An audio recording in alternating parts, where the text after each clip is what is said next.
I woke up in a world where civilization had crumbled, and survival was a daily battle. My name is Tangwon, and I found myself in a desolate wasteland, living in a crumbling shack with my frail older sister. No food, no resources, and winter was coming fast. The only thing I had was a strange system panel that showed my stats and skills. I blinked my eyes open, my head spinning as I tried to make sense of my surroundings. A shack? Was I hallucinating from a high fever? My thoughts were jumbled, and I considered skipping work for the day. It was just 150 yuan, after all. But no, I should still go. I muttered to myself, earn money in Nanzhou, spend it in Nanzhou, don't even think about taking a penny home, as I propped myself up on what felt like grass. Wait, grass? I jolted awake, my eyes widening as I took in the scene around me. The faint morning light filtered through the gaps in the shed roof, barely illuminating the space. It was a crude, triangular hut, more like a tent than a house. There was no furniture, just a crooked earthen stove with a small iron pot on top. The walls were made of dirt, and the door was a haphazard collection of planks and sticks. The ground was covered in dry grass, and I had been sleeping on it. Beside me were a few rough pottery jars. In the opposite corner, a thin, long-haired figure cowered, a woman, my older sister. Memories flooded my mind like a tidal wave. This was a wasteland world, a place where civilization had crumbled, and the natural environment had changed drastically. Life here was primitive, hunting, farming, bartering, and struggling to survive. Humans and beasts alike had evolved, gaining extraordinary abilities. The camp I was in was ruled by someone called the Flame Queen. The original owner of this body, a weak, under 15-year-old boy, had no abilities and lived on the fringes of the camp, dreaming of becoming extraordinary and earning the Flame Queen's favor. His greatest wish? To kneel naked before her and offer her everything. I pinched myself hard, the pain confirming that this wasn't a dream. I had really transmigrated into this miserable world, into the body of a weak child with an even weaker sister. The thought made my eyes sting with tears. Why? Why did I have to end up here? As I wiped my tears, a semi-transparent, light gray screen appeared before me. Name, Tangwon. Age, 14 years, 9 months. Strength, 0.3 spirit, 0.7 skills, farming mastery, 719/1000, a system? A golden finger? I stared at the screen, my heart racing. Before I could process it, a loud bang shook the wooden door. A rough voice shouted, "Are you dead? If not, get out here." I knew I couldn't hide. The door wouldn't hold, and the person outside could see me through the cracks. I sat up slowly, my sister's timid voice calling out, "Xiaowon." Her big eyes were filled with worry, her thin body trembling. I took a deep breath and opened the door. A burly man with a beard stood there, flanked by 2 dark-skinned guards. He wore a black armband with the words management embroidered in white. "Brotherly," I greeted cautiously, bending over to appear smaller. "Where's next month's rent?" he demanded. "Rent? For this dilapidated shack?" My face paled as I recalled the details. The rent wasn't for the house but for the right to live in the camp. If I didn't pay, we'd be forced out into the wild, where mutated beasts and scavengers roamed. We wouldn't last a night. "I only have 7 pounds of rice," I said, my voice trembling. "I'll make up the rest with this." I held out an iron rod, my heart pounding. Iron was valuable, but in this world, food was everything. Brotherly grabbed the rod, swinging it a few times. I kept my head low, my body tense. "I'll spare you this time," he said finally, stamping the back of my hand with a red seal that read October. I thanked him profusely, clutching the jar of rice as they moved on to the next house. Winter was coming, and we had barely enough to survive. Back inside, my sister was already starting a fire to cook. She carefully measured out a handful of millet, hesitating before putting a small portion back into the jar. I sat cross-legged on the hay, calling up the system panel again. With stats like these, I wouldn't survive the first episode of a TV series. But I had to find a way to survive, for my sister and for myself. "I need to exercise." Goo goo goo. Okay, about exercising, I need to eat my fill first. The millet was cooked, its faint fragrance wafting through the air. I picked up my bowl, the millet barely covering the bottom. Looking at my sister's bowl, the grains were distinct, countable at a glance. My heart felt heavy. I lowered my head and said while eating, "I'll find food as soon as possible. You stay at home." My sister seemed a little surprised. Her beautiful face stared at me for a few seconds before she nodded and said in a crisp, weak voice, "Be careful. We've always had a good relationship, but the original me wasn't good at saying these things. My sister's hand wasn't stamped, and she's a weak teenage girl, so she can't leave the camp. Otherwise, she'd definitely be targeted by scavengers. It's too dangerous." After eating, I took my only weapon, a crude small knife with a handle wrapped in linen, and walked out of the room. Looking back at the rows of dilapidated huts, I sighed and headed toward the west gate, following the direction from my memory. No acquaintances, no neighbors, no social interaction, and even less emotional entanglement. These things are luxuries in the wasteland. You have to eat your fill every meal to have the time to consider them. It's good, though, it saves any acquaintances from noticing that I'm not quite right. Outside the west gate, a field of crops stretched to the horizon, extending to the distant hillside. This is the millet field. The wasteland environment changes, affecting plants. Millet is the most suitable grain for the wasteland after natural selection. Spring, summer, autumn, except for winter, it can be harvested 3 times a year. Countless wastelanders rely on it to survive. The original owner's parents were farmers in the camp, renting a piece of land to cultivate. The Flame Queen is very benevolent, only requiring 70% of the income, with the rest kept for themselves. In my memory, the original owner's parents thanked the Queen for her benevolence until their death. It was by relying on the grain saved from this harvest that they paid 3 years' rent in advance before their death, sheltering my sister and me to live to this day. As for their death, it's normal in the wasteland, just as normal as college students not being able to find a job in another time and space. Kid. A black-faced man, tall as an iron tower, walked over as I approached the farm. His voice was low. "I told you, winter is coming. We don't need you here anymore. Winter is coming, and the millet fields don't need tending. Even the work of weeding and watering is gone. As for scaring birds and catching insects, that's only a good job when the millet is about to ripen." I squeezed out a smile. "I can do any work. I don't need food, just let me have a bite to eat. Get lost." He pointed to the distance, his voice calm, without any emotion, as if he'd said it countless times. I didn't dare to pester him and backed away with a smile. The camp isn't big. By the time I walked to the east gate, my stomach began to growl. The little bit of food I ate in the morning was used up. Taking a deep breath, I stepped into the wilderness. The guards on the wall glanced at me and continued chatting and bragging. The original owner used to have a dream, to become a guard. Now, I just want to eat my fill and survive. Also, become transcendent? Grumble. My stomach growled again, as if reminding me. Walking out of the camp gate, I was immediately shocked by the scene in front of me. The earth was desolate, the land cracked. If it weren't for a kind of black grass growing, it seemed as if the earth was dead. Black dead grass, its roots and stems are poisonous, only the leaves can barely be eaten. But the leaves have already been plucked clean. Winter is coming. For the past 2 years, every winter, my sister and I have had to sell the things our parents left behind, exchanging them for some food to get through it. But this year, there's nothing left to sell. We also moved from our original location near the farm to the worst environment under the camp wall. Shaking my head, I picked up a tree branch that was still straight and walked toward the Blackwater River. The Blackwater River, as the name suggests, has black water. Flowing here, the water loses the restraint of the river channel and forms a swamp, nourishing a forest. There are fish in the water. Approaching the river, I slowed down. I saw that in the swamp over there were people everywhere wearing sackcloth and cloaks. They were emaciated, like walking corpses. I didn't dare to get close.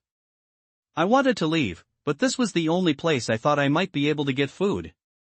Gently, I moved my steps, occasionally squatting down to pick up a small piece of stone. Well, if someone gets close, I can throw stones first. Wasteland scavengers are very afraid of getting hurt. Getting hurt means becoming weaker, and the strong eat the weak. Splash, splash, splash. Someone started running in the water, and then more people followed. Fish. The person running in the front pinched a black fish with both hands. Seeing more and more people surrounding him, he started biting it desperately. Blood smeared his mouth as he swallowed the fish, and then he was knocked down by the people behind him. One by one, it was like a crazy human pyramid. The scene was a mess. Guard! Guard! Someone shouted loudly. I was stunned. Would the guards care about this? To my surprise, a team of guards emerged from the jungle. One of them held a crossbow, shooting an arrow into the sky. The sharp sound dragged a long tail, cutting through the air. Whistling arrow. The people chasing the fish stopped and fled in all directions. Only the people closest to the core were still fighting in the water, vying for most of the black fish. Splash, splash, splash. Several guards wearing leather armor cursed and stepped into the water. One by one, they effortlessly dragged the people out and took them away. I recalled the relevant events, my face turning pale. The reason why the guards care about these things is simple: fighting will definitely kill people, then people will eat people, and more people will rush over. Blood flowing in the water, the smell spreading out, will attract real danger: mutated beasts. This place is too close to the camp. If mutated beasts are attracted in groups, the scavengers will definitely escape toward the camp to save their lives. That's the real trouble. So, it must be stopped in advance. As for taking these people away, it's not to save their lives but to squeeze out their last value, take them away as bait. As if possessed, I followed them from afar. After walking for a while, the guards took the people to stone pits in the wilderness. After artificial excavation, the stone pits have stone walls on 3 sides and an entrance on one side. The guards stripped the scavengers' clothes, chopped them like chopping winter melon, and hung them on the highest part of the stone wall like farmers hanging bacon. The bloody smell slowly drifted away with the wind, attracting nearby mutated beasts. The guards and the people in the camp call this behavior hunting. Bang! I tossed a pebble. Flap flap. A bird with a red beak fluttered its wings and flew away. After throwing all the pebbles I had picked up, I didn't hit a single bird.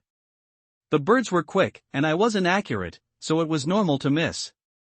Huff! My weak body panted heavily. I looked solemn, my brow furrowed. How can I learn a new skill? That's right, using pebbles to hit birds was just deliberate practice. But after throwing 23 pebbles in a row, the experience panel didn't react at all. What's the reason? Haven't I learned to throw pebbles yet? I rested enough, bent down, and picked up the pebbles I had thrown one by one.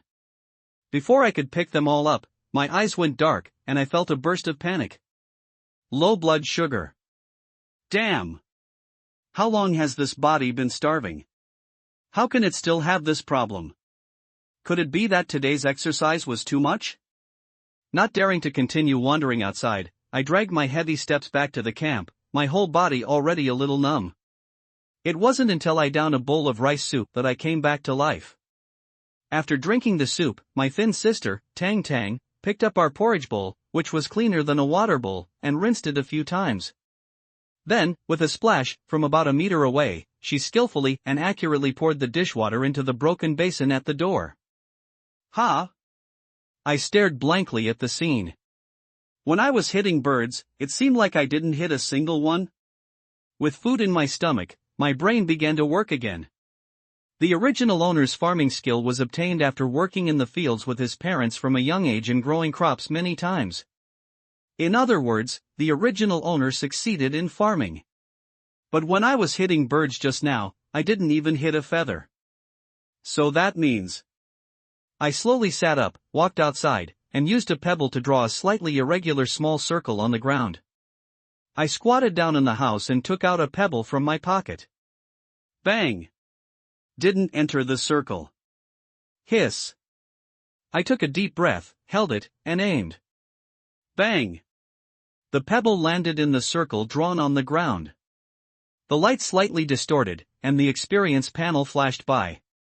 There's a reaction. My eyes lit up. Bang! In my excitement, my hand shook, and it went off quite a bit. Huff! I steadied my breathing and tried again. Bang, bang, bang. I threw 3 times in a row, all hitting inside the circle. It's not that my accuracy is so good, it's only 2 steps away, and once I got the feel, it was easy to throw it in. Light changes: name, Tangwon, age, 14 years and 9 months, body, 0.3, spirit, 0.7, skills, farming mastery, 719/1000, pebble throwing beginner, 0 out of 500, I smiled, new skill, pebble throwing. Bang! Hit the circle again. Pebble throwing beginner, 01/500, bang, bang. 2 failures, the value doesn't change at all. Hit it. Beginner, 12/500, hit it again. Beginner, 23/500, the experience panel is very stingy, only willing to give 1 point of experience for each success. But I'm content, it's good to have progress, even if it's only 1 point each time. Inside the house, my emaciated sister watched me throwing pebbles. Her dark eyes were first puzzled, then gradually began to worry. Many times already? What is brother doing? It's easy to get hungry doing that. She curled up her body to get closer to the stove. She was already hungry. Hit it. Beginner, 300/500, hit it again. Beginner, 300/500. When the sky was completely dark, I had already mastered the rhythm and could hit the target about 2 out of 3 times with the pebbles in my hand. But the thing I was most worried about happened: the experience value reached 300 and stopped increasing. I swung my sore right hand, went back to the house, and lay down on the dry grass. Rustle, rustle. Tang Tang didn't fall asleep. She came over, stretched out a small hand, and massaged my arm. 2 small arms, one like a firewood stick, the other not even as good as a firewood stick. My wrist was sore and swollen. I tossed and turned, and it took a long time before I fell asleep. The next day, the morning mist had not yet dissipated. I had already drunk my porridge and walked out of the camp. I didn't go too far. I came to a secluded place and stopped at a large rock taller than a person. I took out a charcoal stick and first drew a small circle on the stone, then drew a larger circle outside, and then drew an even larger circle outside. After several times, I barely got the appearance of a target. I took a few steps back and drew a line under my feet with a branch. Standing behind the line, I began to throw pebbles. Bang! 7 rings. The pebble bounced off. A gray transparent screen jumped. Skill, pebble throwing beginner, 300302/500, gain 2 points of experience. It really works. This was the method I thought of last night, treating pebble throwing as a sports competition. There must be a target, a comparison of good and bad results, and a certain degree of difficulty. Yesterday's pebble throwing game was too simple, and it lost its challenge later on. Bang! 6 rings. The pebble bounced off. Skill, pebble throwing, beginner, 302303/500. I concentrated my energy and threw more than a dozen times in a row. Skill, pebble throwing, beginner, 357/500, huff. I breathed heavily, leaning against a bare tree. My right hand was sore, and I couldn't lift it. I didn't dare to force myself to continue. Throw for 5 minutes, rest for half an hour. This is different from yesterday's pebble throwing. Yesterday's pebble throwing force might not even kill a big ant. But today, every throw, I used all my strength. If I hit a rabbit's leg, I could definitely cripple it. I sat under the tree to rest, relaxing my arms. Haste makes waste. Based on my current physical fitness, if I dared to use force and throw continuously for half an hour, I would likely cause irreversible damage to my arm. I rested for a long time in one breath. Then I stood up again and started target practice. Pebble throwing, beginner, 357/359/500, 359361/500, experience gradually increased. In the morning, I rested and practiced, rested and practiced. At noon, I, who had consumed too much physical strength and couldn't hold on, returned to the camp again. Little sister Tang Tang had just returned from fetching water. The camp has a water tower, and people living in the camp can drink clean water for free. We looked at each other. I lowered my head, looking at my cloth shoes with exposed toes, not knowing how to speak. Tang Tang laboriously carried the water jug into the house, and a few minutes later, smoke rose from the chimney.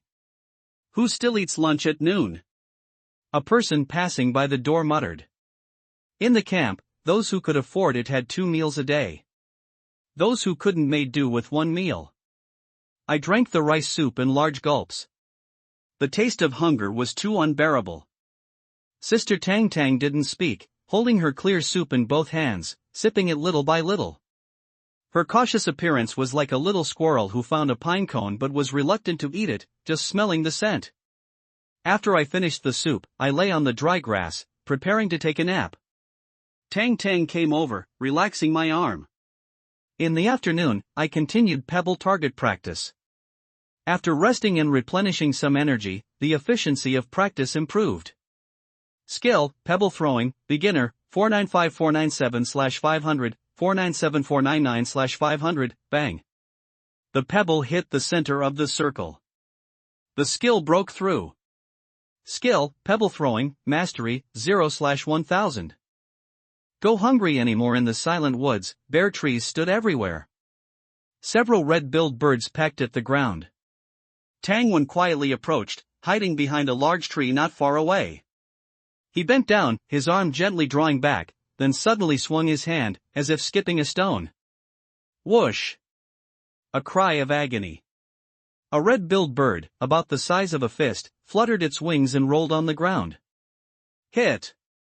Forgetting his excitement, Tangwen immediately ran over and grabbed the still twitching red-billed bird. The little thing had sharp teeth and a pointed beak, its struggles and twitches making his palm sting, until its head was twisted off, and it completely lost its vitality. Meat! Tangwen swallowed his saliva and stuffed the red-billed bird into the cloth bag at his waist. Then he took out another stone from his waist. Chirp, chirp. Seeing the remaining red-billed birds fly to a tree within reach. They chirped, standing on the branches, flapping their wings at Tangwen.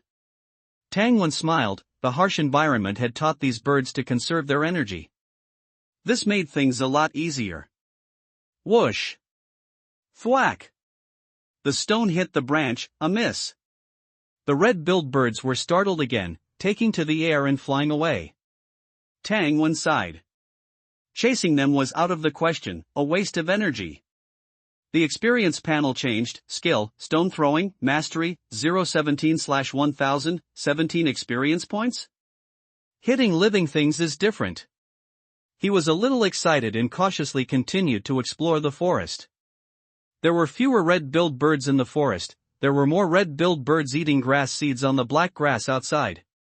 But there were also many people there, people from the camp, and scavengers. Tangwen preferred to stay in the forest and look slowly, rather than expose his stone-throwing skills. Squeak, squeak, his feet stepped on thick, withered branches and leaves, and his mouth and nose were filled with the stench of dirt. Chirp. After walking for a while, a familiar cry drifted in the wind. He stopped and quietly identified the direction, heading towards the front right.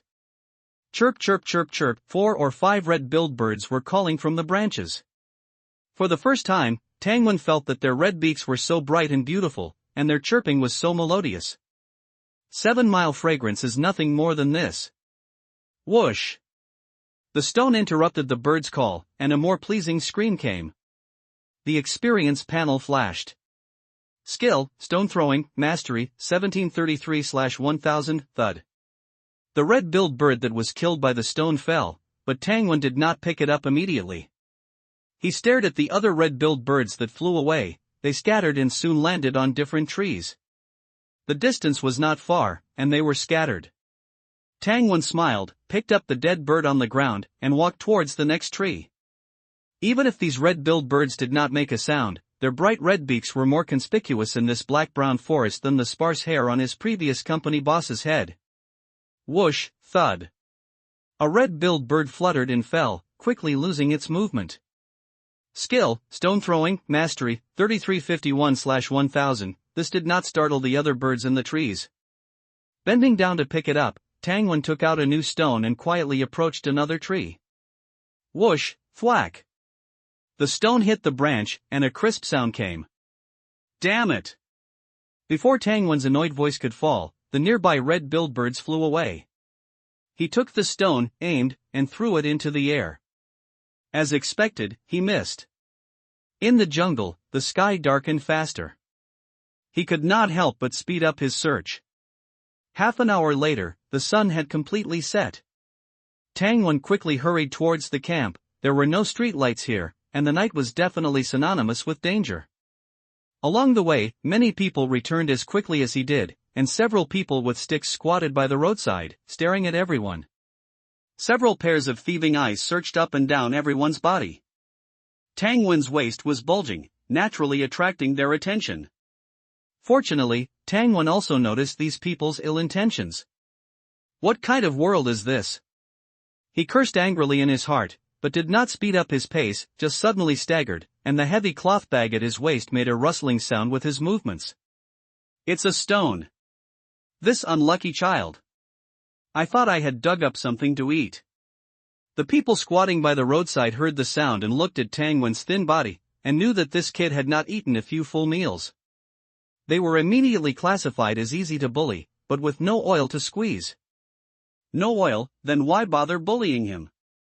Seeing them look away, Tangwen slightly adjusted his pace and walked towards the camp without changing his expression. He didn't breathe a sigh of relief until he entered the camp. Safe. Worth 10 pounds of millet flours. Passing by the entrance of his shack, he did not stop and went straight to the market. On the east side of the camp, there were several rows of houses made of piled stones. The newest novel is first published on Leo 9 Shuba. The road here was wide, and people were setting up stalls on the ground. Most of the stalls were filled with things dug up from who knows where. Tangwen walked past, and roughly saw that this was the kind of thing that people who picked up garbage on Earth would not even look at. After all, this was the outer edge of the camp, and the people who lived here were only slightly stronger than the scavengers outside. He walked all the way in, until he saw a stone wall, with a large iron fence gate in the middle of the wall, and stone houses like bunkers on both sides of the gate, and then he stopped. From his memory, Tangwen knew that the inside of the iron gate was called the city. In the mouths of people on the outer edge of the camp, the city was a place where you could eat your fill of millet rice every day. Everyone wanted to live in it, but they were not qualified. Li Go, who collected rent in the camp, said that you can't live in the city just by paying a few more pounds of grain. Tangwen looked into the iron gate for a while, curious. The original owner came with his parents as refugees and lived in the camp for several years, but he didn't seem to know anyone in the city. The solid stone wall in front of him made Tangwen couldn't help but guess, these large stone strips must weigh hundreds or thousands of pounds, and such a neat city wall, can it really be done by manpower? Just with these people who can't even eat their fill like himself? Or, does the city still retain some civilized products? Goo, goo, goo. His stomach growled. Tangwen smiled self-deprecatingly. I'm a person who can't even eat enough, why worry about this? He turned his head to look at his right hand, where the stone house hung a triangular flag with a rice character embroidered on it. Rice shop. It is said that it was opened by a big man in the inner city. Get out of here empty-handed.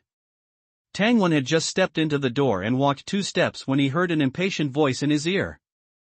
A person appeared at the corner of the door, wearing leather armor all over his body, a leather hat on his head, and holding a cocked crossbow in his hand.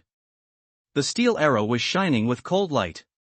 Yes, there are red-billed birds. Tangwen hurriedly took out a dead bird from the cloth bag containing stones. Go in. Okay. Turning the corner, a several-meter-long table was lying there, with a scale on it. The yard was filled with black pottery rice vats, each of which was more than half a person tall and as thick as 2 people could hug.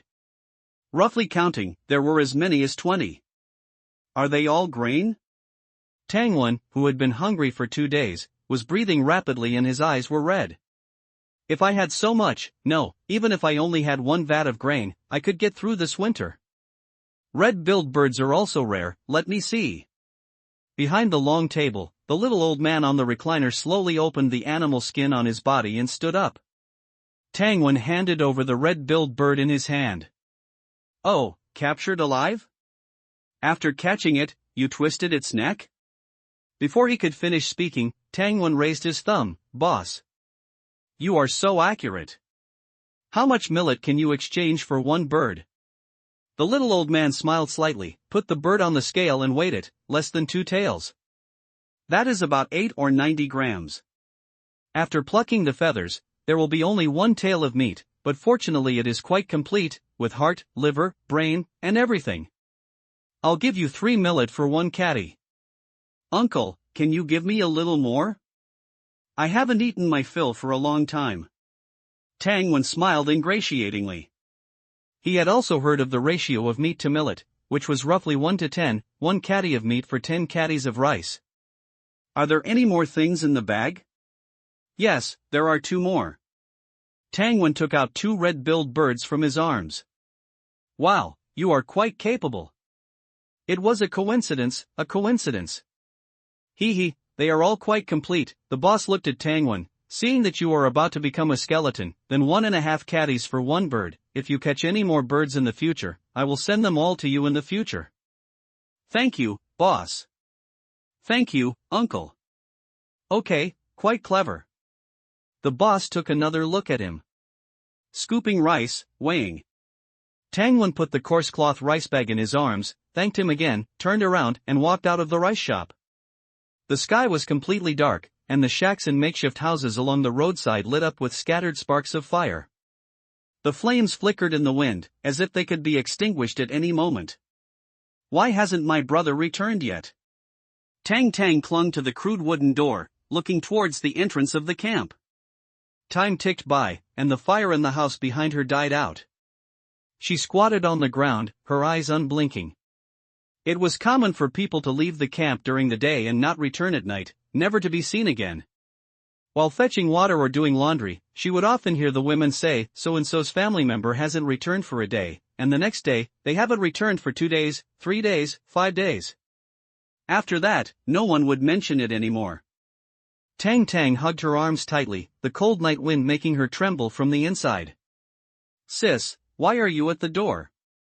Seeing the dark figure on the ground, Tangwen breathed a sigh of relief. The house was dark, and he thought something had happened. Brother? Why are you coming back from that direction? Tang stood up, tears welling up in her eyes. I'm fine. Let's go inside. Okay. The siblings entered the shack and used a flint to relight the earthen stove. The firelight cast a red glow on their cheeks. Before his sister could ask, Tangwen raised his index finger to his lips and reached into his coat, pulling out a bag of millet. This is... Her voice was suppressed with surprise. After Tang finished speaking, she quickly looked towards the door, and only after seeing that there was no movement did she take the millet bag with both hands. 4.5 pounds of millet, we can eat our fill today. Where did you get it? Are you hurt? As she spoke, Tang grabbed his arm, ready to give her brother a full body check. Tangwen quickly waved his hand. I'm fine. I'm just a little tired, nothing else. Oh, and there's this. He took out the last red-billed bird he had hunted today. You hunted? She only said half a sentence before Tang looked at the door again, paused for a few seconds, and then said in a very low voice, You used a stone to hit it? Yeah, don't tell anyone. Yeah. Tang nodded repeatedly like a chick pecking at rice. This little bird should also be exchanged for rice. Tangwen looked down at their skinny arms. We need to eat meat, winter is coming, we won't make it through if we don't eat more. We'll eat half each. Tang's small face was full of reluctance, but didn't you say one little bird can be exchanged for 1.5 pounds of millet? Don't worry, I can still hunt birds tomorrow. Okay, then we'll eat it tomorrow, let's eat more millet today. With that, she turned to fetch the rice jar. Tang won. His sister, it seems, well, she's a little smart. Glug, the water in the pottery pot boiled. Tang put in 2 small handfuls of millet. Put in a little more, you'll definitely be able to hunt birds tomorrow. The taste of hunger was too unbearable. After 2 days, Tangwon understood why so many people have difficulty losing weight. Because being hungry and constantly exercising is simply not a life for humans. At his brother's persuasion, Tang Tang added another small handful to the pottery pot. Gurgle, gurgle. The two siblings' stomachs began to rumble one after the other. Neither sibling made a sound. People who are hungry don't want to talk at all. When the thick millet porridge was served in bowls, the two couldn't wait to pick them up. They blew on it as they drank, and in less than 3 minutes, the 2 bowls were empty. Tang Tang added cold water and cooked 2 bowls of rice soup, taking small sips from each bowl. With 2 bowls of soup down, they were 70% full. The sister cleaned up the cooking utensils, and Tangwon lay down on the hay to rest. It should be about 7 o'clock in the evening now. In a world without any entertainment, it's good to go to bed early and get up early. That's not right. It's far from a time for ease. Tangwon opened his eyes, remembering the few people he had met on the way back to the camp today who were squatting by the roadside trying to rob him. Fortunately, he had managed to fool them.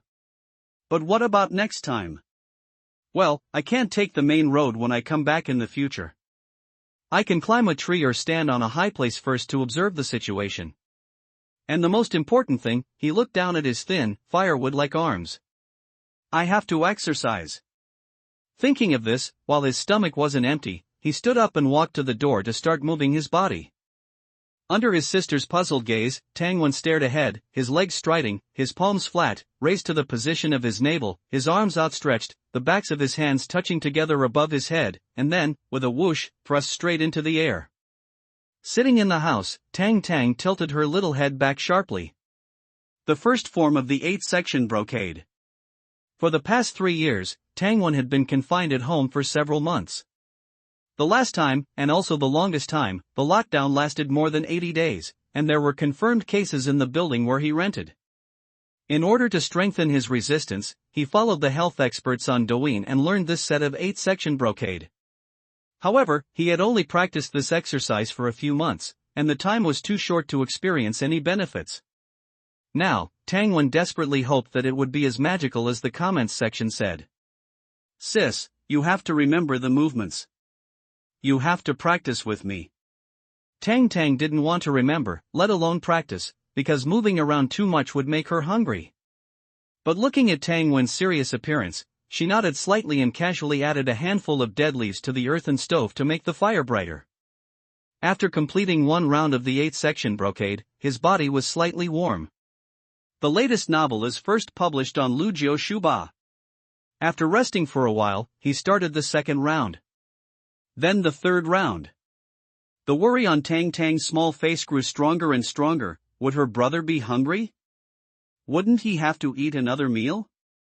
After finishing the 3rd round of the 8-section brocade, the light in front of Tangwon's eyes was distorted. Name, Tangwon, age, 14 years and 9 months, body, 0.3, spirit, 0.7, skill, farming mastery, 719/1000, skill, stone throwing, mastery, 67/1000, skill, 8-section brocade, beginner, 0/500, it really became a skill.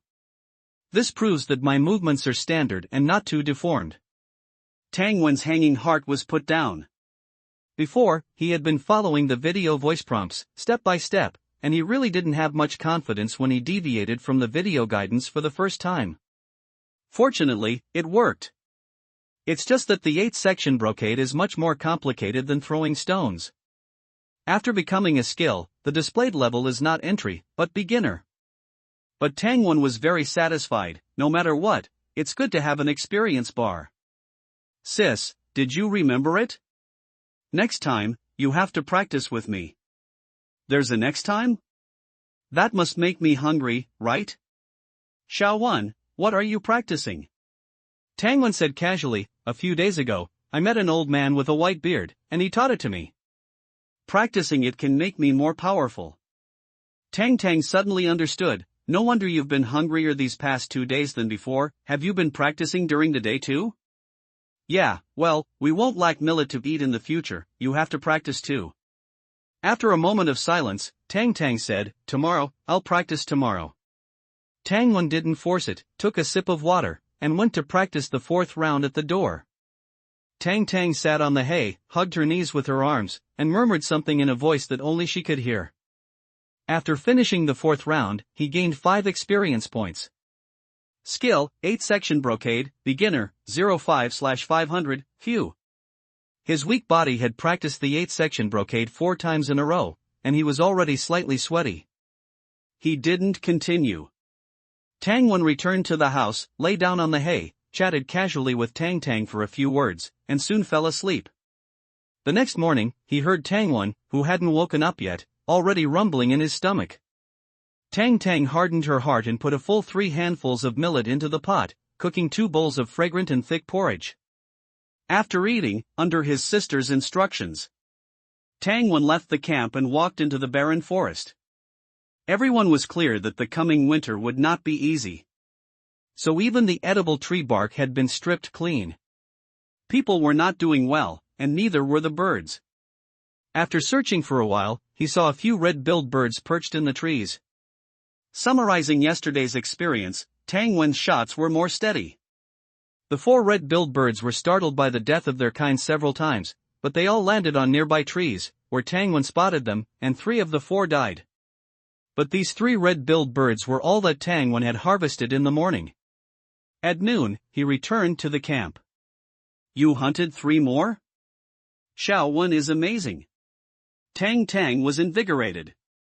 Then she seemed to think of something, quickly closed the door, and gave a series of instructions: to exchange for millet, don't go to the rice store from yesterday. And there's a store on the east side of the camp that is said to be a black shop, don't go there, and don't exchange too much rice at once. Tang Wen listened patiently and said something that made her very conflicted. "I definitely won't be able to exchange for too much rice, we have to eat meat." The young lady's eyebrows were all twisted together. "Okay then." At noon, Tang Wen ate roasted bird meat. Although the seasoning was only a little salt, and the meat was only a little bit, with a hint of fishiness, he still ate with relish. He didn't even let go of the heart, liver, bird eyes, and brain. Tang Tang picked out all the edible parts, not letting go of a single piece of meat. "Here, this is for you." Tang Tang handed over most of the bird meat. Tang Wen reached out to stop her. "I'm a girl, I can't eat that much." Tang Wen turned to look at her, and she averted her eyes. "Eat it, sis, there's more tonight. It's good if there is, it's okay if there isn't, but be sure to be safe." "Okay." Thump. Tang Tang threw the bird meat into his bowl, turned her head, hugged her own bowl, and hid in the corner. Her movements were very practiced. Tang Wen silently finished eating, practiced the 8 section brocade, picked up the bag of pebbles, and went out again. In the afternoon, the sun was still high in the sky when he set foot on the road back to the camp, carrying 5 red-billed finches in his arms. Considering that there were still 2 uneaten at home, he exchanged all 5 red-billed finches for millet. In order not to attract attention, he made a special trip to 2 rice shops. He took out 2 at the first shop and 3 at the second shop. After listening to his sister's words at noon, he decided to take out a maximum of 3 red-billed finches at a time to exchange for rice. In a world where people would die for a fish, he felt that no matter how careful he was, it wouldn't be too much. 7.5 pounds of millet, half in his arms and half around his waist, felt heavy, giving him the illusion of having received his salary. He had food for the time being, but he didn't know where the rent for the next few months would come from, and the house needed to be repaired, but he didn't have any tools. The shovel at home had been sold, and there was also firewood for the winter. "You exchanged for rice again? Not at one place, right? Rest for a while." Tang Tang babbled, hid the rice, and got up to pour water for her brother. In the evening, in addition to the millet porridge, each of them had a charcoal-grilled red-billed finch. "Xiao Wen, what's outside?" Tang Tang suddenly looked towards the door. Tang Wen turned his head vigilantly. Through the crack in the door, he could see everything outside, but there was nothing. Thud, he looked down and found half a bird in his bowl. Looking at Tang Tang, she was walking like a duck, tiptoeing into the corner. "Tang Wen. Sis, are you doing this on purpose?" "Well, I must catch a few more in the future." After dinner, Tang Tang was reluctantly pulled by her brother to practice the 8-section brocade together. You have to feel how the body is moving. You have to imagine, with the movements, imagine there is a warm current running through your body. A warm current is like the feeling of hot water flowing over your body, Tangwon explained, and Tang Tang seemed to understand. The two of them, one teaching and one learning, slowly began to practice. Skill, 8-section brocade, beginner, 1117/500, skill, 8-section brocade, beginner, 1724/500. In a flash, 10 days passed. Tangwon insisted on leaving early and returning early, never being greedy, and returning to the camp before dark. He always took the small, deserted roads. Whenever he met someone staring at him in the camp, he would deliberately shake the cloth bag filled with pebbles around his waist, making a rustling sound. Each time he sold no more than 3 birds, and he would only go to the same rice shop at least once every 3 days. He would also mix up the order in which he went, skipping one from time to time, trying not to attract any attention. He came back early every day, but he wasn't idle. After exchanging half a pound of rice for a leaky wooden bucket, he took advantage of the early hour to start reinforcing their small shack. This day, as usual, he returned early. Tangwon carried the broken wooden bucket to the pool of water where people washed clothes to dig wet mud. He carried bucket after bucket of wet mud back, mixed it with 2 bundles of dry grass that he had exchanged for half a pound of rice, and plastered a layer on the shack from top to bottom. This way, it finally didn't leak wind anymore. In the shack, the flames in the earthen stove crackled. Tangwon took the shovel he had exchanged for 2 pounds of rice and carefully dug a pit a few dozen centimeters deep in the corner. He lined the bottom with dry grass, put a few new rice jars on top, and covered the top with wooden boards and dry grass. After doing all this, the two of them began to eat. Dinner was substantial, 2 roasted red-billed finches and 2 large bowls of millet porridge for each person. This was something they wouldn't have dared to imagine before. After eating 1 red-billed finch and drinking 1 bowl of porridge, the siblings stood up one after another, moved their bodies, prepared to practice the 8-section brocade a few times, and then eat the rest of the meal.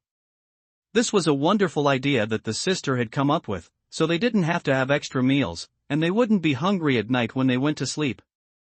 Tang Tang picked up the fire stick, stirred the wood, fanned the wind, and the flames grew stronger. The narrow shack was a little brighter. Preparation pose, first section, supporting the heavens with both hands to regulate the triple burner. After completing 5 rounds, Tangwon's experience panel had a new change. Skill, 8-section brocade, beginner entry level, 1/1000, upgraded. He was overjoyed. A warm current poured down from the Baihui point on the top of his head and flowed throughout his body. So refreshing. In the darkness, his eyes burst with bursts of brilliance. The newest novels are first published at 69shu.com. But before Tangwon could be happy, a gurgling sound rang out, and he clearly felt a peristaltic movement in his stomach. Hungry. Too hungry. He grabbed the bird meat next to the fire and chewed it in his mouth in a few strokes. What's wrong? Tang Tang was startled. Hungry. Very hungry. The sudden feeling of hunger in his stomach made Tangwon's eyes glow green. Ah! Tang Tang reached out and stuffed another charcoal-grilled red-billed finch into his mouth, and frantically scooped the porridge out of the pot. Tangwon ate and drank, 2 bowls of porridge, 2 birds, confused, swiping it into his mouth. It didn't take a minute in total. Don't rush, don't rush. I'll cook more right away. With a crash, Tang Tang picked up the rice jar, gritted her teeth, and poured it all out. This must be 6 pounds. Tang Tang closed her eyes to wash the rice, her chest aching inexplicably. 6 pounds in one meal. Even the big shots in the camp city wouldn't dare to eat like this, right? The earthen ceramic pot couldn't hold it all, and could only cook up to 2 pounds of millet at a time. Tangwon was so hungry that he was dizzy, and he was shaking even though he was sitting on the ground. Before the rice was cooked, Tang Tang quickly grabbed a handful of washed millet and stuffed it into Tangwon's mouth. Raw millet was actually so delicious. Tangwon grabbed the raw rice and stuffed it into his mouth in large handfuls. Tang Tang looked worried and distressed. What's wrong? Is there a problem with the practice? The 8th section brocade, there's no problem. Very, very effective, Tangwon said vaguely, looking at the attribute panel. Name, Tangwon, age, 14 years and 9 months, physique, 0.351.0, spirit, 0.711.0, skill, farming mastery, 719/1000, skill, stone throwing, mastery, 959/1000, skill, 8 section brocade, beginner entry level, 1/1000. In these 10 days, Tangwon's physique and spirit attributes had increased slightly. But it was far less than the increase after the 8th section brocade broke through. Thank you to my past self. I learned the 8th section brocade seriously when I was bored. 6 pounds of rice was not enough. Seeing that Tangwon was about to finish eating and had no intention of stopping, Tang got up, her heart bleeding, and opened a newly sealed jar of rice. Even the captain of the guards in the city wouldn't dare to eat like this. Despite saying that, she didn't slow down at all when adding firewood, washing rice, and cooking rice. After eating more than 10 pounds of rice, Tangwon finally had his fill. Fatigue came like a tide, and he fell asleep. Tang hugged the empty jar and sat all night, touching her brother's chest and forehead every now and then. When he woke up, Tangwon felt refreshed. He stretched and his bones cracked all over. Is there anything uncomfortable? Are you bloated? Tang's little hand reached over and touched Tangwon's stomach. The feeling made her stunned. Xiao, you've gained weight. Lifting his shirt, sure enough, he was still thin, but he had muscles. The effect is really good. The originally emaciated body finally became strong. This is the change that occurs when the body attribute reaches 1.0? The 8th section brocade was really the right thing to practice. Tangwon clenched his fist and his muscles bulged. It felt so good to have strength. Tang's face was full of surprise, and her little hands kept pinching her brother's arms. It wasn't a waste of millet, it wasn't a waste of millet. As she spoke, she raised her head as if she remembered something and asked, Are you still hungry? I'm not hungry. I'll drink some soup, you eat millet, and we'll do morning exercises together after eating. The young lady frowned tightly, thought of the 16 pounds of rice last night, and after a long while, she said the word okay. Preparatory stance, first step. Hands pushing up to regulate the triple burner. Tangwon performed the 8th section brocade with practiced ease.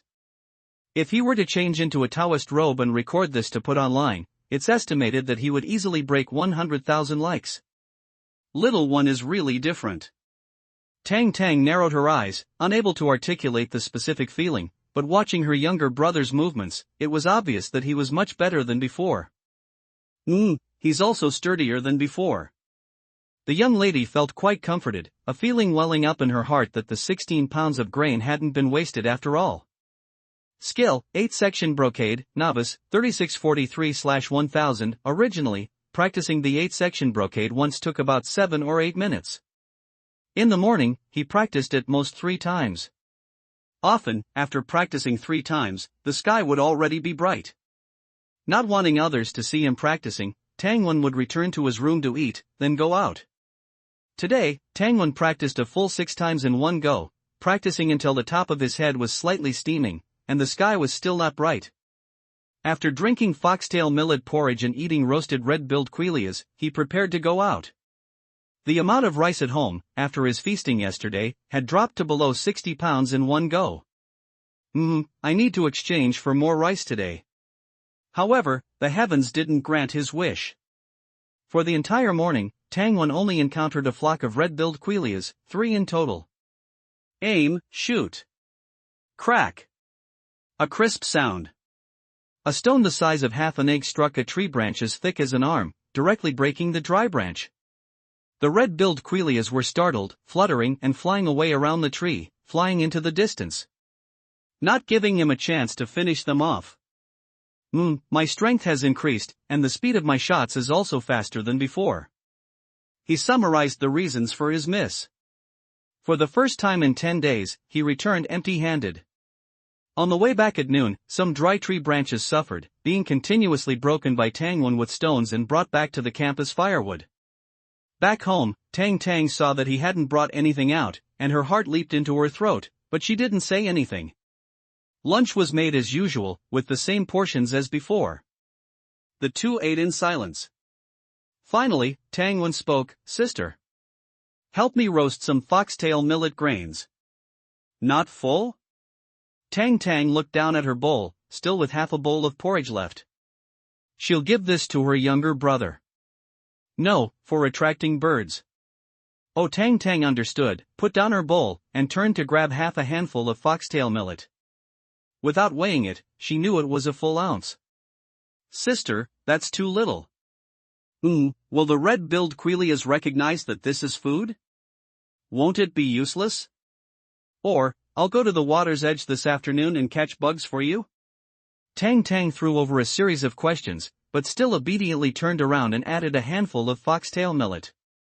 The foxtail millet was slightly roasted, emitting a unique fragrance. Carefully wrapping the foxtail millet separately in linen cloths and stuffing them into his chest, Tangwen went out, walked along the small path into the depths of the jungle, chose an open space with sparse trees, opened a bag of foxtail millet, and gently sprinkled it on the ground. Then he continued forward, walking a few hundred steps, and sprinkled another handful of foxtail millet. Next, he found a tree to lean against in the middle of the two locations and waited quietly. Cluck cluck cluck. Movement came. Tangwen looked over, his eyes filled with surprise. "This is a pheasant." Standing up, he slowly crept over, 200 steps, 100 steps, 50 steps, 40 steps, enough. Swish! The stone hit the pheasant's body. The pheasant squawked, flapping its wings and kicking its legs, trying to take off. Swish! Another stone, hitting the pheasant's open wing. It fell to the ground at an angle.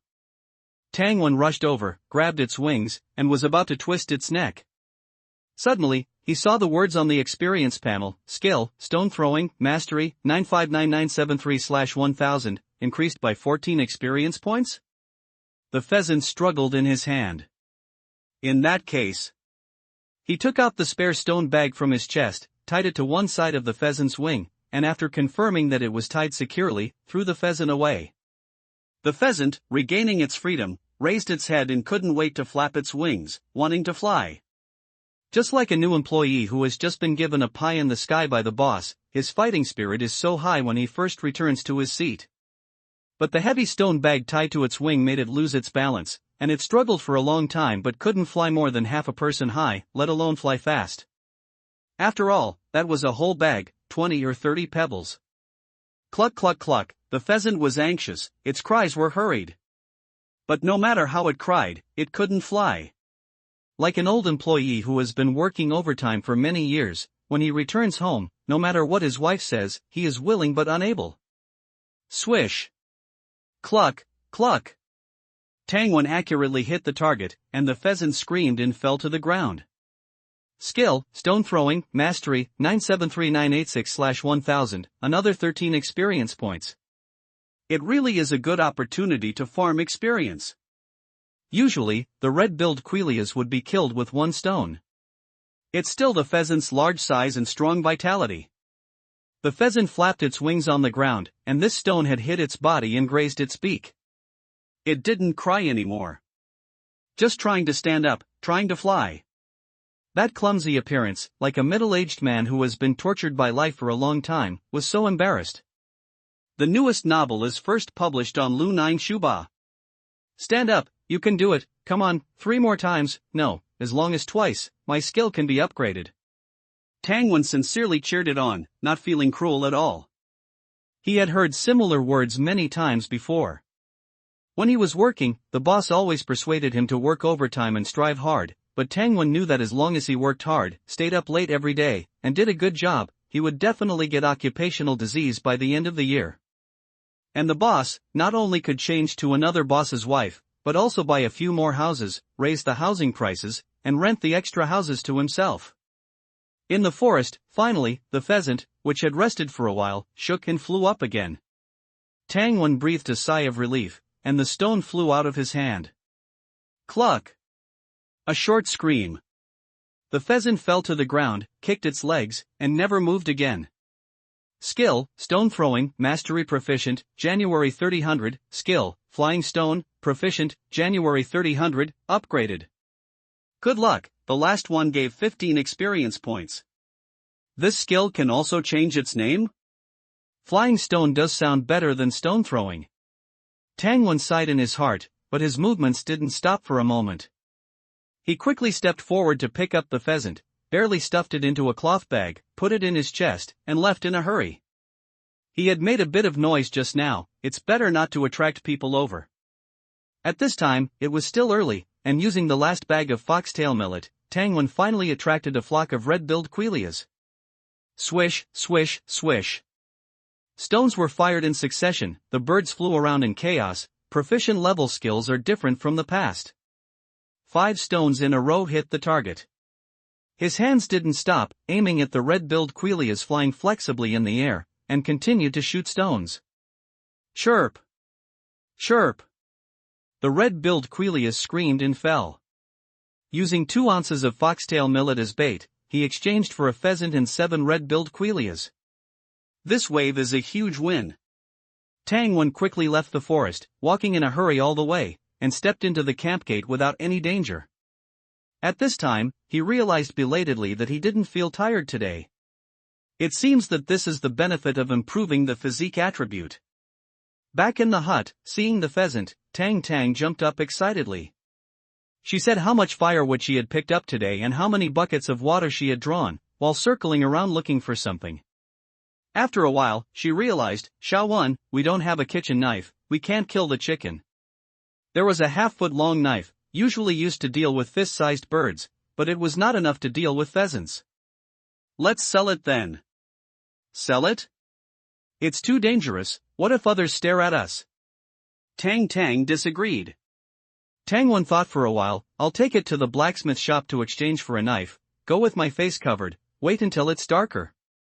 Tang shook her head, it's better to go during the day, smear mud on your face, smear ash, exchange for a pair of scissors, and I'll cut your hair when you come back, and others won't recognize you. All right. After a lot of work, Tangwon went out with a black face. He first ran to 2 rice shops and exchanged for a few pounds of rice to bring back. As soon as he entered the door, he saw Tang stuffing firewood into a bamboo basket. Sister, what are you doing? Sho, Tang whispered, I'll put the chicken in here, and you can carry this to the blacksmith shop later. Smart. Hee, Tang's eyes curved into crescents. Clang, clang, clang. The hammer struck the red-hot iron, sending sparks flying. Who are you delivering firewood for? The blacksmith asked, seeing a black-faced boy carrying a basket of firewood. Some people in the camp earn food by chopping and delivering firewood. I'm not. I'm here to deliver meat and want to trade for something. Meat? The blacksmith looked suspicious. How could a young boy like you get meat? Tangwon put down the basket, took out the firewood first, and then took out a chicken. A wild chicken? The blacksmith looked closely. A whole wild chicken, not bad. The heart, liver, and brain are all there, perfect for nourishing my woman. What do you want? A kitchen knife, a few daggers, and scissors. That's too much. I can only give you the kitchen knife and scissors. I'll give you the firewood too. That's not worth much, the big man said, putting down his hammer. Tangwon took out 3 red-billed birds from his pocket. Add these, and give me 3 daggers. Red-billed birds? The big man looked at Tangwon in surprise, thought for a moment, and said, my daggers are made of refined steel. I can only give you 1. Although Tangwon was tempted, he withdrew his hand, pretending not to trade. The blacksmith quickly added, I'll give you some needles and thread too. After a few seconds of stalemate, Tangwon agreed. The blacksmith didn't lie. The dagger he gave was more than 20 centimeters long. It was double-edged, with a cold glint on the tip. It had no curve, it was a straight knife. Tangwon held it in his hand, tested its sharpness on a piece of wood, and nodded in satisfaction. You can bring meat over next time if you have it. Tangwon looked at him seriously.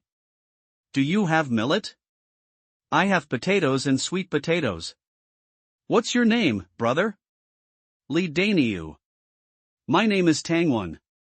Little Tang, you can really bring me birds. Just like today. I'll give you potatoes and sweet potatoes. My woman had a baby, and the baby needs to eat meat to grow strong. Okay. In a camp with more men than women, a man who cares so much for his wife and children should be reliable. Few people in the camp hunted. Most people relied on catching fish in the swamp, digging up grass roots, finding wild vegetables, and turning over insects outside the camp to barely survive the winter. When spring came, they could work in the fields. Working in the fields, the camp provided one meal, and when the millet was harvested, they could also get a share of the grain. If they wanted more, they could slowly save up a set of farm tools and apply to reclaim new land. The camp gave them seeds, and the grain grown on the new land was divided between them and the camp at a ratio of 3-7. The guards often hunted mutated beasts, but they only sent the prey to the city.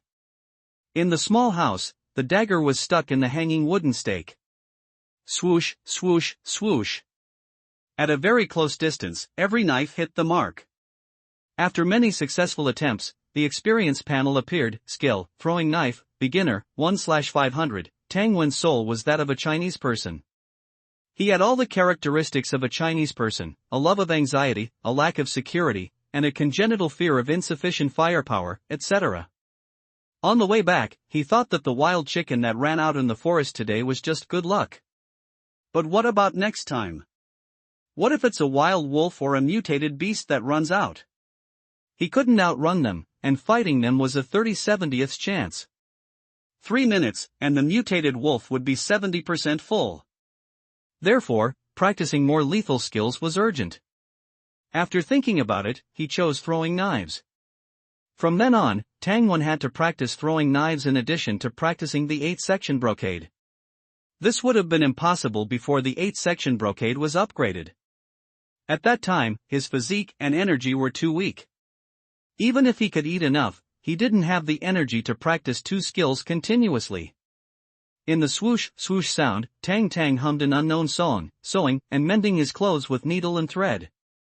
Swoosh. The 100th hit. Skill, throwing knife, beginner, 100/500. Practicing with a motionless wooden stake was too inefficient. Each success only gave a little experience. At night, the north wind howled, and the temperature dropped. Tang Wen and his sister were woken up by the cold at night and had to light the earthen stove to keep warm, barely sleeping until dawn. In the morning, more people than usual walked out of the camp carrying bamboo baskets and holding firewood knives. Tang Wen also carried a basket, mixed in with the crowd, moved away from the firewood chopping crowd, and walked into the depths of the forest to find a suitable open space to sprinkle millet. He hid to practice throwing knives. When the red-billed birds came, Tang Wen put away the dagger. It was unknown whether it was because of the cold weather or something else, but only this kind of bird was in the wild forest. In the past half-month, Tang Wen had hardly seen any other birds.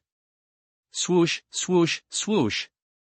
4 red-billed birds were hit one after another, falling to the ground with a flutter. Tang Wen went over to pick them up and carefully checked the millet grains on the ground. Well, this time he acted in time. They hadn't eaten much yet, so there was no need to add more for the time being. At noon, he didn't go back. He took out the millet dumplings his sister had made to fill his stomach and continued hunting. It was getting colder, and the days were getting shorter. He hadn't bought bedding for his home yet, so he had to hunt more birds. With the throwing stone skill at the expert level, the hit rate was very high. When 3 or 5 birds flew over, often not one could escape. In the afternoon, he finished work early as usual. He carried a basket of firewood he had picked up, disguised as a firewood gatherer. Although there were many people on the road, he looked the same as everyone else, and no one paid special attention to him. Today's harvest was quite abundant, a full 15 red-billed birds. At the same time, practicing throwing knives in the forest had increased his experience a lot. Throwing knife, beginner, 207/500. Back at the camp, he ran to several rice shops, first exchanging for 10 pounds of millet, and then took 10 pounds of millet from home to exchange for 2 sets of new hemp clothes and 2 thick hemp blankets at the grocery store. The hemp blankets were sewn from multiple layers of hemp cloth, with thick dried grass and cotton wadding stuffed between the layers. As long as there were materials and someone was willing to put in the effort, a woman could sew a blanket in 2 days. The cost was nothing more than spending some effort and thread. When he took the hemp blankets home, Tang Tang pouted, looking very unwilling, and muttered in a low voice, "What kind of broken things are these?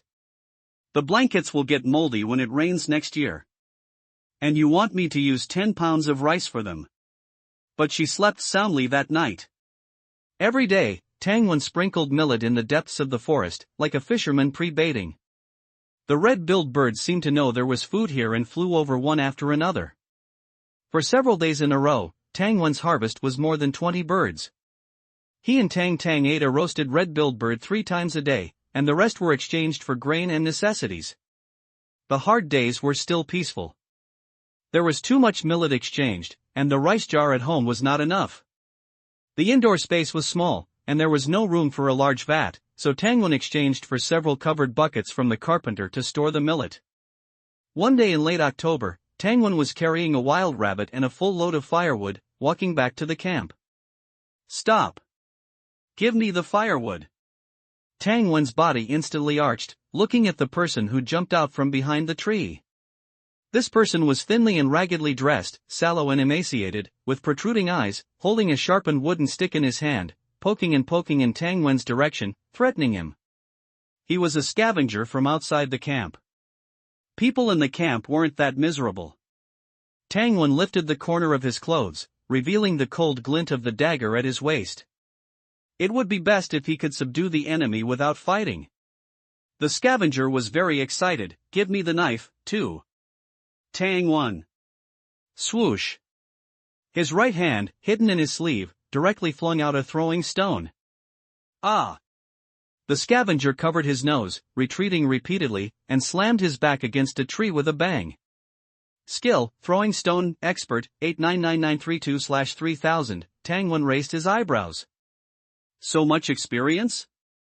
Injury and pain were commonplace for scavengers.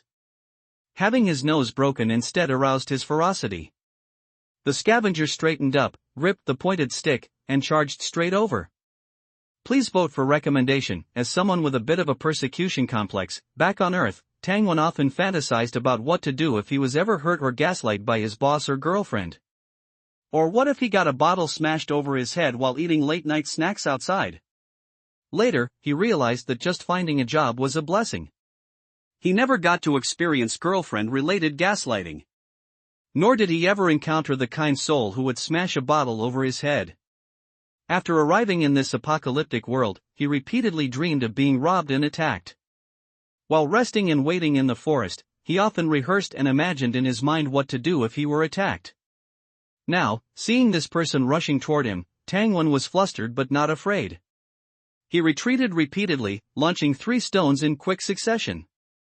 In his imagination, these 3 stones should have hit the opponent's eyes and Adam's apple respectively. But in his panic, he lost his accuracy and ended up hitting him in the face.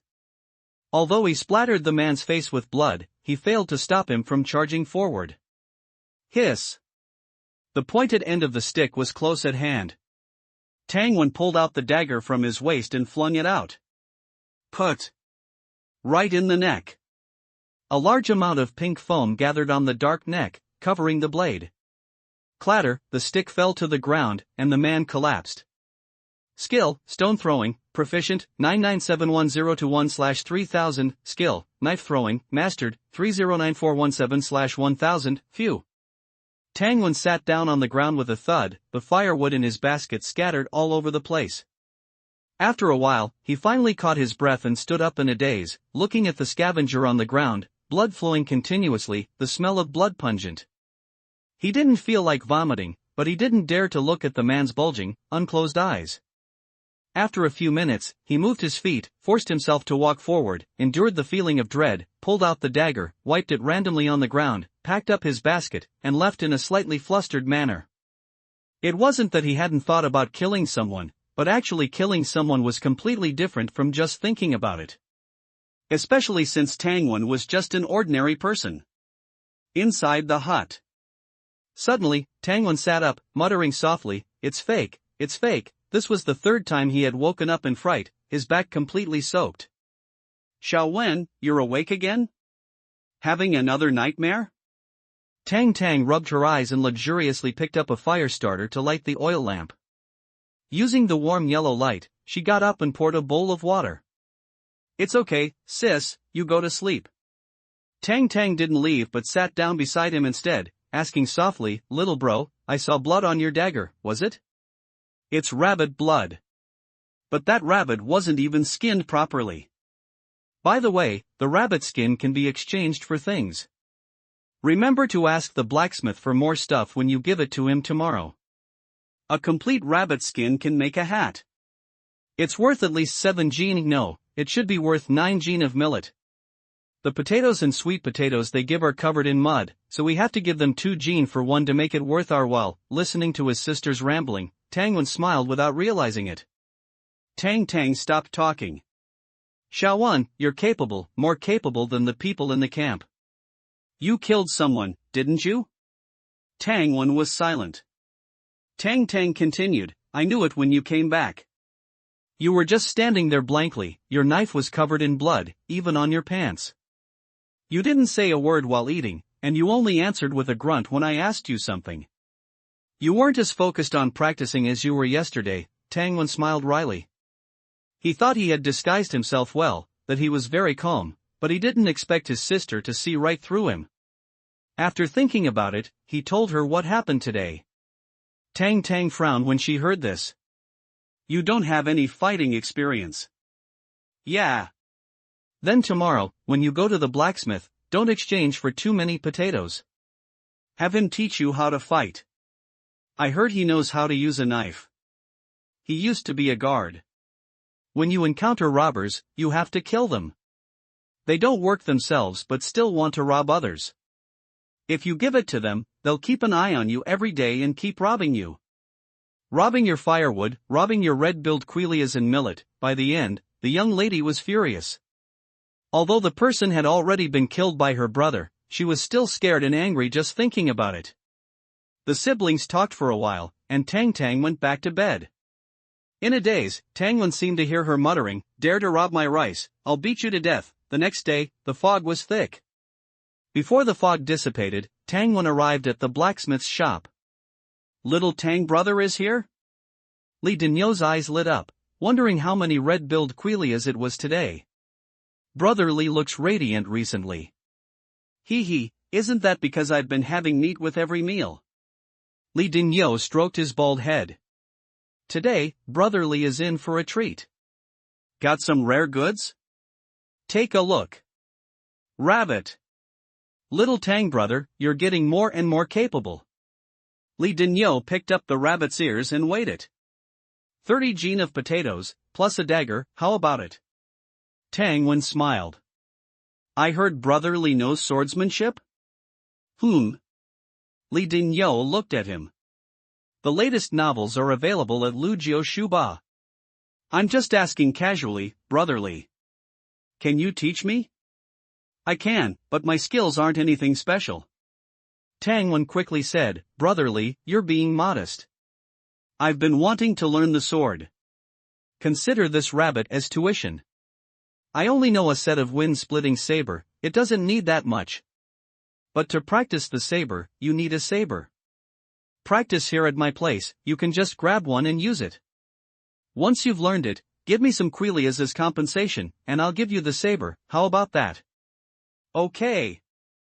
Thank you, Brother Li. No need to thank me. With a few words, the two agreed on the saber practice. In addition to this rabbit, Tangwen would send Li Dinyo 5 more red-billed quilias every day, and Li Dinyo would teach Tangwen the saber 3 times a day. The two were decisive in their actions. Li Dinyo immediately selected a thick-backed saber for Tangwen from the saber rack. Swing it a few times. If you find it too heavy, switch to a lighter one. People in the camp rarely get enough to eat every day. Thick-backed sabers were used by the guards. Not to mention Tangwen, this half-grown child, even farmers would find it heavy. Body 1.05, Tangwen glanced at his physical attribute. After recent exercise, it had increased by 0.05. He gripped the saber and started slashing, the wind whistling, and he didn't feel tired even after a while. Li Dinyo was surprised. Little Tang, you're so thin, but you're quite strong. Haha, it's natural, it's natural. Alright, let's start practicing today. This set of saber techniques I learned when I was a guard is called the 8 wind-splitting slashes. As they spoke, Li Dinyo hung the door from the inside and went to the backyard. Husband, what's this? A woman came out of the house. This was the first time Tang Wen had seen Li Dinyo's wife. She had a big belly, was fair-skinned, and had a beautiful smile. She was the first beauty Tang Wen had seen in this post-apocalyptic world since he transmigrated. As for his own sister, it wasn't that she wasn't beautiful, but she was too thin and hadn't fully developed yet. Hello, sister-in-law, I'm Tang Wen. Little Tang brother, hello. I've heard your brother Li mention you, you're a capable person. Seeing that Tang Wen was very polite and didn't stare, Li Desaw had a good impression of him. Li Dinyo also thought highly of him. Occasionally, there were neighbors who had seen his wife, and every one of them stared blankly. This little Tang is no ordinary person. The couple exchanged glances. Li Desaw went back to the house to cook, and Li Dinyo picked up his usual saber. Little Tang, I'll show you once first. The first move, I had on a fierce slash, the wind-splitting saber, swish. The big saber slashed fiercely, the wind roaring. P.S. Newbie new book, 18 years old this year, please give some recommendation tickets, please give some data. I heard that Chi Dian's recommendations depend on follow-up reading. Please, dear readers, don't raise the book. Alien beasts attack the city. The fourth move, sweeping across the battlefield, no enemy can escape. Swish, swish, swish. Indeed, as Li Dania said, this saber technique is very simple and practical. Each move has several variations. For example, this sweeping across the battlefield can sweep from the left, sweep from the right, or sweep in a continuous left-right motion, focusing on speed and ferocity. Tang Wen carefully watched every movement. After Li Dania finished practicing once, he clapped and praised, "Brother Li is truly too modest." With this saber technique, even if 7, 8, or 10 scavengers from outside came at you together, they couldn't get close. It's not that powerful. Maybe if I put on armor, it would be closer to the truth. Li Dania was embarrassed by the praise and found Tang Wen even more pleasing to the eye. This little brother can not only shoot birds and hunt, but he also has such a way with words. Come on, little Tang, I'll teach you the first move. One taught, and the other practiced, both very engrossed. Soon, after teaching 3 times, Tang Wen practiced based on his memory, with Li Dania correcting his movements and filling in any gaps.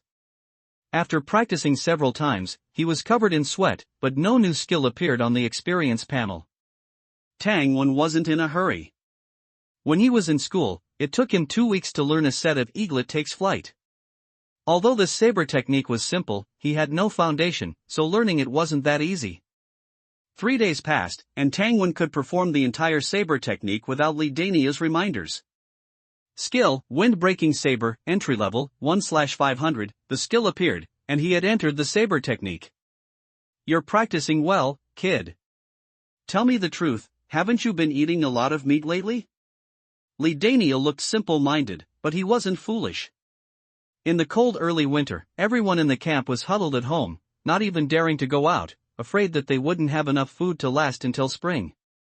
Except for the guards, who else would be like Tang Wen, practicing his saber every day, and so intensely? Even he himself didn't practice every day. I inevitably eat a couple of the birds I can't sell. On the 7th day of practicing the saber, Tang Wen brought 2 pheasants and more than 30 red-billed finches to Li Dania. He also brought 2 daggers and a long saber back home. He gave one dagger to Tang Tang for self-defense. He carried the other one as a throwing knife. Open the door. Pay the rent. In a flash, the end of the month arrived. Brotherly, I'm ready and waiting for you. Thanks for being lenient last month. Tang Wen carried a bag of millet, containing 30 pounds of grain. He planned to pay for 3 months. You seem to be doing well. You've gotten taller and stronger. Thanks to you. This is 3 months' worth of millet. Good. A guard took the bag of rice and got busy. Brotherly glanced at the mud-covered shack and said casually, "This place is too close to the camp entrance. If you have a lot of food, You can ask someone about trading your place for a residence inside, and let someone else live in this shack. Thank you for the reminder, brotherly. Tangwon was a little puzzled. Boss, 30 pounds of millet, not a bit less, a guard said. Brotherly took out something. Take this tag. Tangwon took it. It was an iron tag with the character Winter written on it. He grabbed Tangwon's wrist, stamped it with a red mark, and left with the words, show the tag and get a stamp at the end of each month. Then he took his men to the next house. Sister, besides the cold and hunger, is there anything special about winter? Tang wasn't sure. I'll ask around today. Okay. In the evening, Tangwon returned from hunting and went to the blacksmith shop to deliver his prey. Brotherly, today, his words stopped abruptly, we have a guest. A strange man was selecting weapons. Hearing the noise, he turned around and sized Tangwon up. When he saw Tangwon's youthful face, his eyes narrowed slightly. Tangwon also saw his appearance clearly, a long, thin face, triangular eyes, and a hooked nose. He was wearing several layers of linen clothes, but the styles and sizes were all different. Brother, take the firewood to the backyard first. Lidania winked at Tangwon, then turned to the guest and said, he's a brother of mine. Oh. The triangular-eyed man revealed a mouthful of yellow teeth and took a deep look at Tangwon's back. The first move, a fierce frontal chop with the wind-breaking saber. Tangwon practiced the saber twice in the backyard before Lidania came in with a few fish. Brother, that guy wasn't a good person. Be careful if you run into him. As he spoke, he lifted the fish in his hand and shook them. Tangwon clearly saw that 3 of the 5 fish had teeth marks on them. This reminded him of the scene on his first day of transmigrating, where scavengers fought over a fish, resulting in a fatality. Okay. He agreed and then said, brotherly, you have a wide network. Help me keep an eye out for a residence closer to the inside of the camp, if there are any vacancies. Li Dachang's smile faded, and he frowned, asking, what? Little Tang, you're still living on the outskirts of the camp? Yes. Tangwon nodded, thinking that it wasn't just the outskirts, but the very edge. Then you need to move quickly, or it will be too late when the mutated beasts attack the city in the dead of winter. This? Please enlighten me, brotherly. Li Dachang processed the fish in his hands and said, mutated beasts are very ferocious. They're sure to eat people in the winter. The scavengers outside will either hide or run to our camp. The mutated beasts follow them, and when the guards attack, the mutated beasts pounce on the walls. If they encounter strong ones, the guards can't defend against them, and a few might slip in. This happens every year. Tangwon's expression became serious. The mutated beasts that slip in will definitely prey on the people on the edge of the camp first. Then, either experts from the inner city will come out to kill them, or the mutated beasts will eat their fill and escape. Indeed, in this world, there is no worst, only worse. Tangwon, who had originally planned to huddle in his shack for the winter, discussed countermeasures with his sister as soon as he got home. They had to move, definitely had to move. But moving required capital. Some families who didn't have enough food for the winter might be willing to trade their residences with them if they were given enough food. After all, living on the outskirts of the camp wasn't necessarily a death sentence. As long as they hid well, they could still survive, for example, by digging a hole and sleeping underground. Rather than giving the millet to others, Tang preferred to dig a hole and sleep. Tangwon disagreed. What if the mutated beasts that came were good at burrowing? Besides, in front of the mutated beasts, their shack's defensive capabilities were, to say the least, non-existent. In the dead of winter, even if people were okay, if the house was knocked down, rebuilding it would be a huge project. In the following days, Tang reinforced the shack with wooden sticks and hemp rope every day and dug a pit at home with a shovel. Tangwon took a pound of roasted millet out of the camp every day and gained a lot. A large amount of millet was scattered, and pheasants were attracted every time, with at least 30 or more red-billed finches also being caught. Tangwon had Tang process the pheasants and store them temporarily. It was getting cold, and the chicken meat could be stored. The red-billed finches were exchanged for grain at various rice shops. As the weather got colder and colder, Tangwon broke the rule of not going to the same rice shop for 3 days. Almost every day, he had to go to several rice shops to exchange grain. Several days passed, and there was still no news from Li Daniu. Tang Wen brought 2 processed pheasants to the guard camp. Kid, who are you looking for? Brotherly, I'm looking for Brotherly. Please inform him that I'm here to deliver something. Wait. Okay, it's you, kid. What's up? After waiting for a while, Li Gu walked out of the stone house in the guard camp. Tang Wen took out the burlap sack. I got lucky and shot 2 pheasants. I brought them for you to try, Li Gu. Pheasants. Li Gu looked at them and smiled. What's up? Well, I want to change houses. I don't know if there are any empty houses in the camp. I'd like you to help me keep an eye out. Simple. I'll take the things. Come in. Li Gu turned and walked into the stone house behind him, leading Tang Wen through it to one of the rooms, the housing selection office. After greeting them, Li Gu asked, Xiao Liang, are there any residences further in? Arrange one for this little brother. The young man surnamed Liang stood up and pointed to the map on the wall, saying, Li Gu is here, of course, we do. The small houses marked in white are all uninhabited. Choose whichever you like. Li Gu smiled and tapped him with his hand. Then turned to signal Tang Wen to come forward and take a look. The map on the wall was a large piece of parchment. Tang Wen first looked at the camp entrance he was familiar with, and then all the way to the rice shop he often went to. This rice shop was close to the city. If he could live near here, it would definitely be safe. Perhaps noticing Tang Wen's gaze, Xiao Liang said, the closer you get to the city, the more expensive the moving fee. Moving to the city gate allows you to open a shop and do business, but you have to hand in 1,000 pounds of grain. After Tang Wen heard this, he leaned back slightly and said with a smile, I'm just looking. Moving from inside the camp to the outer perimeter doesn't require you to pay a single pound of grain, as long as you're willing. Tang Wen and Tang Tang didn't originally live at the camp entrance. Before Tang Wen transmigrated, a family paid hundreds of pounds of grain to exchange houses with them. There was no way around it, the 2 of them were weak and could only barely fill their stomachs working in the fields. They simply couldn't save enough to pay the rent, so they had to sell their residence.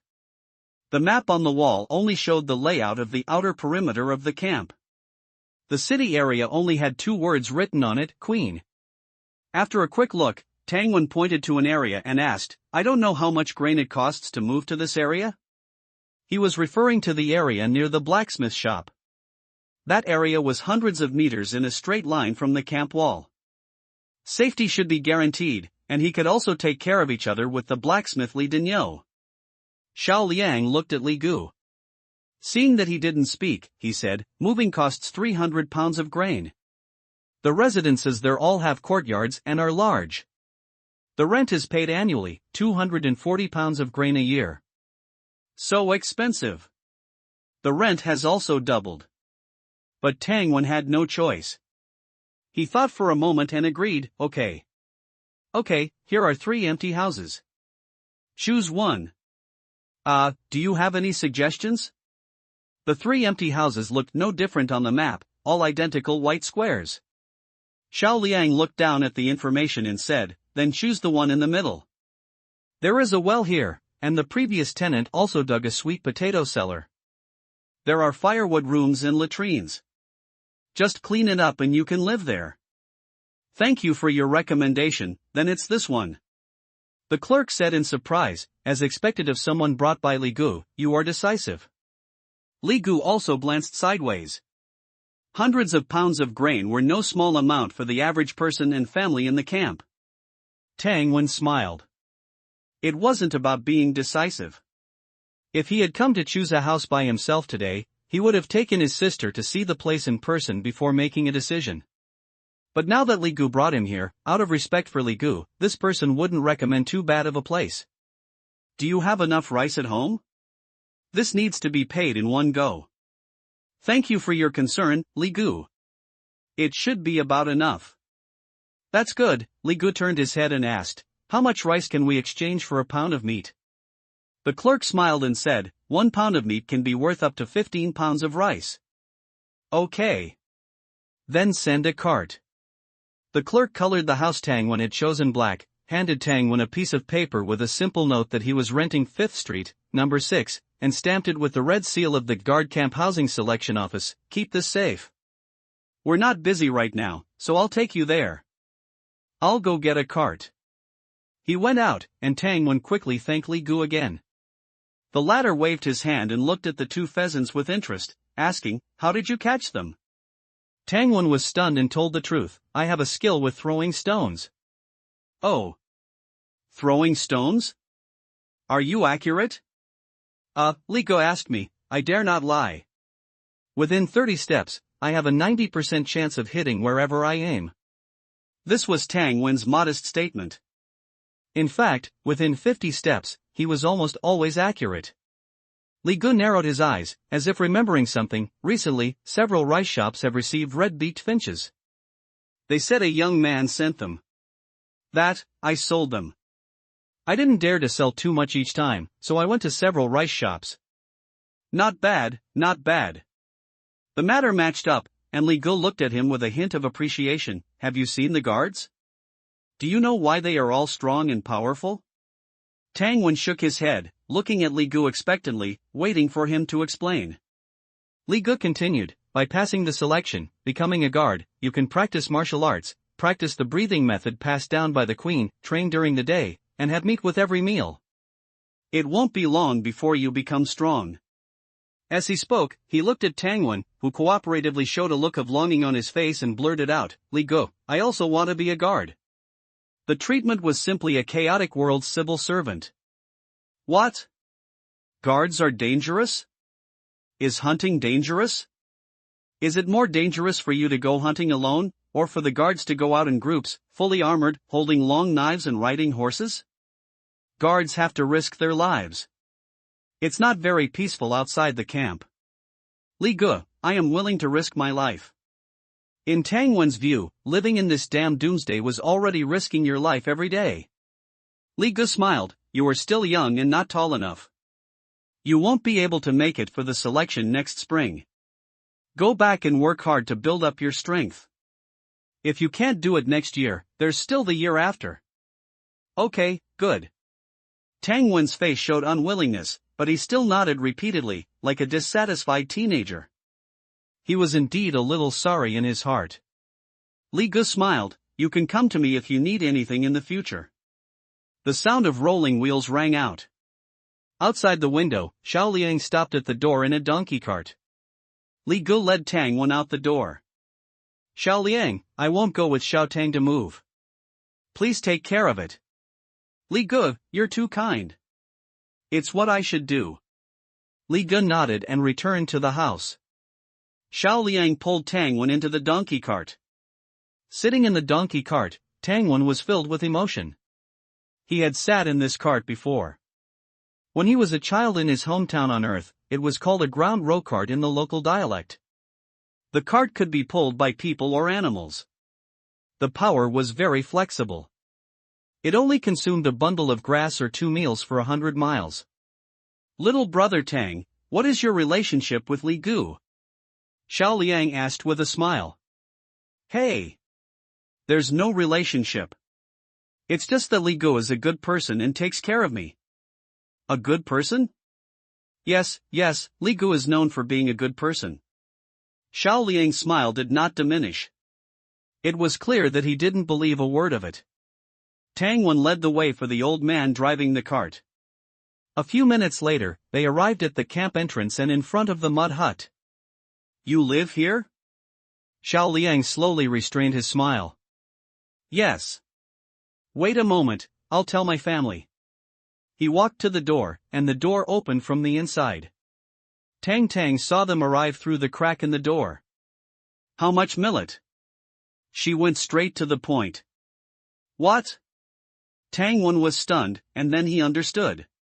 He hesitated and said, "Sister, safety is the most important thing. It's just spending all the millet, sigh. Sister, what's wrong with you?" Hearing all the millet, Tang's eyes widened, and she leaned back and fell. Tangwen was shocked and quickly supported her. He saw her eyes lose focus, her body stiff, and she kept repeating, all the millet, all of it, all, not about fighting and killing. Sis, not all of it, there's some left, Tang Wen quickly reassured her. How much is left? Tang grabbed her younger brother's arm. The force was so strong that even Tang Wen, whose physique attribute was as high as 1.09, no less than a healthy adult, felt pain. Moving requires 300 pounds of grain, and the annual rent is 240 pounds, but it's a courtyard with a well and a woodshed, very safe, he observed his sister's expression, speaking cautiously. Tang straightened up, 300 plus 240, that's 540 pounds. You scared me, we still have quite a bit left. I've packed the pheasants, give them more millet, it's hard for us to move. Tang won. A few minutes later, he came out carrying a small burlap sack and handed it directly to Xiao Liang. Pheasant? So, little brother is a hunter? Xiao Liang took the bag, his smile reappearing. The driver unloaded a scale from the donkey cart. Tang Wen took a few more glances. No matter how he looked at it, this scale seemed more like a product of technology. He casually asked, is this a scale? I've never seen one before. Xiao Liang said proudly, it's a novelty brought by the trade caravan. There are also clocks and weaving machines. In a couple of years, you'll know when you join the guard team. As he spoke, the siblings carried out jars and buckets of millet from the house, pouring them into the burlap sacks that the driver brought. Once a bag was full and tied, it was time to weigh it. The driver and Tang Wen together placed the large bag on the platform scale. Tang stared intently at the platform scale. The driver distinguished the numbers on it and read, 117, 189 pounds. Just as he was reading, Xiao Liang, who was standing beside him, suddenly stepped on the platform scale with one leg and calmly asked, did you see it clearly? Saw it clearly. 189 pounds. High and clear. The driver was very sure. Tang looked at the scale, looked at the leg, and a kind of you can do this expression appeared in her clear eyes. Okay, 189 pounds of millet. He shouted, his voice not small, even the surrounding passers-by heard it. The passers-by saw his red armband, and no one lingered, as if staying for a second longer would make them demand rent. A few minutes later, the second bag of millet was weighed. Xiao Liang repeated his trick, 115 pounds became 193 pounds. An unprecedented gleam appeared in Tang's eyes, her brother giving him a pheasant was too worth it. Adding the two bags together, the weight of the grain Tang when handed over reached an astonishing 382 pounds. Only 158 pounds short. Xiao Liang pulled Tang Wen aside, brother Tang, for the rest, you better hand over some chicken meat. Okay, easy to talk about. Xiao Liang smiled and explained in a low voice, chicken meat can't be stored, I can arrange for everyone to eat it tonight. Understood. The doubts in Tang Wen's heart disappeared. He was still worried just now, can this balance the books? It's not like he's short of that little bit of grain, don't mess things up and not be able to clean up. Hearing this, he understood and yearned even more for the guard organization. He went back to the house and took out two pheasants, weighed them, 11 pounds, high and clear. 1 pound of meat is worth 15 pounds of rice, plus brother Tang has already paid 30 pounds of rent, that's too much. Xiao Liang looked at the driver and said, we can't take advantage of brother Tang, let's work hard and help brother Tang move. Okay, as you say. The old driver agreed. He drove the donkey cart back to the guard camp first, delivered a load of millet, and then hurried back to help Tang Wen move with Xiao Liang. The donkey cart was very capable, and it was all hauled away in one trip. When the small house was empty, the siblings were really leaving. Tang's eyes showed reluctance, and she looked back many times along the way.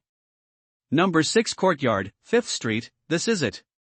Liang Min, also known as Xiao Liang, took out the key, opened the copper lock, and pushed the door open. Tang curiously looked around. The courtyard was not small, the donkey cart could easily turn around when it entered, about the same size as the blacksmith shop's backyard not far away. The toilet was in a corner of the courtyard, and the woodshed was next to the toilet, empty. The house was built of green bricks, one house with 3 rooms, with doors and windows. Inside the house, except for dust and cobwebs, it was empty. Liang Min handed a bunch of keys to Tangwen and left with the driver. Before leaving, Tangwen quietly stuffed 3 red-billed birds to the old driver. "Little brother Tang, whenever you need a cart, come directly to the guard camp to find me." The old driver grinned from ear to ear. "Okay, easy to talk about, take care, brother Liang, take care." Tangwen went to the blacksmith's house to borrow tools to clean the new house. When he mentioned it at the blacksmith's shop, Li Denyo also became happy. "Brother Tang, you moved here? At number 6, 5th Street? Good, good. My place is number 18, we're quite close." "Wait, I'll close the shop now and go help you clean up." "That won't do, your sister-in-law is pregnant, how can she be home alone?" Cough, cough, Li Denyo suddenly blushed. "She's not alone, I bought a maid to serve her." "Oh."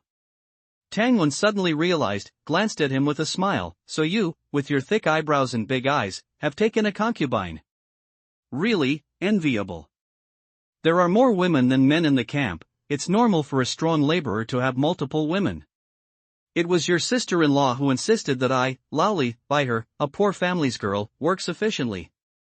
Yes, I understand." Tangwen gave him a look. Laoli became anxious. "Really?" Yes, really. The 2 of them carried brooms and dustpans and came to Tangwen's new home.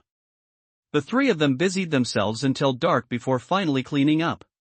Li Denyo didn't stay for dinner. Tangwen and his sister simply built a stove in the yard and made do with a meal. There are still 2 pheasants left, 2 bags of millet, half a bag of potatoes, half a bag of sweet potatoes, 5 bundles of firewood. Like a little squirrel preparing for winter, Tang carefully counted the remaining supplies in the house, insisting on putting all the food in their bedroom. Considering that the weather was getting colder, Tangwen planned to build a kong in the house in a few days. Although he had never done this kind of work, he had seen others build them when he lived in his hometown as a child. He understood the principle, and the materials were not difficult to find, so it should be feasible. The next day, a thick fog enveloped the area. Tangwen braved the thick fog and came to the carpenter's house. For the price of a pheasant and 30 pounds of millet, he took away a set of tables and chairs, a cabinet, and 2 single beds. After the things were moved back, the empty house suddenly had a breath of life. Li Denyo sent a large iron pot, as well as some iron kettles, iron shovels, and the like that were usually useful. To return the courtesy, Tangwen gave him the last pheasant. Although it was a bit of an advantage, he would slowly repay it in the future. In this world, he could be considered to have friends. Moving from a shed to a brick house, the siblings were still very excited. In the evening, Tangwen practiced his knife, the 8-section brocade, and throwing knives in the yard. After finishing his practice, he boiled water and took a bath. Although only wood ash and rice water could be used to clean the body, he still felt relaxed after taking a bath. Before going to bed, Tang suddenly said, "Xiaowen, this is even better than our old home." After a moment of silence, Tangwen said softly, "It will be better, go to sleep." "Yes, now that we have a house, it's time to get you a wife." "Ah." In the darkness, Tangwen shook his head repeatedly. In this chaotic world, becoming stronger is the most important thing. As for women, let's put that off for now. Name, Tangwen. Age, 14 years and 10 months. Body, 1.09 spirit, 1.05 skill, farming mastery, 719/1000, skill, flying stone, proficient, 1999/3000, skill, 8-section brocade, beginner, 967/1000, skill, throwing knife technique, mastery, 901/1000, skill, gale blade, beginner, 451/500. After many days of hard practice, Tangwen is about to usher in another transformation. In his skill list, the mastery level, flying stone, 1999/3000, hadn't been intentionally practiced by Tangwen for several days. The mastery level was sufficient for hitting rabbits, chickens, and injuring people. The 1999 experience points for flying stone were naturally gained while hunting birds.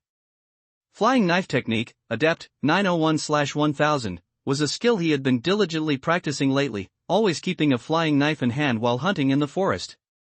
Wind-breaking saber, beginner, 451/500, he practiced daily with the blacksmith, Li Denyo. But what he valued most was 8 Vidra divine skill, beginner, 967/1000. This genuine Taoist skill could simultaneously increase physical fitness and mental strength. It was practically a divine skill. The next day, Tang Wen still didn't go out hunting. He woke up early and immediately began practicing the 8 Vajra divine skill in his room, immersing himself in it. He practiced several rounds in one go, pushing the experience to beginner 997/1000, a point where he could break through at any moment. As for when to break through, he wanted to waiting until he hunted more prey in the next few days and had a more sufficient supply of meat before making the breakthrough. After finishing the Vajra divine skill, he went to the blacksmith's house and practiced his saber techniques repeatedly until he broke through the current saber skill level. Wind-breaking saber, beginner adept, 3/1000. After upgrading the skill, Tang Wen rested for a moment and then practiced the wind-breaking saber technique again. With the saber in his hand, he felt a strange sense of familiarity and intimacy. The saber in his hand was like an extension of his arm, able to strike wherever he pointed, effortlessly and powerfully. Li Dainio's family stood on the steps, watching. Brother Tang is amazing. Li Dainio's wife and the maid, facing the saber's momentum directly, couldn't help but feel frightened despite standing far away. Li Dainio didn't speak, but he was extremely shocked in his heart. Little Tang has been practicing the saber for less than a month, right? I was a guard for 3 years and have been practicing the saber for more than 5 years, and my saber technique seems to be only at his current level. Could this be talent? After finishing a set of saber techniques, Tang Wen suddenly felt an indescribable sense of exhilaration. That kind of pleasure was as refreshing as drinking a can of ice-cold Coca-Cola on a sweltering summer day. Li Dainio's eyes were complex. Brother. This old brother has nothing more to teach you. Tang Wen smiled. How could that be? This is all just a show, with no practical combat experience. I'm far behind Brother Li. In the morning, he went to the market to buy square bricks and sand, and then used 2 pounds of millet to hire 2 workers. They busily worked all morning to build a stove and 2 white-heated brick beds in the new house. In the afternoon, he practiced flying knives. In the courtyard, the siblings stood apart. Swish, Tang suddenly threw out a piece of wood. Thwack! Tang Wen hit it with a knife. Hee, interesting. The young lady became interested in this game, taking pleasure in making her younger brother fail, deliberately throwing wooden blocks and chips at various tricky angles. By chance, after half a day, the experience of the flying knife technique increased rapidly. Flying knife technique, adept, 991/1000, I'm exhausted, I'm not practicing anymore, I'm going to rest and cook. Tang hung her hands down, walking towards the room dejectedly like a zombie from Plants vs. Zombies. Only 9 experience points were left to break through, but the young lady was too tired to continue. Ordinary practice would not work. Tang Wen shrugged and simply went to help his sister cook dinner. After dinner, he continued to practice the wind-breaking saber, the saber light shimmering under the moonlight. From morning to night, except for eating and resting, Tang Wen spent almost all his time cultivating. The next day, deep in the wilderness forest, Tang Wen took out a linen bag from his arms, which contained roasted potatoes and sweet potatoes, with a fragrant aroma. But he didn't take them out to eat. Instead, he extravagantly broke the sweet potatoes into small pieces and scattered them carefully on the ground. Scattering some here and some there, without being stingy, until he scattered a whole sweet potato. If scavengers saw this behavior, they would probably come over and lick the ground. Thump, thump, thump. Tang Wen hid and practiced flying knives. Cluck, cluck, cluck, the familiar sound of wild chickens rang out. Tang Wen quietly put away the flying knife and saw a pair of wild chickens landing on the ground covered with sweet potatoes, eating happily. Swish, swish, swish, swish.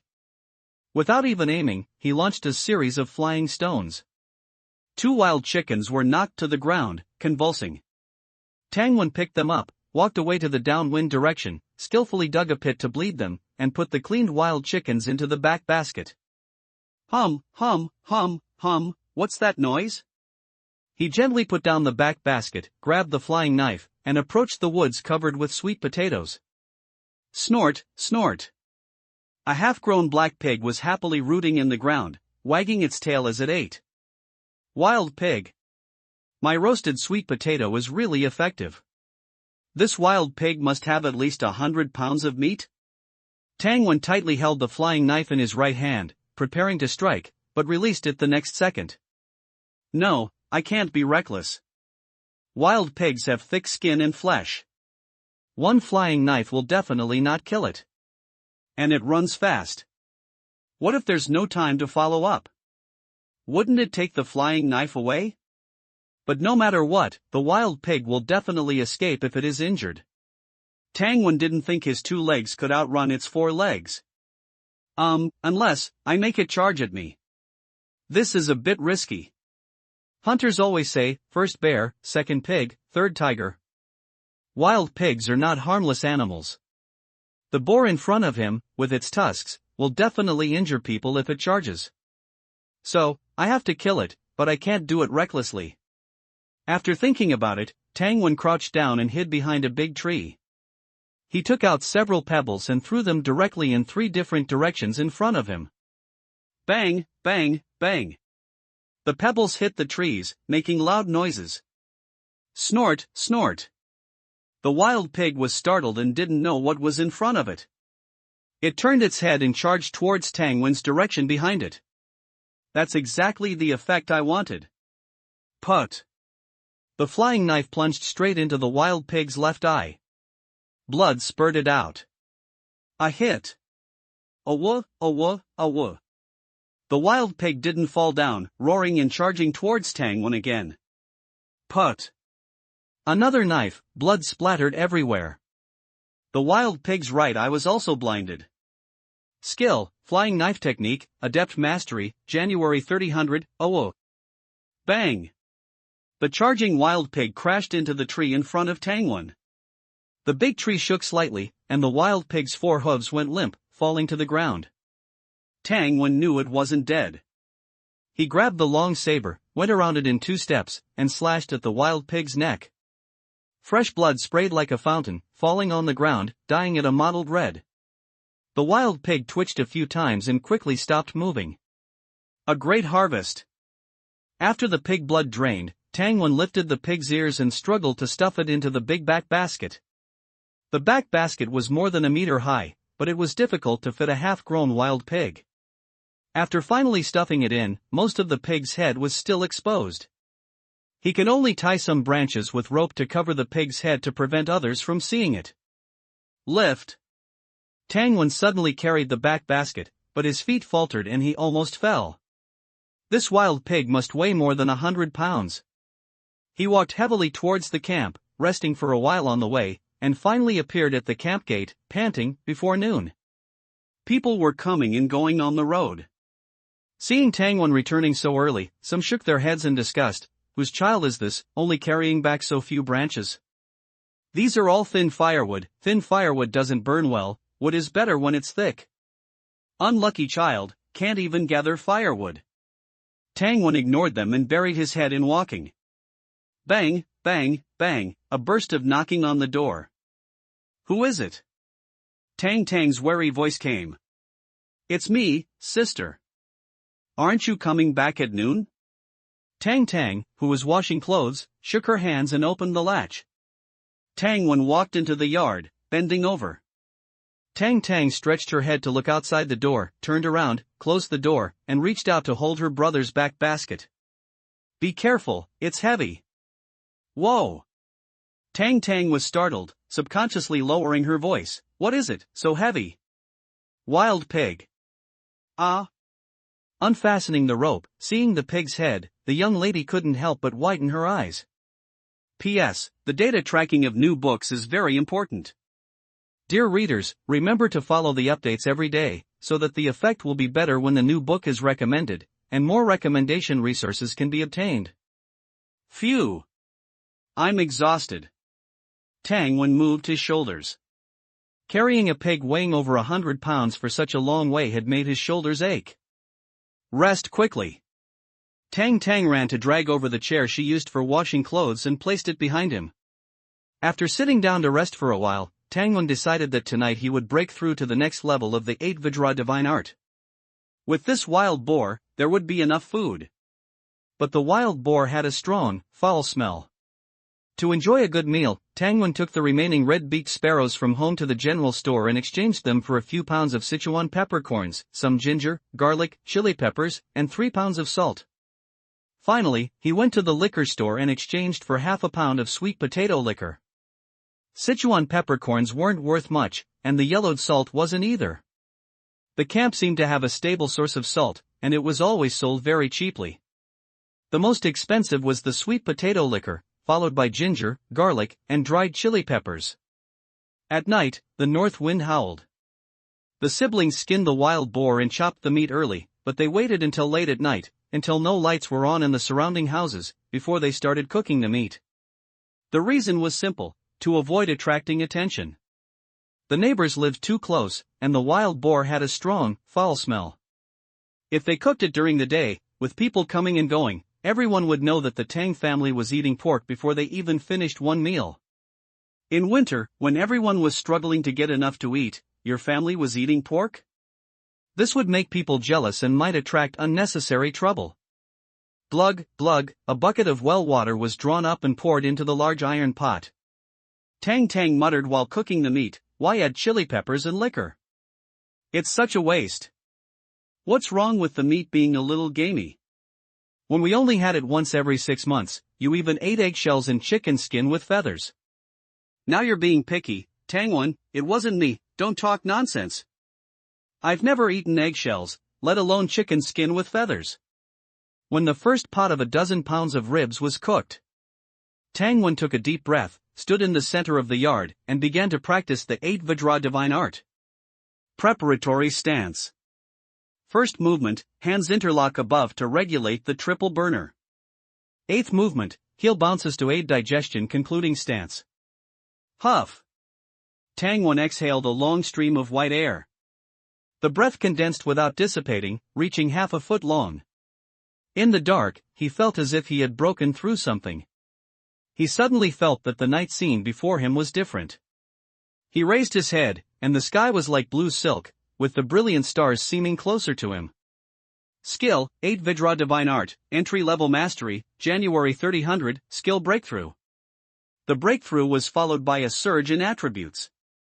Body, 1.092.09 Essence, 1.052.05. The last breakthrough increased both attributes by 0.7 each. This time, the attribute values directly increased by 1 point.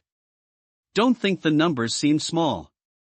In fact, according to Tangwen's own exploration and practice, Body, 1.0 is actually the highest physique attribute of a healthy adult male, encompassing strength, endurance, speed, and other aspects.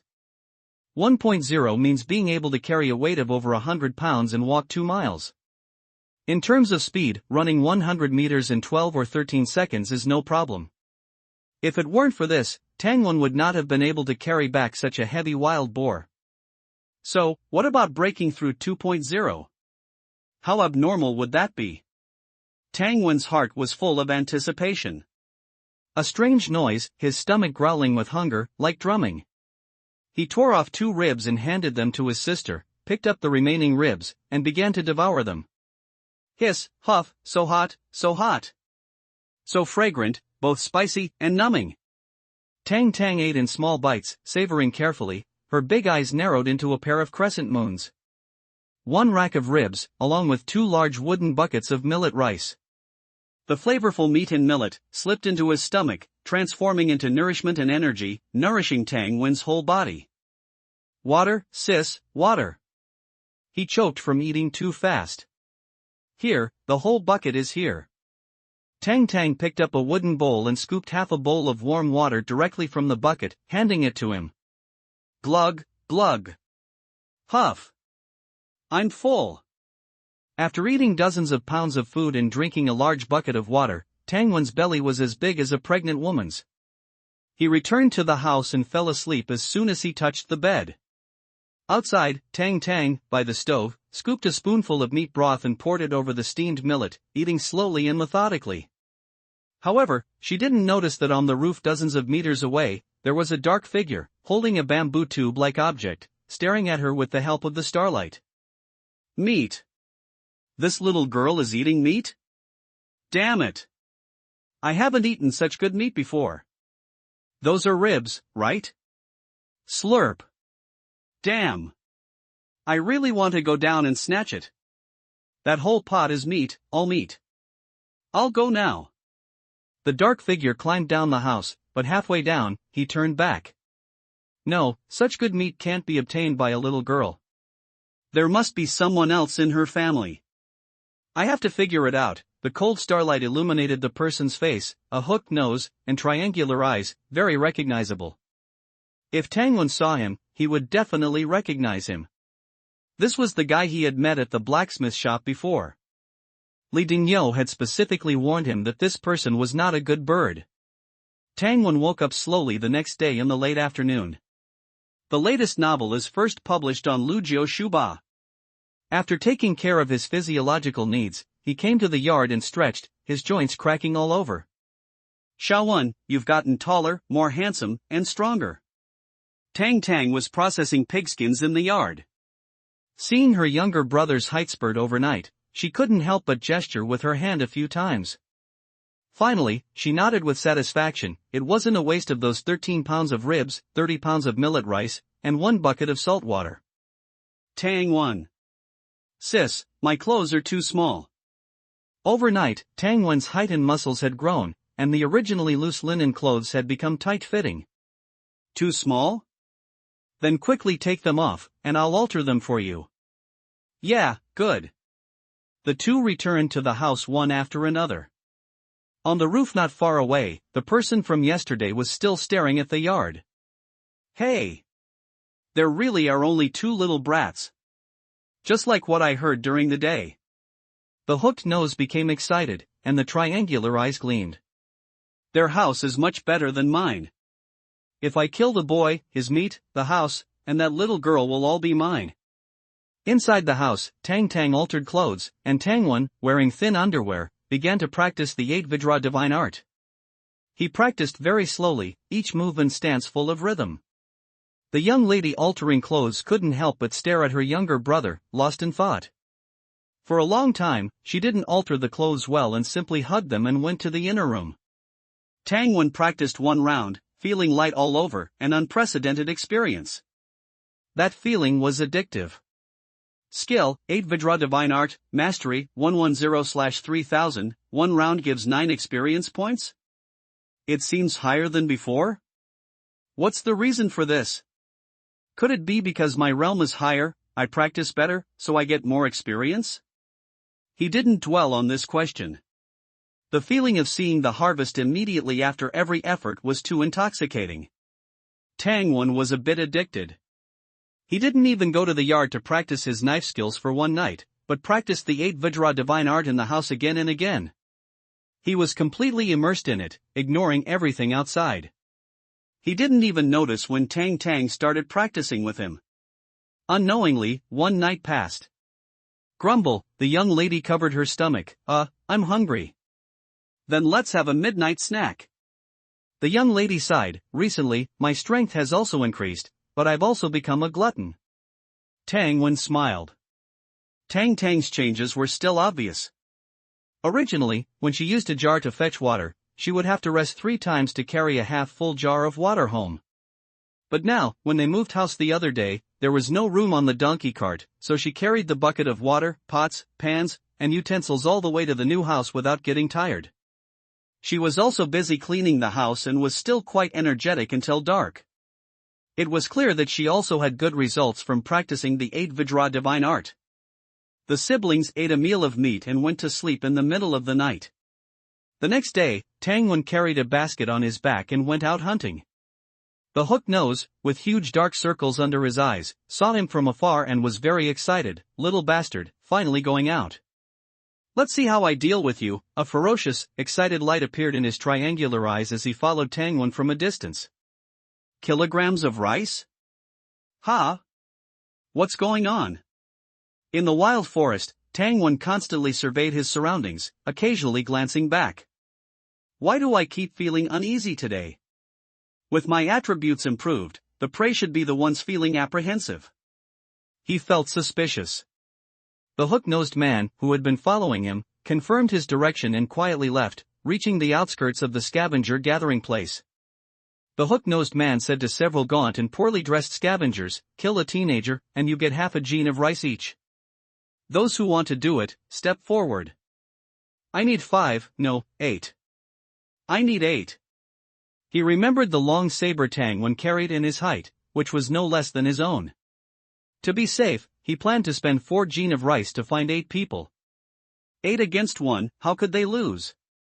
As for himself, of course, he wouldn't risk his life.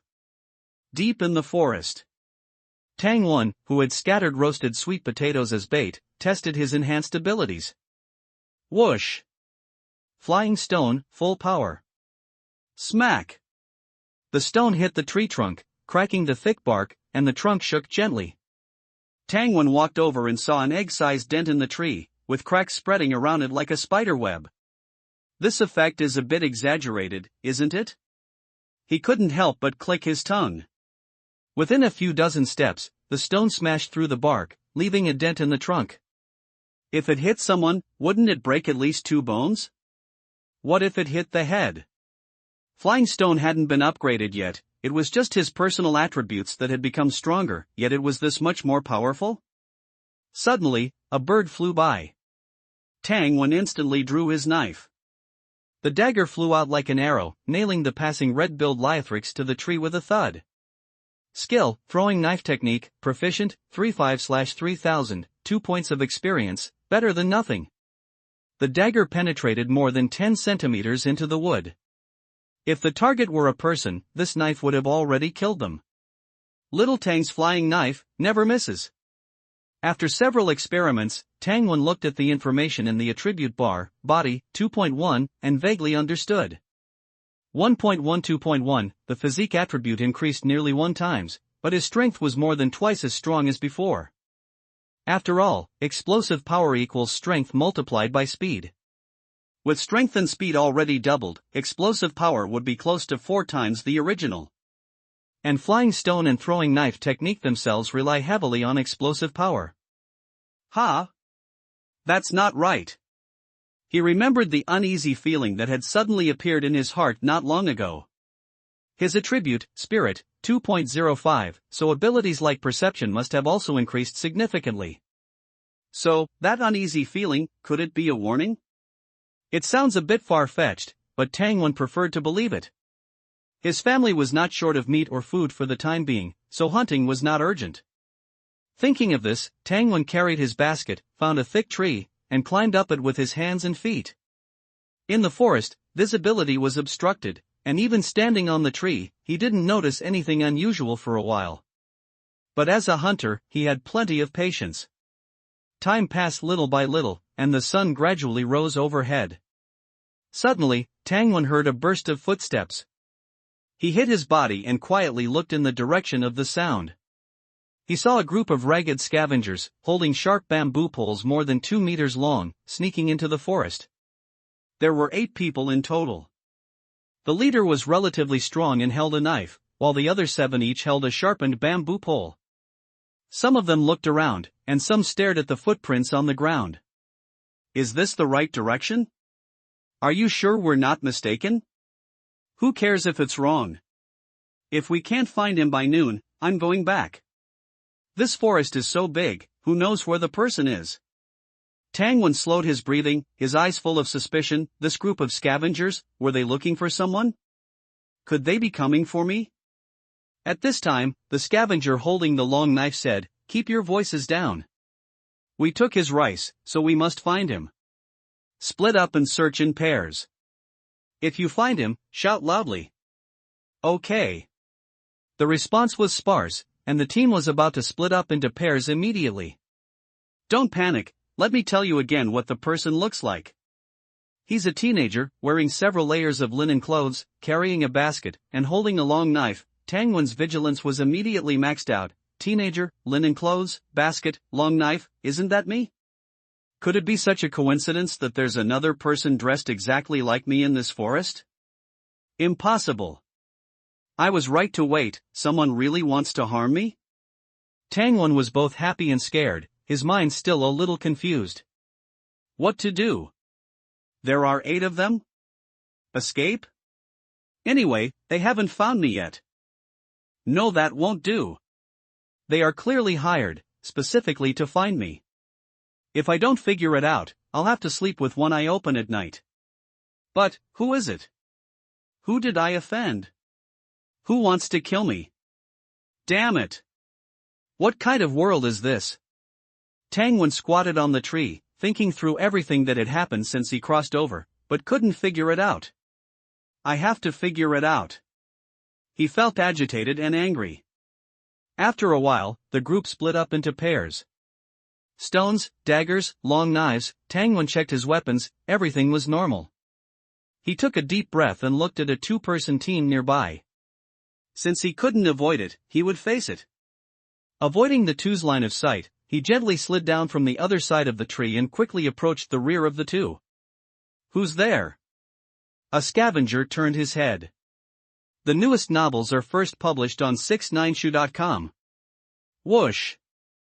A long knife came into view, the back of the blade heavy and powerful, smashing down with a strong wind. The scavenger who turned his head didn't even grunt and fell straight to the ground. Don't move, don't make a sound if you don't want to die.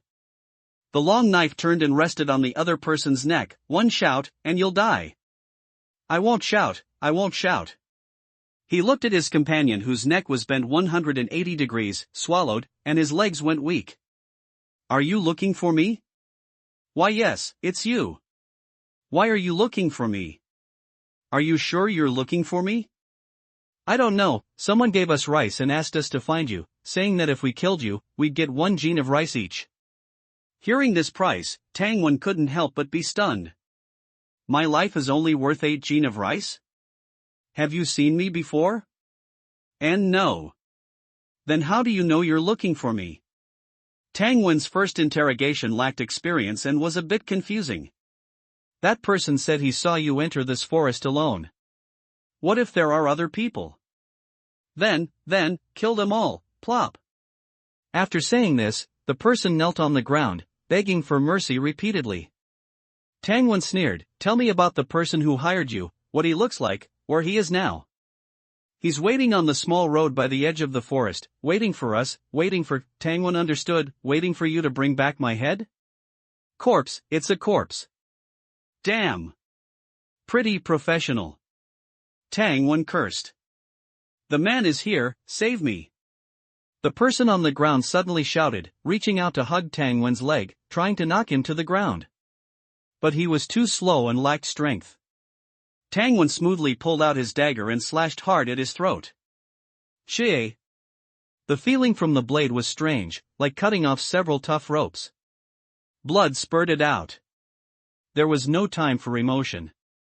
Someone in the distance spotted Tangwen.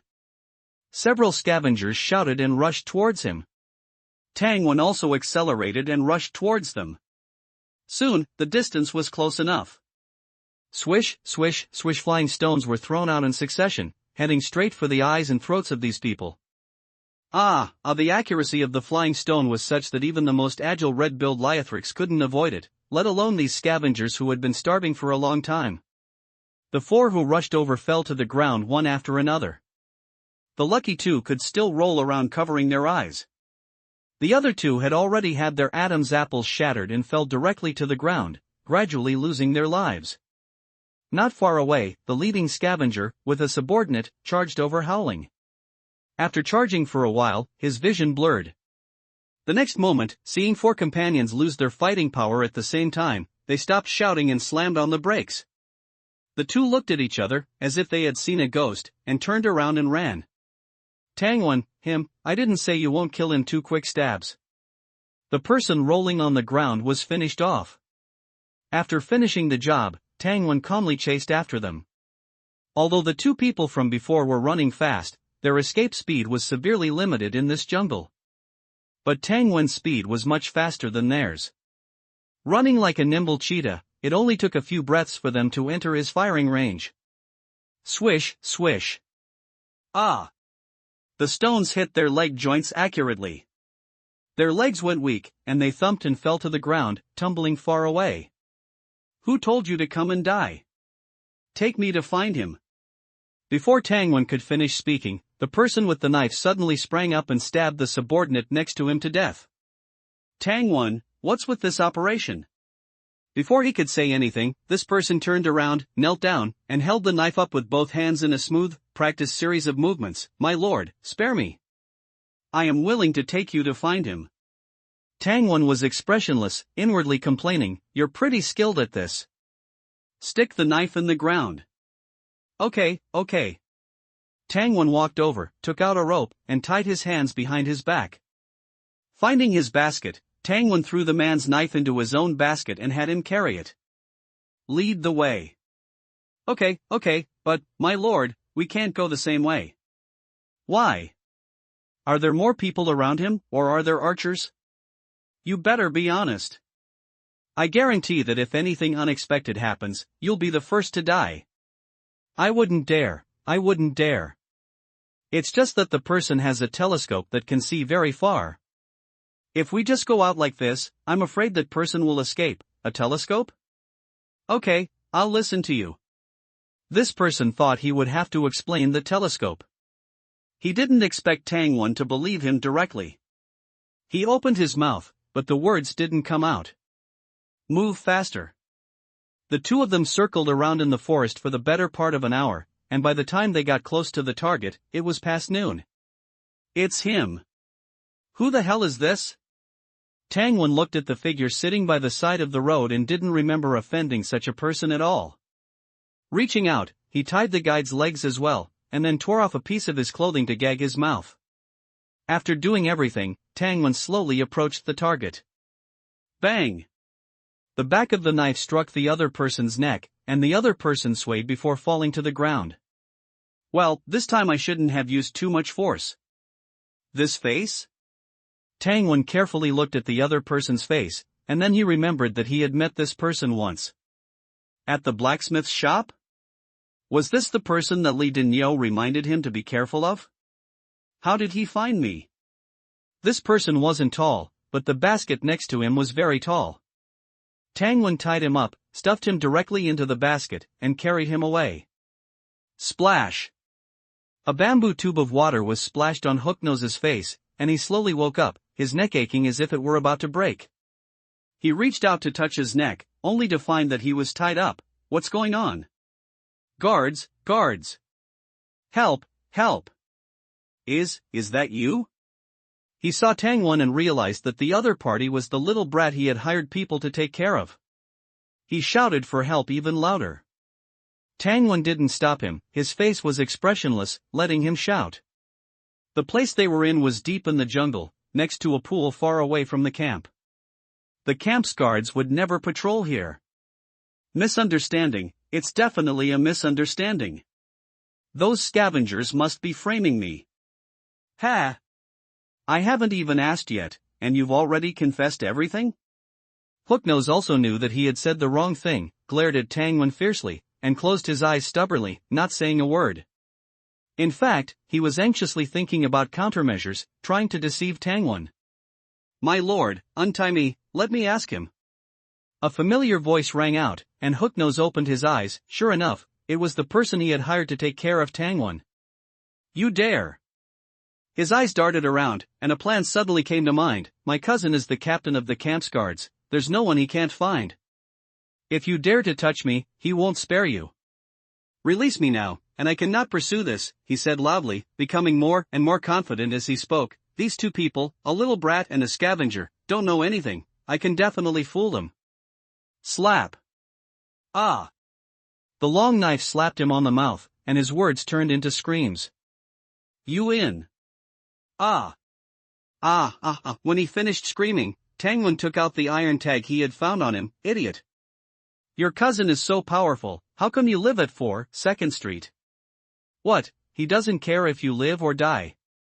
4 2nd Street was only 20 meters away from the city wall, and the rent was cheap. The people who lived there were the poorest of the poor in the camp. Only slightly better than Tang1 and his sister's situation before. A real relative of a guard captain, living so miserably? Tang1 didn't believe it. The most uptack new uptack small uptack say uptack in uptack 6 uptack 9 uptack book uptack bar uptack first uptack hair. Hooknose was speechless and closed his eyes, gritting his teeth. Tangwan didn't waste any words, directly using his dagger to cut a piece of cloth from his clothes, wet it with water, and covered his mouth and nose. Hooknose snorted coldly, "Don't think you can make me say a single word." Whir. A bamboo tube of water was continuously poured on the wet cloth, and there were several other bamboo tubes next to it. They came from Hooknose's basket. Ugh. In less than a minute, Hooknose, who was tied to the tree, arched his body, trying to open his mouth wide, but he couldn't breathe in a single breath of fresh air. The feeling of suffocation was uncomfortable and terrifying. After another half a minute, Tangwan stopped. Hooknose felt like half a year had passed, he gasped, looking at the calm-faced young man in front of him, his eyes full of fear. Why did I provoke him? There are so many people in the camp, who couldn't I have killed? Why did I provoke him? I have plenty of time to play with you. Tangwan said calmly, this is just the beginning. It doesn't matter if you don't say anything today. I can cut off your hands and feet, hide you in a cave, and torture you once every day. Don't think that just now was torture. Look, there are many ants here, there are many rats. I will smear sugar on your body, let you watch, let them eat you little by little. Hooknose's face was full of horror. Tangwan's calm eyes, and the mysterious means that had almost killed him just now, made him believe that the other party could really do it. If you tell me, I will cripple you, but I won't kill you. Really? If you're crippled, can you still threaten me? No, I can't threaten you now either. I don't have a powerful cousin, I'm lazy and gluttonous. All along, I've relied on cooperating with those scavengers to kill people. Tangwan stared seriously at his expression, listening to his every word. As he said, he would target a person, and then collude with scavengers to kill for money. It was a consistent operation. However, the opportunities to kill for money were not many. Usually, he would sleep during the day and wait for opportunities to steal at night. The night before yesterday, he took advantage of the good starlight to observe the surrounding neighbors with a telescope on the roof, and saw Tang cooking meat and eating meat in the yard. So, he targeted Tangwan. Just that simple? Because of a little meat. Just like that. Afraid that Tangwan wouldn't believe him, he quickly added, once, I saw someone eating rice in the yard, and I could only drink soup, so I targeted him. Faced with such an absurd answer, Tangwan was temporarily speechless, but he didn't doubt it. His intuition told him that what this person said was probably true. Tangwan didn't want to talk anymore, and walked straight into the forest. The scavenger with his hands tied followed with a limp. My lord, are you just going to let him go? If he escapes, he will definitely take revenge on you. Tangwan glanced at him. I said I wouldn't kill him, I didn't say you wouldn't kill him. The scavenger was stunned. Understood. I'll do it right away. He turned back, grabbed a sharp stone shard, and slit Hooknose's throat. Put. Almost at the same time, a flying knife pierced his heart. The two died together. Tangwan stepped forward to confirm that they were dead beyond any doubt, then pulled out the flying knife and turned to leave. P.S. Asking for recommendation tickets. The night was dark and the wind howled. Creak. The wooden door opened, a figure looked left and right, then stepped out onto the street. They quietly made their way to a street on the outer edge of the camp, number 3, number 4. 2nd Street, number 4. This is it. A padlock hung on the wooden door. Tangwan quietly opened it with a key and slipped inside. The houses on this street had no courtyards. The wooden door he opened was just the entrance to the house. The room was pitch black. He took out a fire starter he had prepared beforehand, gently blew on it, and a faint light appeared. The strengthening of his physique had made his eyesight far superior to ordinary people. Plus, he had eaten a lot of bird organs lately, so Tangwan hadn't developed the night blindness that plagued most people in the camp. He lit the oil lamp in the room. The dim yellow light didn't illuminate much. But in Tangwan's eyes, everything in the room was clear. The wall directly in front of him attracted his attention. A large black bow hung there. He casually pulled over a chair, stood on it, and took down the bow. Heavy. Now, he was full of strength. He felt like he was waving a long saber effortlessly. This iron bow seemed heavier than 3 long sabers. Great, just what I needed. After this actual combat, he was a little dissatisfied with the attack range of his throwing knives and stones. He was thinking about hunting more animals and exchanging the meat for a bow and arrow to practice with, but he found one directly.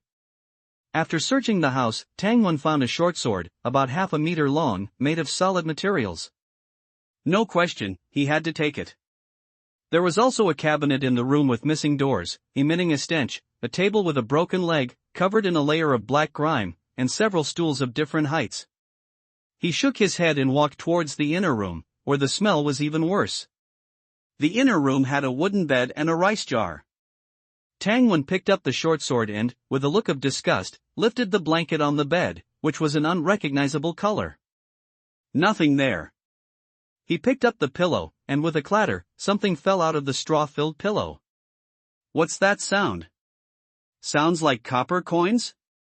Tangwon squatted down and picked up the things on the ground, a strange expression on his face. These are really copper coins? The shape of the copper coins was similar to the ancient square-holed round coins. He had heard Li Dania say that the shops and stores in the city used copper coins, not bartering. The merchant caravans from outside also accepted copper coins, but preferred bartering. Apart from the copper coins, the iron bow, and the short sword, he didn't take anything else. He quietly returned home. Under the little Mrs. expectant gaze, Tangwon took out the iron bow, the short sword, and dozens of copper coins. Tang's smiling face gradually disappeared. That's it? These are the most valuable. What's the use of the most valuable? What about food? What about supplies? Bring everything. Her voice rose 3 degrees. Ha! We're stealing, taking things. It wouldn't be good to empty it out, would it? What's wrong with that? The little miss raised an eyebrow. This is his compensation to us. You could say they are our spoils of war. Empty it out, empty it all. I'll go with you. A look of eagerness appeared on her face. Tangwon. Helpless, the two went again. At Tang's request, they each carried a large backpack before leaving. Once again, he opened the other party's door. Tang searched around. Dozens of pounds of millet in the rice jar? Take it. Several benches, 3 dirty wooden buckets? Take them. You're so stupid, there are 2 salted fish there. Shawan, didn't you see them? There's a lot of firewood in his house. Tangwon quickly stopped her. Let's forget about the firewood? Forget about it? Tang looked at her younger brother. Half the room in this side house is firewood, enough for us to burn until spring. When she said that, Tangwon also thought that the woodshed in the yard was indeed empty. Then, take it? Take it. Let's move it together. At worst, we'll move it for 2 more nights. Tang said with determination. Well, probably not. With Tangwon's current strength, he could walk like the wind, even carrying 200 pounds. Tang helped him tie the firewood into bundles with rope. Tangwon carried it on his back. Under his sister's look of "you didn't eat so much millet rice for nothing," he took advantage of the cover of night and quickly traveled back and forth 7 or 8 times. Before dawn, he filled his own woodshed to the brim. According to the current consumption of a few pounds of firewood a day, it would be enough to burn until next spring. The brother and sister stood side by side at the entrance of the woodshed, looking at the harvest with smiling faces. Don't mention it, the feeling of getting something for nothing is really awesome. The other things that were moved were piled up in the yard. Tang said with disgust, the tables and chairs can be split up for firewood. We don't want the wooden buckets, salted fish, and millet. Let's take them out to exchange for things. After busying all night, they were a little tired, so the two went back to the house to rest. After lunch, in the afternoon, Tangwon came to the blacksmith shop with the iron bow and short sword on his back. This short sword is good, it's perfect for your sister to protect herself with a scabbard. Blacksmith Li Daniu gave Tangwon a whetstone and looked at the iron bow the latter brought. This bow? He took it in his hand and tried to draw the string. Hey! Li Daniu's face turned red, and he could only pull it halfway. Buzz! With a release, the steel string vibrated rapidly. Little Tang, this bow is good, but it takes too much strength. It's heavier than the bows I've seen in the guard camp. I'm afraid it takes 2 strong men to pull it open. Li Dania had a rough exterior, but he knew what was what. Tang Wen didn't say where the bow came from, and he didn't ask a word. Tang Wen said sincerely, yes, it's too heavy. So heavy that even he could only pull the bow fully 20 or 30 times in a row. If you have copper coins, Brother Tang can sell the bow to the city. If a guard captain takes a fancy to it, it's worth a few £100 of mutated beast meat, or you can exchange it for enough food to eat for several years. Li Danio had said earlier in the chat that people in the camp who wanted to enter the inner city of the camp, that is, the city, needed to pay an entrance fee of 10 copper coins each time. 10 copper coins can buy 10 pounds of white flour or 20 pounds of millet in the inner city. For the people on the outer edge of the camp, it was sky high. Almost no one would go. More importantly, ordinary people on the outer edge of the camp had no way to earn copper coins. Tang Wen didn't plan to sell the iron bow, but listening to him, he couldn't help but feel like he was getting rich. Not to mention hundreds of pounds of mutated beast meat, Tang Wen didn't even have hundreds of pounds of ordinary meat. Sure enough, killing and arson are the way to wealth. He said, "Brotherly, please make 2 pairs of finger guards for me first, and then get some arrows. If I really want to sell it one day, taking a set out will be worth more." Easy to say, leave it to me. I'll help you maintain this bow. How much meat do you need? No need. That pigskin is enough. Brother, you are really amazing to be able to hunt a wild boar. But don't go deeper into the forest, there may be mutated beasts that haven't been cleaned up. Okay, I'll keep that in mind. Li Danio was busy, and Tang Wen went to the backyard to practice his saber by himself. After yesterday's events, he was even more eager for strength. Wind-breaking saber, mastery, 109 out of 1000, he didn't waste a moment in the afternoon. Come, brother, let's practice together, don't leave tonight, just eat here. Li Danio didn't know when he finished his work and stood in the backyard watching Tang Wen practice his saber. Okay, wait for me to go back and tell my sister. Call your sister to come together, it's more lively with more people. What's the point of leaving her alone at home? Okay. It's funny to say, the two can be regarded as good neighbors and good friends. But they haven't eaten a single meal at each other's house. After all, food is too important for the people in the camp. When he returned home and told her, Tang Tang also agreed to come over for dinner. We can't go empty-handed, right? A hesitant look appeared on the little Mrs. face. Tang Wen knew that she was feeling sorry for the things. Before he could speak, Tang Tang continued, it's not appropriate to take millet, he helped us clean up, so let's take meat? Tang Wen smiled and didn't speak. Tang Tang curled her lips and cut about a pound of the braised pork head, turned around and asked, is that enough? Tang Wen smiled secretly, the little miss hasn't changed at all. Even though she made a fortune last night, she is still as frugal today, well, so good at managing the household. Finally, the two of them, carrying over a kilogram of pig head meat, went to Li Dania's house to freeload a meal. Now that you're here, you're still being so polite. Li Dania's wife grabbed Tang Tang's hand, her face full of smiles. Looking back at the increasingly heroic Tang Wen, she secretly sighed, this brother is really capable. I've never heard of anyone bringing meat when going to someone else's house for dinner. It's a pity that our family doesn't have a younger sister or anything. Otherwise, marrying her to Tang Wen would mean endless happiness, wouldn't it? Before dinner, Tang Wen and Li Danio each picked up an unsharpened long saber, preparing for a real fight. Brother, be careful. As soon as the words fell, the long saber came down on his head.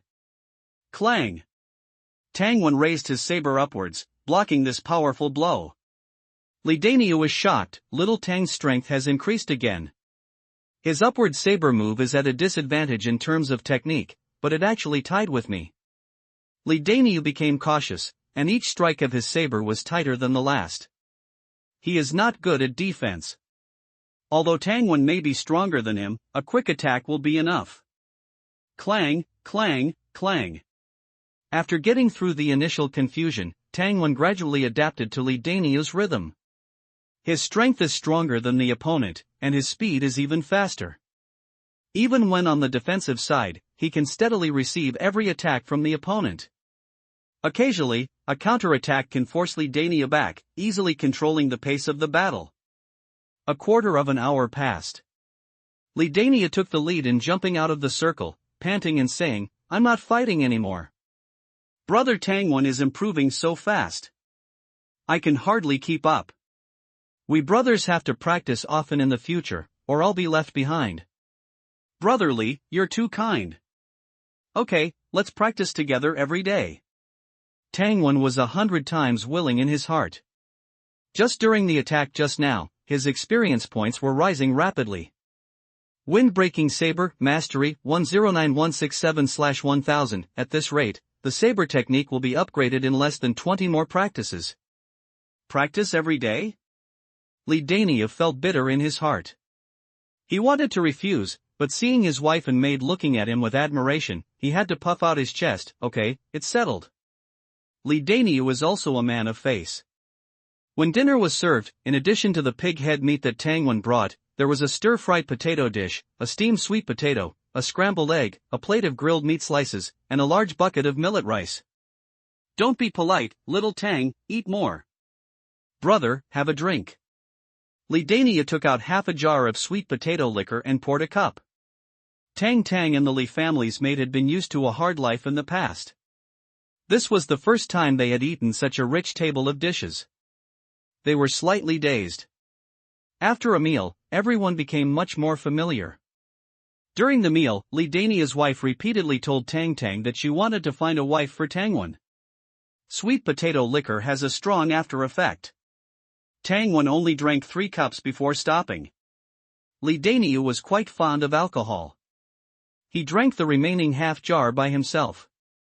Fortunately, he also had a large capacity for alcohol. After drinking, he was still able to send the two of them out. It was dark. Tangwon carried the iron fetal bow and arrows on his back, walking in front. Tang pulled on the corner of her younger brother's clothes, slowly walking home. Today, she ate pig head meat, scrambled eggs, grilled meat. She never dared to imagine such a life, even in her dreams. Suddenly, her neck felt a chill. The young lady raised her head, and pieces of ice fell on her forehead. It's snowing. Tangwon's voice was solemn. There was enough firewood at home, but there was not enough food and meat to get through the winter. Yeah. Tang frowned, let go of her hand, and tucked in her younger brother's hem. Winter is difficult and deadly for the poor. I don't know how many people will be frozen to death. This happens every year, and even cases of entire families being frozen to death have occurred. Back home, looking at the 2 sabers in the house, Tangwon said, "Sister, let me teach you how to use a saber." Tang, who was starting the fire, thought for a while and nodded. Who? So warm. It was the first time the siblings had heated the Kong. The heat was transmitted through the thick dry grass, making it extremely comfortable. In order to save firewood, Tang hugged the quilt and lay on a large con with her younger brother. She decided to sleep like this in the winter, unless her younger brother married a wife, otherwise heating 2 kangs would be too wasteful of firewood. The straw underneath and the linen quilt on top didn't provide much comfort. She had to go to the city when she had time. She didn't believe there were no cotton quilts there. The next day, seeing that the snow in the yard was only half a hand thick, Tangwon breathed a sigh of relief and went out hunting early in the morning, ignoring his sister's dissuasion. As the saying goes, it's not cold when it's snowing, it's cold when the snow melts. If the snow melts and the weather really gets cold, mutated beasts might come around the camp to hunt. At that time, going out hunting would be really dangerous. It was snowing, and few people went out. The poor people knew that they should move less when it snowed, because it was easy to get hungry and frostbitten in the cold. In addition, the snow covered the ground, so there was no hope of finding anything. Going out was just a waste of time. The latest novels are first published on Lu Nine Shuba. Tangwon walked out of the gate alone and quickly walked into the depths of the forest. Today, he planned to come home later and try to get as much game as possible. Soon, he came to the pool from the day before. The 2 corpses had long disappeared from the spot. The blood stains on the ground were also covered by heavy snow. Although he wasn't afraid of anything, seeing that there were no traces at the scene, Tangwan couldn't help but breathe a sigh of relief. Beside the pool, there were messy animal footprints. He bent down to observe. There were several rows of fairly clear two-lobed crescent-shaped hoofprints on the ground. Without hesitation, he followed the footprints all the way to a depression. This was a good place to shelter from the wind. Tangwan speculated that the target was hiding here. He climbed a tree and took out his telescope to look down. The depression was all white, with nothing in it. Nothing? That's not scientific. Turning the direction, he looked down along the footprints. Ha! At the end of the footprints, the color on the snow was a little yellow. Pulling the telescope open with both hands, the field of vision became clearer. A pair of curved horns were faintly visible. This is? Sheep, yellow sheep? 1, 2, 3, taking out the prepared white cloth from his backpack and putting it on, Tangwan approached the yellow sheep, crouching down. 50 meters, 30 meters. Bah! A ram suddenly cried out. Tangwan lifted the white cloth, burst out and launched an attack. The flying knife directly pierced the ram's throat. Bah! After a miserable cry, the ram spurted blood and fell to the ground. Tangwan didn't even look at it, and directly pounced on the other sheep. The stones in his hand burst out like rain, accurately hitting the joints of the sheep's legs. A half-grown ram in the other direction escaped the disaster and rushed towards Tangwan, about to hit him. Tangwan slipped, dodged sideways, reached out and strangled its neck. Fall down for me. With a thud, the ram was knocked to the ground. One ram died, and one was captured. The remaining 5, ewes and half-grown lambs, had their legs injured by Tangwan's flying stones and couldn't run fast. After a busy work, none of the 7 yellow sheep escaped. Without delay, he tied the dead sheep to the back of another yellow sheep with a rope. He also tied the other yellow sheep around their necks, tied their mouths, and drove them towards the camp. Along the way, Tangwan remained vigilant. Today, he left the camp very far. He didn't see the gate of the camp until it was dark. In the sky, goosefeather snow began to fall. Tangwan, who was sweating and cold all over, really wanted to go home immediately and lie on the warm Kong. However, he certainly couldn't bring so many yellow sheep back to the camp at once. That would be too conspicuous. The snow fell rustlingly, and Tangwan stood in the silent forest, frowning and thinking. At the gate of the camp, a young lady supported the wall of the gate, carefully looking out. Safe since she came to the camp with her parents, Tang had never stepped out of the camp gate. Of course, she didn't plan to go out at this time either. Outside the camp was a vast expanse of white, and she had no idea where to find anyone. She knew that her younger brother was very powerful now and would definitely be able to come back. She would just wait at the door. Suddenly, a familiar figure came into view. Xiao Wan. Tang jumped up, raised her hand, and waved, and then she saw the person on the opposite side raise his hand in response. After confirming again and again that she had not mistaken him, she rushed out the door at once. Why did you come out? Just stay at the door. Give me the burden. Tangwan carried a live sheep in his bamboo basket, and another sheep was wrapped in the white cloth in his hand. It's very heavy, I'll do it. You go to our old cabin and see if anyone has moved in. Okay, good. Without asking why, Tang turned around and ran back to the camp gate. The cabin was in the corner of the wall next to the gate, empty, not to mention people, there wasn't even a rat. A few minutes later, the siblings returned to the cabin together. Tangwan put down the bamboo basket and unwrapped the white cloth. Sheep? Why is their fur yellow? The young lady was pleasantly surprised and curious. Tangwan didn't answer, pointing outside. There are a few more in the woods outside. Sister, you watch here, I'll run 2 more trips. Okay, be careful. The heavy snow helped Tangwan. He had just covered a few sheep with snow, and from a distance, you couldn't see anything unusual. 1 trip, 2 trips, 3 trips. 7 sheep, it took 4 trips to transport them all to the cabin at the camp gate. The sky was completely dark. Next, he had to transport the sheep home. Let's rest first, I'll go home and cook for you, and then move them after dinner.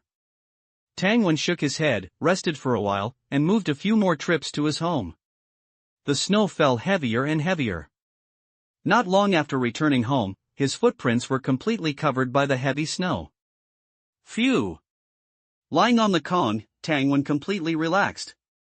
The sweat on his hair had frozen into ice stubble, and as the heat in the house warmed it, it turned into water and dripped down. Wash up quickly. Tang brought a basin of hot water and handed him a towel. Seeing that her younger brother didn't move, she urged him repeatedly, wash up quickly. You must not get sick. Hearing this, Tang Wen was stunned, and quickly climbed up from the con. That's right, this world lacks medicine, and if you get sick, there are no downstairs clinics and hospitals to go to, you can only endure it. If you can endure it, you can endure it. If you can't endure it, the people in the camp will say, this is fate. Sister, I'll go cook, you wash up later too. Okay, good. The night was pitch black. Tang Wen simply peeled off the sheepskin, divided the mutton, and took it to the yard to freeze. After a busy time, until late at night, the two ate a pot of fragrant mutton stew with potatoes. After the meal, Tang contentedly touched her stomach, not wanting to move. Tang Wen also touched his stomach, he has abdominal muscles. Outside the house, the north wind howled and the snow flew. In this kind of weather, what could be more comfortable than eating mutton and sleeping on a warm con? Tang looked at her younger brother, feeling that life was unrealistically good. Originally, she had made the worst plan, which was to sell herself to exchange some food for her younger brother so that he could survive this winter. Of course, it was more likely that no one would buy her at all, and then the siblings would freeze to death together this winter. Younger brother.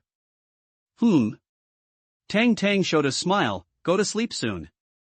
Tang Wen. I was already asleep if you didn't call me. When he woke up, it was still gloomy outside the window. As soon as he opened the door, the north wind was like a knife.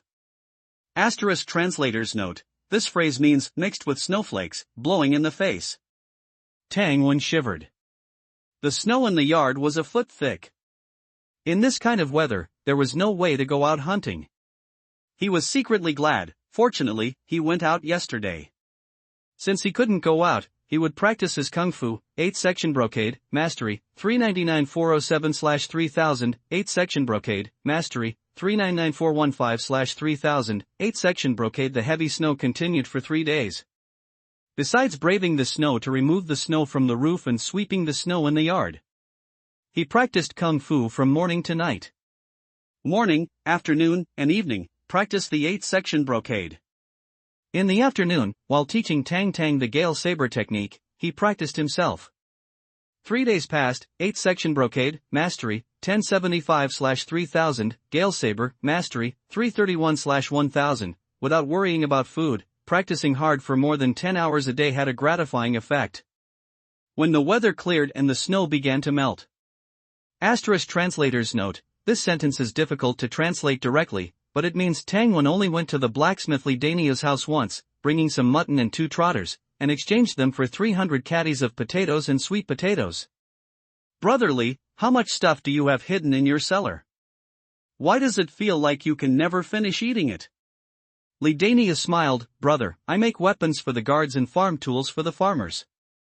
How could they let me lack food? That makes sense. This blacksmith of his was definitely a big shot in the camp. But I don't earn much either. The guards send iron ingots, and I'm responsible for forging them, just earning a hard-earned money. After chatting about some daily life, Tang Wen asked, I saw that my sister-in-law and the others are wearing cotton-padded clothes. Where are they sold? Li Dania touched his bald head, these were brought out from the city. If you want them, brother, 2 sets of thick cotton-padded clothes, plus 2 pairs of cotton shoes, I'm afraid it will cost 20 caddies of meat. Are sheepskins valuable? That's right. You brought mutton, so you must have sheepskins. 1 sheepskin is enough. However, if you have copper coins to pay the city entrance fee, you can go to the city to sell them yourself. Hee, brother, your skills are getting better and better, you will enter the city sooner or later. That's right, I'll get you a few copper coins first, before Tangwen could speak, Li Dania ran into the backyard in a puff of smoke, brought 10 copper coins, and stuffed them into Tangwen's hands. The snow melted, and under the continuous north wind, it froze again. Tangwen was not in a hurry to go to the city. The siblings practiced kung fu and saber techniques in the house every day. 8-section brocade, mastery, 2392/3000, Gale saber, mastery, 753/1000. Practicing hard consumed a lot of energy. Tangwen had to eat 3 to 5 caddies of mutton every day, plus potatoes, sweet potatoes, and millet. Although Tang Tang said, "My younger brother has turned into a little pig, eating 50 caddies of millet a day. Even the big shots in the city wouldn't dare to eat like this." But when cooking, she made mutton soup, stewed mutton, and roasted mutton every day, changing the patterns. The first sheep was eaten, and in the firewood room, another restless sheep was slaughtered. This time, the sheep's blood was not wasted. The sheep's blood was poured into a wooden bucket, and with salt and water, it quickly became solidified sheep's blood. The siblings' food became a little richer. Continuous practice inevitably caused dizziness. Tangwen remembered something, took a bowl of hot water to the outside, and splashed it into the sky. The hot water turned into countless ice flowers, fluttering and falling. Ha! The young lady behind him widened her eyes, turned around and went back to the house, also carrying a bowl of water, and splashed it into the air. Splashing water into ice meant the water was freshly boiled hot water. It meant that the temperature was below -20 degrees. Tangwen climbed onto the roof, cleared the snow, and looked around with a telescope. Every household in the camp was closed, there was not a single figure on the street, and as far as the eye could see, it was a snow-white scene. Bang bang bang! Brother Tang! Brother Tang! Someone was banging on the door, and from the sound, he knew it was the blacksmith Li Daniu. Brother Li, what's the matter? Tangwen picked up the knife and opened the door for him. Li Daniu was stunned when he saw him holding a knife and wearing a dagger around his waist, and said, "My sister-in-law is about to give birth, and I'm going to the city to invite a doctor and a midwife. I'm not at ease at home. Brother, please take care of my house." No problem. Brother Li, go and come back quickly. Without bothering to nag, Tangwen's siblings went directly to the blacksmith shop. Sister-in-law Li was groaning, and the maid was at a loss. Tangwen had never experienced this scene either, so he had to let his sister comfort her and go to the kitchen to boil hot water himself. This was the knowledge he gained from watching TV shows. Giving birth always required boiling water, for some reason. The doctor and midwife came a little later than expected. Fortunately, it didn't cause a catastrophe, and the mother and daughter were safe. The daughter landed on the ground with a cry, and Li Daniu breathed a sigh of relief, but the light in his eyes was slightly dim. Tangwen comforted him, "Just let my sister-in-law work hard again. It's lively to have more children. Are you still afraid that you can't afford to raise them? My sister-in-law just walked through the gate of hell. Go and see her quickly." "I brought sheep bones and will drink mutton soup tonight," Li Dania suddenly realized. Yes. Brother is right, I was confused for a while. I'll go now. Seeking to follow up, during the new book period, follow-up data is very important, and it will be on the trial push soon, please readers. What fresh mutton soup? Young man, did you cook this? Oh, there's even sheep's blood in it. Tasting it, this isn't ordinary sheep, is it? The speaker was Dr. Li, a physician from the town's clinic. It's yellow sheep, glad it suits your taste, sir. Oh? That's rare indeed. Dr. Li, the old, still had a straight back, keen eyes, sharp ears, and a loud voice. Clearly, he possessed some martial skills. Li Daniu introduced, "Dr. Li, don't let my brother's young age fool you, he's incredibly accurate with sling stones and throwing knives, though he learned the knife from me, he's already surpassed me." The mutton on the table is from what he hunted a few days ago. Oh? Throwing knives and sling stones? Seeing Dr. Li's interest, Li Dania quickly winked at Tangwen. "Dr. Li, let's eat first. After the meal, we'll have my brother show you a trick or two." The food on the table could be considered lavish. Li Daniu brought out everything edible from his home. However, Dr. Li clearly lacked interest in the other foods, favoring the yellow mutton and sheep's blood. After the meal, he went to examine Li Dania's wife's pulse. Li Dania seized the opportunity to tell Tangwon, "Brother, this Dr. Li used to be a guard captain." Tangwon nodded, he understood what Li Dania meant. Performing his sling stone and knife throw was nothing much. Actually, he really wanted to ask Dr. Li what kind of kung fu he practiced and if he could learn it. Dr. Li returned from taking the pulse and saw Tangwon in the courtyard, sticking several pieces of wood, with one end burned red, into the snowy ground. Then, Tangwon stood far away under the eaves, casually flicked his hand, and a stone flew past, extinguishing 3 pieces of wood in a row, hitting the wall with a sound. "Not bad," Dr. Li clicked his tongue and added, "the accuracy and strength are both good." "Is your throwing knife skill at the same level?" "Yes, about the same." Both were master-level skills. "It's rare to see at your age. It's just that you're a little thin." At this point, Dr. Li paused and asked, "Do you have any more yellow mutton?" "Give the old man some, I won't take it for nothing." "I can teach you a health-preserving stance." "Stance?" Yes, I do." Tangwon agreed without hesitation, not even asking what kind of stance it was. He left the sentence "I'll go get it now," and turned to leave. Tang blinked beside him. She didn't understand things like stance. But she also thought her younger brother was a bit thin and hoped that what the old man taught would be useful. This kid. In a few minutes, Tangwon returned with a basket covered with a white cloth on his back. The basket on the ground was still swaying. He yanked off the white cloth, revealing a lamb inside. "Alive?" Not bad. Dr. Li looked pleased. He didn't lack mutton, there were specialized farms in the city, but wild yellow sheep were rare. Tang came over for a look, confirmed it was the smallest sheep in the family, and retreated slightly relieved, but her little face still showed some reluctance. After all, this was several hundred caddies of millet. Seeing this, Dr. Li touched his beard embarrassedly, feeling like he was bullying the weak. But it was impossible not to take the yellow sheep, so he could only give Tangwon more compensation. He stepped forward, had Tangwon stand straight, patted and tapped Tangwon's body for a while, and nodded, "Good frame, just a little thin. I'll teach you a health-preserving stance and give you an apothecary's identity plate from the clinic so you can enter the inner city without paying a fee, how about that?" Exchanging a lamb for a stance, Tangwon already felt like he had made a great profit, not to mention getting an identity plate that allowed him to enter the city freely. Good. I'll listen to you, sir. Also, remember to bring me yellow sheep when you catch them in the future, you won't be short of benefits. Definitely we'll send them to you. Tangwon nodded vigorously. At this moment, he had decided not to eat the yellow sheep at home. He would send one to this Dr. Li every once in a while. Dr. Li led Tangwon into the side room and began to instruct him on the stance. To wash the marrow, start with the stance. Don't underestimate the stance, standing well will strengthen your body, prolong your life. If you go to be a guard in the future, you will also be stronger and faster than others. Open your legs, shoulder width apart. Relax your neck, tuck your chin slightly. Finally, kid, remember to hold the one and guard the origin.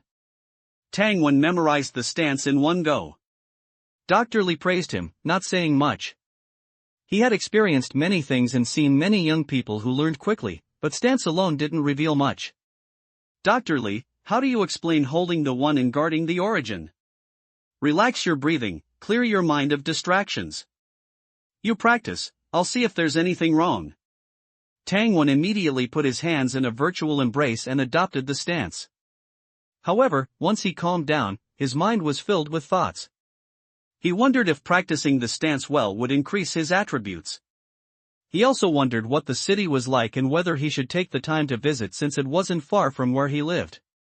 A quarter of an hour later, his stance was already standard. Dr. Li instructed again, if you can't clear your mind of distractions, then focus on your breathing. When exhaling, silently say the word exhale.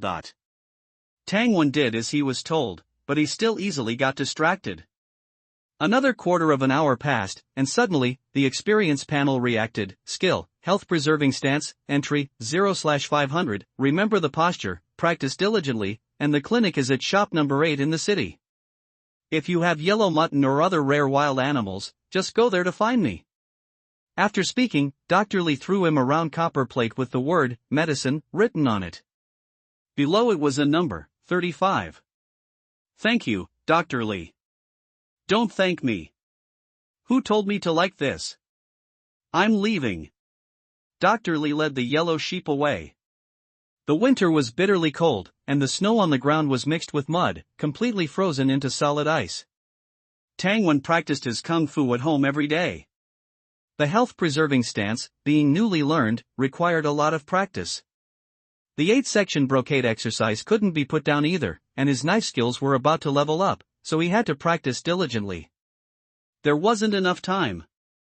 Every day, besides eating and sleeping, the half-hour he spent teaching Tang knife skills was Tang Wen's rare rest time. We won't be able to eat the mutton at home for more than a few days. Should we slaughter another one? Tang gnawed on a lamb's trotters at the dinner table. Let's raise the sheep for now, I'll go out for a walk. It's winter. I'll be back before dark. After a while, the young lady lowered her head, unwillingly. Okay, then. Don't worry. The next day, before dawn, Tang Wen arrived at the camp entrance. The snow in the wild was even thicker. Stepping on it, he sank to his calves. Going out like this would be exhausting just from walking. Tang Wen took out a pair of large wooden snowshoes from his basket, stepped on them, and tied them to his cloth shoes. With the increased contact area, his feet wouldn't sink. Relying on his abundant physical strength, he quickly came to a high ground, took out his binoculars, and observed his surroundings. However, after searching, he found nothing. He continued to go deeper, climbed a tree, and observed the surroundings. After changing positions several times, he still found nothing. So, he had to take out his fire starter and light a small pile of flames, heating the roasted sweet potatoes and potatoes on it. The aroma was even more enticing in the desolate forest. Tang Wen crumbled the roasted sweet potatoes into small pieces and scattered them in the wind. Cluck, cluck, cluck. After a while, the familiar chicken call came. Tang Wen casually rewarded it with a stone. With just the right amount of force, the stone hit the pheasant's neck, knocking it unconscious. In the afternoon, he harvested 3 pheasants, a pair of wild rabbits, and about 20 red-billed blue magpies. He was not satisfied. As the saying goes, a poor scholar and a rich warrior, practicing martial arts and kung fu requires a lot of meat. These few prey, even if eaten sparingly, would only be a few days' worth of food. Step, step. Something was approaching. As if sensing that there was no danger, it rushed to the extinguished fire and ate the sweet potato peels on the ground. A roe deer? Pa, pa. 2 stones knocked the roe deer to its knees. Only when it knelt did it realize what was happening. Its white tail exploded, and then it didn't move, not even struggling to escape. Silly roe deer, it really is like the legends say. As suddenly, a sharp, piercing sound dragged a long tail. A signal arrow? Are there guards nearby? Tang Wen frowned and quickly tied up the roe deer and stuffed it into his basket. After packing up the prey and tightly sealing the opening of the back basket with white cloth, Tang Wen was preparing to climb a tree to observe the situation. Suddenly, there was a rustling sound from the woods behind him. In the distance, Tang Wen saw a dark shadow running towards him, and he raised his binoculars. A moose, at least 2 meters tall, appeared in his field of vision. It must weigh 1,000 pounds? A look of surprise appeared on Tang Wen's face. However, the next second, thump thump thump thump. The earth shook, and the snow accumulated on the branches fell in a rustling sound. 1 moose, 2 moose, a herd of moose. Behind the moose, there were other animals, wolves, wild boars, and bison. They galloped wildly, kicking up snow and mud, as if they were fleeing for their lives. Holy crap! Without hesitation, not daring to be curious about what had happened, Tang Wen turned around and ran towards the camp. He spared no effort, running in great strides on the snow, his right hand tightly gripping a throwing knife. A whoa! A beast roar he had never heard before. Buzz! Tang Wen only felt dizzy and his legs stumbled, and he fell to the ground. Fortunately, the ground was covered with thick snow. Huff, huff, huff, What is that thing? He gasped as he got up and looked in the direction of the sound. Behind the herd of beasts, there were silver shadows. It seems to be a silver wolf the size of a moose. It's a mutated beast. No, not one, a pack. Tang Wen's heart beat like a drum. His limited knowledge of biology and physics told him that the roar just now should contain infrasound. This was something that ordinary people could never resist. He carried the back basket and continued to run, his mind filled with some fear. What exactly are mutated beasts? How can they be so strong? Tigers on Earth also have infrasound in their roars, but it's not that strong, is it? Will the camp be safe? No, the camp has been around for so long, it must be able to deal with them. The weight and fear made his back sweat cold, and sweating in the weather of tens of degrees below zero was dangerous. Sweat freezes into ice, which quickly takes away body temperature, and it doesn't take 2 hours to suffer from hypothermia. Tang Wen ran to the side of the road and was immediately dumbfounded. Before him was a dark mass of people. All scavengers. As the saying goes, if there are more than 10,000 people, there is no end in sight. The scavengers in front of him were endless, connected one after another without gaps, and he didn't know how many people there were. Damn it! Tang Wen stopped and cursed angrily. It seemed that the scavenger gathering place had also encountered some kind of crisis. But you run for your lives, what's the matter with blocking the way to the camp? Catch that kid! Tang Wen was wearing thick clothes, carrying a back basket, and standing by the side of the road, which was very eye-catching. A large group of scavengers rushed towards him with red eyes. Their fierce appearance made it unclear whether they wanted to rob his back basket or eat him. Looking for death. Ah! Pebbles flew out, and with a short scream, the scavenger who rushed the fastest was hit and shattered his Adam's apple, his eyes bulging out as he rolled to the ground. This move frightened many people, and those who continued to rush over were all crazy guys. Tang Wen turned and ran into the woods. The short half-minute pause just now caused the sweat on his back to freeze into ice, freezing his clothes stiff and cold, making him shiver. A group of people followed Tang Wen into the woods. Tang Wen was very fast, since the normal entrance and exit doors could not be entered. He prepared to detour and go directly to the gate on the inner city side. The inner city of the camp has a separate gate, and entering and exiting does not require passing through the outer perimeter of the camp. Whoosh! The sound of the wind came. Tang Wen flashed quickly, hiding behind a tree, and an arrow brushed past his shoulder. Looking for death. He dropped the back basket, drew his long knife, and pounced towards the rear. Flying locust stones were continuously fired. The fastest few scavengers successively covered their eyes and fell to the ground screaming. It wasn't that Tang Wen didn't want to hit their throats, but these people were somewhat unusual. They were worthy of being guys who dared to chase after Tang Wen even after seeing him kill people. The clothes they wore were very thick, and around their necks, they wore thick scarves. Tang Wen wanted to hit their throats, but couldn't find a place to start. These were not ordinary scavengers, they were probably people who specialized in robbing on the road. Not only were their clothes thick, but some of them also held thin, sharp iron skewers in their hands. If this thing poked someone, it would probably immediately create a bloody hole. Be careful of his stones. Someone reminded. Tang Wen didn't even look, and directly hit the reminder with a stone. With a clang sound, the stone was knocked away by the knife. Ha! Tang Wen's eyes narrowed. A master? Whoosh, whoosh, arrows attacked.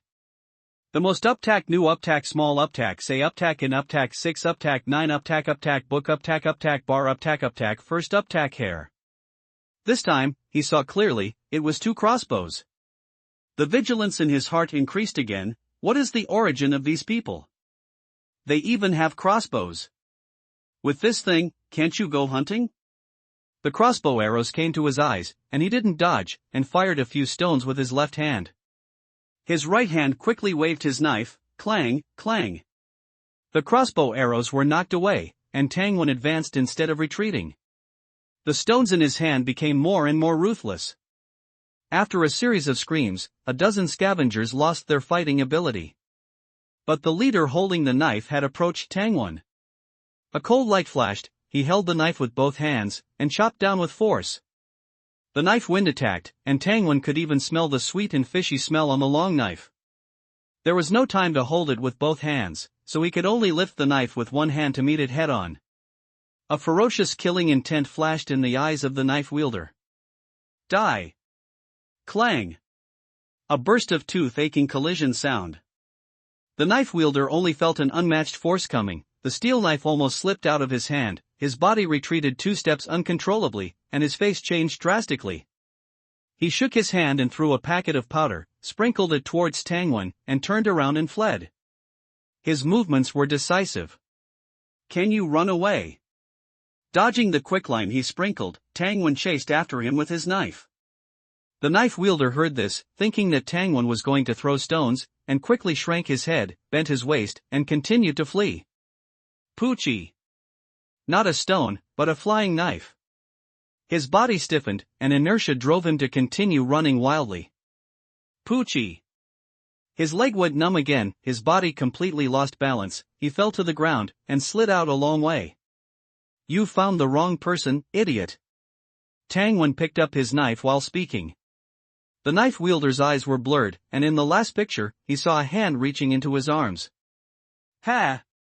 Still has a money bag? How many people has he robbed? Long knife, 2 crossbows, and crossbow arrows. Oh! Suddenly a roar came, and Tangwen almost knelt on the ground. The smell of blood and the screams on the ground attracted a silver wolf. Damn it! It's staring at me? Feeling the pressure, Tangwen barely suppressed the fear in his heart and the feeling of dizziness, picked up the back basket, and ran away. The several-meter-long silver wolf stared at his figure for a few seconds, then lowered its head and bit the rolling food on the ground. Since they are all fresh, it doesn't matter what you eat. Stop! Where's your identity card? At the gate of the unfamiliar camp, a guard holding a spear came out of the inn and stopped Tangwen. Huff, huff, huff. That Tangwen finally had time to look back and saw that there was nothing behind him. He breathed a sigh of relief and sat down on the snow. Identity card. The guard repeated coldly. Tangwen gasped and said, I am a medicine gatherer, I encountered a silver wolf, I forgot to bring my identity card. The identity card was given by Dr. Lee of the medical center, a round copper plate, number 35. The guard's cold expression softened. Okay, I'll have someone notify Dr. Lee to put away the knife and come in and warm up. Thank you. Thank you. Tangwen stood up, took off the snowshoes on his feet, patted and beat them at the door, cleaned the snow all over his body, and then stepped into the stone house at the door. He was covered in sweat and had not yet dissipated, and staying outside could freeze people to death. Have a cup of hot water. The guard had a good impression of Tangwen and handed over a ceramic teacup. Thank you, brother guard. Overwhelms the crabapple, seeking recommendation votes. After sitting by the fire for a good while, Tangwen's tense heart gradually relaxed. It was too close. If that silver wolf had chased after him, would he have survived? Tangwen's palms were icy cold, and he had no confidence in his heart. From now on, he would never leave the camp again. Practice martial arts, practice stances. He needed to improve his strength first. Having witnessed the power of mutated beasts, he now understood why everyone in the camp spoke of them with fear. Moving the house earlier was indeed necessary, otherwise, the silver wolf could have crushed the shack at the camp entrance with just one paw. The guards sent someone to notify the clinic, and Dr. Lee came to pick up Tangwen at a leisurely pace. After warming up by the fire in the stone house for a while, the sweat on Tangwen's body had dried. Before leaving, he took out a tied-up wild chicken and handed it to the guard who had let him in. The guard declined for a moment, then accepted it with a smile, saying to his colleagues, "We're having chicken for dinner tonight." They were city guards, usually active on various sections of the city wall, with good treatment and generally easy work, but without any extra income. Tangwen, right? Next time, just come on, and even without a badge, another guard laughed. Ha, thank you, brothers. Dr. Lee watched this scene with interest. After Tangwen said goodbye to the guards, he led him slowly inside. Over there is the academy, where children learn to read. Children from the inner city can attend classes for free during the day. As they walked, Dr. Lee casually introduced the locations in the inner city to him. Look, you should like those small buildings ahead. Tang Wen saw a row of stone houses with red silk ribbons tied at the entrances. Dr. Lee said with a beaming face, "Hee hee, the House of Joy." Hearing the name and seeing his expression, Tang Wen knew what kind of place it was. A gust of wind blew, carrying a strong scent of powder. Two guests, wanna have some fun? A big sister wearing a fur coat, but with very little clothing underneath, saw Tang Wen and her eyes lit up. Tang Wen's face flushed with embarrassment. Soliciting customers on the street was too brazen. The level of temptation was not comparable to the small-time technicians under the streetlights of his previous life. Another day, Dr. Lee said with a smile, patting the woman's hand, showing the true colors of a regular customer. Along the street, they passed several shops, restaurants, martial arts gyms. Dr. Lee introduced them one by one. In a daze, Tang Wen had the illusion that he was strolling through an ancient town, and had not experienced life and death at all. Whoosh! The silly roe deer in the basket behind him moved. Okay. He had indeed risked his life hunting just now. Looking down at the hard road surface, it was not a dirt road, but a road paved with a mixture of sand and stones, compacted and flattened by something, a bit like the stone roads in his village when he was a child. Also, the fire in the guard's stone house seemed to be burning coal. So, this world does have some technological civilization, although not much, but it still counts. The two turned into a small alley and arrived at a courtyard, Dr. Lee's home. Master! You're back! A crisp voice came, and a woman walked out of the house, with excellent looks and figure. This? Judging by her age, she was only about 16 years old? That's illegal. Really illegal. Dr. Lee was a pear blossom pressing against the sea of. Tang Wen didn't look too much, put down the basket, and took out the shivering silly roe deer from inside. It had been frightened all the way. Not bad, this silly deer meat also has a unique flavor. Leave the pair of rabbits too. Tang Wen agreed, and reached out to take out the wild rabbits, and couldn't help but ask, "Today, I encountered a group of very powerful silver wolf mutated beasts in the wild. Does the inner city have experts who can kill them?" Dr. Lee smiled nonchalantly. Then do you see anyone panicking in the inner city? Not really. They even had the mind to solicit customers, and no one seemed to be panicking, but the silver wolves seem to come every year. That's because the silver wolf king is good at escaping. Besides, even if we kill it, other beast kings will come to this area. Do you think it's better to have a familiar enemy, or an unknown danger? So that's how it is. Tang Wen suddenly understood. Don't worry too much, mutated beasts aren't that scary. Your street is still considered safe.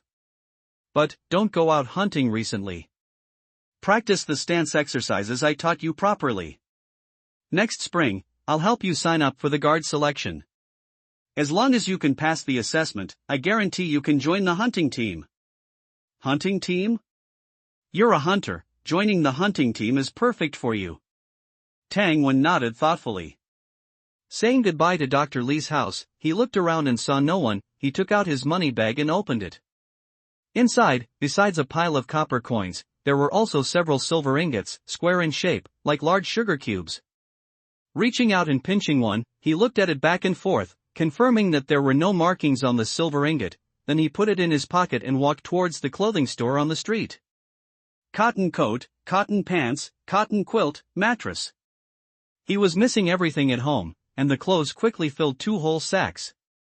At the counter, the shopkeeper picked up the silver ingot and weighed it, dipped a brush in ink, calculated it on paper, and gave him back a few silver beans. The purchasing power of silver ingots is not bad. It wasn't money he earned through hard work, so he didn't feel bad spending it. Seeing that it wasn't dark yet, he came to the butcher shop to ask for prices. 10 copper coins for a pound of good meat. Food prices were always expensive. Just when Tang Wen was considering whether to get some fatty meat to render oil, he suddenly thought of the beast herd he encountered today. How many wild animals would die today? Would the guards bring them back to the city to sell? The most up-to-date novels are first published on Liu 9 Shubier. In that case, buying meat tomorrow would definitely be cheaper. Thinking of this, he turned and left, past another gate in the city, past several shops on the outskirts of the camp, and returned home. Why did you bring back so many things? 2 large sacks of cotton quilts, cotton clothes, cotton boots. Gray, black, brand new clothes. The young lady, who had never seen new clothes, cheered and circled the bags twice. Did you exchange them all for meat? After being happy, Tang Tang felt something was wrong. A few people came to rob me, but in the end, they ended up giving me money. Then them? Well, they can't trouble me anymore. Thinking of the silver wolf, Tangwan was very sure. That's good. The young lady became happy again, moved the straw on the bed down, carefully wiped away the dust, and laid the newly bought bedding on it. There are mutated beasts outside the camp. I won't go out hunting recently.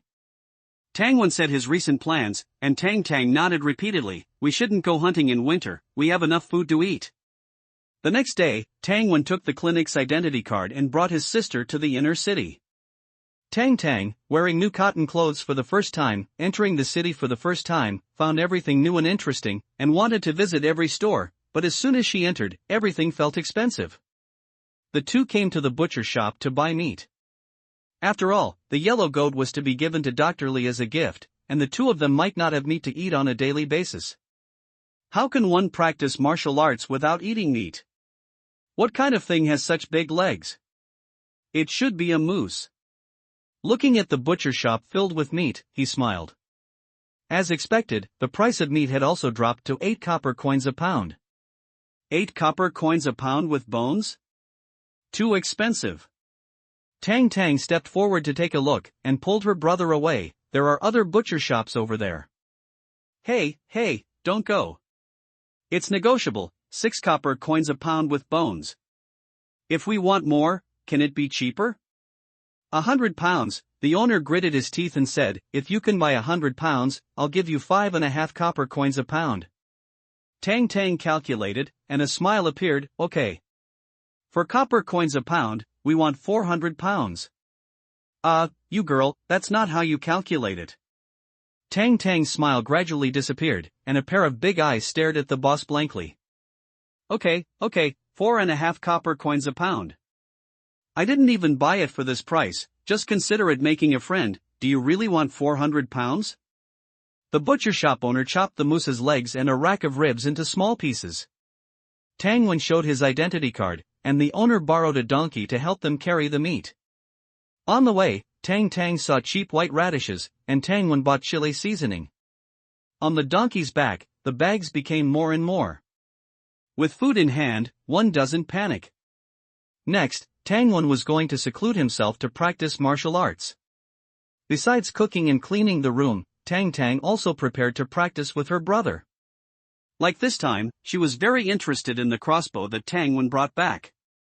At night, after finishing his training, a weary Tangwan lay on his bed, checking his stats. Name, Tangwan, age, 14 years, 11 months, body, 2.102.11, spirit, 2.062.07, skills, farming, mastery, 719/1000, flying stone, proficient, 2891/3000, wind-breaking saber, mastery, 913/1000, flying knife technique, proficient, 966/3000, 8 Vidra arts, mastery, 2579/3000, nourishing life stance, beginner, 109/500. After these days of training, his physique and spirit increased by 0.01.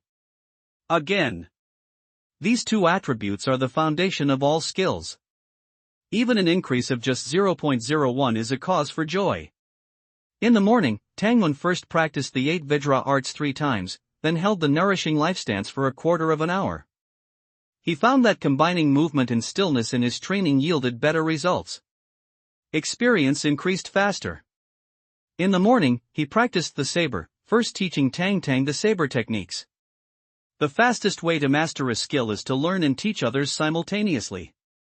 The same goes for saber practice. It's difficult to correct your movements when there are no mirrors around. But watching others practice and correcting their details naturally provides confirmation in your mind.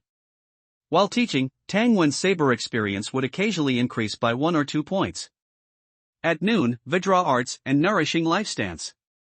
In the afternoon, after Tang Tang finished her chores, the two continued to practice the saber. In the evening, Vajra arts and nourishing life stance. Day after day, it was the same routine. This time, encountering the silver wolf, there were 2 moments when Tangwen really thought he would die. Now, he felt a great urgency in his heart, a desire for power, a desire to become stronger. Xie. After completing a set of saber techniques, the long saber shattered the wooden training post. In the depths of winter, goosefeather snow fell from the sky. Yet, Tangwen wore only a single layer of clothing, his face flushed an unnatural red, and steam rose half a foot from his head. Not bothering to change clothes, he quickly checked his panel, wind-breaking saber, mastery, 1000/1000, still no breakthrough? Since yesterday, no, since the day before yesterday, the experience points had been stuck here. He had barely slept these past 2 days, practicing diligently day and night. With the experience panel, this was the first time his skill had encountered a bottleneck. His greatest reliance had run into problems, and he felt unsure and even more irritable. Practice again. I refuse to believe it. His eyes bloodshot, he kicked away the training wood with a bang, picked up his saber, and practiced again. Little brother, rest for a while, rest. Look at the state you're in. Ha? His sister's voice sounded strange. Tangwen stopped and looked back, seeing her eyes red, as if she had just cried. What's wrong? Before he could finish speaking, he felt his temples throbbing. As if the blood vessels there were about to burst. A pair of small hands grabbed his arm, pulling him into the house, to the wooden basin used for washing his face. The basin contained prepared warm water, reflecting a clear image. Is that me? The person in the water had bloodshot eyes, a tightly furrowed brow, as if the whole world owed him 1.08 million. Ha! Sis, I was too impatient. I'll wash my face and go to sleep. Tang Tang said with a sob in her voice, no, eat first, then go to sleep after dinner. Okay, fine. Only then did Tangwen realize that he had been hungry for a long time. After eating his fill, he fell into a deep sleep. He slept until the afternoon of the next day. After waking up, he didn't get up, but instead, for the first time in a long while, lay lazily in bed. If only I had a phone right now, I could play a few rounds of games before getting up. My flying stone and flying knife skills are so fast, I'd definitely make those guys call me daddy. But, now that I think about it, how come the flying stone and flying knife skills didn't have any thresholds to cross from mastery to proficient? I didn't even have to practice them deliberately, I just used them for hunting every day, and they naturally broke through. Could it be that practice makes perfect? Is my saber technique still not proficient enough? Or is it because of my state of mind? Tangwen put on his clothes and got out of bed. Swish, swish, swish. The snow had stopped, and outside the door, his older sister was sweeping snow in the yard. Tangwen picked up his saber and examined it carefully. He hadn't noticed before, but there were many small nicks on the thin blade. He took out the whetstone, sat on a small stool, and carefully sharpened the blade, stroke after stroke. With the help of water and the whetstone, the blade became sharp again. Tangwen stood up, stretched his muscles, and then slowly began to move. Facing forward, he fiercely chopped with the wind-breaking saber, dropping his hand to sweep horizontally at the waist. Following the momentum, he swept like autumn leaves, a sweeping army that enemies could not escape. The set of saber techniques was smooth, fluid, and incomparably seamless. After finishing, it felt like drinking a cup of warm flower tea when thirsty. Wind-breaking saber, proficient, January 3000. The newest novels are first published on 6_9_shu_ba. He had broken through. Looking at the saber in his hand again, it seemed to have warmth in the cold weather. Swish, swish, swish. Several consecutive slashes cut the wooden post standing on the ground into several sections. The wood swayed from side to side but did not fall.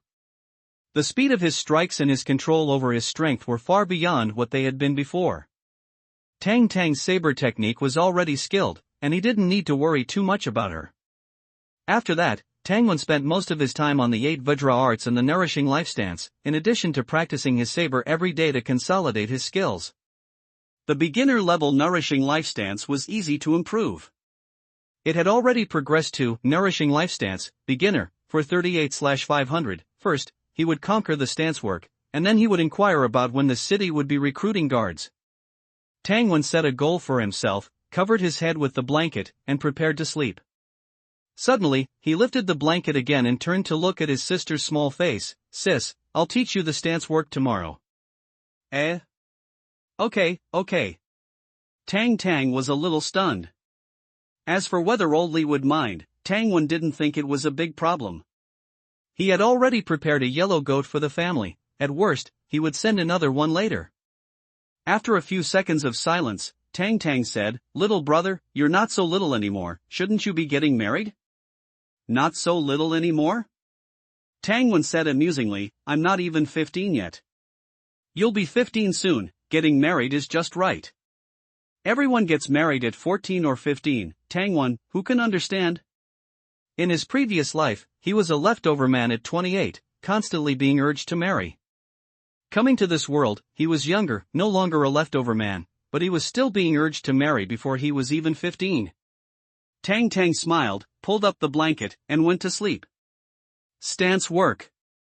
Tangwen narrowed his eyes slightly. Exhale, inhale. His body followed the rhythm of his breathing, sometimes relaxed, sometimes tense. Having crossed the threshold of saber technique, his mindset became more peaceful. Once he sensed that he wanted to rush things and his heart began to become irritable, he would immediately stop whatever he was practicing. He would either take a stroll around the blacksmith shop or help his sister cook and tidy up the house. A balance of tension and relaxation, the way of both civilian and military. This not only did not delay his training progress, but also made him more focused and efficient every time he trained. Nourishing life stance, beginner mastery, 0/1000, the stance work had broken through. Standing in the yard, Tangwen's eyes sparkled. Exhale. He exhaled a mouthful of white air. The airflow condensed and did not dissipate, and was more than a foot long.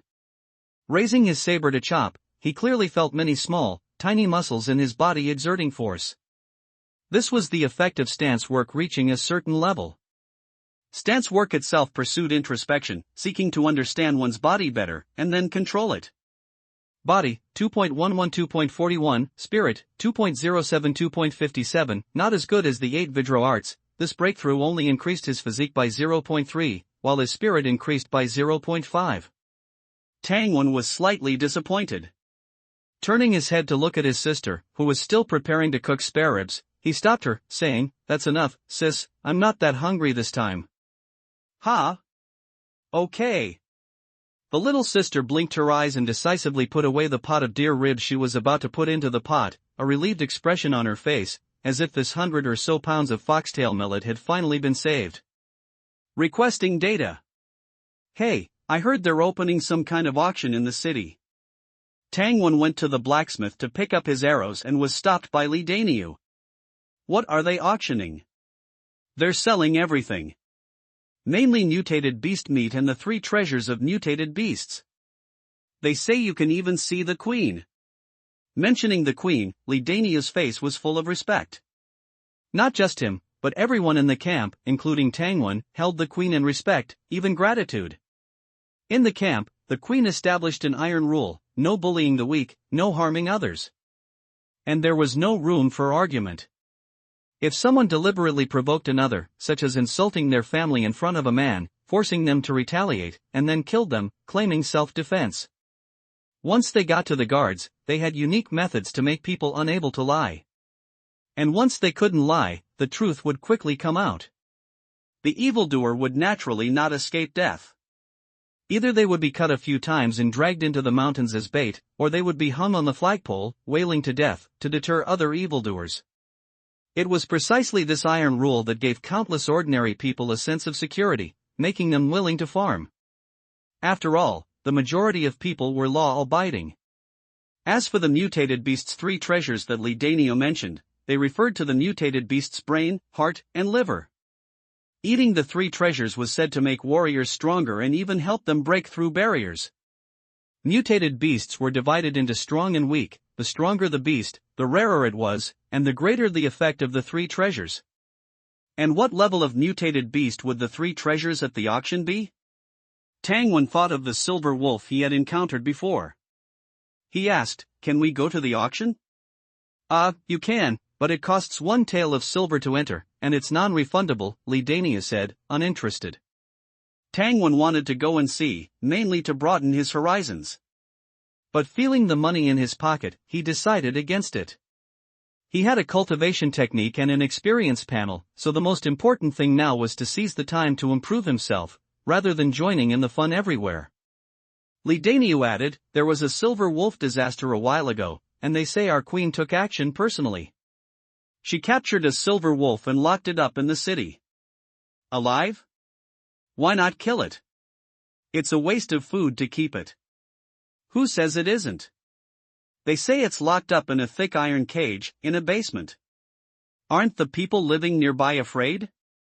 Tang Wen had personally experienced the pressure of the silver wolf, and even thinking about it now, he couldn't help but feel nervous. That terrifying roar even made him unable to muster the will to resist. "I don't know, it seems the place is quite remote. And it costs copper coins to go in and see it." A new recruit from the guard team went in, and guess what happened? What happened? Tang Wen asked. He peed his pants. Li Dania said with a smile, whispering, "Don't spread it around, but that new recruit really peed. Scared him silly. He'll never be able to hold his head up in the barracks again." Funny, isn't it? He paid money to become a laughingstock. Some ordinary people went in and ran out, scrambling and crawling, having nightmares every day. How much does it cost to see it once? Tang Wen didn't laugh. He figured that if he faced the silver wolf at close range, with the silver wolf's pressure concentrated on him alone, he might pee his pants too, and crawl out. "It seems to be 10 copper coins." Li Dania looked up, stunned. "What? Are you going?" Tang Wen shook his head. "Not now, maybe I'll go see it later. After all, I'm a hunter, so it's good to see it." Li Dania touched his bald head. "Brother, your hunting business is really dangerous. It's better to become a guard as soon as possible. With your ability, if you train for a few years, you might be able to become a captain. Preferably a city guard captain, getting paid in rice and meat every month, with no danger and a lot of leisure." Listening to him, Tang Wen's lips curled up. He remembered when he had just graduated from college, his elders had also advised him to take the civil service exam. At the time, he was very resistant, thinking, how much money could he earn by taking the civil service exam? Now, he really wanted to be a guard, because the strong among the guards could deal with silver wolves. Becoming a guard might allow him to obtain some more profound martial arts methods. Leaving the blacksmith shop, Tang Wen didn't go home. He took the copper badge and went to the city, asking the butcher for the exact location where the silver wolf was being held. "What? Young man, are you going to see the silver wolf?" The butcher's voice was surprised. The surrounding people looked over, their eyes revealing a sense of amusement. Tang Wen remained calm. "I just want to know the location to tell my family and friends to avoid it." Oh, the butcher seemed a little disappointed. "Then avoid the northeast corner of the city, the silver wolf is locked up in that area." Thanking him, Tang Wen detoured and headed towards the northeast corner of the city. He turned from the main street to a small road, and finally entered an alley. At the end of the alley was an open gate, with 3 guards in armor warming themselves by a fire under the gate tower. Before Tang Wen could speak, the guard opposite waved his hand at him with a look of disgust. Go, you're just a kid. What are you learning from others, coming to see the silver wolf? Be careful you don't get scared to death. Go. Tang Wen didn't mind at all, walking up and smiling. "Thank you for the reminder, big brother. Don't laugh at me, all 3 of you. I saw a silver wolf from afar in the wild before, and I was so scared that I couldn't even stand up. When I heard the silver wolf roar, I even fell hard." The 3 men inside the door looked at each other, and the one who had spoken earlier asked strangely, "Since you know you're afraid, why do you still dare to come?" "I'm a herb gatherer from the medical clinic, and I always have to go outside the camp, so I was thinking if I could practice my courage without seeing the silver wolf. If I encounter a mutated beast again in the future, I won't be so afraid, and I can run faster when escaping." Tang Wen's tone was sincere and calm, and the 3 guards were moved. The leader looked him up and down and said, "It's rare that you think like this, it's not impossible. You go inside the door and walk 50 steps, there's a hole in the house, with stairs leading down. Standing at the entrance of the hole, you can feel something different. If you're not afraid of the silver wolf suddenly roaring, you can go in and try." "Thank you, I don't know how many copper coins it costs." "It's 10 copper coins to enter." Tangwan counted out the copper coins, carefully sticking to the wall, and stepped inside. Oh, suddenly a roar came from underground. Tangwan shuddered, his legs went weak, and he quickly grabbed the wall beside him with both hands. "This kid is really unlucky," the silver wolf roared as soon as he entered. "Ha, hopefully he doesn't pee inside." The 3 guards warmed themselves by the fire, talking and laughing, their expressions normal, with no reaction to the wolf's howl. "This silver wolf, no, this environment, how should I use it? To train my skills?" Getting rid of the fear brought by the silver wolf's roar, Tangwan covered his wildly beating chest and began to think. Practice the blade? But if the silver wolf howled while I was practicing the blade, maybe the blade in my hand would fly out. It's even possible that I might overreact and hurt myself. I can't practice the blade. After thinking about it, Tangwan carefully walked into the house, found a corner against the wall, and began to practice his stance. The 8 Vajra arts can't be exposed outside, and flying stones and flying knives are not suitable. The most suitable thing is the stance. But the stance requires embracing the one and guarding the one, requiring a calm mind. Looking at the dark entrance, his heart could not calm down. He couldn't help but imagine that the next second, the ferocious silver wolf would come out of the hole and swallow him in one bite, as easily as a wild boar swallowing a yam. Your experience. Tangwan forced himself not to think about the silver wolf, but unfortunately, it was useless. It was like telling an LSP, "Don't think about women." After hearing this sentence, a woman would subconsciously appear in his mind. This was almost unavoidable. After more than 10 minutes, Tangwan found a way to fight it. Every time he thought of the terrifying silver wolf, he would imagine a steel cage, blocking it inside. The silver wolf could only rage in vain, unable to get out even with a bloody head. Huff, inhale, he squinted his eyes, barely calmed down, and was about to enter the state. Suddenly, he felt a burst of tension in his heart. Ha! Why did he always feel a chill down his back? Was it a mental warning? Tangwan couldn't help but sigh. In the standing posture, his perception of the surroundings was more acute. He could vaguely sense that there was a ferocious sky locked below. With this, how could his mind not be on alert? Crap! This was a vicious cycle. Can't calm down while standing? A voice sounded. Tangwan was startled, raised his head, and saw 3 guards at the door at some point, looking at him with interest. This? His pupils shrank, he didn't even hear a trace of footsteps? The 3 were definitely not ordinary guards. Well, come to think of it, the combat power of ordinary guards like Li Daniel was not as good as his. How could they be sent to guard the silver wolf? The leading guard saw that he didn't answer and didn't mind. The unknown danger is the most terrible. You are always worried and want to guard against the silver wolf's roar. How can you calm down to practice standing? Unless, Tangwan was stunned and quickly asked for advice. This, sir, unless what? Unless you face the silver wolf directly. Ah. Besides relying on breathing and inner vision to enter a meditative state, there is another way to practice standing. Don't you know? Tangwan looked blank. The guard leader smiled. Visualization. You can observe the silver wolf, and then outline the silver wolf's posture and form in your mind to resist its pressure. Visualization, outline, resist, Tangwan murmured to himself. Seeing that he was thoughtful, the other party smiled, and the 3 left directly and returned to the bottom of the gate. Old Zhao, do you think highly of this kid? The guard leader looked at the cloudy sky above his head. We all have descendants. When we are alive, we can guard this piece of sky. But more importantly, we must educate the next generation of the camp. The 2 nodded in silence. They all understood the principle. The camp's experts must not be cut off for even one generation. If they are, the camp will be gone. Everyone inside and outside the camp will die. Or, live a life worse than death. I'll bet a drink. What do you guys think? Will that kid dare to go down? The two became energetic. I think he will. Then I'll bet he won't. Inside the room, Tangwen stood in front of the deep cave entrance, hesitating whether to go down. Awah!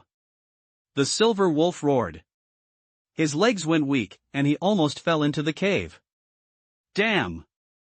This beast is so insidious. Go, I must go down. At worst, I'll pee my pants and go home to wash them myself. Besides, I spent a whole 10 copper coins. How can I not see it? Thinking of this, he grabbed his long knife, held the wall, and walked down step by step. 1 level, 2 levels, 15 levels, turn down, and count all the way to 45 levels. It's the bottom. The stairs are much deeper than he imagined. On both sides of the underground wall, kerosene lamps were burning. Tangwen stood at the corner, his fingers clinging to the wall, looking inside carefully. Awah! Thump! He didn't even have time to curse. He sat down on the ground with his butt dizzy, like a person with a fear of heights who had just finished a roller coaster. After a few deep breaths, he leaned against the wall, and the solid stone bricks gave him a sense of security. Feeling the silver wolf's roar at close range was even more terrifying. I still have to stand in front of it, observe it carefully, and then practice standing? Forget it, don't think so much. Set a small goal. I'll take a look at it first, just one look. He squatted down, supported the ground with one hand, and the wall with the other, and slowly stretched his head out of the corner. The posture was very wretched, like a bad boy observing a neighbor's girl. Tangwen didn't care about these. If it weren't for the inconvenience of sitting on the ground to look out, he would even want to sit down. As soon as he stretched his head, he happened to meet a pair of car-light-sized green eyes, which flashed with hideous cruelty, ferocity, and tyranny. Shwa! Tangwen retracted his head. Awah! The silver wolf howled, its voice with irresistible penetrating power, his face turned pale, and his heart beat like a drum. The silver wolf calmed down, and Tangwen frantically did psychological construction for himself. I have to face this thing sooner or later, unless I hide in the camp and farm. No, it's not safe to hide in the camp and farm. This group of silver wolves comes every year. I also took a look just now. It's nothing special. It's far worse than Sadako, Ju-on, and Silent Hill. Can it float out of the cage? I'll take another look. Swish, schwa. In the blink of an eye, Tangwen stretched his head out again and glanced at the silver wolf, and then slipped back. Awah! Feeling that the weak biped was provoking it, the silver wolf was furious. The roars came one after another. Tangwen felt dizzy for a while, his heart was pounding, like doing some kind of fast and intense exercise. Too exciting. Clearly squatting on the ground, why is there a feeling of bungee jumping? If I take this silver wolf back to Earth and sell tickets to visit, I will definitely make a fortune. But ordinary people can't get too close. Heart patients, the elderly, and children are not allowed in. Well, at that time, I can sell tickets by distance and stage, with different prices for first class, second class, and third class seats, and enjoy different stimuli. Thinking like this, Tangwen was no longer afraid, but a little excited, as if he had transformed into the owner of the silver wolf and was already getting rich. He stretched his head out again and looked at the silver wolf, 1 second, 2 seconds, and never took his eyes back. What a beautiful big guy. Except for a piece of snow-white fur on its chest, the rest of the silver wolf is silver-white. And the blood stains on its body not only did not reduce its appearance, but added 3 points of violent beauty. Hiss! The silver wolf bared its teeth. Tangwen watched and thought, well, I can launch a project to take close-up photos with the silver wolf across the cage. Yes, and feeding, the feeding project is even more indispensable. Meat can only be bought from me, it is impossible to take it out, a pound of meat must be at least 100 yuan, right? Don't think it's expensive, no bargaining. After a series of messy associations, Tangwen slowly stood up. He could barely persevere in the face of the silver wolf's roar. This is my way to get rich. It's a bit fierce, but when you make money, who would be afraid of their own money-making project? Are fishermen afraid of wind and waves?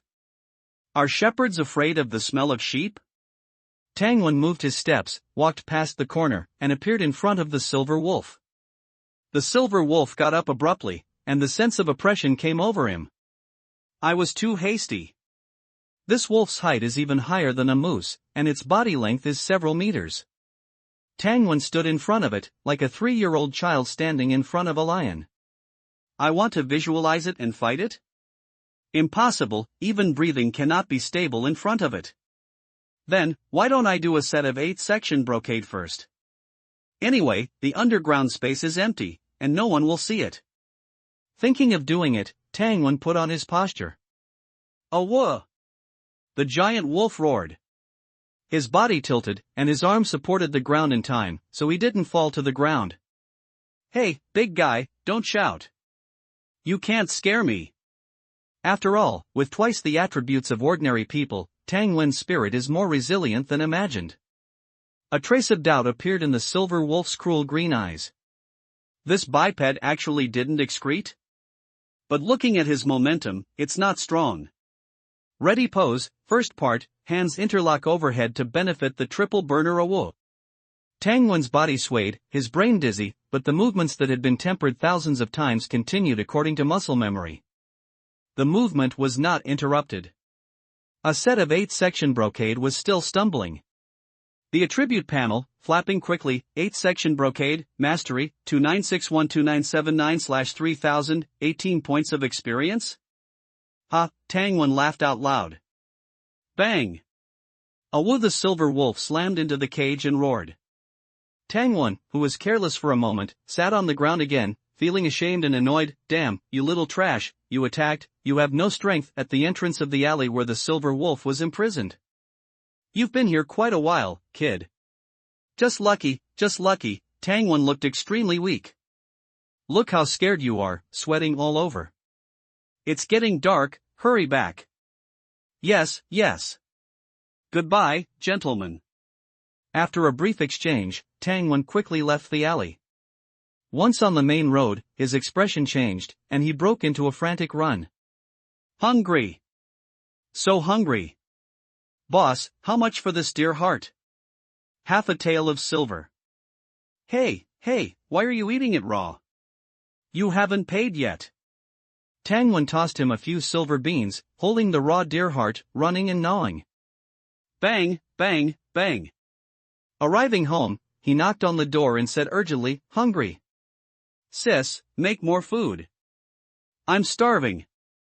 Alright, why is there so much blood on your face? Are you hurt? No, I ate a raw deer heart. Oh, eat some radish first, I'll peel it for you. Tang busied herself. After performing the 8-section brocade 5 times in front of the silver wolf, his realm broke through. 8-section brocade, mastery proficiency, 9/6000, body, 2.413.91, essence, 2.574.07, single attribute increased by 1.5. Crunch, spit, the radish wasn't washed and had mud on it, filling his mouth. Sweet potatoes can also be eaten raw. Crunch, Tangwen nodded in satisfaction. Sweet potatoes are still tastier, with a sweet taste. Here, the red-billed Liathrix is roasted. The millet porridge is ready, add some warm water, don't burn yourself.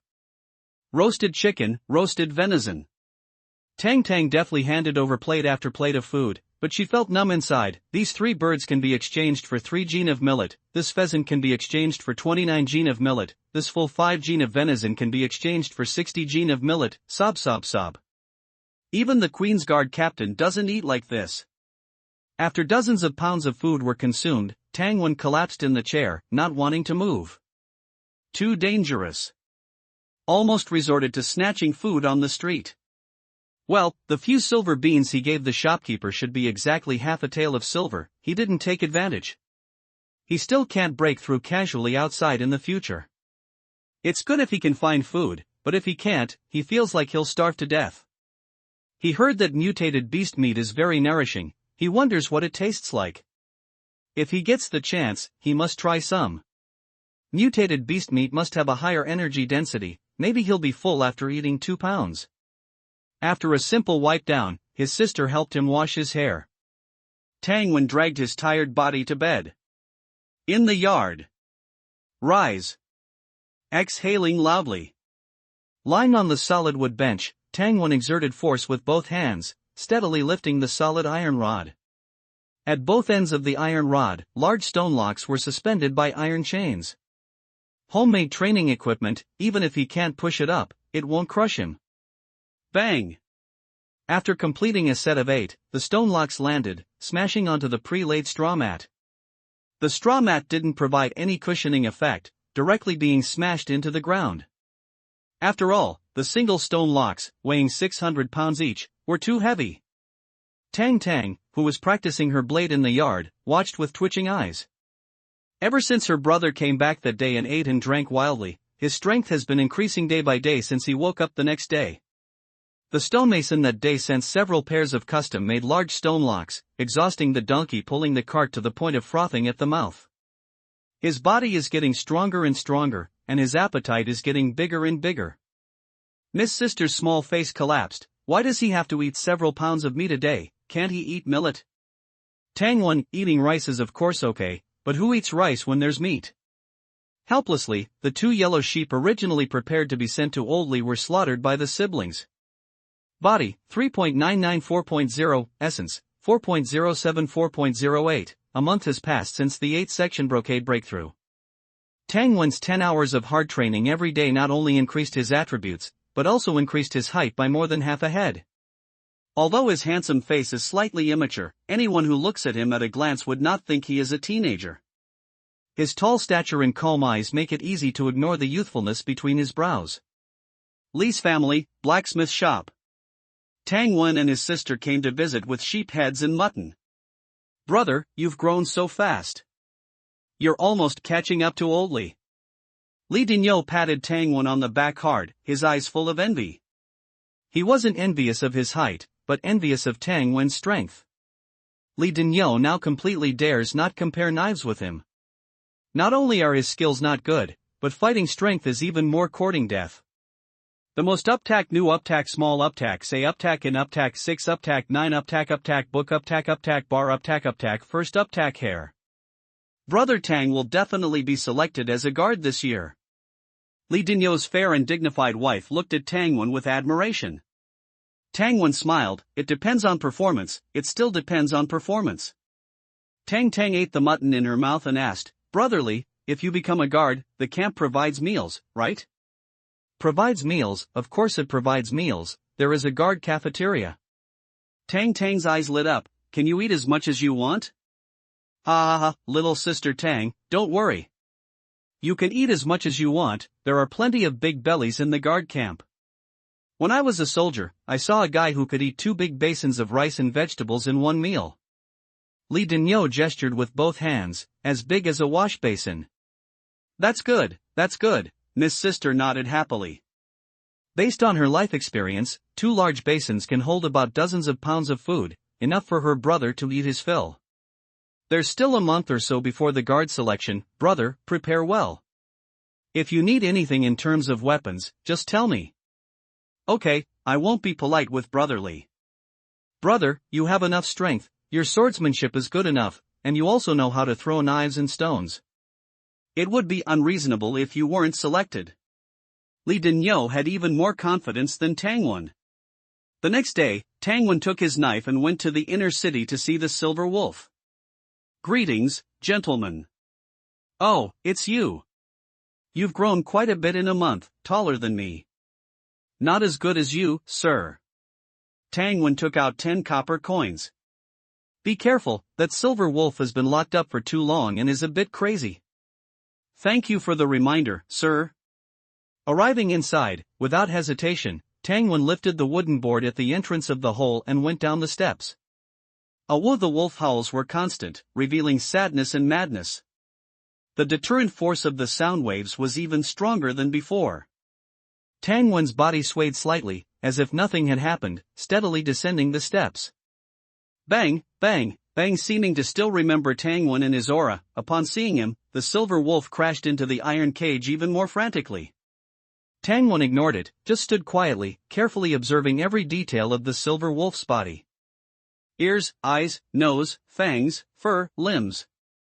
After watching for a while, he closed his eyes and tried to visualize and outline it in his mind. His powerful mental strength allowed him to remember all of the silver wolf's appearance. Standing stance, visualization, entering stillness, all in one go. Health preservation stance, visualization, stillness stance, mastery, 911913917/1000, experience points increased rapidly. Tangwen was unaware that the silver wolf's image disappeared and reappeared in his mind, appearing and disappearing again. Finally, it froze into a ferocious appearance that chose people to devour. He opened his eyes gleaming like lightning. Health preservation stance, visualization, stillness stance, mastery, 939/1000, visualization, stillness stance? It sounds a bit more powerful than the health preservation stance, but he won't know exactly how until after upgrading. Having achieved his purpose, Tangwen left the inner city and returned home, continuing to practice diligently every day. In a flash, a month passed. It was the day of the guard selection. This was a major event in the camp, second to none, whether it was the people in the inner city or the people in the outer camp. As long as they were strong and healthy and could pay the 10 gene of grain or 10 copper coins registration fee, they could participate in the selection. The registration fee was a threshold, which originally didn't exist, but without a threshold, everyone would rush to register. Even old farmers in their 50s and 60s wanted to try, and wouldn't give up no matter how the guards persuaded them. The camp managers didn't have that much time and energy to play with them, so there was a threshold. Class martial artist. Outside the gate leading from the outer camp to the city. Before dawn, a long queue had formed of people signing up for the guard selection. Many families came together, with people coming and going, almost blocking the road. Leaving the home to Lidania, a name, to take care of, Tangwen and his sister went straight to the gate and walked towards the inner city. Hey, why are they going in without queuing? Someone pointed at Tangwen, who had entered the gate, and complained to the guards maintaining order. What's all the noise? Didn't you see his copper badge? He has status in the inner city, do you? I don't, I don't. The crowd couldn't help but cast envious glances at their backs. These young men and women don't look very old. Li Lao, old Li, a name, was waiting by the roadside at the city gate with his beautiful young wife. When he saw Tangwen, he first marveled at the change in his figure. After exchanging a few pleasantries, he led Tangwen straight to the big square. On the way, Li Lao, old Li, a name, suddenly showed an embarrassed expression that, Xiao Tang, little Tang, a name, I'm afraid you'll have to rely on yourself for the hunting team. This year's assessment has suddenly become stricter. To join the hunting team, you must have at least the strength of a level 2 martial apprentice. What is a martial apprentice? Before Tangwen could speak, Tang, a name, asked, blinking her big eyes. Li Lao, old Li, a name, explained, martial apprentice, martial artist, martial master, these are the standard of strength set by the guard camp and the martial arts hall. Martial apprentices are divided into 3 levels, with level 3 being the weakest and level 1 being the strongest. Above martial apprentice is the formal martial artist. The strength of a level 3 martial apprentice is that of a well-trained ordinary adult man. The average guard, after training for a year and passing the rookie period, is about this strong. A level 2 martial apprentice is required to be able to lift a 300 gene, a unit of weight, approximately 0.5 kilograms, stone lock. And to run the distance of an arrow shot without weight in 15 counts, which is 15 seconds. An arrow's distance is about 200 meters. Tangwen was secretly surprised, this speed is 1/4 faster than the 200-meter Olympic champion. In terms of actual combat, a level 2 martial apprentice must be able to use a single knife, dagger, etc. to deal with medium-sized beasts such as wolves, and must be able to fight multiple opponents. Level 1 martial apprentices are difficult, they must be able to lift a 600 gene, a unit of weight, approximately 0.5 kilograms, stone lock. The speed must be no slower than a running donkey or horse in 1 li, a unit of distance, approximately 500 meters, which is 500 meters. The key is actual combat.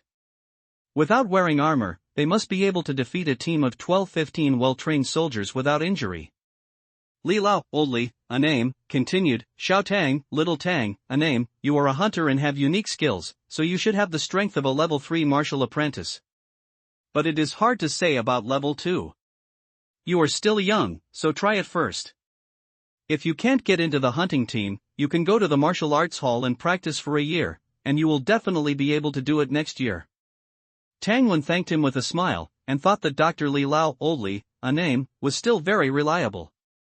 He only gave him a roe deer and 2 rabbits, only a few dozen jin, a unit of weight, approximately 0.5 kilograms, of meat, which is nothing to him, but he thought very carefully.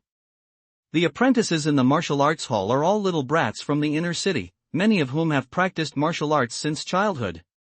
They are all arrogant and want to try out for the hunting guards. Just line up at the back of their team later. Okay. The order doesn't matter. Tang Wen was puzzled. Besides going out hunting, what else is special about the hunting guards? Li Lao, old Li, a name, was stunned, then slapped his forehead. My fault. I forgot that you were from the outer city and didn't know the details.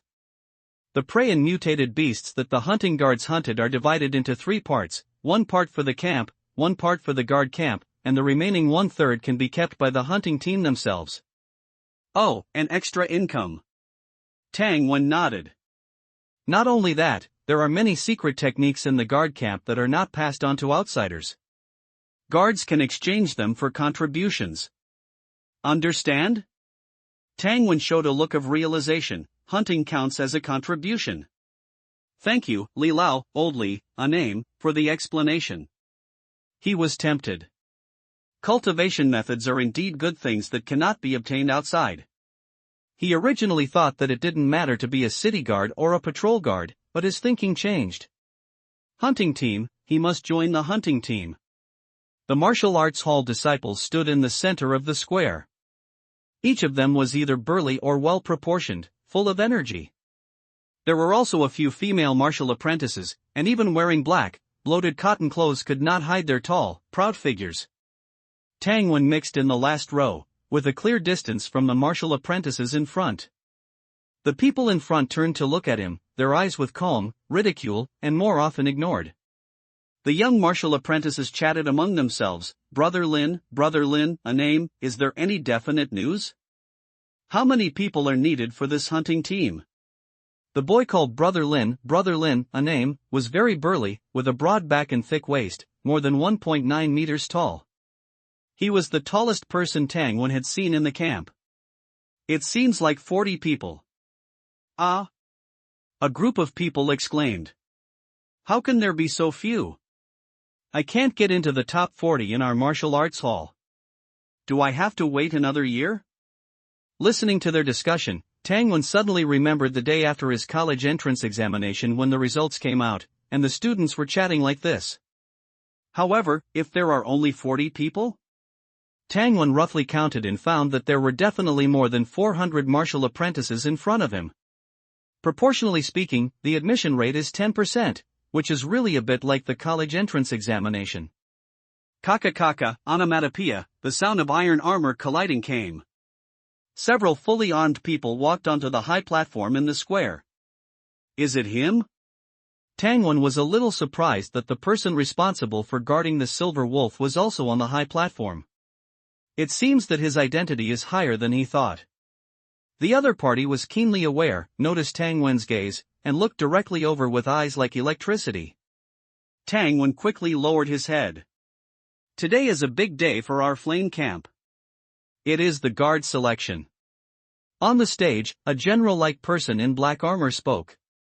Obviously, without any means of blessing, the voice was clearly and accurately transmitted to the ears of thousands of people present. The tone was sonorous and short.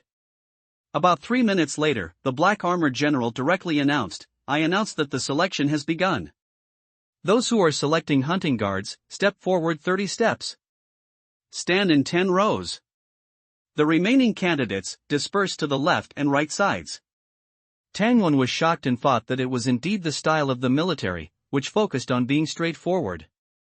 He quickly followed the team forward, closely following the steps of the person in front, and stood in line. The first row, step forward 5 steps, spread out, warm up, and prepare to lift the stone lock. About 40 people stepped forward in unison.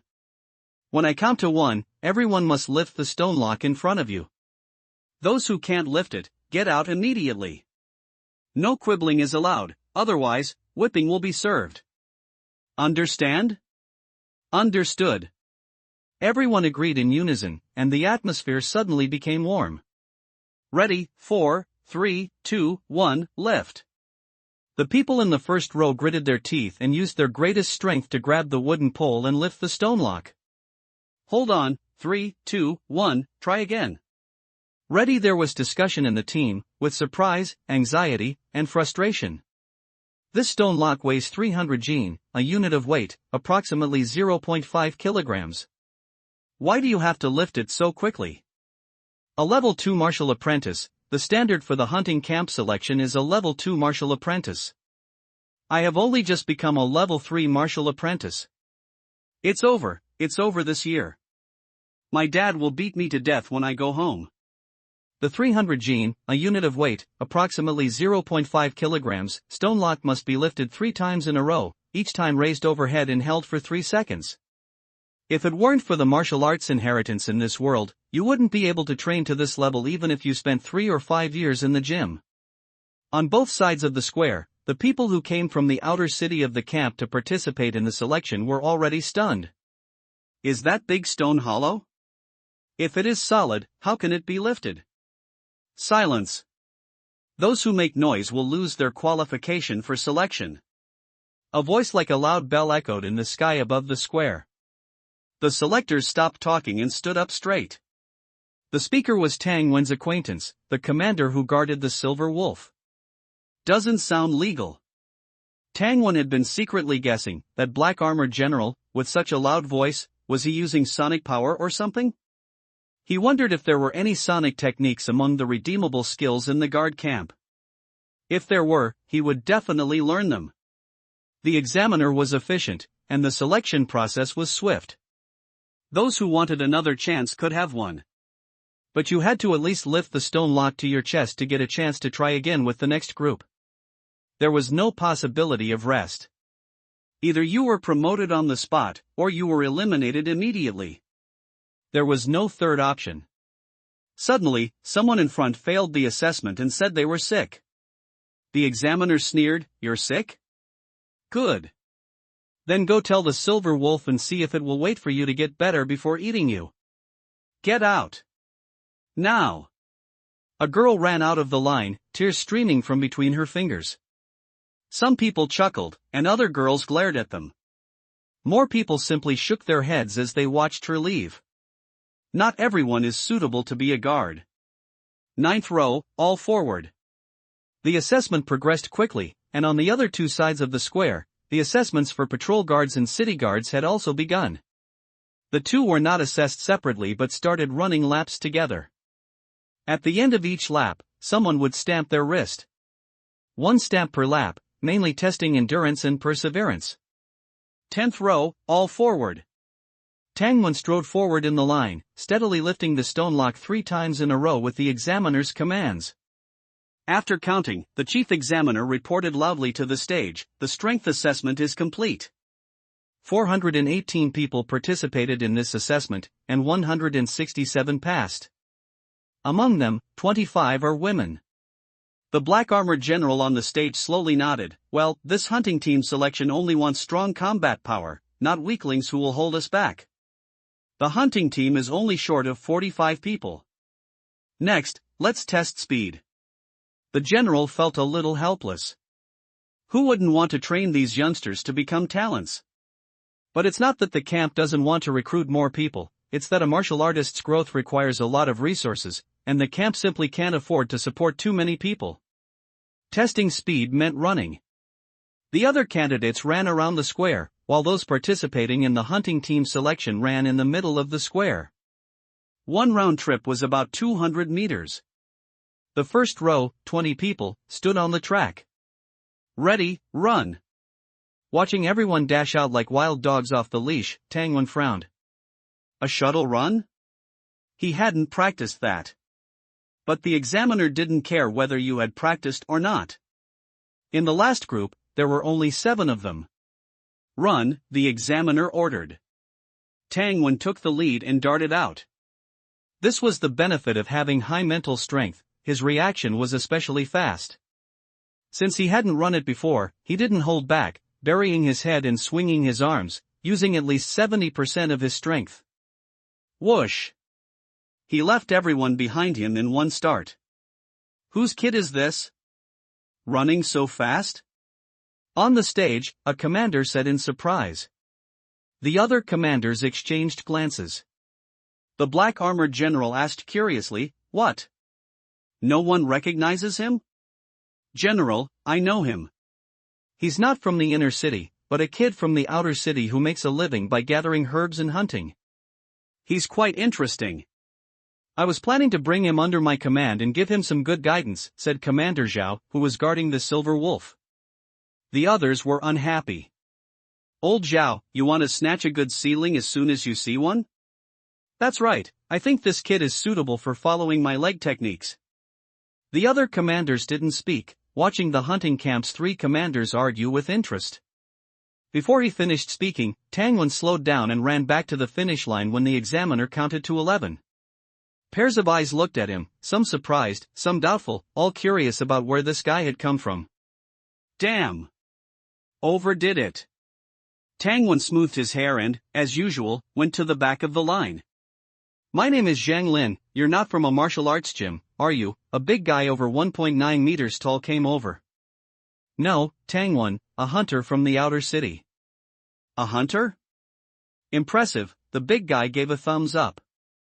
The two didn't speak anymore, and the examiner announced the results. After the strength and speed assessments, a total of 79 people passed, 17 of whom are women. The fastest is Tang Wen. Whoosh! Tang Wen once again attracted everyone's attention. The black armored general's voice rang out from the stage, "Tang Wen, step forward." "Yes, sir." Tang Wen turned and stepped out of the line. "Don't be nervous. You're from a hunter background, have you practiced martial arts?" "Yes."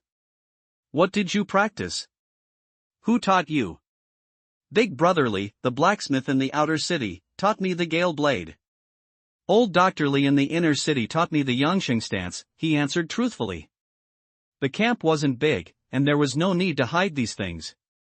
You could find out with a little inquiry. But everyone looked incredulous after hearing this. Gale Blade, Yangsheng stance? How should I put it? In martial arts gyms, even dogs don't practice them. The black armored general, Commander Zhao, and others exchanged glances, also surprised in their hearts. The Gale Blade was just a set of saber techniques for killing enemies. If you had to evaluate it, it was ordinary, simple, practical, and easy to learn. It was the most common of common goods. Don't even mention the Yangsheng stance, it was a pure waste of time. Unless you were studying medicine, or not middle-aged or injured, who would practice it? Martial artists also practice stances, but they practice the horse stance, to stand like a horse. The difference between the two was even greater than the difference between a peach pit and a centuries-old walnut for playing. The commanders on the stage whispered to each other, "It seems his speed is innate." Yes, it should be. Definitely. What could you possibly develop from those two techniques? The martial arts apprentices around them felt much relieved after hearing what Tang Wen said. They all knew that the next assessment would be combat ability. What combat ability could Tang Wen, who came from practicing those kinds of techniques, possibly have? The black armored general signaled Tang Wen to return to the line. "Next, take a 1-hour break. After that, we will begin the combat assessment." The assessment content: each person simultaneously fights 2 armored guards. Knocking them down wins. Weapons are allowed. "Can we wear armor?" a martial arts apprentice raised his hand. Of course not. An hour passed quickly. On the huge square, white ash was used to circle out circles, and the circles were the combat assessment sites. There were 15 in total. 30 guards, wearing iron armor and holding swords and spears, entered the arena in pairs. More guards waited in line. There were still 79 people to be assessed, so there were a total of 158 guards. Although their strengths varied, they wouldn't be too far off. Whether the candidates faced weaker or stronger opponents depended entirely on luck. Tangwon noticed that the examiner had changed. 15 examiners, who seemed to have appeared out of nowhere, each had a fierce aura and stood in front of the 15 circles. The most eye-catching of them was a female examiner standing in circle number 4. She was half a head taller than the average male soldier, probably over 1.85 meters. Not to mention her hot and outrageous figure, her straight and slender legs were comparable to those of a world-class supermodel. Dressed in black, tight-fitting clothes, with a frosty face, she gave off an unapproachable vibe. Well, this was the third beauty he had seen since coming to the camp. The first was sister-in-law Li, the second was old Li's young wife. The examiner in front of him was the third. The first round of selection began. On the stage, the black-armored general's voice shook the audience. The person who takes the least time in this assessment will be the first place in the assessment. The reward is 100 taels of silver, 100 refined weapon, the opening mountain cannon fist visualization chart, with 3 opportunities to comprehend it. The second place will be rewarded with 100 refined weapon. Before he finished speaking, Tangwon clearly felt that everyone who was about to fight was clenching their fists and cheering themselves up, becoming excited. He also keenly caught the keywords opening mountain cannon fist visualization chart. What was that? Opening mountain cannon fist? This fist technique sounded illegal. It must be this visualization chart that was making everyone excited. Tangwon walked up to Zhang Lin and asked, and the other party said excitedly, opening mountain cannon fist, explosive power unparalleled. General Zhou on the stage and the major commanders have all practiced this fist technique, and only after mastering it did they achieve their current status. The visualization chart is the only way to practice this fist technique. After mastering it, breaking mountains and crushing rocks is as easy as pissing and mixing mud. Zhang Lin spoke with spittle flying everywhere, and Tangwon gently took a step back and tilted his head slightly. All right. It seemed he had to go all out. The first group assessment began, and Zhang Lin, who was over 1.9 meters tall, was among them. With the examiner's signal, it started. Zhang Lin, wielding a 2-meter-long horse-chopping sword, charged like a galloping horse towards the 2 fully armed spearmen. The 2 spearmen quickly separated, one to the left and one to the right, trying to flank him. Clang! The sword and spear collided. The spear in the spearman's hand was knocked high, almost causing him to drop it.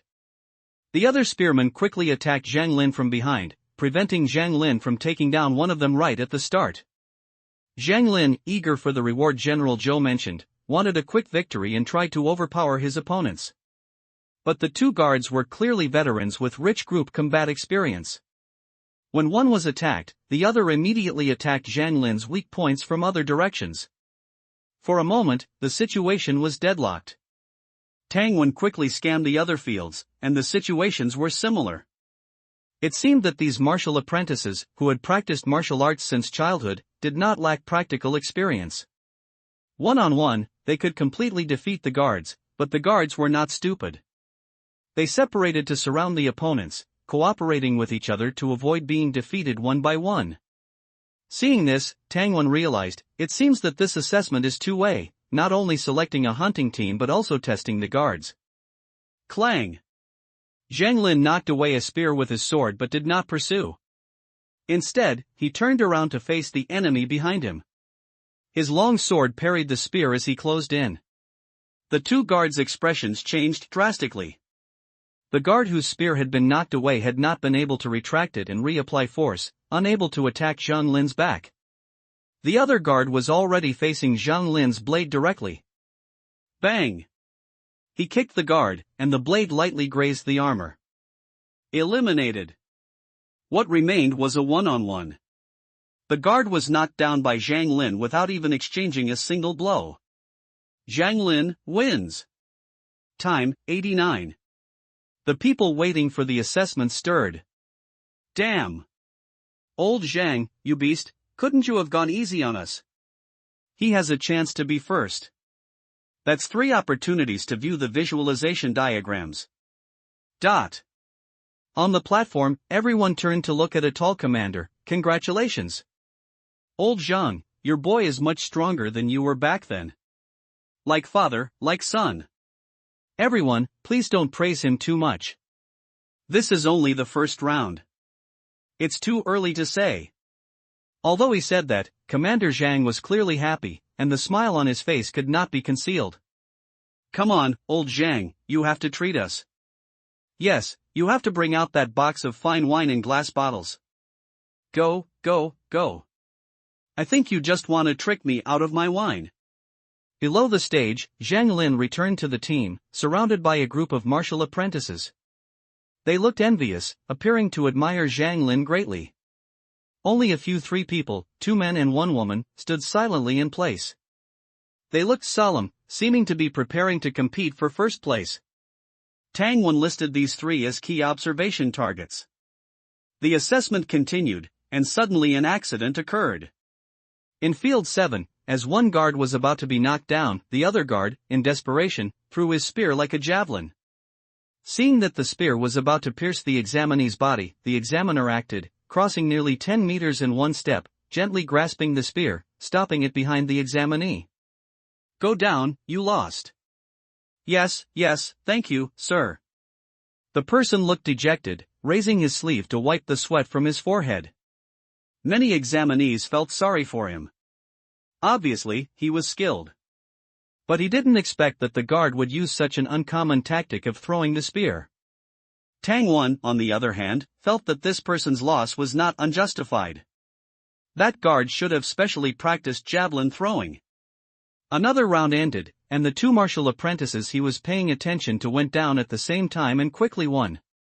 Li Gangpao wins. Time, 143 seconds. Zhao Lei wins. Time, 151 seconds. Wow! In a situation where it generally took more than 10 minutes, ultimately relying on endurance to win. The 2's results were extremely impressive. Ranking 2nd and 3rd respectively. But their expressions were not good. After the assessment, they still looked unconvinced. The next round began, and the woman Tang Wen was particularly concerned about entered the arena. Her weapon was a spear. Different from other people's tactics, she held the spear with both hands, approaching steadily and slowly.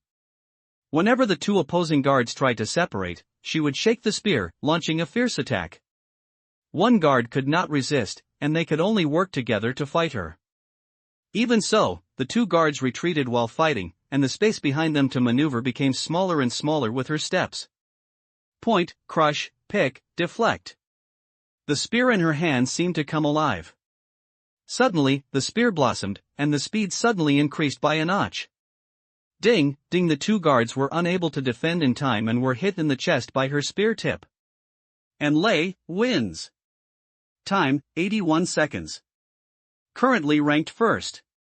The examiner looked admiring. Wow! There was an uproar in the square. Tang Wen heard the crowd's discussion. It turned out that this Lei always traveled alone and was not very familiar with the people in the same martial arts gym. They only knew that she was not easy to mess with and had very strong spear skills. The most up-to-date novels are first published at 6-9 Book Bar. But no one had seen her in actual combat, let alone expected her spear skills to be so strong. Tang Wen recalled her tactics, seemingly slow but actually fast. It seemed that she was advancing steadily and slowly, but the circular arena was not large, and the 2-meter-long spear could cover a large area with its sweep. She quickly locked down the opponent's reaction space. On the platform, the black-armored general said softly, "Is this old An's daughter?" "Yes, brother, and left early, leaving only this girl. She has been strong since she was a child and has a high talent for martial arts." Zhang Lin's father, Commander Zhang, did not show any disappointment when his son's first place was lost. Instead, he looked at the girl below the stage with relief. "Brother and has a successor." The young martial apprentices looked at Zhang Lin one after another.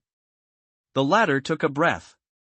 Although he felt unwilling, he recalled the other party's spear skills and dared not say that he could win against her one-on-one. And Lei came out of the examination room, passed by Tang Wen, the two looked at each other and brushed past.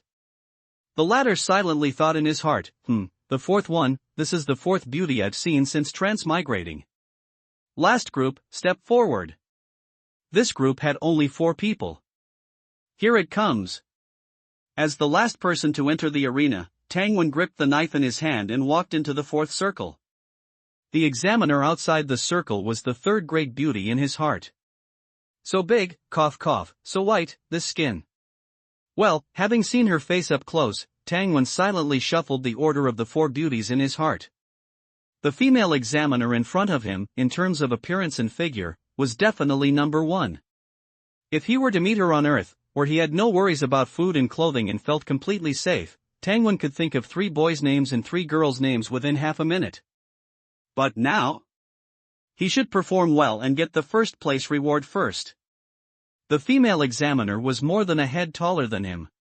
His eyes glanced over her body, his gaze was frank, and he nodded slightly to show respect. The female examiner also nodded and asked Tangwen's name in a hoarse voice. Both sides entered the arena.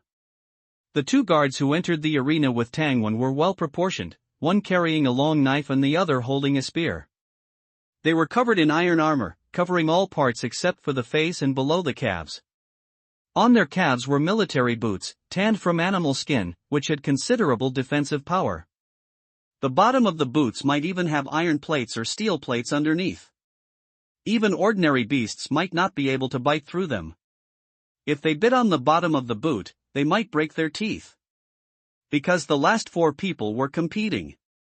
The other 3 were inconspicuous, and everyone on and off the stage was watching Tangwen. This kid runs pretty fast, I wonder what his real combat power is like. If he hones his skills in the martial arts gym for a year and has martial arts talent, he might be able to get into the top 3. It's hard to say now. A commander shook his head. In the world of martial arts, speed is the only thing that matters. If you have speed, the advantage is great. But Tangwen had only practiced the wind-breaking blade, which was taught by a retired ordinary guard. Even if he had speed, he couldn't use it. Commander Zhao smiled, since everyone is not optimistic about him, how about we make a bet?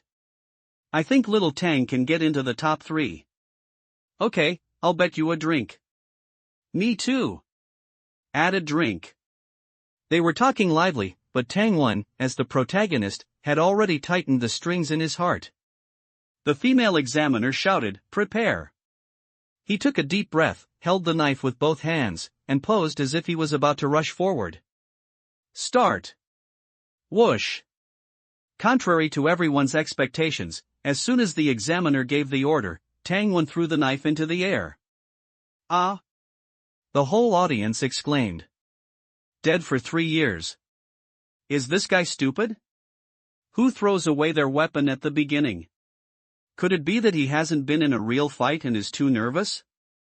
The onlookers couldn't help but have similar thoughts. Even the 2 guards facing Tangwen in the arena were full of question marks. Like most people, they subconsciously looked up at the long saber that was thrown high into the air. The opportunity has come. Tangwen took out the pebbles, his hands as fast as lightning, going all out. Many people couldn't see his movements clearly, only a blur. Whoosh, whoosh, whoosh. A terrifying sound of air being torn apart rang out, bang, bang, bang. The 2 guards had just noticed something was wrong when they felt something hit their foreheads hard. The feeling was as if a 2-meter-tall man was swinging a huge mace fiercely at their helmets. Forehead. Chest. Calf. In an instant, the 2 of them felt dizzy, their chests felt tight, and their calves were in great pain. Staggering, they could no longer stand, and fell to the ground with a thud, unconscious. After throwing the pebbles, Tangwen ran a few steps like a cheetah, leaped up, and grabbed the falling long saber. He came to the 2 of them like lightning and put the knife to their necks. Everything happened in a flash. The square was silent. Tangwen looked at the examiner and asked, "Is it over?" The former came back to his senses and took a deep look at him. Tangwen wins. 11 seconds. 11 seconds? All right. She had completely forgotten to count the seconds. She just casually gave a number that felt about right. Whoa! The discussion exploded. What's going on? How did those two fall down? Could it be that this Tangwen has awakened some ability? Many martial apprentices hadn't figured out what happened. First, they were only focused on looking up at the knife, and second, Tangwen's attack was too fast. Pebbles! It's pebbles! And Lei's eyes were sharp, and she saw the pebble fragments embedded in the two guards' iron armor at a glance. What terrifying power! Li Gangpao and Zhao Lei came to Zhang Lin's side. Old Zhang, are you confident in winning against him? Zhang Lin glanced at Li Gangpao. Unless I and he are wearing heavy armor, and the circle is smaller.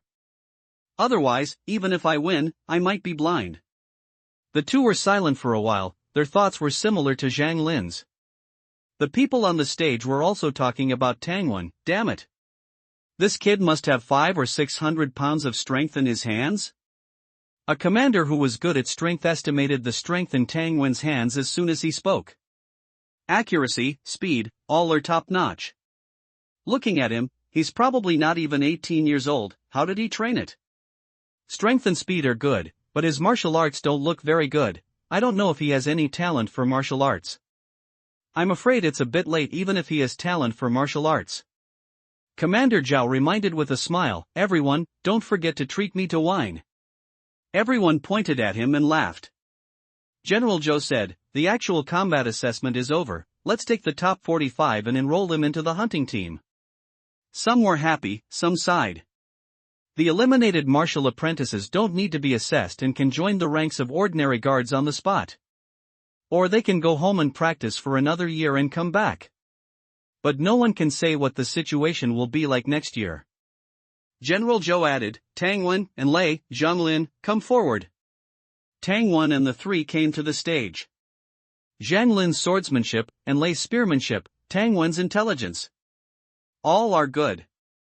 Especially Tangwen, born in the outer city, makes a living by hunting. It's not easy to train this skill.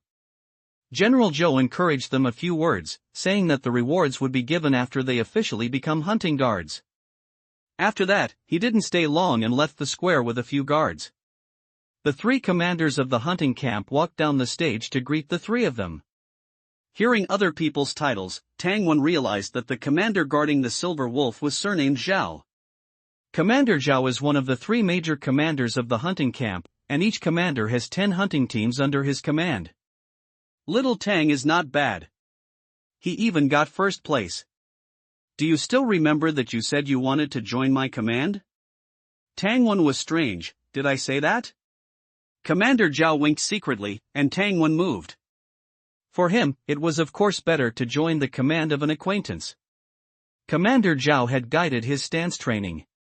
He immediately laughed and said, of course I remember. Hearing this, the other two commanders looked at each other, curled their lips, and separated, one to find Zhang Lin, and one to find Lei. In the eyes of the two commanders, Tangwen might not be much stronger than these two people who had practiced martial arts since childhood, and it was hard to say whether he had any talent for martial arts. In any case, Commander Zhao was very satisfied with recruiting the first place out of hundreds of martial apprentices into his command. You kid really have a connection with me, Team Zhou. The most uptack new uptack small uptack set uptack is uptack at uptack 6 uptack 9 uptack book uptack bar uptack first uptack hair. He turned his head and shouted. Here. The voice was slightly hoarse. The female examiner who had proctored Tangwen's exam strode over.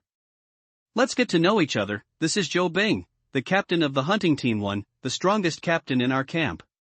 Team Zhou, Tangwen has promised to join my command.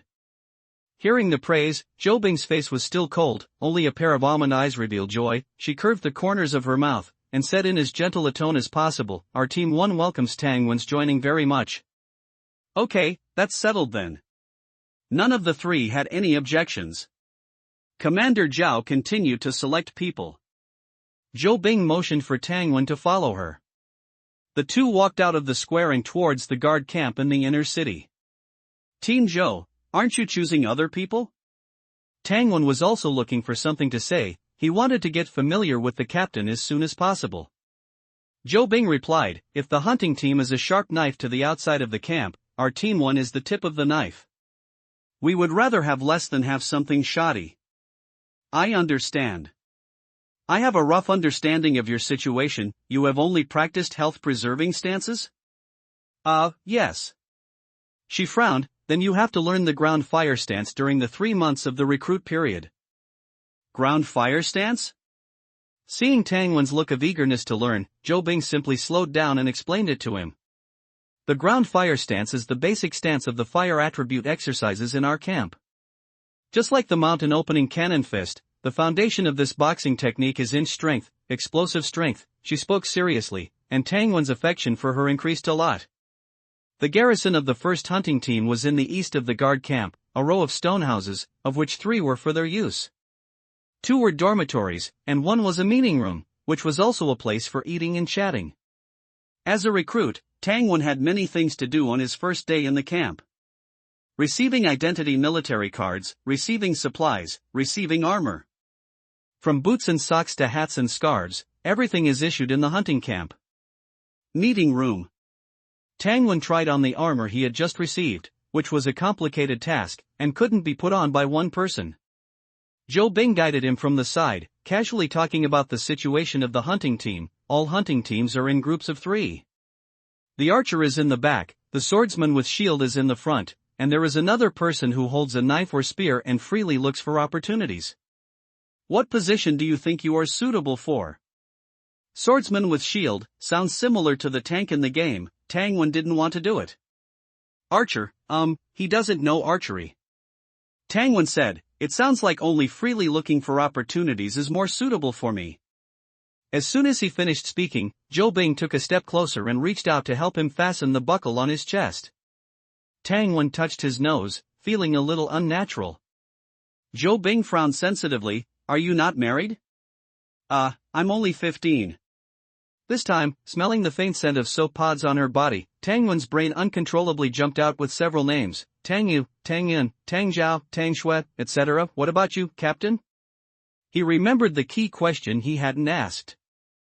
Zhou Bing's frown did not relax. She fastened his armor, put down her hand and replied, it's been 3 years. Tang Wen was disappointed.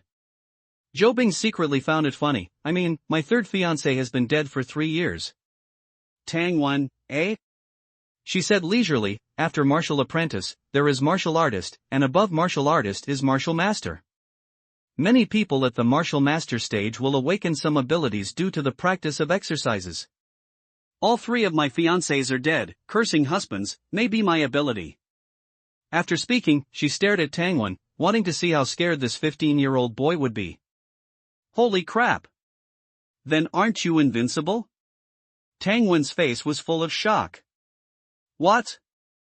Zhou Bing suspected that she had misheard. That she can't sleep when martial arts are practiced to a profound level. One refines the root marrow internally, and the root marrow mutates, granting people various abilities. For example, controlling ice, frost, flames, lightning, and so on. Tang Wen had also heard Li Daniu mention some of these, but since Li Daniu himself didn't know much, he just listened to them as stories. He didn't expect Zhou Bing to say something even more outrageous, that her ability was to curse her husband to death. She looked serious, as if she really believed she had this ability. Tang Wen had never heard anyone self-deprecate like this before and couldn't help but make a joke. At this moment, he could only half-jokingly explain, Captain, when you see an enemy, you don't even need to attack. Just announce that the person is your fiancé. Then, Zhou Bing coldly interrupted him, you really are just a child who doesn't understand anything. An engagement is a matter between 2 people. Tang Wen touched his nose. Captain, with your looks and figure, how could those who don't know the truth not agree? If they agree, it's definitely a done deal. Assassinating them would definitely be a sure kill. Ha! Zhou Bing was clearly stunned for a moment, then shook her head indifferently. Don't joke like that, and don't try to comfort me in a roundabout way. Yes. After all, it was their first meeting, and Tang Wen realized he was being a bit too forward. The 2 changed the subject, and Zhou Bing continued to explain some precautions. Busy times always pass quickly, and the clock in the room pointed to 6 o'clock. If you didn't have night duty, you could get off work. Our hunting team 1 originally had 7 people, and you are the 8th. The other 6 people formed 2 hunting groups. You can act alone. After they return to the camp in a few days, I'll introduce you. Zhou Bing said as she walked, and the two quickly arrived at the gate connecting the inner city to the outer city. Tang Wen was surprised. Captain, do you also live in the outer city? I live in the city, 3rd Street, house number 7. Remember it well. Come find me anytime if you need anything. Let's go. After Zhou Bing finished speaking, she led the way towards the outer city. Captain Zhou, you don't need to send me back. I'm at 5th Street, number 6 in the outer city.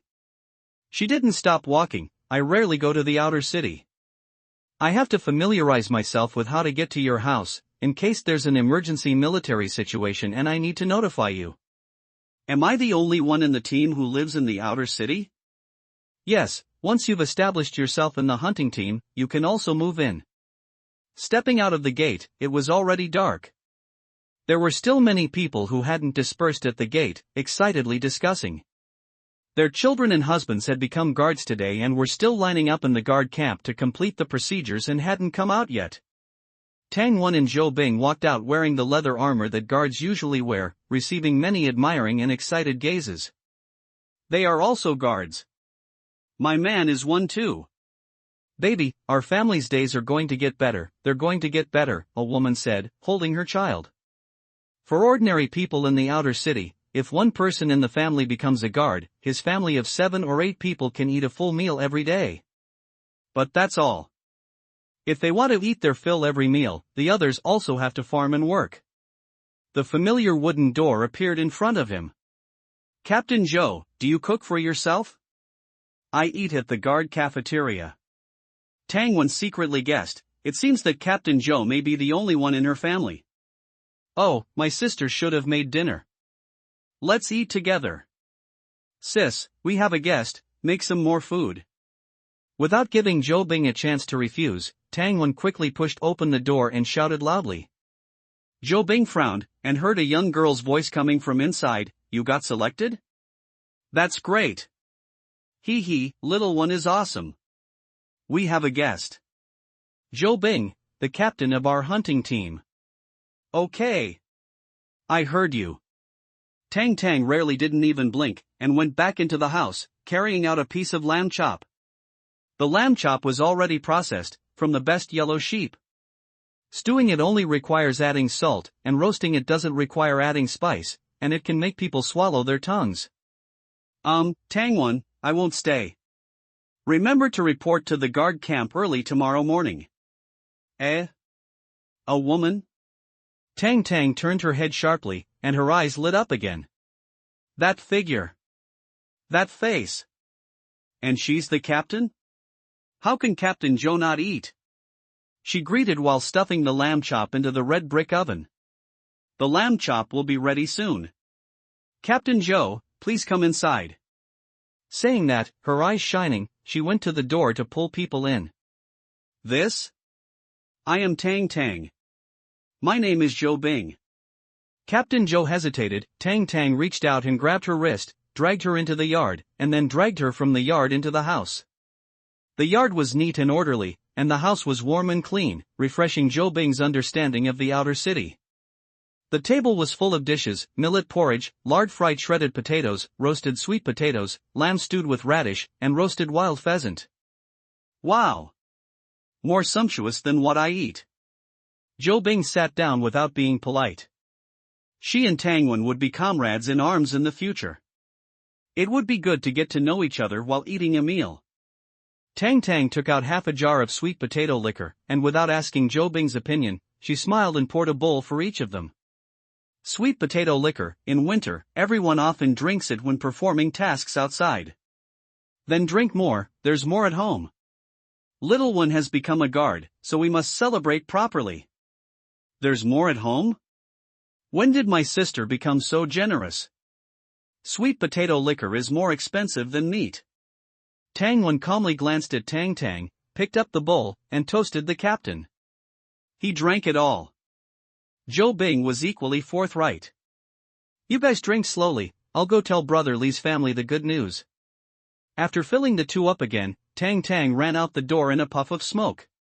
She first ran to the blacksmith Li's house, said a few words, and asked Li Dania to go out and help her buy wine. Hearing that Tang Wen had become a hunting guard and the family's captain was coming to eat, Li Dania didn't dare to neglect it, took the silver Tang Tang stuffed over, and bought 3 whole jars of sweet potato liquor. Tang Tang carried the 3 jars of wine into the house, with a small bag of peanuts given by sister-in-law Li slung over her shoulder. Zhou Bing looked at her, a trace of suspicion flashed in her eyes, and she reminded Tang Wen, "You can't be greedy for drinks usually, drinking too much can easily lead to mistakes." Tang Tang quickly spoke up for her brother, "No, Captain Zhou, it's just that Brother Li and the others are too enthusiastic and insisted on giving it to us. Little one has only drunk less than half a jar of wine all winter. Today is a happy occasion, so drink as much as you want." After saying that, she directly opened the black seal of a jar of wine. Holding the jar, she poured it for the 2 of them. Zhou Bing didn't care, casually chatting with Tang Wen about things in the hunting camp, Tang Tang occasionally toasting, and she didn't refuse anyone. In a world lacking entertainment, drinking was one of the few pastimes. She was a martial artist, and usually stayed in the military camp every day, inevitably developing a bit of a drinking habit. Sweet potato liquor is a local method of brewing wine. The alcohol content is not high, and it is very smooth to drink, but the after effects are not small. After drinking half a jar, Zhou Bing herself had drunk almost a jar. On that pretty face, the ice melted, white and rosy, and her eyes couldn't help but reveal a bit of charm. Tang Tang's heart was full of excitement, and after serving tonight's hard dish, roasted lamb chops, she opened another jar of wine and frankly said, "Captain Zhou, why don't you just stay tonight and sleep in the same room with me? We sleep on a heated kong, which is very warm." A heated kong? There are also some in the inner city. Yes, yes. The young lady nodded, filling the wine. "I just found out that it was so difficult to get into the hunting team. Captain Zhou, as a girl, is really amazing. Are you usually very busy? Are you married yet?" Tang Wen lowered his head to drink, thinking, "Sister, you've been setting this up all night just to ask this question, right? Then you're going to lose sleep tonight. Genius of the time? Miss Tang Tang is definitely a smart person. She knows what she can and cannot do. She strongly supports what her younger brother does and is frugal in managing the household. It can be said that she is a very clever girl. However, she is inevitably limited by her knowledge. In Tang Tang's view, for a big girl like Zhou Bing to eat at another man's house, if nothing else, she definitely hasn't married. She would never have imagined that things would be so complicated. 3 husbands? Ability? A jinx, a jinx? After hearing this, the young lady sat blankly on the stool. Is this martial arts training? Isn't this screwing people over? Looking at the dispirited Tang Tang, and then at Tang Wen, who had just been warned by her, Zhou Bing found it amusing, worthy of being siblings. In fact, she had gotten a little used to it over the years. At worst, she would just be lonely her whole life. Maybe before long, she would die in submission, saving her from being lonely when she got old. Tang Tang poured herself a bowl of wine. She picked up the bowl and clinked it with Zhou Bing's. Heaven is jealous of talent, heaven is jealous of talent. She was a bit tipsy, drinking bowl after bowl. In the end, Zhou Bing didn't leave. According to the original plan, Tang Tang arranged for the 7/10 drunk Zhou Bing to sleep on her brother's bed. Then, she drove her brother to the inner room where no one was sleeping. In the early morning, Captain Zhou woke up and noticed something was different. How come the smell of this bedding has a man's scent? Tang wins? No way. Hadn't she made herself clear enough to these siblings? Didn't they believe her? Sister Bing is awake? Did you sleep well yesterday? Were you cold? I also drank too much and forgot to give you my bed. Tang Tang got up and put on her clothes. Zhou Bing also got up and put on the clothes that she had warmed up on the heated brick bed. She had to say, this feeling was very good. It was much better than living alone. But after getting off the heated brick bed and looking back at the quilt, she always felt something was weird. For breakfast, Zhou Bing and Tang Wen didn't eat at home. The two set off for the inner city guard camp. Tang Tang waved goodbye to them at the door. After they entered the city, she took Tang Wan's clinic identity plate and walked towards the inner city. She walked quickly, muttering, "I have to find out, how can there be such a strange ability? It's obviously not in line with common sense." Has no one ever suspected it? Tang Tang believed that Zhou Bing's 3 fiancés had died, but she didn't believe that there was such a strange ability in the world. On the road, Zhou Bing felt strange. She slept in Tang Wen's quilt all night. And the other party was walking beside her, and would return to that quilt to sleep at night. Thinking of this, the skin on her body inexplicably began to heat up. Phew! Zhou Bing, don't think wildly, have some ambition. She shook her head and coughed, skillfully pretending to be cold. "Tangwen, starting today, let's start practicing stance work. Practice for a month first." "Okay. Thank you, Captain Zhou, for your guidance." Tangwen was excited at the bottom of his heart, not knowing that the other party had so many inner thoughts. "It's my duty." Arriving at the camp, Tangwen opened the door for Zhou Bing. The warm rays of the sun happened to hit his profile. Zhou Bing suddenly froze, ebony-like black hair, bright eyes full of spirit, a handsome nose, fine hair slightly emerging under the nose, petal-like lips. Phew! Zhou Bing forced herself to look away. "Zhou Bing, have some ambition, Zhou Bing. He's still a child. You'll only hurt him." She didn't look again, striding her long legs and walking into the room. Swoosh, swoosh, swoosh. After eating breakfast in the camp, Zhou Bing took Tangwen to a training room. This was a place shared by Hunting Team 1 and Team 2. Stone locks, wooden racks, long benches and other training items were all available. Zhou Bing began to explain the earth-fire stance to Tangwen. Earth-fire stance, with the legs rooted in the earth, the strength is like a flame gushing out, reaching the limbs and bones. Stand in a horse stance, you must be alive, you must truly stand like a horse. As the saying goes, earth-fire is the root, the waist is like a galloping horse. Enter into meditation, and the gods will bless you. Zhou Bing spoke clearly, word by word. Entering into meditation is a shortcut to stance work. If you want to break through from a martial apprentice to a martial master, in addition to hard work and strength training, as long as you meditate and enter into meditation with earth-fire stance, you can quickly break through. Even learning boxing techniques, such as the mountain opening cannon fist, can be twice as effective with half the effort. Tangwen listened with excitement. A month ago, his health-preserving stance was guided by Commander Zhao, and he successfully entered meditation. The health-preserving stance has also changed to meditation stance. Later, he meditated on the silver wolf every day, and his experience increased rapidly at the beginning. But after a few days, the experience became meditation stance 1000/1000, and it never moved again. Now he understood that although he could meditate and enter into meditation, it was not enough to only have the health-preserving stance. It must be practiced in conjunction with the earth-fire stance to be effective. He listened more carefully. Zhou Bing continued, "Entering into meditation is very difficult. There were hundreds of martial apprentices who came from the martial arts hall at the same time as me. Not to mention that in the 3 years in the martial arts hall, only a dozen people could enter into meditation. Even now, there will not be more than 50 people. The others have never broken through the threshold of martial apprentices in their entire lives and become martial artists." After a narration, she personally demonstrated, at the beginning, the items you outline in your mind should be the ones you are most familiar with. For example, what I meditate on is a wooden knife sheath that I have played with since I was a child.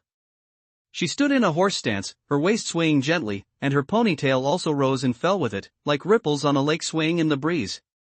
Tangwen didn't think much, looking at her posture, feeling the rhythm between her breaths, he was a little fascinated. Involuntarily, he squatted down like her, and in his mind, he naturally meditated on that silver wolf. In less than 3 minutes, just when Zhou Bing opened her eyes and stood up, wanting to say something, Tangwen's body began to fluctuate slightly. This? Successful meditation at once? Zhou Bing held her breath, and the shock in her heart surged like a tsunami. She succeeded in entering meditation in 3 months that year and was called a genius by the martial arts hall master. It is said that the queen entered meditation in one day when she first learned martial arts and was a peerless genius.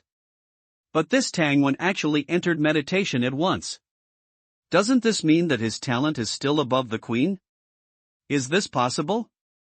Half an hour later, Tangwan slowly opened his eyes. Meditation stance Earth Fire stance, meditation, proficiency, January 3000, could it be? Captain, I have successfully entered meditation. Looking at the shock in her big eyes, Tangwan explained, I have successfully entered meditation before. Commander Zhao guided me to meditate on the silver wolf to enter meditation, and I have practiced it for a long time. In fact, his 8 Vidra arts broke through at that time, his mental power greatly increased, and he successfully entered meditation in just a few hours.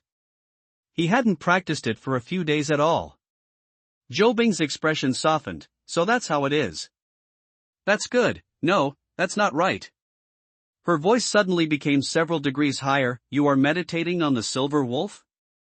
The mutated beast silver wolf? Yes. Then you must be able to resist the roar of the silver wolf? Tangwan nodded, he was practicing to resist the silver wolf's roar. Zhou Bing smiled, like spring flowers blooming, I found a treasure. I found a treasure. The other 2 commanders will regret it to death when they know. No wonder Commander Zhao, letting go of that girl and Lei, insisted on pulling you into the team. Through her words, Tangwan gradually understood. The Silver Wolf Pack has a long-standing feud with the camp. In recent years, they have come to eat people every year. Humans have martial arts, and mutated beasts have talents and abilities. Among the Silver Wolf's talents and abilities, in addition to its strong body, the most troublesome thing is sonic attacks. Every time they roar, not to mention that the guards are all martial apprentices, even the martial artist level captains who lead the team can't resist it. Dozens of captains have died in the mouths of silver wolves. For this reason, General Zhou and others have repeatedly captured silver wolves back for research, trying to find a way to resist their roars. Later, they found that, in addition to hard training and improving their strength, there is another way, that is to find a martial apprentice who has not yet entered meditation and let him meditate on the silver wolf to enter meditation. Meditation is to exercise mental power. Meditating on ordinary items can make mental power purer and more powerful. And meditating on fierce, living silver wolves. Once you successfully enter meditation, you will naturally integrate the silver wolf's aura into your own. When you face its roar again, you will not be afraid. But this is only theoretically possible, and it is almost impossible in practice. Because martial apprentices who have not entered meditation cannot get close to the silver wolf to observe. As long as the other party roars, it is considered good quality if the martial apprentice is not scared to pee his pants. No one has done it in the past 2 years. Until Tangwan, who first had strong mental power, and then went to observe and meditate, he succeeded in one fell swoop. Gurgle, gurgle, gurgle, his stomach growled, Tangwan's face stiffened, eating, I have to eat quickly. Body, 4.05.5, Spirit, 4.086.08, Zhou Bing didn't know how Tangwan succeeded, she exhorted, in any case, success is good. While the state is still there, consolidate it several times now. Gurgle, gurgle, hunger struck, Tangwan's face turned pale. Following up is very important. Please, readers, move your little fingers every day to take a look. After it is put on the shelves, it will definitely explode. Question of whether you can do it or not. Are you hungry? Didn't you eat enough this morning? Zhou Bing asked, amused. Tangwan silently calculated that running home from here would require his sister to start a fire and cook. He would not only be starving but would definitely end up eating raw sweet potatoes and millet. There was a cafeteria in the guard camp, and he was sure they had ready-made staple food. Captain, I'm a little hungry, I could probably eat 100 steamed buns. Do we have that in the cafeteria? 100 steamed buns? Should I go get them for you? Zhou Bing asked, puzzled. Tangwan's face rapidly paled, and his lips began to dry and peel. Captain, hurry. It's hard to explain my current state. His legs were weak, and he couldn't stand steadily. What's wrong? You wait here. Zhou Bing rushed out like a gust of wind, ran to the back kitchen, where the chef was just steaming buns. She said a few words, tossed out a silver ingot, and directly moved the chef's 10-layer steamer back to the training room. Many people stared at her along the way. I'm such an idiot for believing that kid's nonsense. Could this be some kind of illness? What if this happens during a mission? Smelling the aroma, Tangwen rushed over in 2 steps and lifted the steamer, grabbing a bun and stuffing it into his mouth. 1, 2, 3, 58, 59, 131, 132. Zhou Bing silently counted, becoming more and more astonished. The steamed buns in the guard camp were large and filled with plenty of stuffing, about the size of an adult's 2 fists. The soldiers in the camp were all big eaters, but they could only eat a maximum of 50 in one meal, and that was only if they were extremely hungry martial artists. Ordinary martial apprentice level guards would stop at 30, no matter how hungry they were. The 10-layer steamer she brought back had more than 20 buns in each layer. Watching Tangwen eat through the 7th layer, exceeding 150 buns. Zhou Bing got up to pour him water and couldn't help but ask, "Is that enough?" Tangwen gulped down the water. "These buns are really good, enough.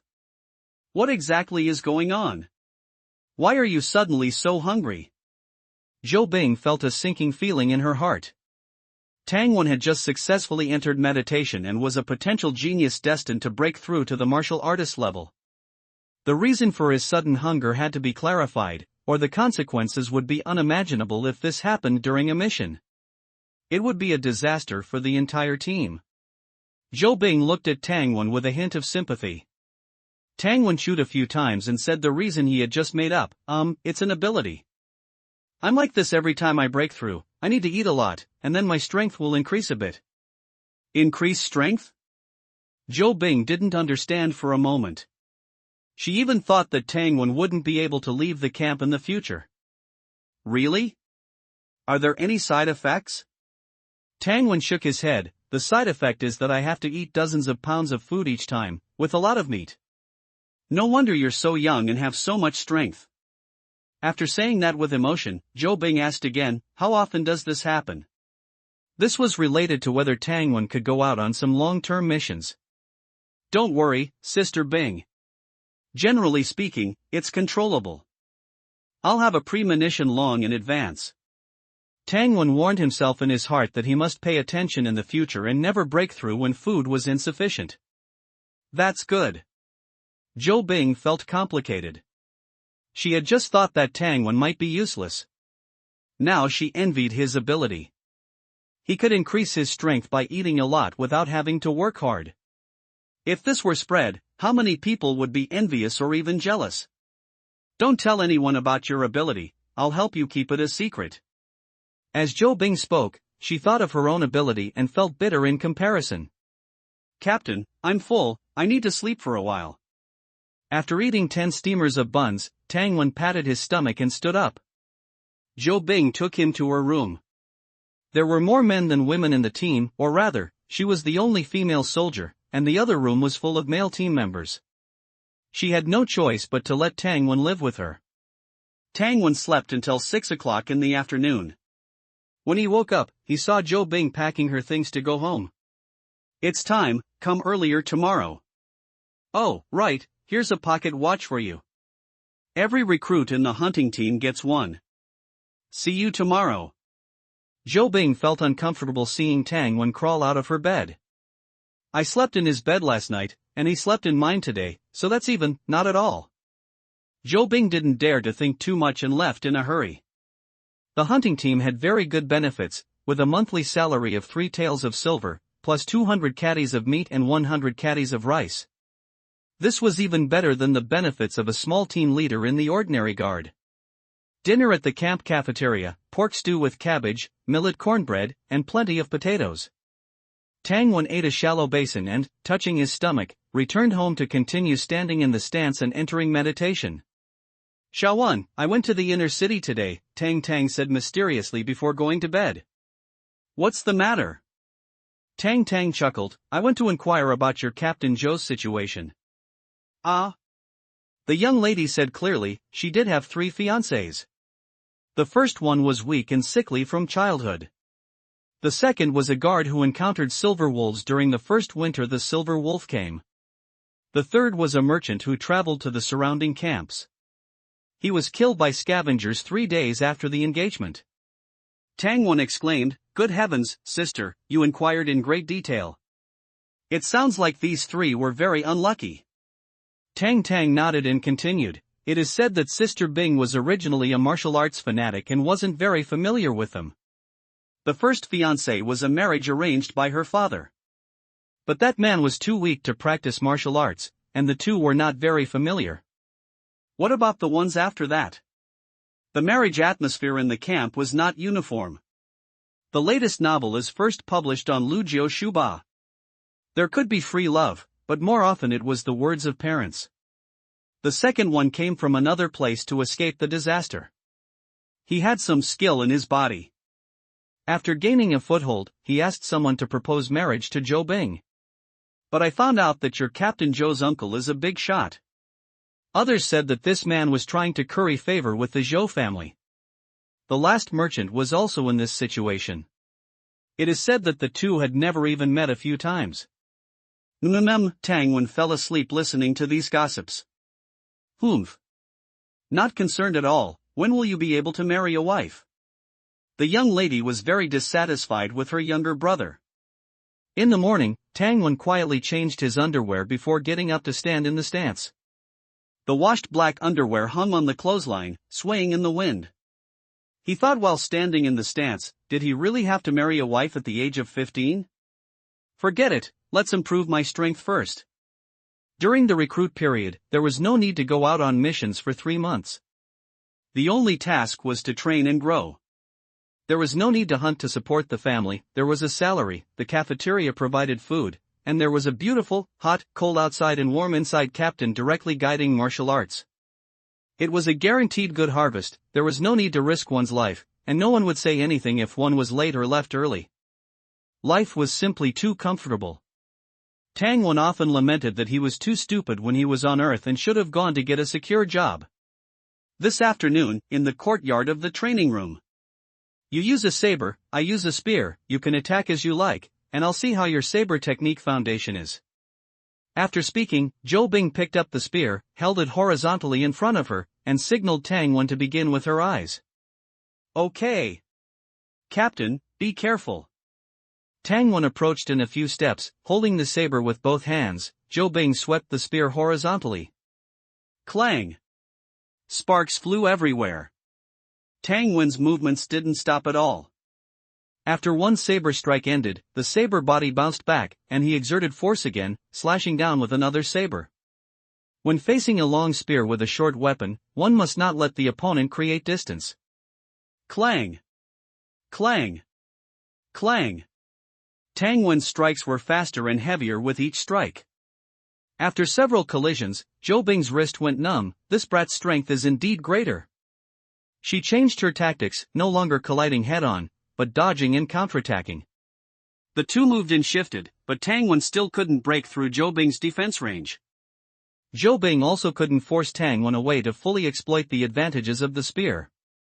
5 minutes, 10 minutes, half an hour passed in a flash. It was the first time Tang Wen had fought so heartily.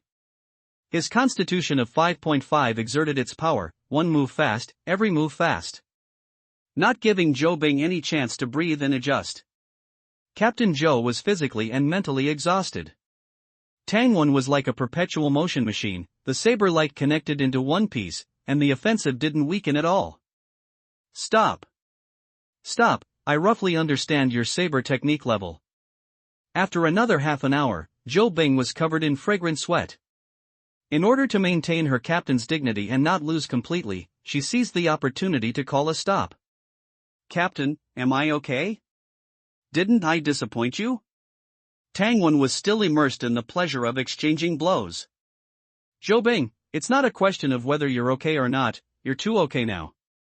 As the captain of the hunting team, a dignified martial artist, I can't stand your stamina. Are you not going to get tired? Tang Wen didn't notice her strangeness. In just 1 hour. The skill experience of Breaking Wind Saber greatly increased. Breaking Wind Saber, proficient, 517799/3000, he looked at Zhou Bing and said excitedly, Captain. Let's practice against each other for an hour every day in the future. Zhou Bing didn't speak. She supported her body with the spear without showing any emotion and secretly decided to call back all the team members tomorrow. Seeking further reading, seeking data. Perverted. It was just dawn when the meeting room and the guard barracks buzzed with anticipation. The tall and sturdy Wu Tian chuckled, "Our team finally has a new recruit? Ha ha. We'll have to give him a good workout later. Old Wu, don't scare the poor kid. Heard he's not even 15 yet? Whether he's 15 or 16, a soldier needs to be ready to face death. Still, we need to take it one step at a time. Our team needs warriors. If he can't handle it, he should get out early, don't want him screwing up on the battlefield." The argument grew louder, neither side willing to concede. "Captain? What do you think?" Zhou Bing calmly observed her 6 subordinates, secretly amused. "Just a bit of hazing, let them have at it. All of you, take turns." "Ah." The short and stocky Zhang Yuan was slightly surprised. This wasn't like the captain at all. Could the kid have offended the captain? The 6 men exchanged glances, ready to give Tang Wen a hard time.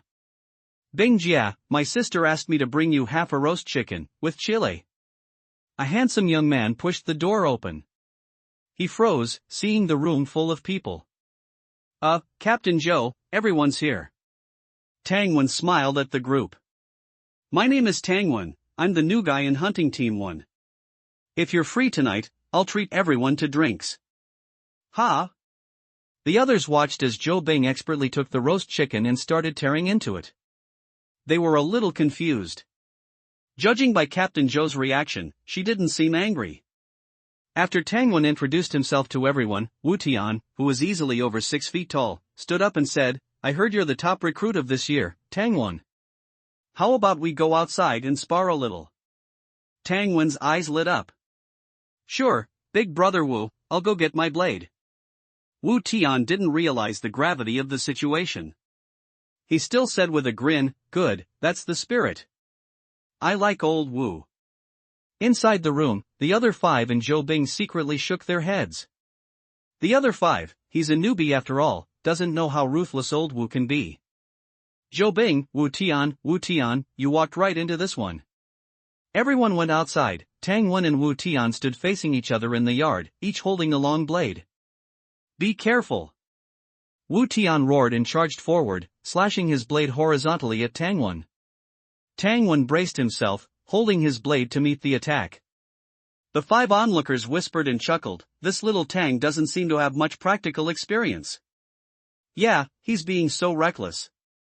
Old Wu's size is right there, how can he try to meet him head-on?"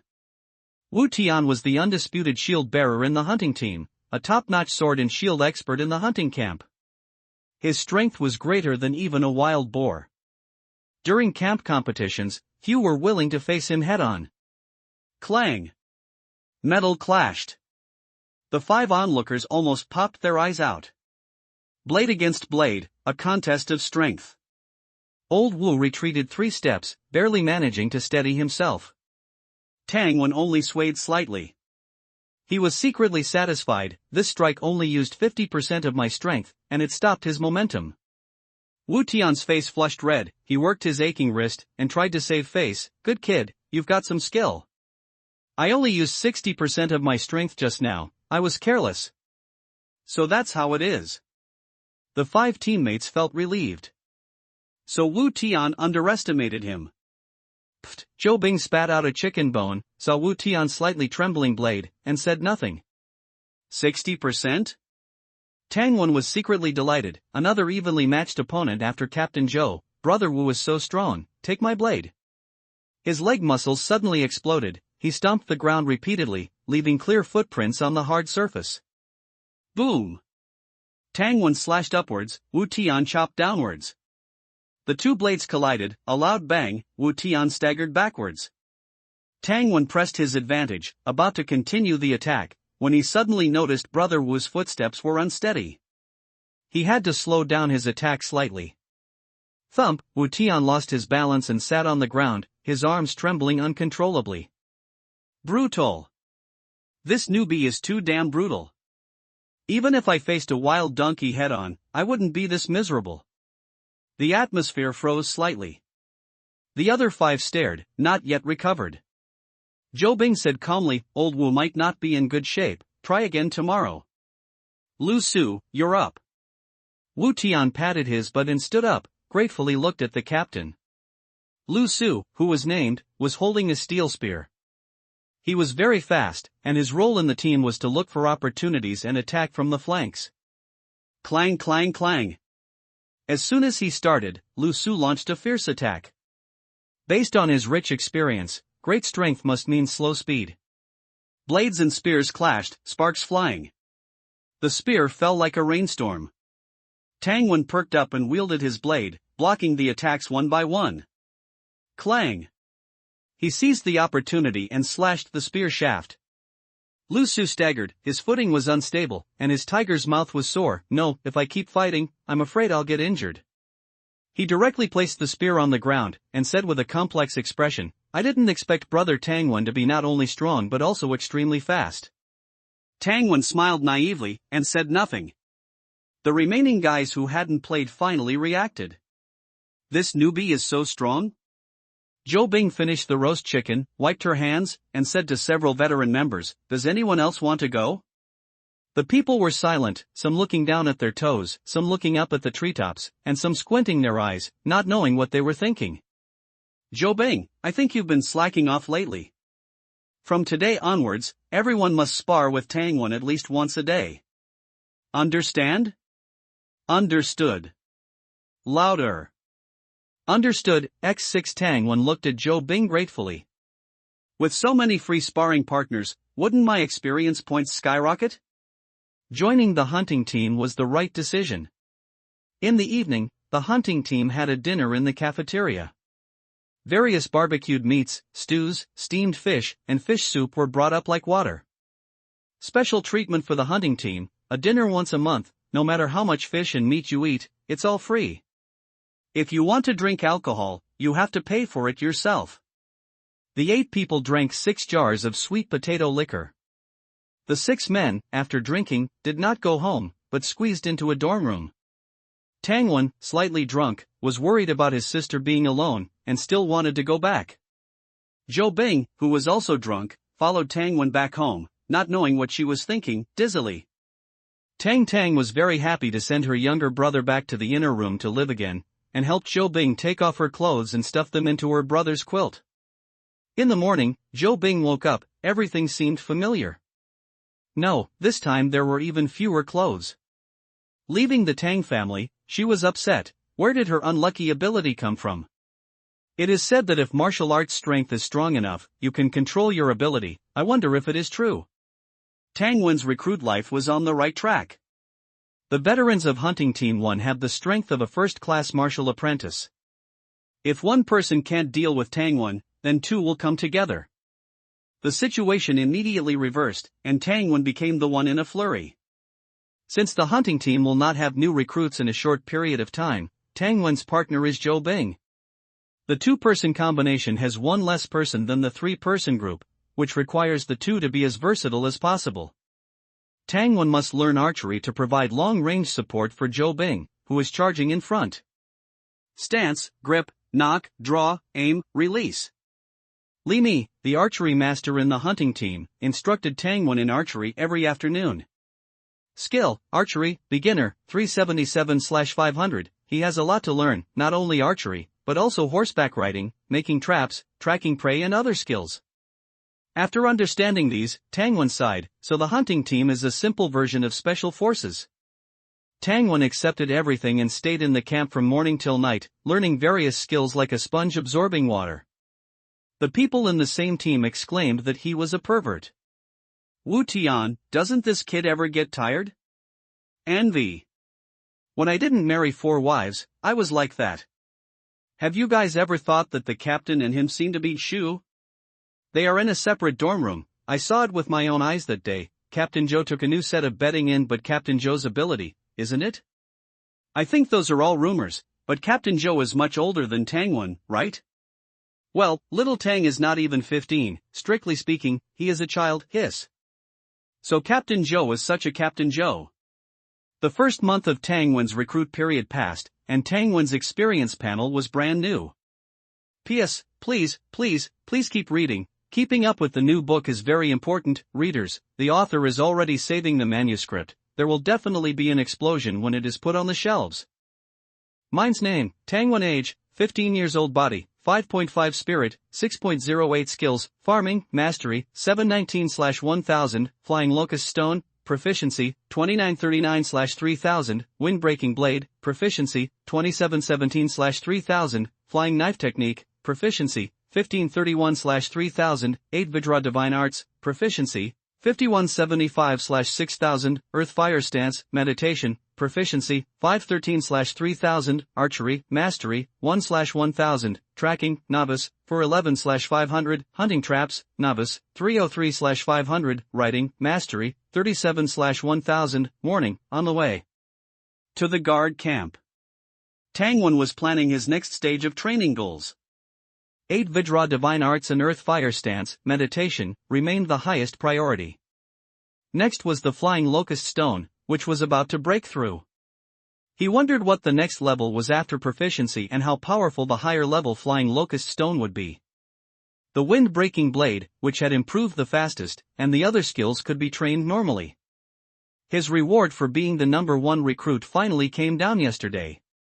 20 silver ingots, 100 taels of silver. 100 refined tiger head steel saber. The blade was 1.1 meters long and weighed 22 pounds. Holding it in his hand, it was heavier than the 1.5 meter long horse chopping saber.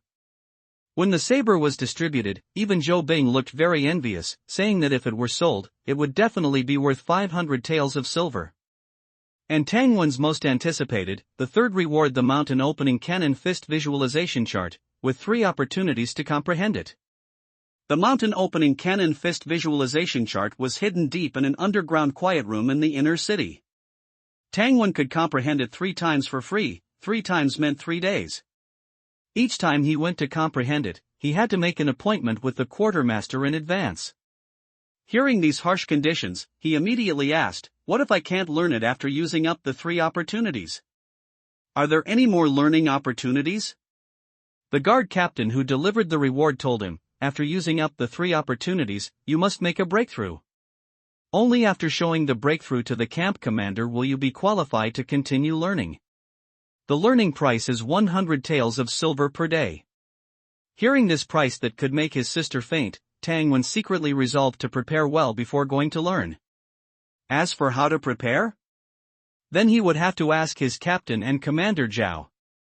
Arriving at the camp, he first found Zhou Bing. "I knew you would ask." Zhou Bing smiled slightly, the iceberg melting for the first time. Tang Wen was stunned. "Follow me, don't stand there dumbfounded." Zhou Bing glanced at him, her steps light.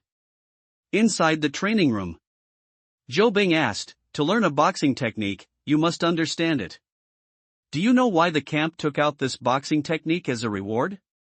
Tang Wen thought of the information he had learned before and said, "Great power, and all the commanders know it?" Zhou Bing shook her head. "Great power is good, but not all the commanders know it. It's those who know it who can become commanders. The cause and effect cannot be reversed. The reason why this boxing technique is used as a reward is also because it is difficult to master." Seeing Tang Wen's puzzled expression, she explained, "Boxing techniques that are difficult to master cannot be hidden. More people must be allowed to come into contact with and learn them. Only then can the opportunity to pass on the boxing technique from generation to generation be seized.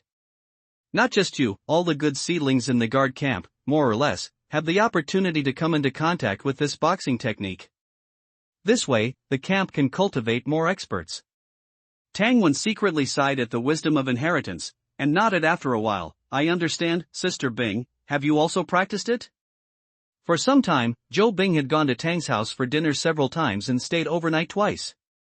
When there was no one else around, Tang Wen no longer called her captain. Zhou Bing did not speak, came to the wooden dummy, sat in a horse stance, and punched the wooden dummy. With a bang, the wooden dummy fell apart, as if it had been hit by a large caliber pistol. Looking at Tang Wen, who was dumbfounded and leaning his head back, Zhou Bing said calmly, "This is the mountain opening cannon fist." Coach, I want to learn. What? Sister Bing, I want to learn. Learning the cannon fist requires a visualization chart. I'm just letting you see the effect of the cannon fist's explosive force. Tang Wen said eagerly, Sister Bing, I haven't seen the visualization chart, and I haven't learned boxing. What are the difficulties of the mountain opening cannon fist? I'll prepare in advance. Zhou Bing's face showed a look of reminiscence. The word cannon in cannon fist is said to be a weapon used for bombing. The most difficult to understand, and the most difficult to imagine part of the cannon fist is what is a cannon, what is bombing and blasting. Don't know what a cannon is? Don't know what bombing and blasting are? Tang Wen was slightly stunned, and a series of cannons such as machine guns, rocket launchers, close-in weapon systems, howitzers, and Italian cannons appeared in his mind in an instant. He had seen the artillery in videos. As for bombing, he had seen a documentary about the atomic bomb explosion. Look, you don't know either, do you? Not answering directly, Tang Wen touched his nose and tentatively said, "If you know what a cannon and bombing are, you can learn the cannon fist? How can it be so simple? At most it can let you understand a little bit of the visualization chart. Just not wasting every opportunity." Zhou Bing added, "What other questions do you have? Ask quickly. I'm going to a training camp for the next month or two. I can't take care of teaching you." The latest novel is first published on Lujiu Shuba. Training camp? Yes, we in the Black Mountain Camp have a fight every 2 years to determine the ownership of a coal mine at the border of the territory. The martial arts competition is scheduled for 2 months later. All hunting captains may participate. So there will be concentrated training. Tang Wen was stunned. Black Mountain Camp. I heard that their camp leader is very powerful. Only after becoming a guard did he know that there was a Black Mountain Camp hundreds of miles away. As the saying goes, how can others be allowed to snore beside one's bed? In the world of doomsday, resources are scarce, and there is direct competition between the two camps. Their hunting team, in addition to hunting mutated beasts, must also face competition with hostile camps at any time. The two sides will not fight each other, but ambushing each other's teams and killing a few people happens from time to time. Tang Wen heard that the Black Mountain Camp is a slave camp, where the strong do whatever they want. Ordinary people are treated like beasts of burden. The leader of the Black Mountain Camp, claiming to be the Black Mountain Old Demon, is said to have practiced very evil skills, especially good at night battles. He is weird, but his strength is not as good as our queen. Zhou Bing's calm tone was tinged with faint pride. Tang Wen believed this. If the flame camp did not have enough deterrent power, the other party would have already come to burn, kill, and loot. The next day, Zhou Bing and a dozen hunting captains were called away by Commander Zhao to receive training. Regarding this martial arts competition, Tang Wen inquired about it. The facts were much crueler than Zhou Bing said.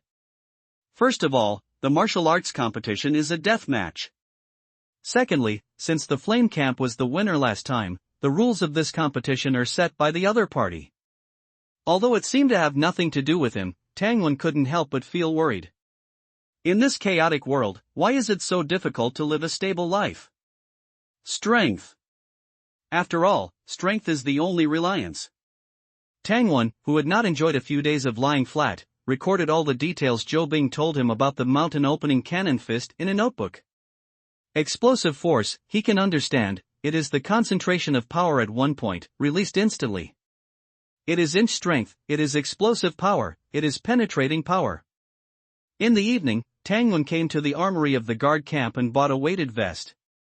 The weighted vest is shaped a bit like a life jacket, filled with sand, and after wearing it, the whole person will swell up, making it inconvenient to walk.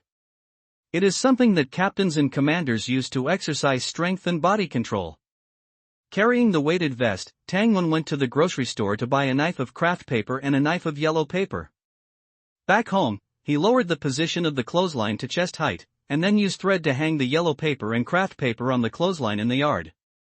Under his sister's strange eyes, he put his wrist 10 centimeters away from the yellow paper and punched it out with a snap. The fist hit the paper, and the yellow paper broke. Tang Wen still went to hit the craft paper. Snap! The craft paper shook. come again. Snap. The shaking range is even greater. But it is still far from being penetrated and broken by the force. After hitting it for a long time, he didn't master the essentials. Tangwan thought about it, first practiced with yellow paper, then found sandbags to increase the weight, tied them to his arms, and continued to punch the yellow paper. Before going to bed, he lay on the bed thinking, explosive force is inch strength, it is explosive power, then what is booming force? P.S. Today, add another update, it has been promoted to the second round of PK recommendation, thank you for your love and support, remember to follow up, remember to follow up, remember to follow up, important things are said 3 times, please bosses. Before dawn, Tangwan was standing in front of the hung yellow paper again. He had a dream last night about martial arts competitions and the Black Mountain camp, which amplified his unease. If Zhou Bing, as his captain, were to attend a martial arts competition, would he go alone or with the entire team? Tangwan believed it would definitely be the latter. Even middle school students gathering for a fight over a girlfriend know to call for backup. Moreover, in a life or death struggle between forces, would they really send only a few people alone? He had to master cannon fist and improve his strength as soon as possible. After breaking 100 sheets of yellow paper under his sister's disgruntled gaze, Tangwan put on his weighted clothing, slightly widened his stance, and began practicing the 8-section brocade. After completing 1 round, he looked at the panel, 8-section brocade, proficient, 52135227/6000, good effect. Recently, practicing the brocade has yielded very little experience. Tangwan wondered if he could add weight all over his body to increase the difficulty. Now it seems feasible. He practiced the 8-section brocade again and again. The sun rose, and the temperature gradually increased. He washed up and came to the camp. He ate breakfast and practiced meditation with the earth fire stance. Ordinary people have significant limitations when practicing the earth fire stance. Even someone as strong as Zhou Bing can only meditate for a little over half an hour each day. Forcing oneself to practice further can cause throbbing pain in the temples and easily damage the mind. But Tangwan was different. His mental strength was enough to support him for half a day. After 10 in the morning, the members of Hunting Team 1, except for Zhou Bing, gradually arrived at the camp to train. Little Tang, come help. It was Wu Tian, carrying a huge knife on one shoulder, staggering with each step, obviously because the knife was too heavy. Tangwan quickly stepped forward, exerted force with both hands, and took one of the knives. Wu Tian muttered, forgot to call you kid alone.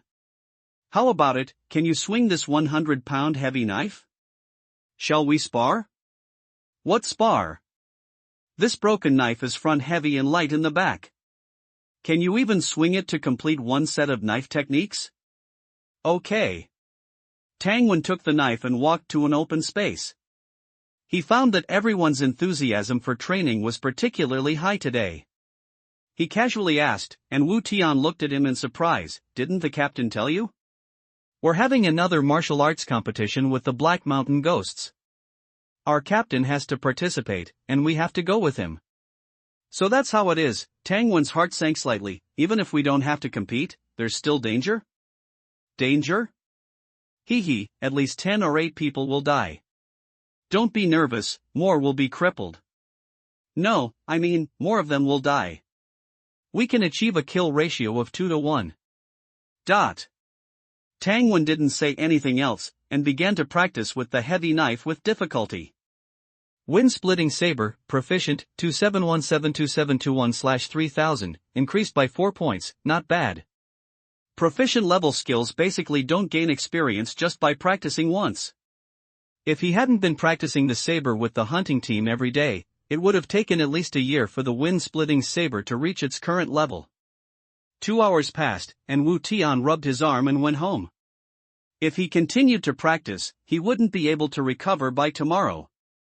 Before leaving, he saw Tangwan using flying stones to attack the arrows shot by Li Mingming. He couldn't help but curse, freak. Lu Su finished practicing his spear and looked at the energetic Tangwan, cursing as he left. One after another, the members of Hunting Team 1 finished training and went home. Only 2 archers were left, taking turns practicing flying stone with Tangwan. Buzz. The bowstring vibrated, and Tang Wen aimed at the white feathers at the tail of the arrow. Swish! He missed. He missed 8 out of 10 times. The training efficiency was a bit low. The initial velocity of the arrow shot from a 60-pound strong bow was too fast. Moreover, the archer randomly chose the direction. If the difficulty was too high, he could lower it. Tang Wen discussed it with Li Mingming. The latter took out a 30-pound short bow.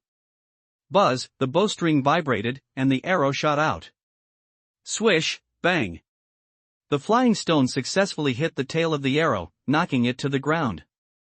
Flying locust stone, proficient, 29492951/3000, not bad. After 15 arrows, the flying stone hit 7 times. The efficiency was good, and he gained 14 experience points. Seeing that he was about to break through, Li Mingming rubbed his sore arm. You're too much of a freak. Let's practice again tomorrow. Tang Wen smiled and didn't insist.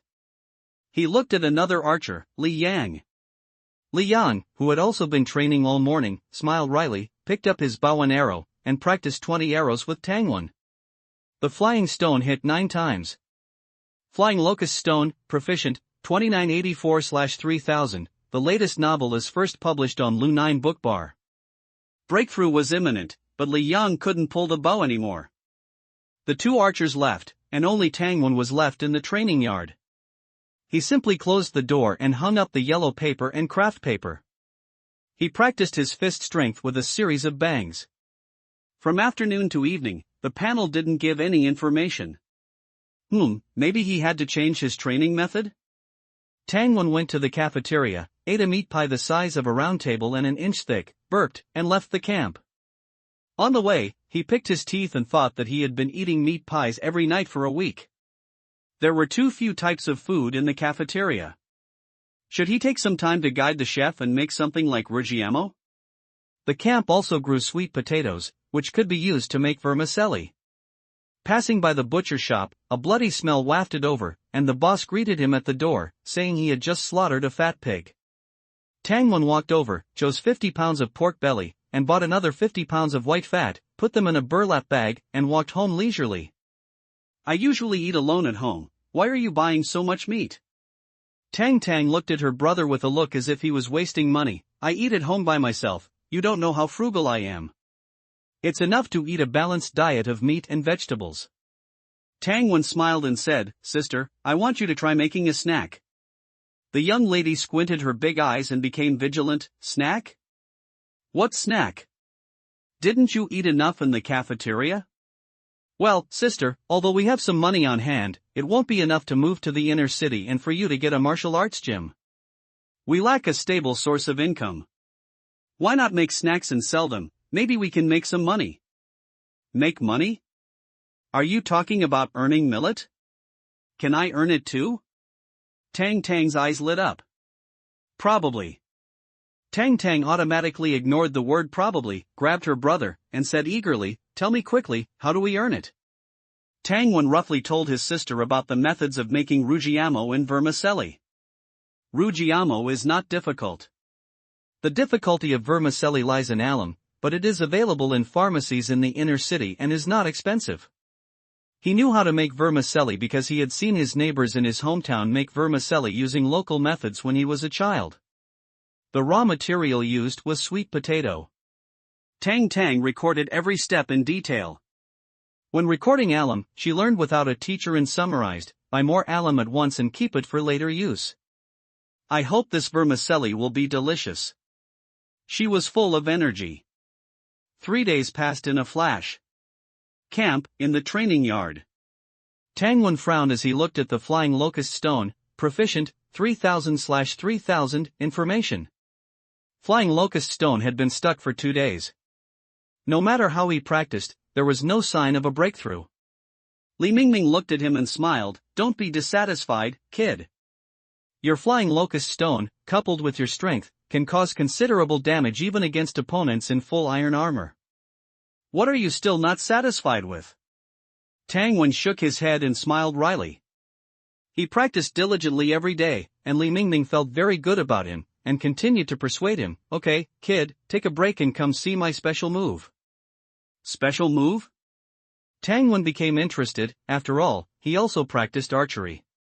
Li Mingming drew out 3 arrows, and with a buzzing sound, the bowstring vibrated, and 3 arrows were fired in quick succession.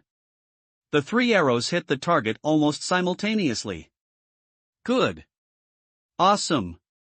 Everyone applauded, and Li Yang also cast an envious look. As an archer himself, he could only fire 2 arrows in a row.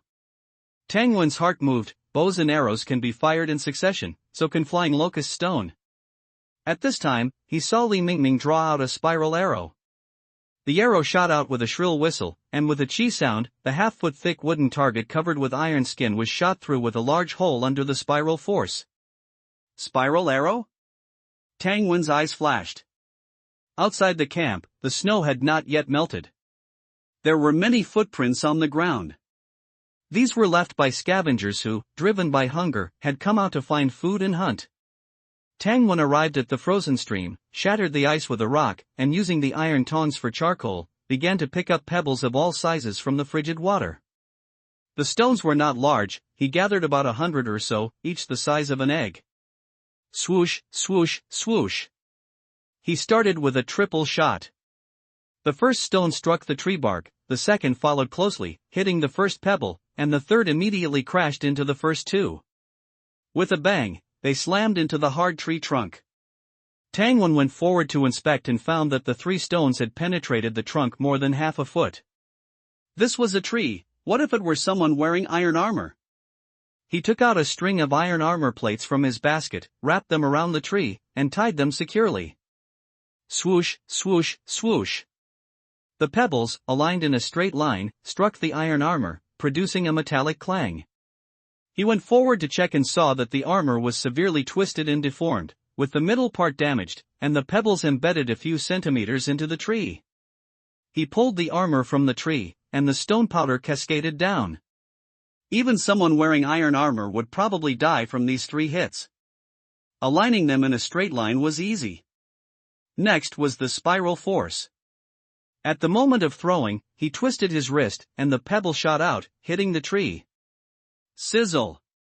The pebble drilled into the tree trunk, making a sizzling sound like a red-hot branding iron on flesh. Tang Wen approached and saw that the wood emitted a burnt smell, and the pebble had drilled a hole about 5 centimeters deep. The panel flickered. Flying stone, proficient expert, 1/6000, many throwing techniques and skills flooded Tang Wen's mind. After absorbing them all, he picked up a thin stone, perfect for skipping.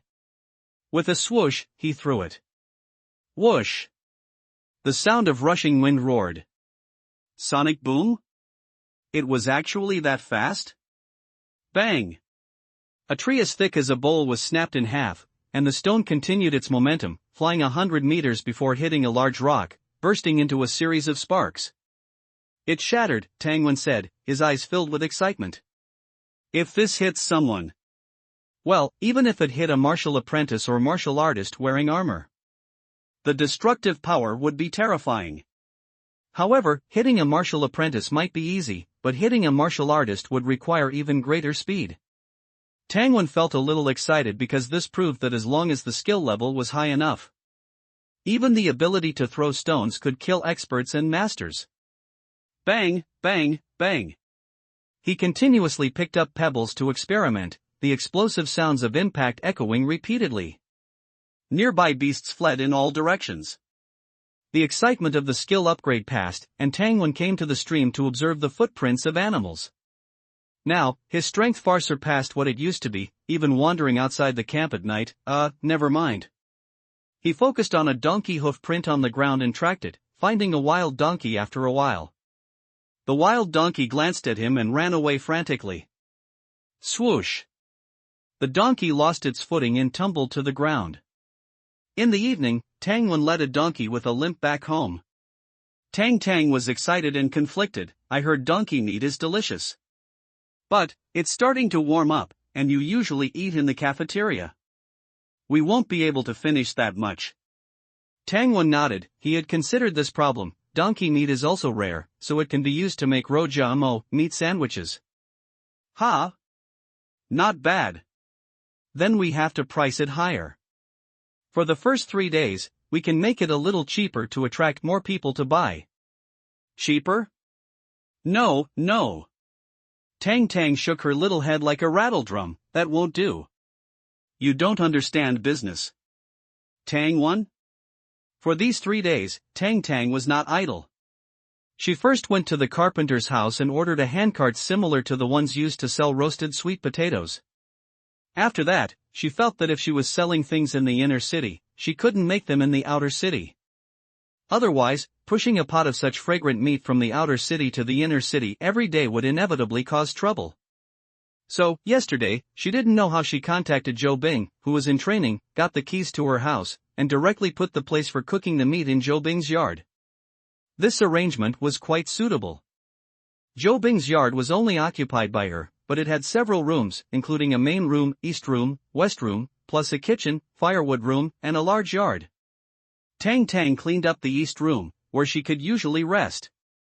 She cooked meat and made bread in the kitchen, and then took them to the entrance of the martial arts gym or the street to sell. However, the inner city has its own rules, and it's not okay to set up stalls casually. Tang Wen carried the first batch of Rojamo made by his sister, a full 30, to the street office of the guard camp. He showed his hunting team identity card and gave the Rojamo in his hand to several clerks in the room. He quickly obtained a flag that an embroiderer had rushed to embroider. The front was a circle with the character, Tang, inside. The back had the 3 characters, Rojamo. After eating 3 Rojamo, the clerk, his mouth full of oil, patted his chest and assured Tang Wen, "Brother Tang, don't worry. This thing was invented and made by your family, we all saw it with our own eyes. Unless you agree, there won't be a second seller in the camp." This guarantee was very well phrased. Tang Wen smiled knowingly, chatted with this clerk named Zhang Li for a while, and then took his leave. The next morning, the siblings pushed a brand new wooden cart and appeared in front of the martial arts gym. The old man guarding the martial arts gym just frowned and was about to speak when Tang Tang handed him 3 Rojamo. Smelling the fragrant meat and looking at the crispy bread with the sauce red minced meat, he swallowed his saliva, his face a little conflicted. In principle, the martial arts gym master had instructed that no one was allowed to set up stalls at the entrance. Tang Tang quickly introduced Tang Wen's identity and, seeing Tang Wen's badge, the old man's expression improved a lot. But a hunting camp guard was clearly not enough to make the martial arts gym break the rules. So, Tang Tang added, "I'm currently living in Zhou Bing's house, but I don't want to live there for free. I'm just thinking of selling some food to supplement our household." The old man recalled for a while and smiled. "Little girl, are you talking about Zhou Bing, the captain of the first hunting team? That's easy to handle. You wait." After receiving a positive answer, he walked into the martial arts gym and, a few minutes later, came out with a bald, burly man. Seeing Tang Wen's appearance, the strong man immediately understood that the person behind him should be General Zhou's niece, Zhou Bing. He was there at the scene for the selection of hunting guards that day. He witnessed Tang Wen taking first place and saw him leave with Zhou Bing at the end. So, there was no questioning it. The bald, burly man stepped forward, and the gatekeeper followed to introduce, "This is our Curator Wu." "Tang Wen, right?" "Hello, Curator Wu." "Yeah, the meat smells good, but don't set up a stall on the road. Go there." The bald man turned back and pointed, and Tang Wen looked at the relatively wide eaves of the martial arts gym. It was a place that could provide shelter from the wind and rain. "Thank you, Curator Wu." "You're welcome. Give me 2 to try?" "Okay." In the early morning, martial arts students came one after another. Seeing Tang Wen's siblings' cart at the entrance, they couldn't help but be attracted by the aroma of the meat. Someone went over to ask the price. "For copper coins for 1, 10 copper coins for 3. Tang Tang smiled slightly. This pricing was not cheap. For copper coins could buy 4 pounds of white flour. If you bought millet, you could get 2 more pounds. But the martial arts students from the inner city didn't even blink. "Give me 3 to try." Rojamo were only palm-sized, 1 was not enough to eat. 3 Rojamo wrapped in double-layered yellow paper were handed over. The martial arts student took them in his hand. Was the yellow paper damaged?" Whatever, who, so fragrant. Give me 3 more. Here's the money. Okay. Martial arts students were big eaters. Others saw him eating so deliciously and came forward one after another. No one bought just one, the minimum was 3. If the girls couldn't finish them, they would buy 3 and share them with their friends. Tangwon stayed with his sister until noon. Except for the dog guarding the martial arts gym, all the martial arts gym apprentices knew that the girl selling Rojamo was the sister of Tangwon, the #1 recruit. Seeing that Tang was getting better and better at it, Tangwon left with peace of mind and came to the guard camp. Quartermaster's office. Tangwon found the quartermaster. I want to sign up to comprehend the mountain-splitting cannon fist visualization chart once. The quartermaster looked up at him, took out a notebook, and flipped through it. The earliest will be in 7 days. No problem. Then register.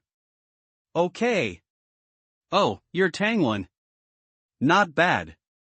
Prepare to come back on the 8th day. You have to stay for 12 hours.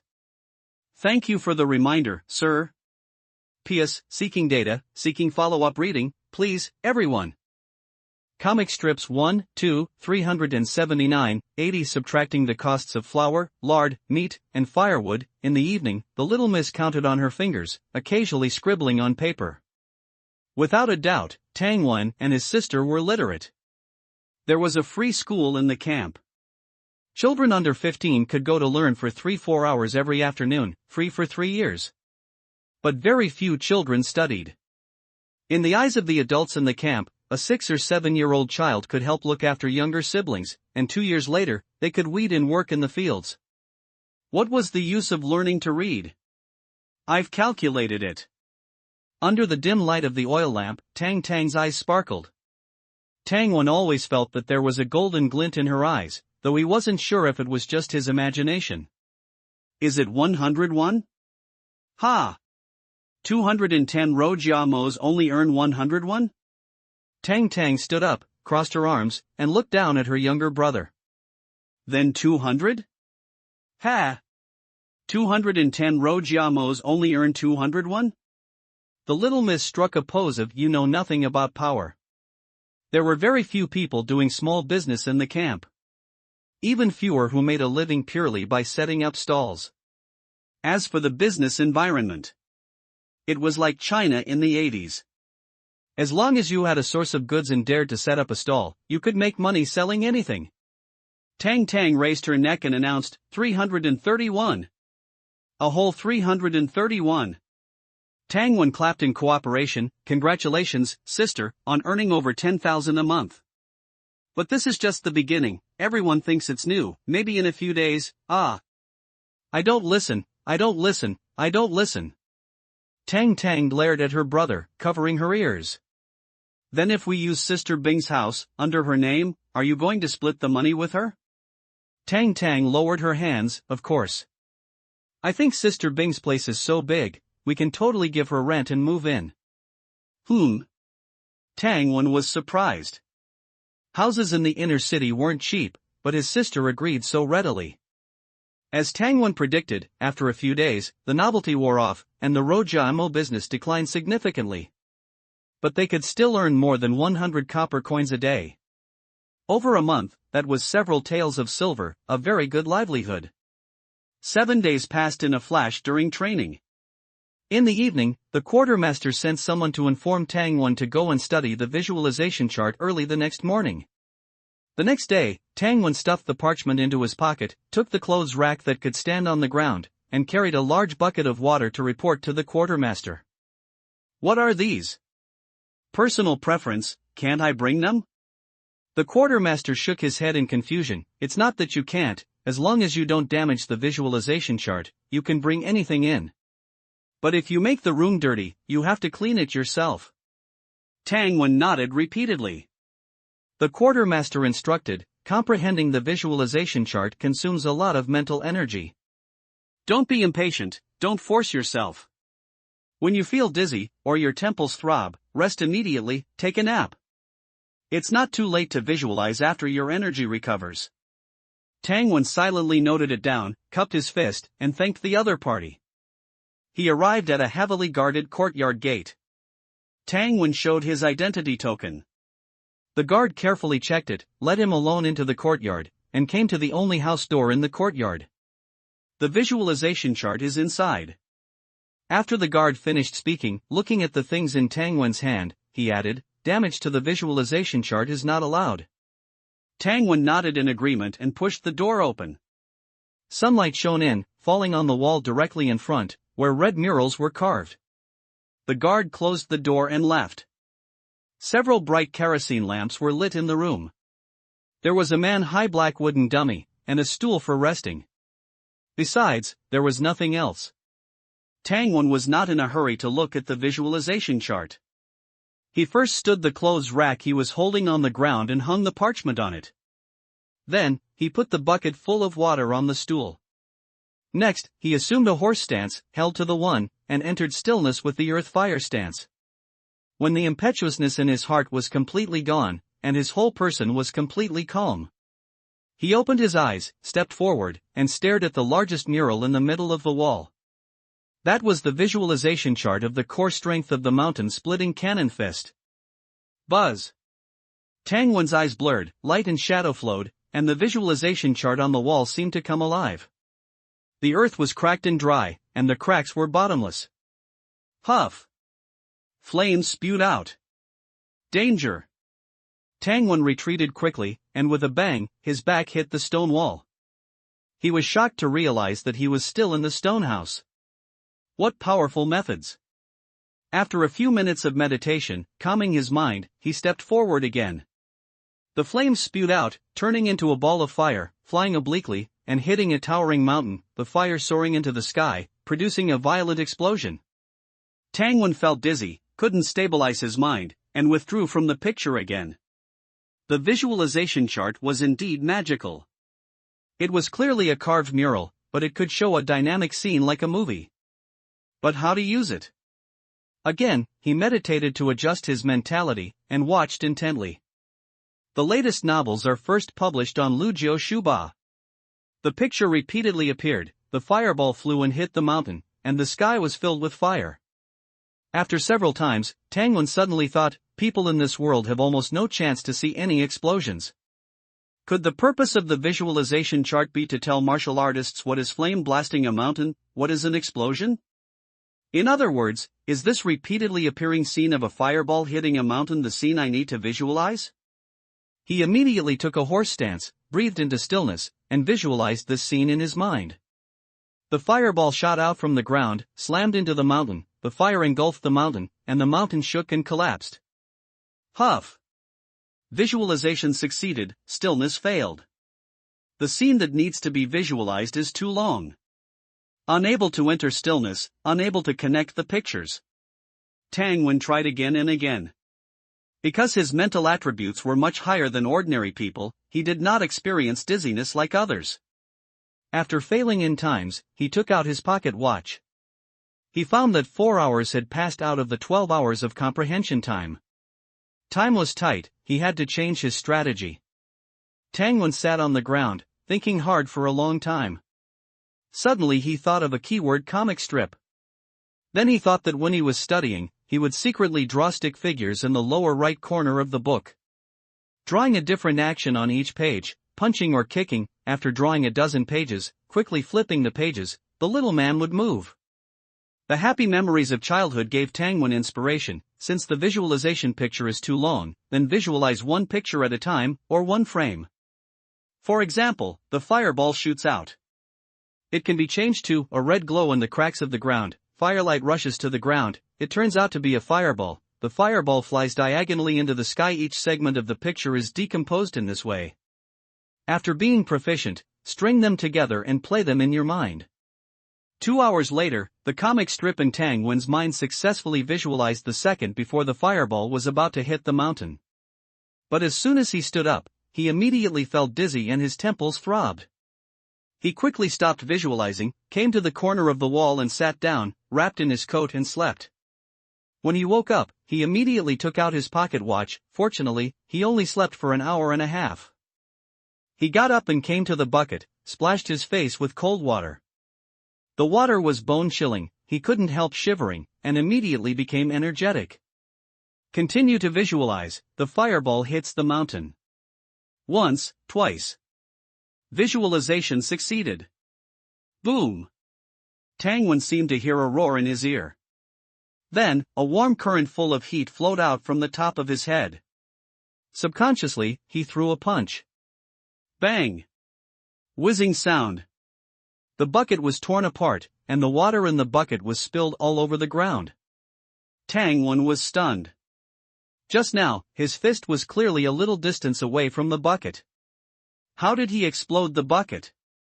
It was at this time that the panel suddenly flickered. Changes in martial arts. Competition skill, Mountain Splitter Fist, beginner, 0/500, the level is a bit low. Only after beginner is entry level. But no matter what, I've finally learned it. Tangwen secretly breathed a sigh of relief, feeling a sense of satisfaction as if he were playing a game and finally saw the boss's health bar. He recalled Zhou teachings in his mind. Mountain Splitter Fist is a fist technique that relies on full power bursts. Each punch consumes a lot of stamina. Generally, a third-rate martial artist, if they can learn it, can barely throw 3 punches before their stamina is almost exhausted. Moreover, these 3 punches cannot be thrown consecutively, otherwise, if they fail to severely injure the enemy, they will be exhausted and at the mercy of others. A second-rate martial artist can unleash about 7 or 8 punches. As for a first-rate martial artist, as long as they don't unleash more than 10 punches, they can continue fighting. Tangwen came to the black wooden training dummy, visualizing the scene in his mind, fireballs flying, impacting the mountain, and a violent explosion. He threw a punch, and with a bang, the wooden dummy's head shattered. This? He was both delighted and surprised. In the visualization diagram, there were also scenes of the mountain shaking and collapsing, which he had not visualized in his mind.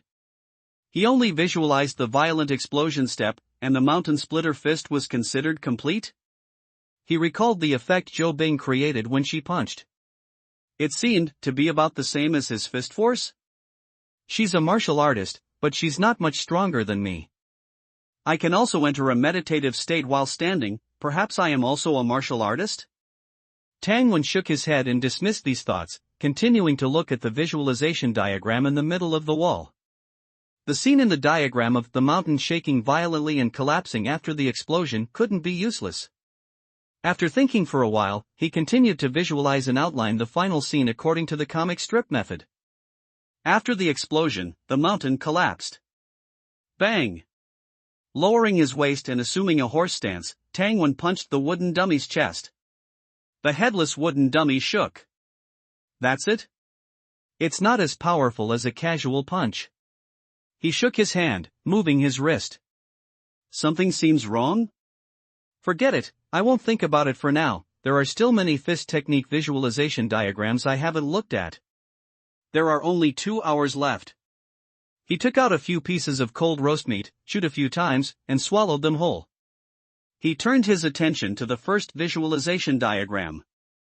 Mountain Splitter Fist First Style, Mountain Splitter Cannon. There are no fancy movements, just slightly bending the legs, sinking the shoulders and dropping the elbows, and throwing a punch with a firm stance. Tangwen assumed the posture and threw a punch, like a fireball rushing towards the mountain in the visualization diagram, exploding head-on. Bang! Tangwen smashed into the wooden dummy's left arm, the wood cracked, and debris splattered. The panel flashed. Skill, Mountain Splitter Fist, beginner, 051/500, so much experience? 1/10. He raised an eyebrow, visualized the scene, and threw another punch. Bang! Mountain Splitter Cannon.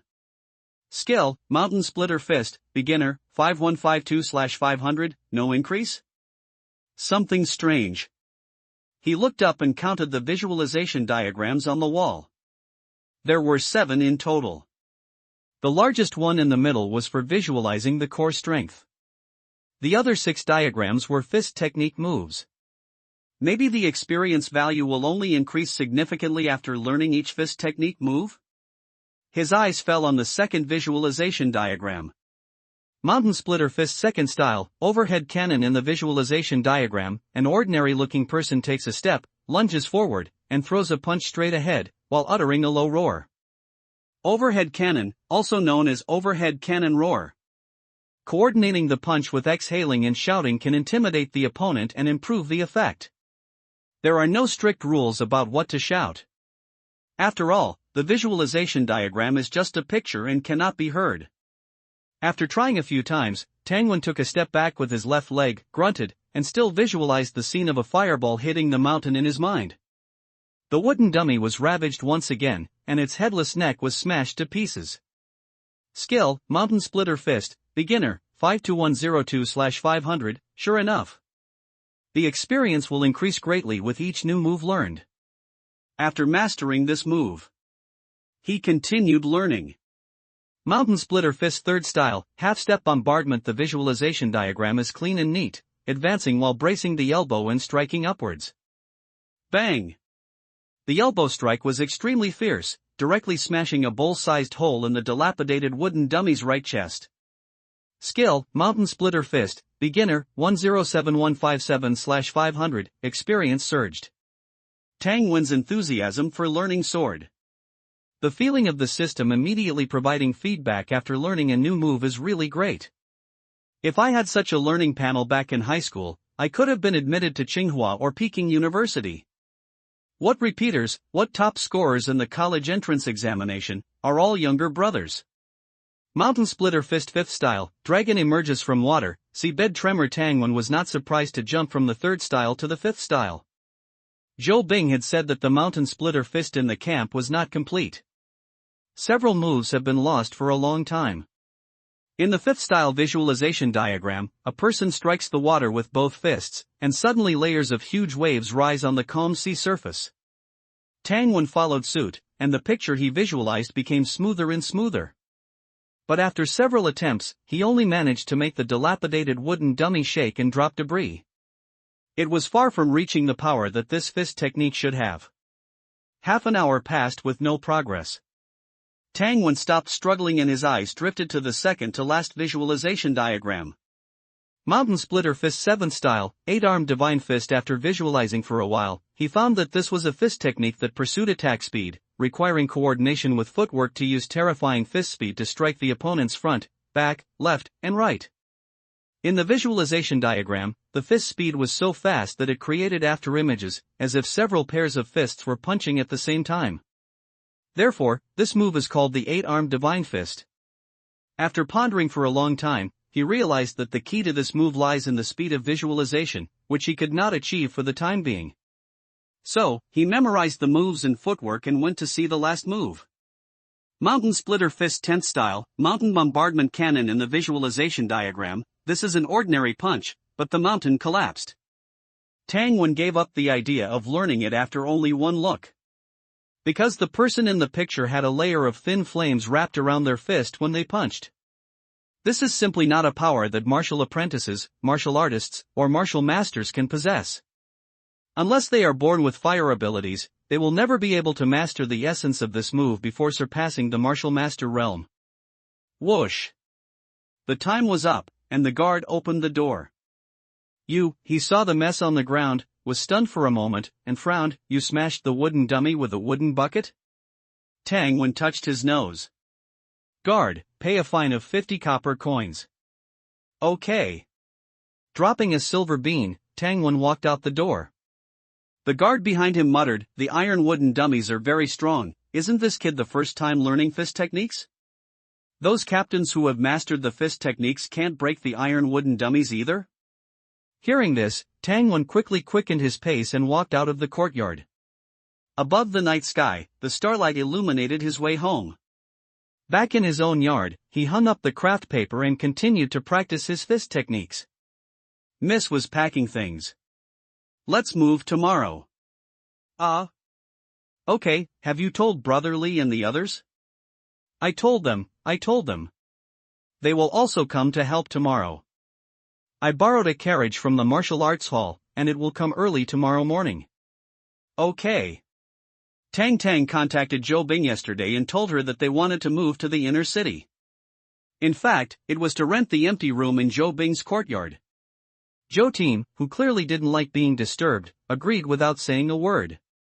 After all, he is my subordinate, and I should take care of him. What's more, I get along well with Tang Tang, Zhou Bing thought silently while eating Rujiamo.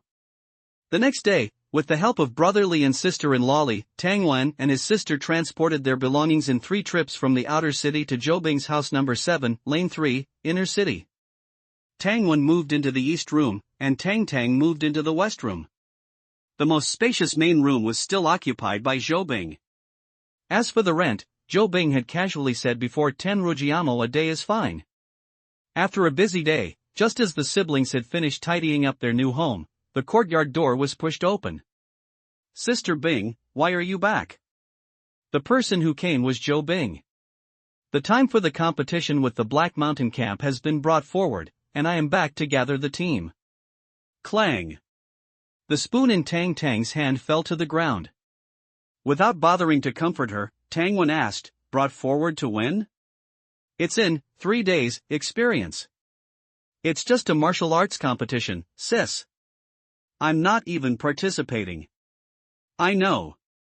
Tang Tang gloomily picked up the cleaver and chopped at the donkey bones with a kakaka sound. She practices the 8 Vidra arts every day, and recently, Tang Wen taught her meditative stance training. Plus, she has sufficient food and nutrition. Tang Tang's strength is now comparable to that of an average adult male, and she has even grown taller by more than half a head. Zhou Bing went door to door to notify her subordinates. Half an hour later, she and 6 other team members besides Tang Wen entered the door together. It smells so good. Captain, what are you treating us to? Treating?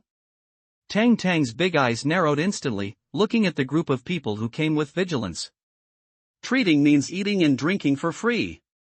Zhou Bing shook her head, this is the meat to be used for making Rujiamo. Hearing this, Tang Tang breathed a sigh of relief. Thankfully, Sister Bing wasn't a spendthrift like her brother. Otherwise, how would they live in the future? Through the promotion of the young martial apprentices in the martial arts hall, people in the inner city knew that there was a kind of snack with a good taste called Rujiamo recently. Lu Su, the oldest member of the hunting team, said, Captain, this is a team meal before the mission, it's team building, the camp can pay for it. Yes. A team meal, this is a team meal. Wu Tian, who was tall, quickly agreed. Zhou Bing didn't speak. Lu Su quickly asked, how much does it cost to buy 100 Rujiamo?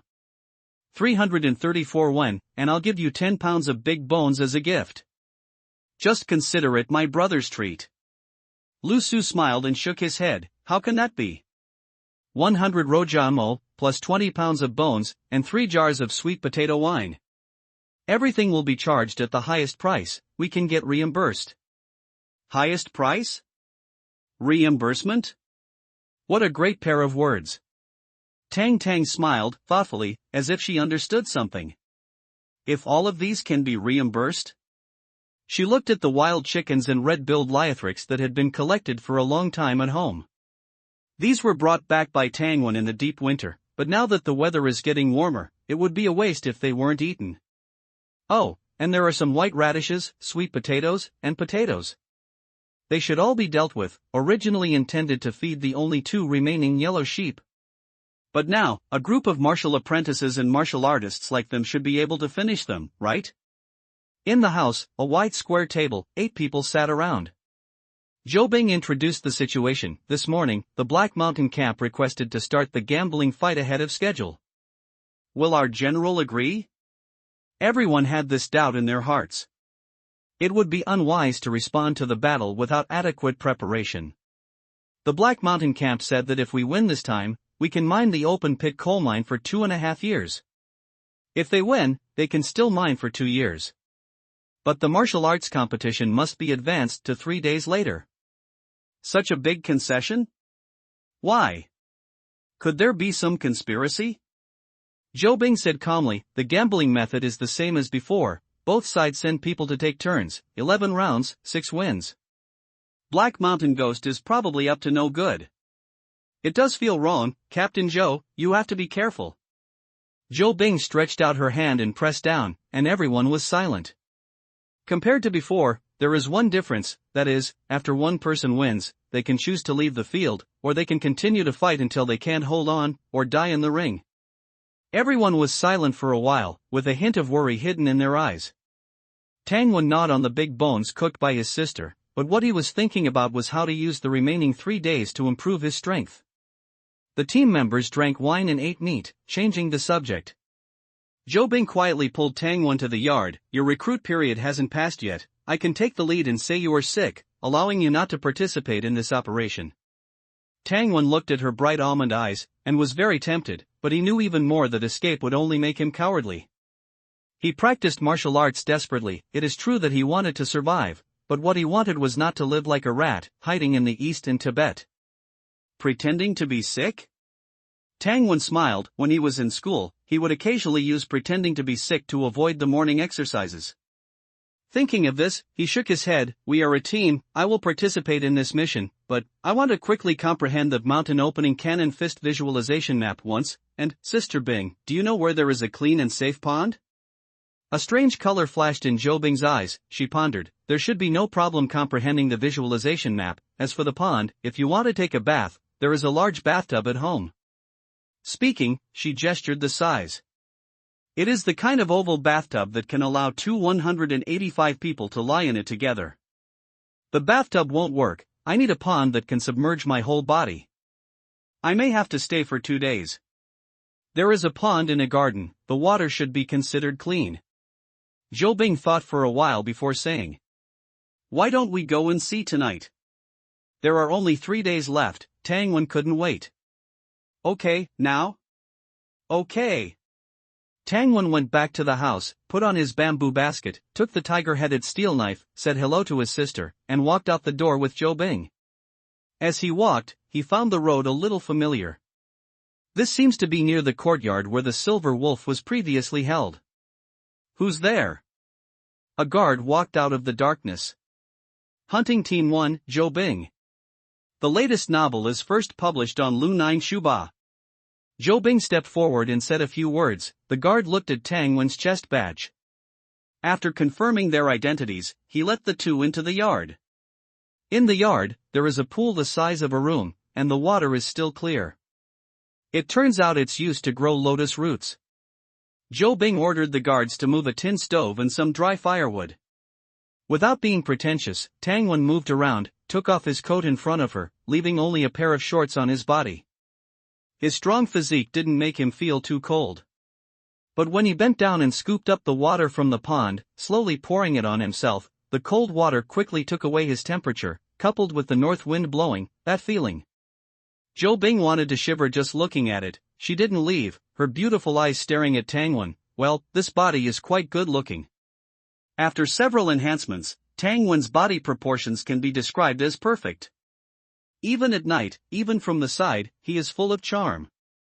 Zhou Bing couldn't move her eyes. Well, maybe she drank too much just now, she seems a little hot. Until Tangwon took the knife, stepped into the water shivering, and could no longer see those 8-pack abs. She slowly turned and left. Soaking in ice water on a cold day is naturally for practicing martial arts. This inspiration came from Mr. Jean. Recently, he has been practicing swordsmanship with an iron knife weighing hundreds of pounds. The wind-breaking saber progress bar is rising fast. The water flowed. Tangwon stirred the knife, stirring up bursts of water. After practicing it once, wind-breaking saber, proficiency, 28152826/3000, 11 points. The wind-breaking saber only has 8 moves, and it takes a very short time to practice it once. He roughly estimated the time. He felt that there was hope for a breakthrough. But even if he broke through, he would only be better at swordsmanship. Clang! He threw the knife on the shore and practiced the 8 Vajra arts underwater. 8 Vajra arts, 56315652/6000, well, 9 points of proficiency. Tangwon approached the edge of the pond and took out the weighted sand clothes from the bamboo basket. The dozens of pounds of sand clothes, gurgling bubbles and absorbing water, were completely soaked in a short while. The water-soaked sand clothes weighed hundreds of pounds. Tangwon became a lot more stable because of this. Another round of 8 Vajra arts. This time it was more difficult, but he felt it more deeply. The resistance of the water allowed him to clearly feel the force of each muscle and experience the smoothness of each movement. 8 Vidra Arts, Proficiency, 565256A3/6000, Experience Sword. Tang Wen was unaware. Continue practicing, again and again. P.S. Please follow up, please give data. The author is now starting to save manuscripts, save more, and have a big explosion when it is put on the shelves. You might easily hurt yourself. Ugh, ugh. Tang Wen opened his mouth wide, devouring 3 Rujiamo in quick succession. Watching him gobble them down, Tang's eyes gradually lost their sparkle, and she muttered something under her breath. Zhou Bing curiously leaned closer to listen. 3 Rujiamo cost 10 won. That could buy 15 jin of millet. Xiao Wen is eating 10 when worth in 9 bites. Even the commanding officer in the inner city wouldn't dare eat like that. Zhou Bing couldn't help but laugh. Tang stopped and stared at her intently. Zhou Bing quickly said, "It's an expense. Tang Wen's food will be included in our dinner expenses from yesterday. We'll submit it together." That's great. Little brother, is 100 enough for you? Eat slowly, don't choke. I'll go get you some soup. Tang's eyes lit up instantly. She jumped up and ran to the kitchen. Reimbursement. The person who invented that word must be a genius like the queen. Tang used a wooden tray to bring 3 large bowls of donkey meat soup and a basin of large bones. Zhou Bing glanced at the bowl in front of her. This can also be reimbursed. 20 won a bowl? Deal. Tang Wen remained indifferent to their interaction.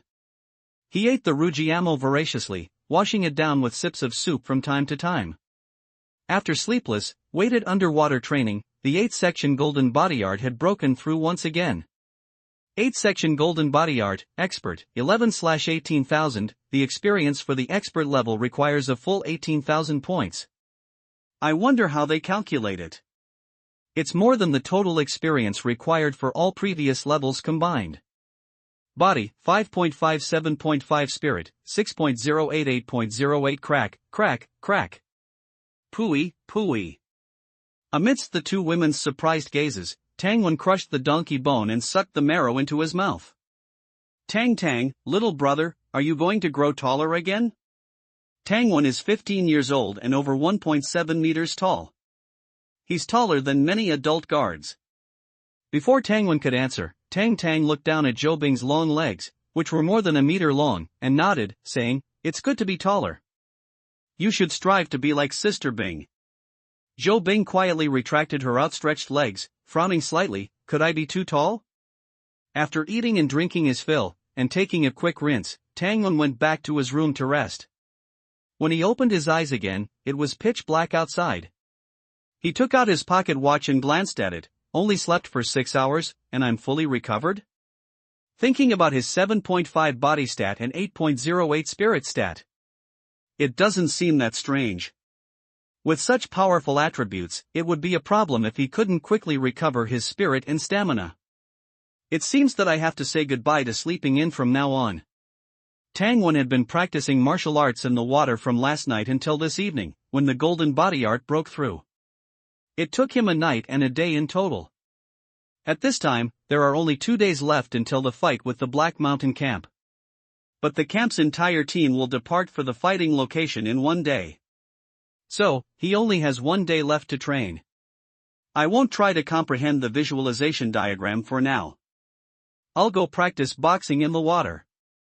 He wrote a note and left it for Zhou Bing and his sister. He carried his knife and weighted sand clothes and returned to the courtyard with the pond again. Coming to practice again? The 2 black armored guards exchanged glances and couldn't help but click their tongues. As night watchmen, they knew better than anyone how cold it was at night. Hard work, brothers. The black armored guards shook their heads and opened the door for Tang Wen. Tang Wen took off his clothes, put on his weighted clothes, and walked straight into the frozen pond under the admiring gazes of the 2 guards. The water isn't as cold as it was yesterday. This is his feeling after his physique was strengthened. First, practice the Gale Blade. Practicing in the water while wearing sand clothes can be said to maximize the difficulty. After practicing once, his experience jumped 17 points. Gale Blade, Proficient, 28262843/3000, and the time it takes to practice the Gale Blade once is shorter than the 8th section Golden Body Art. Tangwen stepped into the deep water area, letting the icy water go over his head. He held his breath and concentrated, wielding his blade as usual. On the surface of the water, whirlpools continued, as if large fish were swimming. Gale Blade, Proficient, 28432861/3000, 28612879/3000, the sky was beginning to turn a pale gray. Unsurprisingly, he was stuck at the note again. Gale Blade, Proficient, 3000/3000, but this time, he had a plan. He visualized a fireball colliding with a mountain in his mind, and at the same time, he slashed out with his blade. Swish! The blade slashed through the water surface, leaving a deep knife mark on the stone wall. Tangwen exerted force with his legs and jumped directly from the several-meter-deep pond. He landed firmly on his bare feet. Gale Blade, Expert, 0/6000, he broke through. The guards at the door heard the sound and looked over, their pupils constricting. This kid, how does it feel like he's gotten a lot taller? It feels a bit like when the commander and them are competing, the feeling it gives me. The most up-to-date novel is available at 69shu.com. Is practicing in the water that effective? The two were tempted. Maybe they should try practicing like this another day. Good swordsmanship. A third person's voice came. Who? The two were startled. Ah, General. Greetings, General. General Zhou raised his hand. Is this person Tangwen? Yes, General. Miss Zhou Bing brought him here. Bingera, a trace of regret flashed in General Zhou's eyes, then he shook his head and left. Prepare some food for him. Tangwen didn't notice this interlude. He was standing in a meditative stance. A quarter of an hour later, he opened his eyes and found a wooden food box next to him, containing roasted meat, side dishes, and porridge. He didn't stand on ceremony and finished it all in the blink of an eye. His swordsmanship had broken through. There's still almost a day left. He can't waste it. Tangwen jumped into the water to practice boxing. Visualize a fireball crashing into a mountain. Punch, the water flows and rolls up, the fist can't hit the speed, failure. Skill, mountain opening cannon fist, beginner, 157158/500, failure also gets 1 point of experience. Visualize, punch. The water flow is disturbed, failure. Visualize, punch, failure. Tangwen practiced boxing with concentration, constantly repeating this process. Until he felt dizzy and his stamina was exhausted, he climbed to the shore, took off his sand clothes, and changed back into his own clothes. Skill, mountain opening cannon fist, beginner, 158253/500, experience comes much less than imagined. In his muddled brain, Tangwen reflected on himself, recalling 2 sentences, haven't learned to walk yet? Want to fly? Take 1 step at a time. If you take too big of a step, crack. It's easy to pull your groin. He smiled self-deprecatingly. Wasn't he just too impatient? The explosive force of the mountain opening cannon fist not only consumes stamina but also drains the spirit. Tangwen went home and slept before recovering. The note you left me said you weren't going to comprehend the mountain opening cannon fist visualization diagram? Zhou Bing held tea and took a small sip. Tea is a luxury, 1 tael of silver for 1 tael of tea. Not to mention people outside the city, even the hunting team members in the city rarely buy it to drink. Yeah, can't bite off more than you can chew. Tangwen picked up the teacup and was a little dazed when he saw the large tea leaves that had been soaked open in the cup. Selling tea is really profitable. This tea, put on earth, no one would want it even for a yuan gene. But he still took a sip. The bitter and astringent taste filled his mouth, feeling somewhat familiar. Sister Bing, are there soft armors in the guard camp? Zhou Bing cast a questioning look.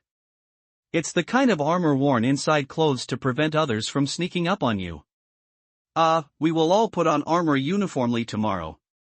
I know, but it's best to have an extra layer of insurance. Inner armor is very heavy. Our armor weighs 60 Jin. You still want to wear inner armor? Forget it, come with me to get us set. Thinking of Tang Wen's abnormal strength, Zhou Bing drank the tea in her hand and walked out the door first. The two came to the camp's quartermaster. Inner armor? Of course, we have it, but the inner armor is not light. The quartermaster opened the warehouse, dragged out a wooden box, and smiled maliciously at Tang Wen. Boy, do you want to wear this 60 Jin one? Or this 80 Jin one? Tang Wen didn't answer, reached out and picked up the 80 Jin half-body heavy armor that looked like fish scales, and looked at Zhou Bing. Captain, can you pierce it with one shot? Yes, but to kill people, you don't necessarily have to pierce the armor. Understood. Tang Wen looked at the quartermaster. Is there anything heavier, with better defense? Quartermaster. Zhou Bing. Unexpectedly, and the stakes are rising. You're quite afraid of death, aren't you? The quartermaster said, amused. Tang Wen smiled. Who isn't afraid of death? Humph. The heaviest scale armor weighs 120 pounds. Even regular guards can barely walk in it. Not to mention you'll also be wearing a 60-pound suit of armor. How would I know if I don't try? Captain Zhou, you're letting him mess around like this. Zhou Bing's face was cold, and he didn't say a word. Fine. I'll see if you can even move in it. With the heavy scale armor on, Tang Wen immediately felt a little more secure. Why didn't I think of this earlier? Wearing this daily to train would make progress faster. As for the 120 pounds of weight, he didn't even take it seriously. Tang Wen tightened the scale armor, making it fit snugly against his inner clothing to ensure it wouldn't make noise when running. Watching him spin, jump, and not stop for a long time, the quartermaster couldn't help but open his mouth wide. After the two left, he turned around to check the scale armor in the wooden box. Could he have gotten the weight wrong just now? Did he give him the lighter one? Back home, the two drank tea and rested, while Tang Tang was busy in the kitchen. The next day at dawn, Tang Wen put on his inner armor. When he put on the outer armor, he found a cloth bag sewn on the inside, stuffed with a package. Taking it out, he saw large chunks of brown sugar wrapped in craft paper and a few thick pieces of dried meat, with a pair of flint stones inside.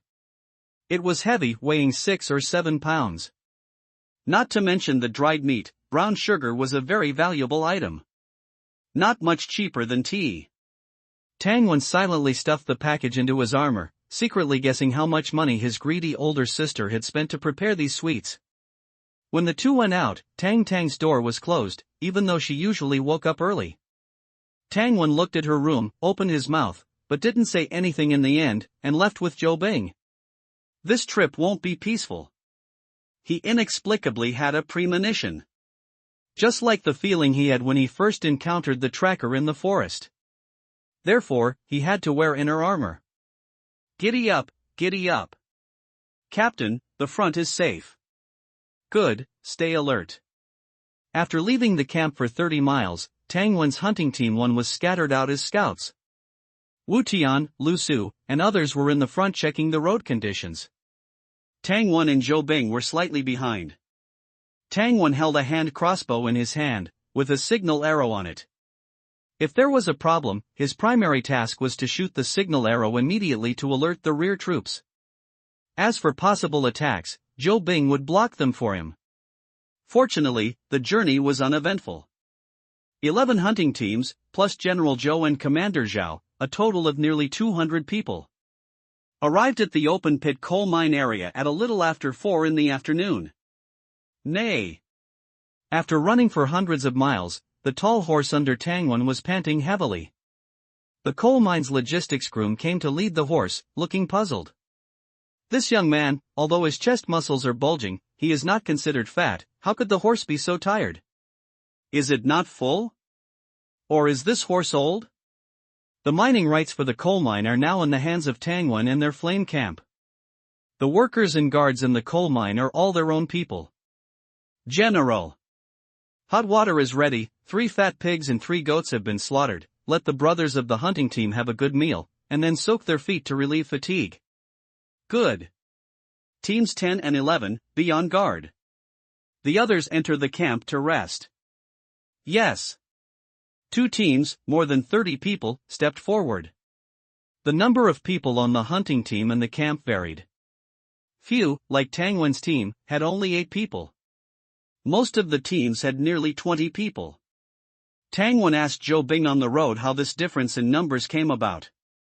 Zhou Bing said calmly, I can take on 10 of them alone, and the remaining few will be taken care of by Wu Tian and their trio. Tangwen calculated quickly, and said wittily, then the 4 of us can just applaud, I am good at applauding. Zhou Bing glared at him. Probably because of the preferential treatment for elites, they were not needed for night duty. Everyone in the team slept in the same room, wearing armor. Zhou Bing and Tangwen slept on the bed, and the others slept on the straw. Although they were in the same room, everyone was silent and had no interest in chatting. Woo! In the early morning, a low horn sounded. The workers on the coal mine were about to start work. The hunting team got up early. When eating breakfast in the coal mine cafeteria, someone looked outside, and then more and more people looked outside. Tangwen looked out through the mist. On the distant hills, a group of cavalry came. People from the Black Mountain camp are here, the 11 hunting team captains stepped forward. Zhou Bing and other captains stood in a row with their weapons in hand. Tangwen noticed that none of them were wearing armor. The newest novels are first published on Lujiu Shuba. Thump thump thump thump. The sound of horses' hooves sounded, and the people on the other side came in greater numbers than expected. There were more than 400 of them. Except for the 3 leaders who were wearing silver armor, the rest were wearing black armor. That's not right. Commander Zhao's serious voice rang in everyone's ears, I am not familiar with the aura of half of the people. General Zhou snorted, the Black Mountain ghosts are probably going to cause trouble. Whoosh! A cavalryman with a black mask on his face approached and shouted, the Black Mountain King has ordered to change the rules of the competition.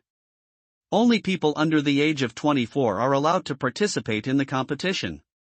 The other rules remain unchanged. Ha ha! What a coincidence, I am 23 this year. Commander Zhao's voice vibrated. Tangwen and the others laughed. Zhao, you old bastard, don't be shameless. You are already 53. A silver-armored man on the other side scolded forcefully. Commander Zhao snorted, hey San. Who the hell is shameless, can't your Black Mountain ghosts afford to lose? The rules have been changed again and again, and only those under 24 are allowed to play. Why don't you ask your 4-year-old children to fight a match? Your Fireseed camp has won 3 times. What have our Black Mountain men said? This is the first time we have changed the rules this year. Can't we change them twice? Who can't afford to lose? Why didn't you notify us in advance about changing the rules? It's not too late to say it now, it must be under 24 years old, male or female. The competition can be postponed for 3 days, you can go back and call people. Ha! Tangwen and his teammates looked at each other. If you say the other party is playing tricks, it seems that they are quite frank. They also allow you to go back and call people. But since only those under 24 are allowed to take the stage, why didn't you say it earlier? Could it be that you just wanted to change the rules temporarily? Commander Zhao didn't speak, and things were beyond his expectations. I thought the Black Mountain ghosts were going to play tricks, but I didn't expect that it could be postponed for a few days. It's too much trouble to call people. I am really 23 years old, do I not look like it? Commander Zhao took off his helmet and looked back at his men, winking. Like. Commander, you are too young. Commander, you just had your 22nd birthday yesterday, I can prove it. The people in the flame camp laughed loudly. The other side cursed. After making noise for a while, the silver-armored general in the middle of the Black Mountain camp rode out, Zhou Dadu, you have been practicing martial arts for half your life, you can't even feel the bone age? I can let you personally check the people on my side who are going to play. General Zhou opened his mouth, I don't want you to check my people. No need. Speaking of this, a middle-aged man walked out of the Black Mountain camp's team and looked at General Zhou and Commander Zhou and said, you two are in your early 51s and the other is 47 and a half. Commander Zhao's face sank. They came prepared. General Zhou looked calm. There are many crooked ways. What else do you have? Let's draw them out together. Okay. I won't hide it from you, Zhou Dadu. This time our arena will be a bloody battle to the end. Our Black Mountain King is going to add some chips. If our people can win 6 consecutive games, we want 6 years of mining rights. Conversely, if your people can win 6 in a row, you can mine coal as much as you want for the next 6 years. We have no objections to digging this place empty. How about it, do you understand? The people on the hunting team looked around, their eyes suspicious and uncertain. Are the Black Mountain Ghosts so sure? Could it be that they have produced a powerful young master? Refuse. 6 years is too long. 2 years is too long too. How about 1 year? General Zhou bargained aggressively. You, surnamed Zhou, I set the rules. Listen to me, you can't handle such big rules. Let me, old Zhou, take care of it. Zhou Big Head, the other party cursed angrily. Black Old Ghost. Whoosh. The two generals' eyes met in the air, neither yielding, their auras colliding. It was as if 2 invisible giant waves crashed into each other.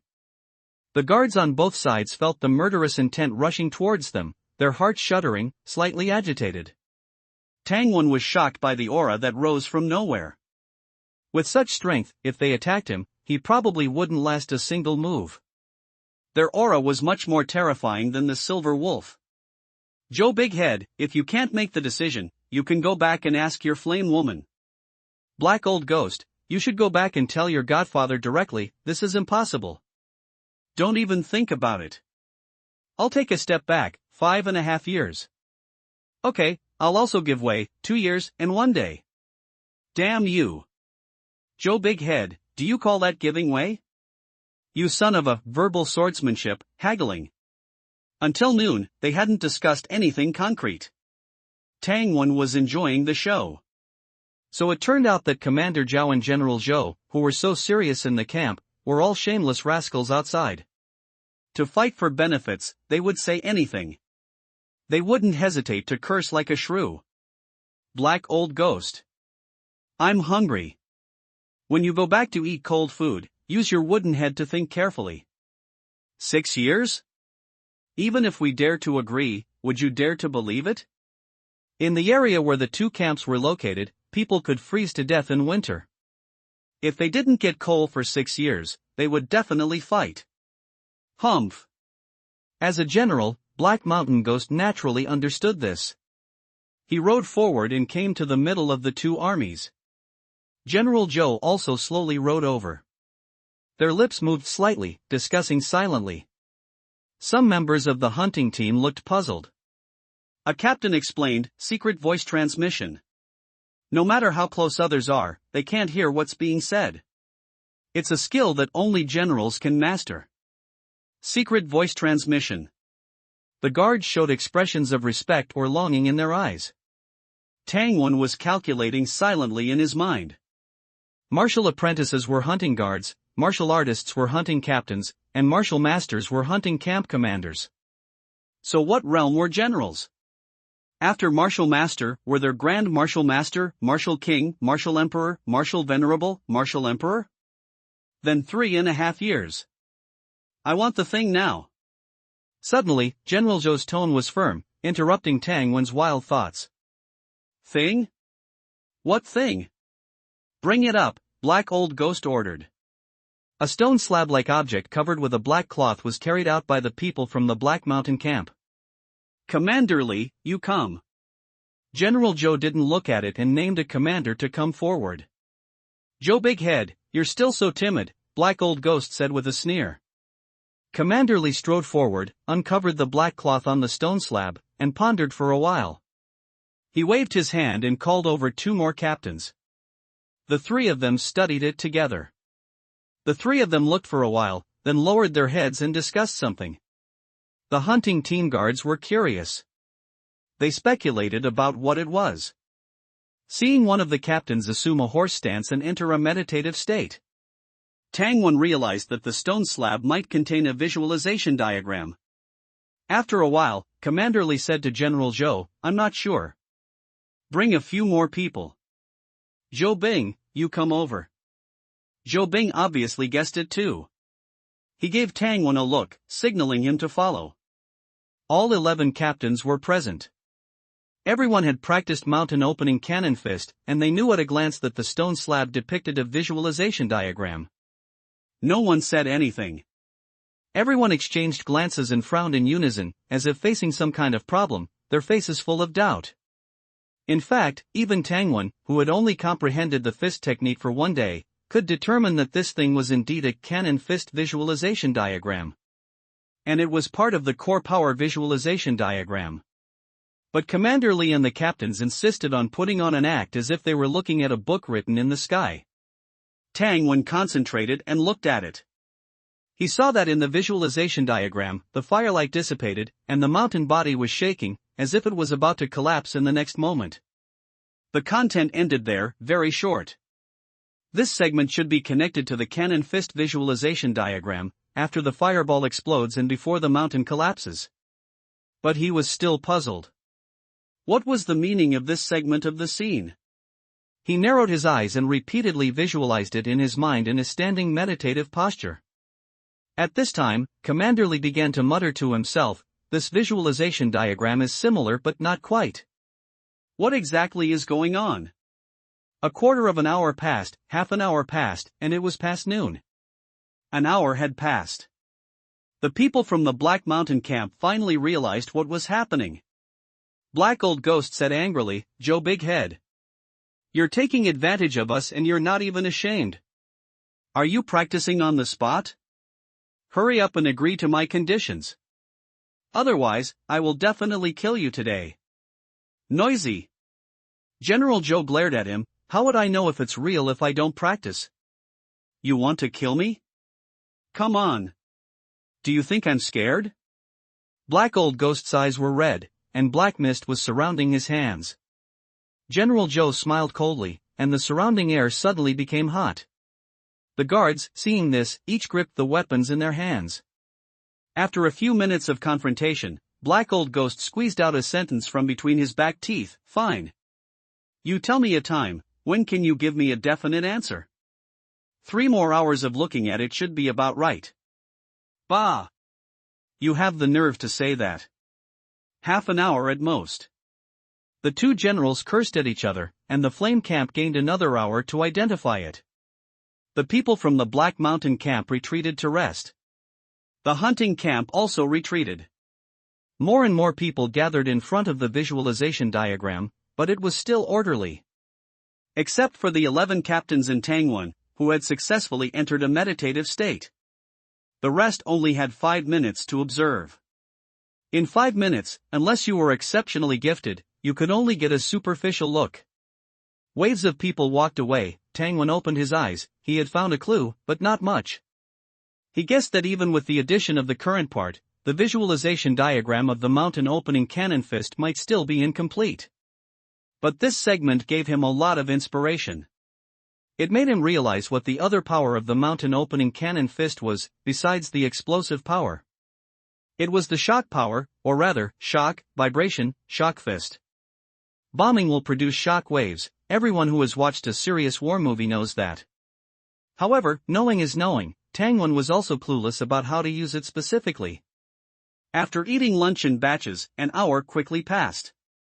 General Zhou accepted the visualization diagram and formally agreed to the other party's conditions. First, in this competition, only people under the age of 24 are allowed to participate. Second, if someone can win 6 matches in a row, directly determining the outcome, then the winning party will have the right to mine the coal mine for 3.5 years. The hunting camp has 1 hour to select people. In a remote place in the coal mining area, Commander Zhao, who was selecting people, was in trouble. Among the 100 or 200 people who came, there were many under the age of 24. But there weren't enough 6 captains under the age of 24. There were only 5 at most. You need to know that practicing martial arts is not better the earlier you start. Children's physique, knowledge, and spirit are not up to par. It's okay to build a foundation, but advanced martial arts such as visualization diagrams are impossible to practice. The martial apprentices in the inner city martial arts gym are all around 15 years old. Most of them are often almost 20 years old when they become first-class martial apprentices. Most people will be stuck in the martial apprentice stage for many years. If you can break through to martial artist before the age of 25, you are considered an elite. Like Zhou Bing, who is now 23 and has the strength of a peak martial artist and a half-step martial master, is a genius in everyone's eyes. Martial artists under the age of 24 who are confident in their strength, step forward. Commander Zhao shouted. Step, step, step. 4 people stood out. Tang Wen saw that there were 2 acquaintances. It was En Lei, the lancer who was second in the hunting team selection, and Zhang Lin, the big guy who was third. The other 2 should be veteran hunting team members. Before anyone else could say anything, Zhou Bing looked over and said in a slightly hoarse voice, Tang Wen, what are you doing? Stand out. Everyone turned their heads in unison. Commander Zhao said in a deep voice, Team Zhou, are you optimistic about him? In this competition, I'll say the ugly things first, we can lose, but we can't let them win 6 in a row. Commander Zhao was not an unrealistic person. Black Mountain Ghost did not hesitate to take out the visualization diagram to get them to agree to their competition rules. Even a fool would know that the other party was absolutely confident and determined to win this competition. Looking at Tang Wen and the others, Commander Zhao said directly, time is tight, each of you show me one move, the next to die? As the saying goes, the gun hits the bird that sticks its head out, the protruding rafters rot first, when a man is higher than the shore, the waves will surely destroy him. I'm not one to be urged by the waves, is it necessary to stick my head out? Tang Wen lowered his head and stood at the end of the line, feeling unwilling in his heart. Suddenly, footsteps sounded, and General Zhou arrived with his men. Everyone performed well. If we win, each person who participates will receive 300 taels of silver, and can freely choose 6 cultivation methods from the camp. They will also have 6 opportunities to comprehend the visualization diagram of the mountain opening cannon fist. Even if we lose, as long as we don't let them win 6 consecutive matches, there will be 1/6 of the reward. Swish! General Zhou's empty promise succeeded. The eyes of those preparing to participate lit up. And Tang Wen also raised his head, his eyes like torches, I must secure a spot. Well, as the saying goes, when things come to a head, one must be bold. A man who does not display his ambition is wasting his 8-foot-tall body. I still remember my youthful ambition, once promising to be the best in the world. He hefted the bag of stones, as if he were hefting 300 taels of silver. 1 move per person. The first archer made his move a triple shot. The arrows flew out in a triangular formation, Dodo nailing into the tree, sinking in more than a foot. Next. Commander Zhao said non-committally. Zhang Lin stepped forward, slashing out a blade, sparks flew, and the blade cut the stone in half. Next. Tang Wen looked at the black long knife in his hand, feeling that it was no worse than his own, as expected of someone from a martial arts family. Soon, only En Lei and Tang Wen were left. En Lei's spear moved like a dragon, using skillful force to lift a giant rock weighing several hundred pounds in front of her, and with a swing of her spear in the air, she shattered the giant rock into several pieces. Zhang Lin silently lowered his head, muttering, who would dare to marry this? Not bad, Tang Wen. It's your turn. Coming to the front, Tang Wen bent down and picked up a few stones. Throwing stones again? General Zhou frowned slightly. Commander Zhao's face was ugly, wouldn't this kid not have improved? Ha! Buzz, buzz, buzz. A series of sonic booms exploded in everyone's ears. 3 stones, like meteors from the sky, crashed into the giant tree dozens of meters away. An explosive-like sound rang out, and the giant tree was broken in half, the remaining heat causing the giant tree to spontaneously combust. The scene was silent. Not far away, the coal miners heard the movement and quickly ran to put out the fire with buckets. This place is not far from the coal mine, so you can't catch fire. Commander Zhao took a deep breath. Are you even human? General Zhou came back to his senses. It's you. You go last, Zhou Bing is in front of you. Go last? Be the finale? That's a lot of pressure. General, actually it's okay for Sister Bing to be in front of me, maybe it will be more conducive to me to exert my strengths. After determining the candidates, at 3 o'clock, the two sides met as scheduled on the arena. The arena was just a flat stone ground. Tang Wen took off his outer armor and stuffed the food prepared by his sister into his inner armor. Following the steps of Captain Zhou Bing and the 5 others, they came to the middle-aged man sent by the Black Mountain camp to distinguish their ages. There are quite a few young martial artists in the Flame camp. 23 years old, 22, 21, 23, 23, The middle-aged man took a few more glances at the cold and beautiful Zhou Bing, but when he saw Tang Wen, he was stunned before saying, 17 years old? A 17-year-old martial artist? Zhou Datu, your Flame camp has some tricks. He Lao Gui smiled insincerely, his eyes flickering, and he felt murderous in his heart. The genius of the Flame camp is only a good genius if he is dead. He didn't deliberately hint at anything. Because this time, he came to kill people. A person walked out from the rear of the Black Mountain camp. He had an ordinary appearance, a medium build, holding a half-person high giant shield in one hand and a blood-colored short spear in the other. General Zhou personally examined his bones to determine his age, around 20 years old. You are still abiding by the rules. Pay attention, this short spear thrower has a lot of strength and may have something strange. In a life-and-death fight, don't hold back. General Zhou turned his head and specifically transmitted his voice to Tang Wen and others. Both sides stepped down. One person threw a stone into the air, and after a while, the stone landed, and the competition began. The captain of the second hunting team, holding double knives, went straight to the opponent. Fall. As the opponent shouted, the spear in his hand was shot out at the same time. A strange situation appeared. The second team captain actually said ouch and fell head over heels. The blood-colored javelin pierced through his heart with a puff. Instant kill. The people of the Flame camp, as if in the cold winter, were poured a basin of cold water. Old He Gui. Are you playing dirty tricks with me?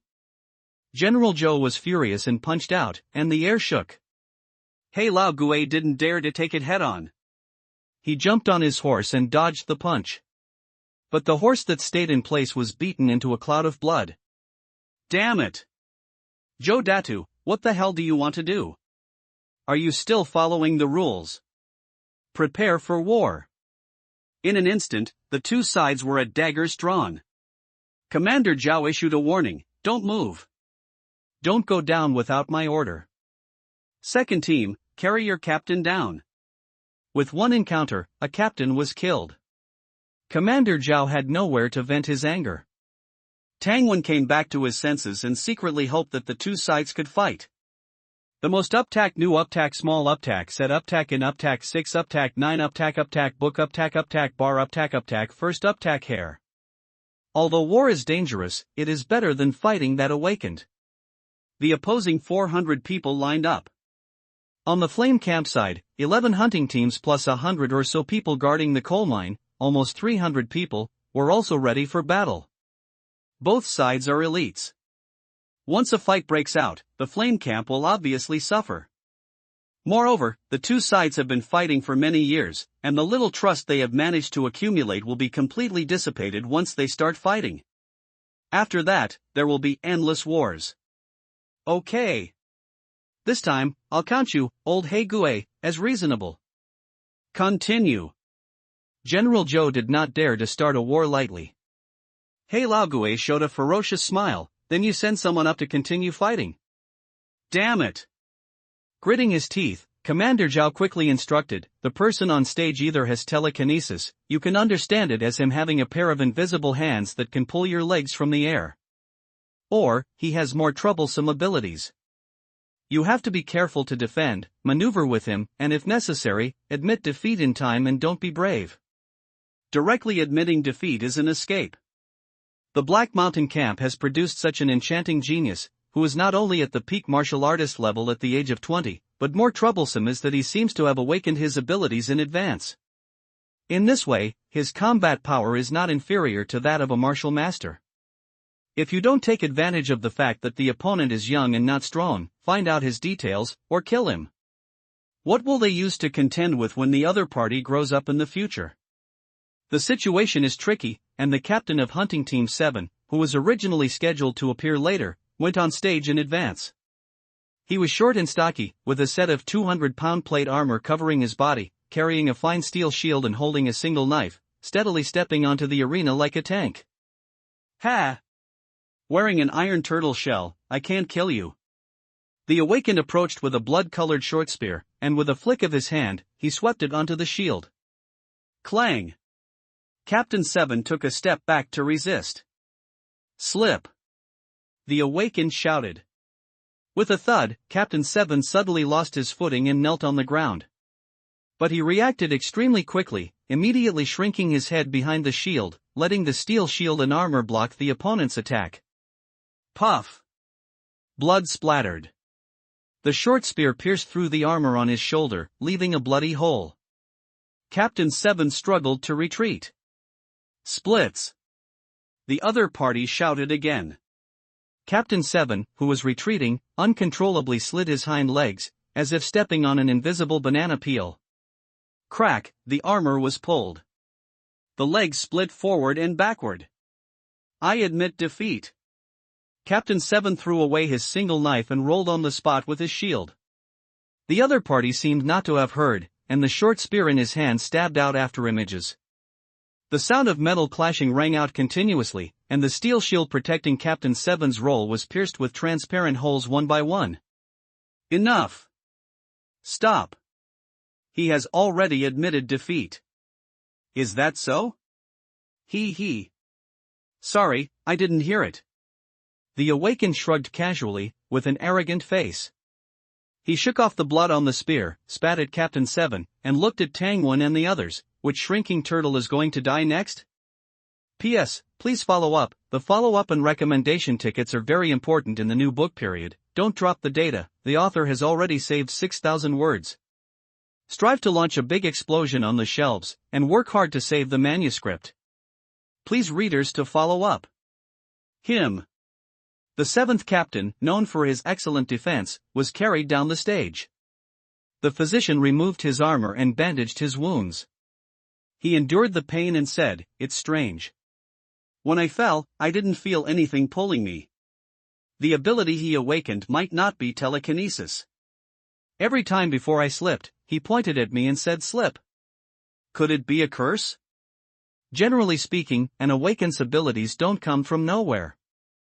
They are related to their cultivation methods. For example, martial artists from the Flame Camp often awaken fire-related abilities. Black Mountain Camp practices something called Black Knight Divine Fist, so their general's abilities are related to darkness. It's said they excel at night battles. The awakened on the stage is an anomaly who awakened early, or rather, a genius. Their abilities might not be related to cultivation methods. They might only be related to the genes of their parents and ancestors.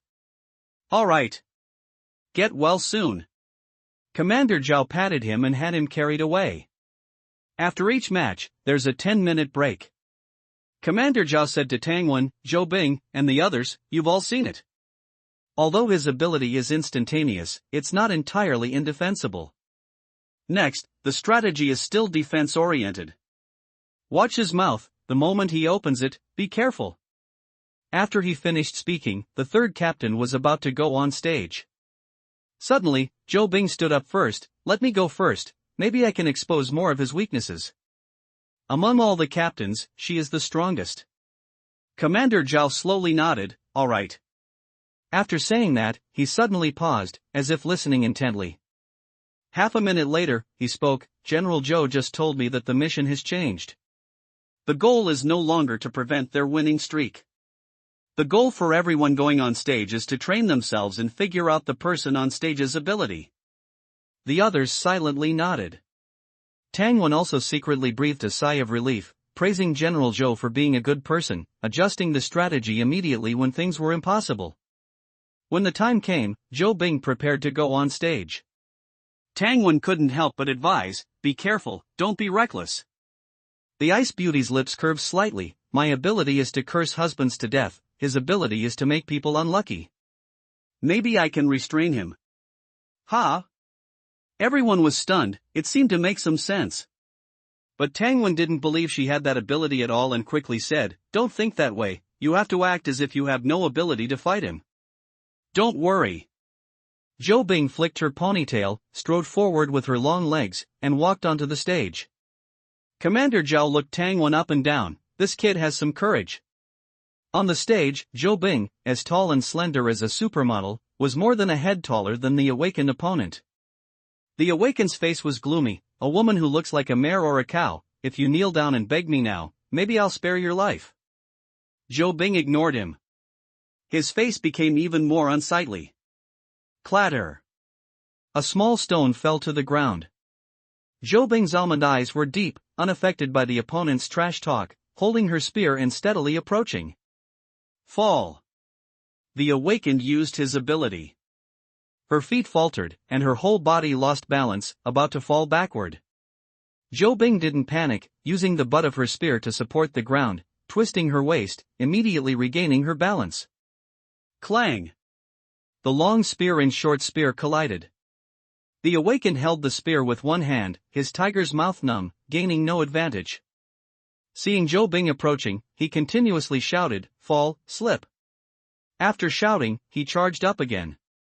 Zhou Bing leaned back, her feet slipped, looking like she was about to fall flat on her back.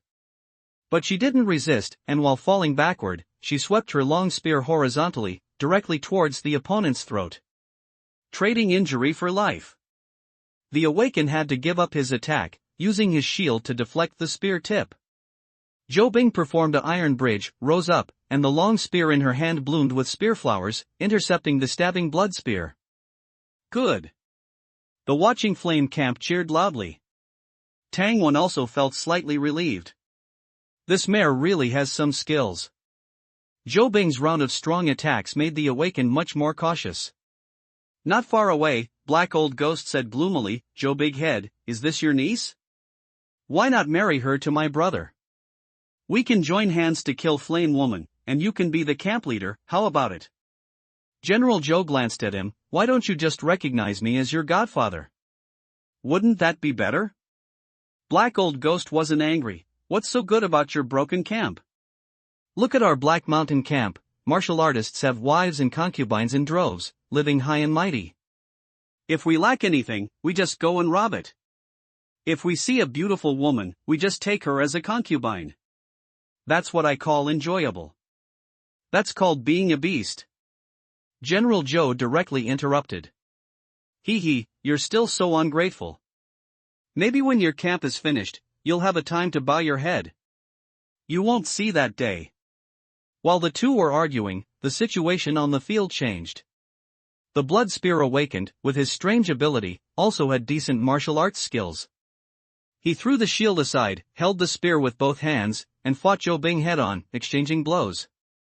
Slip. In a battle between experts, a mistake is fatal. Zhou Bing was prepared, bending over and lowering her head to dodge quickly.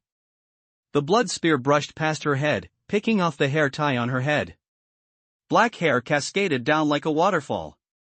Beautiful and full of heroism. Slip, splits. The awakened had rich combat experience, and with 2 words spoken, Zhou Bing's legs slipped apart at the same time, splitting into a straddle split, sitting on the ground. She could only barely raise her spear to block upwards. Clang, clang, clang. The blood spear slammed down continuously and violently. Zhou Bing wasn't known for her strength, and in her hasty defense, she resisted the opponent's attack head-on, suffering a significant loss. Die. The awakened swept his spear horizontally, her body's blood energy fluctuated, her movements were a beat slower, and just as she raised her spear, the blood spear arrived. Bang! Zhou Bing, along with her spear, was swept out several meters away. Put. A mouthful of reversed blood spurted out. I admit defeat. Strain. The 2 sentences sounded at the same time. The awakened flew up and thrust out his spear.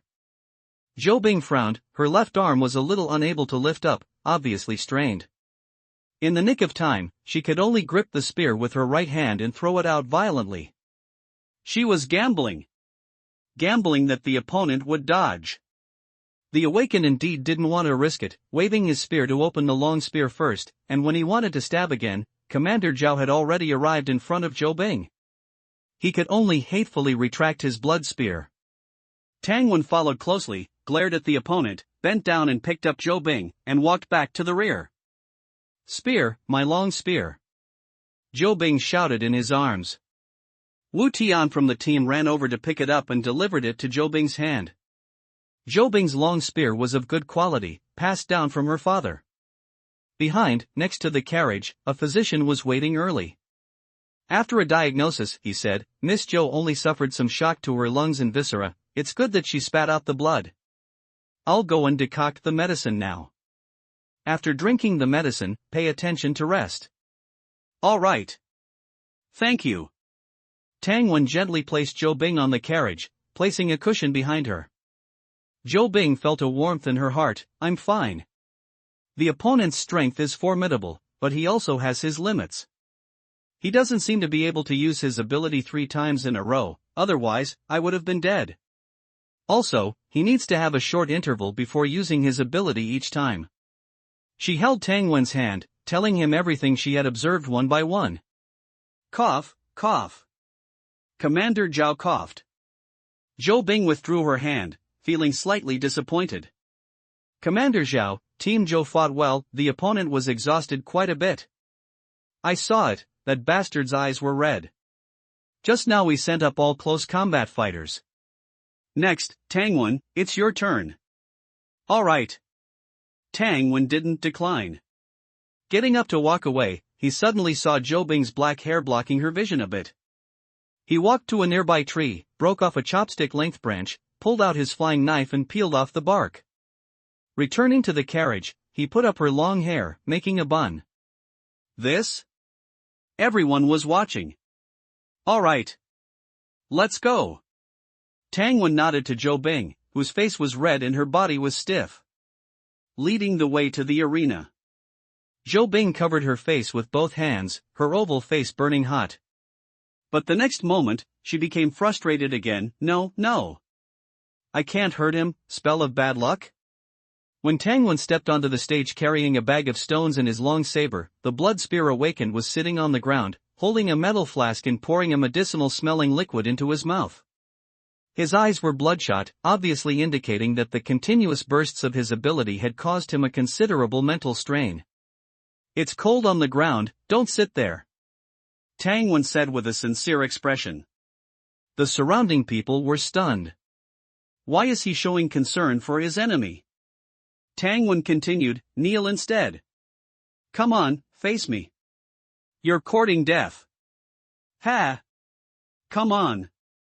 Let's start now, 1 second later and you're a turtle spawn." Tang Wen sneered. The Awakened was furious, but he immediately realized, such an obvious provocation, do you think I'd fall for it?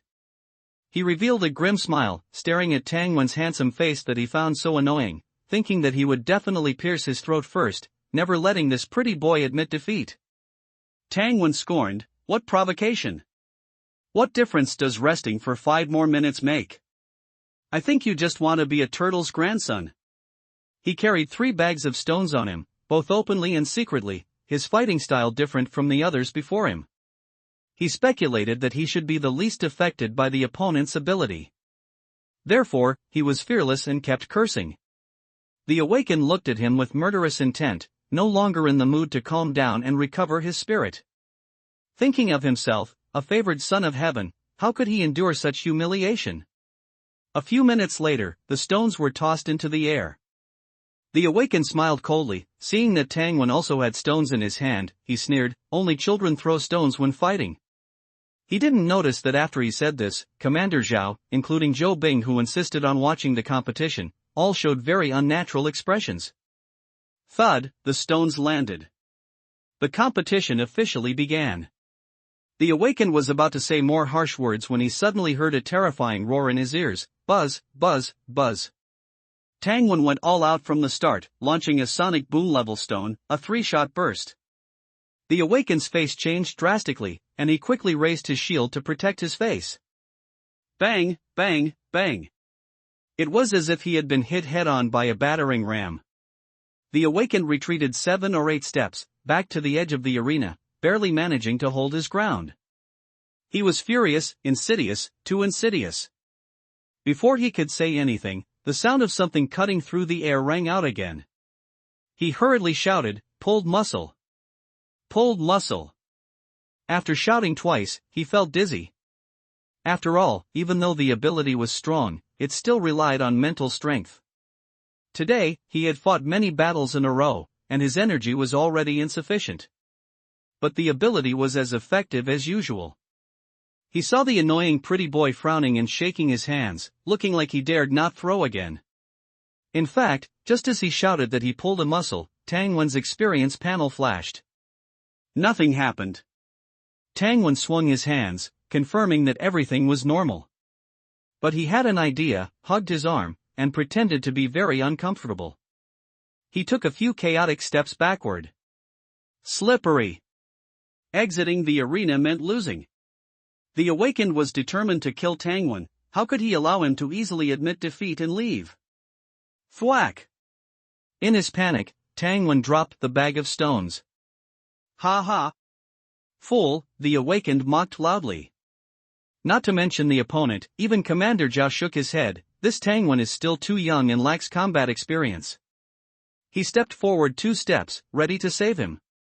The people of the Flame Camp felt it was a pity. If the opponent's ability wasn't so abnormal, Tang Wen might have one. Wu Tian from the same team clicked his tongue, feeling that Tang Wen shouldn't have thrown away the bag of stones. Even scaring the opponent would have been good. Tang Wen retreated quickly. The awakened shouted, "Slip." While shouting, he jumped up and attacked, the blood-colored spear like a bolt of lightning, cutting through the air, heading straight for Tang Wen. Obviously, he wanted to replicate the scene from the first battle. Tang Wen, without a shield or a long saber, would definitely be nailed to the ground by his spear, just like before. Not good. Commander Zhao and the others exclaimed, as if they were seeing the tragedy play out again. Tang Wen. Zhou Bing's vision went dark. In a flash. Tang Wen suddenly didn't panic, dodged the blood spear, reached for his waist, and took out another bag of stones. Swish, swish, swish, sonic speed 3-shot burst. This is impossible. Ah! The change came too quickly. The awakened was stunned. He was in the air, not yet fully landed, facing Tang Wen's attack. Although he reacted quickly, using his shield to block his body, he inevitably neglected some areas in his haste.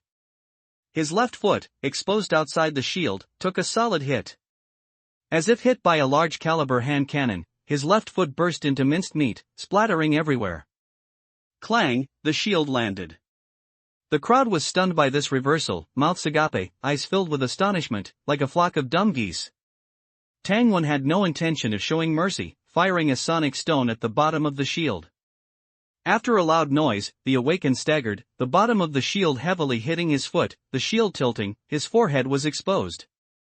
At this time, he finally understood what had happened, screaming, "You are not affected by my ability, you are not affected by the spell of misfortune. This is not possible." Thwack! Before he could finish speaking, a stone flew over, and he suddenly felt a lightness on his head, a cool feeling like he had shaved his head bald. Then his whole body and the shield fell to the ground together. The crowd didn't look at him, but subconsciously stared at his flying skull. Tang Wen turned his head and smiled at the stunned Zhou Bing. Zhou Bing didn't look at the skull, she looked at Tang Wen, her mind echoing that sentence, "You are not affected by the spell of misfortune." The scene was silent for a full 10 seconds. Ah! We won! We won! The Flame Camp's formation began to cheer. The big guy Zhang Lin jumped up, wanting to give and lay beside him a hug. But he was scared off by the other party's eyes, so he had to turn his head and hug his own captain. Damn it! General Zhou was surprised to find that Black Ghost unexpectedly didn't fly into a rage. No one from the Black Mountain camp came forward to collect the body either.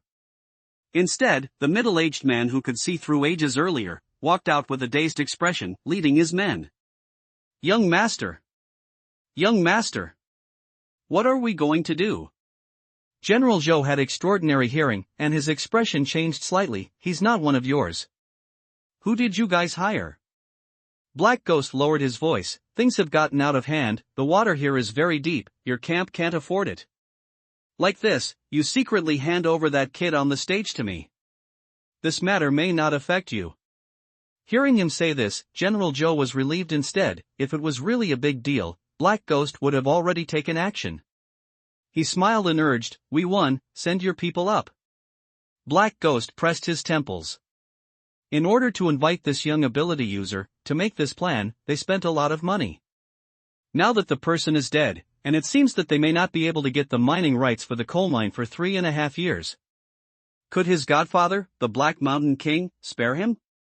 His heart sank, constantly calculating something.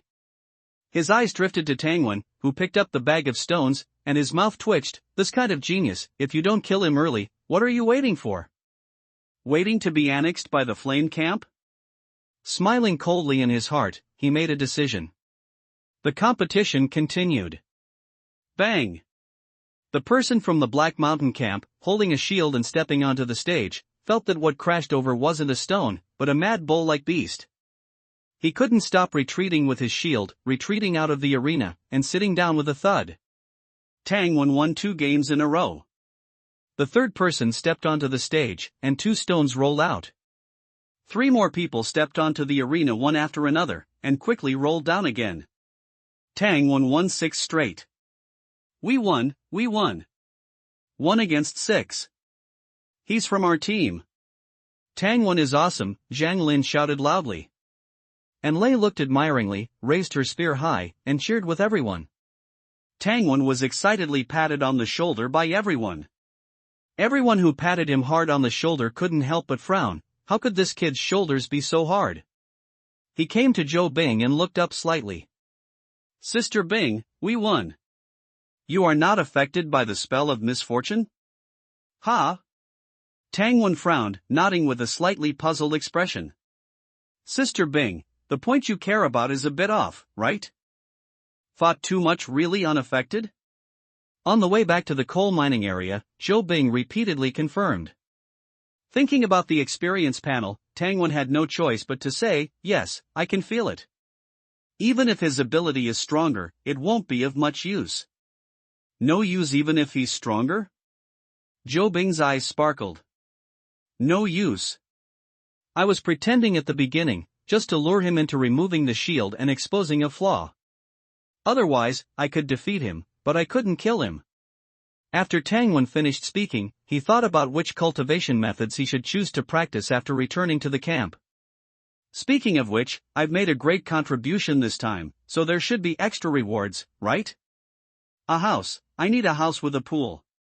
Is 300 taels of silver a little too little? His mind wandered. He didn't notice the brilliance in Zhou Bing's eyes. I also participated, and my husband-killing ability was completely suppressed by the opponent's art of misfortune. And Tangwan's ability to immune to misfortune completely countered the opponent.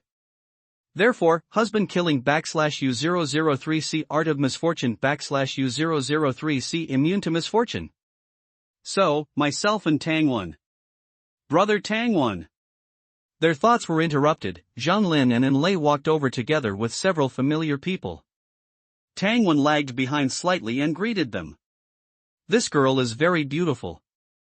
Zhou Bing narrowed her eyes, sat up straight, and looked all the way up Enlei's legs. She didn't relax her straightened posture until she saw above the other party's waist. Judging from Tangwan's inadvertent glances in daily life, the other party is a threat, but not a big one. But looking again at the slightly indifferent beautiful face and the similar temperament to herself, she couldn't help but stick out her chest. I should be better, right? Zhou Bing quietly pricked up her ears, listening to them talking behind her. And Lei didn't say much, but in her words, she was always inviting Tangwan to practice martial arts together. Practice martial arts together? Zhou Bing uncontrollably thought of the perfect figure under Tangwan's coat. No. They must not practice martial arts together. In this instant, Captain Zhou thought of many ways to prevent it, such as having the team members take turns drilling Tangwan every day. Assign him tasks so he can't spare time. And, she personally goes down to the water to practice with Tangwan, etc. While daydreaming, they arrived at the open pit coal mining area. The news had already spread back, and there was a burst of laughter here. The coal miners were originally preparing to move back to the camp and go home to farm. Unexpectedly, things took a turn for the better, and they could continue to be workers. How could they not be happy? Being a worker is better than farming. Although digging coal is hard, it includes meals, every meal has oily food, you can eat your fill, and you get paid. With such a good job, who would want to go back to the camp to plant millet? General Joe was very happy. He first praised everyone who participated in the competition. He also focused on praising Joe Bing and Tangwon. Everyone's eyes were cast over, and the two became heroes of the camp. The dinner was rich, a stew, millet, a type of cornbread, and roasted sweet potatoes were enough. It's called rich, mainly referring to the stew, which had many things, including mushrooms, fatty meat slices, chicken chunks, vegetarian meatballs, and a variety of other things. It's so bitter. Joe Bing was stunned after saying this. It's just a bowl of medicine, why am I being so pretentious? Well, I have brown sugar.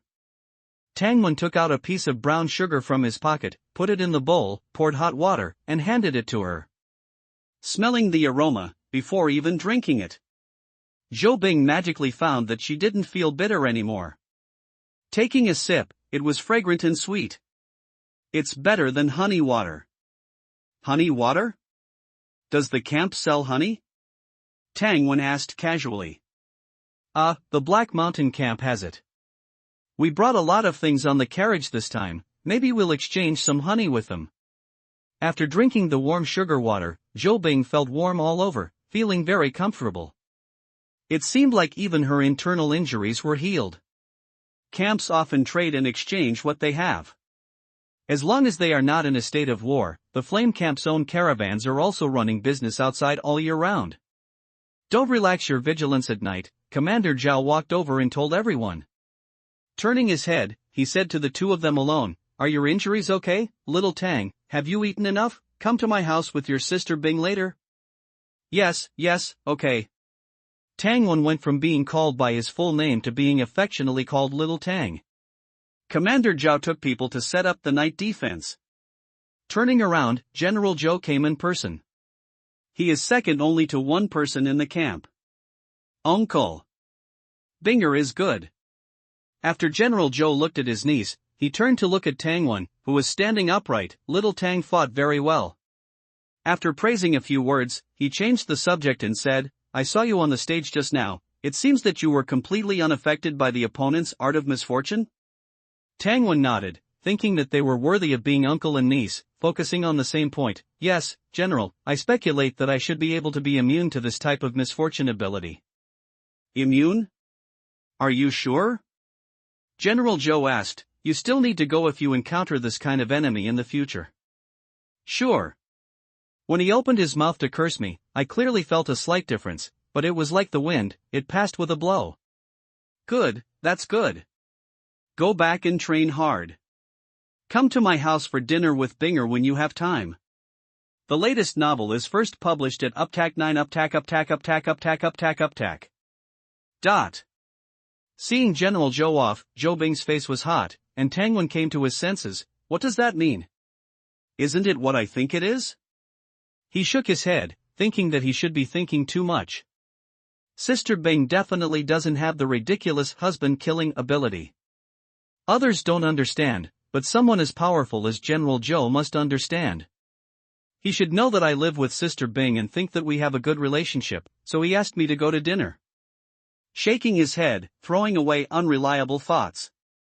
He turned his head and asked, "Sister Bing, does our camp have any basic cultivation methods? The kind that strengthens the body." "Joe Bing, don't you want to ask something else?" At this moment, Tangwon really didn't want to. This martial arts experience aroused a sense of insecurity in his heart. After all, seeing figures like General Joe, they have to compromise outside. Joe Bing, as General Joe's niece, also had to go on stage and fight desperately. And himself, he also went up and fought. If the experience panel hadn't unexpectedly played a role, this battle would have been difficult. If things went wrong, getting injured would be a minor thing. With all these factors combined, it would be strange if he could have a sense of security. After eating and drinking his fill, Tangwon lay on the haystack, reviewing today's martial arts competition. The opponent's ability was strange, otherwise he probably wouldn't have been able to beat Zhou Bing. Overall, he was quite satisfied with his performance. Tangwon really doesn't like this kind of competition in public. He prefers to do assassinations quietly, such as opening Muzu and sneaking into the opponent's lair, focusing on a field of corpses, but never letting the opponent know who sneaked in. Competing in public is easy to be targeted. But all in all, it's still a lack of strength. Otherwise, wouldn't it be fun to kill directly? At night, the other members of Hunting Team 1 went to night duty. Tangwon and Zhou Bing rested in the house. The former sleeps on straw, the latter sleeps on the bed. Zhou Bing said they could be together, but Tangwon shook his head and refused, saying that patients need to rest well. Swish, in the middle of the night, Zhou Bing heard some movement. Opening her eyes, in the darkness, Tangwon stood up from the ground. She took a closer look. Tangwon was putting on armor. "What are you doing putting on clothes in the middle of the night?" "Sister Bing, you're awake, I feel something is wrong," Tangwon said seriously. "What?" Zhou Bing sat up, her fair neck like a swan. Tangwon explained, "I am very sensitive to danger, and I just woke up from a dream. Something might be about to happen." After he simply finished speaking, he helped Zhou Bing put on her armor as well. Pulling her, they quietly went out. P.S. Dear bosses, please follow up and ask for data. The manuscript has already reached 10,000 words. It will explode when it is put on the shelves. First, let the author June finish the recommendation. The better the results, the more motivated the update. Throne? Tangwon, we should find Commander Zhao. Zhou Bing grasped Tangwon's hand back. Commander Zhao should be on night duty. Let's find my uncle. Go directly to the general? Aren't you afraid my premonition is wrong, Sister Bing? Lives are at stake. What does it matter if it's wrong? Zhou Bing pulled Tangwon straight towards the house where General Zhou was resting. While talking to the guards at the door, the lights inside the house came on. General Zhou was awake and let the two in. Tangwon explained his premonition. General Zhou pondered, this is a coal mining area, and the closest front line to the Black Mountain camp. Let's just treat it as an attack drill and wake everyone up. It's not bad. Before he finished speaking, his expression suddenly changed drastically. He rushed out like the wind. Tangwon and Zhou Bing looked at each other blankly and followed closely behind. Whoosh whoosh whoosh, a sound of rushing wind came from the dark night sky. Night attack. It's a catapult. Release the signal arrows. Hunting teams, assemble. The shouts were deafening. The entire camp was awakened. Then, to Tangwon's shock, General Zhou unleashed several fist shadows into the air from a distance. Zhou Bing gripped her spear, wanting to intercept the falling objects as well. Tangwon held her down, and stones flew from his hands, smashing towards the sky. Even if he couldn't block these stones, he could still change their trajectory. Crack, crack. The sound of jars breaking rang out. What? What was falling from the sky wasn't stones. Tangwon began to doubt his ears. But the next second, liquid sprinkled down from the sky. The two quickly dodged, but inevitably, they were splashed. What is this? The unease in Tangwon's heart grew stronger. The night wind blew, and a fragrance wafted over. Zhou Bing raised her arm and smelled it, her expression becoming strange. It seems to be flower honey. The fragrance is very strong. Before she finished speaking, someone in the distance said, General, everyone, it's 100 flower honey. The jars flying through the sky are filled with honey. What? How could it be flower honey? Did those idiots mistake honey for kerosene at night and throw it over? Impossible. The Black Mountain Devils aren't that stupid.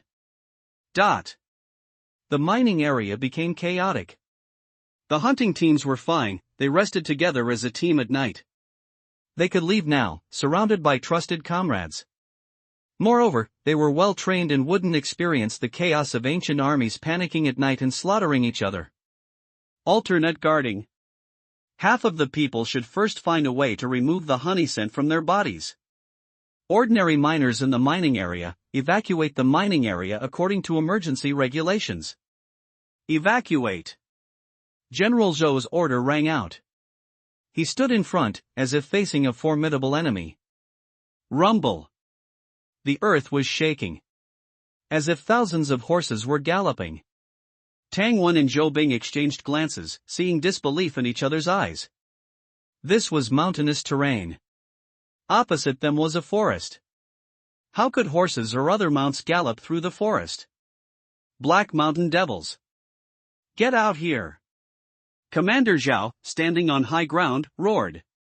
Swish swish swish, each team of archers occupied favorable positions and began to tentatively shoot arrows into the forest. Roar! A huge roar. Zhou Bing, who was cleaning the honey off her body, felt her brain go dizzy and almost fell to the ground. The others were the same. Those with weaker strength simply sat on the ground. Mutated beast. It's a tyrant bear. There was a hint of tremor in Commander Zhao's voice. A tyrant bear with the strength equivalent to a general-level expert. Its terrifying combat power was enough to make 10 hunting teams despair. After shouting, Commander Zhao snatched a bow and arrow from the person next to him and shot 3 arrows in a row at the tank-like figure. Beast! Come find me! Commander Zhao drew his bow and shot arrows, jumping off the high ground. Tyrant bear? Tang Wen frowned. Hearing the name and seeing Commander Zhao's reaction, he knew it was not to be trifled with. You two retreat first. Take the small path directly back to the camp. The Black Mountain Devils are also coming for you. A figure flashed before their eyes. General Zhou crossed a distance of dozens of meters in one step and arrived in front of the two. Tang Wen immediately turned around, but Zhou Bing hesitated. This is an order. I will use you to attract pursuers. Run as fast as you can. Hearing this, Tang Wen's expression changed again. He grabbed Zhou Bing and turned to flee. The two had just run away from the mining area when they faintly heard a voice echoing behind them. Each hunting team, new recruits, retreat quickly, abandon the mining area. Abandon the mining area. Things were so serious? The two exchanged glances and lowered their heads to accelerate, their armor clattering. There might be ambushes on the main road we came from. The dark forest in front of him made Tang Wen feel uneasy. We'll take a detour. The sounds of fighting rose behind them. The two left the main road leading directly to the camp and ran diagonally into the depths of the forest. They ran for more than 10 miles in one breath. Zhou Bing's face was pale. She stopped and waved her hand at Tang Wen. You go first and return to the camp to find someone to pick me up. Her injuries had not healed, and her internal organs could no longer withstand the shock. I'll carry you. It's still far from the camp. You go first. The unease in Tang Wen's heart had not dissipated. How could he leave her alone? Quick! He forcibly grabbed Zhou Bing's hands and placed them on his shoulders. All right. She knew that Tang Wen had considerable endurance and didn't say more. She proactively wrapped her legs around his waist, freeing his hands. Her whole person was like an oversized koala, hanging on Tang Wen. Zhou Bing was a martial artist, with solid muscles all over her body, plus the weight of her armor and spear. She weighed at least 200 pounds. Tang Wen carried her on his back, but his speed did not decrease at all. He continued to run wildly. At the same time, the people from the flame camp retreated from the mine. Commander Zhao led people to barely entangle with the tyrant bear. General Zhou was nowhere to be seen. He should have gone to intercept the Black Mountain camp's general. The Black Mountain camp entered as if entering an uninhabited land, coming from the mining area to the forest. There were two people in the lead, a middle-aged man with a dull expression and a man dressed as a hunter. The hunter took a deep breath and then held his breath for half a minute.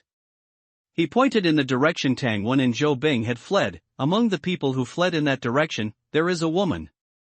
They have a strong honey scent on them. The middle-aged man immediately waved his hand. Chase after them. If there is a target, send a signal. Understood. A group of 6 people tracked in that direction. Let's go look elsewhere. There was still snow in the forest, and the ground was damp. The trackers followed the footprints on the ground, far behind Tangwen and the two. Something's not right. Tangwen suddenly stopped. What's wrong? I feel like someone is chasing us from behind. Zhou Bing turned her head to look at the ground. Our footprints are too deep. Listen to me, you go first. You're fast, go get reinforcements. Even at his fastest, it would be too late. Tangwen knew she didn't want to burden him and shook his head. The danger isn't great. Should we set up an ambush? It's a bit risky. Should we find a mountain path to take? Okay. After speaking, Tangwen observed his surroundings and suddenly discovered that the pine tree branches overhead were connected. How about we confuse them first? Listen to you, but if things are impossible, you must go first. Tangwen pretended not to hear the second half of the sentence. He had run dozens of miles and still didn't feel tired. He used both his hands and feet, climbing the tree like a monkey.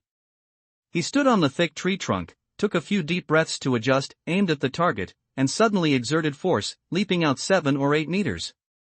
Pa! The two simultaneously grabbed the thick branches of another tree. Crack, crack, crack, the branch suddenly sank, making a sound as if it couldn't bear the weight. But at least it held on.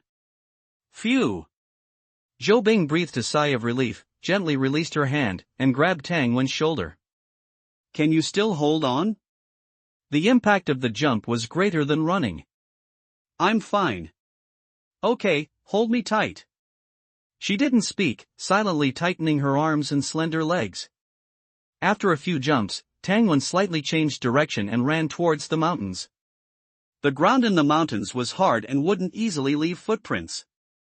Arriving at the mountain road, after running for a while, they heard the sound of water. A frozen stream appeared in front of the two, with water flowing slowly beneath the ice. The mountain road was particularly exhausting. Tangwen stopped and found a cave nearby. He carried Zhou Bing into the cave. Has the danger not disappeared? Tangwen nodded. The enemy probably has tracking methods. Smell it, we still have a faint honey scent on us. The two's armor and clothes were covered in honey. After a run, it had long since dried. But the smell didn't dissipate and was difficult to deal with. There's water here, but no fire. We can't dry after washing. Let's throw away the armor, Zhou Bing said, taking off her helmet. I have a fire starter. Sister Bing, wash off the smell on your body here, and I'll go to the back to lure them away. Zhou Bing didn't agree, but Tangwen didn't listen to her. He took off his armor and threw the fire starter and brown sugar to her. Wait for me for an hour. You, be careful. Tangwen strode towards the way he came, his intuition telling him that the pursuers behind him couldn't be shaken off. He could only kill them. P.S. Kneeling for follow-up reading and data. I have already saved 12,000 words. I'm waiting for a big outbreak when it's on the shelves. In the darkness, the mountain contours undulated. Like a row of fallen giants. The surroundings were deathly silent, chilling to the bone. Tangwen ran swiftly, covering several miles before hiding behind a massive rock.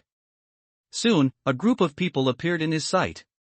He arranged a dozen or so pebbles, preparing to send them to their graves. A total of 6 people. He counted them, but didn't act rashly, patiently observing his opponents. His enhanced physique had already granted him considerable night vision. Even from a distance, he could see clearly. The leader carried a small, birdcage-like object. The second was a swordsman with a shield, the third. The fifth one was the problem. He held a crossbow. Possibly with signal arrows. Kill him first.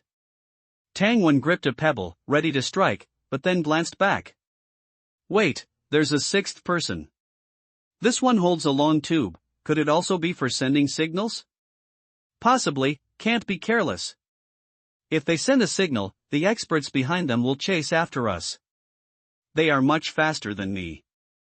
If that happens, Ice and I will surely die. Tangwen patiently observed again, making sure nothing was missed. Just as they came close, the leader suddenly stopped and looked toward Tang Wen's hiding place. Tang Wen's expression changed, and he leaped up. The pebbles in his hand shot out like a swarm of locusts. No, the word was barely out of his mouth. The crossbowman's hand was only halfway up when his entire arm exploded. The crossbow fell to the ground, firing as it hit, the signal arrow burying itself in a crack in the rock, failing to make a sound. The sixth person was indeed a signalman. He held a long tube, about to pull the string, but his neck was broken, and he collapsed to the ground. 6 people in total, 5 first-rank martial apprentices, 1 second-rank martial artist. Tang Wen's dozen or so pebbles struck, leaving no one alive. The surroundings fell silent once more. He reached back to touch his back, which was covered in cold sweat. Too close. If he had been slightly unlucky, that signal arrow would have flown into the sky. Tang Wen's life would have been uncertain today. The fight was short, but his mind was extremely tense. Adjusting his breathing, he drew the long knife from his back and poked at the bodies on the ground.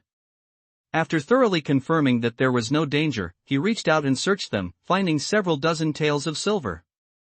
In addition, they were wearing leather armor, which was also worth some money, but difficult to carry. Tang Wen picked up the birdcage, which was not large, and the green bird inside was even smaller, lying in the cage, its life unknown. This is a hummingbird? Hummingbirds feed on nectar. Being tamed by ability users to track nectar might not be impossible. Tang Wen didn't care whether it was dead or alive, grabbed a stone, and smashed the cage and bird into a mess. Coming to the sixth person, he saw a long tube firework-like thing with a white string at the bottom. His intuition told him that as long as he pulled the white string, a signal flare would shoot out. Tang Wen took this thing and hurried back to the cave. "Who's there?" "Ice, it's me." The figure inside visibly relaxed. "Are you hurt?" "Don't worry, I took care of everything, and even got their signal tube." Tang Wen walked in. Behind the fire, Zhou Bing was wearing only a single layer of clothing. Her graceful and curvaceous figure was fully exposed. "Good, that's good. Hurry and take off your clothes, I'll wash them for you." The nectar was mixed with other things, and the scent permeated through the armor, getting onto your clothes. Zhou Bing strode over to Tang Wen, reaching out directly. Ice, time is short. No need to wash them, right? It's easy to dry them." As she spoke, she clumsily took off Tang Wen's coat, removed his inner armor, then slipped her fingers into his chest, leaving him without even a single layer of clothing. Tang Wen shivered, hugging his arms and hiding next to the fire. At this moment, the two of them together had only 4 pieces of clothing. The armor was wiped clean, the clothes were washed, and the water was wrung out. Indeed, as Zhou Bing said, it was easy to dry them. She burned some relatively flat stones until they smoked, then ironed the clothes on them. The steam hissed, and they were dry after a few passes. "Are you cold?" "Come closer." I'm okay. Zhou Bing's every move was full of temptation. Tang Wen didn't dare to look too much, hugging his knees, slightly restrained. He was a young man full of vigor. How could he withstand this kind of temptation? The latest novels are first published on Lunine Shuba. The two of them were delayed for nearly half an hour. Zhou Bing baked the clothes and personally put them on Tang Wen. I'll do it myself." He didn't dare to get up. "You?" Zhou Bing's almond eyes widened. No, mainly I." Tang Wen's expression was embarrassed, for a long time, but couldn't say anything. "Okay, you put them on yourself." Zhou Bing's eyes dimmed. "No, okay, Ice, you put them on for me." Tang Wen closed his eyes, stood up abruptly, and spread his arms in a self-abandoning manner. Seeing the abnormality, Zhou Bing's pretty face flushed red, her arms trembled, and her eyes involuntarily moved downwards, before finally managing to put Tang Wen's coat on. The women in the camp, influenced by the environment, whether they were fierce or cold outside, were virtuous to their men at home. Take Wu Tian and the others, for example. They had multiple wives at home, but on their days off, they still went to the Yihong brothel, and their wives at home would grumble a few words, but never made a fuss. Old Dr. Li was even more exaggerated, spending half of each month at the Yihong brothel. leaving the young beauties at home, alone in empty rooms. Won't there be a problem? Zhou Bing was a little worried. Tang Wen smelled the faint scent on her body, his mouth was dry, and he quickly put on his armor. I'm going to wash my face. The two set off again, Zhou Bing lying on his back, her heart pounding, and couldn't help but think, did Tang Wen really have a problem? As dawn broke, the two saw the camp gate in the distance. Zhou Bing jumped off his back and entered the camp together. It's Captain Zhou Bing. And Tang Wen. The guard, holding a telescope, saw them from afar and shouted excitedly. The two came to the door and found that there were 3 times more guards at the gate than before. There was also a doctor waiting here. Have General Zhou and Commander Zhao returned? Zhou Bing asked eagerly. No, many commanders have gone out. Old General Zhang has also gone out. Now the Queen requires that captains and ordinary guards are all forbidden from leaving the camp, and more people are dispatched to patrol day and night. The old general and the Queen have both taken action? The two registered, separated at the intersection. Tang Wen went home to report his safety, and Zhou Bing went to the guard camp to explain the situation they encountered, and to hand over the fireworks signal stick that Tang Wen had obtained. Tang Wen hurried back home, the door was closed, and a copper lock hung on it. She must have gone to sell Rujiamo. He took out the key, entered the house, took off his armor, locked the door, and trotted to the entrance of the martial arts hall, his eyebrows furrowing. There was no one here either. The gatekeeper noticed his gaze and took the initiative to say, "Young man, are you just back from outside? There's a market today, Tang girl went there." "Thank you." There was a market in the inner city, held every 3 days. Tang Wen had known this for a long time, but he was busy practicing every day and had never been there. A dozen minutes later, after asking for directions twice, he finally saw the moon gate of the market. A familiar figure at the door, skillfully collecting money, taking Rujiamo, and finally saying, "Come again if it's delicious." The stone in Tang Wen's heart finally fell. Xiao Wan? Seeing him, Tang rushed towards him, but couldn't leave her stall, and stepped back 2 steps. She waved to her younger brother, signaling him to come over. "Okay, I'm not as important as a Rujiamo stall." Tang Wen complained and walked into the market. The young lady grabbed his arm, looking him up and down, jumping up and down with joy. "This trip was a bit dangerous, but it's okay, it's just that Ice went up to compete and suffered some internal injuries." Internal injuries? Tang frowned, no longer selling Rujiamo. Picking up the stool, she was about to close the stall and go home. A few words convinced Tang that Zhou Bing was okay. Tang Wen wasn't in a hurry to leave either. He took the Rujiamo from his sister and strolled through the market while eating. The market ground was marked with white rectangles, about the size of parking spaces. Some people, like Tang, pushed wooden carts displaying needles, thread, bamboo chopsticks, wooden bowls, paper, and cloth. Combined, it resembled a general merchandise store. Moreover, they accepted not only copper coins and silver but also bartering. Bustling and haggling. Tang Wen's spirits immediately lifted. The negative emotions from a day and night of fighting and fleeing were gradually diluted by the atmosphere and vitality of the marketplace. Perhaps the guards were risking their lives outside, hoping their families could have the leisure to stroll here. And Tang Wen, he hoped that everyone who came would buy one of his Rujiamo. His attention was drawn to several books on the ground. Iron palm, iron elbow, iron head. Tang Wen stopped. The stall owner, an old man, greeted him. "Young man, if you fancy any, feel free to pick them up and have a look." "What's the price for each?" Tang Wen asked casually. The old man looked at Tang Wen. 15 before he could finish, Tang Wen started to walk away. 10 copper coins, just 10 copper coins each. All right, he turned back leisurely and squatted down. He casually flipped through these martial arts manuals, feeling rather speechless. Iron palm involved poking sand, and it mentioned needing to soak hands in medicinal herbs, but it didn't specify which herbs, only saying to ask at the clinic. Iron elbow and iron head were much the same, with similar training methods. He shook his head and stood up. Although the old man was unwilling, he didn't try to stop him. Clearly, he also knew the quality of the secrets he was selling. After wandering around, Tang Wen noticed a stall selling hairpins. The stall owners were a grandfather and granddaughter. Their clothes were clean but faded. The old man seemed unable to speak, communicating with others through gestures. The granddaughter was about 13 or 14, with a pair of small pigtails and a shy smile. Tang Wen approached for a closer look. They were all wooden hairpins. Young man, you're handsome. Buying a hairpin for your sweetheart?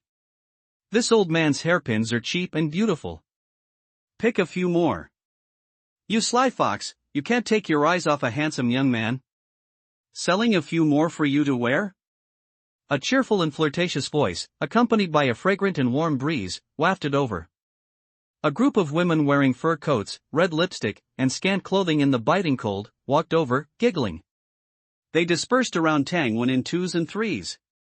Their fox-like eyes scrutinized him from head to toe. Tang Wen felt a little uncomfortable.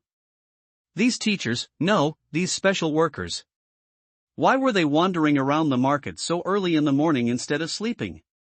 This group of women had an extremely discerning eye for men. They sensed Tang Wen's hidden embarrassment and moved even closer to him. They squeezed together, with people on both sides. Ouch! Young man, you bumped into my sister. What should we do? What to do? Of course, the young man should compensate with his hee-hee. Ha ha ha ha! The commotion was considerable, attracting many people's attention. Go, go, go, all of you. What do you look like? A composed and dignified woman stepped forward and shooed her sisters away. She lowered her head and apologized to Tang Wen. I'm sorry, my sisters are used to fooling around.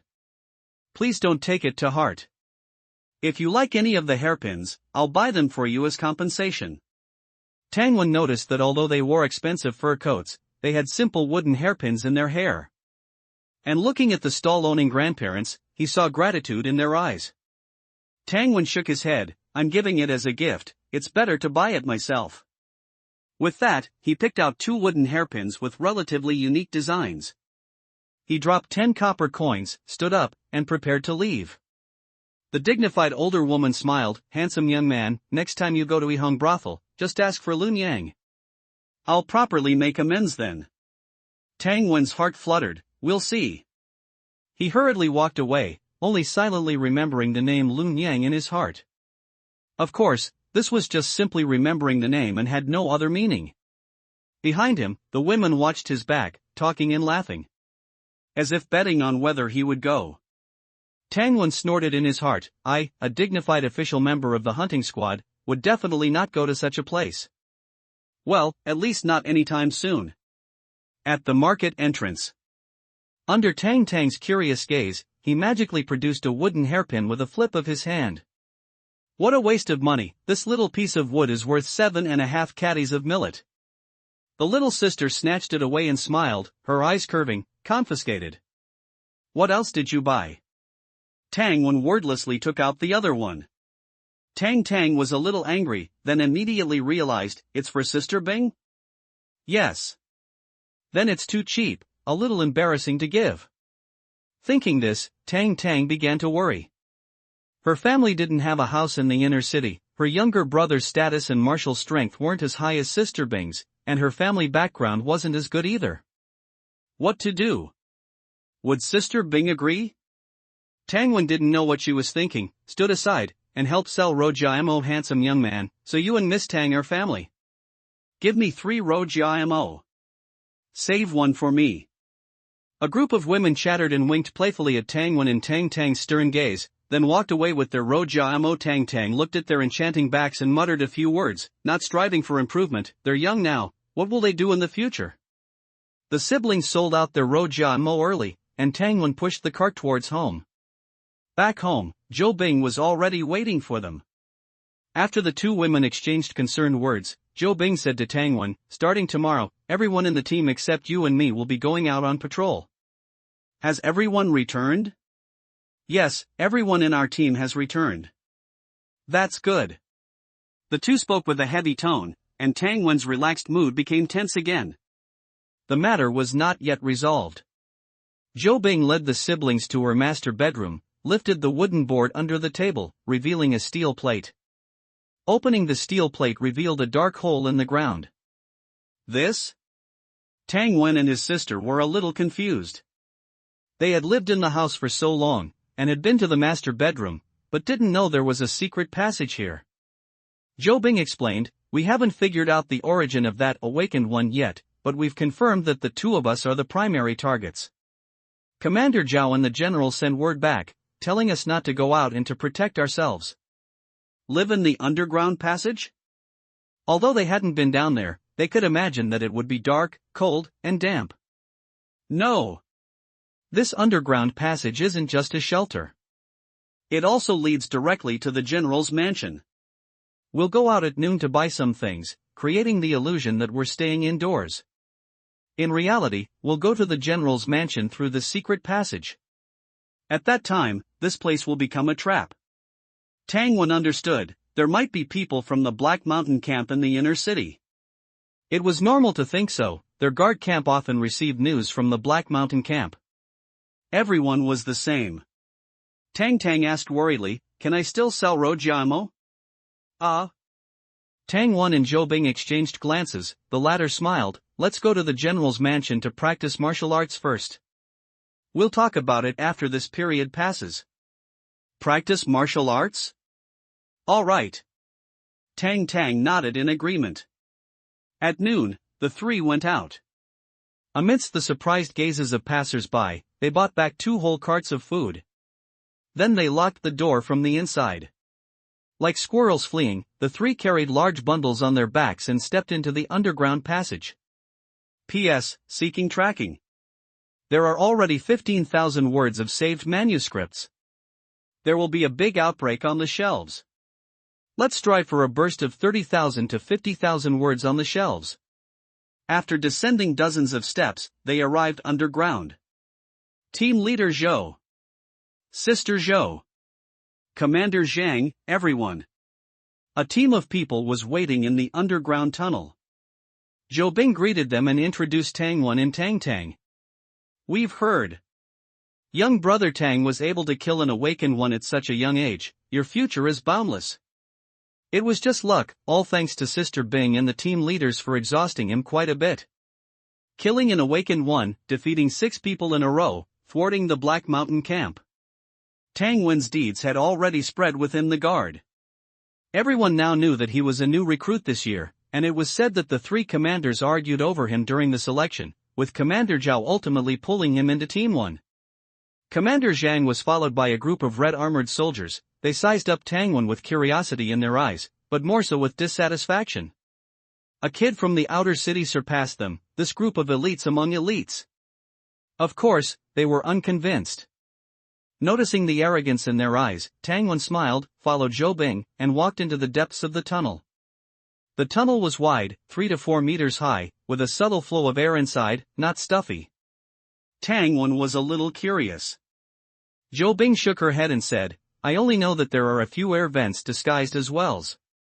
However, when he reached out his hand, a breeze passed through his fingertips.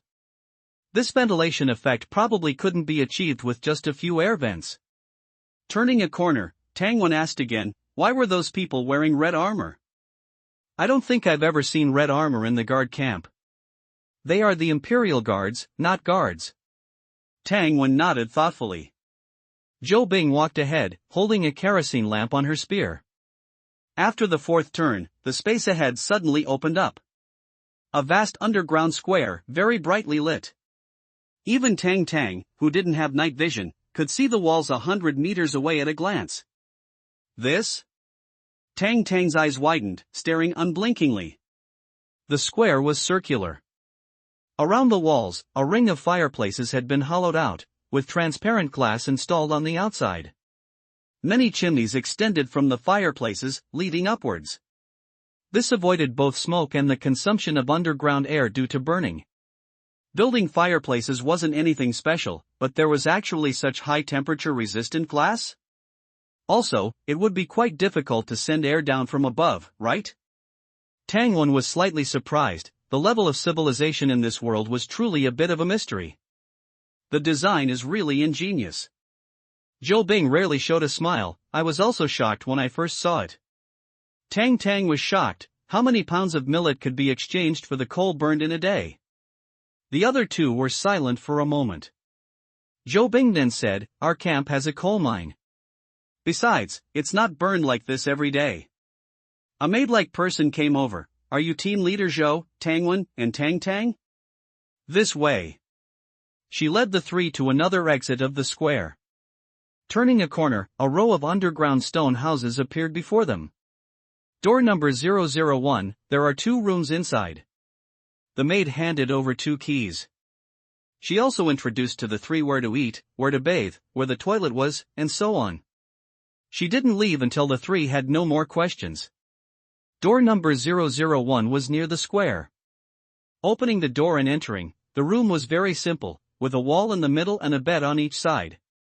Fortunately, the bed was big enough to sleep 2 people without any problems.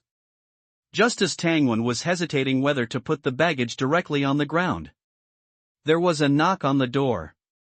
It was the maid from before, bringing in 2 wooden cabinets, 3 chairs, and a table with 2 red armored guards. After settling in, tidying up the clothes, and making the bed, Tang Tang barely hid the family's silver in the house.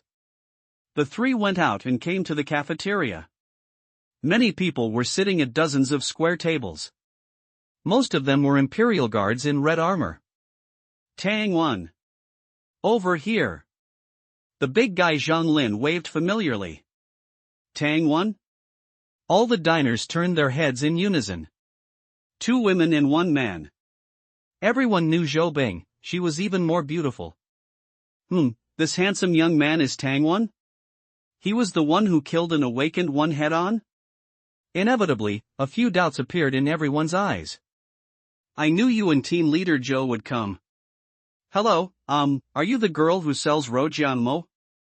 The 3 sat at an empty table next to Zhang Lin, who naturally started chatting. "I am Tangwen's older sister, Tang Tang."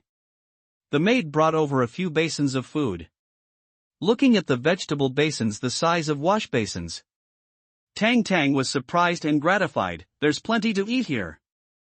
That can save a lot of food.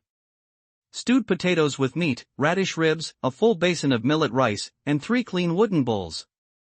Tangwen looked at the same large portions on every table and asked the question he had wanted to ask for a long time: "Are there farms in the inner city?" "Yes, they are in the mountain hollows outside the city, even farther than the millet fields. The cut weeds in millet bran are all used to raise pigs and sheep. However, these pigs and sheep are generally only supplied to the guard camp, the hunting camp, and here." It was Lei who answered. Tangwen smiled at her. Zhang Lin was very surprised. After knowing her for many years, it was the first time he had heard Lei say so much in one breath. "Eat ribs." Zhou Bing glanced at her, picked up a rib, and put it in Tangwen's plate. "Okay, good." They became much more familiar with each other during the meal. After eating, they walked back to the stone house together. There was no one in front or behind them in the corridor. Zhang Lin said in a low voice, "Brother Tang, you should be careful. Those Imperial guards know that you killed an awakened one. They are very unconvinced and want to find an opportunity to compete with you." "Oh? Is that so?" Tangwen's eyes flashed. "The free sparring partners are coming again?" Amidst Zhang Lin's incessant chatter, he learned a lot of information. For example, the person who guided their training in the underground square was a General Xia. He was very old and experienced. It was said that he was a predecessor of General Zhou's predecessor. The people from the hunting camp who came underground were all potential stocks in the camp. They were favored by the commanders and could at least become martial artists, or even martial masters. Tangwen also learned something about the origin of the Imperial Guards. It was said that they were the guard children cultivated by old General Xia from a young age. The success rate of the Imperial Guards was even higher than that of the hunting camp. They usually trained secretly and were responsible for guarding the queen, the general's mansion, and some places that ordinary people could not enter.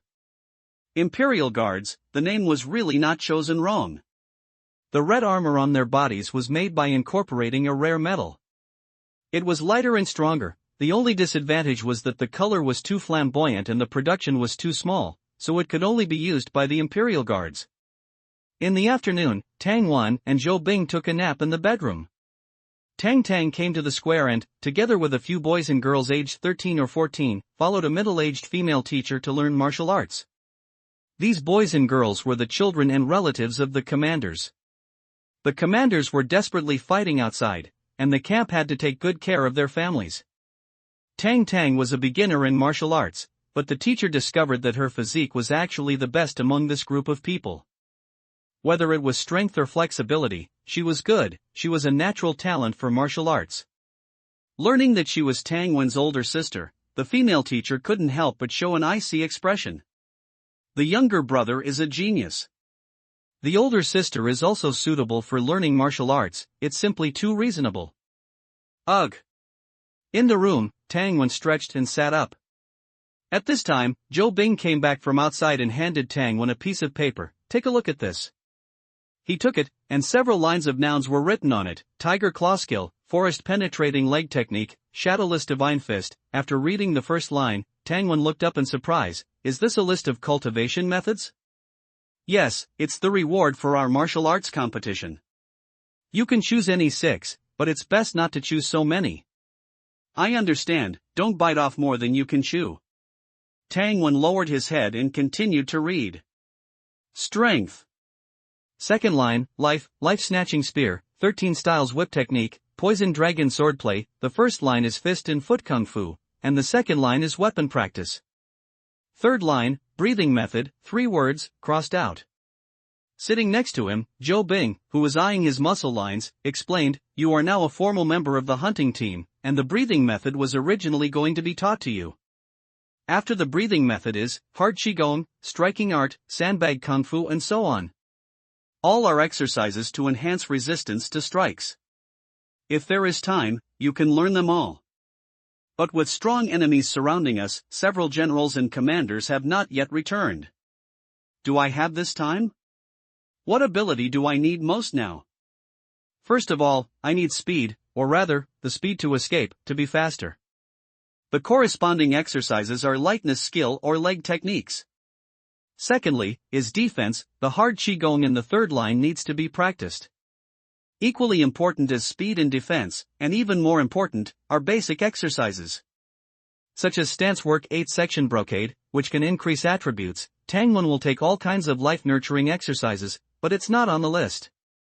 Right now, although stance work 8-section brocade are strong, it takes too long to upgrade to the next level.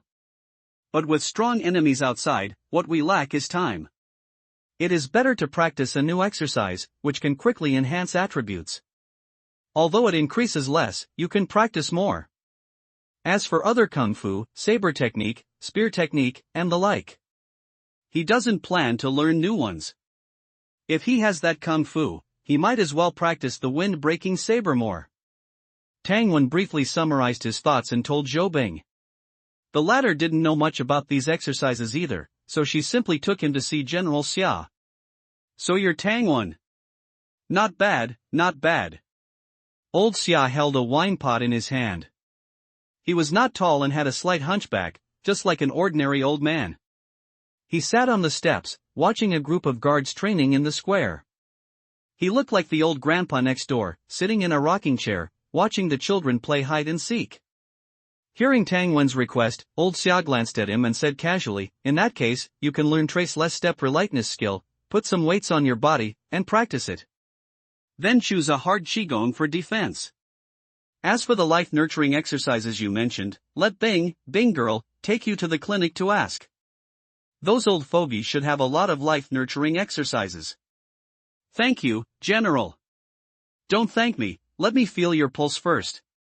Tang Wen saw a blur before his eyes, and the old man opposite him had already stood up and placed his hand on his wrist. This? He looked at Zhou Bing, who was also full of confusion. Tang Wen didn't dare to move rashly, and his desire for power in his heart grew stronger. This is the strength of a general level. He could hardly resist a single move. Strange, kidney qi is sufficient, yang qi is strong, and the body is extremely healthy.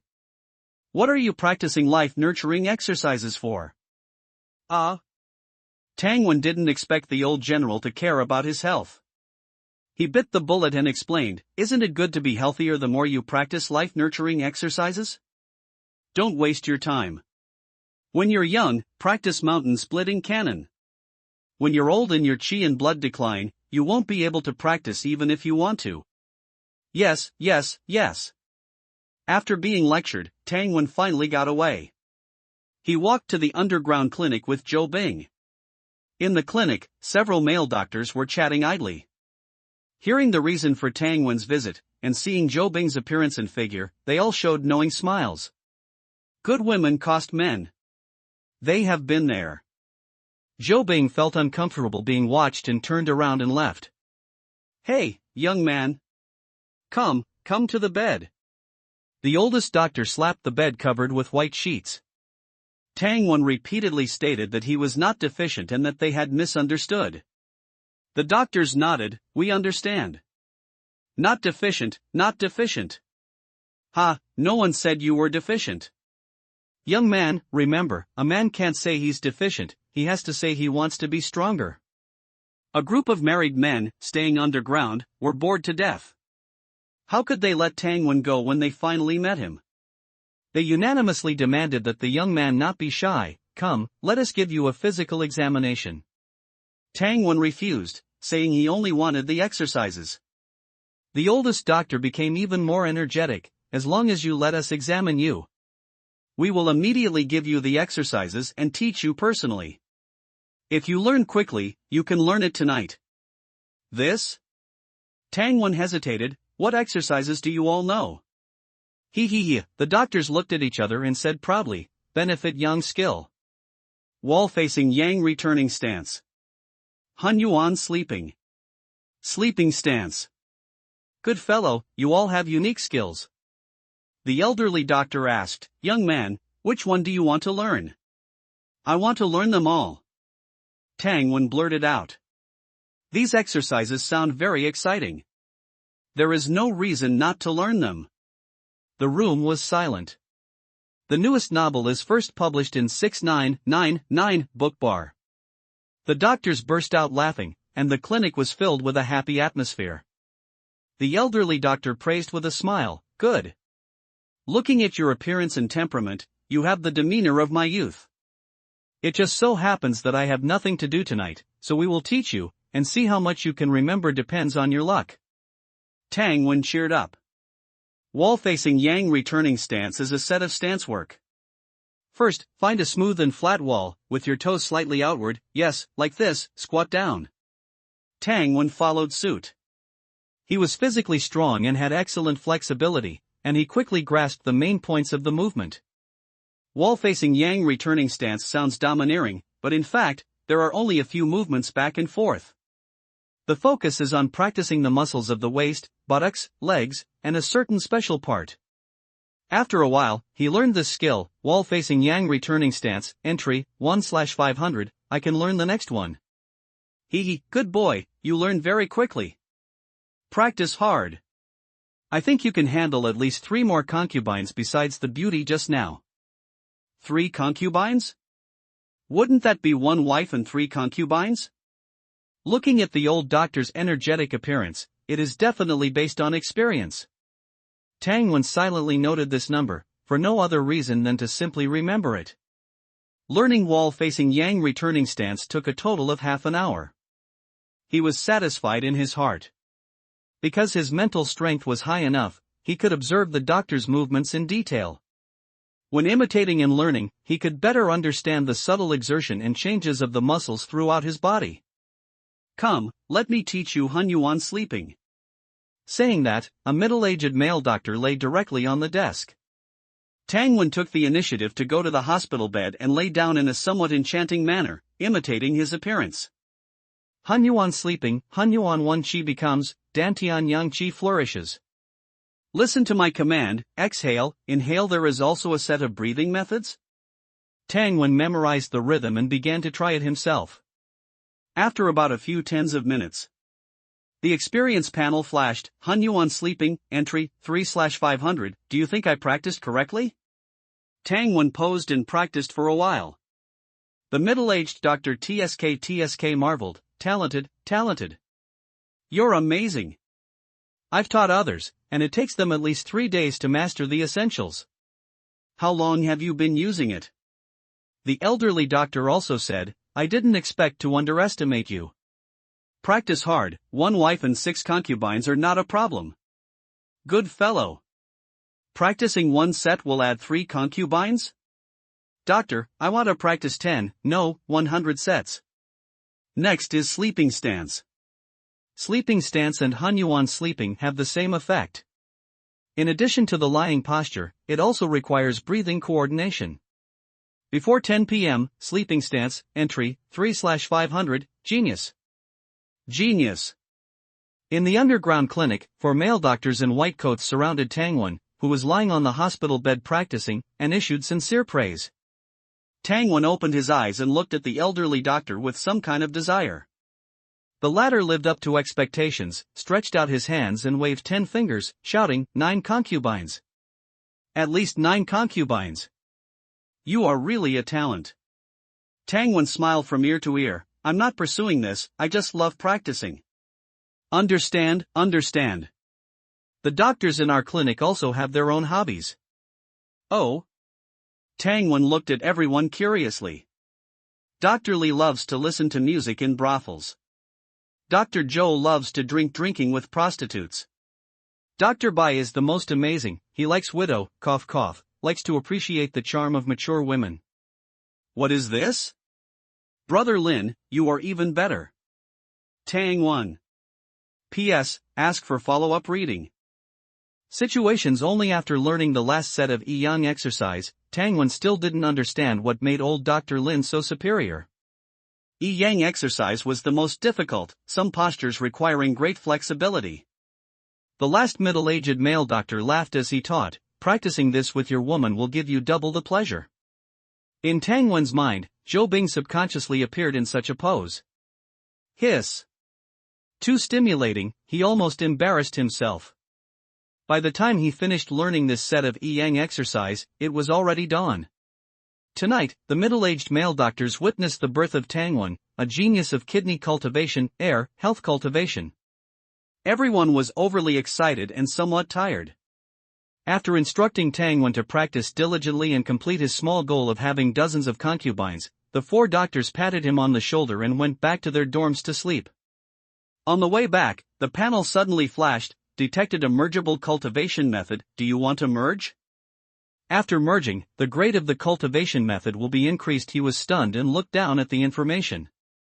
The ones that could be merged were the newly learned Yang exercise, wall-facing Yang return stance, Hanyuan Lai, sleeping stance exercise. Merge. There was nothing to hesitate about. He learned cultivation methods to obtain attribute improvements. But if he didn't merge, these 4 extremely singular and highly similar cultivation methods probably wouldn't add many attributes even if he mastered them. The information for the 4 newly appeared skills disappeared. What followed was a new message. Skill, Hanyuan stance, beginner, 5/500, it has the feel of the 8 Vajra power. Tangwon closed his eyes for a moment and gained a completely new method of practicing this Hanyuan stance in his mind. It was still breathing techniques combined with stance work, as well as movements in bed. It seemed even more powerful. He went back and practiced silently, and by the next morning, he already felt significant results. This motivated him even more. He practiced all morning. Skill, Hanyuan stance, beginner, 45/500, at this rate, it wouldn't take many days to level up. Bang, bang, bang. Commander Zhao is back. Go to the square for a meeting. A muffled knocking sound rang out, and someone shouted outside the door. Commander Zhao is back? The 3 of them were closest to the square and arrived earliest. There weren't many people in the underground palace, and everyone arrived within a few minutes. Commander Zhao and General Xia stood together. I know you're concerned about the situation outside, so I'll briefly explain it. Our opponents, besides the Black Mountain camp, also include an out-of-town group. They're in cahoots with that dead awakened one. They were hired by Black Mountain Ghost at a high price. They originally wanted to scam our open pit coal mine, but we beat them so badly they couldn't raise their heads. In short, everything is still under control, you guys should rest well and practice your skills. After speaking, he left directly. It was as if he came in a hurry just to appease everyone. The situation is probably not optimistic. Tang Wen and Zhou Bing exchanged a glance. The latter suddenly said, "My internal injuries haven't healed, so I can't temper my body. Can I learn the Vajra power that you and Tang Tang are practicing?" Of course. In the morning, Tang Wen taught her hand in hand. Zhou Bing learned somewhat slowly, and it wasn't until 7 days had passed, and Tang Wen's iron skin skill and traceless step had both reached the entry level, that she barely learned it. This morning, the three of Tang Wen appeared in front of the bulletin board on time. 2 guards were posting the latest battle report. General Zhou killed 13 enemies, Commander Zhao killed 27 enemies. Like the previous few days, the battle report only reported good news and not bad. It only mentioned the number of enemies killed, and not a word about the casualties of the flame camp. The three exchanged glances. They practiced even more diligently every day. Pa, crack. 2 guards swung bamboo poles hard at Tang Wen's chest and back, and with a crack, the wrist-thick bamboo pole broke. "Brother Tang, this is the 10th one broken today, take a break." "Yeah, Tang Wen. You're not tired, but we're tired." Near the wall of the underground square, Tang Wen was bare-chested, revealing chiseled muscles. A combination of aesthetics and explosiveness. Coupled with his face, the lethality was not bad. Even aloof beauties like Zhou Bing and Enlei couldn't help but look at him. "Thank you both for your hard work." Tang Wen wiped away sweat with a towel. "I'll use pebbles to help you train your reaction speed later." "Okay." The two waved their arms and quickly left. Iron Skin, entry, 359/500, Tang Wen rested for a while, drank some salt and sugar water, put on his clothes and scale armor, and then put on a special lead suit weighing 200 pounds, and a pair of metal shoes weighing 100 pounds on his feet. He came to the plum blossom piles and practiced the traceless step. Too ruthless. What day is it? The 9th day, also the 9th day we've been down here. Is there a problem with him training like this? General Xia said he has a unique talent. Only he can train like this, we can't learn it. Look, Captain Zhou is also resting. He's a freak. A group of guards talked about Tang Wen. Their eyes towards the latter had changed from the earliest suspicion and dissatisfaction to the current admiration. Of course, this was just admiration for his training attitude. What would happen in a real fight, that would only be known after fighting? This was the pride of a martial artist. After 9 o'clock in the evening, the guards who had been training for a day went back to their dorms to rest. Only Tang Wen reappeared in the square and practiced boxing in front of the wooden dummy.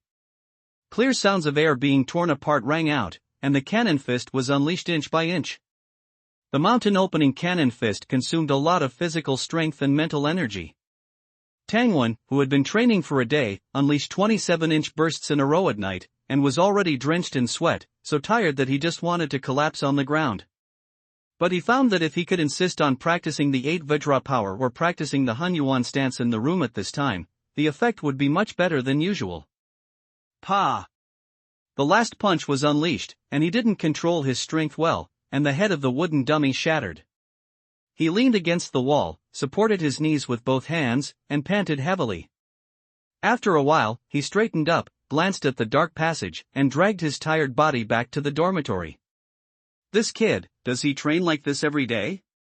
When I first learned the cannon fist, I was exhausted after being able to unleash 10 punches in a day. This kid, unleashed more than 20 punches? He's a little monster. I suspect he awakened a dual talent in physical strength and energy. Good seedling. Good seedling. After Tang Wen left, 2 people walked out of the dark passage. One was General Xia, whom they saw every day, and the other was the one who praised Tang Wen as a good seedling, Sang Zhanglin's father, Commander Zhang. Unlike before, one of his sleeves was empty and swayed back and forth as he walked. General Xia looked at his arm and sighed softly. This kid, Bing girl, your son, and the infamily girl, are all the seeds and hope of the camp. Zhang Tong smiled. What's losing an arm for them, for the future? The two were silent for a while. On the ground, in the forest outside the city, outside the tent, a bonfire burned. General Zhou, Commander Zhao and others sat around in a circle. Black Mountain Ghost wants to negotiate? What do you all think? Humph. They should spit out the coal mine first. And the visualization method, the cannon fist visualization method, they have to take out another copy. Old Zhao, you talk.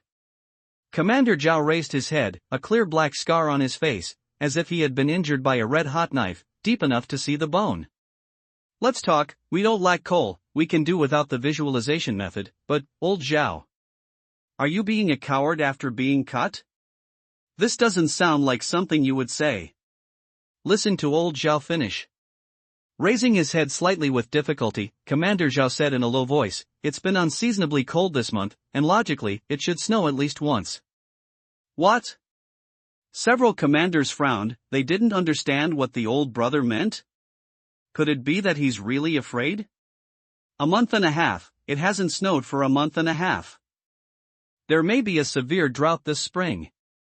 With a swish, like a bolt of lightning, General Zhou, who had been closing his eyes to rest, opened his eyes, give the coal mine to Black Mountain Ghost, and asked them for food. Good. Everyone agreed in unison. Roll it to death, roll it to death. Younger brother, what kind of kung fu are you practicing? Why does it look so strange? Tangwen was on the ground, striking a pose similar to yoga, not responding to his sister's words. Tang watched for a while and then ignored him. Half an hour later, a hint of excitement appeared in Tangwen's eyes. Hunyuan stance, breakthrough. Skill, Hunyuan stance, entry-level beginner, 1/1000, perhaps because his body was young and he worked hard enough. 15-year-old Tangwen had a slight increase in his attribute values after this period of hard training. Attribute values increased to, physique, 7.57.55, spirit, 8.088.1, although not much. It also proves that exercise still has some effect. Of course, this increase is far less than the breakthrough of Hunyuan stance. Physique, 7.558.05, spirit, 8.18.6, the two major attributes each increased by 0.5. Don't underestimate the small numbers. You must know that with Tangwen's current abnormal physique, it is extremely difficult to increase by 0.1. Just in time, it was approaching noon, and Tangwen came to the cafeteria early to start showing off his eating. Tang and Zhou Bing hadn't started eating yet, but he had already eaten 2 large basins of vegetables and a large basin of rice. Then, patting his belly, he drank millet soup and said, 30% full. Zhou Bing beckoned, and the maid brought a few more basins of food. In less than half an hour, Tangwen finished eating again. The maids and the surrounding guards were surprised. The former stepped forward and asked, "Will you prepare according to this amount of food in the future?" "No, just bring half a basin more vegetables." The maid stepped back, obviously relieved. Watching Tangwen eat this time, Tang didn't feel bad at all, and felt that Tangwen was eating too little, and it would be better to eat enough. She has recently started practicing martial arts, and her appetite has increased significantly. It is not a problem to eat half a basin of rice and vegetables by herself. Touching her abdomen, Tang strengthened her determination to continue practicing martial arts. There is no way out. With the 3 people in the family having this appetite, the money she earns from selling Rojia Mo, Chinese hamburger, may not be enough to eat. Practice martial arts and become a guard. Must be a guard. Only by becoming a guard can you have free food. In the heart of the young lady who has been shrouded in hunger for more than 10 years, eating enough is more important than anything else. In a blink of an eye, a week has passed. Tangwen's iron skin skill and traceless step have successively broken through from entry level to mastery level. Iron skin skill, mastery, 31/1000, traceless step, mastery, 7/1000, the mastery level is still very low, and it cannot increase much combat power. Need more quenching and exercise. Do you think there is a more effective way to exercise? At the dinner table, hearing Tangwen's words, Zhang Lin, who was talking about something, was instantly stunned. And Lei looked at Tangwen with a bit of worship in her eyes. Look, and Lei. People with even better talent than you are working harder than you. Add more training. Must add more training. Tang Tang glared at him. How much faster do you want? Do you want to be beaten with iron bars? Zhou Bing quickly shook his head and comforted him. Don't worry, exercise is not a matter of overnight. Zhang Lin also quickly persuaded him. The guards at the next few tables shook their heads and smiled bitterly when they heard Tang Wen's words. This freak! Wait until the end of the month, when old Xia conducts the end-of-month assessment. I don't know if Tang Wan and the others will participate. Definitely participate, old Xia has always treated everyone equally. Then see you in the ring. Let's see what his strength is. Yes, practicing martial arts is for killing people. Hard work alone is useless. Hearing this, Zhou Bing gave them a cold look. Several guards stopped talking and bowed their heads to eat. In the afternoon, Tang Wan ran to ask old Xia the same question. The old general frowned. If an ordinary person came to ask, he would just scold him. Practicing martial arts is a gradual process. Whether a punch is delivered with 20 years of skill or 3 to 5 years of skill will determine your life and death. There is no shortcut, there is no effective or ineffective, just practice. But Tang Wan came to ask, and he felt his gums hurt. Other kung fu can't be figured out, but for traceless step, if your body can handle it, you can wear heavy armor for training all day long.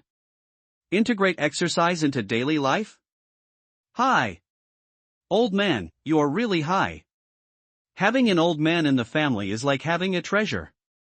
Feeling that the method was feasible, Tang Wan sprinkled beautiful words from his mouth without spending money.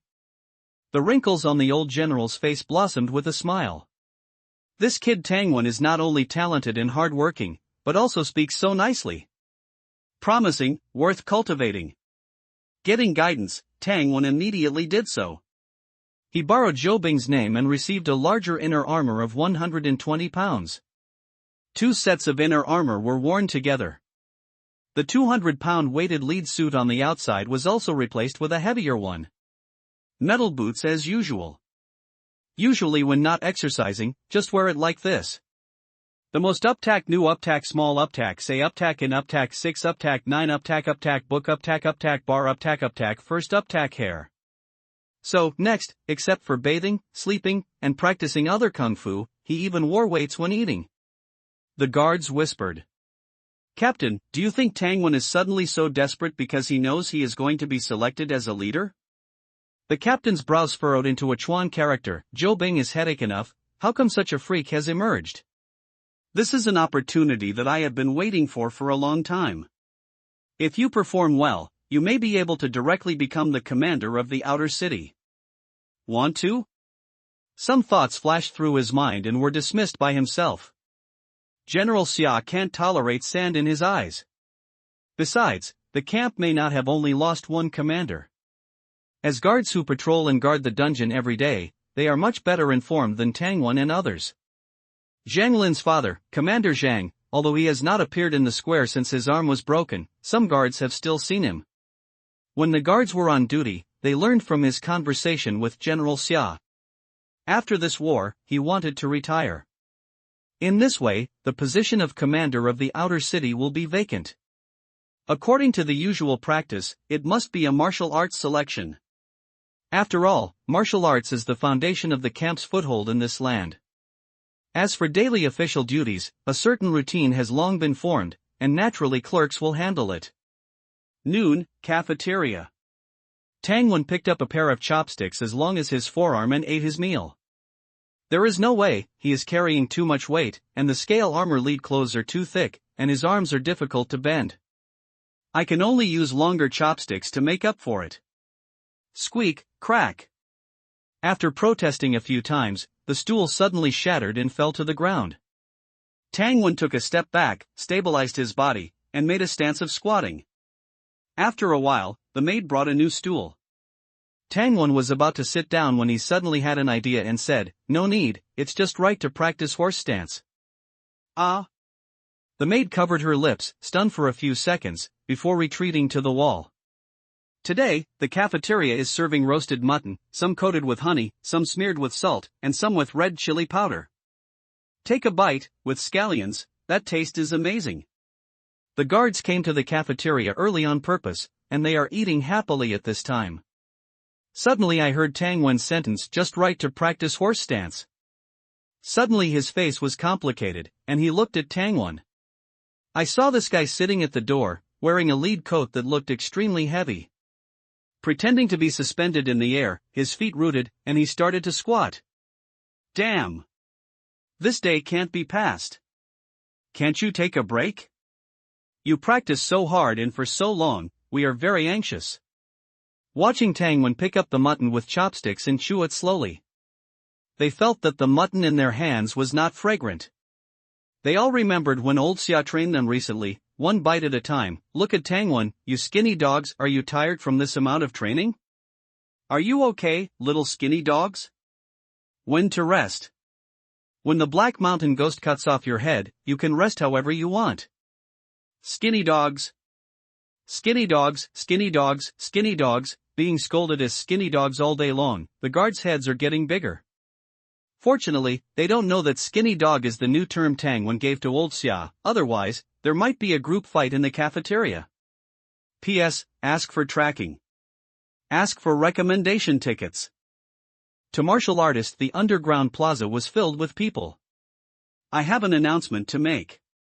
Old Xia stood on the steps, taking a swig from his wine gourd. This month's guard assessment is cancelled. Next month, everyone will participate in the martial arts assessment together. Zhou Bing, Tang Wen, and other hunting team members will also participate. After he finished speaking, he looked behind him. A middle-aged man walked in from around the corner. Father, your hand? Zhang Lin was initially overjoyed upon seeing the person, but then his body turned cold, and he became somewhat panicked. There was some commotion in the plaza, but it quickly quieted down. Tang Wen looked at Zhou Bing and his sister, his face grim. The commander lost an arm, who knows how many other captains and team members were killed or injured. Commander Zhang glanced at his son, not hiding his empty sleeve. He looked around at everyone and said calmly, in this war, we have lost many brothers and sisters. Of course, I am also crippled.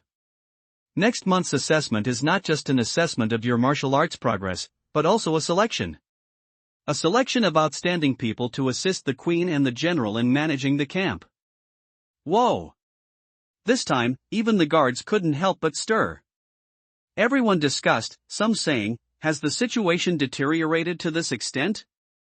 Some were secretly clenching their fists, seeing it as a rare opportunity. Tang Wen and Zhou Bing were the type to avoid trouble and had no ambition. They didn't care about the selection, but they were worried about the situation outside. A cloud of worry couldn't help but hang over their hearts. Let's practice boxing together tonight. Zhou Bing said calmly. Tang Wen thought of something. Sister Bing, are you going to break through? Yes, I've accumulated enough. During this time, Zhou Bing originally wanted to advance her relationship with Tang Wen. Since his ability could restrain the awakened Stumart, it could definitely suppress my curse of the widow. Of course, to be safe, no engagement or marriage. I can still call him Tang Wen, little one, or little brother. In short, we shared a bed, at different times, he can't escape. But unexpectedly, after arriving at the underground palace, Tang Wen's crazy enthusiasm for practicing kung fu unknowingly infected her as well. Plus, with Tang Tang around, it wasn't convenient. She had to suppress her thoughts and practice kung fu with Tang Wen every day. As a peak martial artist, with combat power comparable to a half-step martial master, she felt that the threshold had recently loosened. Having been a hunting team member for several months, Tang Wen already knew the difference between a martial artist and a martial master. To put it in one sentence, can you use the mountain opening cannon fist in actual combat, anytime, anywhere? Or, can you use the cannon fist's power to perform spear techniques, saber techniques, and other weapons? You should know that for profound martial arts like the mountain opening cannon fist, learning it doesn't mean you can use it in actual combat. Tang Wen had a deep understanding of this. All in all, he had learned it for quite a few days, but every time before using it, he still had to sink his shoulders, sit on his horse stance, first enter a state of tranquility, then outline the visualization diagram, and then guide the power to his arm before he could blast it out. After hard training, He could complete this set of actions in just 2 or 3 seconds, but 2 or 3 seconds is enough for the enemy to kill him several times in a life and death battle. Therefore, after Tangwen learned the mountain opening cannon fist, he had been training and had never used it in actual combat. Speaking of which, it's a bit like when he learned a lot of mathematical laws when he was in school, but he never used them in life. Similarly, Zhou Bing was also in this situation. She always used spear techniques to kill enemies and had never used cannon fist. However, she learned cannon fist earlier and practiced it more skillfully. In the evening, they practiced boxing until they were exhausted. The two returned to their dorm, and Tang was already asleep. Zhou Bing came to Tangwen's room and sat on the edge of the bed to exchange experiences in practicing boxing. Many leaders have said that they unanimously believe that the difficulty of cannon fist is how to quickly visualize the scene, how to evenly accelerate every picture outlined in the mind, and quickly exert force to punch. Evenly accelerate? Tangwen's mind flashed with the 2x speed screen when watching a movie. If there was a mobile phone, it could be done. As long as you can record the scenes in the visualization diagram. Wait. I seem to be able to draw the scene, right? A flash of inspiration flashed in Tangwen's mind. Anyone who has drawn villains in the lower right corner of books when they were in school knows. If the villain on your book page only changes one action on each page, then the more you draw, the more the villain will move when the page is turned, and the comic will be more beautiful and realistic. However, if you are lazy, and each villain's posture is different on each page, then when it moves, it lacks the intermediate transformation steps, just like accelerating. This is uniform acceleration. Tangwen immediately jumped off the bed and rummaged through the cabinet. Zhou Bing was stunned. He only heard him say quickly, "Sister Bing, help me see if there is any yellow paper in our luggage." Yellow paper? Zhou Bing didn't understand, but she still walked back to her and Tang's room and took out a stack of rough paper. "Will this work?" "Yes, it works great." "Is there a charcoal pencil?" "Wait, there's coal outside." Tangwen took the long coal block, sharpened it with a dagger, and then sat at the table and began to draw. Zhou Bing didn't leave, didn't ask any questions, and still sat on the edge of the bed, watching Tangwen drawing seriously. The more I look at it, the more handsome he is. Fireballs fly out, fireballs leave countless afterimages in the air, fireballs hit the mountain and explode. Tangwen used stingy ink to depict 3 pictures in the lower right corner of a stack of yellow paper. Sister Bing? Sister Bing? Is there something on my face? He touched his face. No. I'm thinking about you, thinking about things. Zhou Bing, who was in a daze, hurriedly moved her gaze away. Tangwen excitedly showed her his newly completed masterpiece. Turn the 3 pages one by one. What is this? Zhou Bing looked at it for a long time, but didn't understand what it meant. Tangwen looked at it himself and was a little embarrassed. There were too few pictures. Even if it moves, it doesn't have the effect of a comic strip at all. Sister Bing, wait a moment. Okay, no rush. Zhou Bing gently picked up her handkerchief and wiped the non-existent sweat on Tangwen's forehead. The latter began to draw villains, a matchstick figure with a knife. After a while, he drew a thick stack of paper. In Zhou Bing's curious eyes, he divided the paper into 2 stacks, one stack of 16 sheets, put them together, and flipped them quickly. The villain moved and practiced a set of Gale Blade. The other stack of paper only had 8 sheets, put them together and flipped. The villain quickly practiced a set of Gale Blade. This? The black and white apricot eyes of the Ice Beauty blinked. Tangwen flipped it for her again and again, comparing the two. Zhou Bing immediately understood, this is a shortcut to cultivating visualization. Her tone was filled with great shock. Well, I just thought of it. Little one, you are really a genius. Zhou Bing's eyes were full of splendor, her excited body leaned forward, revealing a large area of snow white on her chest, and she grabbed Tangwen's arm with both hands, looking at him as if she were looking at some rare treasure. Cough cough, I'll draw the visualization diagram in more detail. The faster the flipping speed, the faster the scene moves. Okay. Tangwen drew the picture, and Zhou Bing's moist beautiful eyes looked at him up and down. After a stack of visualization diagrams was drawn, she gradually calmed down, looked at it back and forth for a while, and closed her eyes to visualize for a while before putting down the picture and said, "I want to retreat for a few days. Don't show this picture to anyone for now." Tangwen directly handed it to her. "It's for your retreat." Yeah, Zhou Bing looked at his lips, not thin or thick, and resisted the urge to kiss him. She turned around and left. "I'll apply for a retreat stone room. I'll talk to Tang Tang tomorrow." "Okay. Don't be impatient." Zhou Bing smiled slightly, walked to the door and opened it, suddenly turned her head again, and dropped a sentence, "Wait for me to come back." Tang Wen was confused, only thinking that she was too excited because she was about to break through. The next day, Tang Wen and his sister went to exercise as usual. But Zhou Bing was missing by his side. Tang Tang was okay, but Tang Wen always felt that something was missing. At night, he practiced boxing alone. His punching speed improved, and he turned his head excitedly. "Sister Bing, As soon as he finished speaking, Tang Wen touched his nose. There was no one around, and the entire underground plaza was empty. Only the flames behind the glass were jumping. If she's in retreat, it shouldn't take a few days. He shook his head and continued to practice boxing. Bang! The wooden stake was blasted into sawdust. Skill, mountain opening cannon fist, beginner entry, 1/1000, the boxing technique that had been stuck for 2 days has been upgraded. Bang! Another wooden training dummy shattered. Tang Wen silently calculated that after advancing, his punches were about 1/3 faster than before. Well, with my current punching speed, if I get a chance, like catching an enemy's mistake, I should be able to land a punch in actual combat. No. If the enemy makes a mistake, wouldn't it be better to just kill them with a knife or smash them with a stone? Why waste energy and effort to give them a punch? He looked at the headless wooden stake, his eyes deep. Fist techniques still need to be practiced. This is just the beginning. When I reach the mastery level, maybe it will be practical for combat.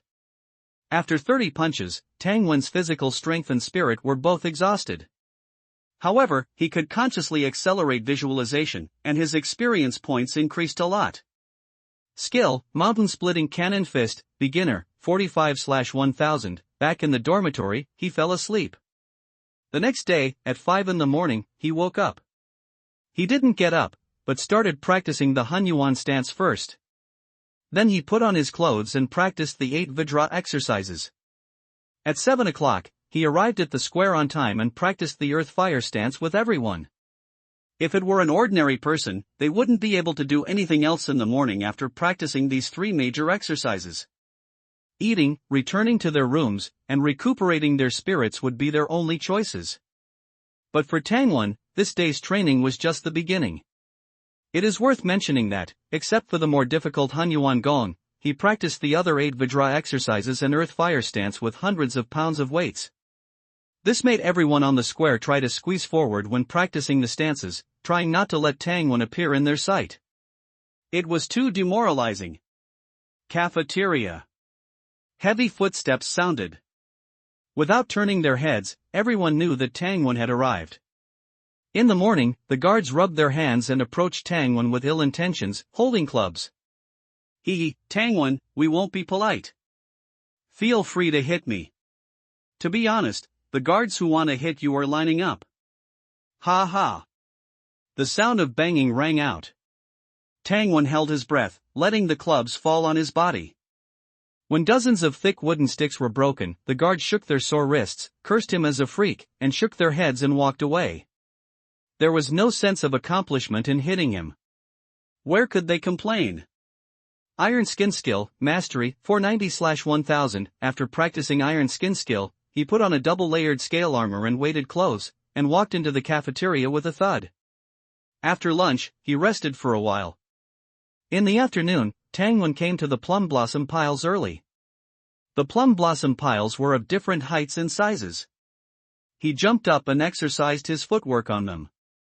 Fortunately, the plum blossom piles were metal copper pillars. If they were made of wood, they would have to be replaced every day. Huff, huff, huff. Half an hour later, Tang Wen came down panting. The weight was too heavy, and he couldn't handle it. He took off the 500-pound lead clothes. He turned around and changed into a 400-pound lead clothes. He immediately had a floating illusion. He felt that he could do it again, come again. Another 20 minutes passed. After resting for a while, he changed into 300-pound lead clothes, then 200-pound, 100-pound, until he didn't wear any at all. He still had 2 pieces of scale armor and a pair of metal boots on his body. Adding up, it also weighed 300 pounds. But Tang Wen, relying on the extreme squeezing training method, the experience value of the traceless step increased the fastest. In the evening, he returned to his room to practice Hunyuan stance and Vajragon, ate dinner, continued to practice stances, and practiced mountain splitting cannon fist after dark. The day was full. One day was like this, every day was like this. Zhou Bing's seclusion time was much longer than Tang Wen expected. On the 7th day, she still hadn't returned, and Tang Wen finally couldn't help but prepare to look for her. As a result, Zhou Bing asked old Xia to bring a message to Tang Wen. After she left seclusion, she was directly taken away by Zhao Tong to participate in actual combat. How can she participate in actual combat directly after just breaking through? Tang Wen was a little dissatisfied. The whole afternoon, he didn't go to exercise for the first time. This made Zhang Lin and several familiar guards come to see him, thinking he was sick. Being interrupted by them, Tang Wen slowly calmed down. Thinking about it carefully, it seems that it should be so. Zhou Bing broke through to the level of a martial master, and it seems a bit unreasonable to hide in the underground palace. Attention everyone, stop training this afternoon and go to the warehouse to move things. Attention everyone, this afternoon. The latest novels are available at 69 Books Bar. Several guards shouted in the corridor, and knocked on the doors of each room. Move things? Why are you suddenly moving things? That's not right, are we moving into the camp, or out of the camp? Thinking that the outside of the camp was still in a state of war, everyone inevitably worried. The guards led the way, and Tang Wen, Zhang Lin and the others came to the warehouse door under the underground palace. They saw many guards already busy, carrying bags of heavy objects from the ground. It's millet. Tang Tang moved her small nose, her eyes widened more than anyone else.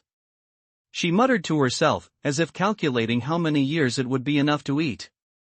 It was moved in from the outside, so it seems that we won, or at least we didn't lose. Everyone breathed a sigh of relief and began to help with enthusiasm. Tang Wen also came to the ground along the steps, and the cold wind blew, making him refreshed. I haven't seen the sun for a long time. Tang Wen stretched. The people who came up from the underground all had one posture, opening their arms to embrace the sun. Tang Wen smiled. No matter how safe the underground is, how good the environment is, people still have to bask in the sun frequently, and should still live on the ground. Where they were located was a large courtyard, full of grain trucks. The guards saw Tang Wen and joked, "Here comes a capable one." Tang Wen, how many bags are you going to move at once? The burlap bags were larger than ordinary bags, and one bag weighed more than 100 pounds. Tang Wen looked at the environment and suddenly pointed to the thick cloth on the ground and asked, "Is this strong?"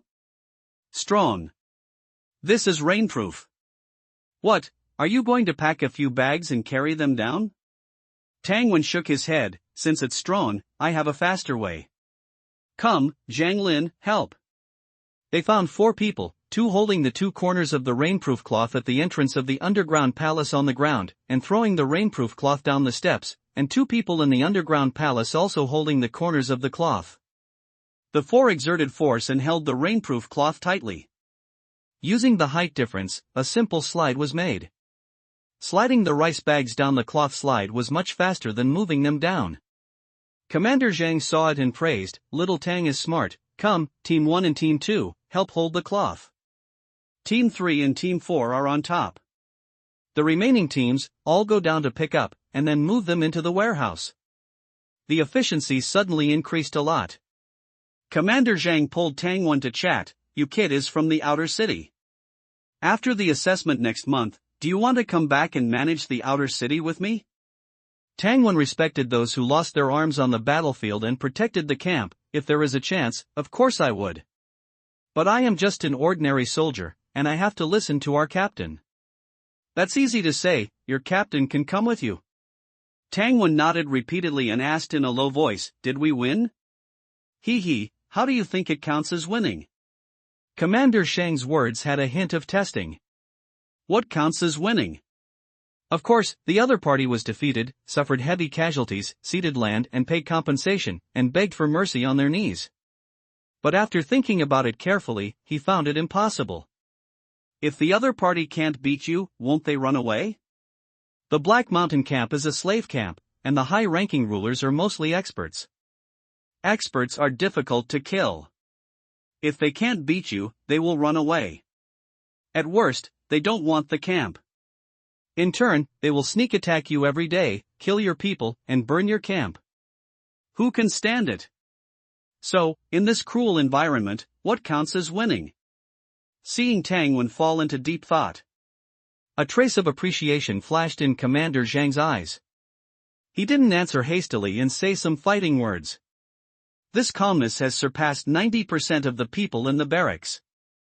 After thinking for a long time, half of the hundreds of cars of grain were moved. Tangwen raised his head. I think, fewer casualties, resources coming in, and being able to grow stronger is called winning.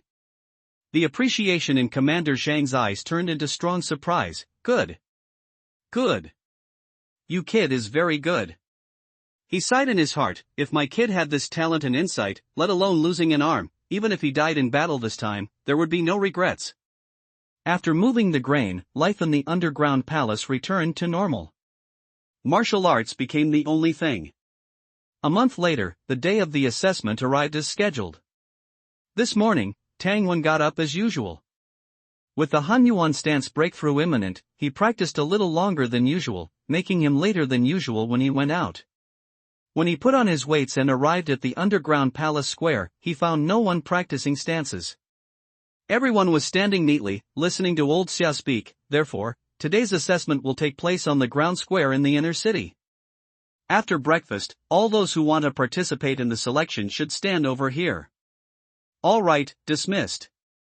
Gather here in an hour and a half to register. Selection. It's finally starting. This is the commander selection, and theoretically, anyone can sign up. Old Xia also said just now that the war against the Black Mountain camp is basically coming to an end. The troublemaking out-of-town gangs have been wiped out. Their flame camp won this war. The war is won. The opportunity to become a commander has also arrived. Everyone couldn't help but excitedly talk about it, discussing who had a chance of being selected, and whether they should sign up. Tangwen overheard a bit and, knowing that the war was won, felt relieved. He casually found an open space behind the square, relaxed his shoulders, lowered his hips, and began practicing the horse stance. During the discussion, someone inadvertently turned his head, saw Tangwen, and couldn't help but exclaim, "Damn! Still practicing with weights today?" The voice was loud. After he shouted, everyone slowly turned to look at Tangwen. The underground palace square instantly became much quieter. Looking at Tangwen, their eyes were complicated. Tangwen didn't open his eyes, he was used to seizing the time to practice. Otherwise, when you encounter a strong enemy, and then say that you wasted your time and failed the attribute panel, that would truly be like meeting Tony Leung on Andy Lau's rooftop, wanting to be a good person, but it's too late. The enemy won't let you go home and practice for 3 years before having a final showdown with you. Tangwen's center of gravity was like Mercury, and Mercury is smooth and adaptable. He seemed to be on a wave, rising and falling slowly, with a strong sense of rhythm. If someone who had never practiced martial arts or stances came to see it, they would feel that he was practicing with great beauty. In the square, some people laughed, some shook their heads, some had gloomy faces, and some even wanted to kick him. But they just slowly turned around and left the underground palace. An hour later, Tangwen appeared in the cafeteria. He was no longer wearing weights. A guard put away the smile on his face. I knew it. He practices so hard, he'll definitely participate in the selection. Great. I think the spots for this commander selection will be taken by those two. It hasn't even started yet. We'll see after the fight. Fight? Ha! Tang Wen ignored the gazes of others, greeted those he knew, and sat down at the table with his sister, and Lei, and Zhang Lin. You're not wearing weights, so it seems you're saving your energy to prepare for the selection? Zhang Lin's voice was neither loud nor soft.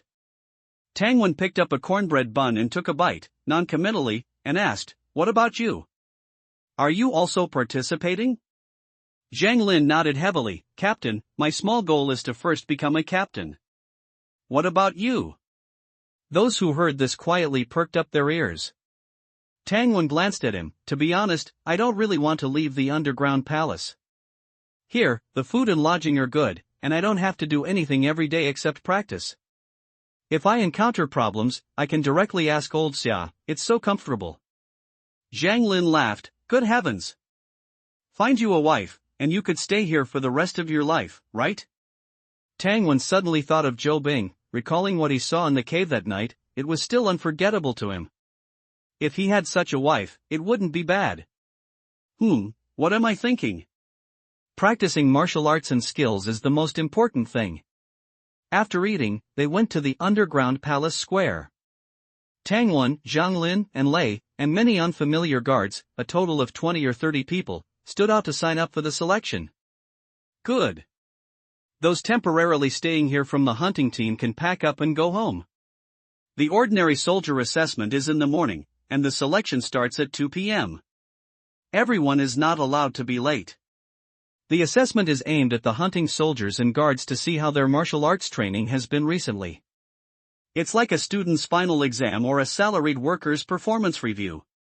If you don't do well on the test, if you don't meet the performance goals, you'll have your allowance or salary cut. The same goes for hunting soldiers and guards. The assessment is recorded. If you fail once, for example, if your strength or speed declines, you'll be placed under observation. After a period of time, you'll be assessed again. If you still fail, you'll be demoted to the ordinary soldier camp. When you've practiced enough, you can apply to come back. It's a bit like the repeating system in some schools. Bad grades? Pay to repeat the year. Didn't do well on the college entrance exam? Pay to do another year. The three of them didn't have much stuff. They packed up Zhou Bing's clothes and bundled them into a large package. Tang Tang carried a package on her back and Tang Wen followed behind, carrying 2 packages. The latest novels are first published on 69shu.com. They went back the same way they came. The siblings still walked through the tunnel. When they got home, they swept and cleaned the courtyard, and by the time they were done, it was noon. Tang Wen was about to take his sister to the hunting camp for a free meal. Suddenly, the door opened. "Sister Bing?" Tang Tang was pleasantly surprised, ran over and hugged Zhou Bing, jumping and bouncing. The ice beauty smiled and hugged Tang Tang for about 3 seconds, and then opened her arms. Eh? Tang Tang blinked, she still had a lot to say. Looking at Zhou Bing again, she had already turned and opened her arms, pouncing on Tang Wen, hugging him tightly. Hiss! This figure, Tang Wen's throat rolled. After hesitating for a moment, he also wrapped his arms around her waist. "Sister Bing, you and I are life and death friends, don't test me like this. I can handle anything, except temptation." On the other side, Tang Tang opened her mouth, a hint of joy flashing in her eyes. "Let me hug you for a while." "Okay." Tang Wen was suffering and happy. When he first transmigrated, he was as skinny as a stick. After several attribute enhancements, his height finally reached 1.7 meters. But in front of the supermodel level Zhou Bing, it was still not enough to see. His cheek sank into her fragrant softness, and his hands couldn't help but hug her tighter. Tang Tang had already silently counted to 300 in her heart, and seeing that the two hadn't separated yet, she tiptoed over and closed the door. But the wooden door creaked, bringing the two back to their senses. Zhou Bing noticed Tang Wen's change, blushed, and quickly turned around to talk to Tang Tang. Tang Wen bent over, as if remembering something he hadn't taken, and hurriedly returned to the house, coming out after a while. "Was this trip dangerous?" "It's just training." "It was all right." "Then it sounds dangerous." Zhou Bing smiled helplessly. On the way to the cafeteria, the three were talking. After finishing lunch, the three of them came out of the hunting camp cafeteria, slowly walking towards the inner city square. Along the way, they met many comrades and guards. Tang Wen and Zhou Bing constantly greeted others. To their surprise, Tang also knew a lot of people, and many acquaintances exchanged greetings. At 2 o'clock, the assessment of hunting soldiers and guards came to an end. Tang Wen, Zhou Bing, and the others who participated in the captain and commander selection entered the field. Change from being the examinee to being the examiner? Commander Zhang, Commander Zhao, General Zhou, and even old General Xiao were present. Isn't the Queen coming for this kind of event? Tang Wen had never met the Queen before. Today was the commander selection, and the position of commander was definitely considered mid to high level in the camp. For such a position, when a new person is appointed, shouldn't the Queen come to meet them? A strange look flashed across Zhou Bing's face. She didn't hide it in front of Tang Wen, and whispered, "The Queen doesn't like these tedious affairs. You can go to see the Queen after you become a commander." There were some things she couldn't say. Tang Wen didn't ask any further. As long as the Queen, the highest combat power, didn't have any problems, everything else was fine. Speaking of which, the reason why Flame Camp can exist, have a certain degree of fairness, and even have mobility between classes, allowing people from the outer city to see Hope, is fundamentally due to the Queen's combat power and character. He had heard from the merchants that among the 20 or 30 camps and villages they had visited, the common people lived most comfortably in Flame Camp. In the others, to varying degrees, there was a touch of slavery. Ordinary people's lives were no different from livestock. Warriors basically didn't take them seriously. Even without warriors, they would starve to death in famine years. Just like the wind blowing through the grassland, there would always be grass falling. It was precisely because the Queen's combat power could defend against enemies from outside, and her character could ensure internal fairness, that Flame Camp has its current state. Tang Wen really wanted to meet this Queen and see what kind of demeanor she had. Hearing his words full of praise, Zhou Bing's eyes were strange and a little wary. Her Majesty the Queen, she is 30 years old. Huh? Tang Wen was about to ask what this had to do with age. 30 years old, that's still very young. Suddenly, a voice of silence came from the stage. Commander Zhao spoke. The voice was steady and not loud, steadily transmitted to everyone's ears. This? Before Tang Wen could ask, Zhou Bing leaned over and said in his ear, "Commander Zhao has broken through." She had said during dinner that Commander Zhao was ambushed, and barely escaped after a deadly battle, leaving a scar on his face. He broke through between life and death.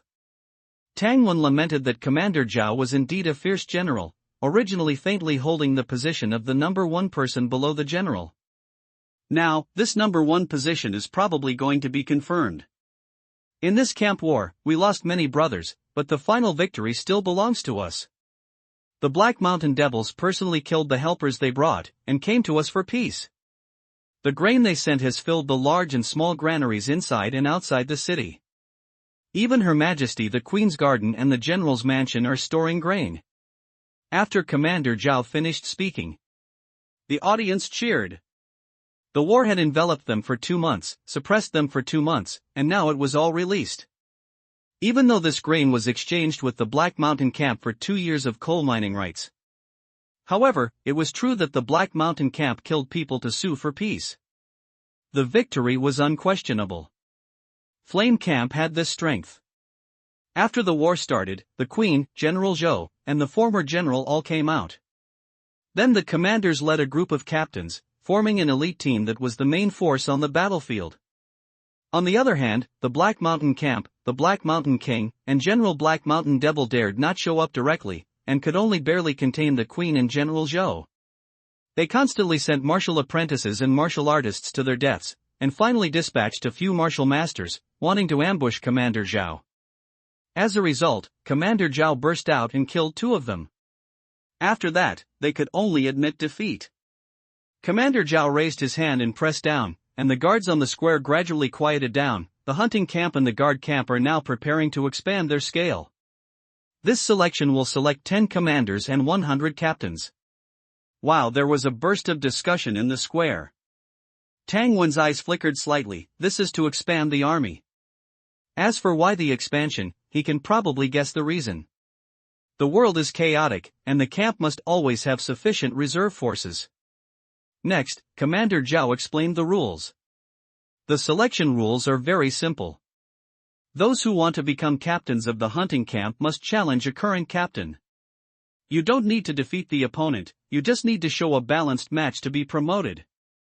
As for who challenges which captain, it needs to be decided by drawing lots, which is also to prevent someone from colluding to play a fake game. After all, where there are people, there are inevitably human relationships. After listening to the rules, Tang Wen frowned. He's not interested in being a captain. He wanted to challenge the commander, but he was not sure. Mainly, he had never seen any commander use their full strength. Without comparison, naturally there is no confidence. After Commander Zhao finished speaking, he took a step back. Just when everyone thought the selection was finally about to begin. Another person stood up, it was General Zhou. Before the selection begins, I announce several appointments issued by Her Majesty the Queen. There was a slight commotion in the square, but without anyone reminding them, it quickly quieted down. Although the Queen doesn't care about things, her prestige is really high. Zhao Long, Commander Zhao, has repeatedly made military exploits in this battle. He is promoted to hunting general for his merits. He commands the hunting camp. Congratulations, General Zhao. Congratulations, General Zhao. The people below shouted. The latest novel is first published at 6-9 Book Bar. They shouted more than a dozen times in a row, until the last 3 times, they finally shouted this sentence together. The people on the stage also congratulated General Zhou. They knew this news for a long time, but it was just officially announced. General Zhou, on behalf of the Queen, issued tokens, badges, and new armor to General Zhao. The latter took them one by one. The 2 old comrades in arms smiled at each other, and everything was unspoken. Tang Wen clapped and smiled with everyone. Zhao Long, Commander Zhao, no, General Zhao, this name is really down to earth. However, it seems that the names of the people in the camp are quite simple. The square was very lively for a while. General Zhou let everyone finish cheering before continuing. Zhou Bing, Tang Wen, come forward. Is there anything else for me? Does Sister Bing not know either? Tang Wen looked over and happened to see Zhou Bing winking at him. Okay, it seems she knows. The 2 came to the stage. General Zhou announced, Tang Wen and Zhou Bing achieved a great victory in the martial arts competition with the Black Mountain Camp. Among them, Tang Wen defeated 6 opponents in a row, thwarting the opponent's conspiracy. He has won important benefits for the camp. Today, he is promoted to commander. Skip the captain and be directly promoted to commander? Tang Wen was pleasantly surprised. He thought that this military merit would give some other benefits, but he didn't expect it to be a promotion across ranks. Zhou Bing, in this war, you killed 3 enemy commanders. Your military merits have accumulated, and you are promoted to commander. You 2, come to the stage. The 2 jumped lightly onto the high platform. General Zhao issued tokens and badges to the 2. Tang Wen took the black metal token, with his name engraved on it, and a burning flame carved on the back. The badge is red, bright and eye-catching, with the words Tang Wen Commander engraved on it. Zhou Bing also has the same things. The 2 learned from General Zhao's appearance just now and showed it to the people below. Congratulations, Commander Tang. Congratulations, Commander Zhou. The crowd below shouted again. Turning around, Tang Wen looked at the crowds of people below, and his mind was in a trance. He was cheering below just now, and now he has become a leadership class above. This feeling is indeed different. No wonder so many people are racking their brains to climb up. It turns out it's this feeling. Not bad. He waved to everyone, and his feet floated lightly as he followed Zhou Bing to a corner. General Zhao stepped forward and announced, the assessment is about to begin, all commanders, please come forward.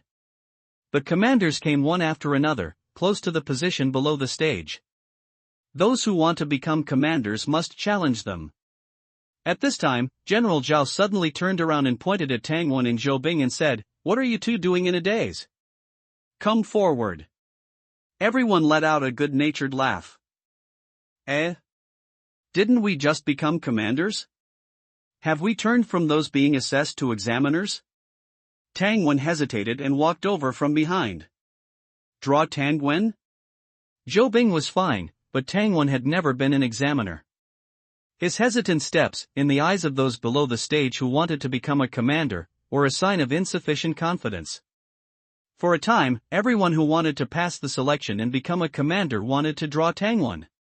A newly promoted commander, was there a better opponent to challenge? Dozens of captains under the stage stared at Tang Wen with burning eyes. The leadership on the stage noticed this. General Zhou smiled, "Commander Tang, then you can be the first." "Yes, General." Tang Wen agreed, and under Zhou Bing's concerned gaze, walked off the stage and went straight to Area 1 in the center of the square. Along the way, many people cast eager glances at him. Tang Wen felt depressed. These guys, they all see me as an easy target. The number 1 assessment area was as large as a standard basketball court. He stood in a stance, quietly waiting for the start. In less than 5 minutes, dozens of people had finished drawing lots. 5 people drew the number 1 lot. I drew it. Seeing that they had drawn Tang Wen, the other examinees couldn't help but cast envious glances. These guys are really lucky. Yeah, fighting Tang Wen, not to underestimate him, but I think I can win. I have been studying the mountain opening cannon fist for several years, and I am only 1 step away from breaking through.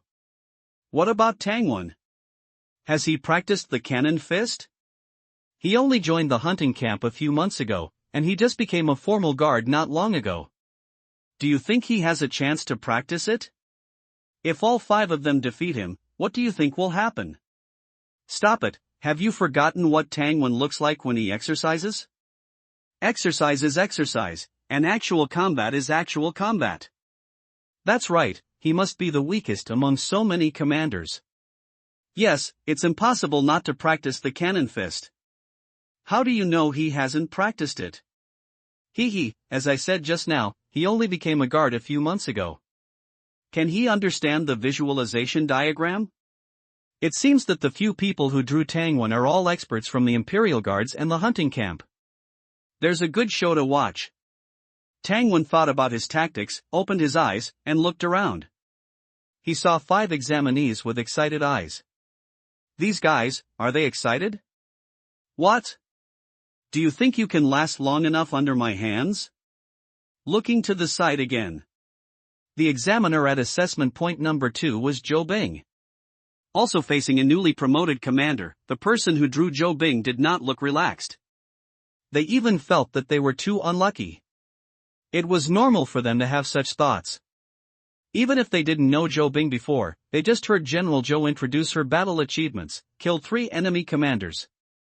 Killed enemy commanders, and 3 of them. Commanders are not roadside weeds that you can kill with a wooden stick as a sword. The 2 Imperial Guard captains who drew Zhou Bing looked at each other, very depressed. The other 3 in the same group felt something was wrong and asked them about it. The Imperial Guard captain told the truth: this Commander Zhou, she only participated in the war for more than a month. What? Before, she trained with us in one place. She only went to participate in the war at the end of last month. And then she killed 3 enemy commanders?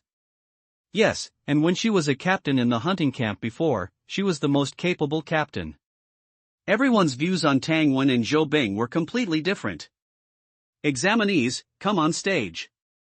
With General Zhao, who was acting as the referee, giving the order, a gun-shield soldier walked towards Tang Wen. The gun was a fine steel short spear, and the shield was a heavy steel shield. Clang! The steel spear struck the thick shield, making a sonorous echo. The gun-shield soldier's eyes were full of expectation. Defeat the commander and become a commander, it's today. Start! The gun-shield soldier immediately pounced towards Tang Wen, wanting to close the distance. One of the reasons why these people thought Tang Wen was easy to bully was that the story of Tang Wen defeating the Awakened with stones was well known in the guard camp. Everyone also knew that he was good at throwing stones and was a mid to long range expert. If you fight him in close combat, as long as you stick to him, wouldn't you win? Not only win, but win big. However, to everyone's surprise, Tangwon did not take out the stones. In the blink of an eye, the gun-shield soldier was in front of him. Tangwon pulled out the long knife from his back, took a step, and slashed horizontally. Clang! The knife and spear clashed. Ah! The gun-shield soldier cried out in pain. The steel spear flew out of his hand. The violent collision made his tiger's mouth numb, and then this pain spread throughout his entire right half of his body. Before he could react, Tangwon kicked him hard on the steel shield he had erected. In the horrified eyes of the surrounding people, the gun-shield soldier who lost his spear flew out of the selection area. Damn! That's so exaggerated. The onlookers leaned back in shock. General Zhao twitched his lips, selection, unqualified. Looking at the unlucky guy who flew out of the field, he didn't even know what his real level was. There was no way, he didn't play at all, he was killed in one face-to-face encounter. The gun-shield soldier fell dizzy, his head buzzing, lying on the ground with a look of disbelief, with an expression of who am I, where am I, what am I doing? This? Was Tangwon's knife so fast, and his strength so great? The onlookers watching the excitement were dumbfounded. Everyone looked at each other, opened their mouths, and couldn't speak. Rest for a quarter of an hour. After General Zhao finished speaking, Tangwon shook his head and said, General, no need to rest, there are still 4, it's better to finish it earlier. Are you sure? Tangwon nodded. Today, in order to participate in the selection, I haven't practiced many of my skills yet. I'm in a hurry. General Zhao was amused. Good kid, so participating in the selection, such a big deal, is not as important as your exercise. A selection rest for a quarter of an hour. 5 people rest 4 times, that's an hour. Tangwon felt it was unnecessary. General Zhao was speechless after hearing this, and felt like he was being shown off by this kid. Second one, get ready. Come on stage. The second person, from the Imperial Guard, was tall and thin, holding 2 knives in his hand. At first glance, he was an agile warrior. But agility was still useless in front of Tangwon. For more than a month, he had been practicing with a load of several hundred pounds every day, and the traceless step had already been upgraded. Traceless step, proficient, 927/3000, at this time, he only had 2 inner armors weighing a mere 240 pounds. This weight did not affect his speed and explosiveness at all. Swish! The twin knife Imperial Guard, who was wandering around looking for opportunities, only saw Tangwon's figure sway, and then he came directly in front of him and slashed down with his knife. He was shocked and raised his twin knives to meet him fiercely. Having just watched the game and learned about Tangwon's strength, he did not dare to hold back in the slightest. However, the next second, Tangwon suddenly retracted his knife. Was it a feint? The twin knife Imperial Guard's heart skipped a beat, and it was too late to withdraw his move.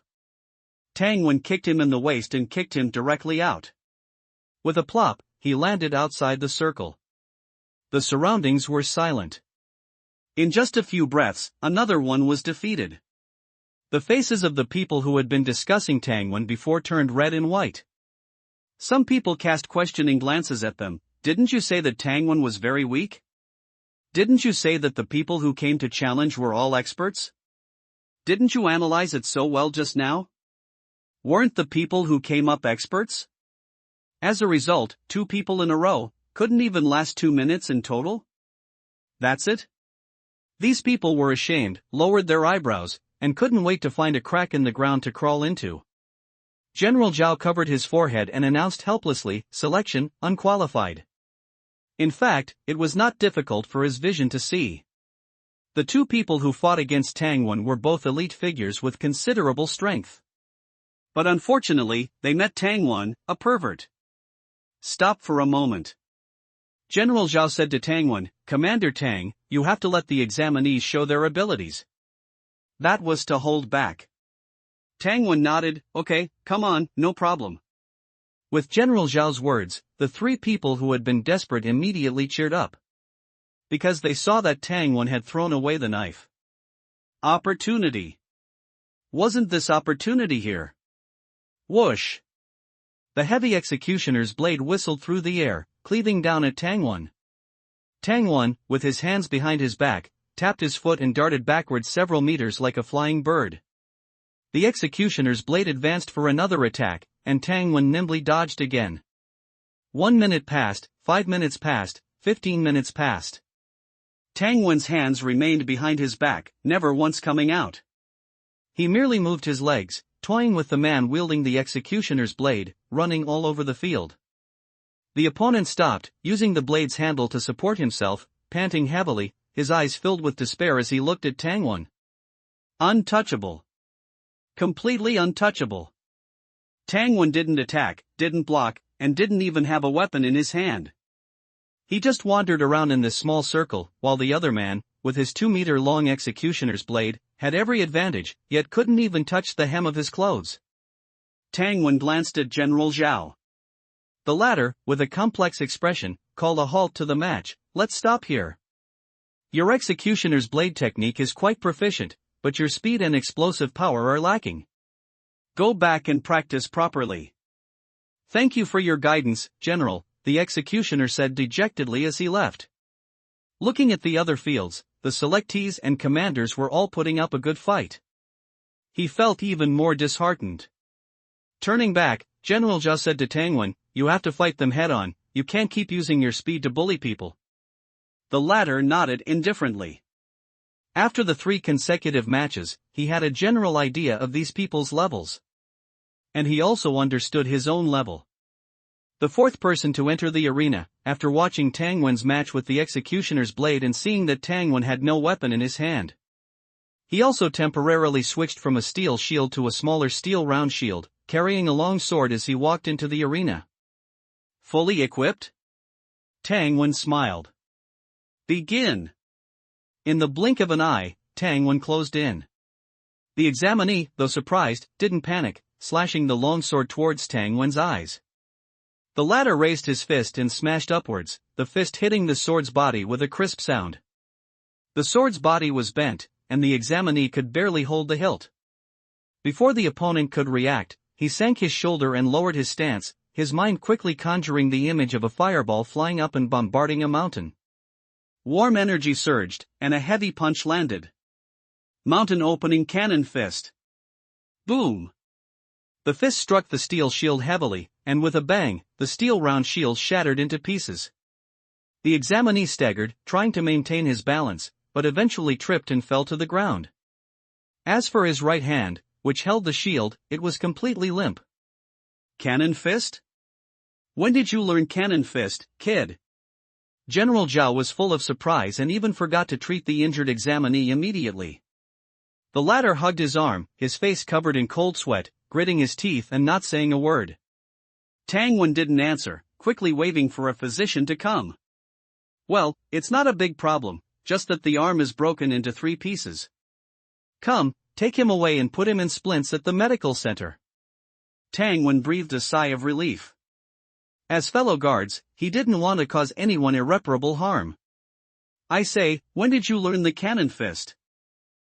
Just these past 2 days. Just happened to learn it. He wasn't lying. The difficulty of mastering the mountain opening cannon fist exceeded his imagination. Mountain opening cannon fist, mastery, 121-3000, 2 months of hard training. Even though the fist technique had broken through to the mastery level, he still used it very awkwardly. Only when the opponent revealed a flaw, like just now, did he dare to visualize the punch. If the opponent were to attack suddenly, he wouldn't be able to do it in time. How many times did you look at the visualization diagram? General Zhao asked expectantly. Every request to view the visualization diagram was recorded, and Tang Wen told the truth. It's not a matter of how many times, I stayed there for a whole day. So, you only looked at it once? His voice suddenly rose 8 degrees. The surrounding people all looked over. Keep it a secret. Keep it a secret, you know.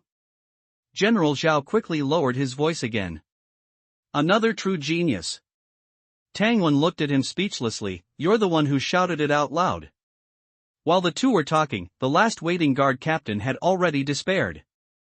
He racked his brains, trying to figure out how he could last a little longer. It wasn't that he was incompetent, but that this Commander Tang was too abnormal. General Zhao's eyes were full of joy, and he waved his hand and said, "All right. Seeing that you're not good at assessing others, I'll do this." Tang Wen followed his lead. "I'm still lacking in many areas and need to learn from the general." "Stop with that nonsense. General, I'm sincerely learning from you. Go, stand outside. Let the examinee come on stage." Seeing his smiling face, Tang Wen secretly noted that General Zhao liked this kind of thing. After the martial arts assessment ended, in addition to Zhou Bing and Tang Wen, only 3 new commanders were selected. Even with them too, they were still half the way from the goal of selecting 10 commanders. The goal of selecting 100 captains, on the other hand, was completed. Many elite members of the hunting guards or imperial guards had been practicing martial arts for many years and had levels close to martial artists. They were ready-made captains. The assessment and selection ended. Tang Wen, Zhou Bing, and the 3 new commanders followed General Zhou and other seniors to the Queen's palace. After arriving here, Tang Wen was somewhat disappointed. Although it was called a palace, it wasn't much different from the residences in the camp. There was no grandeur befitting the residence of a great figure. Ordinary houses, just with heavier stones and slightly higher roofs. General Zhou took the lead and walked into a room with a plaque that read Council Hall. It was empty. A large round table, dozens of chairs, and a terrain sand table in the middle of the room. "Everyone, please sit." A rustling sound of chairs being pulled. Tang Wen and Zhou Bing sat near the door. After some polite greetings and words of encouragement, General Zhou began to assign positions. "Lu Sha, Zhang Mian, Chen Lai, please introduce yourselves to everyone." 2 middle-aged men and a young man stood up. They were the other 3 new commanders. The 2 middle-aged men first gave self-introductions. They came from ordinary guard camps and were originally captain-level positions, serving in the outer city. Because their jobs were very easy, they had plenty of time to practice martial arts. After years of diligent work, they finally mastered the mountain opening cannon fist the year before last. After 2 years of hard training, they could finally use it in actual combat. Therefore, they passed the assessment and became commanders. Generals Zhou and Zhao looked at each other in disgust before asking, "Given that you have relatively little combat experience, you will now be assigned to General Zhao's command in the inner city. You will jointly lead hunting camp 1, each leading 10 teams." "Yes, General." The 2 stood at attention, their backs straight. The younger Qian Lai stood up third. He came from the Imperial Guards and was less than 25 years old, a true genius.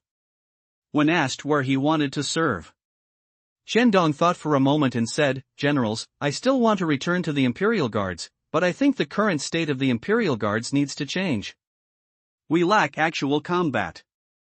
Well, we've also noticed the problem you mentioned. In the next step, the Imperial Guards will rotate in and out of the city, so there will be no shortage of actual combat." "Then you can go back to the Imperial Guards." "Thank you, General." All 3 had finished speaking. It was Zhou Bing and Tang Wen's turn. Zhou Bing basically didn't need to introduce herself. People with status in the inner and outer cities all knew her. The camp's #1 beauty, Jinx, genius, General Zhou's niece. Anyone with even one of these identities was a well-known figure in the camp. The Ice Beauty had gathered all 4. She said a few simple words, and General Zhou didn't arrange a position, signaling Tang Wen to stand up. Tang Wen's introduction was even simpler. "There's no one left in my family, just an older sister. As for where I live, I'm currently staying with Sister Bing. There's nothing to say about martial arts, it all depends on my own hard work." "What hard work?" "You kid mastered the cannon fist at 15, you're a genius," General Zhao said with a smile and a curse. "General, I'm not a genius. I just used the free time that others used to drink tea to practice martial arts." The people in the room were stunned, feeling that these words seemed to be modest, but also seemed to have other meanings, and they couldn't help but look down at the tea in their cups. "Well, should I quit drinking tea in the future?" A few seconds later, General Zhou coughed, breaking the silence. Alright, let's talk about the positions that Zhou Bing and Tang Wen will be responsible for, and a severe drought is coming. Seeking follow-up reading, Zhou Bing, Tang Wen, you two will take a portion of the current hunting camp members and select some city guards from the outer city to form the outer city hunting team. While Tang Wen is assisting Zhou Bing, he will also assist Commander Zhang in managing the outer city. Go to the outer city? 2 deputy positions? Tang Wen pondered that in this case, he could slack off as much as he wanted.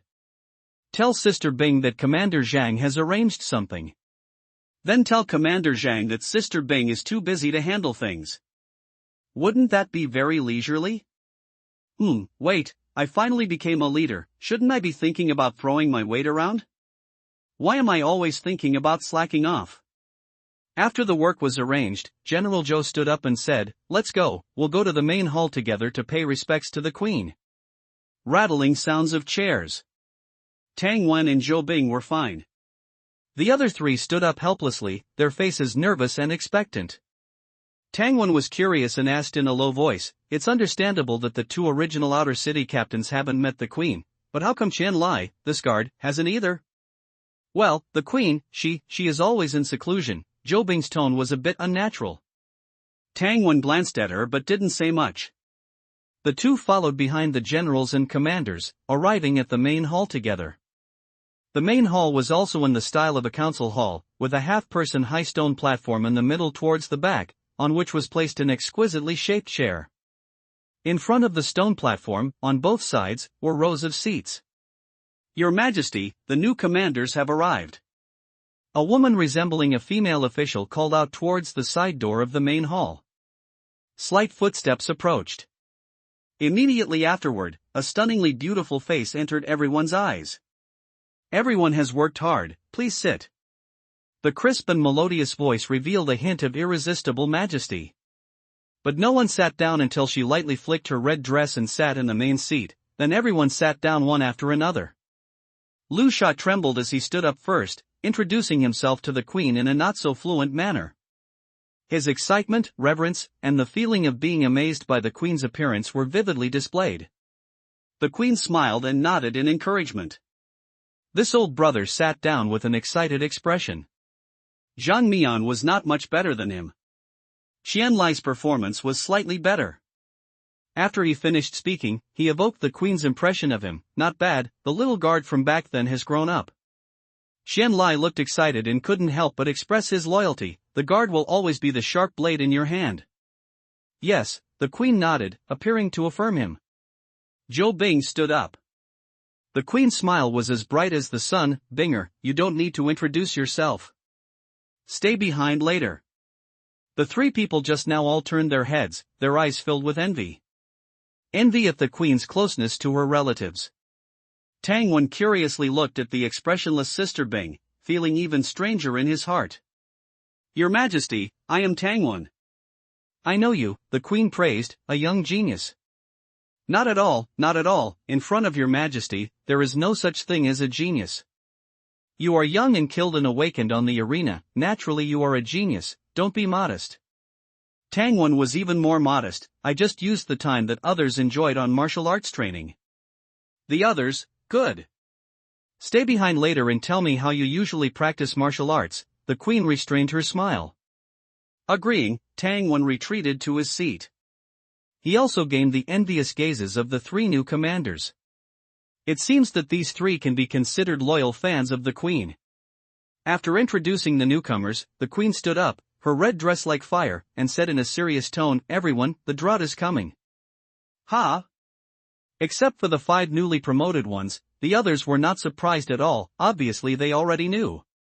General Zhao stood up and said, "After investigation, the water levels of the large and small rivers and streams around the camp, as well as the large lake in the west, are all lower than in previous years. It hasn't rained or snowed for a full 3 months from winter to today. This year, the millet will definitely have a reduced yield in late spring. According to experienced old farmers, the yield will be reduced by more than half." Upon hearing this, everyone frowned. Everyone knew in their hearts that reduced grain production often meant the beginning of turmoil. "You few speak first?" General Zhou looked at Tang Wen and the other 5, obviously testing them. After all, commanders can't just know how to fight, they also need to understand camp management and disaster prevention. Lu Sha and the other three looked at each other, and no one spoke. They quietly lowered their heads, not daring to look at the eyes of their seniors. A look of a bad student who doesn't dare to look at the teacher's eyes after the teacher asks a question. Zhou Bing frowned, thinking about something. "Little Tang, you go first." Tang Wen organized his words and said, "The scavengers outside the camp may riot. They have been hungry for a winter, and if they can't eat the fruits of the forest, the wild vegetables and mushrooms on the ground in the spring, they won't be able to survive. People can do anything before they starve to death. Even if they don't riot, the Black Mountain Camp will instigate them to riot." The newest novels are first published on 69shu.com. Commander Zhang asked, "Is there any way?" "Way? What way is there to think about this?" Many people in the hall have only one word in their minds: kill them all. But Tang Wen felt that the camp should focus on strengthening itself, draw out areas outside the camp in advance, set up villages, all scavengers who are willing to work can come in to live. Then, find a vacant lot by the lake and let them reclaim wasteland. As for those scavengers who rob and oppress others, they will be executed immediately upon discovery. What about food? General Zhao asked. Reclaiming wasteland is heavy physical labor, and it can't be done without eating food. Tang Wen also knew that the camp couldn't provide too much food to the scavengers. He had thought about this question. As for food, concentrate on collecting what can be eaten in the wild. For example, tree bark, leaves, flowers, mixed with a small amount of grain, ground into flour, and made into hard cakes. Eating one should last half a day. I don't expect them to reclaim any wasteland in the first year, as long as they don't cause trouble, survive the drought season, and wait for the sky to rain. They can not only support themselves, but also supply us with some food. Do you mean we have to provide seeds and farm tools? People who are extremely hungry will even eat the seeds. Tang Wen shook his head and said, when it's time to sow, we'll send people to work for a few days. The farm tools can be lent to them, and when they have a harvest, let them use the grain to repay us. Why is it so troublesome? If they dare to cause trouble and attack the camp, can't we just kill them all? Tang Wen knew that some people would think this way. He said, yes, we can, but people are very important resources. What benefits can we get from killing them? By recruiting them, we can strengthen the camp. Of course, how to do it specifically, we still need to ask Her Majesty the Queen and the two generals to decide together. General Zhao nodded in affirmation. It is certainly simple to kill them, but it is indeed a waste, and it will also cause epidemics later. After a major disaster, there will be a major epidemic. We must also pay attention to epidemic prevention. Your Majesty, what do you think? Queen Yu held her fair cheek with her jade hand and frowned. The idea is good. But we must first calculate the number of people reclaiming wasteland, how much grain is needed, and is our grain enough? What if the drought continues? General Zhou opened his mouth. Our grain reserves are enough for the inner city to eat for more than 3 years under the rationing system. If we add the people from the outer city, it will only last less than 2 years.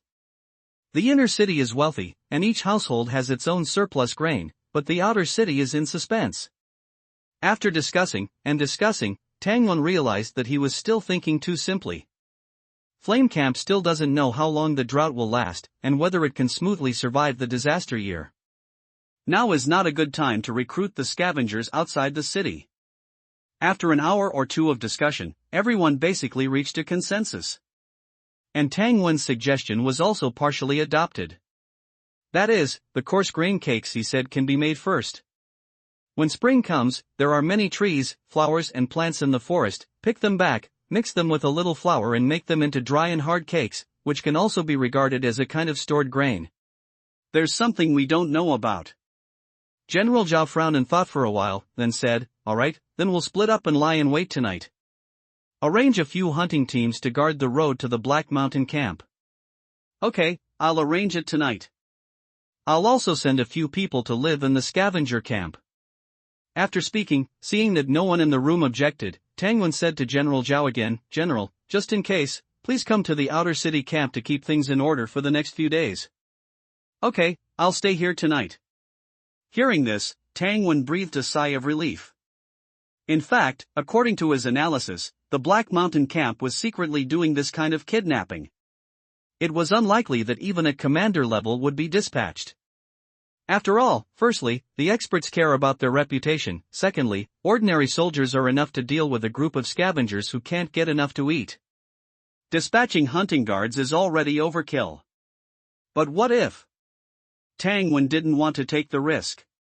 Imagine, after the guards discover the incoming people, they fire a signal arrow. He foolishly rushes over to take a look, only to find a general-level powerhouse. What would he do then? Would he kneel down on the spot? Shouting, when, wandering for half my life, only hating. He shook his head and turned to let the messenger call all the captains of the hunting camp's 10 squads. Soon, the 10 captains arrived.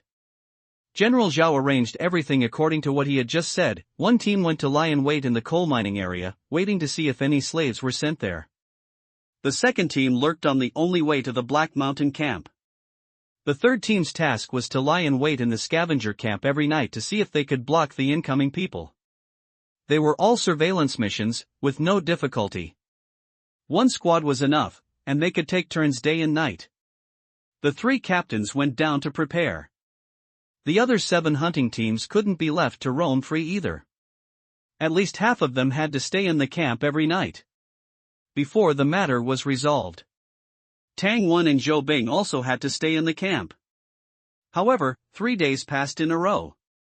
There was no movement at all. General Zhao couldn't stay any longer. The drought is coming, I have a lot of things to do, I can't stay in the outer city all the time. You two should pay more attention. After giving a few instructions, he left with his men. Tang Wen was unwilling in his heart, but he had no reason to stop him. On the 4th night, he was on duty, sleeping in the lounge in a daze, never sleeping well. Fortunately, nothing happened all night. Seeing that 5 days had passed, the supplies brought by the 3 hunting teams were used up, and the food was eaten up.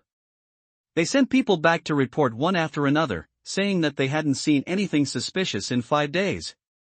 There wasn't even a ghost in the wild, let alone people. No one had disappeared from the scavenger camp either. Zhou Bing guessed, could it be that the Black Mountain Devils didn't need many people, and after taking those 100 or so people, they had enough manpower? Would it be such a coincidence? Tang Wen didn't believe it, but it wasn't a solution to keep letting the teams do this kind of surveillance. The drought had already begun, his 3-layer cellar had been built, and he was about to carry out the next step of the grain storage plan. He had no time to protect the scavengers. He decided, withdraw. Notify teams 1, 2, and 3, withdraw today. Yes. The sentry took the order and left. Seeing that only the 2 of them were left in the room, Tang Wen said to Zhou Bing, next, I want to let 3 teams go to the wild for training every day. Training? The Ice Beauty hadn't heard of this word. Tang Wen grabbed her slender, jade-like palm, played with it, and said, currently, the wild beasts in the forest have not migrated due to the drought.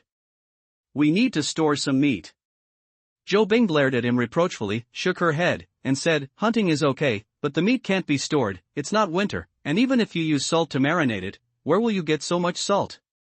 The salt in the camp is rock salt, from the mountains, and purification is not easy. There is no problem to ensure that everyone has salt to eat. But if you want to take hundreds or thousands of pounds to marinate food, it is impossible. Tang Wen didn't answer, but pointed outside the city wall and said, the trees around our camp must be cut down, otherwise they will dry up and easily catch fire in the drought. It is just right to use these green branches to make smoked bacon. Bacon? Zhou Bing didn't understand, another new word. Tang Wen said, I also learned it by chance. Smoked meat does not need too much salt, and the dried meat can be stored for more than half a year. Okay. Since you want to do it, then we'll try it. Zhou Bing had never heard of smoked meat, but she unconditionally believed in Tang Wen. Tang Wen raised his hand and rubbed her smooth face, the jade-like skin, the temperature rising, a blush. Let's go find the chef. It's so late. The sooner the better. Regarding the issue of eating enough, Tang Wen dared not delay. Early on the 6th day, he led 3 hunting teams out of the city. One team was arranged to cut down trees. The other 2 teams plus him, a total of 21 people, divided into 7 groups, into the forest to hunt. Speaking of which, the forests in this world are dense, but the products are not abundant. The place where the flame camp is located, the climate is somewhat like the Northeast in the previous life. But there is no rich produce of hitting roe deer with sticks, scooping fish with ladles. Tangwon has been hunting for several months, and has not seen animal groups a few times, only a few animals, and they are all difficult to catch. He speculated that one is that the mutated beasts eat a lot, secondly, the environment is harsh. Natural disasters are not only a test for people, but also for animals. In the evening, the hunting team's harvest was average. More than a dozen martial apprentices, placed in the previous life, were at least boxing champion level experts. After a day, each person harvested less than 10 pounds of meat. The food eaten has not been consumed much. But the accounts are not calculated like this. The food they eat is supplied by the camp, and the prey they hit is their own. On the 7th day, continue hunting. But as soon as they went out, the omen was not good. A red-eyed crow followed them all the way. Tangwon raised his hand to shoot it down. But the archer in the team said that killing this thing is unlucky, and its meat is too sour and not delicious. Tangwon gave up. The harvest of this day was indeed average. On the 8th day, Tangwon was about to go out hunting. Suddenly a guard came to report, Commander Tang received news that in the scavenger camp last night, someone disappeared again. Whom? Tangwon turned his head sharply, his eyes sharp. Support! People just left, and someone went missing again? Commander, could it be a coincidence? The reporting guard captain asked. Tangwon sneered, coincidence? He was angry inside. He didn't really care about the lives of scavengers and couldn't manage them all even if he wanted to. But their inexplicable disappearance, preventing him from hunting, smoking bacon, and stockpiling food, was unbearable. 2 commanders, what's the next step? Should we go to the site to take a look? Seeing Tangwon thinking, Zhou Bing signaled the guard captain to be patient. After a few minutes, Tangwon said, this is definitely not a coincidence. The scavenger camp is crowded and chaotic, and there might be spies among them. Very likely. Tangwon continued, like this, send a few hot-tempered people to vent some anger in the scavenger camp. Accuse the scavengers of having internal spies. Then openly tell them that we have no time to deal with it. The guard captain thought he understood, then we secretly send people to infiltrate the scavengers. Ahem, no need to be so troublesome. Those scavengers can be bought off with just a handful of millet. We can't tell who's the informant. After hearing Tangwon, the guard captain's eyes showed admiration. I was thinking too simply. Just send people to watch the road to the Black Mountain camp. The matter was settled. 4 hunting teams quietly left the city, 1 team ambushing on the road to the Black Mountain camp. The other 3 teams were scattered around the scavenger camp, not getting too close. Caw caw caw, the hunting team, wearing armor, left the city, the sound startling a red-eyed crow. Damn it! Bad luck, running into this thing as soon as I leave. Damn bird! Someone in the team raised a bow and arrow, and the red-eyed crow turned and plunged into the forest. Damn! It's quite clever. This kind of crow is a low-level mutated beast. Because of its unpleasant cry, black feathers, and blood-red eyes, people consider it ominous. As for how it's ominous, no one knows. It's basically the same as black dog blood warding off evil and black cats being able to communicate with spirits. After the hunting team went out, Tangwon and the other commanders were not idle. That night, Commander Zhang was on duty, and Tangwon and Zhou Bing slept in their respective restrooms.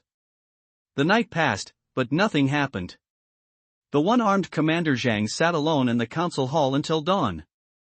In the morning, the hunting team reported that there was nothing unusual, not even a wild beast. The 3 commanders were silent. Commander Zhang, who hadn't slept all night, rubbed his temples and said irritably, forget it, report it directly and prepare to fight those Black Mountain ghosts. Obviously, this was just an angry outburst.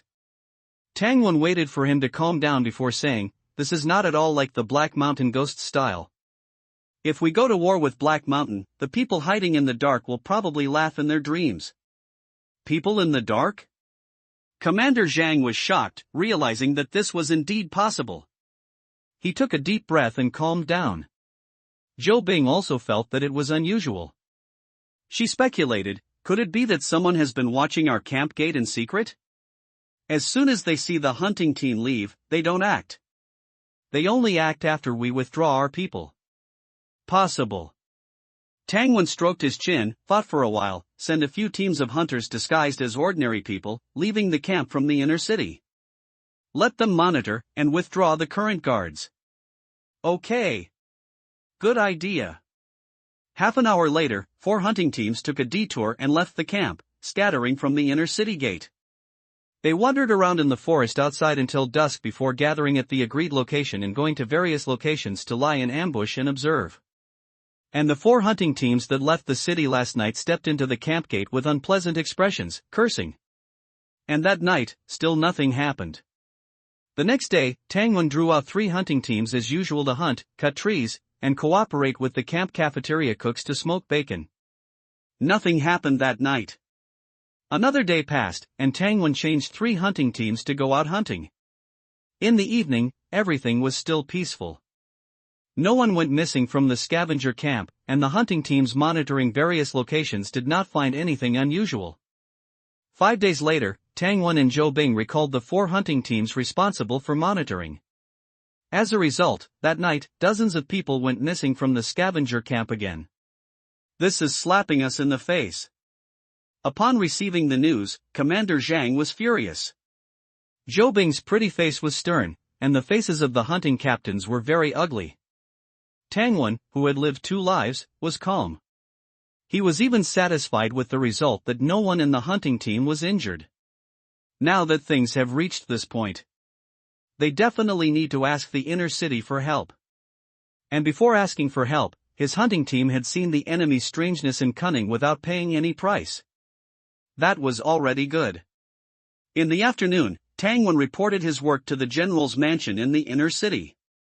He explained the whole story of the scavenger disappearance in detail. Inside the room, a group of knowledgeable commanders looked at each other. Obviously, they couldn't figure out how the enemy did it either. A hot-tempered commander shouted, "Just go and grab someone from the Black Mountain Ghosts to ask." Yeah, no matter what the situation is, just beat up the Black Mountain Ghosts, that's definitely right. I think it's okay. Okay, what's okay? Shut up.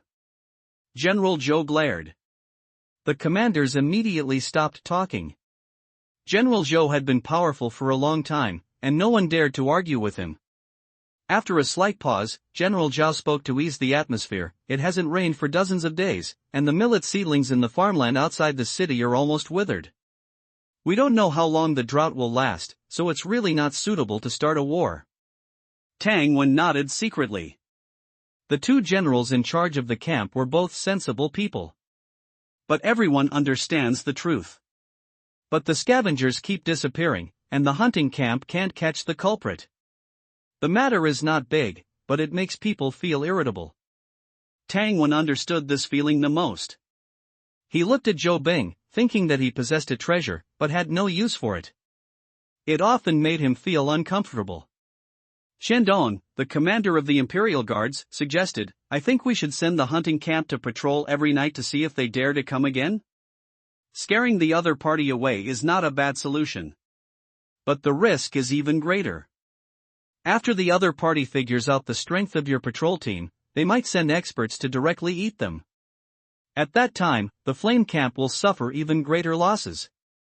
After discussing for more than an hour, they didn't come up with a reason. The 2 generals let Tang Wen and the other 3 stay and dismissed the meeting.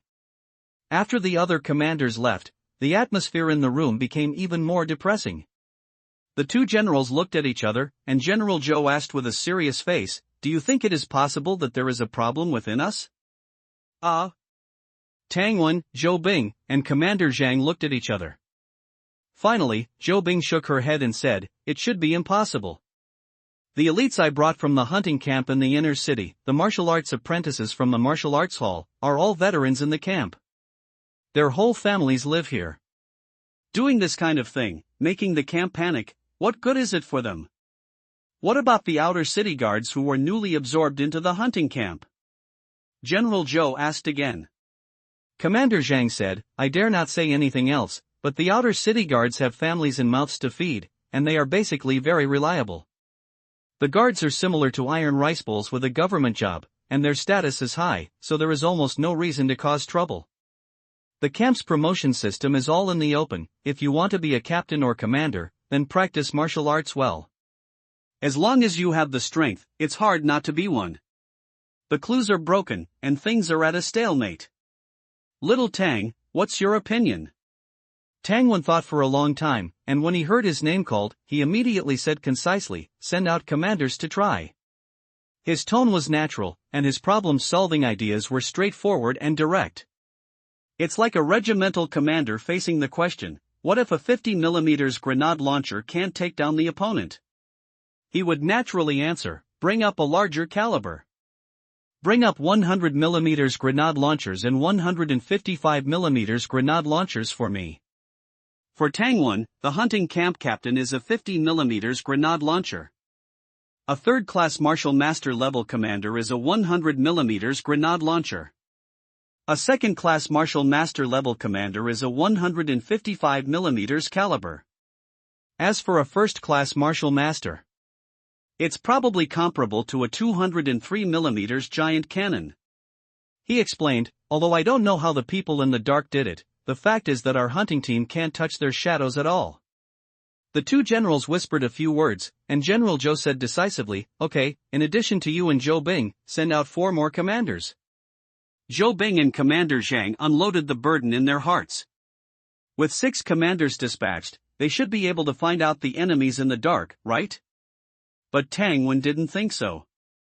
It's still that sentence, what if the other party has a general-level expert? If Ice Sister and I leave at the same time, someone still needs to be in charge of the outer city. Saying that, he looked at General Zhao. Until the general arrives. General Zhou felt that what Tang Wen said made sense. Old Zhao, then would you mind making a trip?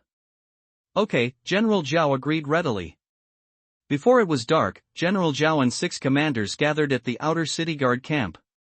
Tang Wen assigned tasks to the commanders, arranging them in pairs to keep watch on the scavenger camp, a section of the forest west of the hunter camp, and the small path in the lakeside forest. After these disappearances of scavengers, their footprints had appeared in the above 3 sections. In the afternoon, the camp master chef gave Tang Wen and the others a special treat. After a satisfying meal, it was completely dark.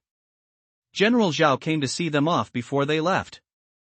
Tang Wen suddenly had an idea. Looking at the high stone wall of the camp, he said, everyone, let's not go through the main gate, let's climb over the wall. Ha! Climb over the wall? Everyone immediately nodded in agreement. The 6 commanders greeted the guards and sneaked down from the stone wall. Watching the disappearing figures, General Zhao showed a satisfied smile, turned to Commander Zhang and said, this kid Tang Wen has a lot of tricks up his sleeve, and can always come up with new ideas at crucial moments. Hopefully everything goes smoothly for them.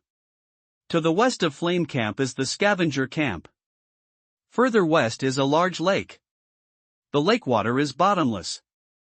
According to common sense, there must be fish and shrimp. But even the most hungry scavengers would not come here to fish. Firstly, the shore is a cliff several meters high. It is smooth and steep, with nowhere to gain a foothold. Going up and down is very dangerous. Secondly, in the summer, many scavengers used rope ladders to climb down and swim. As a result, giant creatures appeared under the lake water, with sharp steel teeth and mouths as big as boats, swallowing people whole, and the lake water was dyed red. Since then, everyone has kept a respectful distance from this large lake. Tang Wen and the other person looked over from a distance. In the dark night, the lake water was dark and black, like a bottomless abyss. Tang Wen whispered, no matter how severe the drought is, such a large lake won't dry up, right? If the lake doesn't dry up, we can find a way to irrigate the farmland. Like making a manual water wheel or something? Just as his thoughts were diverging, he saw Zhou Bing gently shake her head. The old people in the camp said that as long as it doesn't rain for a while, this lake will dry up. It seems to be connected to some underground river. Tang Wen sighed in disappointment. The two stopped talking and moved forward along the lake, walking quickly. In less than half an hour, they arrived at the place where the scavengers' footprints were found. The forest at night was even darker. But it did not affect their vision at all. On the ground, large and small footprints were mixed together. There were adults and children, all barefoot. It's really outrageous to kidnap even such small children. Maybe they grabbed the children first, and then threatened the family, Tang Wen said casually.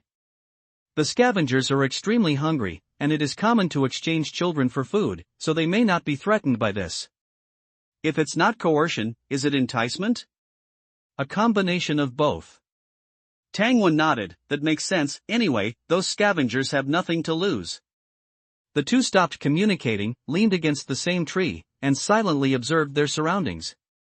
The forest at night was as silent as a morgue. Whoosh! A black shadow flew overhead. Zhou Bing looked up and whispered, "Red-eyed crow." Tang Wen frowned and looked in the direction it disappeared. "I seem to have seen this kind of crow several times recently." "Yes, I saw it too. This red-eyed crow is also called a blood crow. Why is it flying around everywhere so late at night?" Zhou Bing casually speculated, "Blood crows usually fly in flocks, this one should be a loner." Tang Wen still frowned, with a bold idea in his mind. Could it be? Could the eyes monitoring the hunting team be blood crows? Could the ability of that awakened person in the dark be beast control? Zhou Bing, who was looking up at the sky, suddenly felt her palm being held. Then, Tang Wen brought his head close to her fair and delicate earlobe, and a warm breath hit her. Zhou Bing felt a slight ripple in her heart, and her heart was pounding like a deer. "No way, no way? We're on a mission. Here?"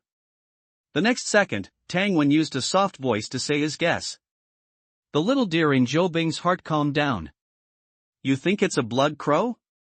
She felt incredible. Tang Wen said, "If you eliminate all possibilities, then the only remaining explanation is the truth, no matter how outrageous it is." Zhou Bing paused for a while, and looked at him. "Okay, if it's a blood crow, what do we do now?" "Well, you go back to find General Zhao, and then we'll chase after them." "No." As expected, Zhou Bing didn't agree. She wanted to stay, and Tang Wen didn't agree either. Zhou Bing tightened her grip on his hand. "Let's go back to find General Zhao together. After all, it may involve an awakened person, so we need to be cautious." This was the answer Tang Wen wanted. "Let's go, Shu." The newest novels are first published on Lujiu Shuba. Before he finished speaking, Tang Wen suddenly raised his finger and gently squatted on the ground.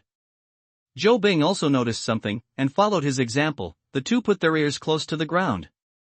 Tat-tat-tat, a slight but rhythmic vibration came. "It's the sound of horses' hooves, they should be wrapped in thick cloth," Zhou Bing judged with her rich experience. Whoosh! A blood crow flew over again in the opposite direction. The two remained motionless, squatting on the ground. Tang Wen felt with his heart. There was no heart palpitations, and he didn't feel any unease or danger. The enemy hasn't discovered me yet? He thought for a moment. The enemy is using blood crows to avoid the previous hunting guards. This shows that they definitely don't have very powerful experts. Otherwise, they could just come forward and talk to Flame Camp directly. There's no need to be so secretive. So, is this awakened person who controls red-eyed crows a general-level expert? Tang Wen shook his head. General-level experts come and go without a trace. Does this kind of strong person need to deliberately avoid his subordinates' hunting team? I'm afraid the hunting team would be dead in a breath.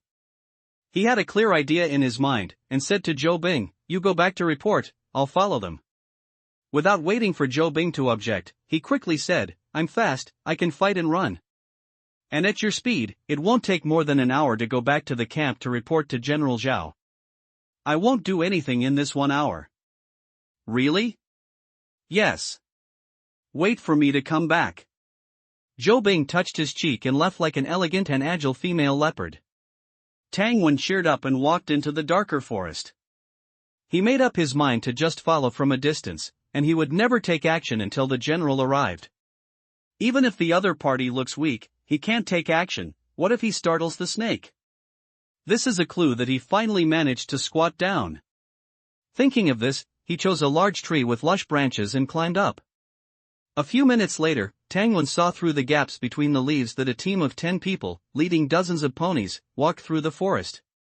He narrowed his eyes. At first glance, they don't seem strong. Looking closely, they're not even as strong as they looked at first glance. They walked past him, and he didn't feel any heart palpitations at all. Intuition told Tangwon that if he took action unexpectedly at this time, he might even have a chance to win steadily. But Tangwon had no plans to take action. After the other party walked away, there was no sign of blood crows in the sky. He slowly scurried down the tree, listening to the sound to follow the other party. It doesn't matter if you can't see people, as long as you can hear them and don't lose them. But just a few minutes later, suddenly, the sound of horses' hooves stopped. The sound of horses' hooves disappeared. Tangwon became alert. Have I been discovered? He gently pinched a pebble with his fingers, slowed his breathing, and prepared behind a large tree. Once someone approached, he would greet them with a quick burst of attacks, and then take the opportunity to escape. The direction of departure definitely couldn't be straight towards the camp. The opponent should anticipate that. Seeing danger approaching, Tangwon's thoughts were very clear. But he waited on the left, and no one came. He waited on the right, and no one appeared.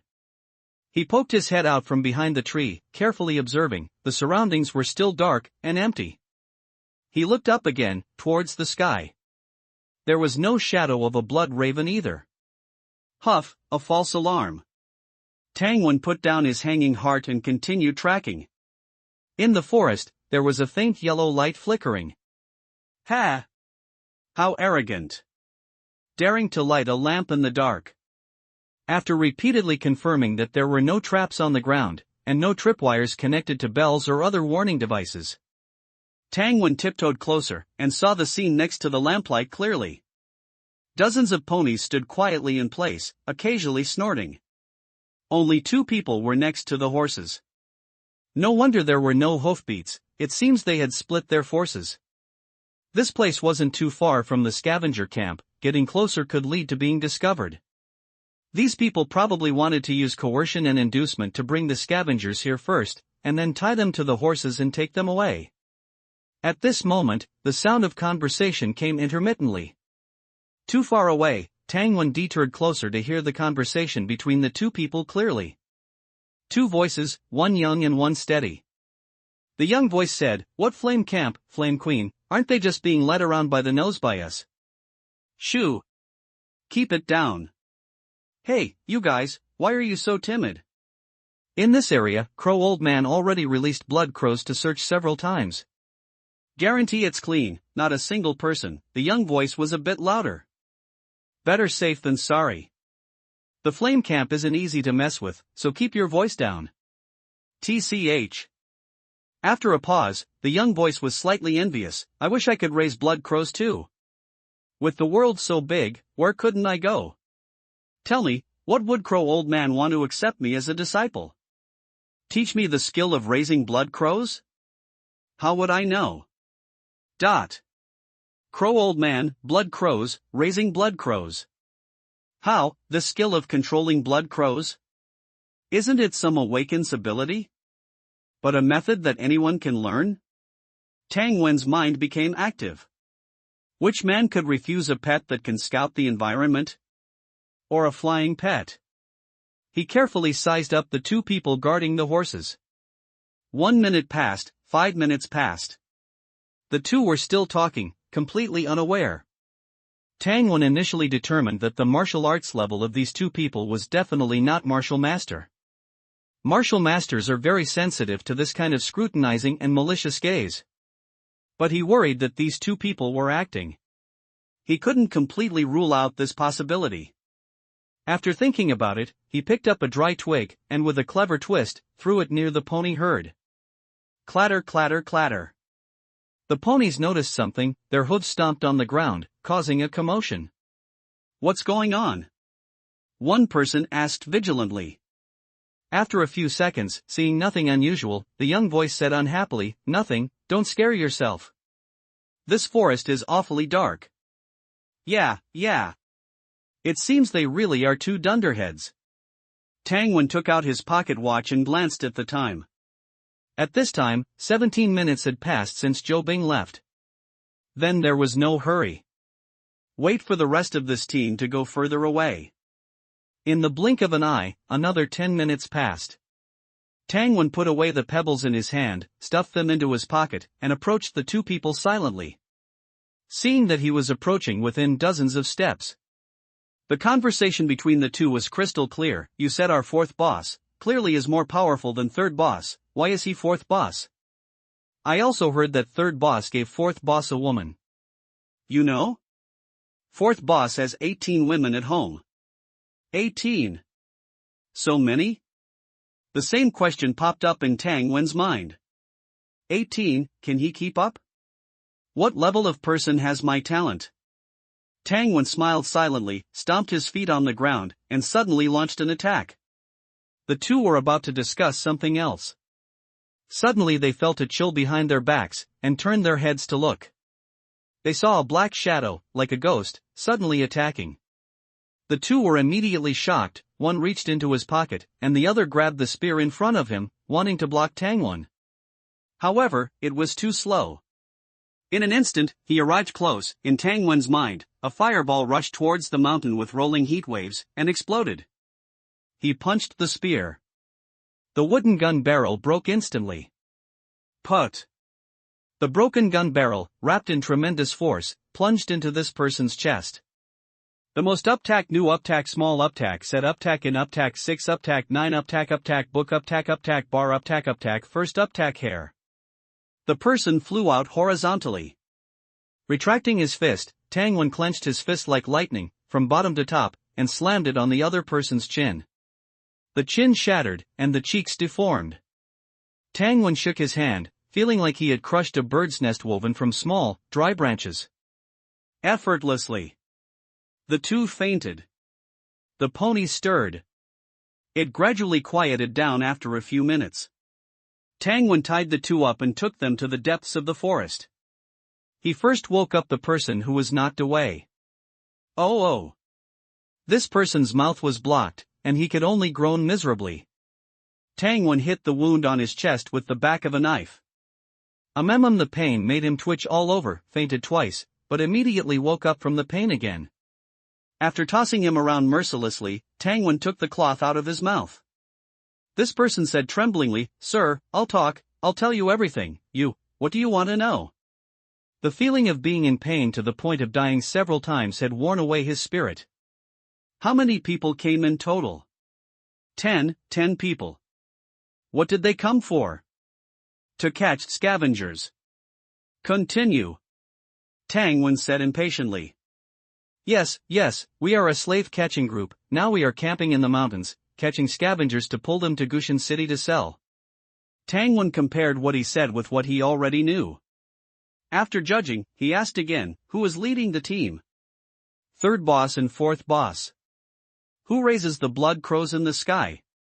This, you know about this? Yes, Crow Old Man, it is Crow Old Man. He's in the village, the one who looks very old. Tang Wen scattered the questions and asked them again.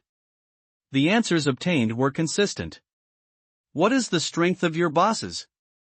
The big boss is an awakened, and the other four bosses are all martial masters.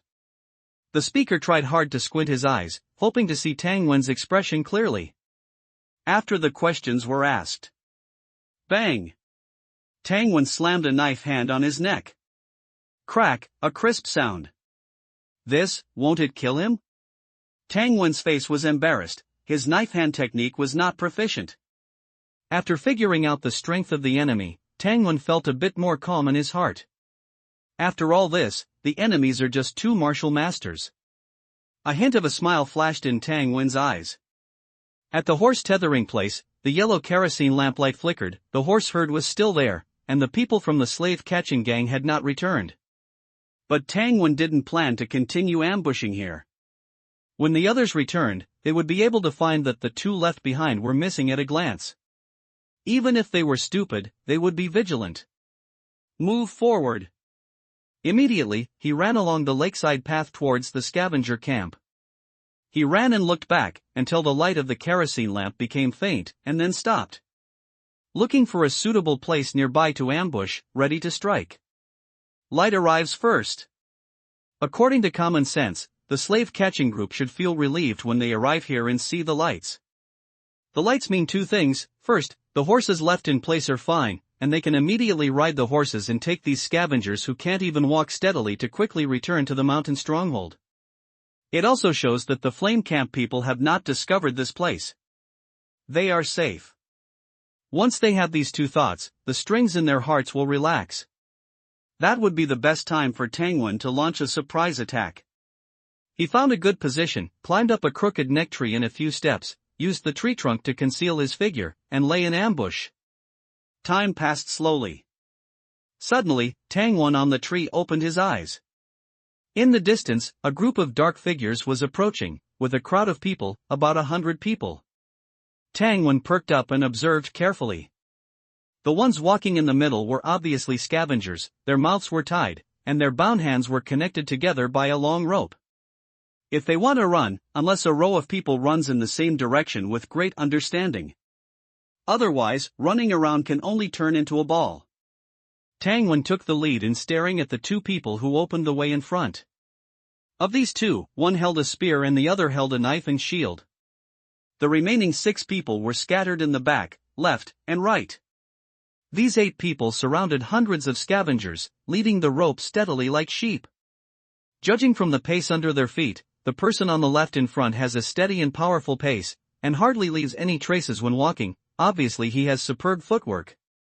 He must be a martial artist. Another martial artist was blocked by the crowd, pressing down at the rear. Tangwen stared at him for a few times, but the other party did not respond. This gave Tangwen a judgment in his mind that there are also strengths and weaknesses between martial artists, but the other party's perception is not strong, and his strength is not too strong. Calculating the time, the general should be arriving soon. I also figured out the enemy's reality. If you don't take action now, what are you waiting for? He reached out and took out 3 smooth oval pebbles, and buckled them in his hand. After many experiments, this shape of pebble is not only hard, but also the fastest flying speed after throwing it out. In case it is blocked by hard objects such as weapons, it will collapse into enough fragments. Can form sufficient lethality? The enemy is getting closer and closer. It is better to break 1 finger than to hurt 10 fingers. Kill the front row martial artist first. Tangwen's eyes flashed with cold light, his hands released the trunk, and his legs exerted force to kick on the trunk. The whole person appeared horizontally in the air a few meters high like a gliding nighthawk. What is it? Gaga! The martial artist shouted violently, and the blood crow crowed. Buzz! The shouting and screaming were suppressed by the terrifying sound of breaking through the air. Be careful! The leading martial artist subconsciously judged that the hidden weapon was coming towards him. His reaction was not unpleasant. Faced with the hidden weapon flying in a pyramid shape, knowing that he could not avoid it, he did not hesitate to kneel on one knee to avoid one hitting his head. At the same time, he raised the round shield with his right hand, and waved the steel knife with his left arm. Dang, dang! After 2 loud and chilling collisions, screams came. The round shield was hit by a high-speed flying pebble, and the 2 shattered at the same time. The shield protected its owner well. However, the wrist and arm holding the shield instantly withstood the terrifying impact, and the palm was completely broken, revealing pale bone stubble. At the same time, the blade also split another pebble, and the knife broke and the stone shattered. The stone collapsed in front of his face, cutting his left eye, and his face was covered in blood. Buzzing. Tangwen took advantage of the situation and did not forgive others, and the flying stones were continuously thrown out. The leader showed despair, rolled around in pain trying to avoid it, but was still a step slow, and was hit on the chest by a stone. Without saying a word, his eyes went dark, and he lay on the ground in a big character, fainted. Third leader. There is only one person. Surround him. Use arrows. Crossbow arrows broke through the air and struck. Tangwen pulled out his long knife and knocked them away one by one, landing on the ground with both feet. Before he could stand firm, a figure rushed from behind with the momentum of destroying trees and mountains, and punched straight at his chest. Second-rate martial artist. It seems that he is the stronger fourth leader. Locked by the opponent's murderous aura, Tangwen's hairs stood on end. Like a beast encountering a natural enemy. In a critical moment, his mind was clear, and he quickly outlined the picture. The fireball flew up and bombed the mountain. After outlining, he held the knife in both hands and slashed down. Boom! The airwave surged, and the dead branches and leaves on the ground were rolled up by the strong wind from the collision between the two, and collapsed around. Tangwen's hands were slightly numb, before he could breathe. The sound of bowstrings vibrating came. Damn archer! The fourth leader used his fist to resist his long knife. Even with steel fist gloves, he still suffered a small loss. His momentum was blocked by Tangwen's knife, and he was now regaining his strength. He didn't expect Tangwen's such a young face to be able to use the power of visualization with a long knife. This is a sign of a senior martial artist. What's more, he didn't expect that Tangwen's hasty knife that hadn't stood firm was so powerful. The crossbow arrow flew. Tangwen judged the position by the sound, avoided it, and visualized again, raising his hand and another knife. This time, his feet were firmly on the ground, and his explosive power, dozens of times greater than ordinary people, was fully exerted. With a bang, the tiger-headed knife cut through the steel fist gloves and crushed the opponent's right fist finger bones. The fourth leader retreated again and again. Shichichi! Tangwen's footsteps were stagnant, and he was hit by 3 arrows. The fourth leader showed joy. I use armor-piercing arrows, he is dead. Tangwen, hanging with 3 arrows, was like a madman. Regardless of it, approached in large strides, and slashed down with his knife. Ha! The fourth leader sneered, no longer resisting, and exploded with strength under his feet to distance himself from him. This young martial artist is about to fall. He knew very well that the archers in the team were very dark-hearted, and the arrows must have been smeared with poison. In that case, why fight head-on? Buzz! The sound of breaking wind rose again. He rolled on the spot and hid behind the tree.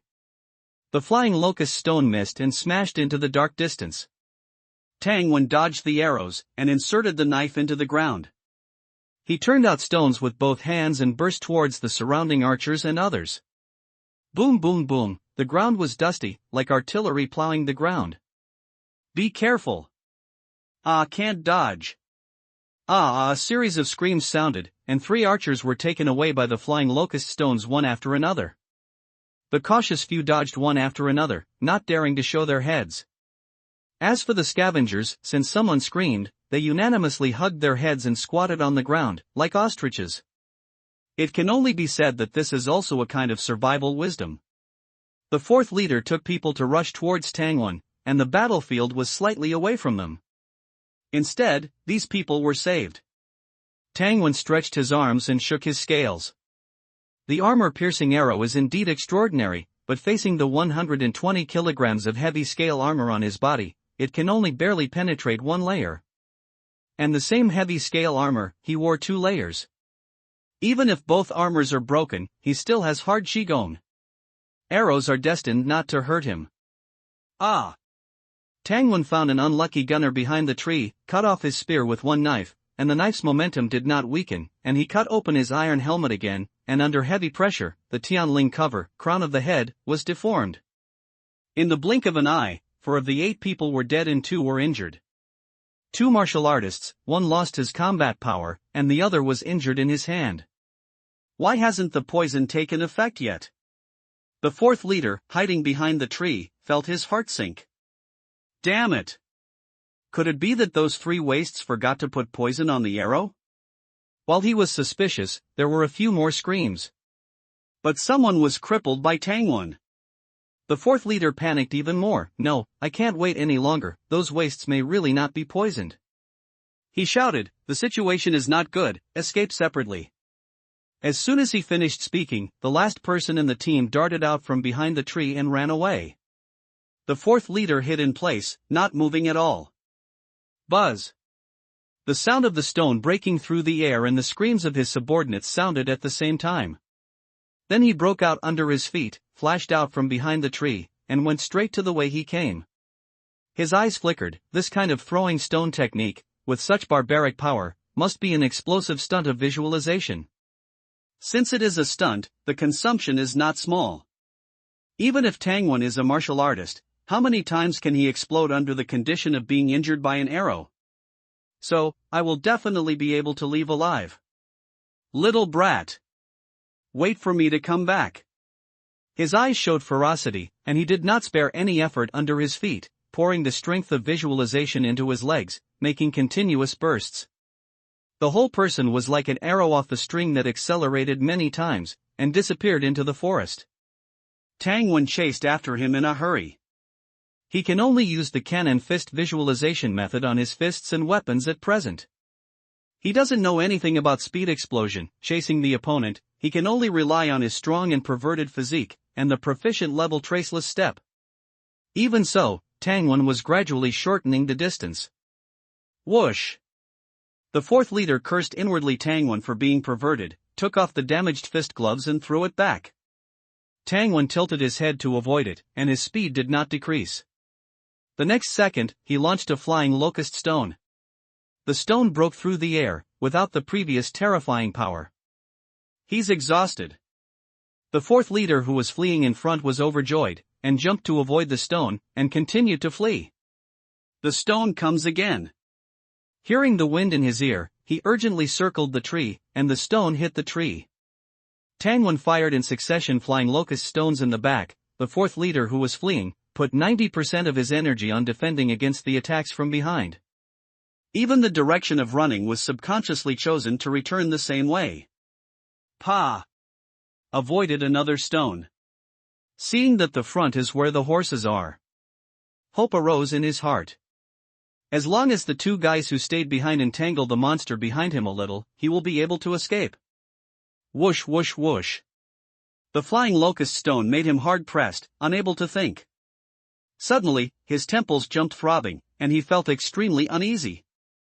Chie! A long spear thrust out obliquely from behind the tree, like a poisonous snake spitting its tongue, and the cold light pointed directly at his waist. Beautiful person. Ambush. A matter of life and death. Feeling the killing intent from behind, the fourth master instead felt a sense of relief. He forcibly mustered his last bit of energy, completing his mental visualization in an instant, applying force to his legs, and suddenly leaping up, using the momentum to kick off a tree, hoping to gain a second boost to escape. Unfortunately, the spear also suddenly accelerated. Although his burst of speed was fast, the spear tip still pierced his thigh. The sharp spearhead pierced into his muscle just as he leaped. A burning pain shot through his lower body. His right leg was like lard meeting a hot knife, completely sliced open by the spearhead. Blood splattered. The second-rank martial master staggered, then suddenly felt a numbness in the back of his heart. Looking down, he saw a section of a shining spear tip protruding from his chest. Such fast spear. His mouth was full of blood as he turned his head and saw a cold-faced beauty. Her beauty was like an ice and snow fairy. This fourth master had never cared for money or power in his life, only for women. At this moment, the hundreds of beauties he had encountered in his life flashed before his eyes, but he sadly realized that none of them could compare to the person before him. He couldn't confirm if he was seeing things correctly, and he said in a daze, so beautiful, ugh. The spear vibrated, ending his life. Xiao Wan. Are you all right? Zhou Bing withdrew her spear cleanly, went to Tangwon, grabbed his hand, and looked full of worry. Sister Bing, why are you here? I'm fine, these arrows didn't even pierce my scale armor. Zhou Bing carefully pulled out the arrows one by one. She was completely relieved after confirming there was no blood on the arrowheads. Sister Bing, how did you get here so fast? Well, before Zhou Bing could speak, another person said, she came so fast, of course, because your sister Bing went to beg me. Dressed in red like fire, the queen floated down from the sky. She made a perverted hee-hee-hee sound, touched her chin, and looked at the two playfully. Paired with her exquisite face, the laughter and expression were extremely incongruous. Tang Wen quickly saluted the queen. Before he could say anything to them, Tang Wen suddenly turned his head and looked back. "You kid is really bold. 1 against 10, and you just went for it?" A figure approached from afar, accompanied by a displeased voice. "General Zhao." Tang Wen touched his nose, feeling strange. It was the first time he had been called bold. But he couldn't argue. Could he tell General Zhao that he had calculated the timing perfectly? "Your arrival now just proves that I managed my time well." He couldn't say it, so Zhou Bing said for him, "General, Xiaowen did it for the sake of the camp." Suddenly, the bigger picture came into view. Tang Wen changed the subject. "General, this slave catching can control blood crows. Now, the blood crows have probably flown back to report the news." "Oh, don't worry, Zhou Bing and I arrived long ago. Some crows were flying towards the southwest, but I killed them." The queen interjected casually. "In that case, the enemy's camp shouldn't have received the news yet." Tang Wen told the three of them the information he had obtained from the prisoners. The queen immediately became interested. "Are you saying that this method of controlling crows can be learned by anyone?" General Zhao also looked at Tang Wen with anticipation. Controlling flying beasts, whether for an individual or a camp, was of great significance. For example, exploring terrain, or tailing enemies. There were so many uses. Tang Wen said, "The third master who led the team this time shouldn't be dead yet. We might as well interrogate him again." "Good."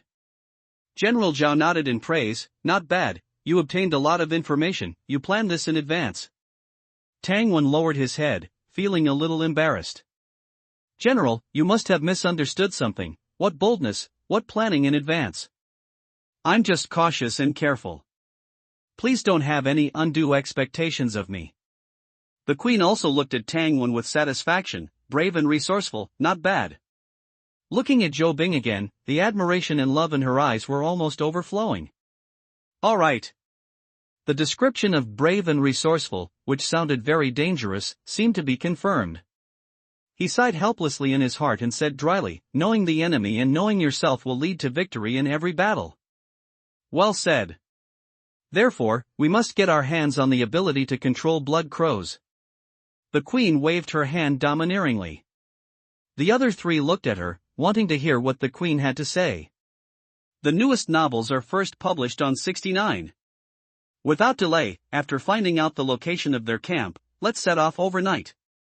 I'll be the vanguard and leave them without a single piece of armor." After she finished speaking, she raised her slender jade neck and looked at the three expectantly. Zhou Bing covered her forehead, with a look of "I shouldn't have expected that," looking troubled. "Humph."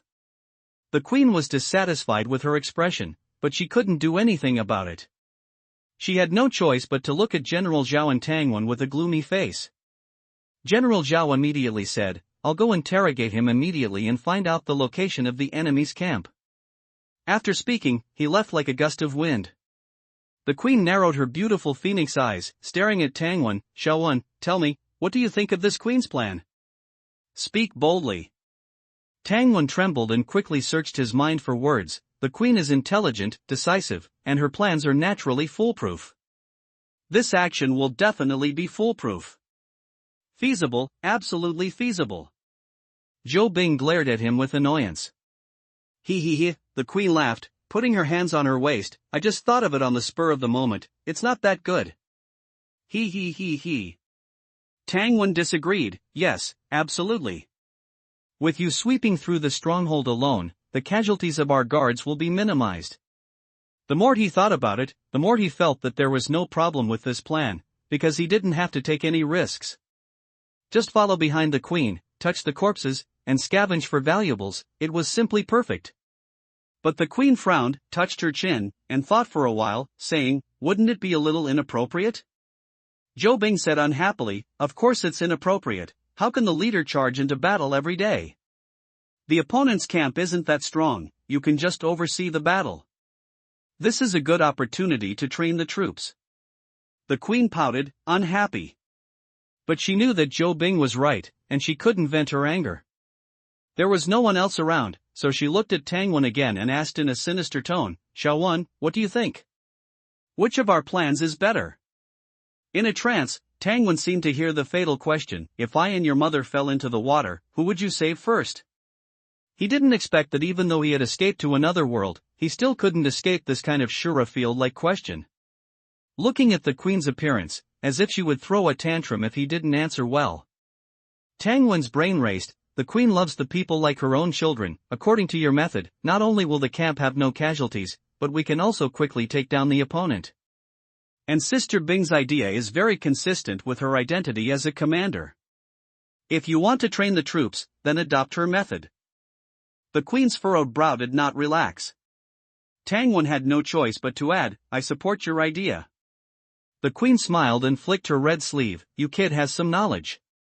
Looking at Zhou Bing again, she was not angry, only giving him a doting look. My beautiful Bing is still the best. This night was destined to be sleepless. Knowing that the queen was going to take action, General Zhou arranged for 2 veteran generals to guard the house, and brought 3 commanders, and more than 100 hunting guards, to the scene. At this time, General Zhao finished interrogating the 3rd master and straightened out all the information. Recommend a book from a friend, also an apocalypse novel, following the apocalypse technology route. If you are interested, you can check it out. Have to be tied up. This group of people comes from Black Cloud Fort, formerly a slave-catching gang. It seems they offended someone and fled from Ganshan City to here. However, a leopard cannot change its spots. After discovering the scavenger camp, they couldn't resist returning to their old ways.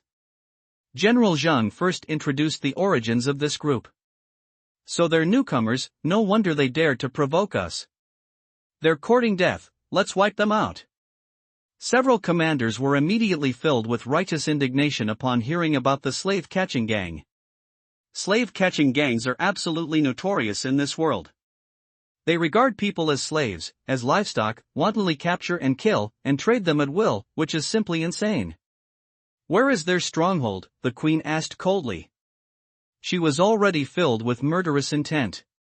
General Zhao immediately replied, it's not difficult to kill them, their leader is just an awakened one. However, we must obtain their method of raising blood crows. Before we get it, we should not launch a large-scale attack. How do we get it? The queen was eager to kill. General Zhao simply said, sneak in, find that crow elder, and take him away. I'll go, the queen said again. This? General Zhao and General Zhou exchanged glances, somewhat embarrassed. They couldn't indulge the queen's habit of charging into battle. The queen was dissatisfied with their silence and looked at Tangwen. Commander Tangwen, what do you think? Everyone was stunned and looked at Tangwen. Tangwen smiled wryly in his heart, I don't want what I think, whatever you think is fine. Unfortunately, under the queen's gaze, he only dared to think about such words.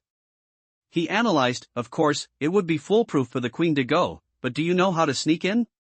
Kill everyone, and leave that crow elder alive, wouldn't that be enough? Everyone fell silent for a while. It seems, the queen has a point. Tangwen pondered, it would be a waste to kill these people directly, it would be better to use them to lure mutated beasts.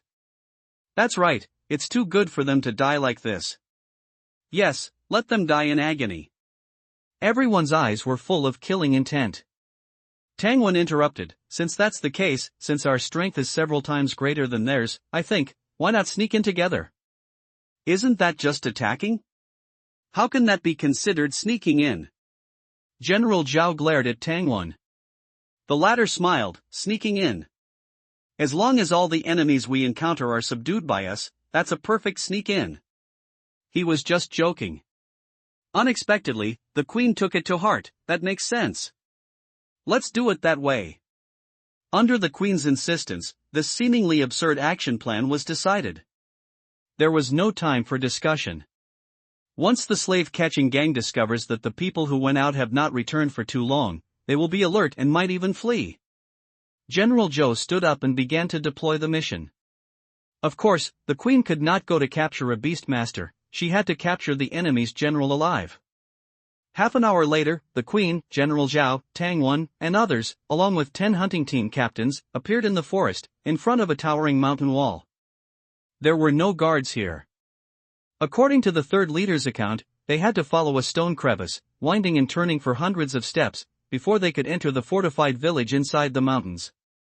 After searching for a while, the queen, with her eyesight, was the first to discover the deep and secluded stone crevice that only allowed two people to enter side by side. Is it here? I'm afraid so.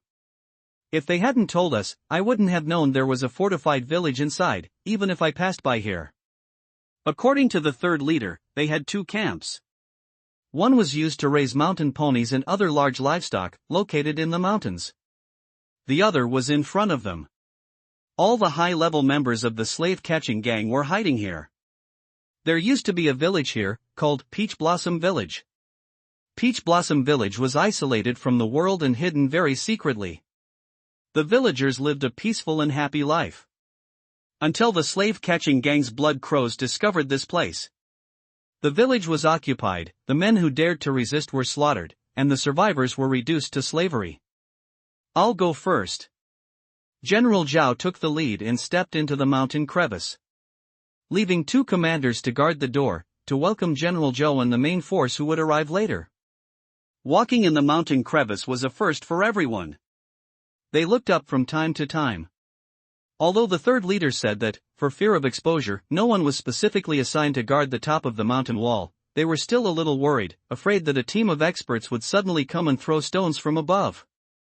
Especially Tangwen, who often used stones to hit others, always had paranoia about being hit while walking in this narrow strip of sky-like place.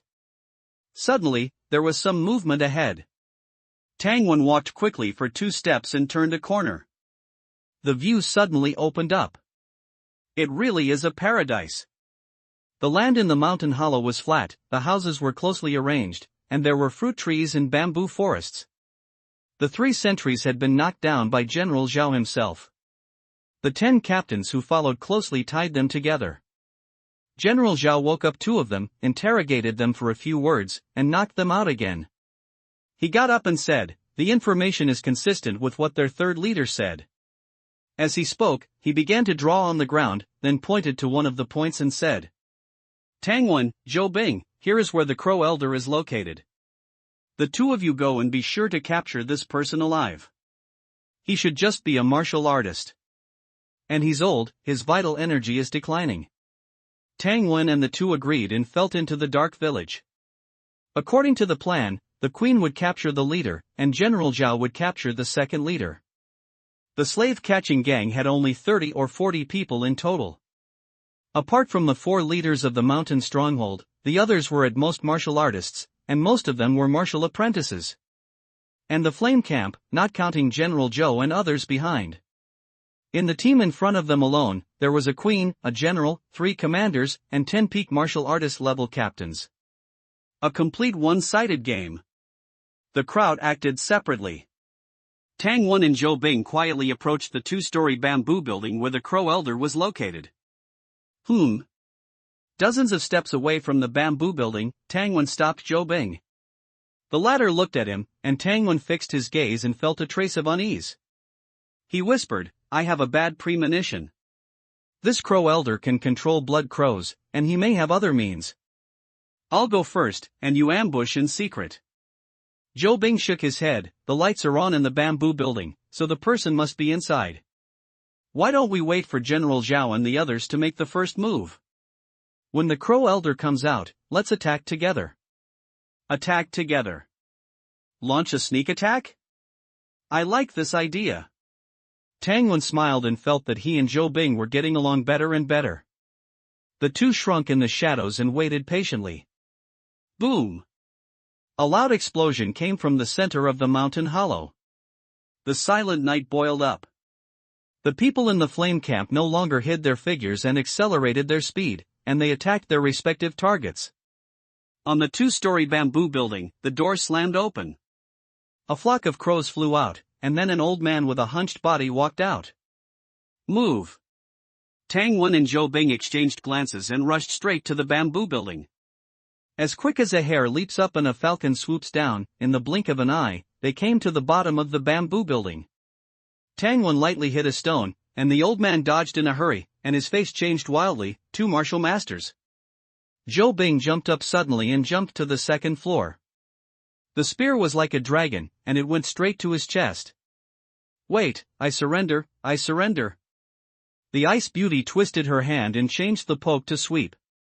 The old man changed his steps and barely dodged, and continued to shout, I am not in the same group as these slave traders. I am a beast tamer, I am still useful. Buzz. The tail of the gun trembled slightly, and the tip of the gun stopped a foot away from his chest. You have to tie it up even if you surrender. Tangwon went upstairs, took a section of iron chain in his hand, and tied his hands firmly behind his back. And grain payment 30% to 70%, please read more. Don't let anyone escape. Commander, lead the team in a dragnet search. Tally the supplies, and don't release the captured villagers yet. General Zhao, I need you to make another trip and wipe out the mountain stronghold where they keep their livestock. General Zhou arranged everything methodically. Countless torches lit up the night sky, illuminating the mountain hollow. The main force moved in, conducting a carpet search for any remaining fugitives. This hidden mountain hollow where Peach Blossom Village was located was completely controlled by the flame camp from the inside out.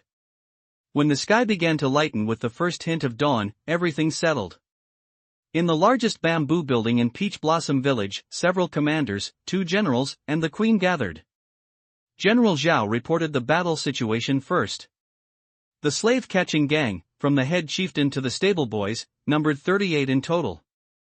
10 were killed or wounded by Tangwon in the lakeside forest, and the remaining 28 were captured. As for the flame camp, apart from 2 unlucky hunting captains who were slightly injured by the shockwave because they were too close to the Queen's battlefield, everyone else was unharmed. This battle, with the strong attacking the weak, can be described as crushing. All the members of the slave-catching gang were captured. Their years of accumulated wealth became the flame camp's loot. After General Zhao finished speaking briefly, everyone looked towards the head seat. The queen held a silver-white cube in her slender hands, turning it over and over. Noticing everyone's gaze, she tossed the cube to General Zhou, who caught it and looked at her questioningly. The queen said, I was bored just now and interrogated their head chieftain. He confessed that he offended a strong person called Mountain King in Rush Mountain City because of this silver cube. He had no choice but to flee here. General Zhou examined the item repeatedly but couldn't figure it out, so he passed it to Zhou Bing. At the same time, he asked, this thing seems very hard. What makes it so valuable? Zhou Bing couldn't figure it out either and passed it to Tangwon. The queen spread her hands, many forces in Rush Mountain City know it's valuable, but no one knows what makes it valuable. Could they have been tricked? The queen shook her head, not likely. I squeezed it just now with all my strength, but it didn't even dent. It must be a treasure. Everyone nodded slightly. In the queen's hands, even steel plates were as fragile as paper airplanes in a child's hand. The silver cube wasn't large, about the size of a small Rubik's cube. It felt icy cold to the touch and seemed to be made of some kind of metal, but it was very light. He squeezed it hard in his hand, and indeed, not even a trace was left.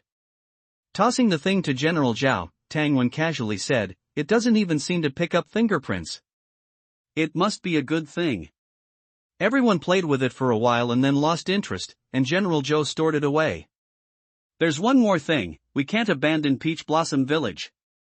Peach Blossom Village had thousands of acres of flat, fertile land. It was this land that had supported the villagers of Peach Blossom Village for generations. Where does the water they use to irrigate the fields come from?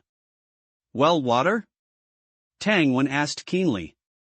General Zhao looked at him appreciatively, well water, but I checked, and it's probably connected to an underground river. So, even if there's a drought, they can still draw water from the well? That's right. According to the old farmers here, even during droughts, their well is always full of water. That's great. Although a few thousand acres isn't much, it's still a harvest. This trip was really worth it. I checked the granary, and it's full. Enough for 1,000 people to eat for 3 years.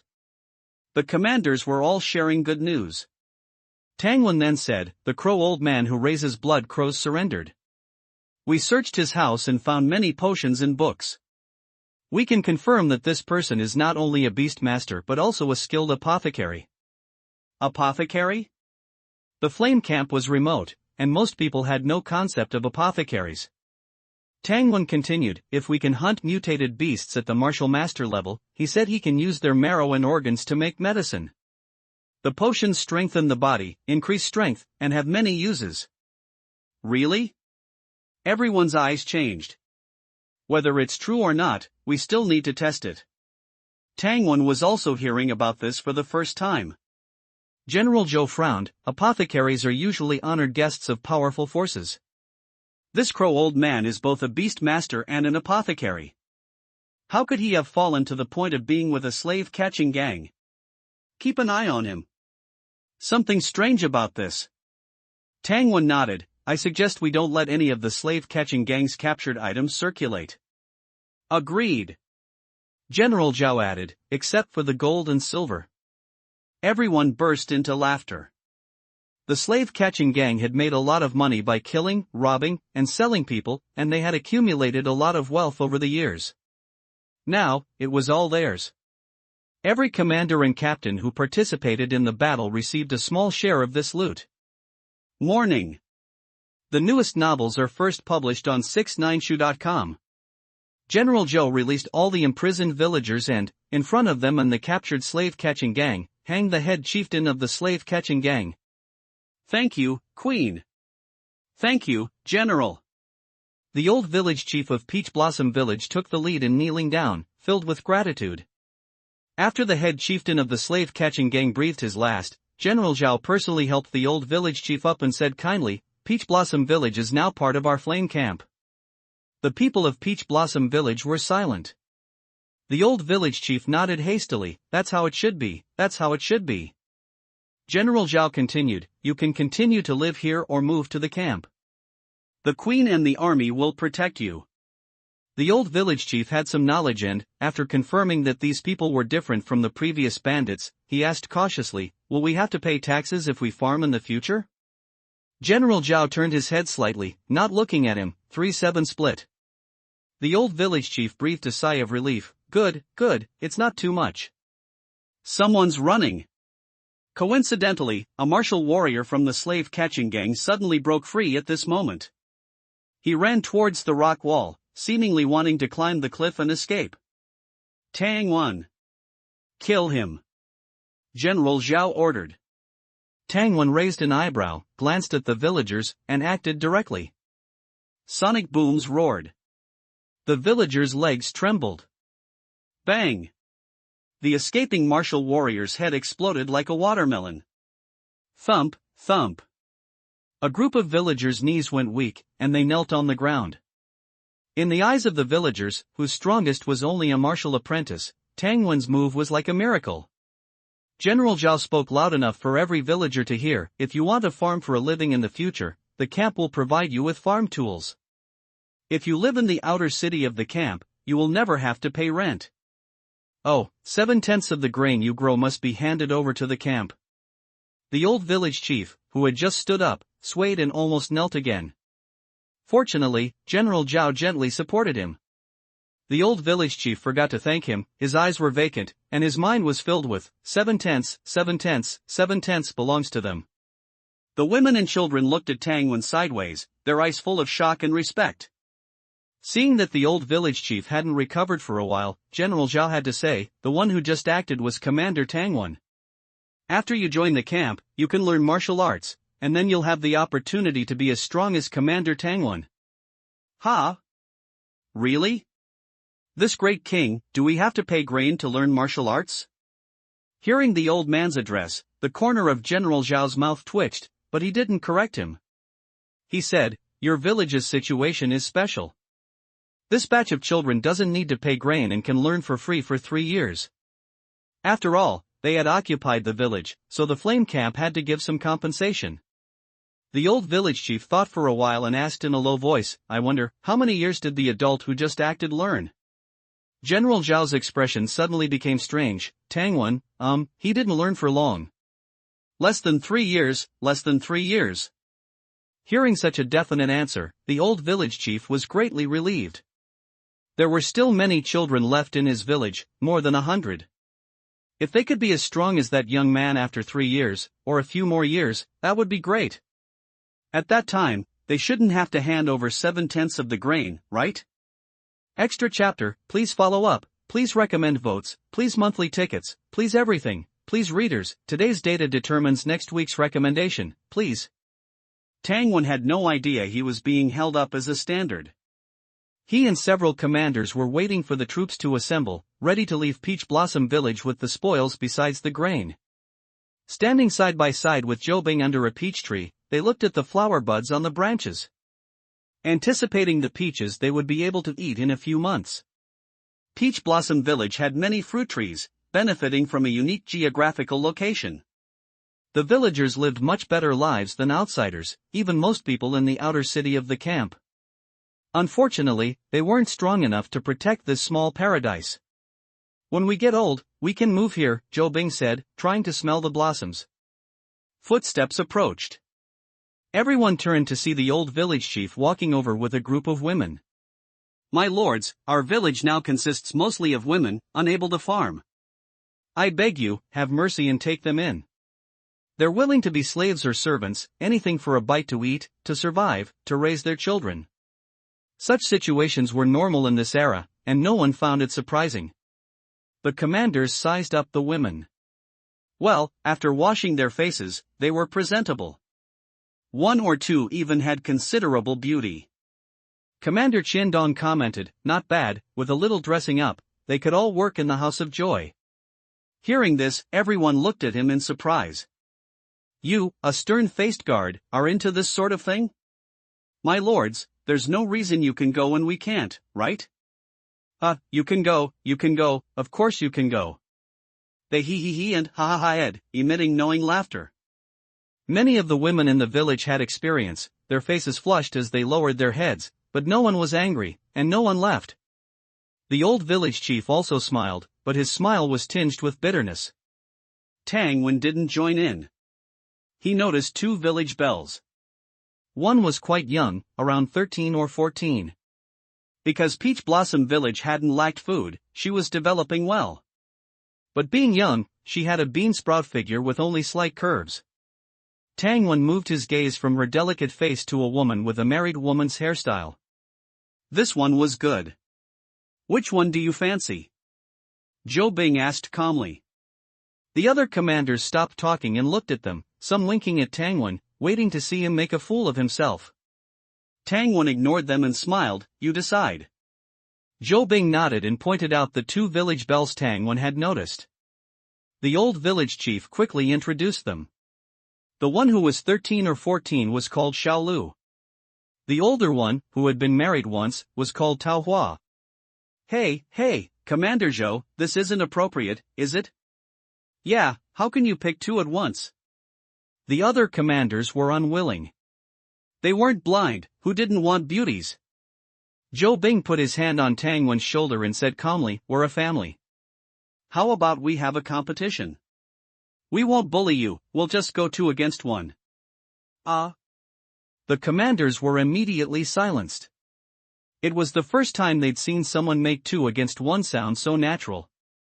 Tangwon and Zhou Bing were newly advanced martial masters, 3rd-rank martial masters. Any of the commanders present wouldn't be afraid of them one-on-one. But if the 2 of them teamed up, they might as well give up early. Beauties loved handsome men.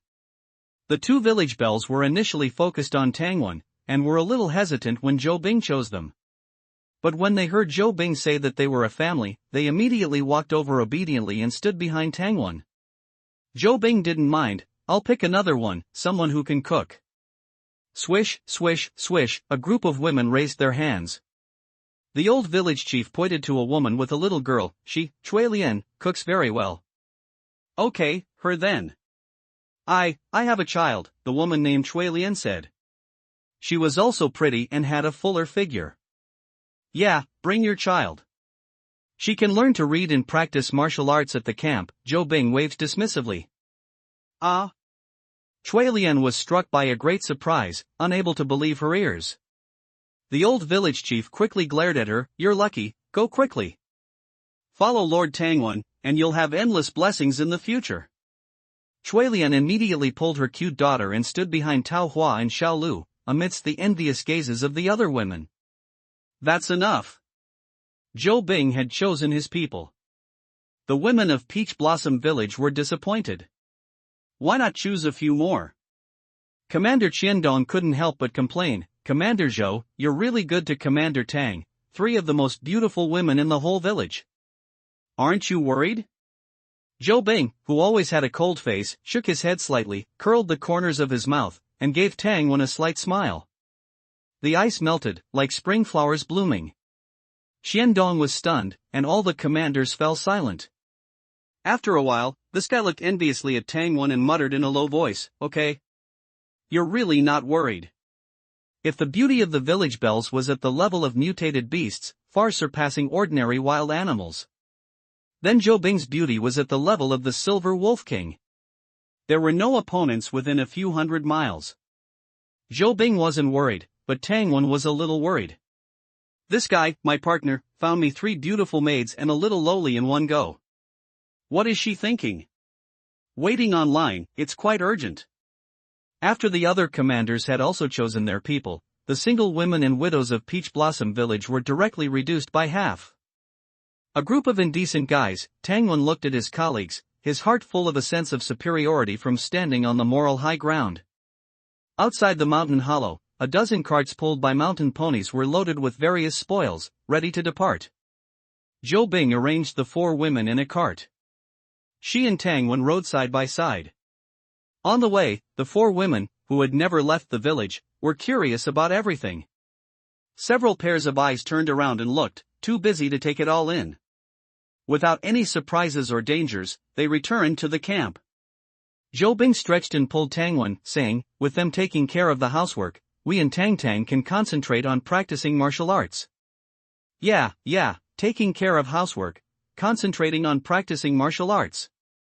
Tang Wen turned to look at the 3 women who made people have impure thoughts, and nodded heavily with utmost sincerity. Women can make my spear speed faster. When Tang Tang finished training at the martial arts hall and hurriedly prepared to go home to make a batch of Rujiamo to sell.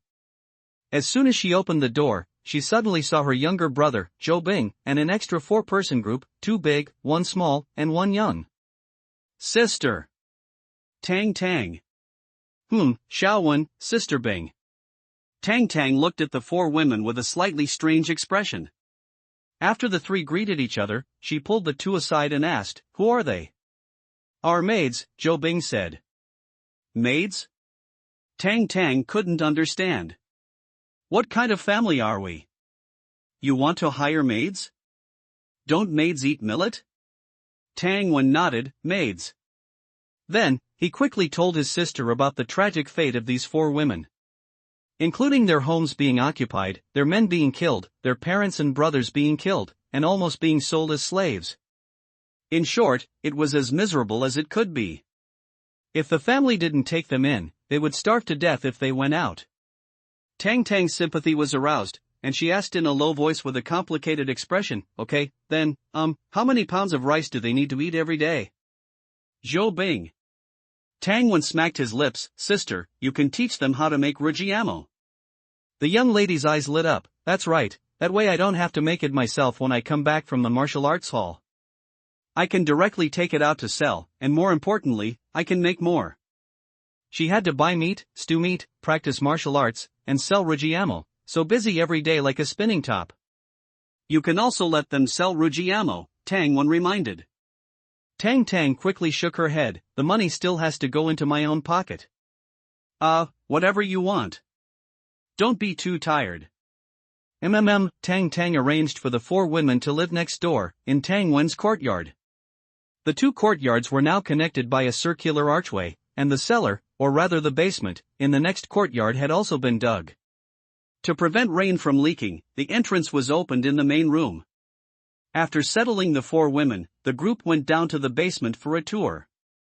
This place was very large, each floor being half an acre in size, or 160 to 70 square meters. It was 3 floors deep. Tang Tang, it's enough to store 100,000 pounds of millet. "Zhou Bing, it's quite cool inside. When it gets hot, we can come and live here." Tang Wen smiled. Now that the basement is built, it's time to make ice. Make ice? But now, it's already spring. Tang Wen found Li Gu in the outer city. The latter immediately took Tang Wen to the warehouse and took out a few bags of saltpeter that he had recently acquired. Good, continue buying. Tang Wen threw down another ingot of silver. The saltpeter was transported home, under the curious gazes of several women. Tang Wen prepared a large wooden basin, poured water into it, and then placed a small round basin filled with water inside the wooden basin. Splash! He picked up the bag of saltpeter and poured it into the wooden basin. To the surprise of the women, a chill permeated the surroundings of the wooden basin, and the water in the small round basin gradually froze into ice. This? What's going on? Could it be, brother, that your ability has awakened? Tang Wen laughed. If this were my ability, it would be too useless. He took out the made ice and put it in the basement. Under his guidance, Tang changed to a new wooden basin and successfully made another piece of relatively regular round ice. The young lady jumped up and down with joy. Zhou Bing pointed to the few remaining bags of saltpeter. The consumption is so high, what if we run out? Tang Wen smiled and lit a fire to evaporate the water mixed with saltpeter. The saltpeter precipitated out again. Zhou Bing and the other women were amazed. Tang started to use her brain. With this, we can sell iced water in the summer. Her eyes sparkled, as if she saw countless copper coins flying towards her. Tang Wen shook his head and said, "This year there is a severe drought, food is not easy to store, we will have to make the ice-making method public sooner or later." The young lady was a little disappointed, but didn't say anything. She continued to play with the saltpeter happily. Saltpeter is not a rare thing. Not to mention there are saltpeter mines in the mountains. Even if there are none, the white powder in the corners near toilets and stables is saltpeter. Therefore, ice can be made wherever people live. In the evening, Tang led Chuilian, Xiaolu, and Tao Hua, 3 women, to start cooking. Making meat sandwiches, stewing mutton, braising wild boar trotters, mixing wild vegetables. Having grown up in the village, the 3 women, who had only eaten chicken, duck, and goose at most in their lives, were very shocked. Is this the luxurious life of Lord Tang Wen? Chuilian's daughter, a little lowly named Tao Zi, was holding a big roasted sweet potato and gnawing on it happily. For them, today was an eye-opening day. First, they were selected by the handsome and good-looking Lord Tang Wen as they wished. Then, they took a carriage for the first time in their lives and saw many more people than in the village. They saw the magnificent camp, the spacious courtyard, and the basement. Thinking about living here in the future, the 3 of them felt like they were dreaming. They secretly decided from the bottom of their hearts that they must serve Lord Tang Wen well. As for Commander Zhou Bing, she is Lord Tang Wen's fiancée. Serving Lord Tang Wen well is serving her. The food was prepared and brought to the table. Chuilian and the other 3 women refused to come to the table to eat. They said that the village chief had told them that this was the etiquette of wealthy families and must be followed, otherwise they might be kicked out of the house. Tang Wen was speechless and had to serve them a separate portion of dishes and let them go back to the kitchen to eat. After the 4 women finished eating and cleaned up the kitchen, they hurried to the main room to help Tang Wen and the others clear the table. It seemed that they had indeed placed themselves in the position of servants. Still the kind of loyal maid who has no ulterior motives and wholeheartedly thinks about the master. Back at the camp, Tang Wen's life returned to normal. That night, Tang Wen, who had practiced late into the night, was about to go to bed. "Lord," a sweet female voice sounded outside the door. "Yes, come in." He was a little conflicted. This commander can withstand anything except temptation. With a creak, the door opened. Tao Hua, Xiaolu, and Chuilian walked in together. Tao Hua carried a pot of hot water, Xiaolu held a towel, and Chuilian held a wooden basin. So it's a foot bath. Tang Wen felt relieved, and at the same time, he was inexplicably a little disappointed. The 3 women seemed to have discussed it. Chuilian squatted down, picked up Tang Wen's feet, and put them in the wooden basin. Tao Hua, the tallest, stood behind Tang Wen and massaged his shoulders. Xiaolu added hot water from time to time and poured water for Tang Wen. Tangwon leaned against the back of the chair and relaxed his body. The enjoyment of a landlord is nothing more than this. Oh, I am the camp commander. Then I should have this kind of enjoyment. Outside the door, Zhou Bing walked past in a moon-white dress. Seeing this scene, she smiled indifferently and turned back to her room. Tangwon summoned the experience panel to divert his attention. Name, Tangwon. Age, 15 years old. Body, 8.65 spirit, 9.2 martial arts realm, 3rd rank martial master. There is an extra entry, martial arts realm. This entry only appeared after he could use the force of the cannon fist with weapons. Generally speaking, as long as you can use the force of the cannon fist in battle, you are considered an entry-level martial master. Being able to use force twice in a row with a weapon is considered to have steadily entered the ranks of 3rd rank martial master. 2nd rank martial master requires not only that both hands and weapons can use force, but also that the force can be imported into the legs to do more than 5 consecutive high-speed bursts. To put it bluntly, it is to be able to burst out to escape or quickly cut into the battlefield at a critical moment. 1st rank martial master requires force to be poured into the whole body. Every part of the body, such as fists, palms, elbows, shoulders, and knees, must be able to burst out explosive force multiple times in a row to take the enemy's life when necessary. After practicing to this point, visualize the force traveling through the whole body. Mental meditation is connected with muscle force. The root of the martial master is gradually affected. The so-called internal refining of the root differentiation, awakening of the extraordinary, is like this. However, very few martial artists in the world can reach this point. Many people, young geniuses, become martial masters early, but fail to awaken the extraordinary in their lives. Throughout their lives, they are just a martial master. Once a martial master transforms and achieves the extraordinary, the improvement in strength is a leap forward. The power of the technique is like evolving from the cold weapon age to the hot weapon age. People's lifespan will also be greatly increased. Even when they are old and their blood energy declines, they still have considerable combat power. Killing a few 1st rank martial masters is not a problem. Tangwon recalled the battle last night. With his terrifying physique and spirit, his combat power was far stronger than that of ordinary 3rd rank martial masters. Facing a 2nd rank martial master, as long as he can withstand the opponent's early burst. After consuming for a while, he can rely on his strong physical endurance to continuously burst out and defeat the opponent. But that's it, it's easy to defeat, but difficult to kill. This was the case with the 4th boss this time. It is difficult for him to exert the full power of the expert-level flying locust stone while running at high speed. He can only continue to fight a war of attrition, and he can't say he will win steadily. Crack, crack. Tangwon's thoughts were pulled back by the sound.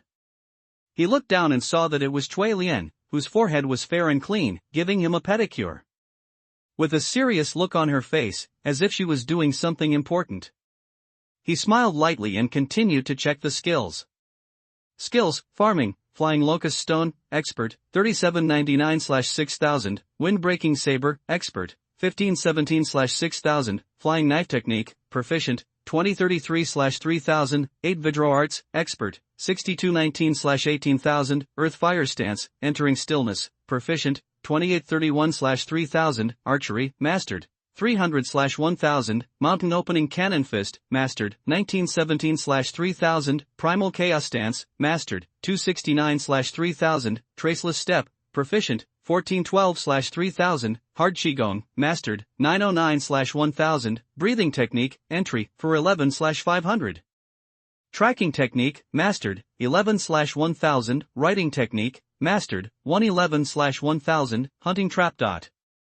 Lord, it's late, let us serve you to sleep. Cui Lian looked up, her cheeks flushed. Instantly, Tangwon was no longer sleepy. A woman? How could she disturb my martial heart? With immense willpower, Tangwon refused their requests to undress him and warm his bed. He sent the 3 women out the door. Just having his feet washed and massaged had already made him too excited to sleep. He had to do several rounds of the 8 Vidra exercises to expend his energy and divert his attention. The next morning, Tangwon instructed the three women not to come to serve him with foot washing in the evening. He wanted to focus on practicing martial arts and strive to become an awakened one as soon as possible. Mainly, he knew his willpower was really average. Deep down, he was just an ordinary office worker. Back in the city, the reason he was able to restrain himself and not indulge was all thanks to being poor. Last night, his dreams were hotter than Tokyo.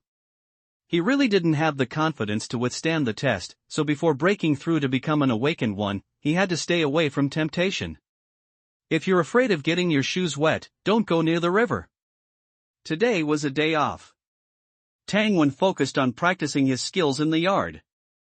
Earth fire stance, meditation, proficient, 2831/3000, breathing technique, beginner, for 11/500, with the earth fire stance and breathing technique nearing completion, Tangwon devoted more time to them, striving for a quick breakthrough. Then there was Iron Skin skill. Iron Skin skill, mastery, 909/1000, thinking about the 3 armor-piercing arrows in the previous battle, the arrowheads were foul-smelling, obviously smeared with poison.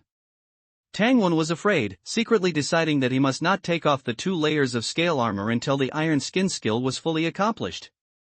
No, even if the Iron Skin skill was fully accomplished, he would still have to wear it. Commander Tangwon, Commander Zhou Bing. Please go to the royal palace for a meeting immediately. In the evening, a messenger suddenly arrived, breaking the peace of the day. Tangwon sheathed his saber, and Zhou Bing put away her spear. With the service of the 3 women, the 2 cleaned up and came to the royal palace. Inside the council hall, a group of commanders sat fully, their eyes staring at General Zhao. When everyone arrived, General Zhao said, "We have negotiated the conditions with that crow old man who was both a beast master and a pharmacist. The camp will treat him favorably in exchange for him teaching the skills of beast mastery and medicine making. Starting tomorrow, we will first talk about beast mastery, and all commanders should go and listen when they are free. By the way, this matter must be kept secret. Don't let the Black Mountain camp know before we even learn it, beast mastery?" Thinking that the slave hunting group had tricked them with the help of the blood crows, Tangwon and Zhou Bing discussed and decided that, while taking into account the official affairs of the hunting camp, they would go to learn separately. The next morning, Tangwon came to a heavily guarded courtyard gate. Before entering, he heard the gak cries of the blood crows. When he entered, he saw rows of tables and chairs, each with a birdcage containing half-grown blood crows. Tangwon was no stranger to these blood crows. He was the one who directed people to move them from Crow Old Man's house. "It's you!" Crow Old Man lay on the recliner, looking at the young man who had captured him, without any intention of standing up, leisurely swaying, and occasionally picking up the gourd to take a sip of wine. "The wine brewed in your camp is so-so." Tangwon picked up the booklet on his table and said casually, "Don't drink it if you dislike it." Young people nowadays don't respect the elderly at all. "Boy, you're not even 18 years old, are you? This remote place actually has a genius like you. However, being a genius in martial arts doesn't mean you can learn beast mastery. I advise you, don't waste your time, go back and concentrate on martial arts as soon as possible." Crow Old Man muttered. 7 or 8 people came to the courtyard one after another. In addition to the commanders, there were also captains. Tangwon arrived the earliest and sat in the first row. He had already flipped through the booklet on raising blood crows. Crow Old Man stood up and lectured, blowing his nose and blaring. "To control the blood crows, you must first understand the blood crows. Do you understand? Do you understand? You only understand the birds in your crotches." When it came to his profession, Crow Old Man was energetic.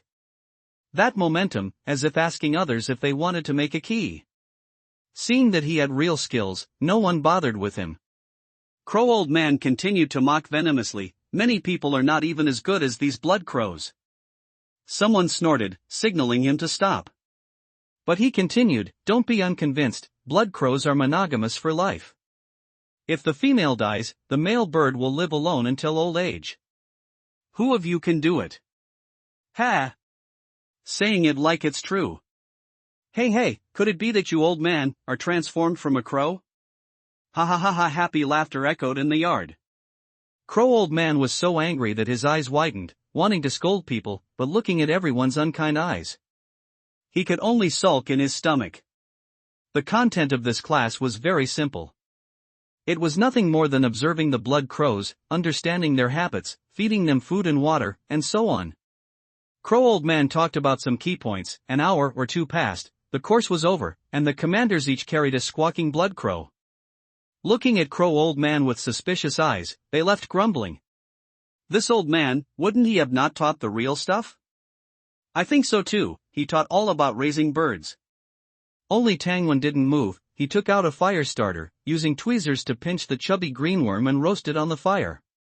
A few seconds later, he put the worm into the mouth of the little blood crow that was eagerly opening its beak. Then he took out a stone bowl the size of a wineglass from the cage, heated the bowl, and poured in clean water. You kid, have you often raised birds before? Crow Old Man looked puzzled. Feeding warm food was very friendly to young birds. Tangwan smiled, carefully rubbing the full little blood crow with his fingers. The little blood crow was smarter than ordinary birds and beasts, and developed a sense of familiarity with him. After eating and drinking enough, it also rubbed its small head against his fingertip. The property panel popped up, Beast Mastery, Beginner, 0/500, this time, the little blood crow was even closer to him. It kept rubbing its little head, and also lightly pecked Tangwan's fingers with its tender beak. You kid is really lucky. Crow Old Man's old face was a little unsustainable, his words of persuading Tangwan to quit were still echoing in his ears. Blood crows are of a perverse nature. Generally speaking, they will not be so close to people. When I was learning, in order to make the blood crow not reject me, I smeared my whole hand with bird droppings. Then I spent half a month with that pungent smell before I could do this step. Why, I haven't taught the little trick of smearing bird droppings yet. This blood crow is lying flat and letting you rub it? Stand up. Peck him. You are a mutated beast, a low-level mutated beast, but also a mutated beast. Practice martial arts so hard? Tangwan looked up at him. How is it? Am I doing an okay job raising them? Old Crow snapped out of his thoughts, put his hands behind his back, and grunted, so. But still a bit worse than I was back in the day. With that, he quickly left and wandered around the yard. Thus, he saw apprentices with their fingers pecked bloody, apprentices covered in bird droppings, apprentices being completely ignored by the aloof blood crows when offering food and water. Phew! That's what I thought. It couldn't be that simple. The old man felt a sense of balance. He resumed his swaggering walk, pointing at the apprentices and scolding them. Idiot! So stupid you might as well die. I've taught so many students, and you're the worst batch. You, still feeding them? You've fed it 7 worms already. Are you trying to stuff it to death? You think your bird can handle 7 meals in one night? Can you, kid? Ha ha ha, the other apprentices burst into cheerful laughter. The 7 worms apprentice blushed crimson, shouting at everyone around him, laugh, laugh, laugh, what are you laughing at?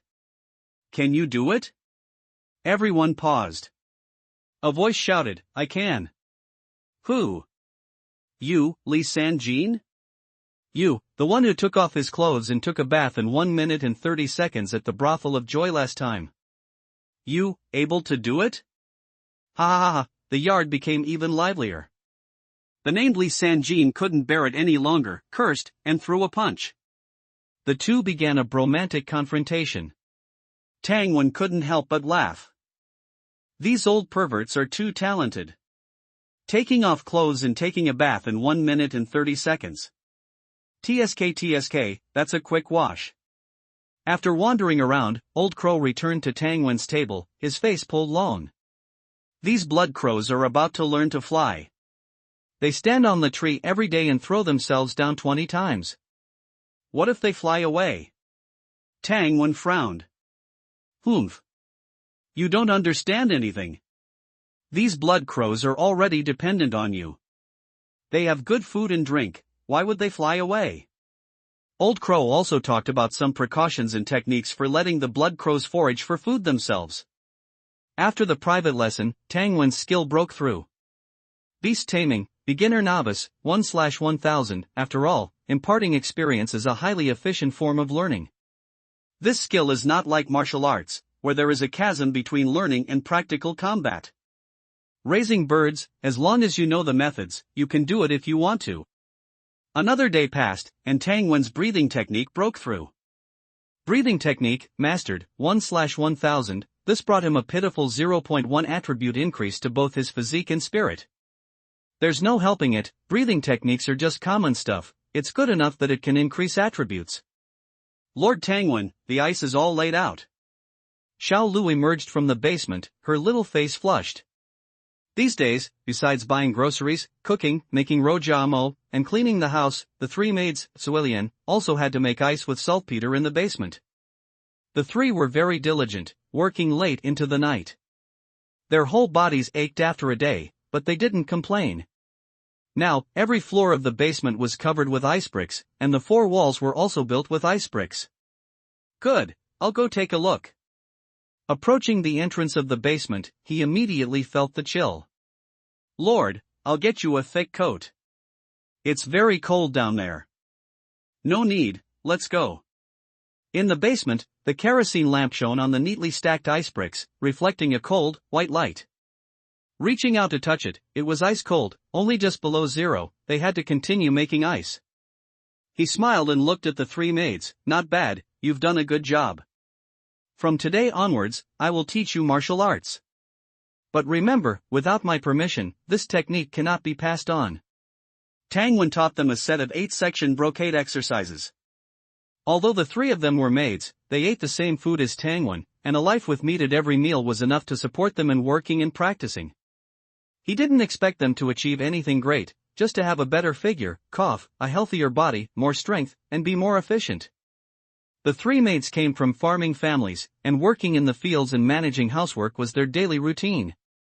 Tang Wen taught them martial arts, and the three were extremely grateful. Looking at Tang Wen's eyes, respect, admiration, and love were intertwined, almost flowing out of their eyes. A few days passed, and Zhou Bing returned from outside, and once again saw 13-year-old Xiao Lu staring blankly at Tang Wen's figure as he practiced. Finally, she couldn't help but call her over. The little girl's face was pale, as if she had done something wrong, and she stood in front of Zhou Bing with her head down. Ever since Tang Wen taught her martial arts hand in hand a few days ago, she had often been like this. A young girl in love, her heart just opening, was like this. Zhou Bing didn't reprimand her, but instead said, "Take the time to practice martial arts properly. If you can become a martial artist within 3 years, I will let you be a concubine." Ha! Thank you, Lord Zhou Bing. The little girl suddenly raised her head, wanting to kneel down in gratitude. Zhou Bing reached out to stop her. "Practice hard." Yes, I will definitely practice hard. Lord Zhou Bing, I will also practice hard. Tao Hua next to her boldly expressed her feelings. Ha! All right. Zhou Bing smiled. Since that's the case, and you, Suelian, you're not too old either. It's still not too late to practice martial arts. When you become martial artists, I will let you be concubines. Ah, this? Suelian, hugging her daughter, wanted to be reserved. But she was afraid that if she refused, she would completely lose the opportunity. She had no choice but to twist her handkerchief in her hands and lower her head in tacit agreement. Mommy, what is a concubine? Little Tauzi blinked her dark eyes, raised her small face, innocent and innocent. TSK. Don't ask nonsense, child.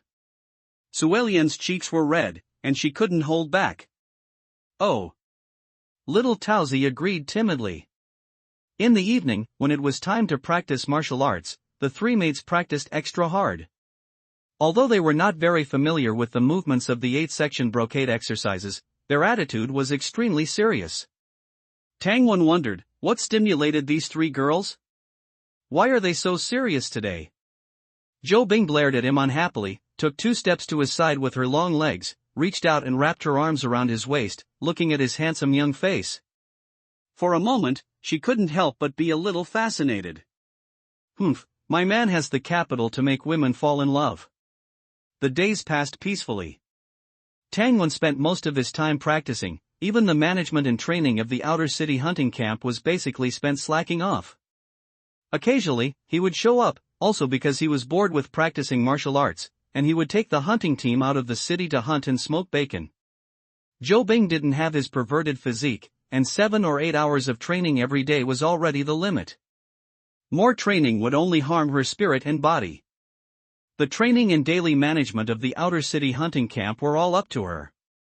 More and more ice was piled up in the basement, and the temperature dropped every day. When the warm water quickly turned into ice after being brought in, Tang Wen knew that the temperature had dropped to a dozen degrees below zero, which was enough. The three maids, Suelian, would put on thick winter clothes to work. Otherwise, they couldn't stay inside. At the same time, the first batch of smoked bacon was also made. Tang Wen built a frame with bamboo poles in the basement and hung thousands of pounds of bacon on it. Thousands of pounds of bacon sounds like a lot, but in reality, it couldn't even fill a corner of the first floor of the basement. His food storage plan had just begun. He needed more bacon and millet. As for vegetables, as long as the well water didn't dry up, he could plant some in the yard.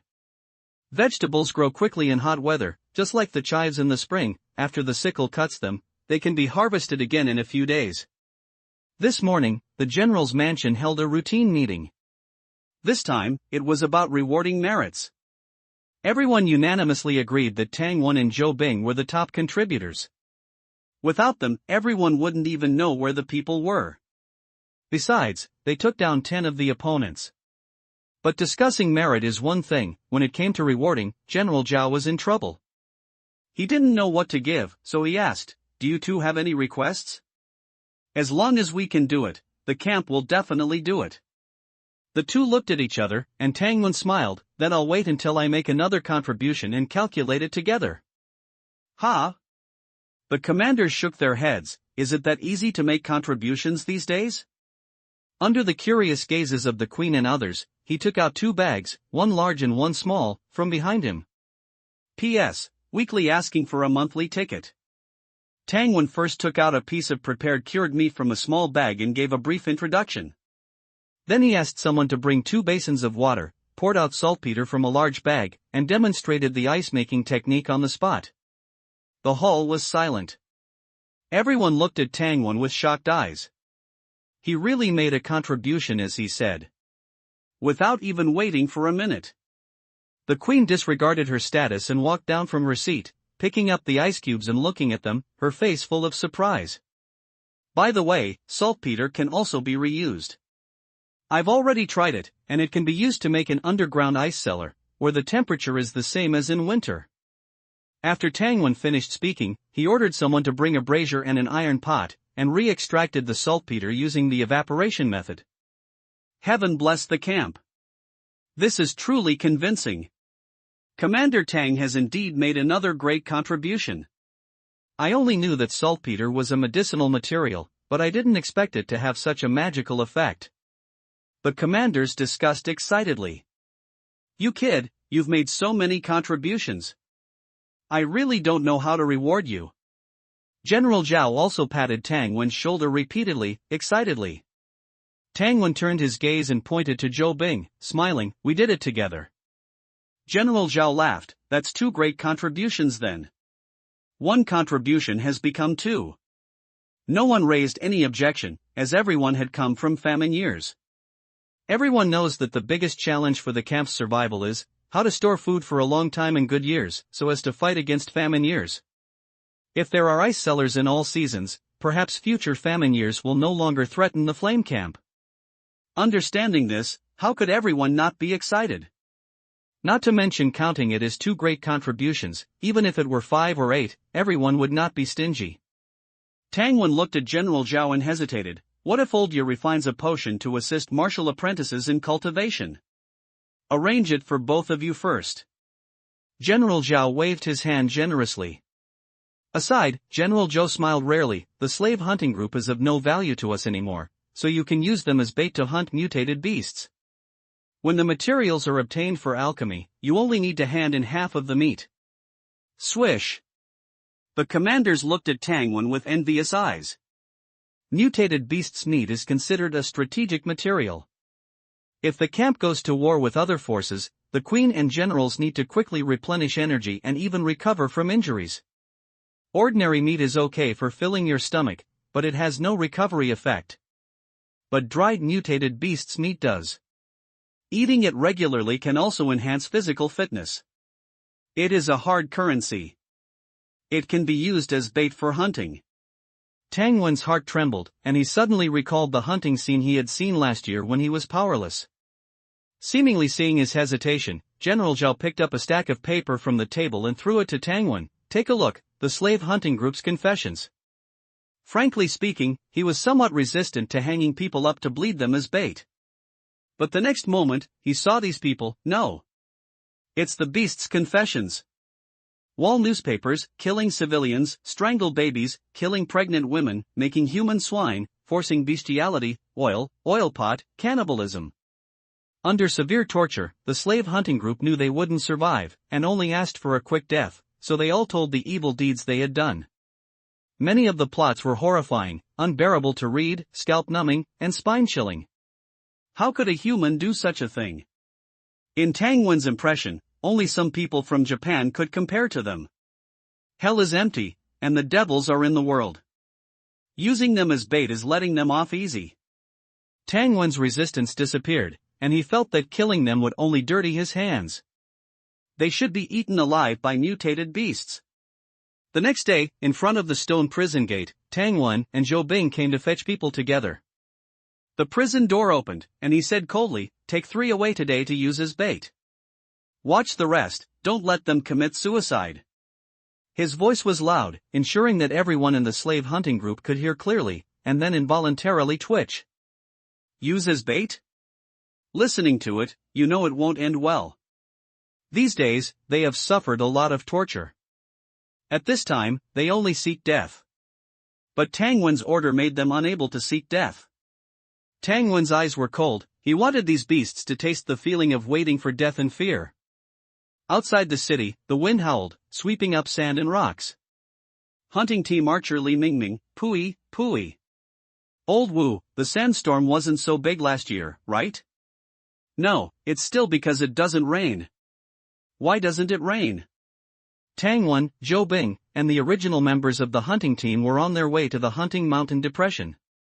They rode horses, with dust rolling behind them, and 3 baits covered in blood were dragged behind the horses, running desperately. Cover your mouths and noses with cloth. Leaving the vicinity of the camp and stepping into the wilderness, the sandstorm here is even greater.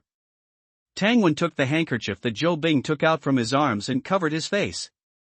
He really didn't expect that after changing the world, environmental problems would still be so serious. Looking up, the sky was high and vast, without a single cloud. Under the sky, the earth cracked with crisscrossing gullies, full of dryness and barrenness, and the ground was covered with large and small gravel, without any sign of green. Even the most tenacious black death grass was unwilling to grow in this place. The hooves crushed the dry ground, making a hissing sound. Commander Tang Wen, Commander Zhou Bing, arrive. On the simple sentry post built of stones, the guards shouted loudly.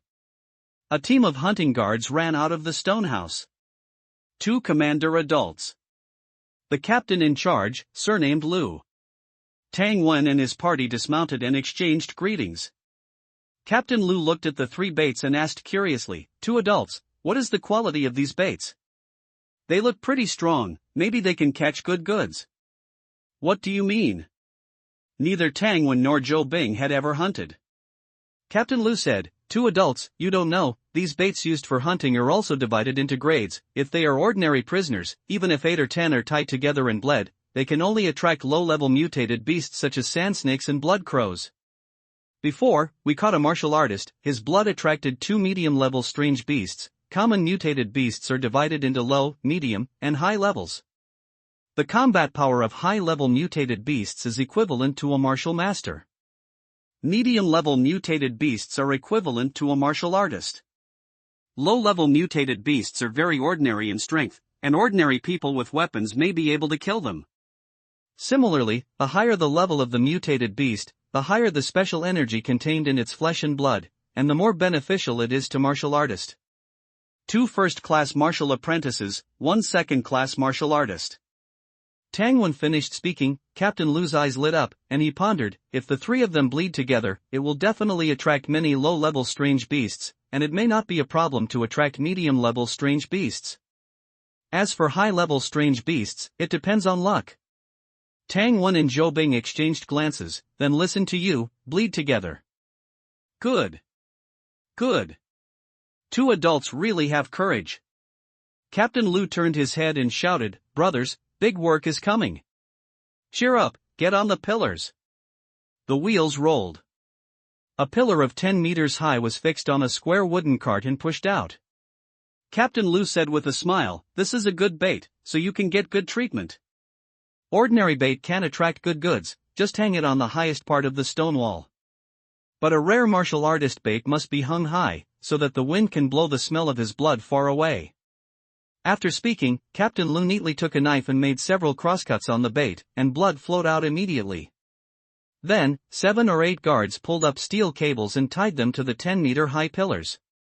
The blood flowed down the pillars, first attracting a group of mosquitoes and flies. Disperse, spread out in groups of 3. Archers, be vigilant. Put wild mint on your bodies. The stronger the smell, the better.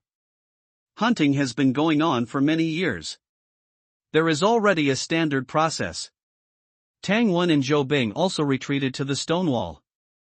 Learning Captain Lu's movements, they picked up the green wild mint and smeared it all over their bodies from head to toe. Mutated beasts are very cunning, they won't come if they see too many people. Their noses are also sensitive, and they can't smell too much human scent. By the way, 2 commander adults, restrain your killing intent. Tang Wen smiled and said, this hunting is really a technical job. They maintain the state of oneness, so that the killing intent converges, and the mood returns to calm. Being prepared is only half the battle. As for the other half, it depends on luck. A quarter of an hour passed, and there was no movement. Tang Wen didn't want to waste time, so he directly practiced stance training on the spot.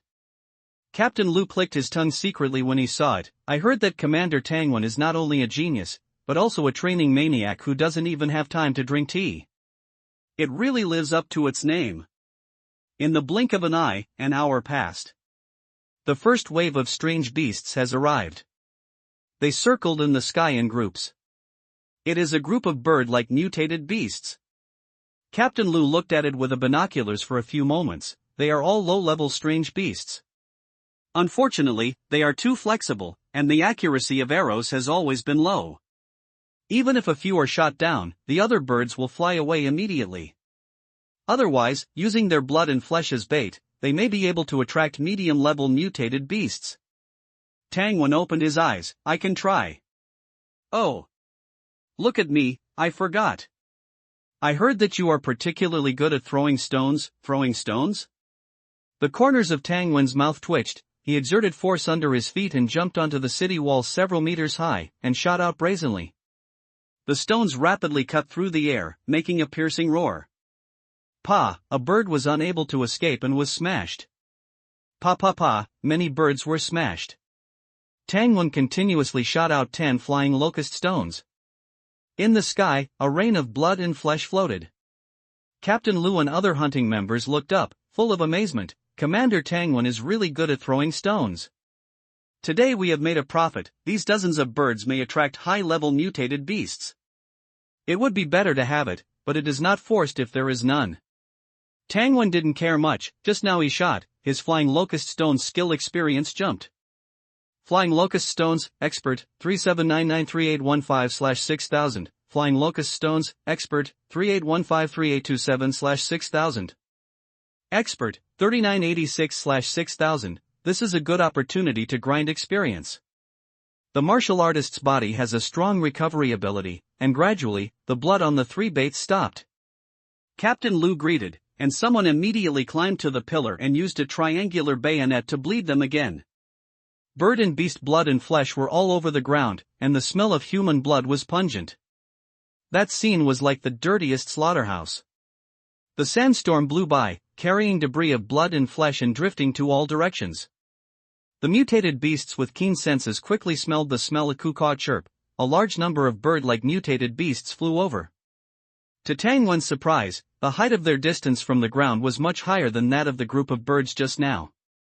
If the flying locust stones hit them, I am afraid that it would be far less effective than just now. Looking up at the sky, Tang Wen suddenly had an idea in his mind. Can the force burst of Cannon Fist also be used on flying locust stones?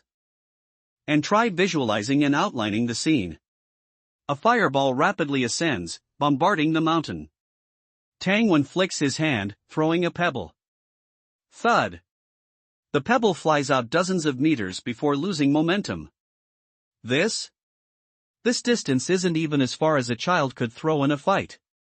He shakes his head. It's better not to visualize at all. He can't find the feeling of force at all. Again. Visualize, then throw the stone. The pebble flies out in an arc, losing accuracy, and quickly landing. Wrong. Once, twice, 5 times, 10 times. Continuous attempts, each worse than the last. Captain Lu below doesn't understand what he's doing. Zhou Bing steps forward to remind him, as far as I know, hidden weapon techniques have their own specific visualization methods. Tang Wen nods thoughtfully. The flying locust stone is a hidden weapon. What kinds of hidden weapons are there? His mind flashes with money darts, throwing stars, hand crossbows, flying spikes, flying swords, throwing knives, etc. But the next second, he shakes his head to himself. These are all hand-thrown things and have no reference value. Buzz! The bowstring vibrates. Tang Wen looks up to see a huge arrow, like a long spear, rushing towards the circling birds and beasts. A ballista. This is a ballista that can shoot right through a wooden house. Turning his head, he sees 4 soldiers on the city wall working together, trying to turn the winch to pull another crossbow string. These flat-feathered animals are too cunning, flying so high. Captain Lu curses. In the sky, the birds nimbly avoid the spear-like arrow, which falls weakly downwards. The ballista is powerful, suitable for shooting people, horses, and even attacking cities. But the birds and beasts are small, and in the air, by the time the arrow arrives, they have already dodged it. However, the elasticity of the bow reminds Tang Wen of another weapon. A slingshot. He concentrates and visualizes. In his mind, he slowly sketches out a Y-shaped giant tree, without branches, only the trunk, as if it were a natural slingshot frame. 2 yellow rubber bands, thick as leather, are tied to a black leather pouch and attached to the top. As he visualizes, the rubber band suddenly tenses, whoosh. The pebble flies 100 meters away. Thud, it falls to the ground. Ha! That shouldn't be. With this little power, it doesn't even go as far as I can pee. What's the point of visualizing? After thinking for a while, he once again outlines a super-sized slingshot in his mind. But when pulling the rubber band, he makes an adjustment. The rubber band goes from loose to tight, to taut, to the limit, until the tree trunk is almost bent. Whoosh!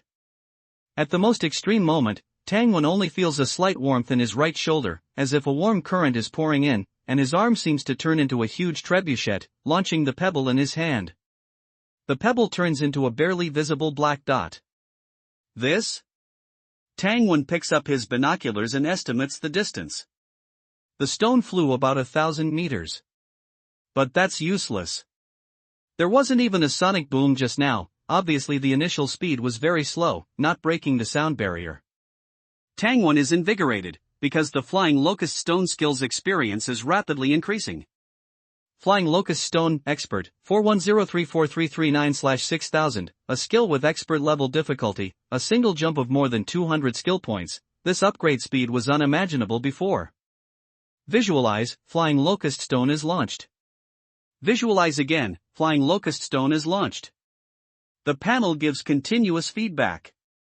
43394501459/6000, the amount of experience gained is lower each time. Something is wrong, Tang Wen frowns and ponders. If the method of visualizing a slingshot that I designed is correct, the increase in experience should be higher each time. Cuckoo, gaa, cheep cheep, the cries of the mutated birds are louder, seemingly angered by the constantly flying crossbow bolts. Different kinds of birds and beasts spontaneously circle high in the sky. On the ground, the guards feel uncomfortable. Having practiced martial arts for many years, their senses are sharp, and at this moment, they have a feeling of being targeted by predators. Obviously, the birds are staring not only at the bait on the ground, but also at all the humans. As for the armor on the guards, in the eyes of mutated birds accustomed to diving and hunting, it is just the hard shell of food. A sharp screech rings out, and the birds spiral down. Raise shields! Captain Lu shouts loudly. A series of sonic booms erupt. Tangwan has made his move.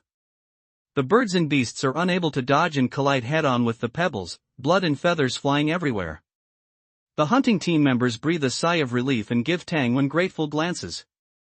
The flying birds are extremely fast, and few people are confident that they can avoid them. The surviving birds and beasts are also frightened by the roaring pebbles and scatter. Commander Tang is too powerful, it's just a pity that the lethality is too great. Not a single good bird was left behind. Captain Lu sighs, and then loudly instructs, keep a close watch, we're definitely going to get a big haul today. The wilderness returns to calm.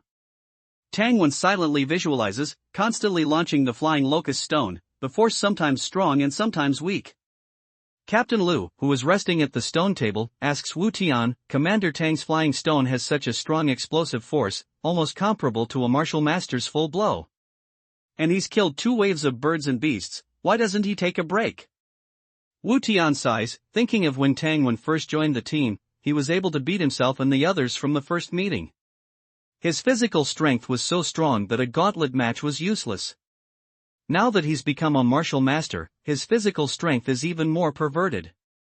Flying Locust Stone, Expert, 486648704873/6000, time slowly passes, the experience gain becomes less and less, and finally turns into single digits.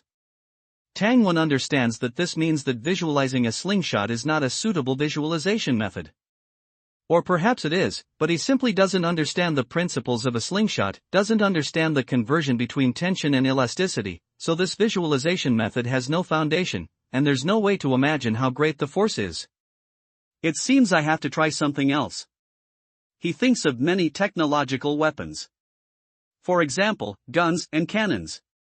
He understands a little about the principle of gunpowder weapons. The primer ignites the gunpowder burns rapidly, the air expands, generating thrust, and instantly pushes the bullet out. Thinking of this, Tangwan closes his eyes again, and slowly sketches out a long gun in his mind. Awah! Captain, Commander, Sandwolves, Sandwolves. Captain Lu was both surprised and delighted. Quick! Both commanders, please attack as soon as possible. After speaking, he leads his men and rushes out, running towards the Sandwolves. That's pretty fierce, wouldn't it be better to defend the city? Tangwan is puzzled, but knows that this is not the time to ask. He and Zhou Bing, without hesitation, immediately run towards the direction where the wolves appeared. A strange thing happens, the Sandwolves' cries rise and fall, seemingly numerous and widely distributed. But when they see Tangwan and the others rushing in, they actually turn around and run.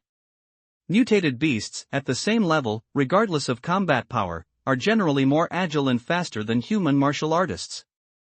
Captain Lu and the others are unable to keep up. Fortunately, Tangwan and the others are fast enough, and between leaps and bounds, the flying locust stone kills 2 Sandwolves in a row.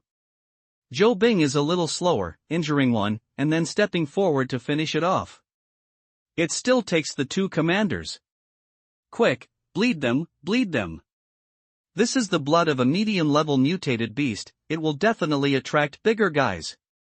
Captain Lu's face flushes with excitement.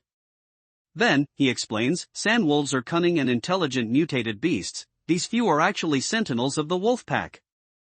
When they smell blood, they won't all attack. Instead, they will send sentinels to see how much food there is here, and see if it's a trap. Seeing that we only hung 3 baits, and there are so many people, this group of Sandwolves definitely thinks it's not worth it. Wolves are not easy to deal with, that's how they are, let alone these mutated beasts. Killing wolves, medium-level mutated beasts, is the first time Tangwan has seen it. The Sandwolf's fur is yellowish-brown, close to the color of the wilderness. From a distance, it's difficult to distinguish them. Their bodies are also much larger than ordinary wolves. Their eyes are amber-colored vertical pupils. It is said that they will glow red at night, instead of the green light of ordinary wolves. Whoosh! A bucket of sand wolf blood is poured on the three baits. The scarlet blood drips down. The fishy smell in the air is even stronger. Captain Lou is busy with his men, and the three sandwolves are dissected on the spot. From fur to internal organs, they are all good things. Bone marrow, spinal cord, and brain will be sent to make medicine. Other parts are even better meat. Tangwen continues to ponder the flying locust stone visualization method. Zhou Bing sits in the yard to rest. After who knows how long, seeing that it's getting dark. Suddenly, Tangwen looks at the shadow cast by the distant mountain peak and slowly opens his mouth. It seems I have to be on night watch tonight. Captain Lou just wants to say, Commander, please rest well, we'll take the night watch. But he hears Tangwen continue, we are being targeted by something. Ah! Captain Lou's heart instantly rises. He looks in the direction of Tangwen's eyes, but can't see anything, and can't feel anything unusual. Could it be a high-level mutated beast? Night, but remain motionless. Captain Lou had been stationed at the hunting grounds for many years, and he knew the strength of the mutated beasts well. If a high-level mutated beast had truly targeted them, given its habits, it would definitely launch a sneak attack at night. If the people on guard duty were warriors or apprentice warrior level guards, they probably wouldn't even be able to cry for help before being killed. Even if Commanders Tangwen and Zhou Bing could wake up in time and arrive, it would still take a little time. That little time would be enough for an agile high-level mutated beast to kill their entire team. His brow furrowed, and he felt uneasy. No need to be nervous, Tangwen casually reassured. Then, he stretched his limbs and slowly began to practice the 8 Vajra exercises. Seeing his calm demeanor and the indescribable charm in his movements, Captain Lou was gradually influenced. Then, we'll have to trouble the two commanders tonight. It's getting dark, so I'll call the team back. Captain Lou dared not disbelieve. A person's reputation is like the shadow of a tree. Who was Tangwen? He was the bane of misfortune awakened who could restrain the opponent's abilities and kill them, even against the Black Mountain camp. Everyone privately said that Commander Tang also had an ability, which was immunity to misfortune. Otherwise, would he dare to be so intimate with the jinx Zhou Bing? Captain Lou took extra precautions. After dinner, Tangwen continued to think about the hidden weapon visualization technique. He imagined various scenes of heavy weaponry in action. However, pistols and the like were out of the question. The muzzle velocity of a pistol bullet was not as fast as the speed of his thrown stones. Visualizing pistols was meaningless. After the afternoon's experiment, he mainly focused on visualizing the firing scenes of heavy firepower weapons such as Italian cannons, howitzers, and self-propelled artillery. Before coming to this world, he was also a pseudo-military enthusiast. He was the type who could show off in front of people who didn't know anything about the military, but would be exposed as soon as he encountered someone who knew a little. Due to the improvement of his mental attributes, he could basically recall the knowledge and videos he had seen before clearly. Among them, the famous scenes of the Battle of Stalingrad were particularly memorable. The ferocity of the Italian cannon pulling the firing pin and blasting the city gate tower was vivid in his mind. But what Tangwen wanted was not bombing. The flying locust stones in his hand were, after all, just pebbles. Explosions were impossible. At most, they would shatter into a few pieces. What he wanted was initial velocity. An initial velocity that could exceed several times the speed of sound. However, Tangwen couldn't figure out the energy conversion for initial velocity. He pondered hard and was suddenly interrupted. Commander Tangwen, Commander Zhou Bing, everyone has been brought back. Tonight, I'll arrange for everyone to stay in the nearby courtyards. What do you two think? Although being interrupted while tackling a difficult problem was uncomfortable, the matter still had to be done. He nodded and dismissed Captain Lou with a few words. He continued to conceive and visualize heavy weaponry. Just as he was about to enter the state, a series of footsteps sounded behind him. The people who had been ambushing outside had returned. Tangwen felt annoyed. He really wanted to go into the mountains to calm down and carefully study the visualization technique. Unfortunately, he couldn't leave. Leaving would be irresponsible to these guards. Freedom doesn't come with a salary, and a salary doesn't come with freedom. People were coming and going in the station, cooking, grilling meat, stewing soup, talking and laughing. It became lively. Tang Wen shook his head helplessly. For a moment, he actually missed the days when he was alone in the wild, practicing hard. He wondered if he could ever go back. Seeing that he could no longer calm down and think, he walked back into the house, took out jerky and minced meat, and interacted with the blood raven in the cage. Ga, ga, ga, the blood raven made rhythmic calls. Tang Wen poured it a cup of warm, fresh sand wolf blood.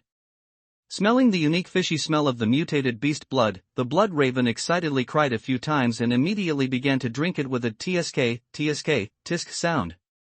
Beast Mastery, entry, 101152/1000, a little mutated beast blood and you're bought off? Tang Wen smiled and stretched out his finger, gently touching the blood raven's head. The blood raven didn't bother to play with its master, but used its little head to push against his finger, drinking its fill. After cultivating their relationship for a while, Tang Wen sat on the bed, observing the blood raven's every move, and in his mind, he concentrated on outlining its image. Black raven, red eyes, long tail, short legs. This was a special method, a secret privately taught by Old Crow. It could make the beast master closer to the blood raven. Dang, dang, dang. The first outline was about to be completed, but it was interrupted by a knock on the door. Lord Tang Wen, dinner is ready. He looked at the blood raven flapping its wings.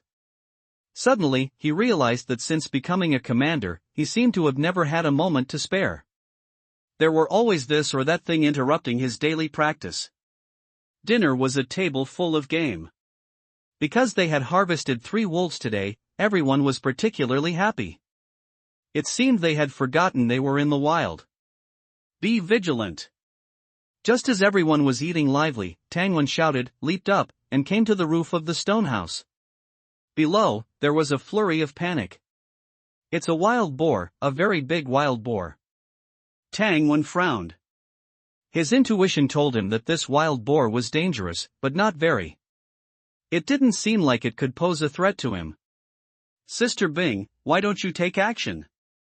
Okay. Zhou Bing felt a little strange, but didn't ask why. Captain Lu also came up to the roof at this time, and his face changed when he saw it from afar, stone-toothed wild boar. This thing is very difficult to kill, Commander Zhou, don't be careless. Turning his head, he added, Commander Tang Wen, aren't you going to take action? Tang Wen glanced at him, and Captain Lu quickly explained, this stone-toothed wild boar is not an ordinary mid-level mutated beast. It's bigger than an ordinary bison, with a body of tough hide, and its defense is no less than that of a high-level mutated beast. Even a few 100 pounds of strong bow can't shoot through it. Last time we encountered one, not only did we fail to keep it, but it also collapsed many of our stone houses and stone walls, injuring several brothers. While he was speaking, Zhou Bing came to the stone-toothed wild boar. She swept her spear horizontally, slamming it on the wild boar's front leg. The huge force rebounded, surprising her. The stone-toothed wild boar roared at her, ignoring her attack, and continued to charge towards the hunting team's station at undiminished speed. Commander Tang Wen? Captain Lu looked at him anxiously. If he didn't take action now, it would be too late when the stone-toothed wild boar charged over. Tang Wen asked indifferently, is it a high-level mutated beast? It's not, but its threat to our station is no less than that of a high-level mutated beast. Go down and help. This? Aren't you going to take action? Go down and help, Tang Wen still said indifferently. At this moment, Zhou Bing turned around and pierced the stone-toothed wild boar's hind leg with a spear, slowing its speed. When Captain Lu saw that he couldn't move Tang Wen, he had no choice but to take people to help Zhou Bing. He couldn't help but slander in his heart. Could it be that Tang Wen had too many outbursts during the day and hadn't recovered yet? TCH. And he said he had abnormal physical strength. Come on, follow me to support Commander Zhou. 7 or 8 people jumped down the stone wall. Tang Wen slowed his breathing and tried his best to calm down and feel everything around him. A few minutes later, the stone-toothed wild boar came to 100 meters in front of the station's stone wall. It was about to rush into the residence. Wu Tian and others also went down to help. Only Tang Wen remained motionless. Not only did he not move, but he also completely held his breath, minimizing his presence. Commander Tang Wen, please come and support us quickly. The stone-toothed wild boar was obviously attracted by the bloody smell at the station and did not entangle with Zhou Bing and the others at all. Relying on its thick skin and flesh, it continued to charge wildly. Zhou Bing left dozens of wounds on its body, almost completely tearing its left hind leg. But the stone-toothed wild boar seemed to feel no pain at all and ran wildly. Faced with the request for help, Tang Wen still didn't move, watching the stone-toothed wild boar getting closer and closer. Suddenly, the ground trembled. His eyes lit up, it's coming. Everyone, leave the camp immediately. A high-level mutated beast has entered from underground. As if to confirm what he said, with a loud bang, the tallest stone house in the hunting team's station collapsed. 15 consecutive explosions. More exotic beasts? Captain Lu turned back, horrified. Losing focus during a battle is a major taboo. The stone-toothed boar shook its head, and with a shove of its snout, it was about to take him away. At the critical moment, Zhou Bing kicked him away and swept her spear across the stone-toothed boar's black snout. Aoo! Aoo! Aoo! The stone-toothed boar roared, swinging its steel whip like iron tail, chasing after Zhou Bing, trying to tear her apart. The latter took the opportunity to lure it away from the direction of the garrison. Inside the garrison, the guards scattered and fled according to Tang Wen's orders. The stone house collapsed, and dust fell. A 7 or 8 meter long figure appeared there. Even though Tang Wen was mentally prepared, he couldn't help but be shocked when he saw this large creature covered in steel armor.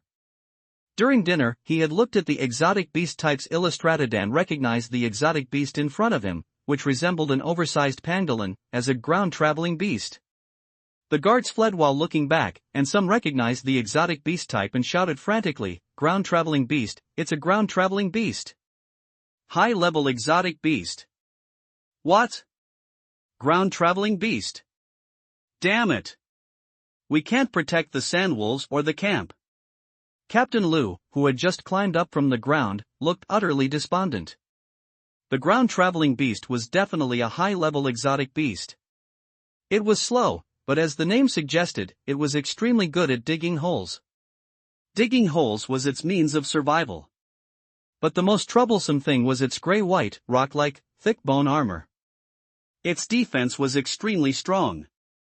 2 martial masters had once attacked it for 10 minutes, but it retracted its head, completely unharmed, and leisurely ate the human corpses before calmly drilling into the ground and leaving. The martial masters had no good way to deal with it.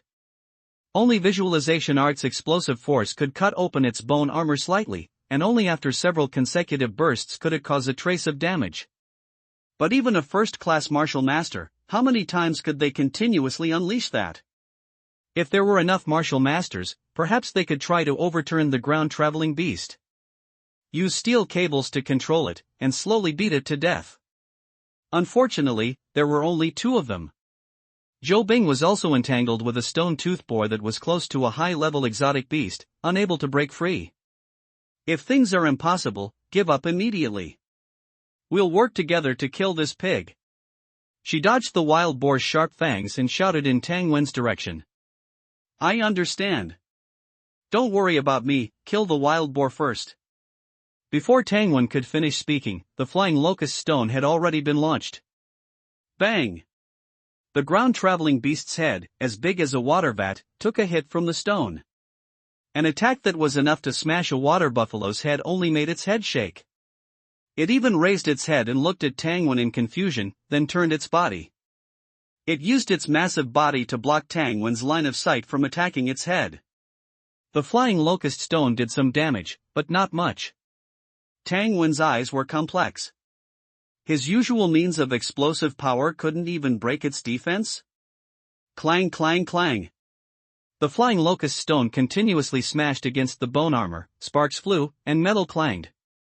Tang Wen went all out, but judging by the sound, it was as if he was attacking a half-meter thick steel shield. Rumble. The ground-traveling beast knocked down another stone house.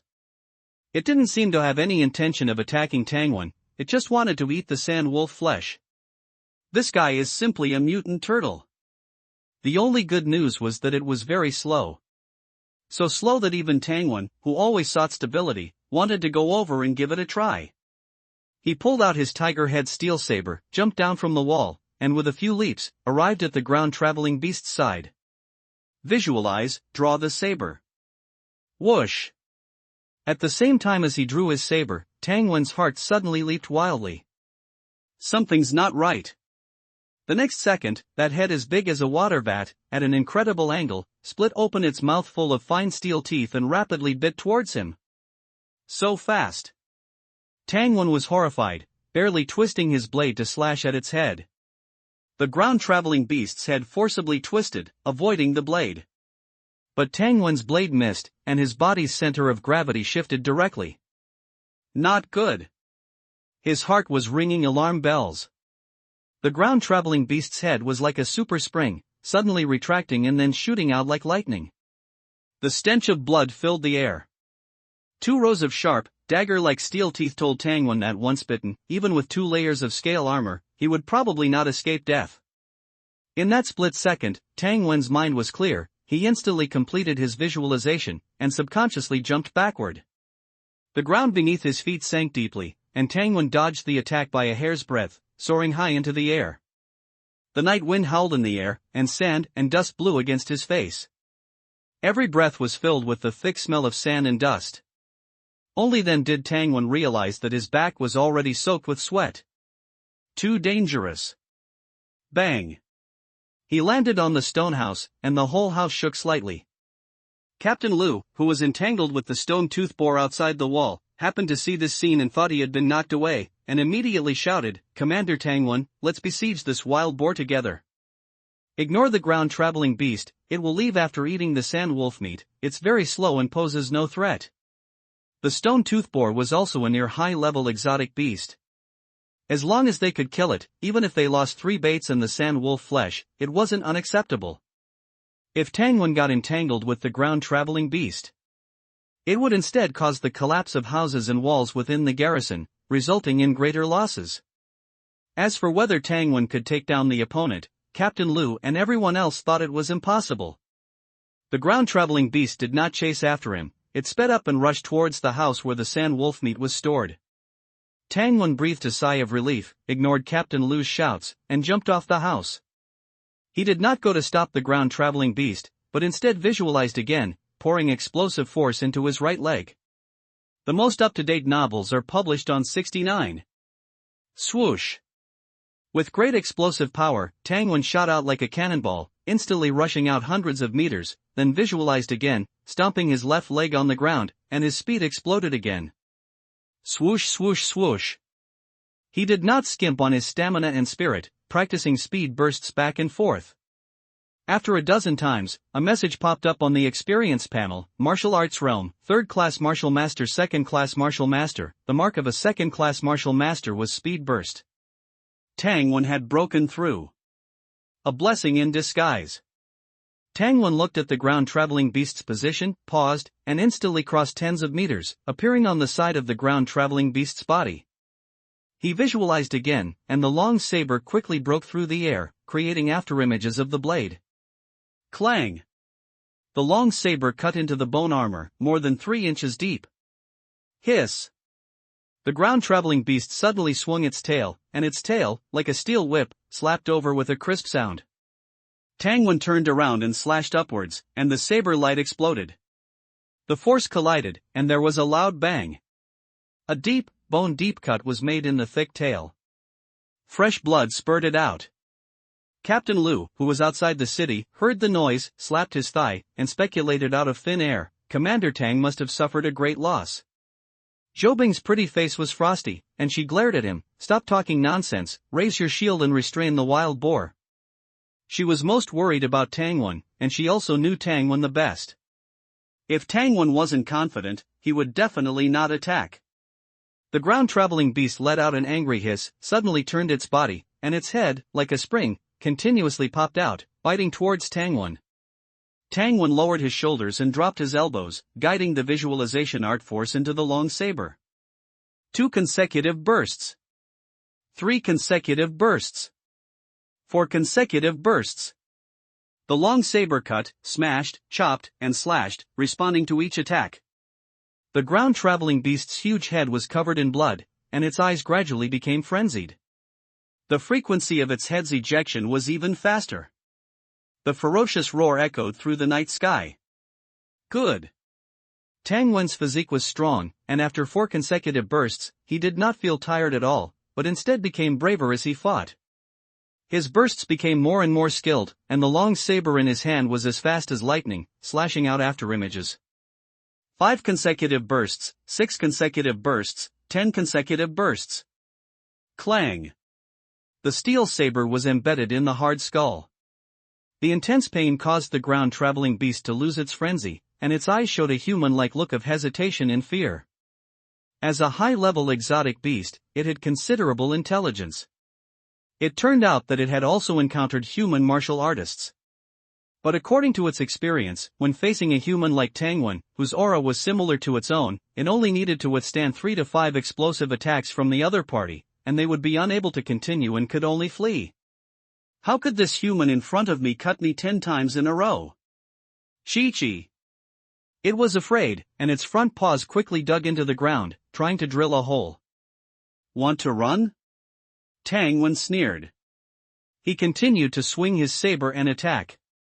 11 consecutive bursts, 12 consecutive bursts, 13 consecutive bursts. 3 consecutive slashes at the same spot. The ground-traveling beast's 4 claws went weak, as if it had been severely injured, and it lowered its head and let out bursts of wails. 14 consecutive bursts. 15 consecutive bursts. Clang! The 100 refined tiger head steel saber broke. Tangwon had fought to the point of madness, and he grabbed the broken saber and continued to burst out regardless. The steel saber pierced in lightly, as if there was no resistance. He pulled out the saber, and white liquid splattered. Only then did he realize that the ground-traveling beast's brains had been smashed out.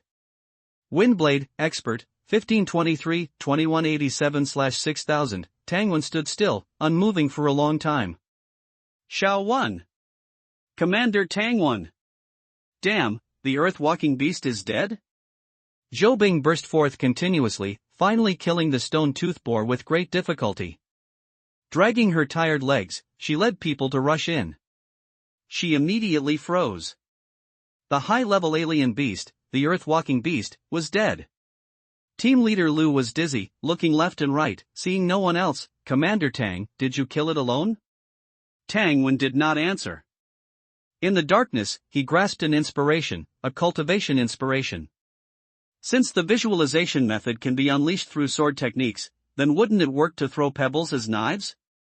Slender fingers, carefully placed on his shoulder. Tangwon turned his head and saw Zhou Bing's pretty face filled with worry. I'm fine. I just overexerted myself a bit. Indeed, even with his formidable physique, he was currently nearing exhaustion. Yes, only nearing exhaustion.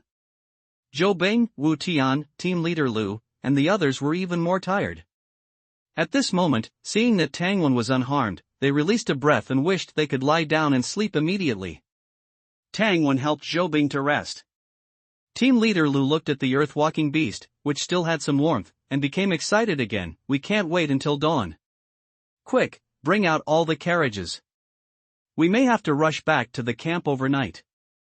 Messenger, go notify the camp and tell them that we have hunted a high-level alien beast. Have them send people to pick us up. Although several stone houses were knocked down. This time, they made a huge profit. Sandwolves, stone-toothed boars, earth-walking beast. The guards roused their spirits and busied themselves. About an hour passed, and they still hadn't finished cleaning up. The sound of hooves came from the direction of the camp. Hearing that a high-level alien beast had been hunted, General Zhao personally led a team to come. After looking at the corpse of the alien beast, he asked, "Where are Tangwon and Zhou Bing? Are they injured?" General. The two commanders have overexerted themselves and are resting. Before team leader Lu finished speaking, Tang Wen walked out of the house. General Zhao looked him up and down, happily saying, "Good lad. So abnormal. How many days have you been a martial artist? You actually hacked an earth-walking beast to death." Tang Wen smiled helplessly, the knife even broke. Seeing that Tang Wen was fine, General Zhao couldn't hide his excitement and said a lot more, "If the knife is broken, just replace it." A high-level alien beast. These things are hard to kill and even harder to find. You're just lucky, kid. The traveling caravan is coming back soon. See what good things they can bring. When the time comes, you can pick whatever you want. With General Zhao here, the hunting team was no longer in a hurry to leave. Whatever high-level mutated beast, just come if you want. You go back to the house to rest. Don't worry about safety. General Zhao waved his hand. Okay, no rush. I have something to tell you. What is it? Seeing the hesitant look on Tang Wen's face, General Zhao also became serious. A few minutes later. You want to resign from the position of commander and focus on practicing? General Zhao's eyes were filled with strangeness. Are the ideas of geniuses so different? Is it difficult? Tang Wen asked softly. General Zhao shook his head. Many years ago, someone made the same request as you. Who? The Queen. That was not surprising. The Queen loved to drink and fight and was not interested in leading or managing. Okay. I'll mention it when I get back. With your merits and talent, keeping the commander's treatment unchanged and cultivating on your own in the camp shouldn't be a problem. Thank you, General Zhao. Tang Wen cupped his fist and smiled. He was originally thinking that if the camp didn't pay him a salary, he would hunt mutated beasts for a living. It's nothing. General Zhao waved his hand. The two walked along the hunting team's camp, chatting casually. The next day, General Zhao was stationed at the hunting grounds. The blood of the earth-walking beast was splashed on the 3 baits. 3 days passed in a flash. The hunting team killed 7 or 8 medium-level alien beasts and hundreds of low-level alien beasts. But not a single high-level alien beast. This is why the camp doesn't send general-level combat power to hunt for a long time. High-level mutated beasts are very alert and intelligent enough not to easily attack human camps for food. On the 4th day, suddenly a camp guard came to report, "General, Commander. The traveling caravan is back. Please return to the city quickly." General Zhao suddenly realized, they're finally here.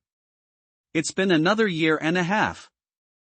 In that case, take the harvest and let's return to the city. The camp's caravans are divided into short-distance caravans and long-distance caravans. Short-distance caravans just wander around nearby.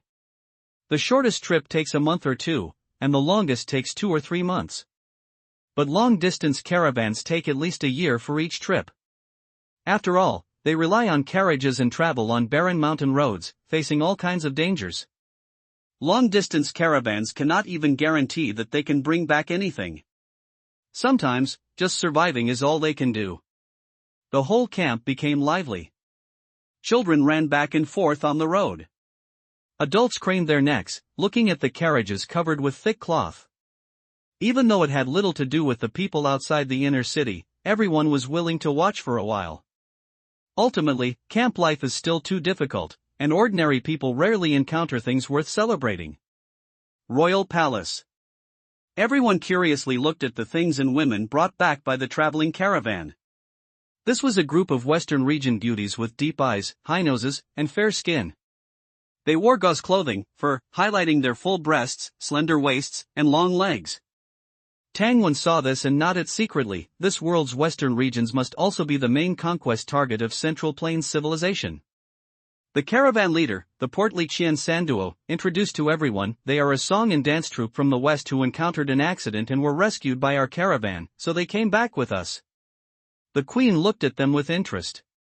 Learning that the visitor was the queen, they quickly curtsied. "Greetings, Your Majesty the Queen, Your Excellency the General, Your Excellency the Commander." Not bad. Commander Qian Sanduo took the opportunity to say, I plan to build a geisha restaurant with female entertainers in the inner city and have them perform and sell wine. Wine. What kind of wine is it? The queen tried to pretend not to care. There is wine, there is sorghum wine. Qian Sanduo obviously understood the queen. He led everyone to a carriage filled with black porcelain wine jars, the mouths of which were smeared with black sealing mud. Good. The queen resisted the urge to rush forward, open a jar, and drink it all at once, letting Qian Sanduo introduce the others. As the rainproof cloths were lifted one by one and the wooden boxes were opened, Tangwen was surprised to come too. Grandfather clock. A black wooden box contained 2 half-meter-high grandfather clocks. They were the old-fashioned type, large clocks placed on a base. Tangwen took a deep breath and pinched the back of Zhou Bing's hand. The latter frowned and looked at him, not understanding why. Tangwen nodded secretly, it wasn't a dream. The grandfather clock is said to be made by craftsmen using hundreds of thousands of parts. It can be placed in the conference hall to make it easier for everyone to see the time. The next carriage had the clear sound of tinkling coming from a small box. Music box, it can make sounds, wonderfully ingenious. Someone brought down a huge wooden machine. Water-powered textile machine.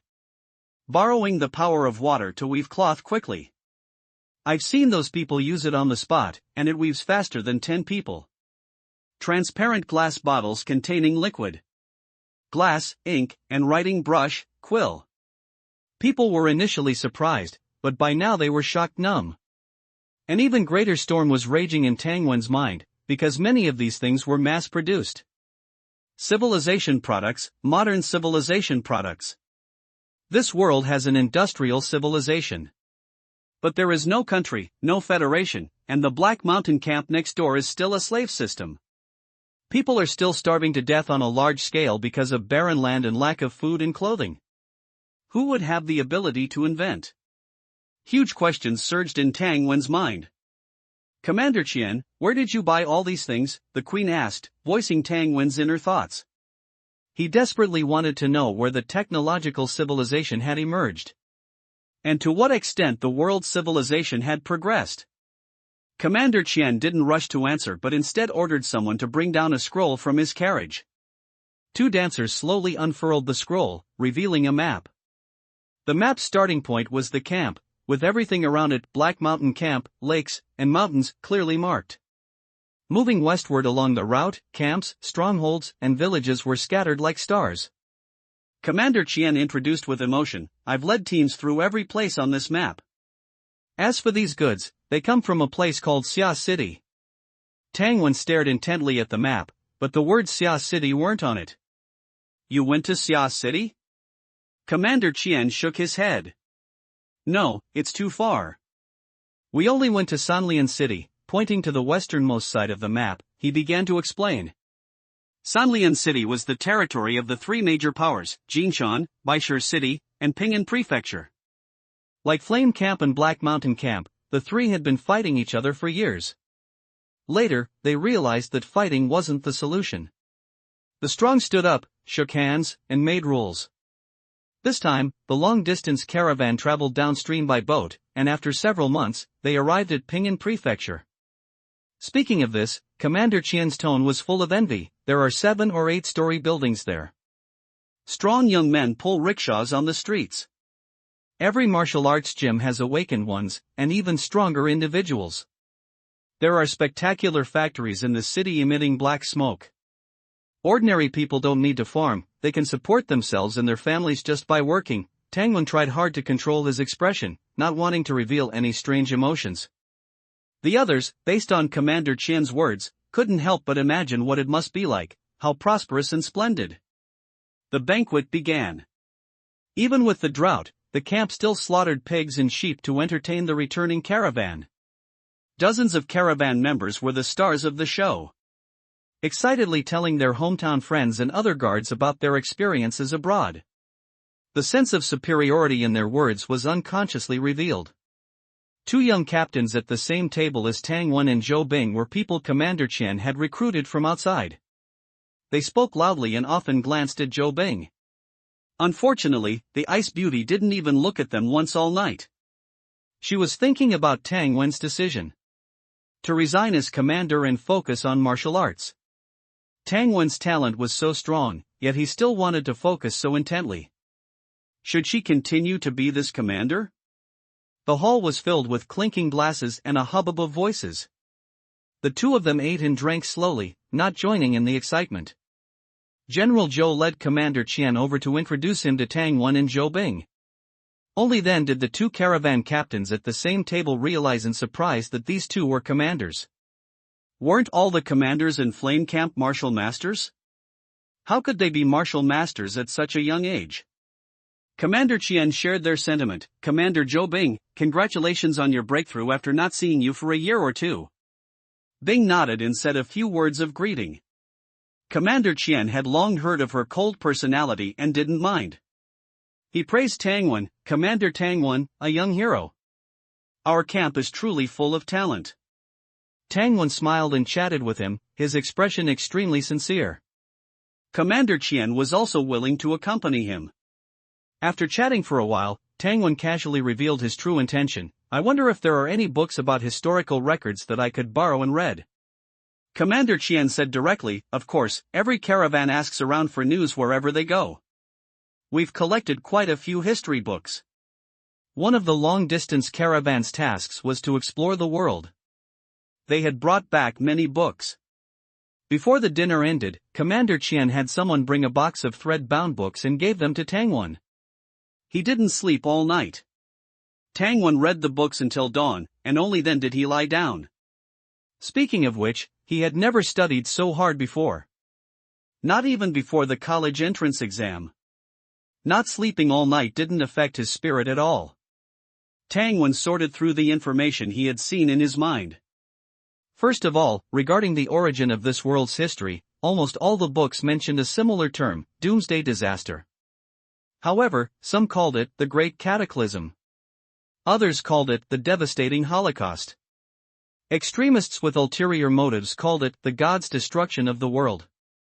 All current history only began to be recorded after that day. In other words, everything before him was built on the ruins by survivors after the civilization was destroyed.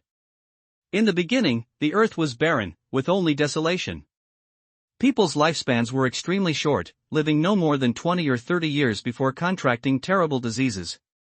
The latest novels are first published at 69 Shu. What ran on the ground were festering beasts, and what swam in the water were ugly fish with two heads. Tang Wen remembered his parents who had died of terrible diseases. Indeed, few ordinary people in the outer city could live to old age safely. However, martial artists in the inner city, such as old General Xia, could easily live to 80 or 100 years old. Moreover, their qi and blood didn't decline. Before they died, it was hard to say whether they could kill martial artists of the same level. But taking away a few martial masters wouldn't be a problem. Perhaps it was precisely to resist diseases that people desperately practiced martial arts to strengthen themselves. The barren land, frequent diseases, and severely damaged climate and environment were very much like a post-nuclear war world. I don't know what weapons will be used in World War III, but World War IV will definitely be fought with stones. Remembering a very famous quote from his previous life, Tang Wen smiled as he looked at the box of pebbles in his room. Wasn't it just using stones? This world was considered good. Not only did it have technological civilization, but it also had martial arts civilization. Many martial artists might be able to survive the nuclear war. And because of martial arts, the human population recovered much faster. He didn't know how many years it had been since the nuclear war. Crops could grow on the ground, and lifespans weren't so short. It must have been at least several hundred years, right? Thinking of the industrial civilization products he had seen during the day, Tang Wen speculated that the Xia city in Commander Qian's mouth might have already reached the technological level equivalent to the 19th and 20th centuries on Earth. For a moment, he even had the urge to go and see it. But the next second, he extinguished it. What a joke, not to mention the impending drought. What level was his martial arts at? He wanted to go out and see the world? After thinking for a while, Tang Wen got out of bed and went to the yard to practice his skills. Yesterday, after the celebration banquet, the two generals and the queen discussed Tang Wen's resignation as commander. Unsurprisingly, there should be a result today. I saw your light on all night yesterday. Are the books that good? Tang asked. The books say that Xia City is a paradise, full of silver, and the river flows with millet porridge. This wasn't Tang Wen making things up, but some books did write nonsense like this. Tang opened her mouth wide and didn't even practice her saber, but after thinking for a while, she shook her head and said, "That's a lie. If there's silver everywhere, who would work? If no one farms, where would the millet porridge come from?" Tang Wen smiled. His own sister had always been sensitive to matters of wealth. The books also say that there are trains there that can run without horses pulling them. Run without horses pulling them? Are people pushing them from behind? Fake. It must be fake, Tang judged, raising her small face. Zhou Bing also nodded in agreement. Tang Wen also spoke of tall buildings and factories. The two girls could not judge the authenticity. In the morning, the royal palace. The queen, generals and commanders were all present. Today there were two major events. One was the return of the long-distance caravan, and the second was that Tang Wen killed a high-level alien beast. The queen rewarded the traveling merchant caravan with gold and silver. She also promised that after the stonefang boar was used to concoct a potion, Xian, the commander, and the other two caravan commanders would each receive a share. The three commanders were astonished to learn that the camp could now produce secret potions. And after witnessing the talent of someone like Tang Wen, they put away their own sense of superiority from having seen the world. In addition, Tang Wen and Commander Zhou Bing slew a dire wolf. As per the previous agreement, half of the meat from these beasts will belong to Commanders Tang Wen and Zhou Bing. As for the secret potion, the dire wolf's brain wasn't complete, so only 4.5 portions of the secret potion could be made, and those are yours. General Zhou took the opportunity to make the announcement while everyone was present. The others were fine, already knowing that the hunting team had a great harvest, and that General Zhao had gone to support them overnight. However, the three caravan commanders, including Qian Sanduo, were shocked. "Commander Tang Wen, you two killed a dire wolf? That's impossible, right?" Their caravan had encountered dire wolves several times. There was only one way to deal with them. That was to send a martial artist to lure it away with meat, while the caravan quickly moved on, passing through its territory. Not only their caravan, but all caravans shared this advice when exchanging experiences. Without an awakened or at least 5 martial artists, don't go near a dire wolf. Even with 5 or more martial artists, it was hard to say whether they could keep it at bay. They might end up wasting their effort and time. Therefore, they either drove it away or avoided it. Tang Wen smiled, and Zhou Bing glanced at the others. "I didn't help much, Xiaowen killed it alone." Ah! The one who exclaimed in surprise was Qian Dong, the commander of the guards, who was related to Qian Sanduo. "This is impossible." "No, could it be?" Qian Dong thought of a possibility, his face full of disbelief. The other commanders also exchanged glances. The two generals on the stage looked at each other, and General Zhao said with a smile, "That's right. Commander Tang Wen has broken through. A second-class martial artist, and his strength is even greater than that, otherwise he wouldn't have been able to kill the dire wolf." Wow! The whole room erupted in an uproar. How old was Tang Wen? Qian Sanduo exclaimed how amazing it was. He had traveled north and south for so many years, and had only seen young martial artists in some large factions. In other small towns and camps, he had never even heard of them, let alone seen them. Everyone calmed down and congratulated Tang Wen. Tang Wen stood up, cupped his fists, and returned the greeting. General Zhao announced, effective immediately, Commander Tang Wen will be relieved of his duties as commander of the outer city hunting camp. He will be appointed commander of the royal palace, and he doesn't have to come unless summoned. Just focus on practicing. Tang Wen was overjoyed, and looked at Zhou Bing, who smiled at him. General Zhao also urged, "You don't need to report when you go out to practice martial arts, but if you're gone for 10 days or half a month, you still need to tell me where you're going." Understood. Thank you, General. Everyone understood that the commander of the royal palace was a sinecure, with the same treatment as the guards, even a little better than the hunting camp.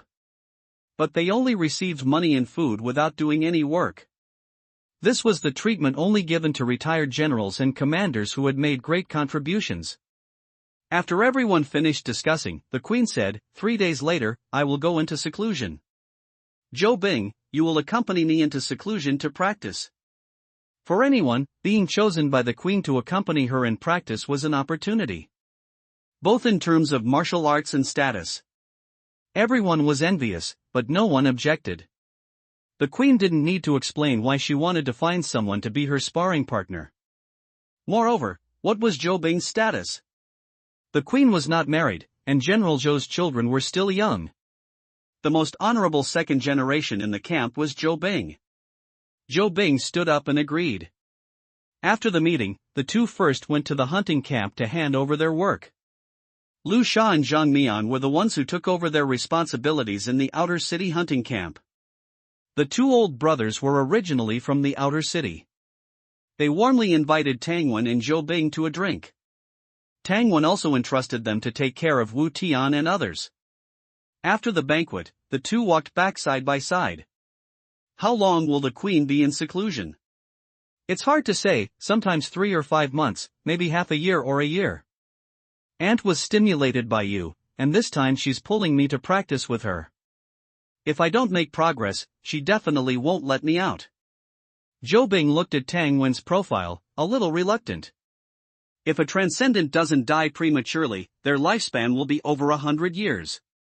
What's more, the queen is stronger than ordinary transcendent, so her lifespan is even longer. A few months of seclusion is just ordinary. Then let's not practice martial arts these 2 days, let's have some fun. Okay. Whatever you say. Zhou Bing's eyes lit up. A balance of activity and rest is the way of both civil and martial arts. Tang Wen hadn't relaxed for a long time, so it was good to rest for a few days. Recently, the expert-level flying stone was about to advance. He always had a feeling that after this upgrade, the experience panel might change. Zhou Bing took Tang Wen around the inner city.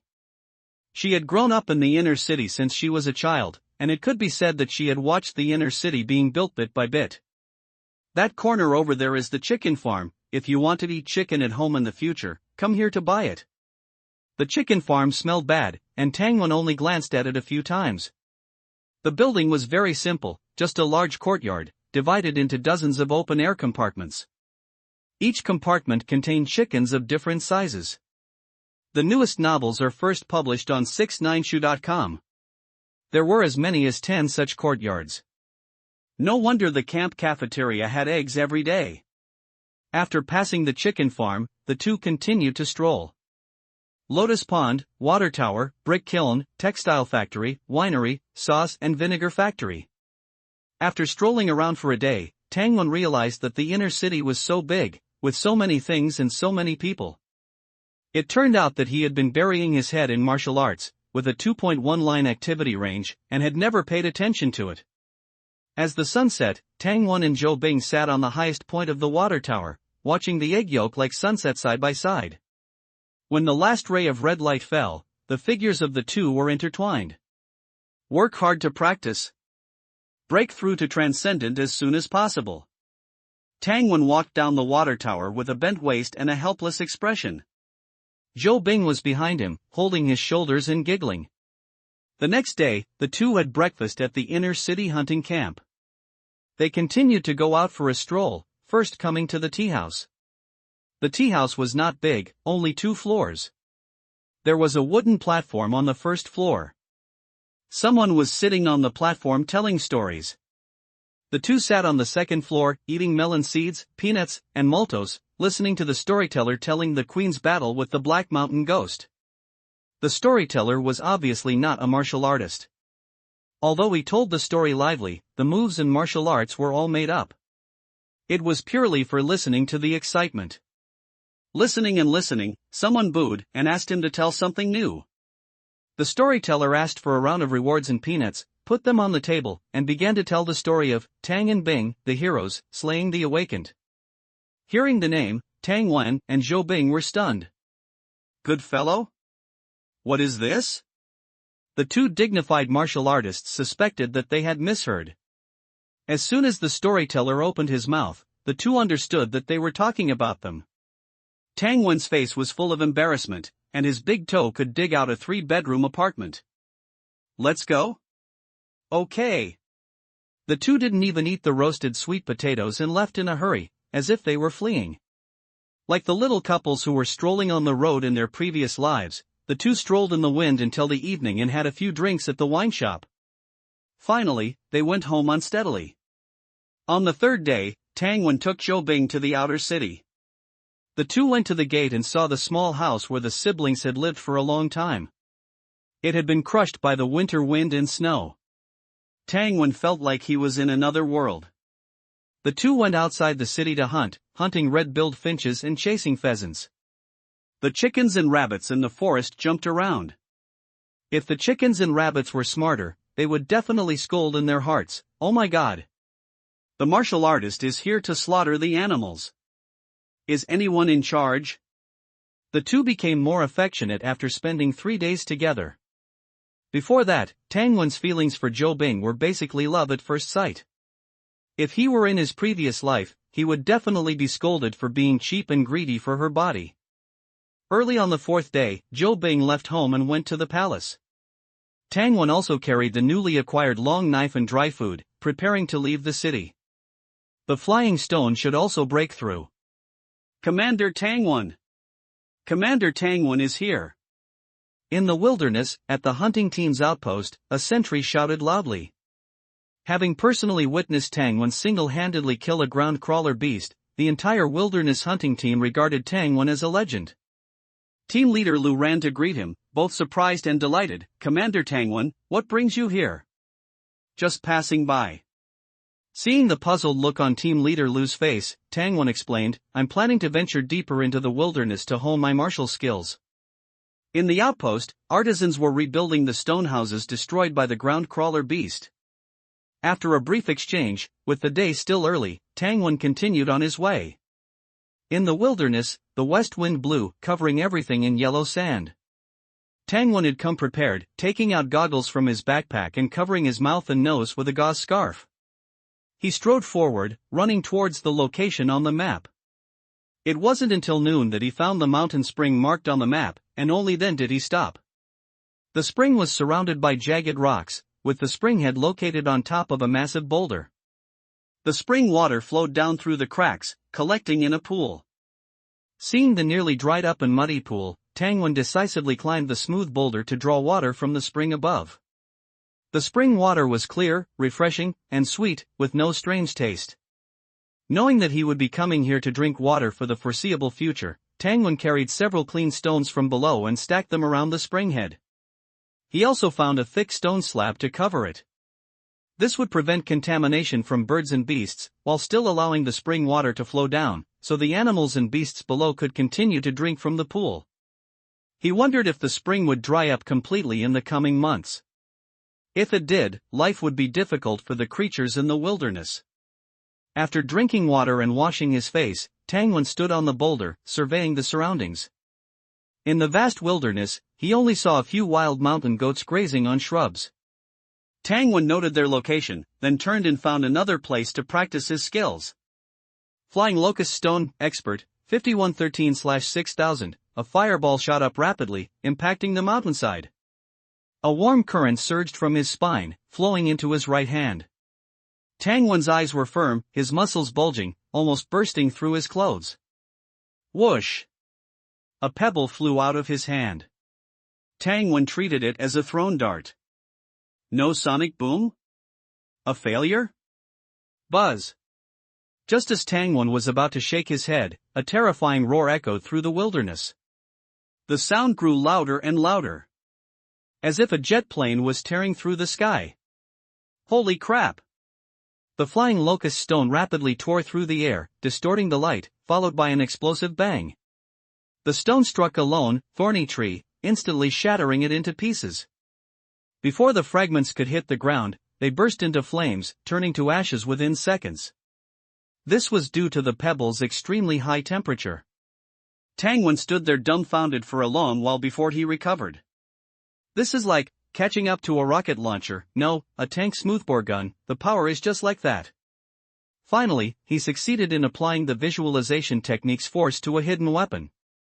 He smiled, picked up another pebble, jumped high, visualized, and exerted force. The pebble roared away, then accelerated to the speed of sound, emitting a shriek as it broke through the air. This time, there were no trees to block it. Tangwen saw through his spyglass that the pebble flew thousands of meters in the blink of an eye, eventually becoming a black dot and disappearing. The striking distance was far enough, but he frowned. Hitting far wasn't very useful to him, because his opponents were either martial masters or high-level alien beasts. Neither of them would be foolish enough to stand there and wait for the flying locust stone to hit them without moving. After thinking for a while, he came to a large rock and stood about 10 meters away. He visualized, and the flying locust stone was unleashed like a knife. Bang! The boulder shook violently, and the pebble shattered completely into powder with a pop. Tangwen stepped forward and pushed hard, causing the stone powder to rustle down. Looking at the meter-thick boulder in front of him, it was already covered with spiderweb-like cracks. He gently pushed it with his palm, and with a few sounds, the boulder split into pieces. This power is okay, but still not right. The destructive power of that strike was only equivalent to a third-rate martial master unleashing their full power with a visualization technique. Tangwen was naturally dissatisfied. This wasn't much stronger than his pure muscle power burst. He had used the visualization technique, but he couldn't break the sound barrier the moment he attacked. So something must be wrong. It seemed that treating the pebble as a knife and directly chopping it out couldn't transfer 100% of the force onto the pebble. Tangwen stood there pondering for a long time, but couldn't think of a good solution. Could it be that he had to find a hidden weapon visualization technique? But that was easier said than done. Where could he find one? Even if he found it, why would anyone teach it to him? With a thought, he opened the experience panel, Flying Locust Stone, Expert, 5113-5613/6000, the experience points were soaring. He immediately launched several more attacks in succession, and the Flying Locust Stone reached a bottleneck. Flying Locust Stone, Expert, 6000/6000, it's clearly an experience panel, but the realm can still get stuck. That's just outrageous. After the experience points were full, Tangwen felt even more clearly that once the Flying Locust Stone was upgraded, the experience panel would inevitably undergo some kind of change. This was unavoidable. He could only hope it was a good thing. Buzz buzz buzz boom boom boom. The newest novels are first published at 69shu.com. Tangwen spared no effort, repeatedly visualizing and unleashing his power. In the wilderness, wild beasts fled and alien beasts hid, as if they had encountered an earthquake or flood, all fleeing for their lives. Well, from the current perspective, with the visualization technique to exert force, the Flying Locust Stone can accelerate to the speed of sound within 20 meters, and can break 2 or 3 times the speed of sound within 100 meters. If he could reach the speed of sound the moment he attacked, the power in the second half would be even greater. More than a dozen bursts of power consumed a lot. If it were an ordinary second-rate martial master, they probably wouldn't even be able to lift their arms at this point. But Tangwen was only slightly exhausted. Even if a first-rate martial master came now, he could fight them. From noon to evening, Tangwen stayed here, trying different force exertion techniques. Thump thump thump. The sound of hooves came. Ha! Who is it? Tangwen turned his head and shouted. It's me! Commander Tangwen! It's us, don't attack, don't attack. 2 mounted guards raised their spears and shouted. They were extremely nervous, afraid that Tangwen would casually wave his hand and take them away. People from Team Leader Lu's Wilderness Hunting Outpost. It's you! Is there something wrong at the hunting outpost? The 2 wiped the sweat from their heads, dismounted, and said cautiously, the commotion here was very loud just now, and our team leader was worried about you, so he sent us to check it out. I'm fine. The commotion just now was caused by my cultivation. No need to worry. Yes, yes. On the way here, we also saw a black rock sheep, but unfortunately, the horse couldn't outrun it. a low-level alien beast black rock sheep? Tang Wen became interested. It's a ram. As everyone knows, rams are more valuable. Tell me the direction, and I'll go take a look. You two go back. If I catch the black rock sheep, you two will get some meat. We wouldn't dare. The two smiled so wide that their eyes disappeared. They were just martial apprentices. Being able to build a relationship with the young Commander Tang Wen was already very happy. As for sharing meat or anything, they wouldn't even dare to think about it. For Tang Wen, the reason he came to the wilderness to practice was to catch prey and store food. Relying on himself, finding prey was a problem and the efficiency was too slow. Cooperating with these hunting guards was the best. When the two returned to the hunting camp outpost, it was already midnight. Unusually, a large bonfire was burning in the outpost. Could it be? Before the two could get closer, Tang Wen shouted, "You're too slow. Come eat mutton. Come on." You two bastards are lucky, team leader Lu also called out. The commander is really fast. Tang Wen's speed far exceeded a running horse. Catching a low-level alien beast black rock sheep was like picking something out of a bag. Under his care, the two each received a 20-pound foreleg, which aroused a burst of envy from the crowd. Alien beast meat is very filling.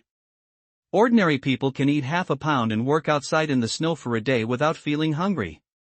With the drought, this 20 pounds of alien beast meat, not to mention how much grain it can be exchanged for, just making it into jerky and eating it with some millet is enough for a month's rations. And Tang Wen wanted them to know that there was meat to eat if they cooperated with him. After resting overnight at the outpost, many guards came to him, offering Tang Wen clues. They were very familiar with the vicinity. They wouldn't dare say they knew everything about what alien beasts were in which direction, but they could at least give a rough direction. The next day, Tang Wen took the sheep legs and sheepskin, and left the rest of the meat to the hunting team. He took a spear and stepped into the wilderness again. He had a feeling that the experience panel should be about to change. Is coming. Thrust, stab, rap, point, flick, flourish. For 3 consecutive days, Tang Wen had basically familiarized himself with the fundamental moves of spearmanship. He could try to unleash his visualized force through the spear. It wasn't that he wanted to practice spearmanship, but rather that he wanted to draw parallels and gain a broader understanding. Unlike Zhou Bing and others who had practiced martial arts from a young age and dabbled in various weapons, Tang Wen had only properly learned one weapon technique since he started practicing martial arts, swordsmanship. And it was the simplest swordsmanship at that. He lacked basic skills and a fundamental understanding of weapons. Buzz! The spear trembled lightly, the tip creating layers of afterimages as it struck the boulder. Ch. After a series of explosions, the boulder seemed as fragile as tofu, leaving behind rows of half-meter deep holes. Yet, the spear tip was completely unscathed. Visualization technique, spearmanship burst. Tang Wen's understanding of visualized force reached a new level. His swordsmanship was fierce and expansive. As long as the speed was sufficient, he could suppress any enemy. Spearmanship, on the other hand, was delicate and agile, with various changes in force. Drawing parallels broadened Tang Wen's mastery of force. He thrust the spear into the hard, gravelly ground. He took out a pebble and tried again. Visualize, throw. As he released the pebble, Tang Wen added a 3-part spiral force into it. With a buzz. The moment it left his hand, the pebble broke the sound barrier within a few meters, creating a sonic boom. Tang Wen's eyes lit up, he was on the right track. He visualized again, threw, adding even more spiral force. Bang! The air exploded, and the pebble smashed into a boulder 20 meters away. The boulder exploded with a boom, and a faint burnt smell wafted through the air. The power is indeed greater, and it's more practical. The instant the pebble was thrown, it broke the sound barrier. When it hit the boulder, there was even a faint flash of fire. Tang Wen aimed at a distant stone wall and launched another strike, hiss. A fiery streak like light. Then, the roar came. He understood that this was a sign of speed far exceeding the speed of sound. The pebble was like a meteor from outer space, hitting the stone wall with flames. After the huge impact, the entire mountain trembled slightly, and countless dust particles flew up. Flying Stone, Expert Grandmaster, 101/18,000, Tang Wen's tense spirit relaxed, and he couldn't help but let out a long howl. Flying Stone, Grandmaster Realm. Success! Countless pieces of information flooded in, and an image rose in Tang Wen's mind. Inside a pitch-black volcano, the earth shook, magma churned, and the pressure inside the mountain reached its limit. Suddenly, a piece of obsidian fell, and a heat wave rose, propelling the obsidian to spiral upward. Soar! Like a high-pressure rifle pulling the trigger, the movement was small, but the black stone flew straight into the sky, pierced through the clouds, and finally turned into a streak of colorful fire. Tang Wen suddenly woke up, his face full of surprise. Just now, that was a visualization diagram? The visualization diagram of Flying Stone? No, it seems it can also be used in fist techniques. He sank his shoulders, dropped his stance, and entered a meditative state, visualizing the obsidian soaring into the sky. A heat current descended from the top of his head, poured into his body, and entered his right arm. Soar! He threw a punch violently. A rolling wave of air exploded in the air, blasting towards the mountain. The air wave crashed, silently, with only dust rising. After the dust settled, Tang Wen stepped forward to take a look. The fist print was more than a meter deep. Even though he was the one who threw this punch, he couldn't help but click his tongue.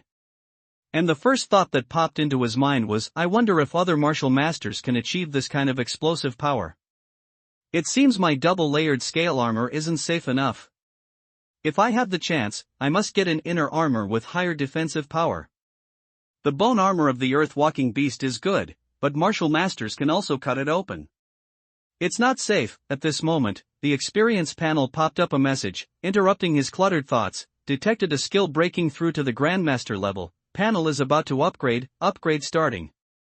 Estimated to take 23 hours, 59 minutes, and 51 seconds, panel upgrade. A huge stone fell in Tang Wen's heart. The panel was the foundation of his martial arts.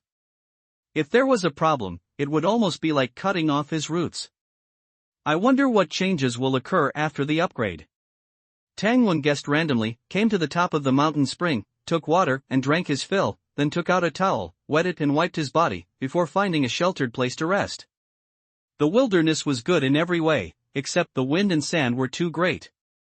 As dusk approached, Tang Wen suddenly opened his eyes. Something was approaching the pool, and the sound was very light. It sounded like a deer or other lightweight animal. Just as the leg of lamb was finished, whatever comes, no matter the size, as long as it's edible. Tang Wen reached out and took out a section of steel cable, formed it into a loop, preparing to capture it alive. He went around the stone and looked out. He was immediately stunned, a tall black horse. The build was unusually large. This? Tang Wen blinked. Tread, tread, tread, tread. The black horse was extremely alert. When it saw Tang Wen, it turned its head and ran. Its speed was much faster than an ordinary horse. In the blink of an eye, the black horse raised its four hooves, dust flying, running thousands of meters away. Tang Wen was stunned for a moment. This wasn't just a matter of being faster than an ordinary horse. It was faster than ordinary beasts. This horse is a beast. Tang Wen's eyes flashed brightly.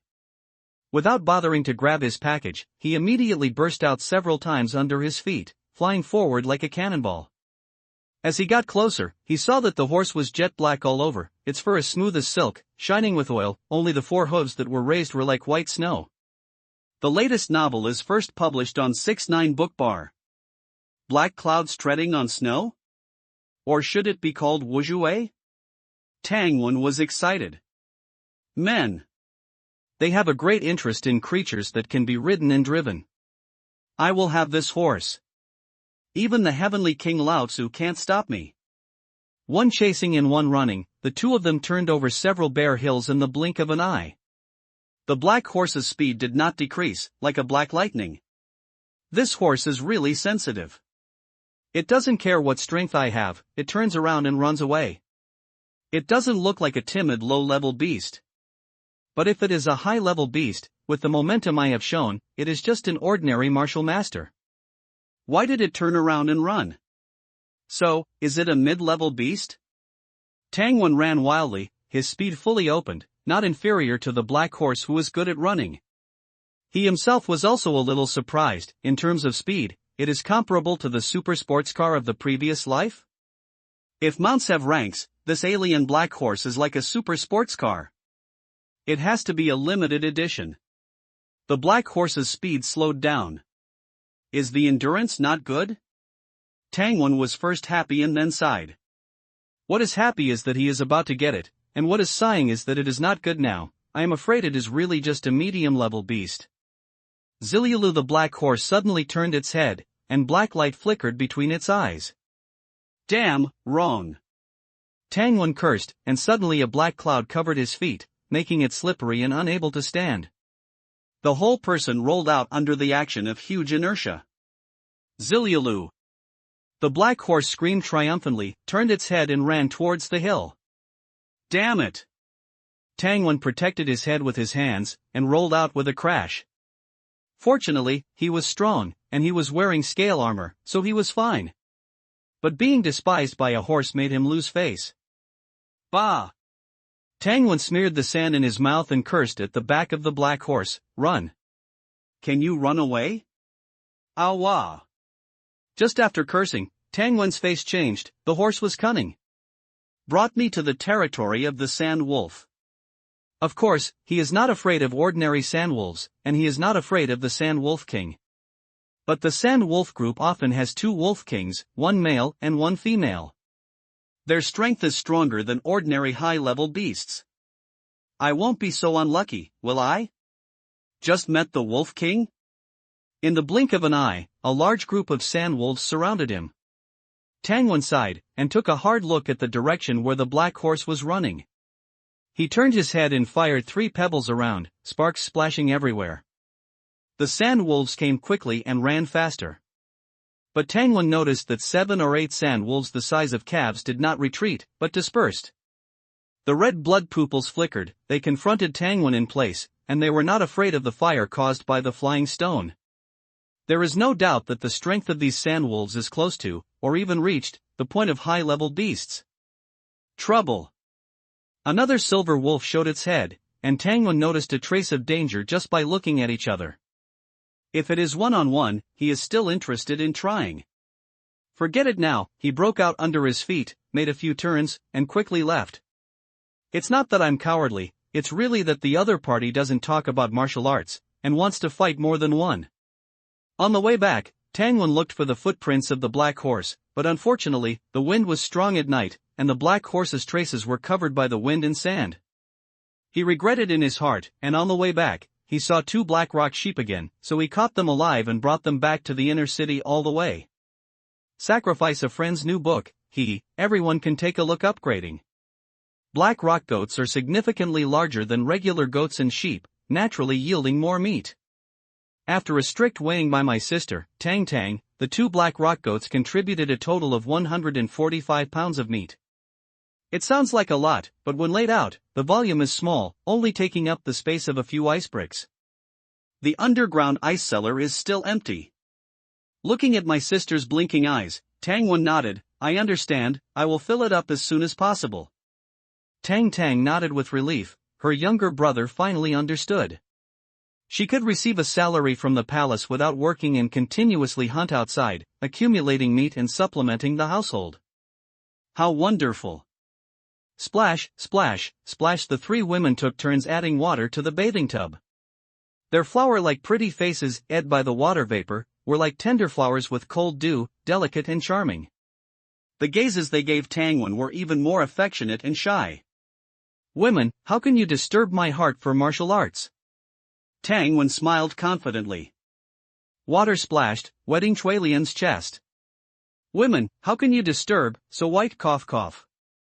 Enough water, you can leave. He refused the service of the 3 women and bathed alone. A dozen minutes later, the experience panel, silent for a day, completed its upgrade.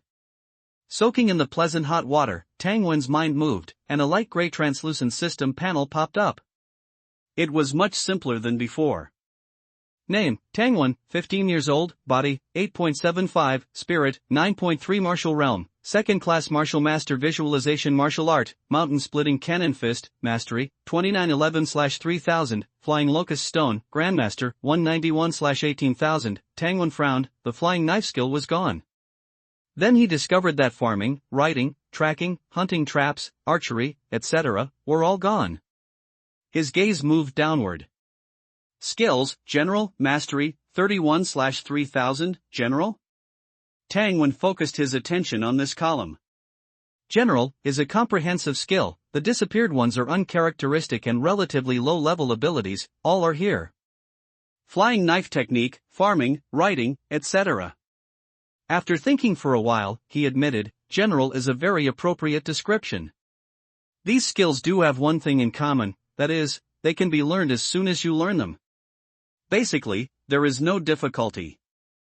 Although flying locust stone is the same as them, Tang Wen has invested a lot of time in it, and now flying locust stone has a specific visualization method, which has been completely sublimated. Naturally not in this list. Earth-Fire Mixed Yuan Stance, Mastery, 1700/3000, this is the fusion of Earth-Fire Stance, Entering Stillness, Mixed Yuan Stance, and Breathing Method. They are basic exercises to enhance attributes.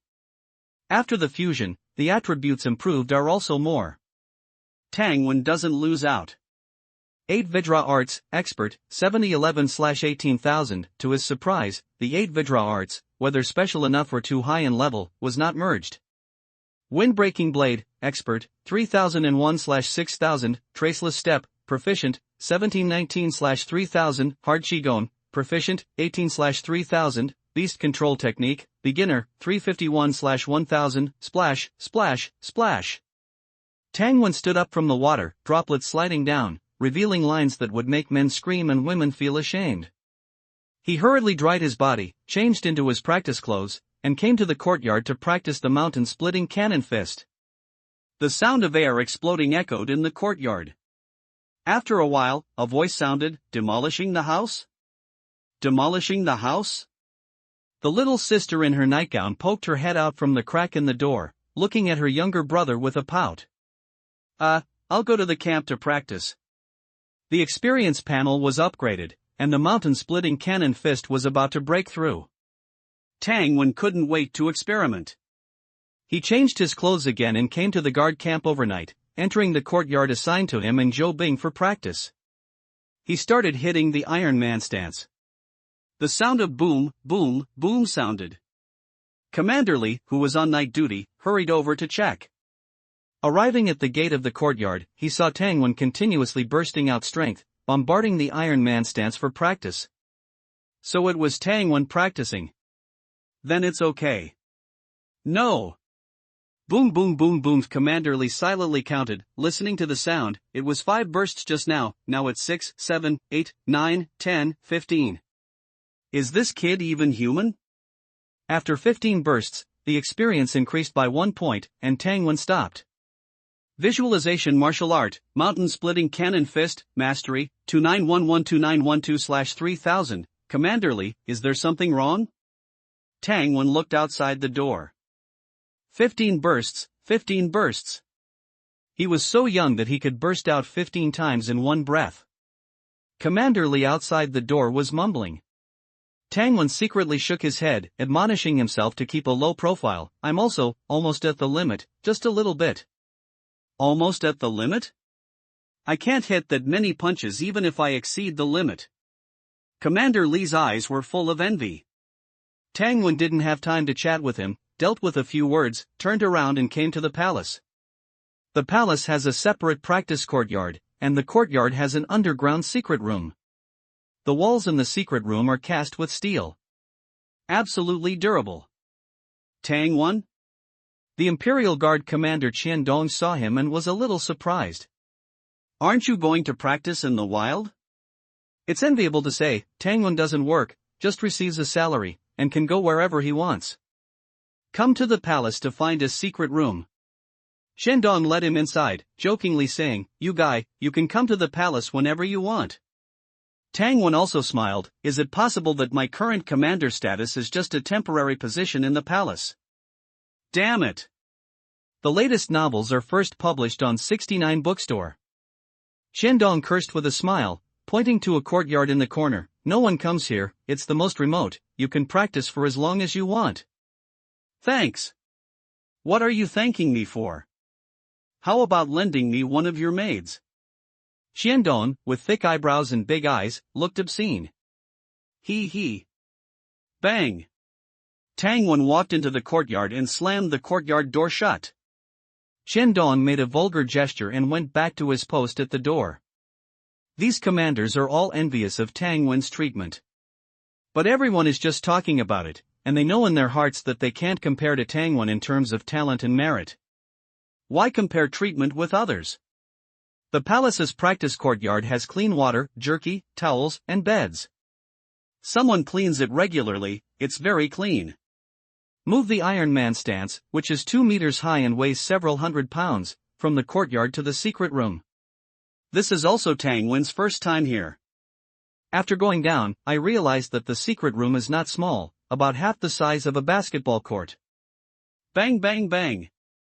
After putting the Iron Man stance in place, rhythmic bursts of sound rang out. Another round of bursts. 15 consecutive bursts. Experience +1. Huff. Tang Wen leaned against the cold iron wall, panting slightly, adjusting his breath with the breathing method. A dozen minutes later, his powerful physique had replenished the consumed physical strength. Next is the burst under his feet. Boom boom boom. Footprints were stepped out in the secret room. Tang Wen's figure appeared in every corner of the secret room like a ghost, teleporting. This scene in the middle of the night. If ordinary people see it, they will definitely be scared to death. 11 bursts. Experience +1. It seems that practicing legs is more cost-effective than practicing punches. Tang Wen subconsciously started calculating carefully. He practiced the breathing method as usual. He continued to temper, combining punches and kicks.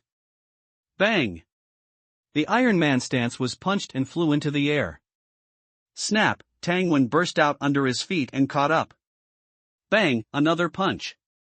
The Iron Man stance weighing hundreds of pounds bent over. Boom! A leg swept across. The legs of the Iron Man stance also bent. 7 bursts of punches and kicks, experience +1. Sure enough, combo training is more effective. Bang bang, boom boom boom. When the morning star rose and the sky was about to brighten, Tang Wen walked out of the secret room, dragging a, irregularly shaped iron lump in his hand. It is the Iron Man stance. Its current height is only half a meter, and its arms, legs, head, and body are all twisted due to the terrifying violence. It can no longer be called an Iron Man stance, at best it is a useless man stance. So thoughtful, there are spares. Tang Wen showed a tired smile, reached out and grabbed the new Iron Man stance, and dragged it into the secret room. But he didn't continue to practice. After setting up the Iron Man stance, he returned to the small house in the courtyard, wiped it down simply, ate some jerky, and fell asleep. The tempering of the visualization method consumes physical strength and even more mental strength. Even a pervert like Tang Wen can't practice all day long. 4 days later, a loud noise. The 4th Iron Man stance was smashed into the wall. Experience +1. Tang Wen exhaled a long breath. Visualization martial art, mountain splitting cannon fist, mastery, 2999300/3000, finally reached the critical point. His face was solemn. In the past, Tang Wen basically found ways to break through the skill's critical point by himself. This time, the panel has been upgraded, and he wants to try to see if he can get through it by grinding. Liver will be ruined. On the 4th day, after finishing his morning practice, Tang Wen returned home first. 4 days of sweating like rain, eating jerky and drinking clear water, was not a pleasant experience. He took a bath at home and had a good sleep. Carrying his birdcage and blood crow, he went to the royal kitchen. This was where the food for the guards and the queen was prepared. Damn it! Why are you everywhere? No need to ask, it was Dong speaking again. Coming to eat. How about I have someone deliver some food to your yard every day from now on? Dong said grumpily. Good brother, it's settled then. Dong, I'm more than 10 years older than you. With the meal issue settled, Tangwon returned to the yard and carried the fifth, and last, iron training dummy into the underground chamber. Bang bang bang. After a round of explosive strikes, the cannon fist experience remained unchanged. He then did a round using leg techniques. The experience still did not increase. Mastery, 3000. Tangwon's state of mind remained calm as water, he had a premonition in his heart. Continuing as before, he kept exploding with force in his training. Sweat dripped onto the ground. Large patches of wet footprints covered the floor of the chamber. After half a day, Tangwon walked out of the underground chamber. The mountain-splitting cannon fist experience had not increased at all. Mastery, 3000. His expression was very calm, not because he didn't want to continue training, but because the last iron dummy was broken. After lunch, he found Dong. What's wrong? Didn't they deliver your food? Dong frowned. No, the iron training dummy is broken. Dong's frown eased, and he waved his hand. Hey! I thought it was something important. There are so many in the yard, just replace it with another one. Tangwon didn't say anything, just looked at him. What do you mean? Doesn't your yard have spares? Saying this, he suddenly raised his head, as if realizing something, his voice suddenly rose. No way? Impossible. 5, I remember there being 5 in a yard. You broke them all? He looked at Tangwon with the same expression as if he were looking at a pervert. The guards looked at each other in dismay. 5? What 5? What 5 things did Commander Tangwon get? Tangwon scratched his nose embarrassedly, feeling like he had misunderstood something. That iron training dummy, isn't it supposed to be replaced every week? I thought you forgot and came to remind you. Replace it every week? Like a cat whose tail had been stepped on, Dong almost jumped up. Half a year. The iron training dummy is replaced every half a year. At most 2 or 3 break at a time, 2 or 3. Tangwon nodded. Understood, let's make it a special case. Get me one that can withstand being hit.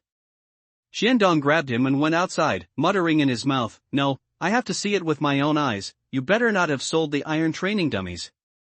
When he saw the 5 neatly arranged iron ball dummies in the yard, he was stunned for a long time before squeezing out 3 words from between his teeth. Not human.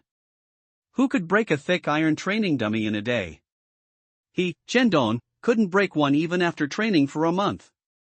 That's not right. You must have used some kind of weapon, a wolf's tooth club? A big iron hammer? Or something? Tangwon said helplessly, I'm just a little stronger. Dong scoffed, went down the stairs into the underground chamber. Here, everything was in plain sight. Don't even mention heavy weapons like big iron hammers, there wasn't even half a wooden stick. Monster. Not human. Dong cursed and laughed. Before leaving, he didn't say a word to Tangwon. The latter shrugged, watched the guards carry the iron ball away, and went straight back to his room to sleep and recover his energy. When he woke up, there was an extra black metal dummy in the yard. After taking care of his physiological needs, Tangwon stepped forward to drag it, preparing to take it into the underground chamber. As soon as he grabbed it, it didn't move. It's a bit heavy. He added 3 parts of strength to his hand before lifting it down. Is giving just one okay? Tangwon exploded with fist strength, tentatively punching the dummy in the face. Bang! Not even a mark was left. Tangwon was overjoyed. Durable, this is a durable one. The sound of strikes rang rhythmically. 1 day, 2 days passed. Until Blood Crow was almost learning to fly. Finally, on the morning of the 3rd day after replacing it with the black dummy. Boom! The fist brought up a strong wind, and the air vibrated. The dummy didn't know how many times it had hit the wall. The experience panel flashed gently. The cannon fist had broken through. Unlike in the past, this time, he didn't use any fancy methods, it was purely grinded through. After the last panel upgrade, he had this premonition: the bottleneck no longer existed. Visualization martial art, mountain splitting cannon fist, mastery proficiency, 0/3000, instantly, countless images appeared in Tang Wen's mind. After a moment, he pulled the dummy back to the middle of the secret room. Visualize, outline the image, and explode with force. He quickly lifted his knee, whoosh. The black dummy, weighing 1,000 pounds, was like a puppet sitting on an explosive pressure can, and it collapsed straight. Its head suddenly hit the ceiling, and then bounced back. Tang Wen was surprised and delighted, and with another elbow strike, crack, he hit the black dummy right in the chest, sending it flying out. The martial arts realm has also broken through? What a great surprise! He can now pour the visualization force of the mountain-splitting cannon fist into his knees and elbows. Personal combat power has soared again. You must know that just now, a minute ago, he could only use his hands, feet, weapons to use his strength. According to the martial artist's assessment standards. At this time, Tang Wen took a big step towards the direction of a first-class martial artist. Looking at the mottled marks on the walls of the secret room, he said with emotion, "The feeling of hard work being rewarded is good. I can have my current strength, all thanks to the experience panel. After the experience panel is upgraded, he doesn't need to find a way to break through the skill bottleneck himself. Just keep grinding. There will be gains." What about the mountain-splitting cannon fist? Visualization martial arts, hard enough, right? But after practicing for 4 days, it broke through the bottleneck as naturally as water flows. No need for comprehension at all. It's just that the time is a little longer. But compared to being unable to break through for a lifetime, what is it to break through after 4 days? Tang Wen thought seriously it can only be considered a genius. The secret room was quiet for a while. Then, Tang Wen punched, kicked, elbowed, and kneed, continuing to abuse the black dummy. The cannon fist has just broken through and needs to be consolidated. When he was in the yard teasing Blood Crow in the evening, Shendong suddenly came to tell him that Crow Elder is looking for you. Do you want to go? The cannon fist has broken through, so there is no need to practice hard for the time being. Tang Wen said, "Okay, I may not come here recently. Keep the black dummy for me, that thing is very durable." Okay, hurry up and go. Being with you is really annoying." Shendong pouted. Tang Wen gave him the middle finger and left with the birdcage. "General, are you here too?" Entering the gate of Crow Elder's courtyard, General Zhao was also here. "Yes, these 4.5 doses of medicine, I have tested them, there is no problem, you can take them and use them." After General Zhao finished speaking, he encouraged Tang Wen a few words, and then left with his men. After he walked away, Crow Elder said hummed and hawed, "You don't trust me, but you still let me make medicine? There always has to be a process of trust, right?" Seeing the old man's unhappy expression, Tang Wen changed the subject. "What do you think of my Blood Crow?" These days, in addition to practicing boxing, he has been training Blood Crow in his rest and free time. He gently shook his shoulder, and Blood Crow flapped its wings and slid onto the stone table, tilting its head and staring at Crow Elder. Crow Elder also fell into memories. How long did he spend putting Blood Crow on his shoulder? 3 months or 5 months? "It's just so," he said with a pout. "It seems it's not as good as you were back then." Tang Wen asked him again if he could take Blood Crow outside to train. Crow Elder was even more annoyed. "It's a strange beast, not the little bird in your crotch, it's born to be in the wild." Tang Wen looked up speechlessly. A black bird flew across the sky, about 20 centimeters long. "Old man! Look! Look at what? Haven't you seen a cuckoo bird?" Pointing to the sky, Tang Wen smiled shyly. "Let me briefly introduce my bird." His words stopped abruptly, and he turned and went out. Crow Elder was stunned for a long time before he reacted. Impossible, absolutely impossible. This kid is talking big. Camp inside a black wooden box lay 5 round, small stone bottles.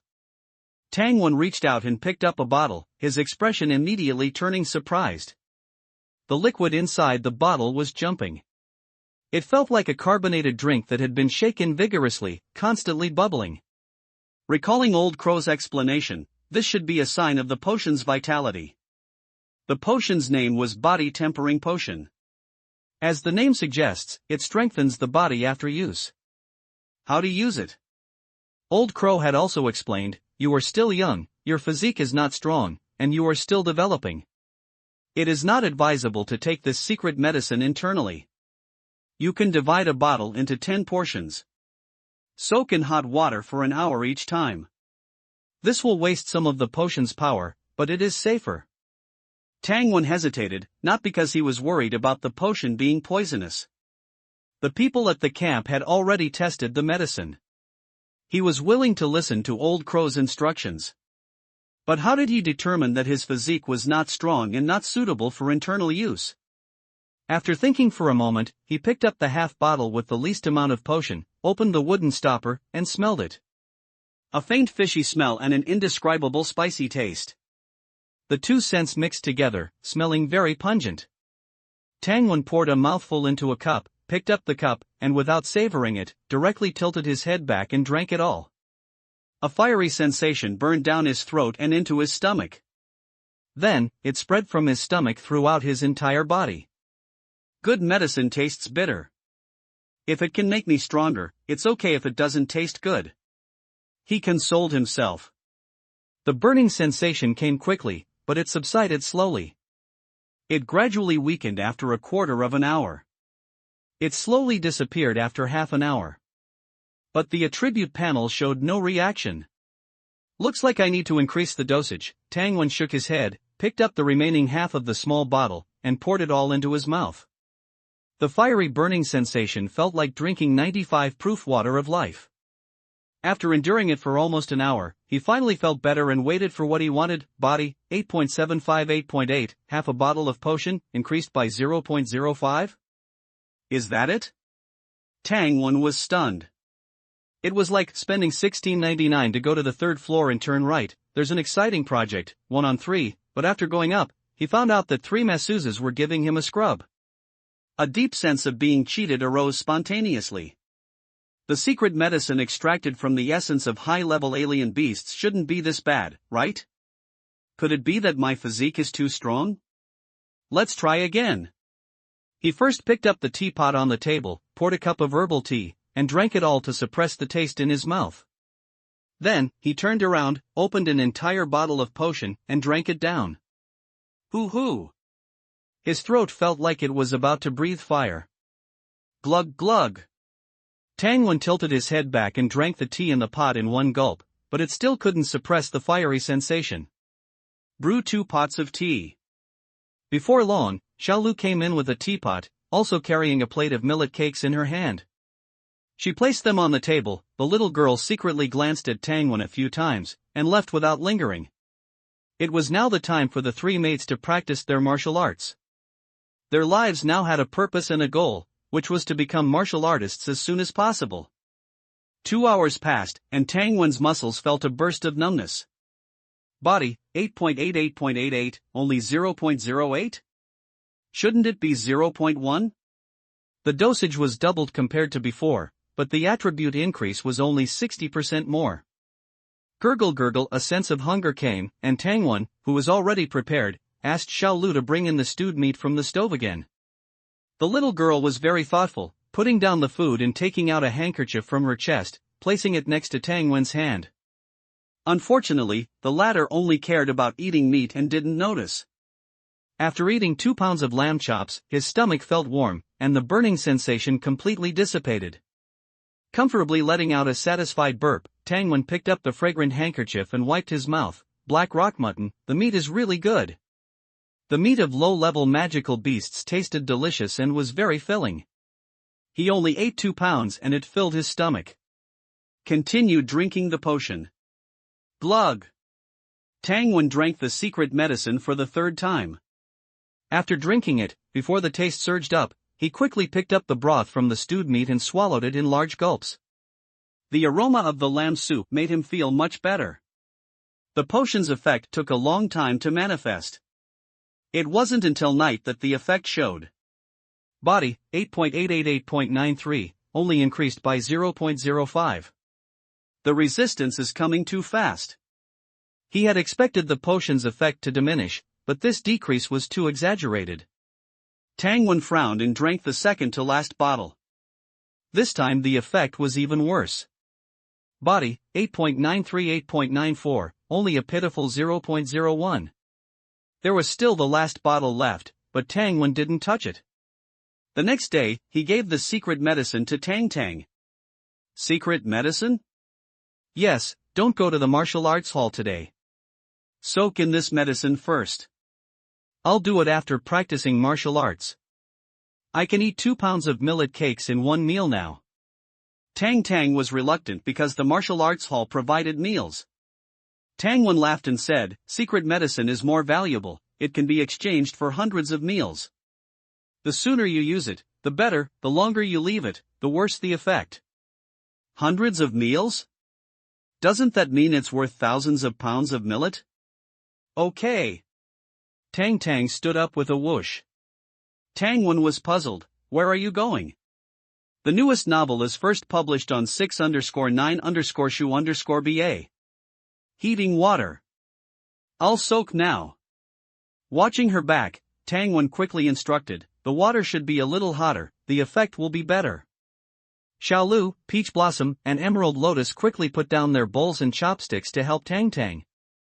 After several months of training, Tang Tang, who had a good talent, had already touched the threshold of a second-class martial apprentice. The secret medicine should be able to help her go further. Tang Wen was eating, hearing his sister saying in the bathroom, "Add some more boiling water, it's okay, I should be able to bear it." You three also take off your clothes.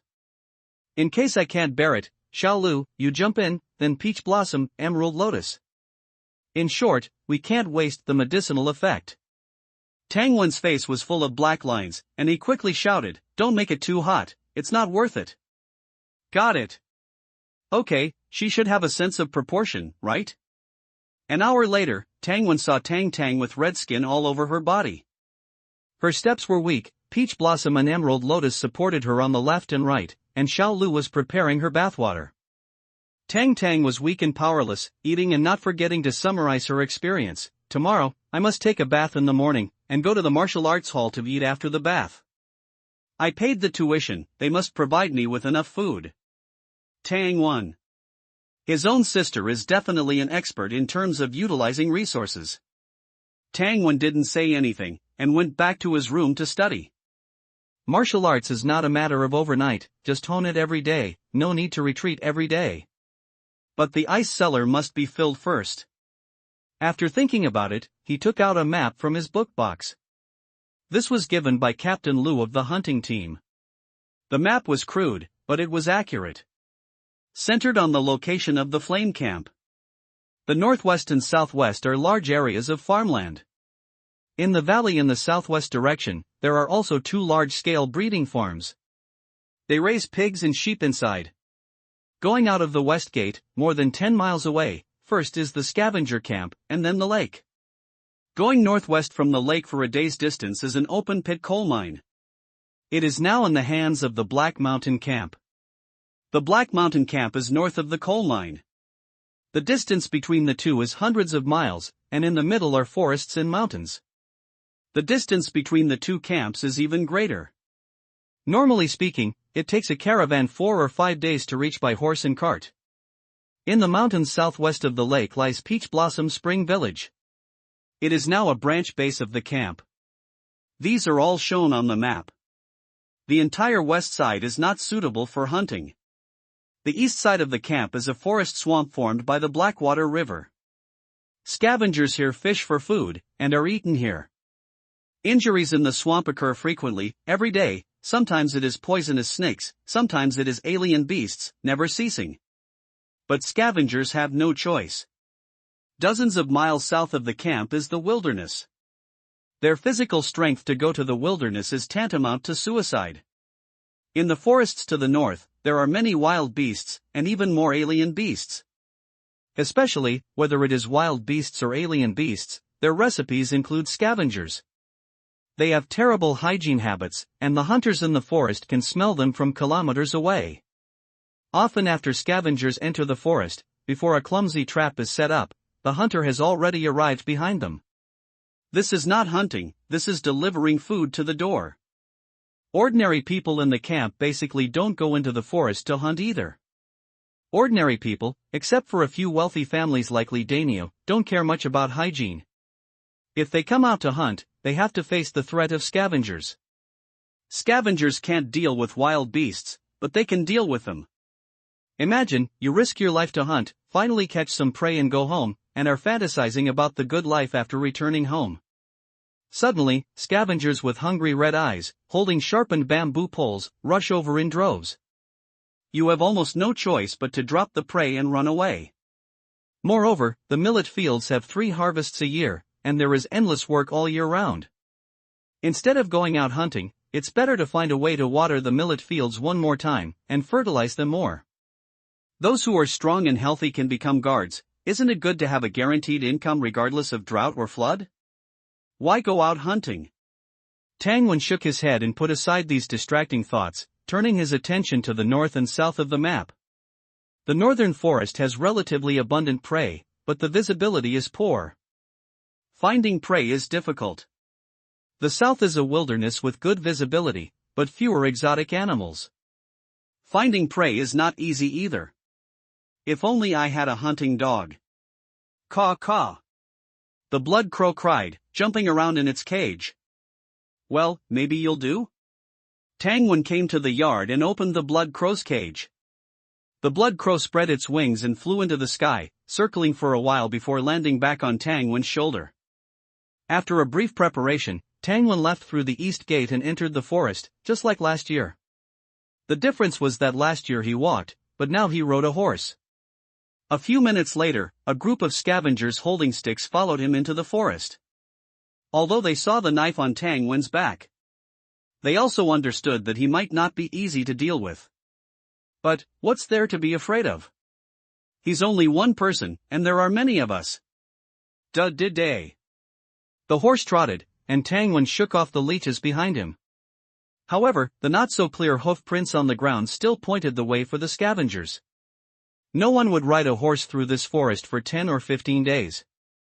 The warhorse ran for an hour, and the scavengers behind him disappeared. I've run so far. If those idiots still dare to chase after me, they really deserve to die. Tang Wen tied up the horse, gently shook his shoulder, and the blood crow flew up. Go, find out if there are any wild animals. Fluttering. As soon as he finished speaking, the blood crow spread its wings and flew north. Tang Wen wandered around.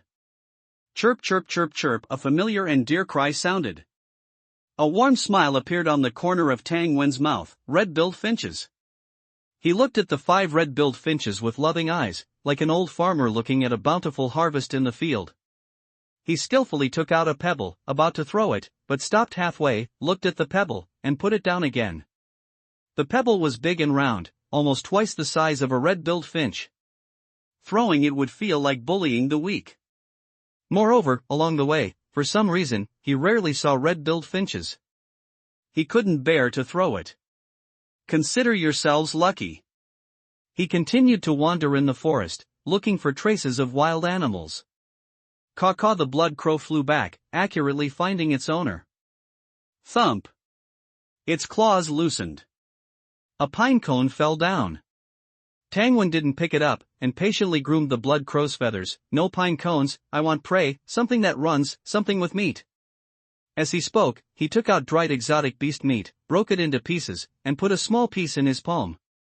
The blood crow pecked and swallowed it, its little eyes darting around, cawing as it flew into the sky. Tang Wen waited for a long time, but the blood crow didn't return. He simply stopped waiting, mounted his horse, and chased after the direction the blood crow flew. Caw caw caw. The blood crow flew back. It circled above Tang Wen's head, cawing wildly. The beast mastery skill was only at the entry level. He could only half guess, Are you saying there's something in that direction? Caw caw caw. A crow talking to a human. Tangwen tried hard to listen, wanting to distinguish the meaning through the different sizes of its calls. But this thing was more difficult than advanced mathematics. After a while, he gave up, beckoned the blood crow to fly to his shoulder, and directly rode away. If he couldn't understand, he'd just go and take a look. In the forest, horses couldn't run fast. After about half an hour, Tangwen saw the shadow of a building in the distance. He was speechless. You're not talking about here, are you? Caw the blood crow called out. Who's there? The person on the stone wall heard the noise and shouted. This was a sentry point of the camp. Tangwen rode closer. It's me, Tangwen. Tangwen? Are you Commander Tangwen? Tangwen showed his commander's identity plate and tossed it to the top of the wall, which was nearly 10 meters high. The other party caught it. The sentry point in front of him had only been built recently. It didn't occupy a large area, only a few hundred square meters, and its shape was a trapezoid that was wide at the bottom and narrow at the top. Although it was 10 meters high, it didn't even have a window, except for a few observation ports. Identity confirmed, it's Commander Tangwen. Open the gate. A loud shout came from the wall, followed by a rattling sound. No need to bother. The door of the bunker-like building was a huge stone, which needed to be hoisted with iron chains. Opening the door was troublesome, and they were opening the door at this time to show respect. Tangwen tied the horse to a tree, picked up his backpack, and with a light leap, jumped into the air, then tapped the wall with his toes. He landed lightly on the wall. What great skill! There were a dozen people on the wall, a hunting squad under the jurisdiction of the inner city hunting camp. Commander Tangwen, your token. The team leader, Tian, stepped forward to return the identity token. They invited Tangwen into the house, curious about his origin. Hearing that Tangwen had come to hunt, team leader Tian laughed. There are many prey in this forest, and we occasionally go out to hunt to improve our meals. But you should pay attention, this area is the territory of the silver wolves. Also, speaking of this, team leader Tian hesitated. He paused before saying, try not to hunt female beasts. Not hunting female beasts was a hunting tradition. But Tangwen asked, with the drought coming, do you still care about this? Team leader Tian spread his hands, revealing a wry smile. There's no way, the rules here are set by the silver wolves, and even the exotic beasts in the forest are not allowed to eat female beasts. What? Tangwen was surprised. The hunting team members explained in a hubbub that the silver wolves liked to demonstrate and often drove prey near here to kill. They had seen it 3 or 4 times, but each time, the silver wolves would spare the female beasts and young beasts. They even understand sustainable development, Tangwen said with emotion, and then asked, have they not attacked? No, the silver wolves are very smart. After fighting with us last winter, we have not invaded each other. Team leader Tian said solemnly, the silver wolves regard this forest as their territory, especially as the drought becomes more and more serious. Their activity range is getting closer and closer to the outer edge of the forest.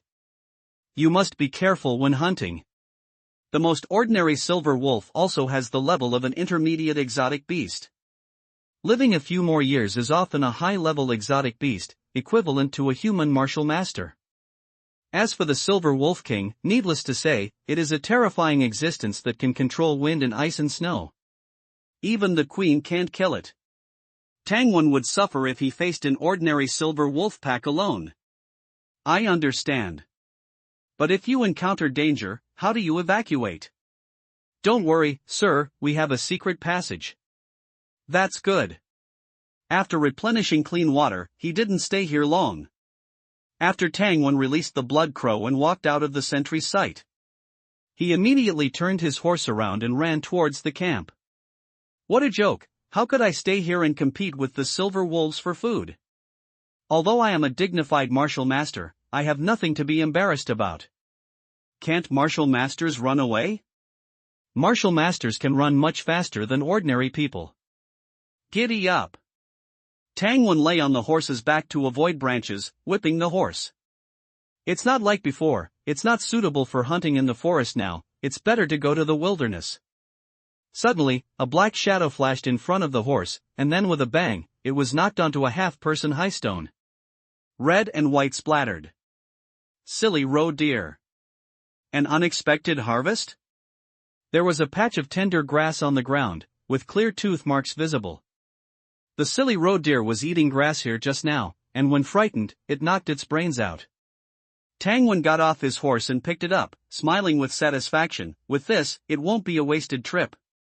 So what if it's the silver wolf's territory? Can it delay this commander's hunting? A whoa! A roar sounded behind him. Caw caw caw. The blood crow spread its wings and soared into the sky, heading straight for the camp. Silver wolf. Tangwen's face changed, and without regard for anything else, he jumped back on his horse and galloped away. This isn't fear, it's just avoiding a meaningless fight. In the forest. A horse gallops like the wind. He's back. It's the man on horseback. Stop him. Raise your weapons. It was the scavengers. They raised their sticks, trying to block Tangwen. But seeing the galloping horse, they dared not stand in the middle of the road, fearing being trampled. Courting death. Tangwen casually flicked out a few pebbles from horseback. Swish, swish. The pebbles pierced the leader's body, the momentum undiminished, and also pierced the person behind him. Like armor-piercing bullets fired from a sniper rifle. Ah, ah, ah. Blood gushed out, the scavengers rolled on the ground in agony, their screams echoing. They didn't even have a set of leather armor. Each pebble pierced through several bodies. Nay. The warhorse rushed forward 100 meters. Tangwen pulled on the reins, turning the horse's head. No more running. As a dignified leader of the flame camp, a second-class martial master, he wanted to see how many wolves dared to chase him. In reality, his senses told him that the danger behind him wasn't high, certainly not to the point of being fatal. A whoa! The warhorse's hooves shuffled, somewhat uneasy. Its ears had long been plugged with hemp by Tangwen, so it couldn't hear the silver wolf's roar, otherwise it would probably be paralyzed on the ground by now. Tangwen dismounted, tied this silly roe deer to the horse's back, and gently patted the horse's rump. The warhorse ran a few steps towards the camp. Then it stopped, looking back, as if waiting for its master, Tangwen. Good horse. You're much better than Blood Crow. I'll give you chicken later. Before he could say egg. Suddenly, the warhorse seemed to sense something. Its front hooves rose, it neighed, and then it ran wildly. Tangwen's mouth twitched as he watched. A few dozen seconds later, a silver-white figure appeared in Tangwen's sight. It was several meters long, with perfect streamlining, and not a single stray hair on its body. Its huge wolf eyes seemed to be dancing with emerald green flames. Nature was quite fond of the Silver Wolf clan. Not only did they have high looks, but they also didn't have to cultivate hard. Adult silver wolves were mid-level mutated beasts, equivalent to human martial artists. Living for a few years, they would become high-level mutated beasts. If their bloodline was purer, they could even become awakened-level experts. The screams of the scavengers on the ground gradually subsided, and blood dyed the ground a deep maroon. The bloody smell spread out, the silver wolf growled, its ferocity revealed, its sharp fangs like 2 rows of sharp daggers, flashing with a frightening cold light. Tangwen's right leg slowly slid back half a step. The wolf's pupils contracted slightly, and he took a big step back with his left leg. It looked like he was about to run away. The silver wolf was a high-level mutated beast, so it naturally understood. A whoa! It growled lowly, and a sonic wave struck. Tangwen's facial features squeezed together, looking very uncomfortable. The group of unlucky people on the ground all lost control of their bladders, rolled their eyes, and passed out. Tangwen's feet seemed to be doing a moonwalk, retreating several steps with a swish, swish, swish. The silver wolf's eyes revealed a suspicious look. Is this human afraid? Tangwen, why isn't this silver wolf pouncing yet? What are you holding back for, you beast? Flesh and blood are in front of you, just eat it. Tangwen continued to retreat, and after a few dozen steps, the distance widened. He directly turned around, selling his back to the other party. A whoa! The silver wolf roared angrily. It couldn't wait to pounce and tear this human apart. But after roaring, it didn't move from the spot.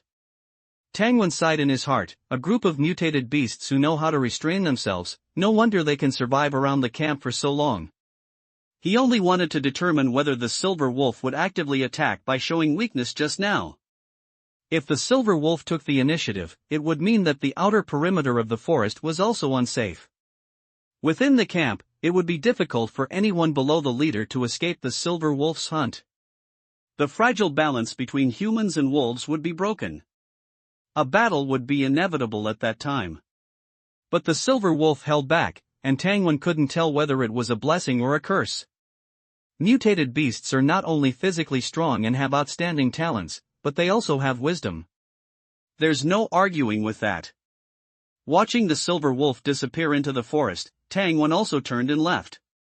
A moment later, finding the warhorse grazing in the forest, Tangwen rode back to the camp. Ga, ga, ga. The blood crow circling in the sky above the courtyard wanted to land on Tangwen's shoulder, but he waved it away. You fellow, you flew away on your own when you encountered a little danger? Ga, ga, the blood crow cried, as if defending itself. Lord Tangwen, the blood crow has been calling to us just now, as if it wanted to take us somewhere, said Tao Hua, who was cleaning the silly road deer, looking up. Oh? Being watched by Tangwen, Tao Hua's cheeks flushed slightly red. It kept calling, as if it wanted us to go north. The most uptack new uptack small uptack set uptack is uptack in uptack 6 uptack 9 uptack book uptack bar uptack first uptack hair. I can't tell, you know how to call for people.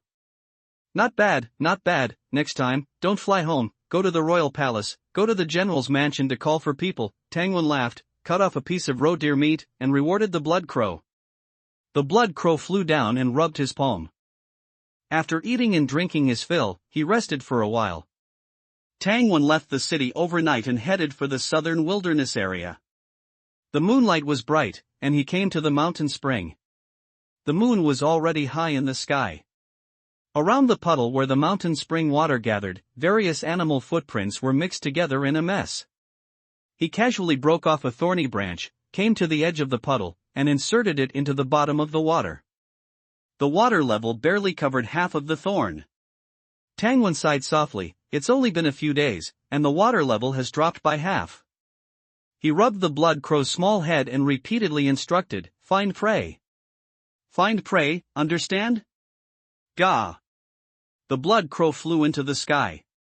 Tangwen climbed to the high place where the spring was located, took out his telescope, and observed the vicinity. The wilderness under the moonlight was cold and lonely, with only some bushes. There wasn't even a shadow of a wild animal. The blood crow flew back, circling above Tangwen's head. Over there? Tangwen pointed in the direction it flew back from. Ga! The blood crow cried excitedly. The hooves clattered, and Tangwen held up his telescope and went all the way forward. After crossing the low hills, two huge antlers, like gray tree branches, appeared in his field of vision. Two male moose were fighting. It doesn't seem to be the moose's mating season, right? A thought of doubt flashed through his mind. As the distance closed, Tangwen looked at the two huge moose with satisfaction. The two of them could contribute at least 1,500 pounds of meat. Swish, swish. 8 hooves frantically kicked the ground, raising sand and stones. Tangwen rode his horse closer, and the two deer desperately wanted to retreat, but unfortunately, their antlers were hooked together, and their struggles were in vain. You two are destined for me. Tangwen walked up to the two fools, pulled out a thumb-thick hemp rope, and skillfully tied it to the moose's neck. Whoosh!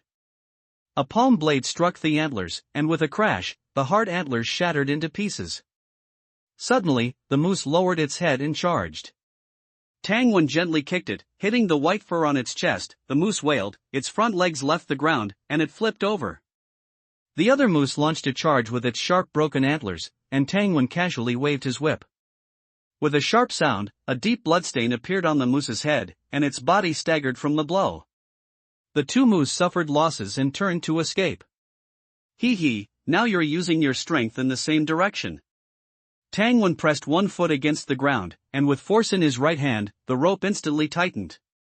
The two deer's 8 hooves dug pits in the ground. But they were still skidding in place.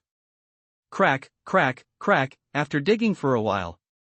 The moose stopped, panting heavily. Tangwan tugged on the rope, and they stiffened their necks and refused to move. Not following was their last stubbornness. If you have the ability, pull us away. Pa! The whip cracked. The two deer wanted to escape, but they couldn't.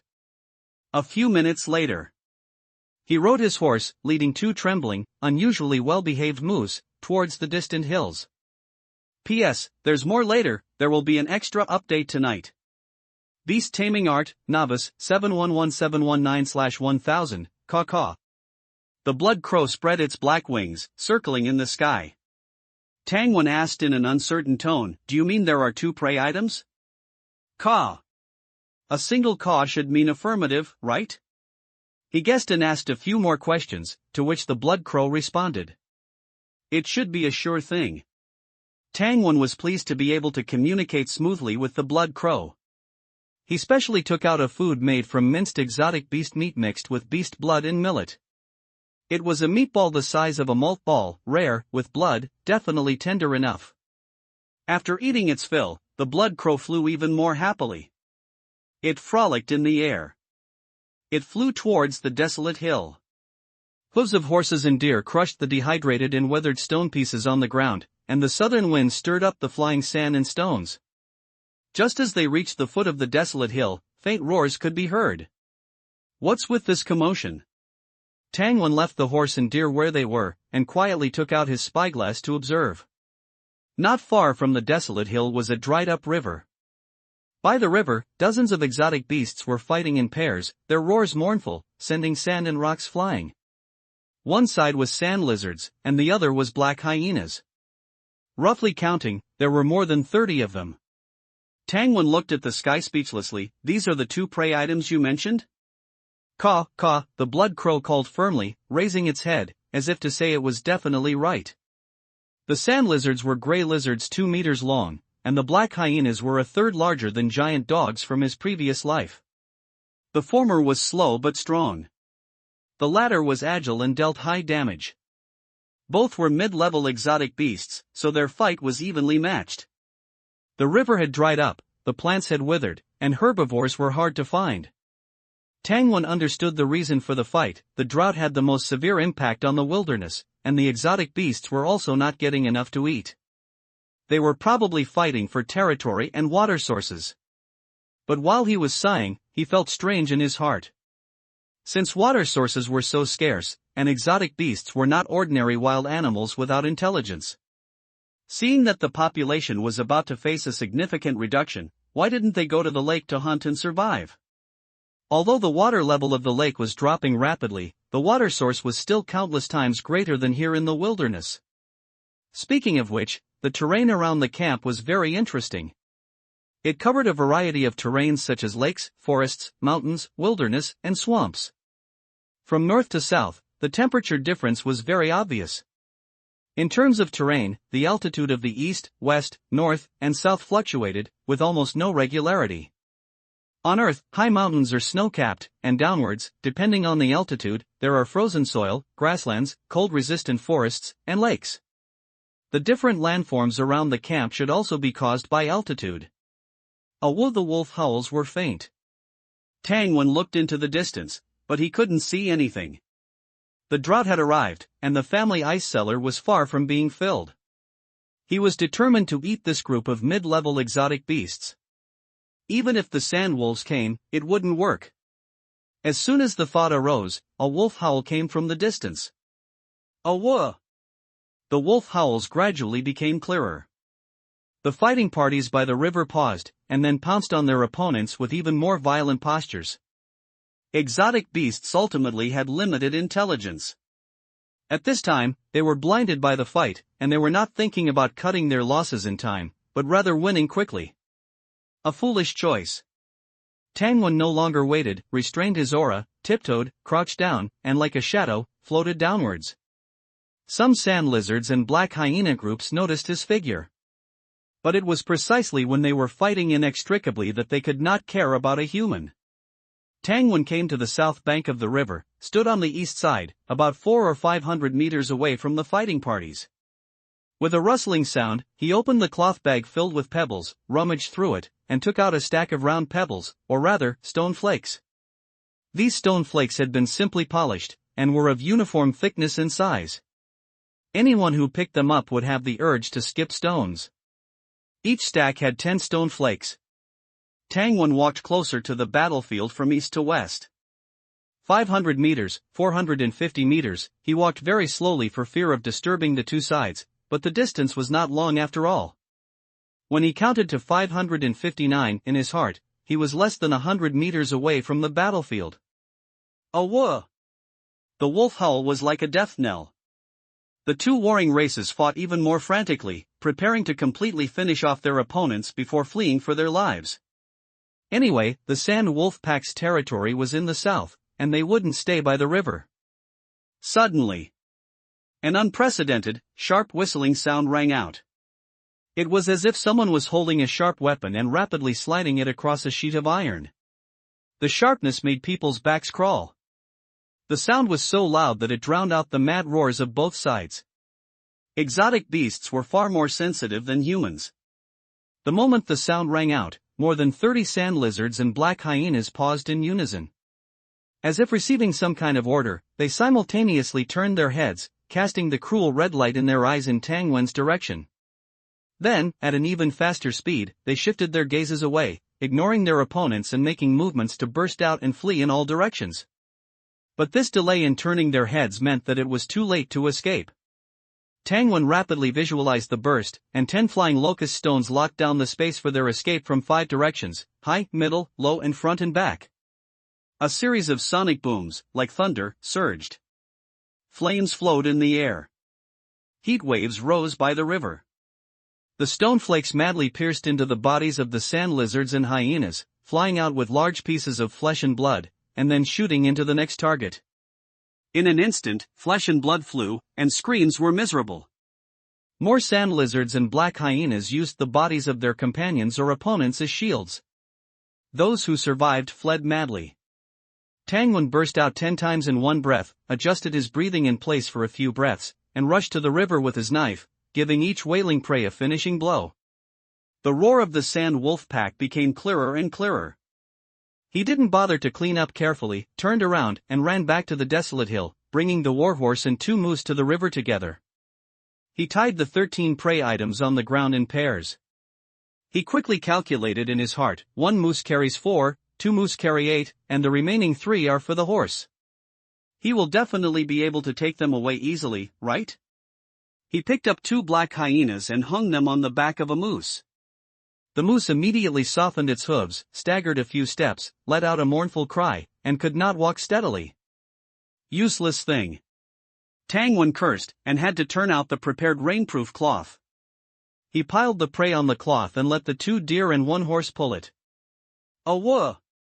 Before Tangwen could cross the river, the figure of the sand wolf appeared in the south. 1, 2, 5. Just these few? His eyes flickered. 5 sand wolves, mid-level exotic beast strength, can they come over and help me transport the prey? The next second, he gave up the fantasy. Sand wolves are mid-level exotic beasts after all. 1 or 2 is fine, but it is almost impossible to capture 5 alive. Awooh! There were more wolf howls in the distance. The 5 sand wolves smelled the fresh blood and meat, and approached at a trot. At their speed, Tangwen would be caught up within 3 to 5 miles. Bullying the few with the many, not practicing martial ethics. Tangwen grabbed cobblestones and smashed them out, and the air roared. But the distance was too far, and in the short time it took to fly over, the sand wolves had already escaped far away. The flying locust stones smashed into the hills, and explosions came, and the ground collapsed, forming deep pits. The sand wolves lingered and dared not go forward. After a long while, they slowly came to the edge of the deep pits and looked down for a long time. But in the end, no one dared to chase after them. The effect of the Grandmaster level flying locust stones far exceeded the Sand Wolf Pack's knowledge. After Tangwan took the moose and horse far away, the Sand Wolf pack approached the south bank of the river, lowering their heads to lick the remaining flesh and blood on the ground. Hunting is fun for a while, but transporting meat is really hard. When there were no more traces of sand wolves behind him, he picked up his hand crossbow and shot it into the sky. The signal arrow dragged a long tail and streaked across the sky. This was the signal he had agreed upon with the wilderness hunting team. The hunting team would send someone to meet him when they heard the signal. Tap tap tap. In less than 10 minutes, the sound of horses' hooves rang out. So fast? Impossible. Could it be that someone happened to be nearby? The sound of horses' hooves was getting closer and closer. Help! Okay, it seems not. Tangwan's smile froze on his face, rubbed his temples, and cheered up. Nay, nay. Whinny. The donkeys brayed and the horses neighed. Standing on high ground, Tangwan watched 3 donkeys and horses gallop wildly, their hooves kicking up dust. The owners of the 3 donkeys and horses, their armor tattered, clung to the backs of their mounts, desperately shouting, "Help!" Behind them, a team of black-clad knights relentlessly pursued them. Tangwan had no intention of meddling in such affairs.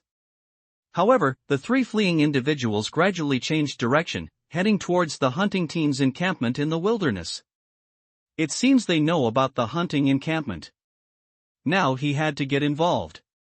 The hunting team's highest combat strength was only at the martial artist level. They clearly couldn't handle this group of cavalry, he had to stop them. Swoosh! His strength erupted, and he leaped high into the air, shouting, "Who goes there?" Halt! A martial master? The young man riding the donkey exclaimed in surprise, then joyfully cried, "Help! Martial master, save us! We are merchants from nearby, being chased by the Black Mountain demons." Looking at the black-clad men behind them, Tangwan said expressionlessly, "Escape in another direction." The 3 desperate men who had just reined in their horses were horrified.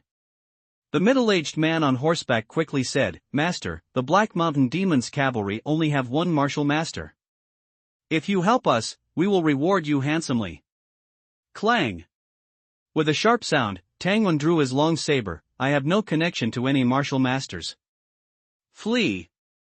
The 3 were in a dilemma. If they didn't go to the Flame Camp's hunting encampment, they would be caught sooner or later. The sound of hooves thundered. Someone shouted domineeringly, "Black Mountain Camp is on duty. Irrelevant people, get out of the way." Get out of the way? Tangwan laughed, looking at the 3 riding donkeys and horses. "You're in luck, you don't have to escape." Thank you, master. Thank you, master.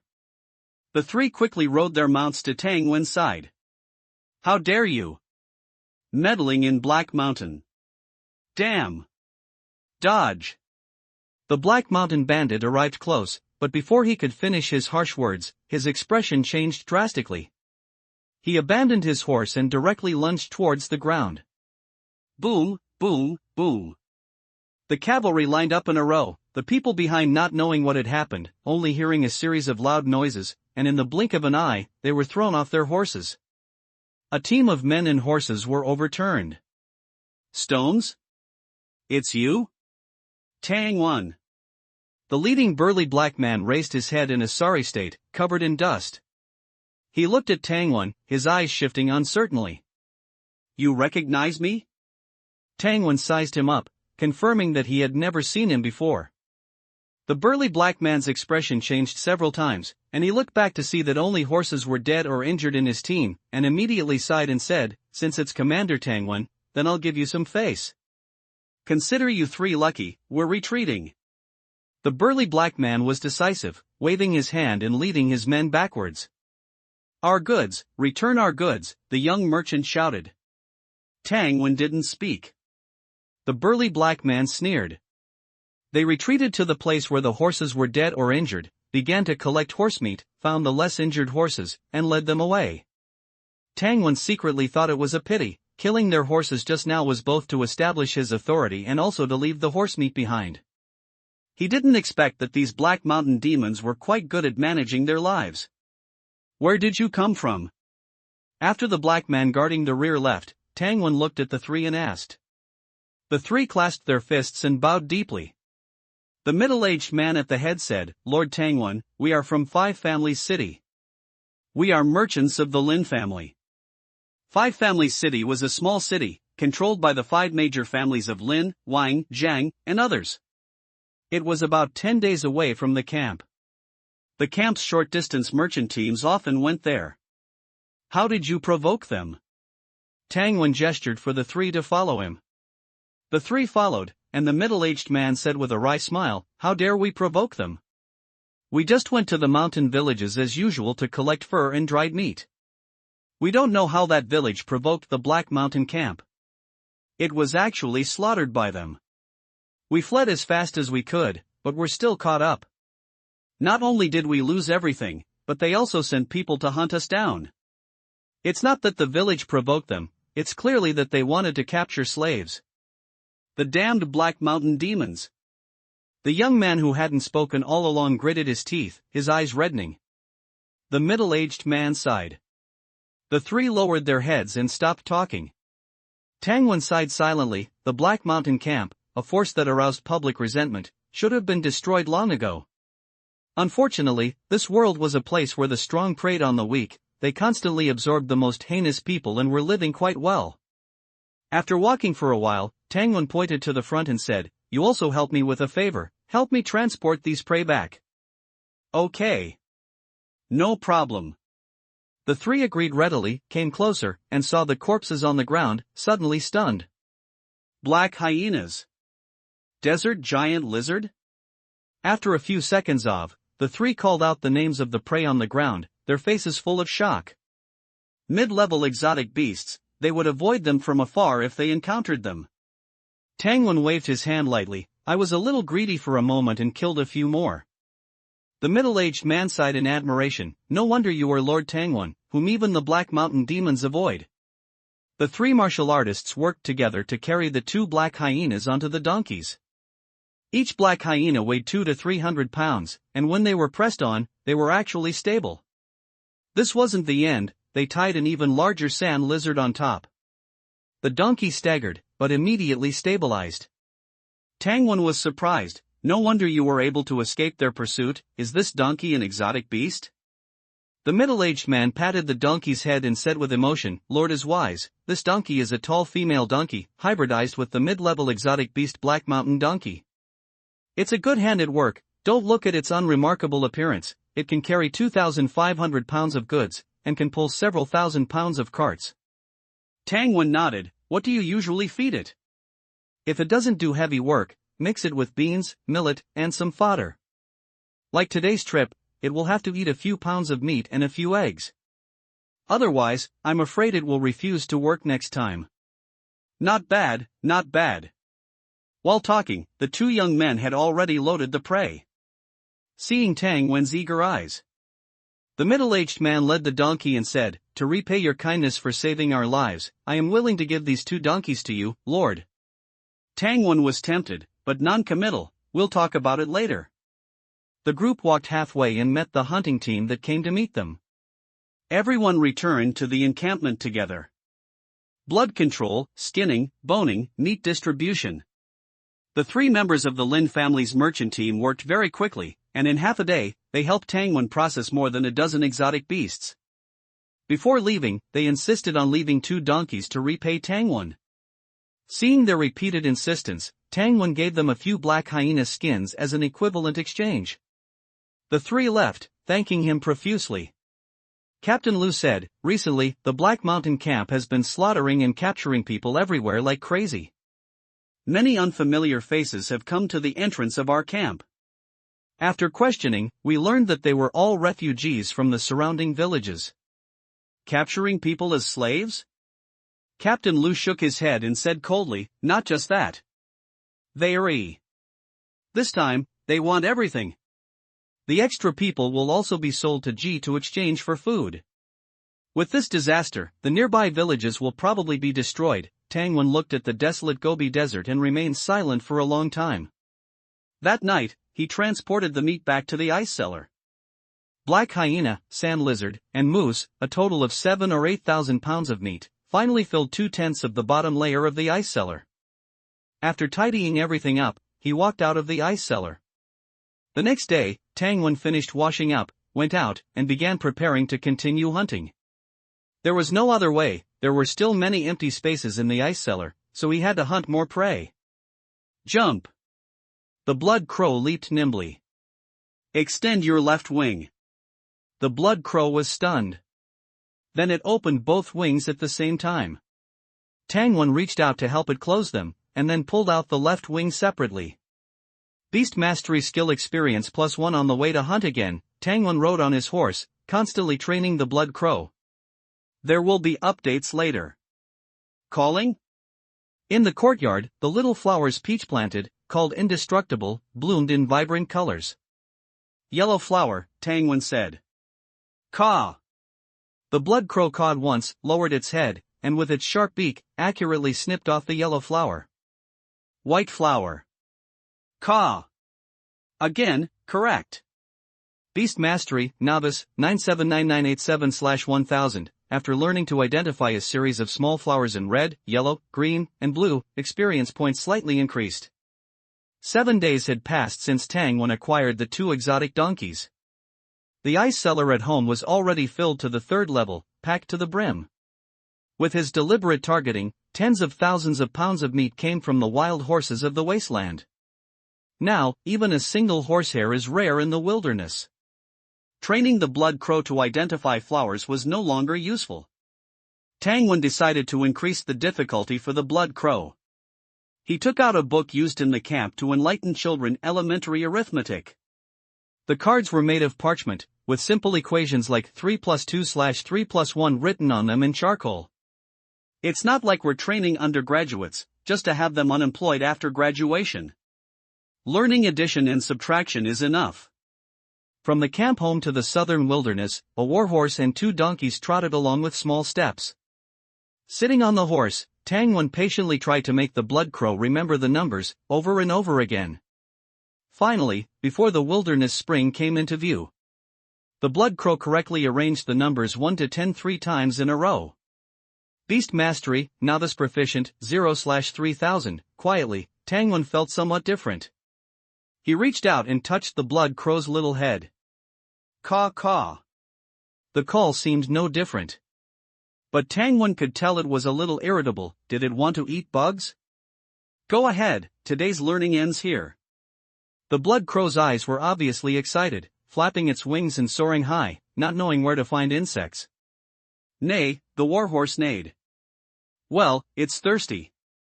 Tangwen patted the horse's neck. Hang in there. The horse snorted, still thirsty. Not comforted at all. After thinking about it, Tangwen suddenly pointed to the distance, where sand and dust filled the air. Look, there's a plum forest over there. Neigh. The warhorse was impatient. Quenching thirst with imaginary plums obviously didn't work on horses. Okay. Giddy up. At full speed, they arrived at the puddle where the spring water gathered. Only shallow, muddy water remained here. Tangwen climbed to a high place and scooped clean water from the spring. He fed the warhorse and the 2 donkeys. He was curious about the donkey's emotions. However, when he rode the donkey and felt it for a while, he didn't notice anything. It was as if they had no emotions, and had no opinion on working hard through mountains and rivers. Tangwen took out jerky and idly summarized while chewing: blood crow, warhorse, donkey. The 3 have completely different personalities. The blood crow is like a young man in his previous life, carefree and happy. The warhorse is like a young man who has just entered society, has accepted a little tempering, and is still in a state of not admitting defeat. The donkey is middle-aged, with elderly parents and young children, mortgage, car loan, credit card, had to keep grinding and earn a few pounds of fodder. The blood crow searched for prey everywhere. The horse stood dozing, and the donkey silently ate shrubs. Tangwen was not idle either. He had to practice martial arts even in the wilderness. He came to the gray-brown rock wall and silently put on gray gloves. The material of the gloves came from the soft and tough abdominal skin of the earth-traveling beast. It can protect both hands and does not affect the force of the explosion. Boom boom boom boom. Tangwen began to bombard the mountain. His fists were like heavy artillery. His feet were like steel whips. Elbow strikes and knee thrusts, sonic booms in succession. After several consecutive bursts, Tangwon walked into the stone wall. To be precise, he used his fist to blast a cave out of the mountain wall. After clearing the rubble in the cave, he looked at the stone cave with satisfaction. Why didn't I think of it before? The sand and dust outside is so big, I should have dug a cave to rest in. The blood crow never came back.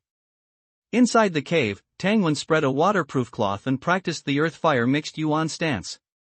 The tempering effect of the fused and improved exercises is really immediate. If he were at home, he would hide alone to practice. Not afraid of others stealing his skills. Mainly because when practicing, there will be some indecent changes. That kind of change, even the most experienced girls in Ihong building in the inner city would be shocked. And the wonderful thing is that with breathing techniques and meditation techniques, the changes are barely within control. The pleasure of getting stronger is addicting. Caw, the blood crow flew back, chirping for a while, and in the middle, it stretched out its left wing and pointed at the warhorse. Tangwon said in surprise, "Black horse? You saw a black horse? All black, with only a little white?" Tangwon remembered the demeanor of the advanced exotic beast, the dark cloud treading on snow. People say that among people, Diao Chan, and among horses, red hair. This dark cloud treading on snow is definitely more stylish than red hair. Riding it is definitely more pleasing than driving a Ferrari with one hand. For this reason, he made a lot of preparations. He took out a bottle of medicinal powder from his bag, mixed it with beans, meat crumbs, and blue salt, and brought it to the warhorse. The horse snorted excitedly and ate the food cleanly under Tangwon's smiling gaze. After a short rest, Tangwon set off on horseback. 2 hours later, he felt the warhorse under him panting abnormally, and its body temperature gradually rising. He nodded secretly, as expected of Crow Lao. This estrus agent for the mother beast is really useful. The medicine took effect. The blood crowed softly, reminding Tangwon that the black horse was nearby. Tangwon thought for a while and did not go straight to the black horse. He reached out to identify the wind direction, rode the little mare, and circled around to the windward side. Then, he tied the horse to a bush and unloaded the saddle. He hid behind a rock. Before long, the mare, fed with the aphrodisiac beast medicine, stepped back uneasily and neighing. As soon as Tangwon heard it, this was not just calling, it was clearly shouting, "Buddy, come and play." Tat tat tat. The sound of horse hooves was crisp. Here it comes. Tangwon smiled confidently, the beauty horse plan has succeeded. He poked his head to look, and suddenly his smile froze on his face. What came was a black foal, jet black and shiny, with only a peach heart-like white hair on its chest. This is not the dark cloud treading on snow he was looking for. Judging from the momentum, it is an intermediate exotic beast. Moreover, the most important thing is that it is a mare. It came to find the warhorse, probably wanting to drive this exchanged slut out of its territory. It's really throwing at a blind man. But it's not a wasted trip. Tangwon watched the thought power, his legs rolled up sand and stone, like a wolf smoke, rushing towards the black horse. The black horse screamed and turned to escape, but felt a weight on its back and was ridden. Horses will never be slaves. It raised its front hooves high, its body almost perpendicular to the ground, trying to throw Tangwon off. Pa! Tangwon gave it a whip. The black horse was in pain and lay down on the spot, trying to roll on the spot and crush him under it. Tangwon jumped to the ground and unceremoniously whipped it 10 times, making it almost unable to stand up. As an intermediate exotic beast, the black horse, although a mare, is as fierce as fire. It got up and fled. But Tangwon appeared on its back again. Just like that, one trained and the other escaped. The two left this place and ran to the distance, from day to night. The intermediate exotic beast black horse was exhausted. Tangwon reached out to give it soybean cakes, and it showed a fierce look and opened its mouth to bite. Pa! A whip. Feed again, still bite. Another whip.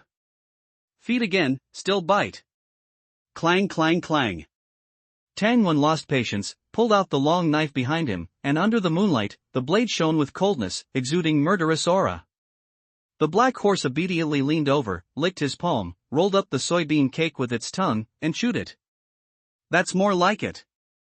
Beast Mastery, Proficient, 01317/3000, taking down an intermediate exotic beast mount has also increased experience. Tangwon wins twice, a win-win. The black horse is worthy of being an intermediate exotic beast. After eating the soybean cake and resting for a while, it galloped with Tangwon. Its speed is much faster than the warhorse. Not bad, from now on you will be called Wuzhuai. When you catch the black stallion, let it be called Treading Snow. Before long, the man and the horse returned to the original place. As soon as they approached, there was an unusually cheerful horse cry. Tangwen's face was strange. The warhorse and the black horse treading snow were having a shameless affair. The black horse treading snow was also decisive, immediately stopped the activity and ran away, leaving the warhorse in place in confusion. Scumbag horse. A complete scumbag horse. It ran as fast as flying, and Tangwen, who had been tossing all night, had no intention of chasing it. The black horse treading snow is an advanced exotic beast. It may be difficult to make it a mount without hurting it. The wild horses on this wasteland have basically been killed by him. The black horse treading snow can only be a bachelor. Mother horses, such scarce resources, are all in Tangwen's hands.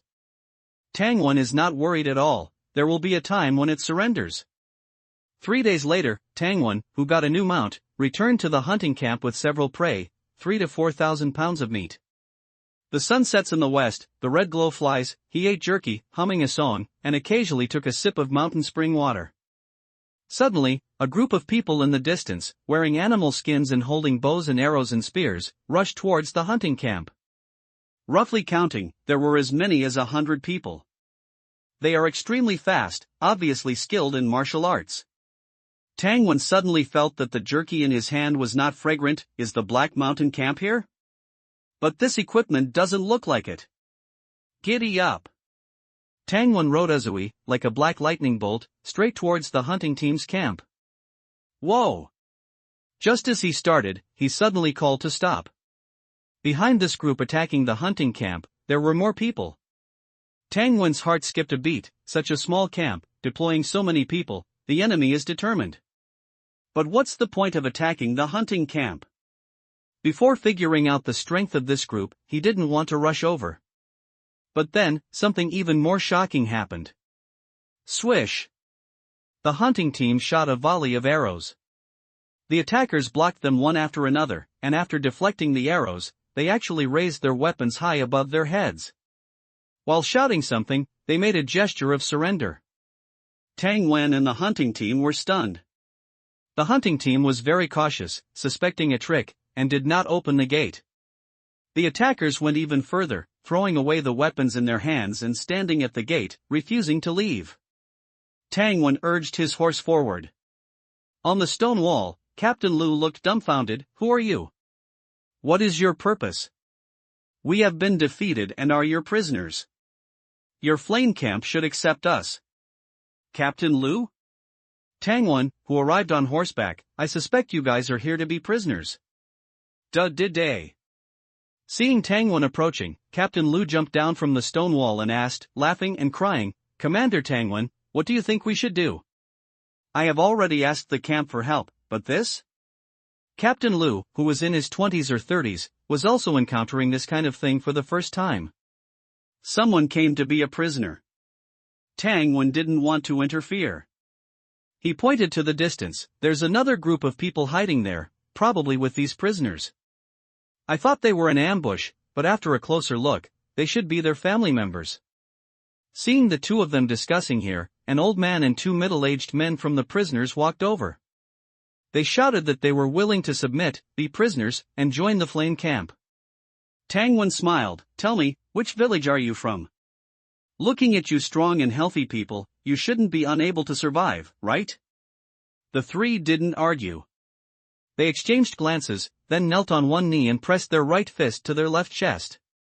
They made some kind of submission gesture. The old man said, strange beasts attacked us and occupied our village. The Black Mountain camp is slaughtering villages everywhere.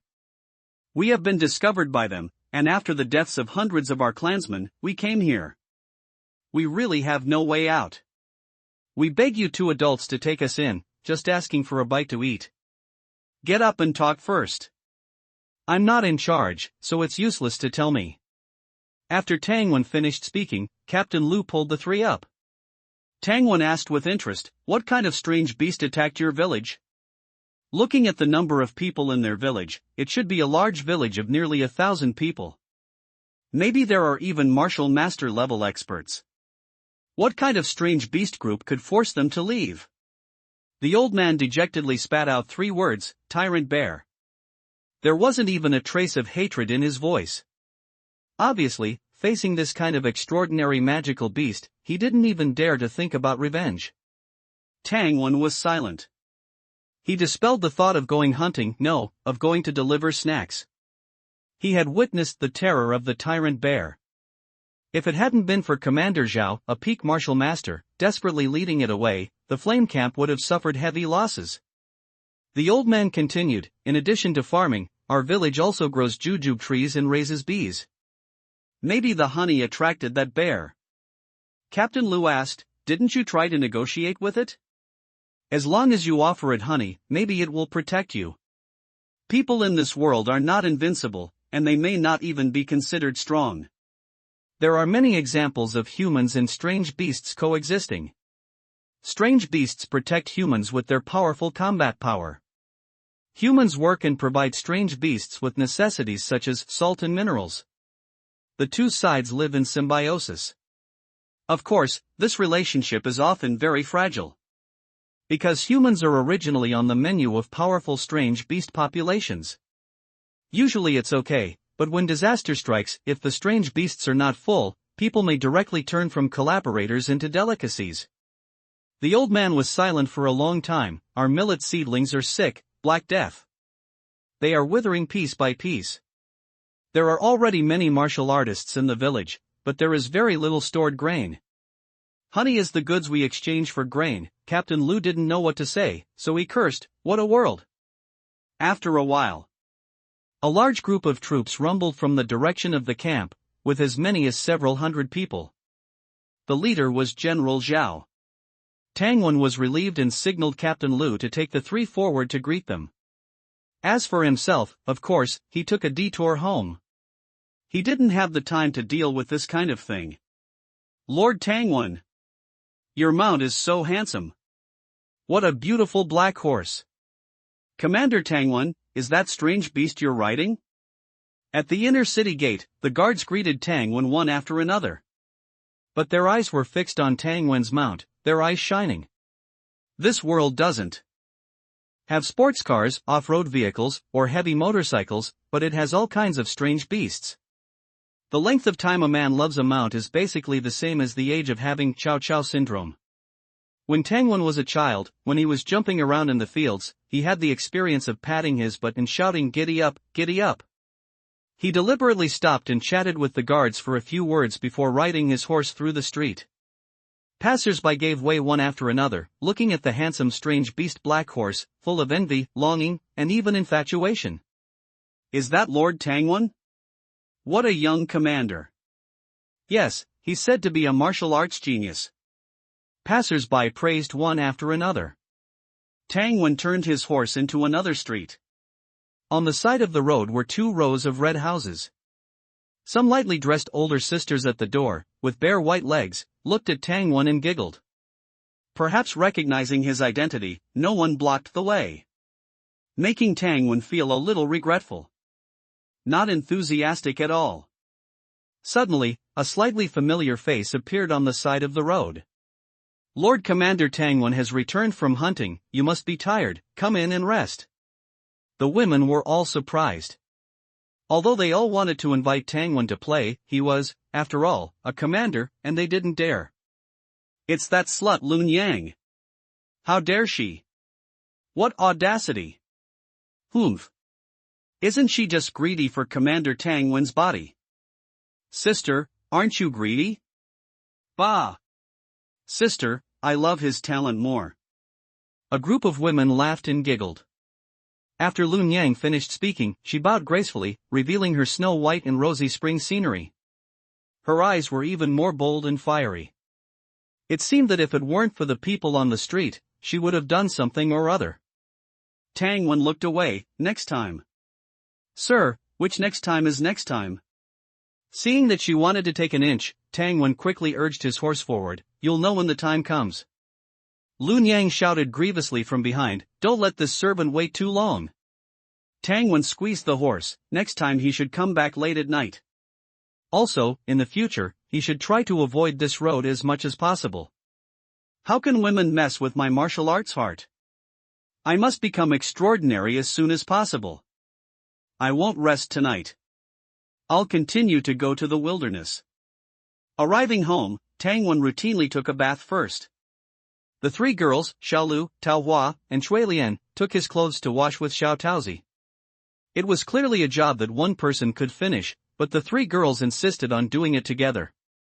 Underwear, socks, boots to coat, leather wind, a total of 7 pieces. Tao Hua was quick and grabbed 3 pieces, smiling happily. Xiaolu was sullen. Sister Tao Hua is so cunning, you washed 1 more last time. Shui Lian nodded in agreement. Yes, Sister Tao Hua, this time it should be divided between the 2 of us.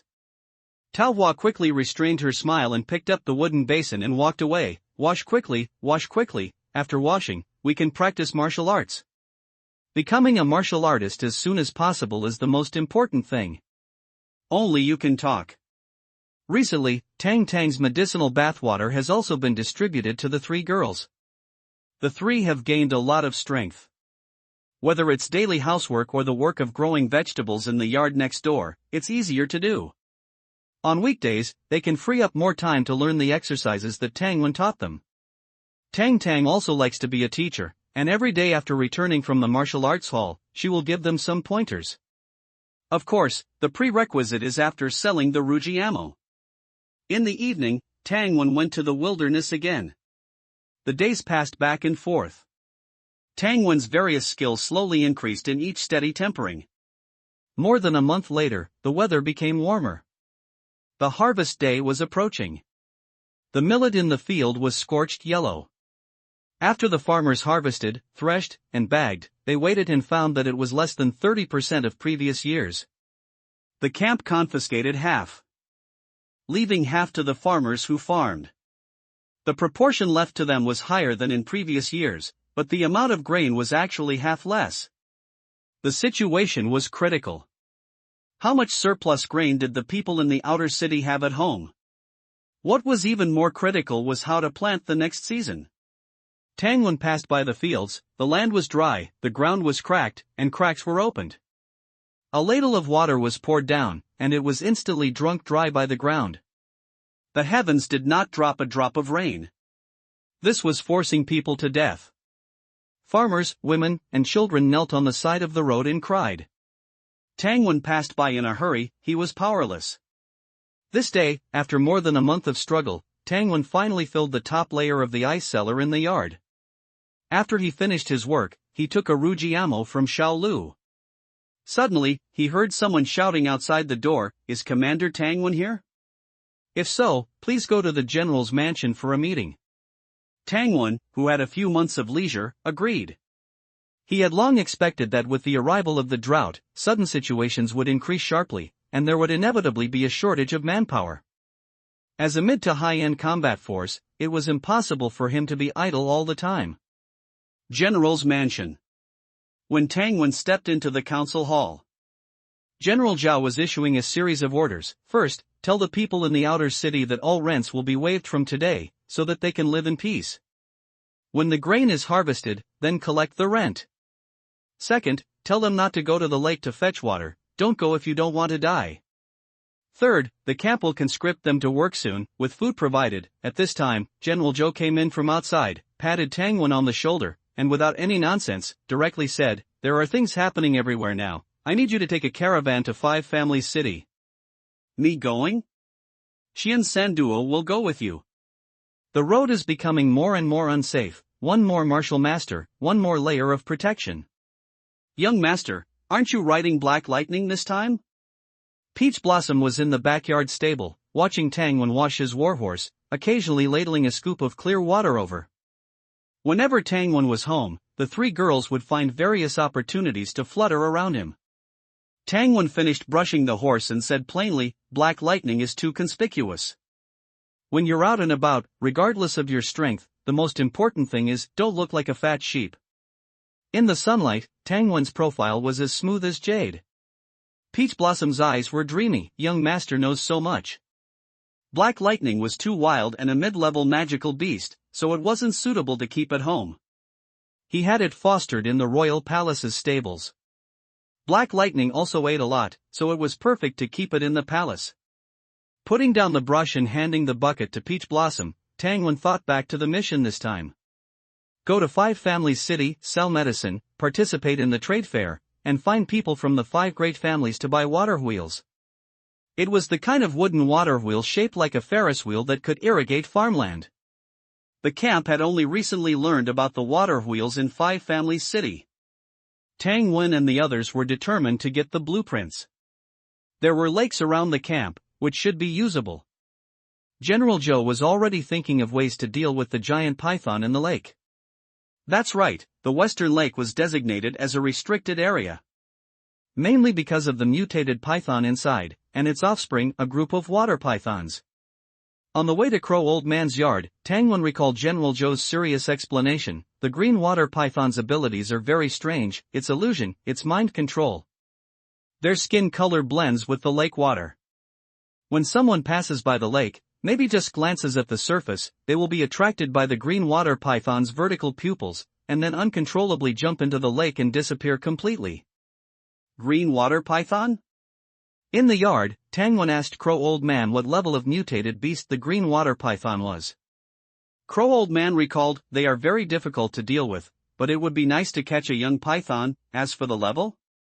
About the same as a silver wolf." Young python? Hee hee, you didn't think I only raise blood crows, did you? Tangwen smiled, "Whether you can or not, I can anyway." After taming Black Lightning, the proficiency of beast taming technique increased a lot. His communication with the blood crows became more and more fluent. Proficiency continued to climb. Tame a python? It's not like raising Medusa, sounds a bit creepy. Crow Old Man was still talking. Take it to 5 families' city to sell? Why not go further?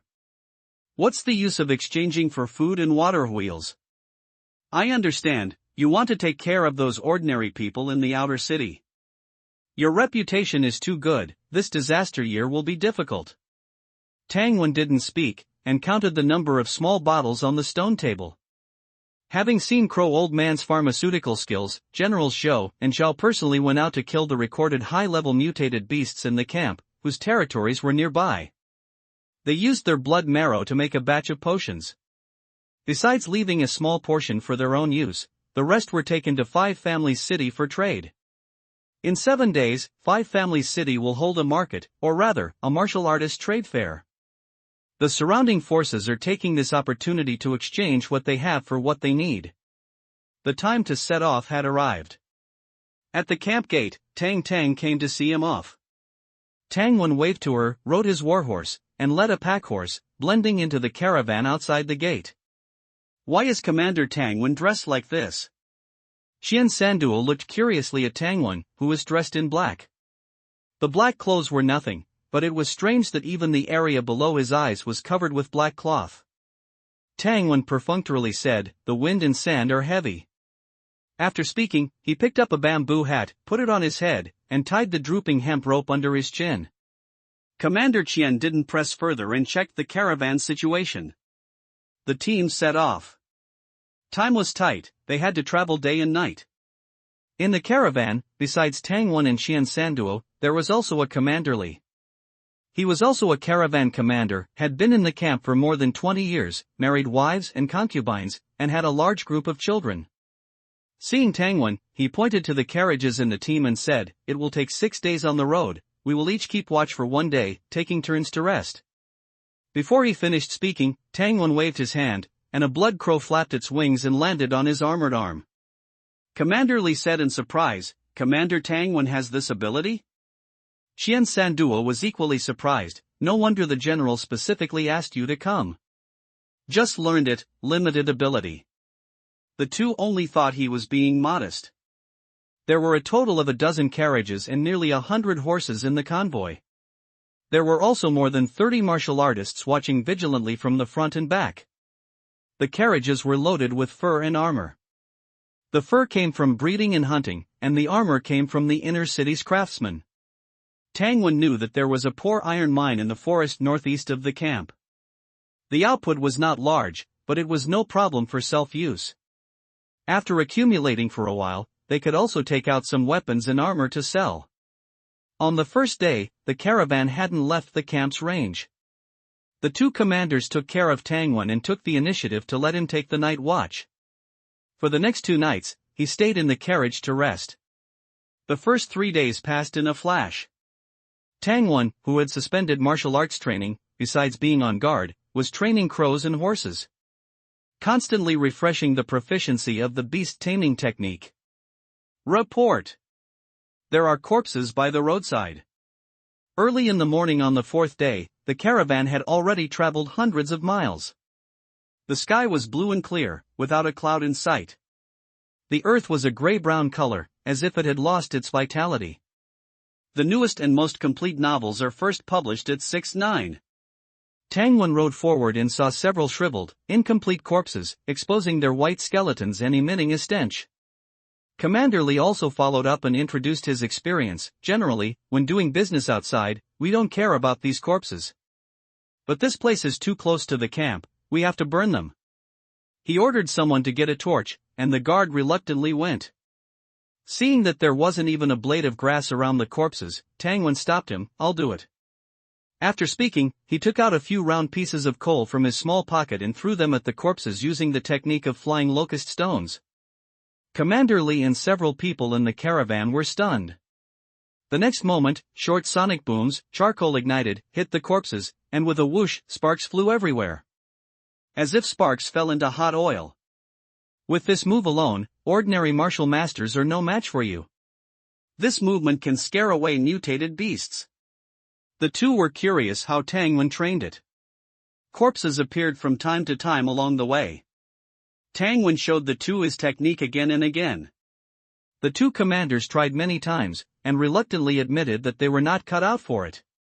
Commander Tangwen, you are truly a young genius. Without a hidden weapon visualization technique, you can actually hit flying stones with such power. Qian Sanduo praised. The first 4 days were calm. Occasionally a wild beast or mutated beast would pop up. That night, it became a meal and went into everyone's stomachs. At noon on the 5th day, a rocky area appeared ahead. Commander Qian shouted, "Rest for a quarter of an hour, everyone cheer up, Rocky Ridge has arrived. Raise our camp's flag." A strong man held up a 3-zhan-long bamboo pole. The flag was like fire, fluttering in the air. Before Tangwen could ask, Commander Li said, "Rocky Ridge, also known as Corpse Ridge, many people die here." For several miles ahead, the rocks were jagged and boulders were everywhere. At a glance, the line of sight was obstructed everywhere, and there was no straight road. A convoy of dozens of people, no matter where they went, had to turn and circle again and again to move forward tortuously. Tangwen casually swept around and confirmed that this terrain was very suitable for ambushes. Perhaps behind a certain boulder, there was a hidden terrifying mutated beast, insidious thief. Pedestrians lost their lives in their mouths and hands. Gah! The blood crow flew from Tangwen's shoulder to the sky. Commander Qian said, "I'll go ahead later, you support in the middle, Commander Li will guard the rear to prevent being attacked." Tangwen noncommittally said, "Do we often take this road?" Of course, whether it's a short-distance caravan or a long-distance caravan, it's unavoidable. Never thought of clearing a straight line? Difficult. Not to mention bandits like Black Mountain Ghost who would destroy it, the distance alone is 4 or 5 miles long. Opening the road was too much effort. Tangwen didn't say any more, walked forward and found a boulder, and whipped it casually. With a crash, the boulder dropped slag. He whipped 3 or 5 pieces in a row, all the same. With this intensity, ordinary martial artists could smash it with a punch. He went back to the car to get a bamboo umbrella, and then, the visualization broke out, and his body jumped straight into the air. At the highest point, he opened the umbrella. The bamboo umbrella couldn't support his weight and folded up. Tangwen borrowed strength, and after a slight pause in the air, he could see where there were the fewest stones. Commander Tangwen, what is this? Xian Sanduo and Commander Li looked at each other, not understanding what he was doing. Tangwen calmly said, I want to try if I can quickly clear a road, opportunity. Tangwen arrived in front of the well-observed position, bent down, visualized, and struck. A stone the size of an adult's fist hummed as it pushed through the air, like a bullet fired from an ultra-long-range sniper rifle, rotating and creating terrifying air currents, piercing through boulders and rock piles one after another. Bang bang bang. Explosion-like sounds rang out in succession, and all the boulders and obstacles in the way were smashed into debris. Tangwen's master-level flying stone technique produced an effect comparable to the armor-piercing rounds of tanks and heavy artillery. It swept away all obstacles in its path, crushing everything in its wake. In an instant, 10 bursts of power, and everyone in the caravan ran over to watch. Looking at the rolling smoke caused by the violent impact in front of them, they were all stunned and speechless for a long time. Tangwen took a deep breath. This road is only half opened, there's still half left. Commander Li, accompany me for a trip. After saying that, he stepped into the dust and smoke. Damn it! How can this kid be so abnormal? Commander Li came back to his senses, muttered a sentence, and quickly followed. Several young people from the caravan also followed into the rocky ground. They really wanted to see it again. Boom boom boom boom boom. Tangwen used the same method. 12 consecutive explosions. The violent movement startled the beasts and frightened the birds. A group of black shadows flew across the sky. Raising his head, Commander Li pointed to the sky and said, blood vultures. Even the blood vultures have been scared away. Blood vultures are a medium-level alien beast group, but the blood vulture leader is a high-level alien beast. They feed on human corpses and also attack passing caravans. They are extremely fierce, and ordinary caravans will inevitably suffer casualties when they encounter them. But they were now obviously frightened by the momentum of Tangwen's attack and flew up in terror. Ga ga ga, the blood crows were calling out to them in a chaotic manner, seemingly also in contempt. Is this width enough for a carriage to pass? Tangwen stopped and looked at the distance. Commander Li walked sideways for 2 steps and nodded, it's wide enough. Commander Tangwen, this move of yours is truly amazing. Even the 2 generals couldn't do it, right? To change the terrain with one's own strength, genius and freak are not enough to describe his strength. Half an hour passed, and the dust settled on the passage that had just been blasted out. Everyone stepped on the gravel and set off, looking at Tangwen with awe all the way. The caravan continued on its way, taking turns to rest, day and night. 5 Families City is almost here. It's earlier than we expected. Thanks to Lord Tangwen for opening a road in the Rocky Hills. Yes, indeed. According to the plan, the caravan should have arrived on the 6th day. But on this 5th day, in the evening, they arrived outside the gate of 5 Families City. Tangwen came out of the carriage. He took advantage of the afterglow of the setting sun to look at the city in front of him. Speaking of which, this was his first time traveling far. It was the first time he had seen a city wall other than the flame camp. The city wall of 5 Families City was tall, as high as 3 zhang, and the city wall was built with square stone blocks. In ancient times in his previous life, such a large amount of engineering was unimaginable. In this world, there are martial artists, and martial apprentices have the strength of several hundred caddies. Several people can move 1,000 stone block. Building a city wall 3 zhang high is nothing.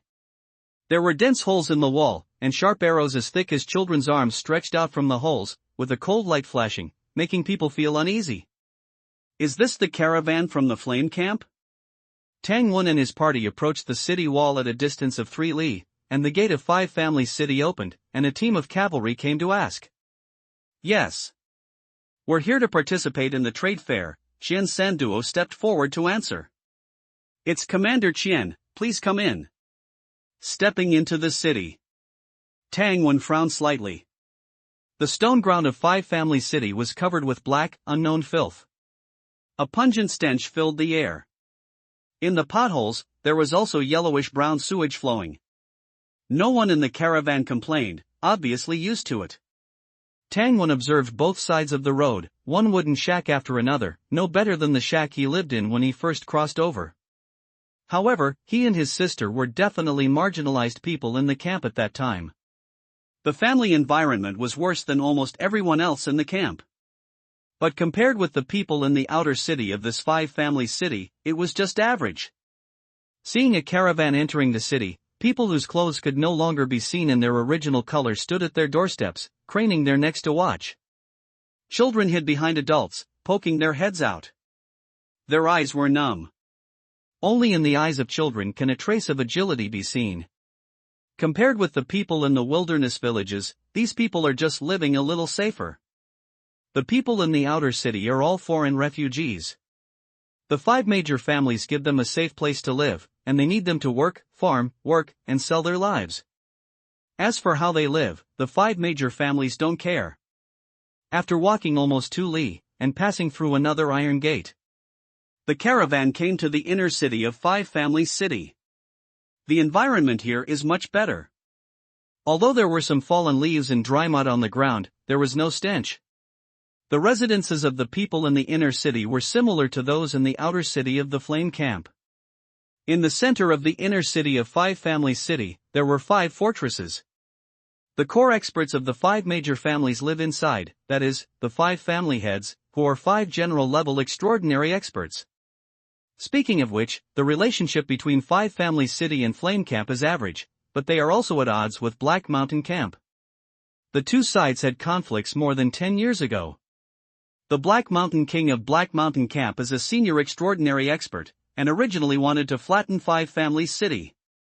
However, the 3 extraordinary experts of Five Family City joined forces and used a special formation to actually draw with him. The other 2 extraordinary experts roamed the battlefield and forced back the Black Mountain Camp. They became famous in one battle. From then on, Five Family City was recognized by the surrounding large and small forces. After a decade or 2 of development, with the help of its geographical location, it has become a transit station for caravans and a major trading place for surrounding forces. For example, this martial arts trade fair. There will be more than a dozen large and small forces coming, including even the Black Mountain Camp, which has had conflicts with them. Everyone from the Flame Camp. Commander Chien, these 6 interconnected courtyards are your residence. There is food and clean water inside, and what else do you need? Chien Sanduo stepped forward to greet them, and Commander Li opened the courtyard door to let everyone drive the carriages in. Tangwan had no intention of socializing, so he came directly to the middle courtyard, selected a ventilated and bright house, and put down his luggage. In the evening, the 3 commanders together received an invitation from the 5 major families to a banquet. I won't go. Tangwan, who had been wearing a black scarf to cover his face all the way, didn't want to join in the fun. It is conceivable that once he reveals his overly young face at the banquet, it will definitely shock many people. But it will also arouse the jealousy of others. He didn't want to cause trouble. Commander Chen did not force him. It's okay, we brought a lot of good things this time, and Commander Tangwan also has secret medicine on him. It's good to stay in the courtyard. Tangwan nodded. I won't ask about the transaction, Commander Chen can make the decision. Okay. Chien Sanduo agreed and went out to the banquet with Commander Li. Half of the caravan's guards also stayed behind, and the other half could go out for a walk and relax. But they are only allowed to have fun, and not allowed to cause trouble. Tangwan washed up, ate dinner, and practiced his skills in the house. But because he had to be distracted to pay attention to whether there were any abnormalities around him, he didn't enjoy practicing his skills. At 9 o'clock in the evening, the guards who went out returned one after another. They said something like, the Red Flower Building is not as good as our home courtyard. The girls here are just pretentious, they want extra money to watch a shoulder-shaking dance, it's not like they're going to shake. They even have young men here doing this, TSK, it's really a big feature. Good fellow, you like this? Go, don't slander my innocence out of thin air. Late at night, Tangwon was practicing his saber in the courtyard. Commanders Qian and Li returned on horseback. As soon as they entered the door, they were full of the smell of powder and alcohol. After greeting them, Tangwon asked them to wash up and rest, and he would be on duty tonight. Five Families City is not their own territory, so they still have to be careful. Unexpectedly, the two smiled and said to Tangwon, "Brother Tangwon, don't rush to sleep. This Five Families City, a big event is going to happen tomorrow. We brothers have no chance, but you have a great chance." Tangwon glanced at them, and the two looked like they were waiting for him to ask. "Tangwon, then we'll talk about it tomorrow." "No, Commander Tangwon, aren't you curious? It's a big event, a great thing," Commander Li said anxiously. Tangwon shook his head. The two looked at each other, and Qian Sanduo smiled helplessly. "Okay. Let's just say it. The only daughter of the Zheng family in Five Families City is going to hold a martial arts contest to recruit a husband. Commander Tangwon, you are young and still a second-class martial artist, you completely meet their recruitment conditions." Commander Li said, "Although it is a son-in-law, the only daughter of the Zheng family is 25 years old this year, and she is a third-class martial artist, and she is graceful and beautiful. The Zheng family is an extraordinary family, with all kinds of cultivation resources. It is definitely a great opportunity, my Commander Tang." The two stared at Tangwon at the same time. The latter's face was as calm as a lake, and his eyes were calm. As if what he heard was not, "The only daughter is as beautiful as a fairy," but was explaining that he wanted to drink early mung bean porridge. He shook his head, although he was very curious about the beauty of the fairy, but he had no interest in being a son-in-law. "There is no need to mention this matter again. Women will only affect the speed of my drawing the saber." Mountain Camp. Martial arts tournament to win a bride. And it's the Zheng family's only daughter, famed throughout the Five Families City, seeking a marital partner. The next day, the inner city of the Five Families City was more bustling than during the New Year. The central plaza was packed with the Five Families clansmen, confidants, and ordinary people, leaving no space to spare. They wanted to see which lucky fellow would win the beauty. Tangwon and Commander Qian's group were seated in the Many Treasures Pavilion. They carried secret medicines, waiting for the bride-seeking tournament to end and the martial arts trading conference to begin. Then they would exchange the secret medicines with the Five Families for water wheel blueprints and trade for grain. Tangwon didn't have much hope for trading grain. Along the way, he had seen the fields here, and they were terribly dry. "Brother Tangwon, are you really not going to participate?" Commander Li asked again, coming up from downstairs. Tangwon shook his head speechlessly. He had been persuaded by these two for half the night yesterday. They genuinely felt this was a good opportunity. If they weren't too old, they would definitely participate. Commander Li continued to persuade, "I see that the Black Mountain Camp's brute has also joined. Brother Tang might as well participate first. If you win, then you can talk about Commander Zhou's matter. What if the Zhang family is willing to accept a concubine?" Tangwon was speechless. The Zhang family's only daughter as a concubine? Keep dreaming. Anything is possible in dreams. "Brother, I appreciate your kindness, but I'm focused on martial arts and don't like to rely on powerful families." Doesn't like to rely on powerful families? Still young. Wait, isn't your Commander Zhou Bingzhou General's niece? And a descendant of the Queen.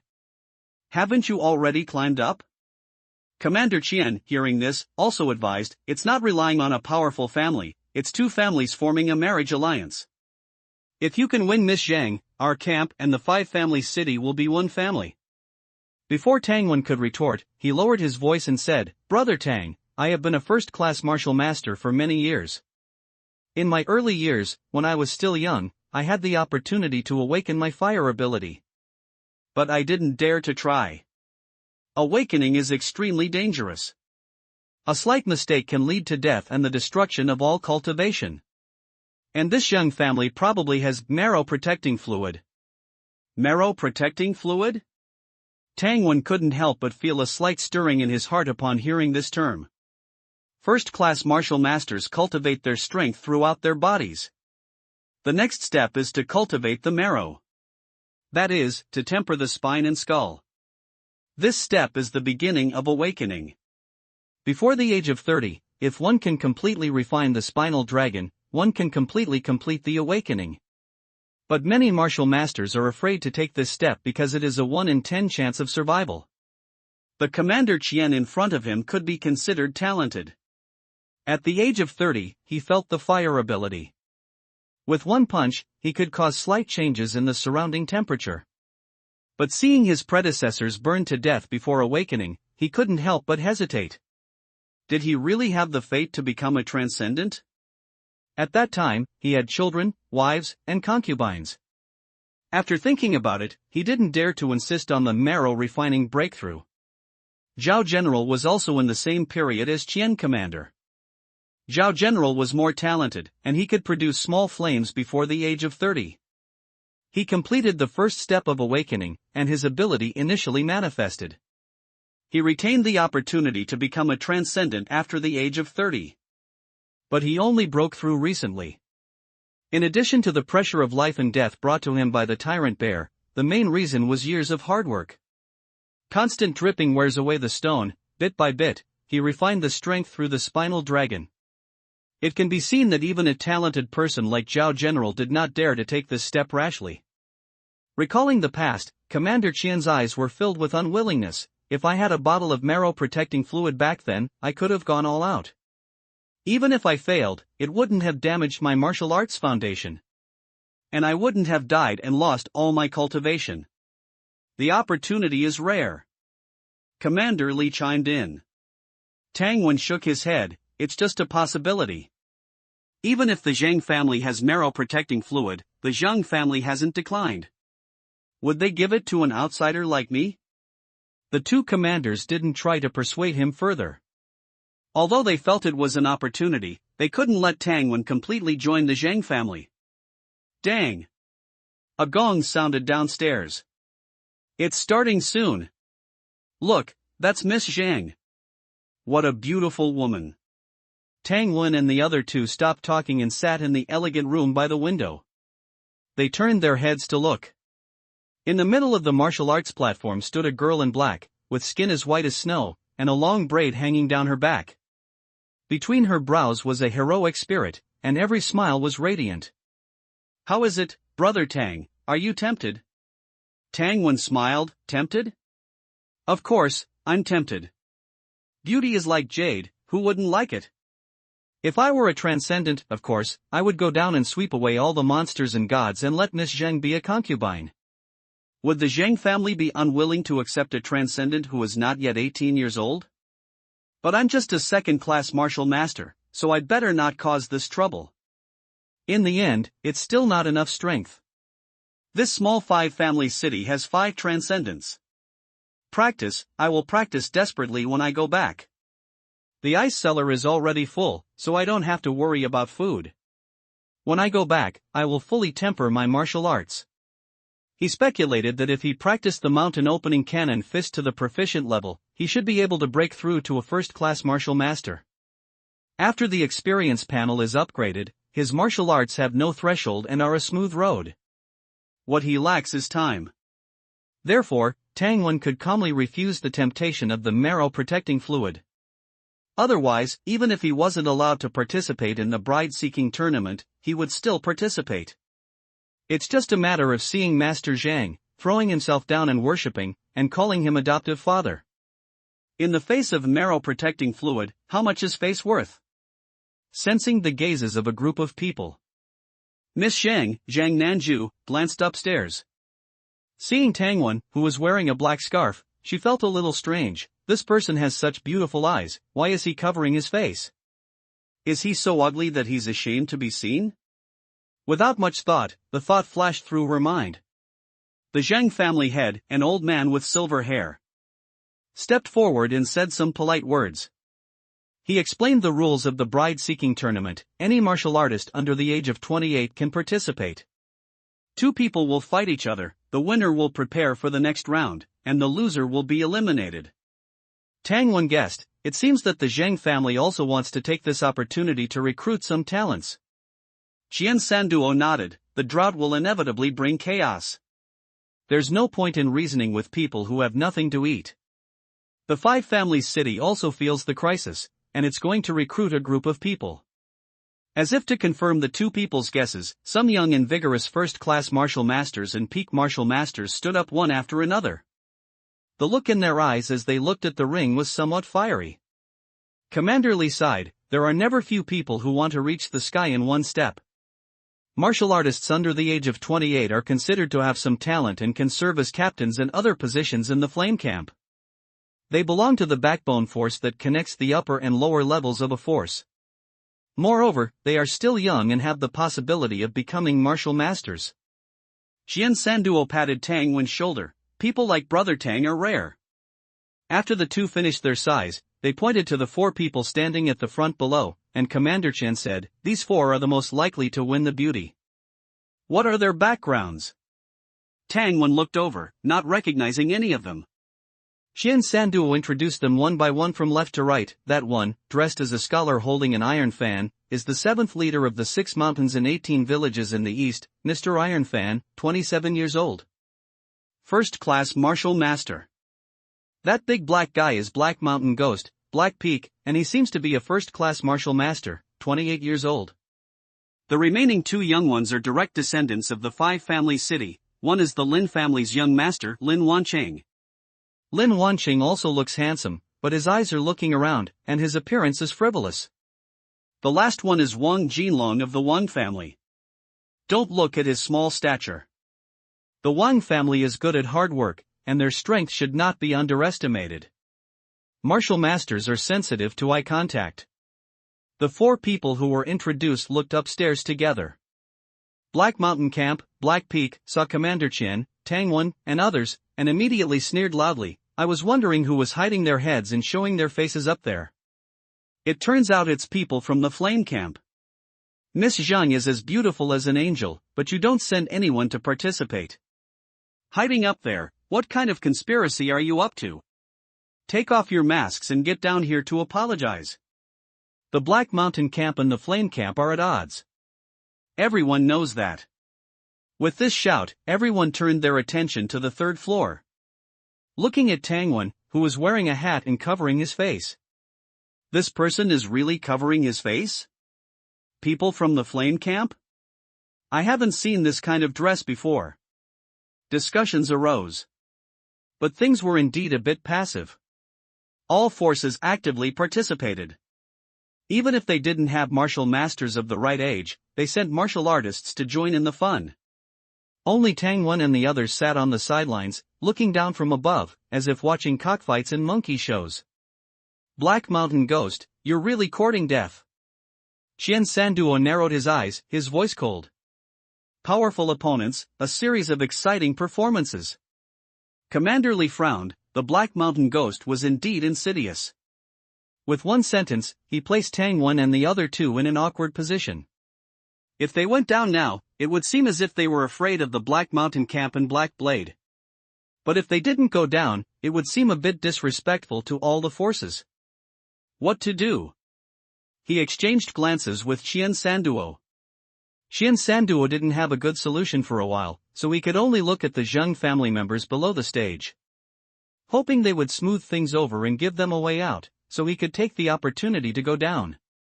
After all, offending so many people was not a good idea. But the Zheng family seemed to want to establish their authority, or perhaps they were dissatisfied with the Flame Camp not participating. They didn't even open their mouths. The air stagnated, and the two sides were deadlocked. Suddenly a clear voice spoke, "Black fellow. If you want us to go down, it's simple, stand where you are and take one of my moves. If you can take it, I will go down and apologize to you." The one speaking was naturally Tang Wen. Qian Sanduo and Commander Lee exchanged glances, revitalized. Tang Wen's words turned passivity into initiative. Black Blade was participating in the competition. If he didn't dare to take it, he would become timid. If he dared to take it, could he take it? Ha ha ha ha. Black Blade laughed loudly, suddenly stopping his laughter, and said coldly, "Flame Camp brat. What about 10 moves?" Good. Tangwen grabbed the chopstick holder on the table and said calmly, "Everyone please avoid his side, my move is a combo, be careful."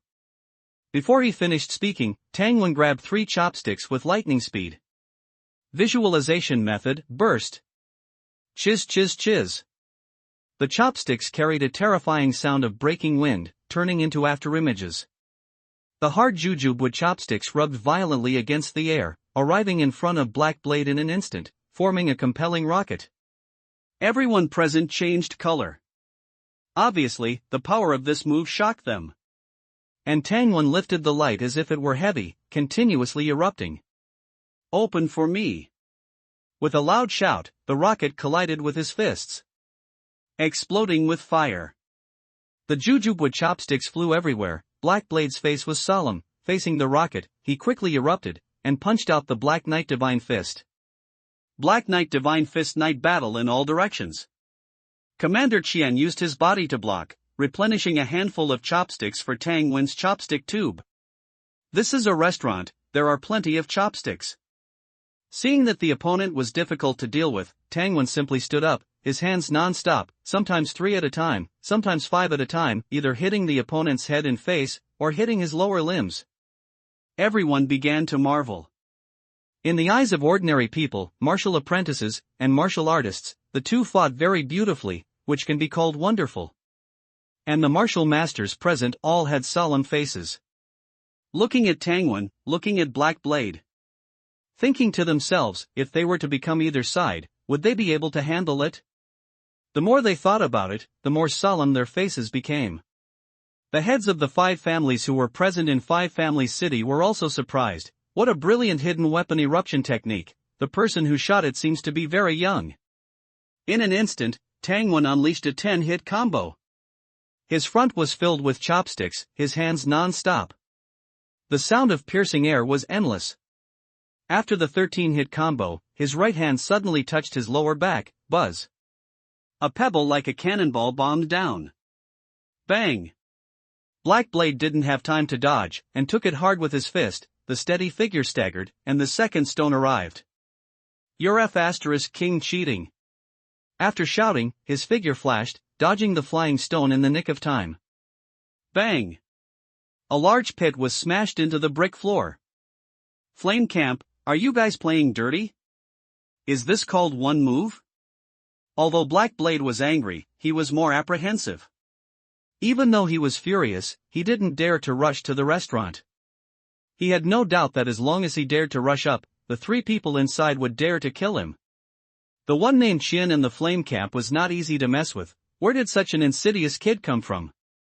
The corners of Tangwen's mouth turned up. "This move of mine is called Stone Hidden in Wood. Do you have any objections?" Stone hidden in wood? Commanders Qian and Li almost laughed out loud.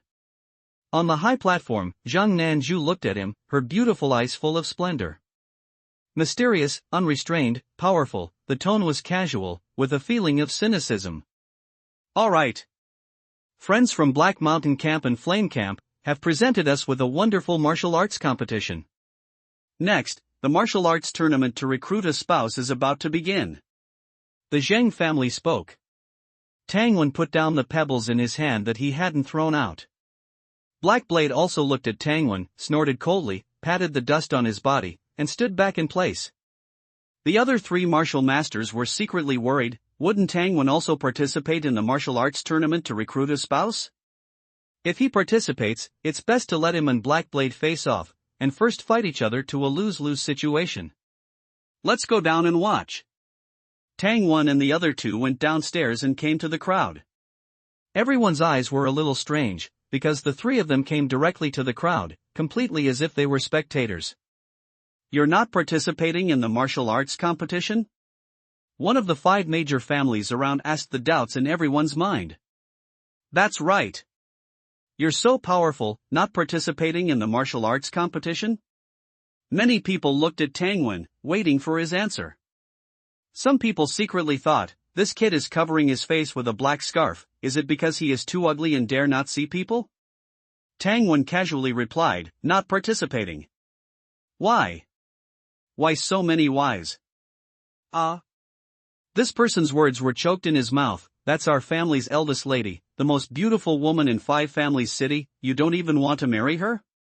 The head of the Zhang family glanced at Tangwen, and seeing that the other party had no intention of stepping forward, he did not greet him. The latest novel is first published on 6ix9ine Books Bar. He announced that the martial arts tournament to recruit a spouse officially began. The first to appear were more than 20 martial artists. The martial artists' fights were lackluster. The world is full of crises, and these people are not familiar with each other, and all their moves are killing moves. Hard bridge and hard horse, a style of kung fu that emphasizes strong stances and powerful movements, there is nothing to watch. After a round of competition, there are still 12 people left. The next round will begin in an hour, and the winners will go down to rest. Next, it will be the 4 martial masters fighting. Everyone back again. Martial masters competition requires a large enough venue. The onlookers, including Tangwen, backed away dozens of meters. The first game begins, the 7th leader of the 6 mountains and 18 villages, Mr. Ironfan, against the direct descendant of Five Families City, young Master Lin of the Lin family Lin Wanqing. Mr. Ironfan uses an iron fan more than half a meter long. Lin Wanqing uses a knife. Standing on the arena, the momentum of the two collided. Dang! At the same time, they erupted and shot at the same time. A collision did not determine the outcome. Lin Wanqing did not want to immediately continuous outbreak. Mr. Ironfan chose to dodge, wander, looking for opportunities. The two fought all over the field, weapons bombarded, and strong winds roared. Several outbreaks collided. They figured out each other's strength. Lin Wanqing began to dodge all over the field, waiting for an opportunity. And Mr. Ironfan became the active attacker. Young Master Lin. Young Master Lin, hold on. Young Master Lin, defeat him. People who couldn't hold their breath began to cheer for Lin Wanqing. Commander Li stood beside Tangwen and whispered, I just heard that this young Master Lin likes to drink, although his talent is good, but his strength is only a second-rate martial master. At the end, he did not forget to add, if Brother Tang makes a move, there is really a chance. Tangwen looked at him, he waved his hand and smiled, don't say it, don't say it. Dang dang dang.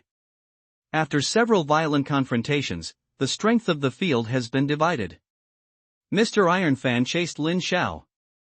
Lin Xiao was stretched out and struggling to maintain. After a few more moves, Mr. Ironfan seized the opportunity, a continuous outbreak, the Ironfan swept across Lin Xiao's shoulder. Lin Wanqing flew out backwards.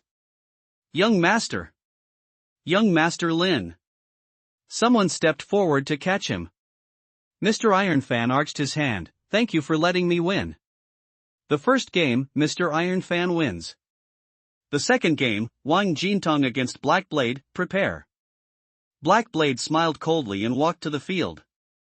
Wang Jintong was thin, with no expression on his face, and came to face him. Young Master Wang is stronger.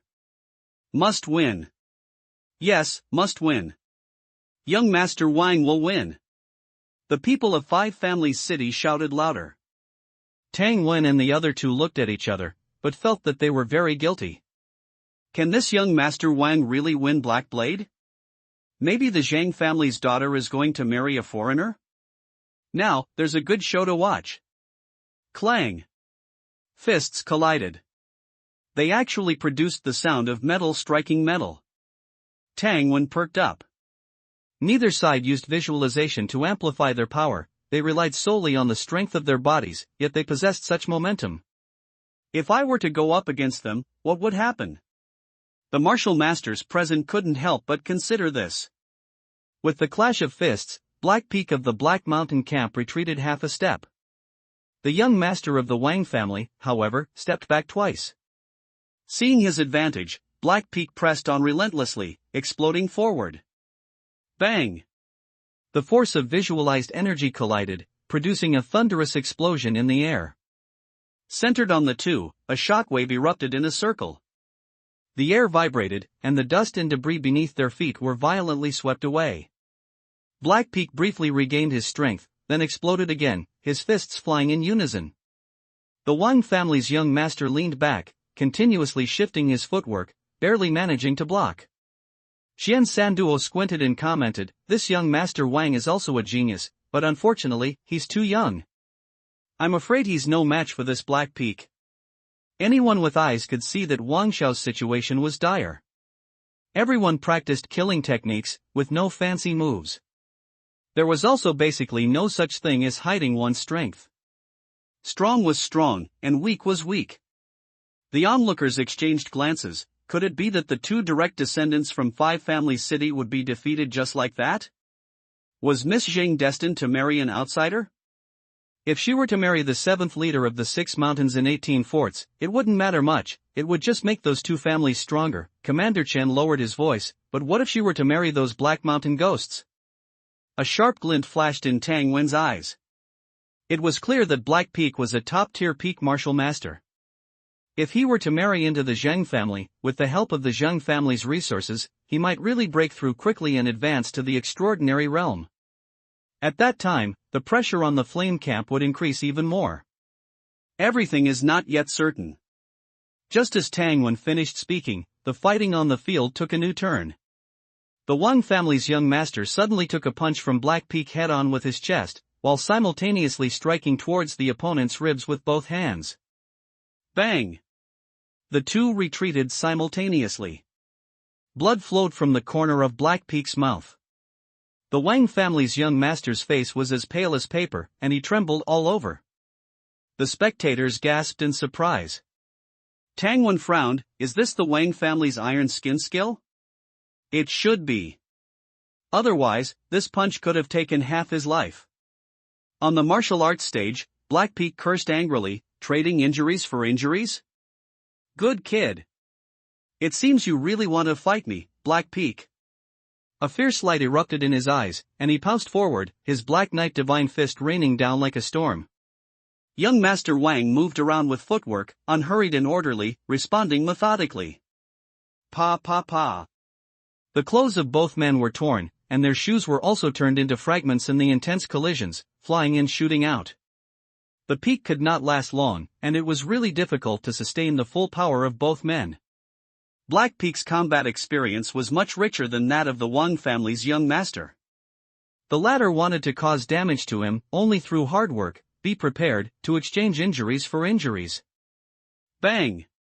After several rounds of explosions, both men were sweating profusely, panting heavily, and were quite exhausted.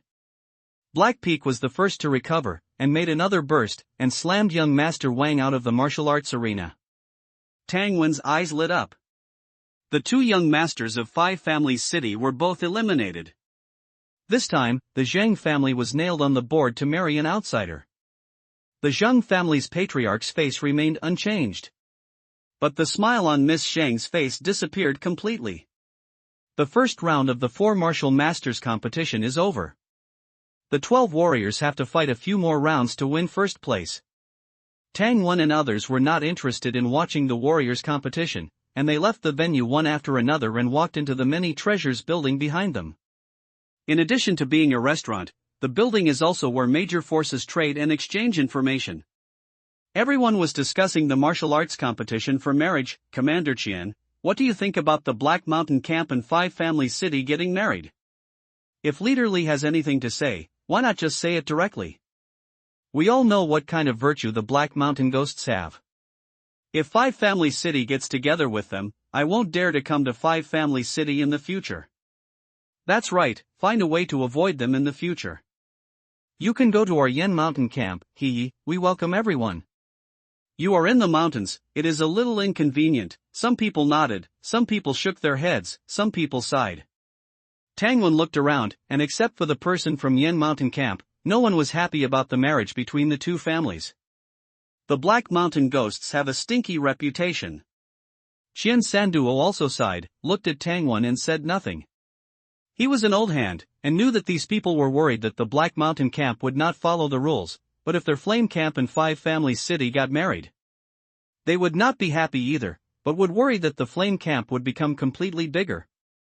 In short, it has been like this for the past 1 or 20 years, so it is best to maintain the status quo. This is in line with the interests of all parties. High-level secret medicine? Your Flame Camp is amazing. You even took this thing out. Only exchange for water trucks? Water truck drawings and craftsmen? Old Qian, your queen is too kind. Can the drought still affect your core members? The major forces occupied several tables in the hall on the second floor. On top of them were samples of their own products for sale, or a list of samples. After all, the house was too small, and some large goods could not come in. The second floor was bustling.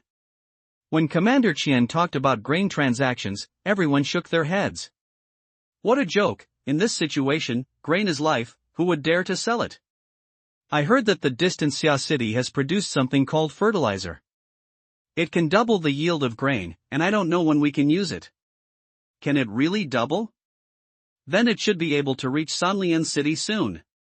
Sanlian City is too far away, and they are too greedy, they may not sell the recipe. It is remote here, there are not many traces of civilization, and when everyone hears about a new thing, they still think about how the recipe is. Everyone knows that they produce fertilizer, and they use industrial methods. A group of people chatted and bragged, and talked lively. Commander Qian. Someone from the Zheng family shouted. What's the matter? My patriarch would like to invite you and this commander to meet, I don't know if it is convenient. It was someone from the Wang family who came. Qian Sanduo gave Tangwen a wink. Of course, we are just about to talk to you about the water truck. Okay, please come with me. Tangwen didn't think much about it, and came to the backyard all the way, and entered the main room to find out. It was not only the Wang family who invited them, but also the Zheng family. Miss Zheng was also here. The two sides exchanged greetings. Tangwen took off the hood on his head to show respect, as for the black scarf covering his face, he did not take it off. After taking their seats, the Zheng family's patriarch asked straight to the point, if our 5 families city and the Black Mountain camp get married, I don't know what your flame camp thinks. Tangwen and Qian Sanduo looked at each other. What's going on? The 5 families city can't continue the good show, and they don't want to marry the Black Mountain ghosts. Do you want us to be the flame camp to come forward? Qian Sanduo smiled. Coincidentally, I just asked others just now, and that person said, at worst, we will change the transaction location to the gate of your 5 families city. We think this idea is not bad. Qian Sanduo was not fooled. The Huang family's patriarch was just about to say something. Suddenly, a high-pitched voice asked Tangwen, Big brother, why don't you compete? Is it because Sister Zhang is not pretty? Tangwen looked over, and the other party was a 17 or 18-year-old girl. She was blinking her watery eyes, looking at him. This appearance, pretty is also pretty, but it is not up to the level of his 3 maids. Tangwen picked up the teacup and smelled it. Green tea, he calmly said, I have a wife. Moreover, I don't like to be a son-in-law. The high-pitched girl didn't know what to say. She didn't expect Tangwen to refuse so simply, directly blocking what she wanted to say. The beautiful Jiangnan Bamboo looked at Tangwen, with a strange look in her eyes. From childhood to adulthood, no one has been able to resist her charm and family background. The Huang family's patriarch and the Wang family's patriarch exchanged glances, and the former opened his mouth. Commander Qian, we don't speak dark words in front of bright people, we want to ask the Flame Camp to take action and disrupt this recruitment. They showed their cards. Qian Sanduo looked at Tangwen, and the two were not surprised. The Zheng family. What does it have to do with me, Tangwen? 5 Families City is essentially just a gathering place for 5 families and the refugees they've taken in. Their biggest advantage is their geographical location, the distance to various forces is just right, and the roads aren't difficult to travel. Moreover, the 5 families are known for their adherence to rules, which is why people are willing to trade here. However, this isn't unique, a nearby force also has a similar geographical advantage. They've also been trying to organize a trade fair or auction to make their camp another trading post. Unfortunately, 5 Families City has been doing well, so they haven't had a chance. But it's foreseeable that if 5 Families City marries into the notorious Black Mountain camp, surrounding forces will abandon them. When that happens, the other camp's opportunity will come. Furthermore, the Black Mountain camp and 5 Families City have a feud. Originally, the 5 families had to unite to contend with the Black Mountain camp. Once even one family is infiltrated, their strength will weaken considerably with each interaction. The other four families certainly don't want that, and the Huang family doesn't want to be subordinate to the Black Mountain King through marriage either. Whether to be a king in the city or a dog for the Black Mountain King, anyone would know how to choose. Qian Sanduo looked at Tang Wen. Disrupting the martial arts tournament to find a spouse would require Tang Wen's help. He said, Blackfang is very powerful. If I suddenly intervene and lose, my life will be in danger. If I win, I'll offend him and the Black Mountain camp to the death. Except for Zhang Nanju, who was a little annoyed, everyone else understood that it was time to negotiate the price. The Zhang family's young lady felt that Tang Wen was either too arrogant to even look at her, or he wasn't a man. The Zhang family head chuckled, is the Flame Camp afraid of this? Tang Wen gently shook his head, I would never work for free, let alone take risks. But risks are negotiable. At worst, I'll go into seclusion in the royal palace after returning. The food in the royal palace is top-notch. The Zhang family head became interested, then let's follow the rules of the martial arts tournament. If you beat Black Mountain Ghost, I'll marry Zhuer to you. As for your wife, she can also come to the Zhang family. We can even give you a marrow-protecting elixir. Father? Zhang Nanju was about to say something but was stopped by the Zhang family head's gaze. Is there really a marrow-protecting elixir? Although Tang Wen didn't need it, he still wanted it. A marrow-protecting elixir could likely help a martial master with good talent become extraordinary. Having the marrow-protecting elixir also meant that the Zhang family wouldn't decline in the next 50 years. Tang Wen shook his head firmly, thank you for your kindness, head Zhang, but there's no need to mention this. Is your wife better than my daughter? Father. Zhang Nanju said with dissatisfaction, how could a woman from a village compare to her? Tang Wen glanced at her indifferently and smiled slightly, my wife is naturally stunning. Although the others couldn't see his smile, the confidence in his eyes undoubtedly said it all. Stunning? I'd really like to see her. People come and go in our five families city, but I've never seen anyone more beautiful than Sister Zhang. The affected voice rang out again, implying that the stunning woman was definitely not as beautiful as Zhang Nanju. Zhang Nanju glanced at her. Although she knew she was stirring up trouble, no woman would be happy to have her appearance belittled. She said sarcastically, indeed, I'd like to see her. Tang Wen ignored her. The atmosphere became awkward. The Wang family head took over the conversation, ahem. I heard that Commander Qian came here for the water wheel blueprints? If Commander Tang Wen can defeat Blackfang, we'll give you the blueprints for free. And craftsmen. We'll also send 10 craftsmen to work for you for a year. What if it doesn't work out? If it doesn't work out, we'll give you the water wheel blueprints at half price, and you'll have to pay for the craftsmen's food and wages. That's acceptable. Qian Sanduo was, after all, a merchant caravan leader, essentially a businessman. Seeing the other party agree so readily, he naturally wanted to raise the price. Tang Wen couldn't buy it so cheaply, but it will be difficult for us to report back. The Zhang family head stroked his beard, isn't this easy to report? Tang Wen didn't follow his train of thought and was puzzled, but his expression remained calm. He only heard Qian Sanduo wave his hand and say, everyone, you don't know, Commander Tang Wen's wife is not only unparalleled in beauty, but her status in our camp is no less than Miss Sheng's in Five Families City. As far as we know, Her Majesty the Flame Queen doesn't seem to have a daughter, does she? The Zhang family head said unhappily. Tang Wen understood and cooperated, my wife is the Queen's niece and General Zhou's niece. Ha! The two family heads frowned. They knew General Zhou, a veteran extraordinary. His niece, the Queen's niece, with the Queen having no children. Hiss! Her status was more than just not inferior to Zhang Nanju, it was obviously several levels higher. General Zhou was on par with the Zhang family head. Moreover, there was the even more powerful Queen as her background. Really? Qian Sanduo, it's absolutely true. It's just that they haven't become extraordinary yet and are now focusing on practicing, so they haven't announced it. The Flame Camp was remote and always acted discreetly. It was normal for Five Families City not to know. After it's done, I can personally explain to your wife. Zhang Nanju was skeptical. Was there really such a person? Her beautiful eyes stared at Tangwen, trying to see through the black scarf on his face. Tangwen said, then why not delay it for a few days? I'll send someone to inform her first, and then I'll disrupt the marriage proposal. So Commander Tang is afraid of his wife. Zhang Nanju raised her head, her tone containing a hint of disdain. This girl still wants to provoke me. Tangwen shook his head inwardly. What, afraid of my wife? Your understanding is not good. What I mean is clearly, I have to add money. Fortunately, the two people in the main seat are clear people.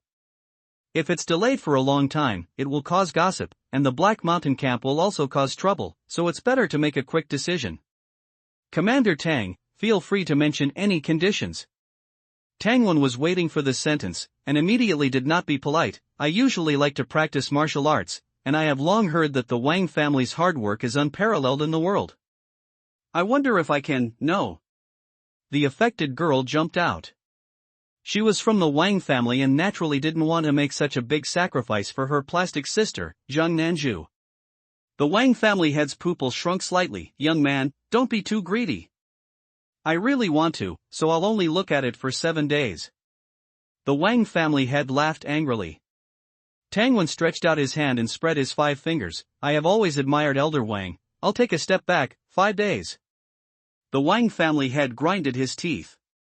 Tangwen nodded, understood. Then changed the condition. Elder Zhang just said that the family has a marrow-protecting elixir? Do you think this is worth a bottle of marrow-protecting elixir? The Zhang family head sneered. Demand exorbitant prices.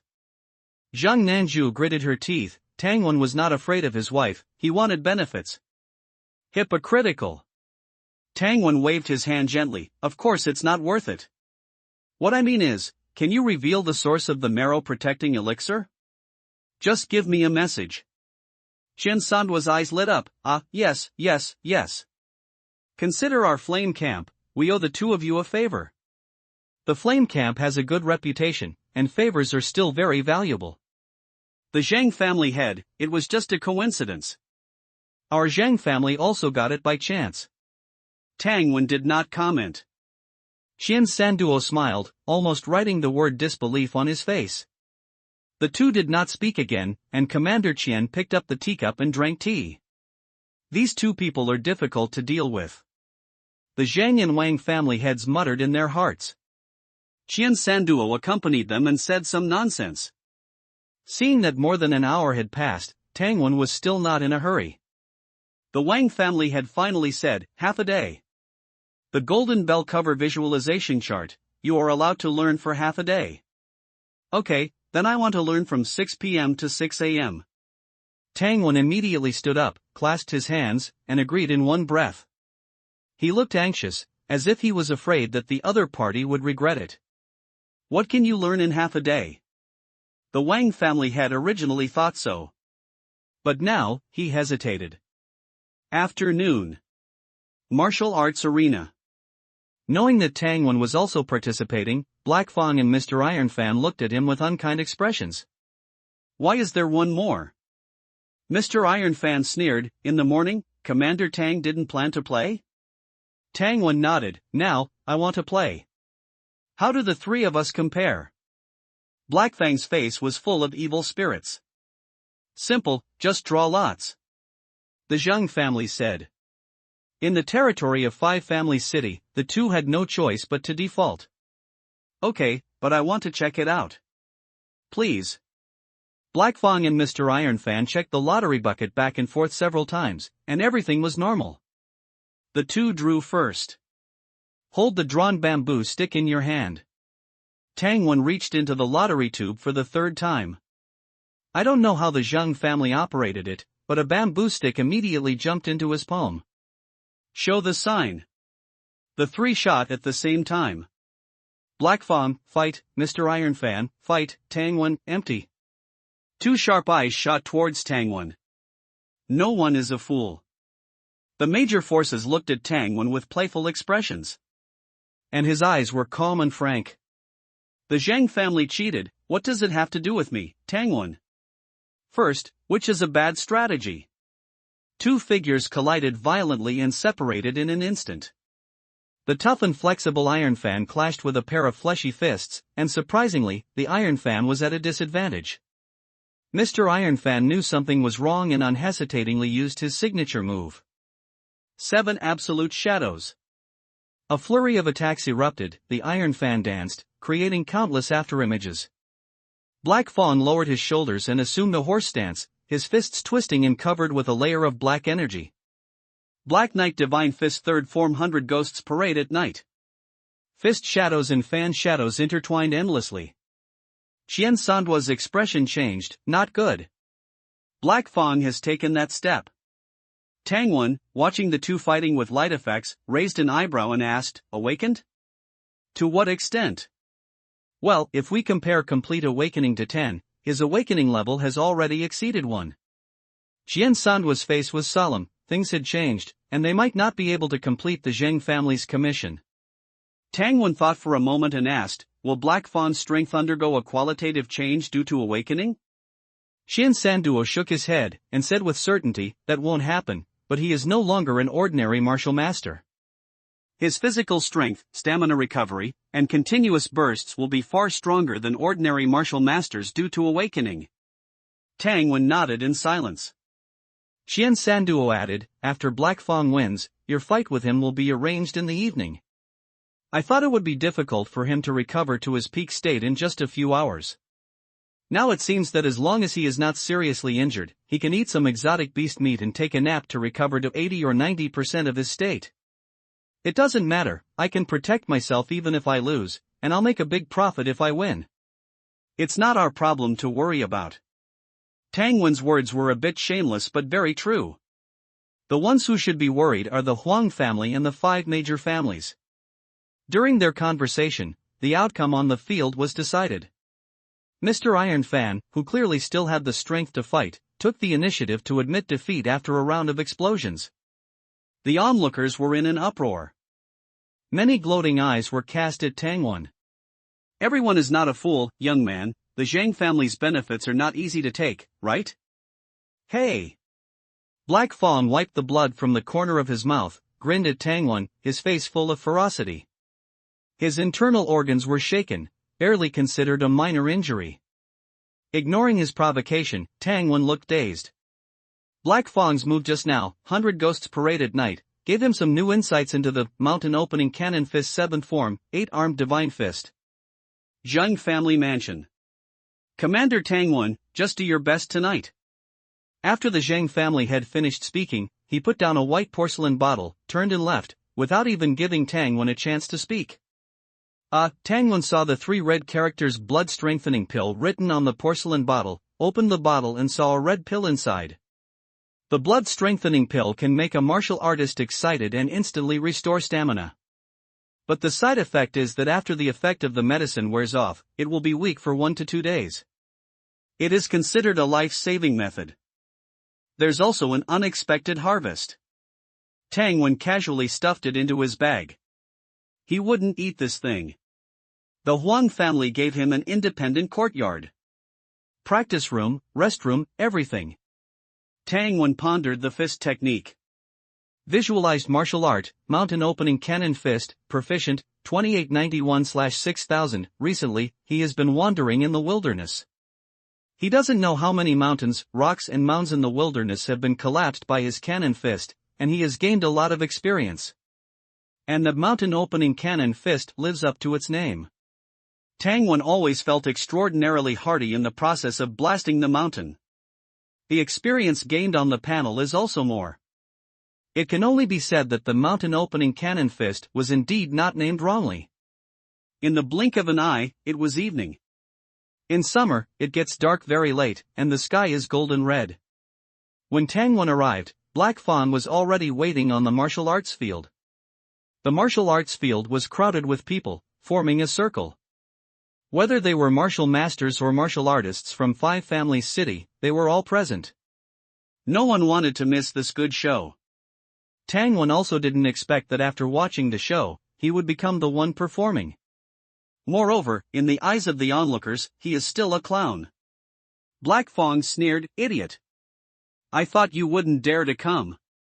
Who are you calling an idiot? Of course it's you. Oh, so a pure idiot is calling me. Tang Wen's eyes were contemptuous. Commander Qian and the others from the flame camp burst into laughter. You're looking for death. Black Fong was furious and wanted to rush over, but two people next to him quickly grabbed him. Boy! I will smash you piece by piece. Black Fong stared into Tang Wen's eyes. Tang Wen generally disdains to talk trash, but it's not that he can't. He pointed to the sunset in the sky. Take a good look. Look at what? Idiot, tomorrow, you won't see it. You! Black Fong was about to go berserk again, but was held back. The Zhang family head said, all right. You two, I have a new decision to announce. There's a new decision? Is someone else going to participate in the competition again? A martial master from the Black Mountain camp sneered. Someone chimed in, that's right, the dignified Huang family of 5 families city wouldn't want to go back on their word, would they? Tang Wen glanced over, the voice came from the direction of the Yin Mountain camp. The onlookers were talking about it. The Zhang family had pressed his hands down. The Huang family has the final interpretation right for this competition. If anyone is unwilling to participate, they can withdraw now. My daughter's lifelong affair is not a child's play. The Zhang family head was not bound by their words. The debaters didn't know what to say. Tang Wen nodded. He learned, as long as I have no morals, you can't kidnap me. But the key to this trick is to have strength. If it were a martial master who dared to say this, Black Fong would have already swung his fist and smashed him. Seeing everyone quiet down, the Zhang family head continued, what I want to say is that no matter who wins, they have to fight my daughter and win her approval. Reasonable. Yes, after all, it's a matter of marriage, Zhang Miss must agree. Miss Zhang is also a martial master, it may not be easy to pass her test, Black Fong shouted loudly, that is to say, I have to kill this flame camp brat first, and then defeat my little wife to be your Huang family's son-in-law, right? The Zhang family head glanced at him, non-committal. The Zhang Miss did not show up, she sat alone in the quiet room, with the same blood-strengthening pill as Tang Wen in front of her. Breathing, visualizing. Her eyes opened suddenly, bright as stars. She was ready. She stood up and walked out of the quiet room. Sister Zhang, you are finally out. Do you think that Tang Wen can beat Black Fong? Sister Zhang, what if he can't win? You really don't want to marry that Black Fong, do you? He's quite tall. Zhang Nanju's expression changed, she didn't expect it. Waiting for her outside the door was actually the Wang family's affected voice. Facing her series of malicious questions, Zhang Nanju found that her heart was messed up. Pa! Shut up! The affected voice's cheek was suddenly red, and 5 fingerprints were clearly visible. The affected voice was stunned. I couldn't believe what had happened. Zhang Nanju felt a burst of joy, if you can't win, your dowry will be you. The Wang family has many children, and the affected voice is just a concubine's daughter.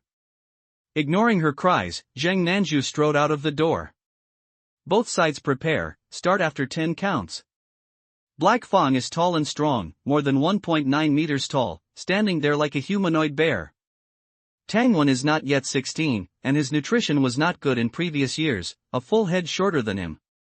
In addition to his thin figure, he doesn't look like Black Fong's opponent. Black Fong patted his face, boy, if you have the guts, don't admit defeat. 2, 1 swish. A fireball flew out, bombing the mountain. Visualization completed, terrifying strength imported into the legs. Tang Wen's speed exploded, and at the same time, he continued to visualize, his fists like thunder. The martial masters, the Huang family head and other experts were slightly surprised, the weak attack first, the worst policy. Black Fong sneered, his face full of disdain, his eyes twisted with ferocity. Fight me in a fistfight? The last one who dared to fight me in a fistfight, the grass on his grave is already 3 feet tall. It's a pity Tang Wen didn't know what he was thinking, otherwise he would have replied, I know someone who's more awesome than you. Black Knight Divine Fist Dark Knight Killer. Mountain Opening Cannon Fist Head on Cannon. Boom! The fists collided. A gust of wind swept through the arena, fluttering clothes. Black Fang's grin froze on his face, a surge of immense power blocked his fist strength, and followed his right arm, blasting into his body. His body, which was as tall as 1 meter and 90 centimeters, trembled all over. What? The audience was silent. The martial masters were either shocked or stunned, looking at each other. Zhang Nanju leaned back slightly, with an unbelievable expression. He seems to be just a second-rate martial master, right? The momentum of Tang Wen's attack couldn't be concealed. Second-rate martial masters can only use their fists, feet, limbs, and weapons to unleash visualized force. In a fight against Black Fang, his methods were inferior. Black Fang was a peak martial master whose visualized force could erupt from any point on his body, beginning to transform and awaken dark abilities. The gap between the two was immeasurable. Most second-rate martial masters are limited by talent, techniques, and so on. They will never step into transformation in their entire lives. And Black Fang, judging by his age, after awakening, a second awakening was not impossible. A second awakening would make him a powerhouse comparable to Black Mountain King and Flame Queen. A king-level combat power that only a few of the dozen or so forces present possessed. They only saw Black Fang's talent, but what they didn't know was that Tang Wen's physique, 8 times stronger than ordinary people, brought a terrifying explosive power bonus, enough to easily erase the gap in realm between the two. Tang Wen visualized again, and even had time to sneer, "Is that all you've got? You're asking for death." Black Fang was furious. Tang Wen's cannon fist suddenly struck his face, mountain-opening cannon. Black Fang crossed his arms, steadily blocking this punch, but unexpectedly saw a thick mockery on the latter's face. Tang Wen advanced, picking his elbow, half-step bombardment fist. Black Fang could only retreat, raising his arms to block again. Tang Wen pressed forward relentlessly, half-step bombardment fist, half-step bombardment fist, half-step bombardment fist. Bang bang bang. The air exploded, like a barrage of artillery. Too much force leads to breakage, this fight is too aggressive. Someone commented, and everyone nodded in agreement. The weak forcibly suppressing the strong, can suppress for a while, but have you considered your stamina and spirit? You, Tang Wen, suppress Black Fang, how many moves can you suppress? Youthful vigor. Tang Wen, maybe he wants to lose with a little dignity. Everyone sighed in their hearts. The short-tempered Zheng family head looked ugly. This Tang Wen is really ignorant. I gave you the blood-strengthening pill to hold back Black Fang. Hold him back tightly. Fight him until he's exhausted. Only then will my daughter have a chance to defeat him. As a result, you, Tang Wen, have made the battle so intense right from the start? How will you end it later? You must know that when the weak fight the strong, the more you fight in the early stage, the more miserable you will lose later. Truly ignorant. Increase the price of everything sold to them in Flame Camp. In addition, spread the word that this kid covets my daughter's beauty, and despite already having a wife, he insists on participating in the martial arts contest for marriage. After finishing his furious thoughts, the Zheng family had calmed down and observed the battlefield. A martial master exclaimed, 8 consecutive explosions. 9 consecutive explosions. 10 consecutive explosions. With a loud bang, Black Fang had to explode with force under his feet, forcibly leaving the battlefield and coming to the edge of the arena to adjust his breathing. 10 consecutive explosions. This Commander Tang is also a leader among second-rate martial masters. What's the use of being a leader? He didn't chase after him, I'm afraid he's reached his limit. Look at old Zheng's face, it's as black as the bottom of a pot. A group of people who didn't mind the excitement. They didn't know that the reason Tang Wen stopped was that his fist technique had suddenly broken through. Visualized martial art, mountain opening cannon fist, mastery, 289130001/6000, life and death fighting is the best way to train people. Tang Wen had a new fist technique in his mind. Boy, you're out of strength. You deserve to die. Black Fang rushed towards Tang Wen like a giant ape. Black Knight Divine Fist, night battle in all directions. Coming well. Excitement flashed in Tang Wen's eyes. Mountain opening cannon fist 8-armed divine fist. Bang bang bang, Black Fong threw out a sky full of black fist shadows. 8-armed phantom shadows appeared behind Tangwan, flashing and disappearing, steadily catching Black Fong's burst. How can a mere second-rate martial master be so difficult to deal with? Black Fong didn't understand, but it didn't matter. He had already begun to transform and awaken, and his visualized burst could come 30 more times. Can this little brat on the opposite side do it? A second-rate martial master, at most, can only come 10 more times. 30 against 10. The advantage is on my side. With this thought, Black Fong's aura soared, and his whole body seemed to be covered with a thin layer of black mist. It seemed to have a defensive effect. The dark divine fist in his hand continued to erupt. Tangwan didn't show any weakness, meeting strength with strength, and speed with speed. With loud bangs, the clothes of both of them exploded, and their boots shattered. Even the stone ground was stepped out of with deep pits by the explosive force. Wonderful! Too wonderful! It makes my blood boil. I really want to see what this Commander Tang looks like. The black scarf on Tangwan's face was still firmly covering his face. In the blink of an eye, it was another 10 consecutive explosions. Black Fong took the initiative to retreat, which was a manifestation of mastering the initiative. He wanted to see the look of frustration on his opponent's face. Ha! Damn black scarf! Tangwan didn't chase, and the experience panel appeared. Visualized martial art, mountain opening cannon fist, mastery, 300131105/6000. He looked at Black Fong and nodded slightly, starting from when his experience had passed halfway and he had comprehended the 8-armed divine fist. Tangwan's goal in this battle had changed. He thought that he had continuously collapsed 2 stone hills in the wilderness, but it was only a few dozen points of experience. Today, in the battle with Black Fong, he had gained 200 experience points in a short while. This is a moving experience, baby. Since he encountered it, how could he easily let it go? Seeing that Tangwan was not only not afraid, but also looked very excited, he cursed and rushed over. Don't clash head-on anymore. The eldest miss of the Zheng family couldn't help but remind him. In the previous 2 rounds of confrontation, Tangwan's demeanor perfectly matched the image of a mysterious master in her heart. Unruly and defeating the strong with the weak. Just like what was written in the storybook. And what she said was also what most people were thinking. Tangwan, don't clash head-on? How can that be? Mountain opening cannon fist, hard receiving the dark divine fist. The roar of the collision sounded again. The eldest miss of the Zheng family couldn't help but sigh. This time Tangwan is probably really at his limit. Yes, look at the Wang family head over there, he seems to be ready to save people. It should be. The flame camp is not easy to mess with. Consecutive explosions collided. Once, twice, 3 times, 8 times. The sound of conversation became smaller and smaller, and finally disappeared completely.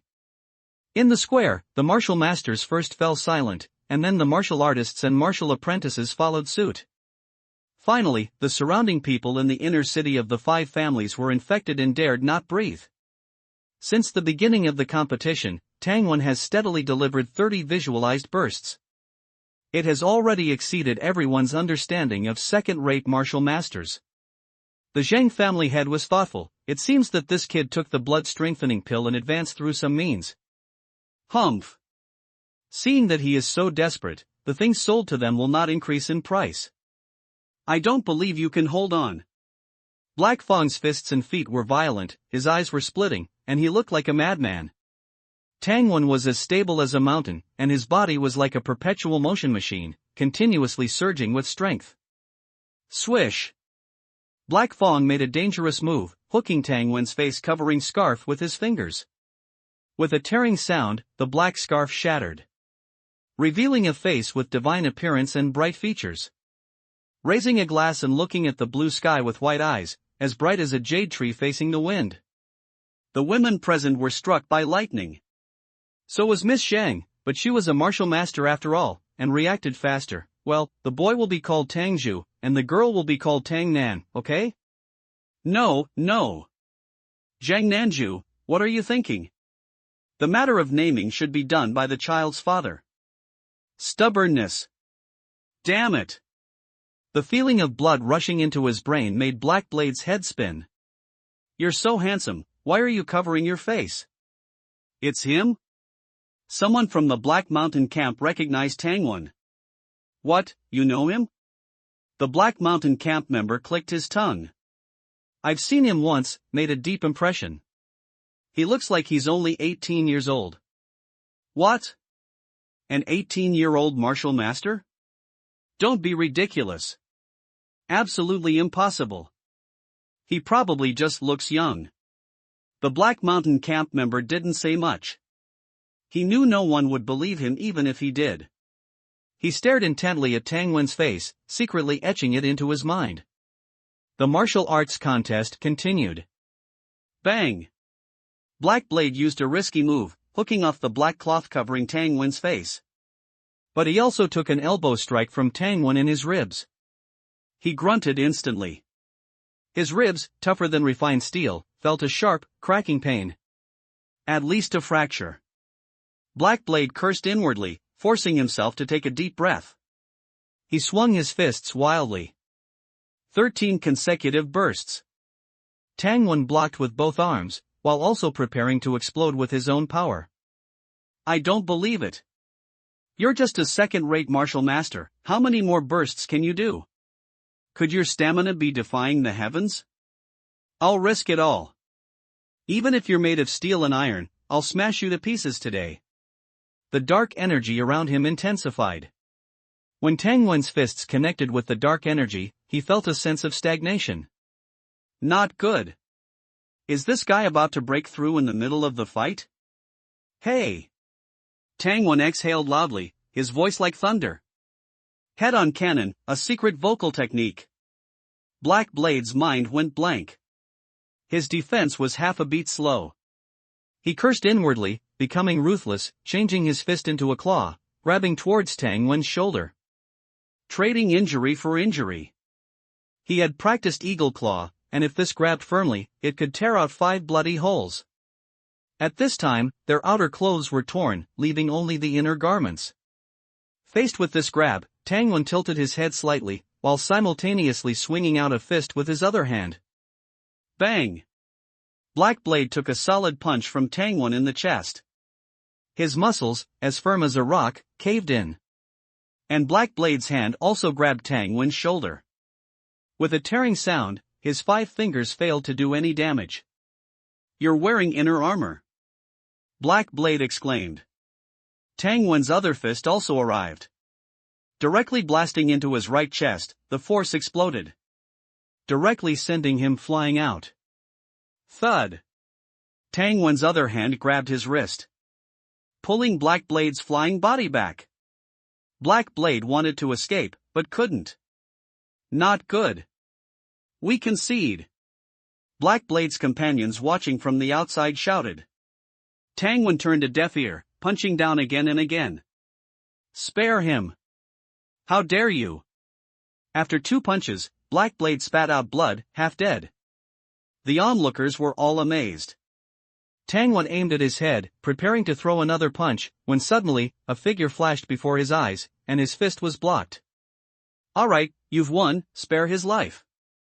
The one who came was the Zhang family head. Blackblade could die, but not in 5 Families City.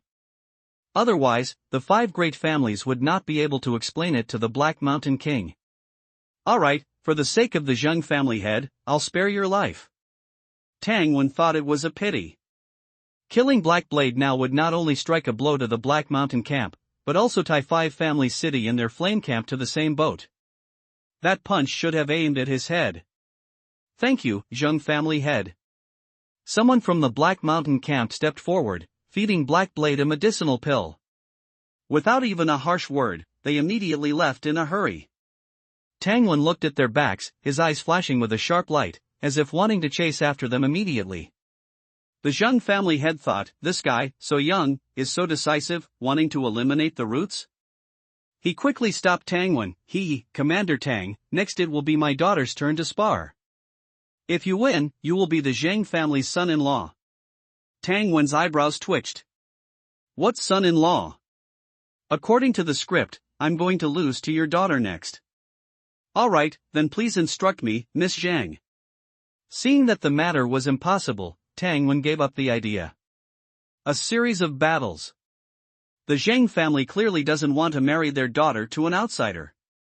Miss Zhang is a third-rank martial master. I wonder if Commander Tang Wen has the luck to enjoy this blessing. If it were me, I would take medicine and fight for it. He. Several people made a knowing laugh. The Zhang family head transmitted his voice to his daughter. Just fight freely, your father has already agreed, no need to worry. Zheng Nanzhu, tall with long legs and fair skin, felt complicated. She was present when Tang Wen and the Zhang family had discussed the terms of the deal. The newest novels are first published at 69shu.com. How could she not know that Tang Wen was only participating for the benefits?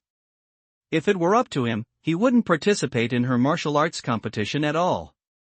Miss Zhang felt a mess in her heart, secretly warning herself that everything was just acting. Miss Zhang, please. Tang Wen spoke first. Commander Tang, please. Tang Wen got into position and waited for several breaths, but the woman opposite him didn't make a move. The surrounding people were secretly strange.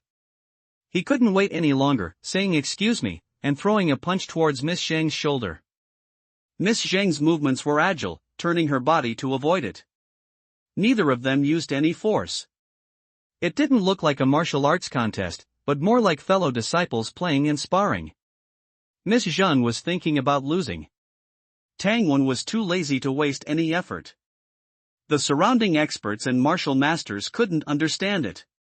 Commander Tang doesn't quickly explode and take down this beautiful lady. What is he doing? Could it be that he consumed too much energy just now? More than a dozen moves passed in a flash. Tang Wen lost patience in his heart. Miss Zhang, are you playing around? Attack! Attack me! What do you mean by only dodging and not attacking? Seeing Tang Wen's anxious expression, Miss Zhang gritted her teeth secretly. Am I that bad? Are you not even a little moved? Do you want to lose that much? Then I just won't hit you. See how you lose. Not attacking was her last stubbornness. Another dozen moves passed. Miss Zhang was still only dodging and not attacking. Tang Wen couldn't wait any longer. He turned around, blocking the gazes of a group of people, and his right hand exploded with speed, grabbing Miss Zhang's left hand, pulling her wrist, and slamming it hard on his chest. Tug!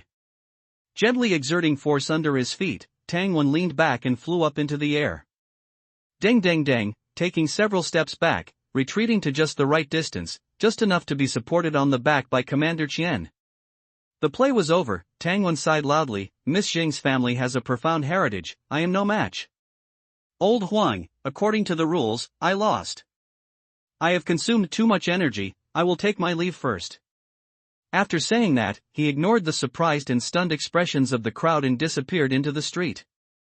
Hey! Don't go! Zhang Nanzhu felt a mix of emotions in her heart. But Tang Wen didn't look back and left directly. Not leave? If I don't leave, am I going to stay here and build a 3-bedroom apartment? 2 hours later, the Wang family. The Wang family steward saw Tang Wen and was full of surprise. Commander Tang Wen, why are you in such a hurry? You just had a series of battles, why don't you rest for a night before coming? Thank you for your kindness, no need. I will try to comprehend it as soon as possible, so I can return to the camp. Tang Wen, who had taken a nap, had already recovered his energy. The Wang family steward had no reason to refuse what the Wang family head had already agreed to. A quarter of an hour later, Tang Wen arrived in a secret quiet room. On the wall of the quiet room, there was a mural, shining with golden light. At the guard post outside the door, the Wang steward instructed, at 9:30 tomorrow, call at the door on time and let him out. Don't worry, steward, he. Where does this Commander Tang know that our Wang family's golden bell shield relies on a tenacious spirit and continuous effort to cultivate?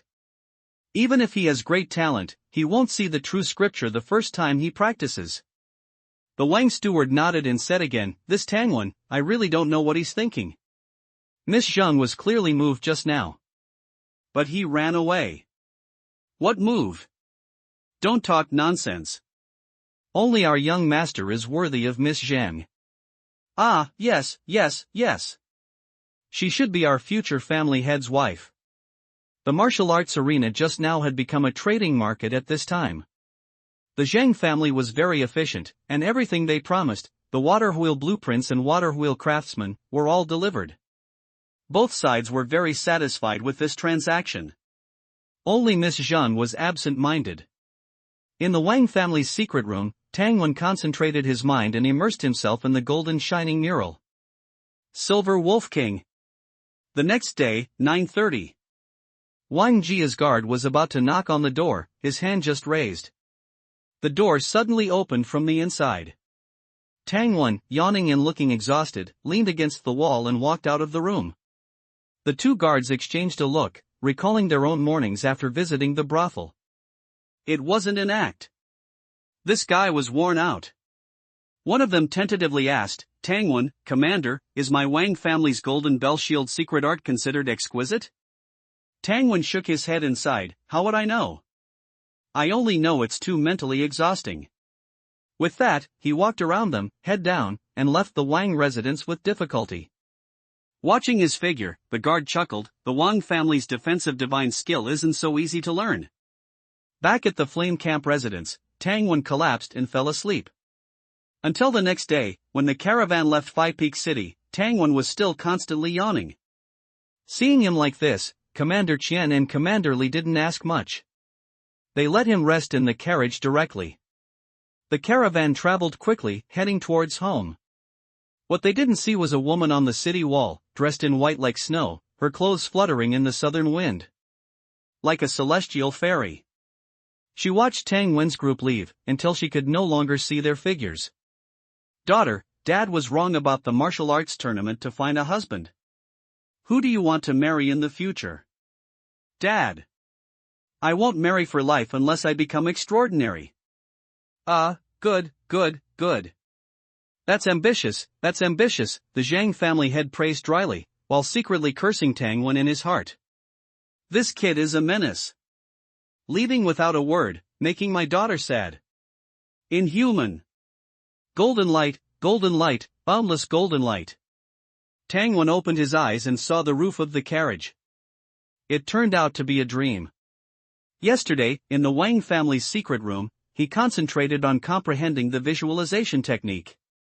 Unexpectedly, the first 15 minutes of the visualization diagram were all golden light, boundless golden light.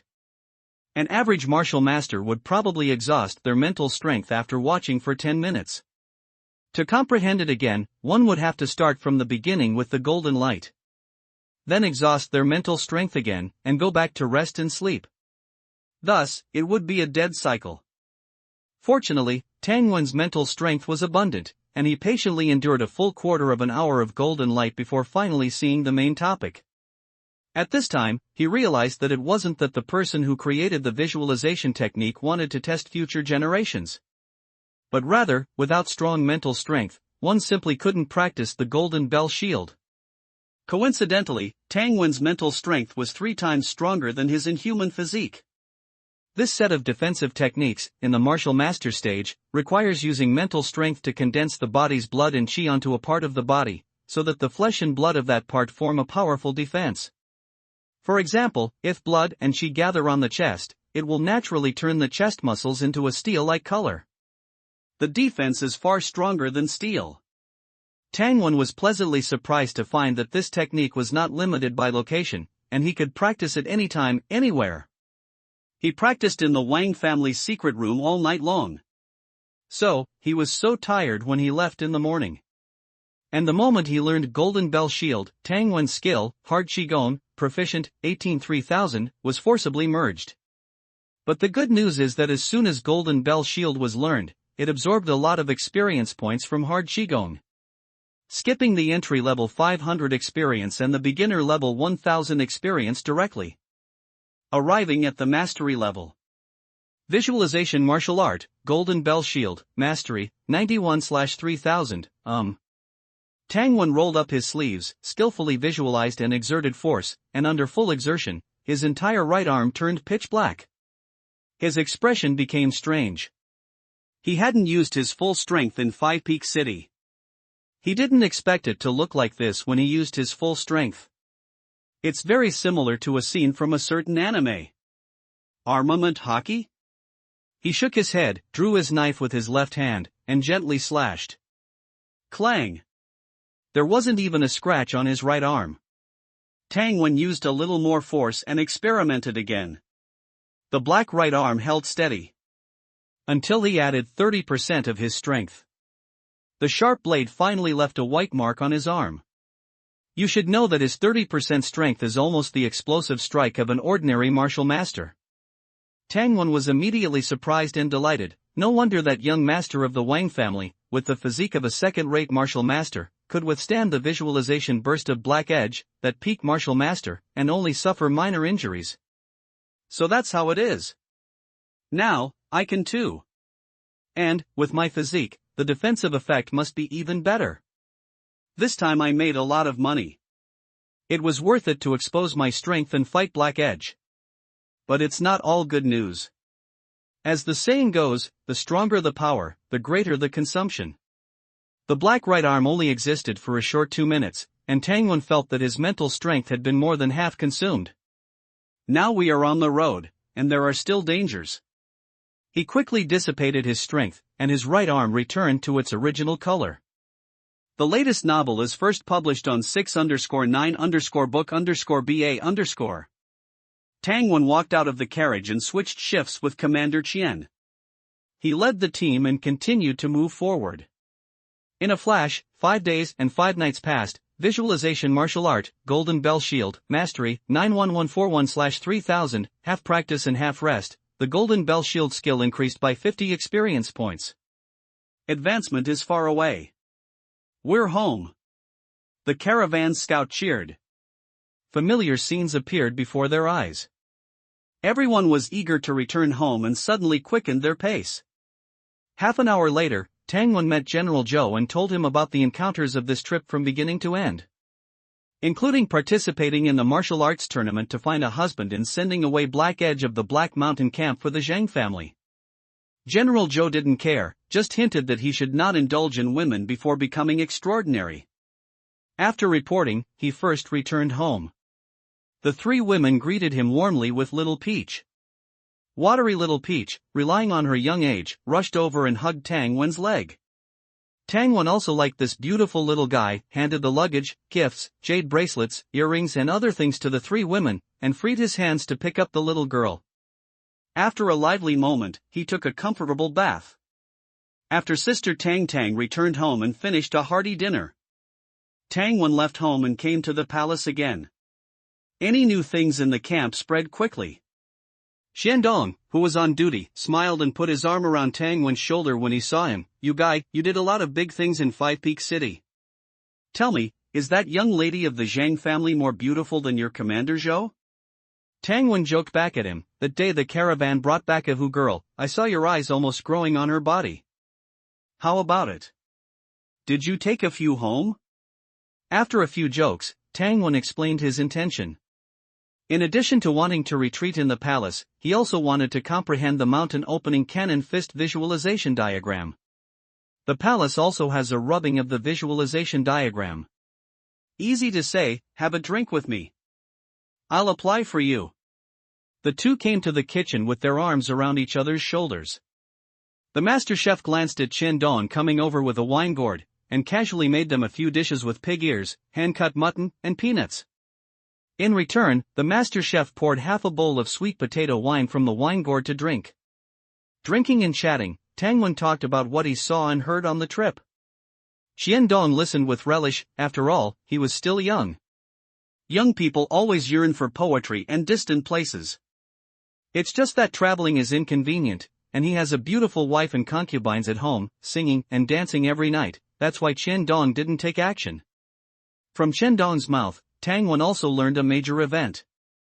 In the few days they were out, a king-level powerhouse came to the camp. Silver Wolf King. But it came not to plunder the camp, nor to cause trouble. But to talk about cooperation. That's right, a wolf took the initiative to talk about cooperation. The silver wolf's territory is in the north. The north is a forest, and the water depletion in the forest is happening faster than imagined. Even with the Silver Wolf King's masterful ice and snow abilities, it cannot withstand the increasingly hot weather and the evaporation of water sources. The silver wolf tribe needs water, and the prey they keep needs water. The prey consists of a large number of herbivores that feed on grass. Without water, the grass will wither. The Silver Wolf King sensed the crisis. So, it came to the flame camp seeking help. How to cooperate? Tangwan asked, curious and feeling incredulous. Could a beast really have such foresight? Xiandong's eyes deepened. The Great Lake. Oh. Sky is so terrifying. Snakeskin, snakeskin, snakeskin. Green snakeskin was everywhere in the yard. It was the intense, fishy smell from these snake skins that made it hard to breathe. The blood crow, on the other hand, was very excited, like a strong man who had been hungry for days entering a buffet restaurant full of food, cawing non-stop. Tangwan covered his mouth and nose with a handkerchief, which came from the maids at home. The handkerchief still carried a faint, pleasant fragrance. Before he could speak, Old Crow, wearing a pig snout, homemade gas mask, said in surprise, "It's only been a few months, how has your blood crow grown so big?" "Really?" Tangwan touched the blood crow's wings. "It's normal for it to be big." Old Crow was speechless for a moment, then impatiently said, "Get out of here, take your potion and get lost." After a large number of high-level exotic beast-level green water pythons were killed, their brains and snake gallbladders were extracted to make a secret medicine. The effect was similar to the previous secret medicine, both strengthening the body, but the snake medicine had an additional detoxification effect. Tangwan picked up the simple wooden box, which was padded with dry grass, and 3 small bottles were stuffed in the grass. "Such a big box, so little medicine, can you give me a few more bottles?"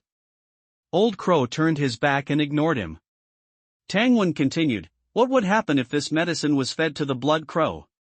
Old Crow turned his head suddenly. "This medicine is worth hundreds or thousands of taels of silver."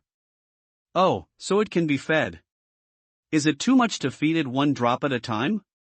Tangwan stroked the blood crow's shiny black feathers, his tone indifferent. After a couple of seconds, Old Crow took out 2 more small bottles of medicine from somewhere. "If you really want to try it, use 1 bottle to soak in the bath, and dilute the other bottle for drinking. Use it up in 10 days. But be careful, the process of soaking in the medicine is very painful. If this beast doesn't have a deep connection with you, it might abandon you." Tangwan cupped his hands to thank him, and after enduring the fishy smell and chatting with him for a while, he turned and left. Creak! Xiao Lu opened the door from the yard, her tone light. "Young master is back." Little Peach ran over like a wild little white sheep, grabbed Tangwan's leg, raised her small face, her eyes as black as ink, looking up at Tangwan, full of aura. Coming into the house, Peach's mother, Cui Lian, helped Tangwan change his clothes. As usual, he took a bath, rested, and talked with the 3 girls about what had happened at home recently. Actually, there wasn't much to talk about. After the 3 girls finished talking about household matters, Xiao Lu and Tao Hua looked at Cui Lian together, as if there was something they couldn't say, pointing to this eldest sister to speak. Tangwan stared curiously at the 3 beautiful faces. Cui Lian, after all, had been married before, so she was bolder, and slightly straightened her robust chest. "Young master, the 3 of us are already martial apprentices."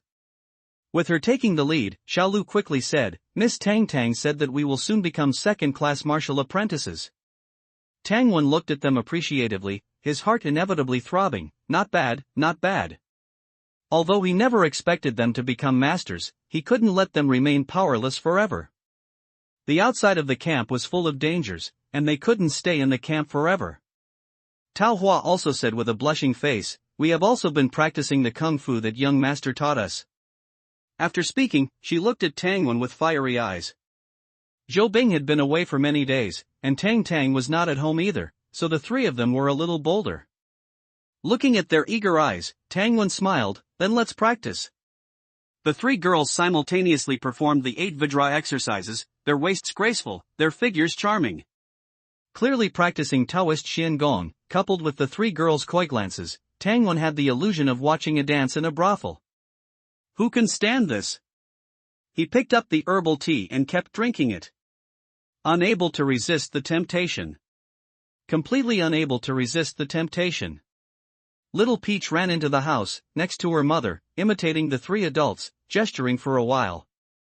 Tangwen quickly stared at the happy little girl, and it took a long time to slowly get rid of the embarrassment. After sending the three girls away, Tangwen secretly breathed a sigh of relief. It's too hard, I can't stay at home. A desire for strength welled up in his heart. I'll endure it, I'll endure it. When I transform, I must go to Ihong House and play for 3 days and 3 nights, no, 30 days and 30 nights. Tangwen became ruthless in his heart, drawing countless big, round, and white cakes for himself. He opened the wooden box, reached out and took out a bottle of snake medicine, and poured it down. A fiery feeling spread from his mouth and throat to his stomach. Then, the aftertaste was long, full of bitterness. So bitter that he couldn't even feel his tongue. Tangwen frowned, guessing wildly in his mind, that person who tasted gall and slept on brushwood must not have tasted this kind of snake gall. This is too cruel. Brushing his teeth and gargling with clear salt, after a lot of tossing, he finally got rid of the entanglement of bitterness. He lay down and fell asleep, and when he woke up, the effects of the medicine had been absorbed. Body, 8.788.8, before drinking it, he knew that this secret medicine made from the essence of high-level exotic beasts was probably not very useful to him. But he didn't expect it to be so useless. He gave the remaining medicine to Tang Tang. He left 2 bottles, and according to what Old Crow said, he fed the blood crow the medicine and gave it a medicinal bath. Gah! The blood crow struggled, its wings flapping frantically, trying to jump out of the wooden basin. Tangwen quickly grabbed another wooden basin and put it over it. The suffering is only temporary, you will become stronger after today. Gah gah gah. The blood crow flapped frantically, cawing swear words. Tangwen didn't care and continued to comfort it. You will transform, you will fly higher, fly further, fly faster. Gah gah gah gah. The blood crow flapped wildly, and the wooden basin began to shake. Latest Uptak novel Uptak is Uptak at Uptak 6 Uptak 9 Uptak book Uptak bar Uptak first Uptak release. Tangwen also said, if you endure it, you will surpass other blood crows. Tap tap tap. The blood crow tossed even more frantically, pecking at the wooden basin with its hard beak.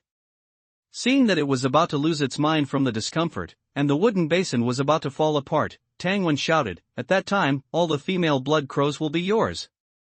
Marry as many as you want. Be with whoever you want. Almost as soon as he finished speaking, the movement under the wooden basin disappeared. Gah! Gah gah gah! The blood crow's cry was restrained and patient. But the meaning it expressed was so clear, really? Really? Truer than gold. Think about it, those powerful clan leaders we see in the wilderness, which one isn't surrounded by wives and concubines, and full of descendants? Gah! Tangwen moved the wooden shed at the entrance of the path, and the blood crow no longer made trouble. Even if it was so uncomfortable that its body trembled, its claws did not move, and it shrank its whole body into the medicinal liquid. Tangwen's eyes twitched as he watched. Damn it! Aren't you blood crows monogamous, and don't look for new partners even after death? Why is my one so unique? They all say pets are like their owners, but this isn't like me.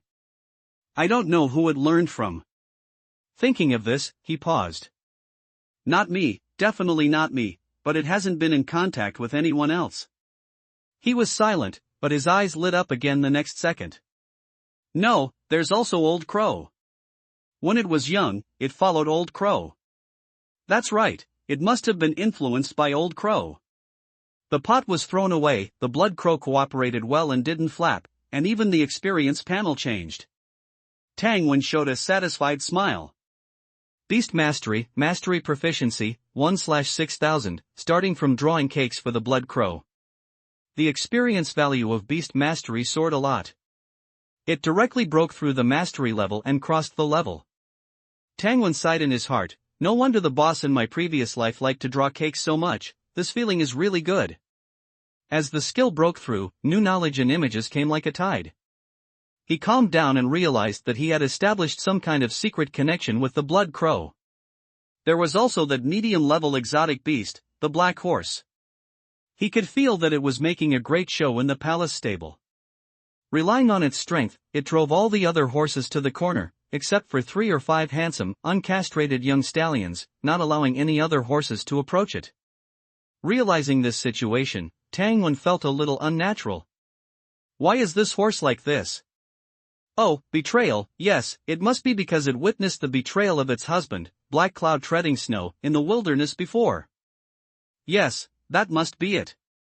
Tang Wen nodded. Sure enough, it wasn't my fault. Pa pa pa. At lunchtime, someone knocked on the door. What are you eating? It smells so good. It was General Zhao who entered. The sun was scorching, and the breeze was dry and hot. It was the height of summer, yet there were neither birds singing nor insects chirping. Apart from the sounds of people, there were very few sounds from other animals. Because any creature daring to make a sound would be caught and eaten. Swish, swish, swish. Cui Lian and Xiao Lu, wearing skirts, squatted on the ground, revealing large expanses of fair skin, brushing a set of green leather armor with pig bristle brushes. The leather armor had fine scales, shimmering with a verdant, cold light under the sun. It was made from the skin of a green water python. In the kitchen, sweat trickled down Tang Tang's forehead as she made dough with Tao Hua, grumbling, 27 Rujiamo. A dignified general comes to visit and brings nothing but a snakeskin armor. And then, he ate a whole 27 of my Rujiamo.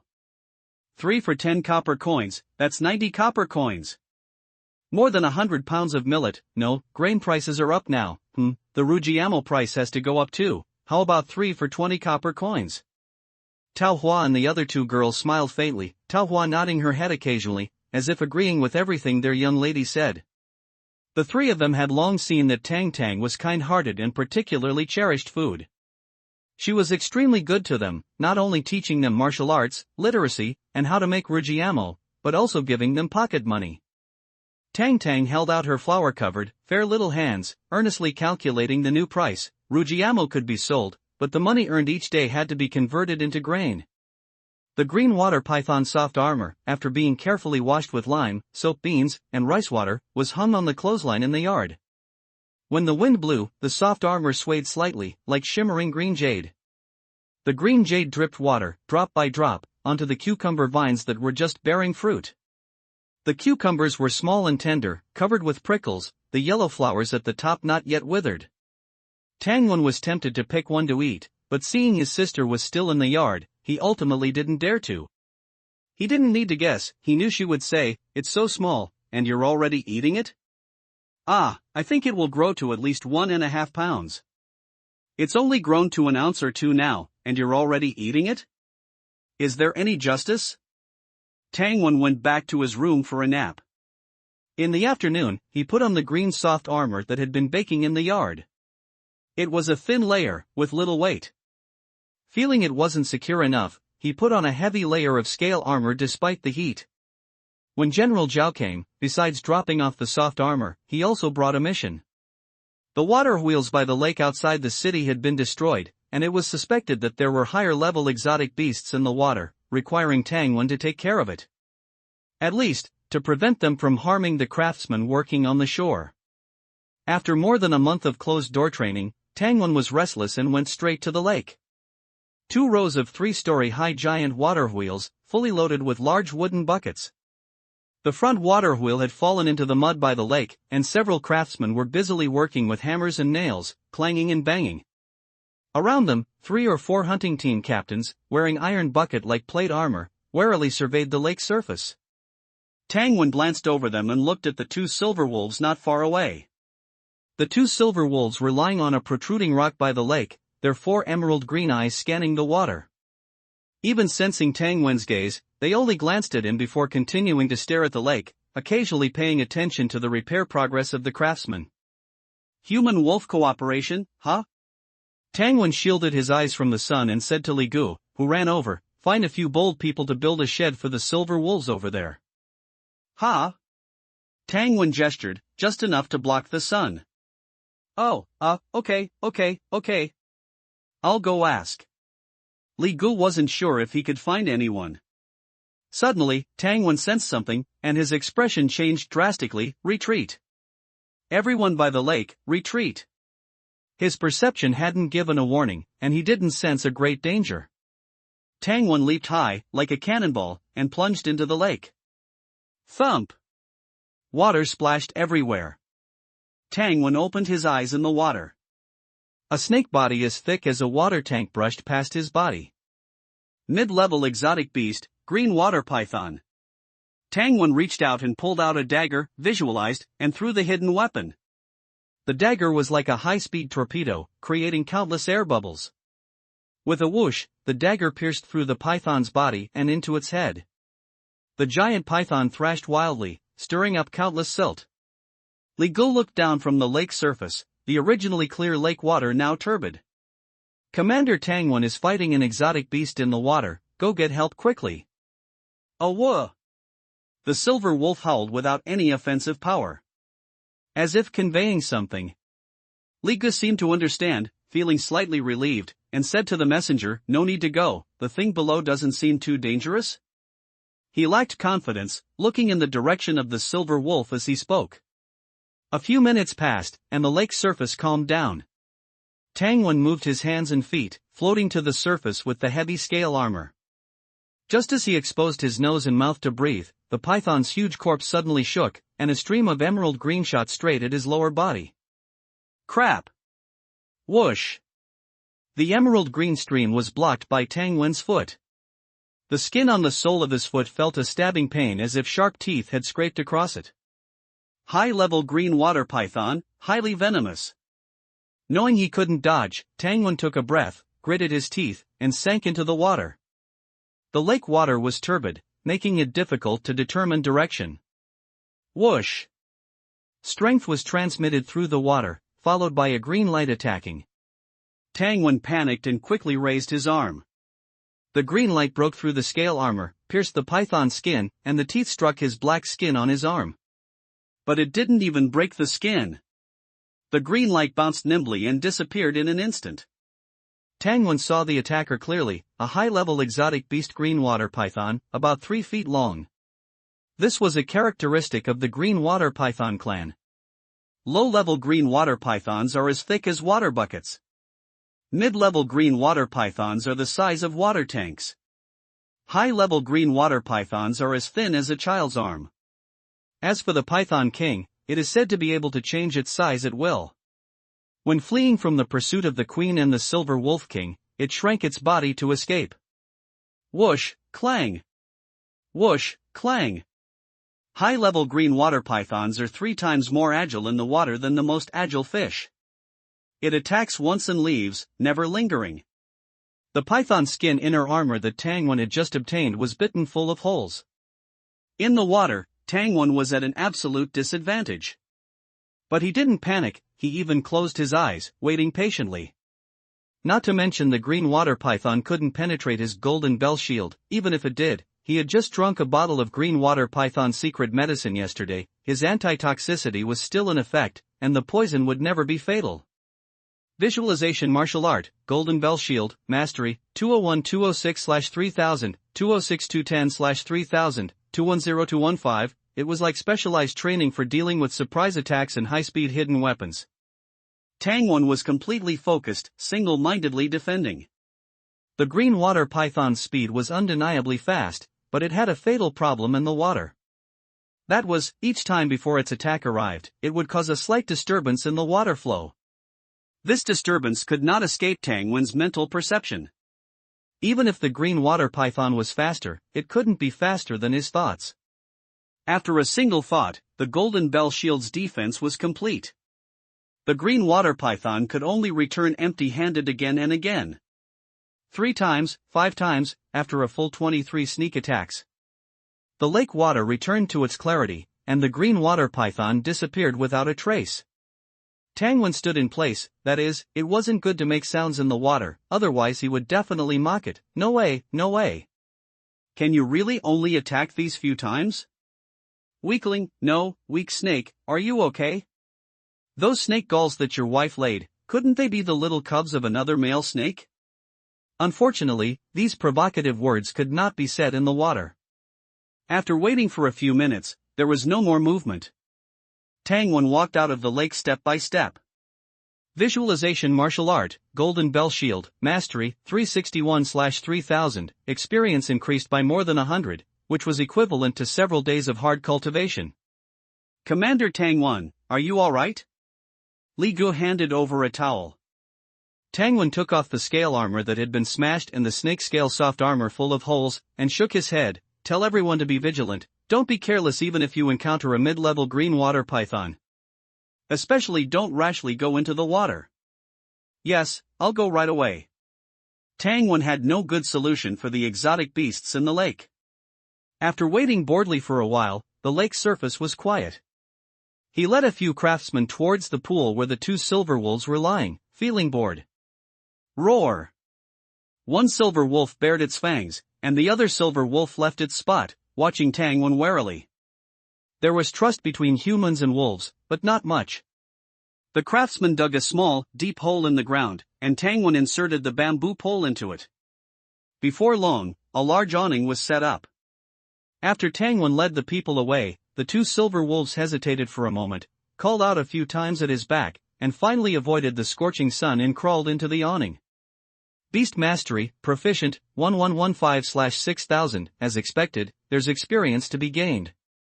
Tangwon's eyes lit up, and he turned to look at the silver wolves, which were entirely silver white.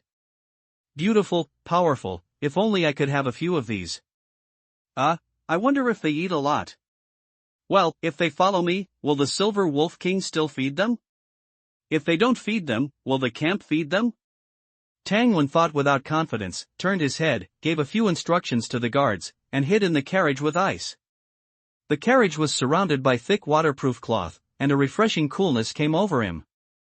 Commander Tang, General Zhao has arrived. Okay. After responding, Tangwon walked out wearing shorts. As soon as they met, he pointed to the green snakeskin coat draped over the carriage axle and complained, "General, this thing is completely useless." General Zhao glanced at it. "Try this one, but this one is borrowed for you to wear. You have to return it after you're done." After speaking, the guard behind him handed Tangwon a dark green snakeskin soft armor. This? Soft armor of a high-level exotic beast? You don't know goods, what high-level exotic beast? You'll know when you put it on. Tangwon was not polite and put it on immediately. The soft armor was very elastic and could fit the skin well. Good. I'll go try it again. Tangwon stepped into the lake. Since it was to be returned after use, then he could wait slowly. General Zhao observed on the shore. In less than a breath. Boom! A water column shot into the sky, and water splashed everywhere. Did they engage so quickly? General Zhao's face darkened. If that was the case, there might be many green water pythons below. Boom, boom, boom. Water columns exploded one by one. A look of suspicion appeared in General Zhao's eyes. He approached the lake and observed for a while, then scolded angrily, "This brat is practicing his fist techniques down there. Let's go." Tangwon floated to the surface to breathe. "General Zhao, take your time." General Zhao didn't even turn his head. Tangwon wiped his face, chuckled twice, and turned over and sank to the bottom of the lake. Opening mountain cannon fist fifth style, dragon out of water, seabed tremor. This tremor fist technique may be related to water.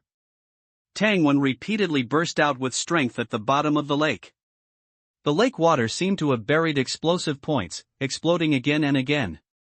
The experience value of the opening mountain cannon fist slowly increased. After 30 punches, the people on the shore were talking about it. Was a second-rate martial artist really that strong? The silver wolf looked at the continuous water splashes on the surface of the water, and a look of vigilance appeared in its eyes. After another 10 punches, Tangwon glanced at the experience panel. He was surprised to find that it was higher than practicing hundreds of punches in the secret room. But similarly, it was more tiring than practicing boxing in the secret room. Exploding underwater, it was 10 times more difficult to push the lake water away with the fist and make it explode than on the ground. Climbing out of the lake, hanging the soft snakeskin armor on the carriage axle to dry, Tangwon got into the carriage, picked up the jerky and clear water prepared by the hunting camp, ate his fill, and fell asleep. An hour and a half later, he walked into the bottom of the lake again. Bang bang bang. Water splashed everywhere. 10 punches, 20 punches, 30 punches. The bottom of the lake was turbid, and sediment rose everywhere. Tangwon floated to the surface and changed to a clean water area to continue practicing boxing. After a day, the experience growth was gratifying. In the evening, the hunting camp grilled meat by the lake.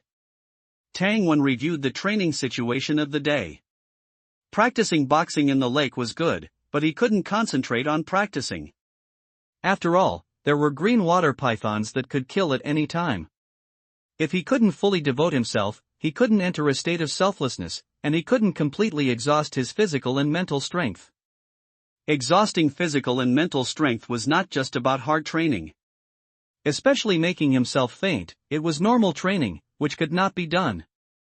Often when practicing the last few punches, he couldn't even lift his arms, so how could he completely exhaust his physical strength? Opening Mountain Cannon Fist, Proficient, 41394201/6000, he silently calculated the increase in experience. It was 62 experience points in one day. One day was worth several days in the past. After eating the grilled meat, Tangwon greeted the hunting team and jumped into the water again. The hunting team Wu Tian cursed him for being a pervert, then silently picked up the pork ribs and slowly grilled them on the fire.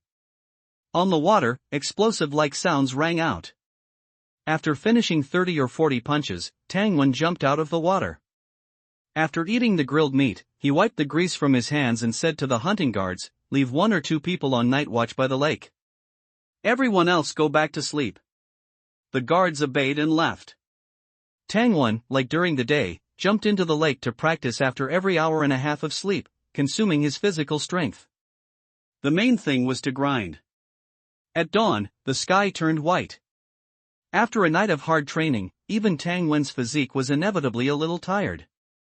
After practicing dozens of punches, he slowly floated to the surface, lying half floating on the water in a supine position, looking at the morning star in the sky.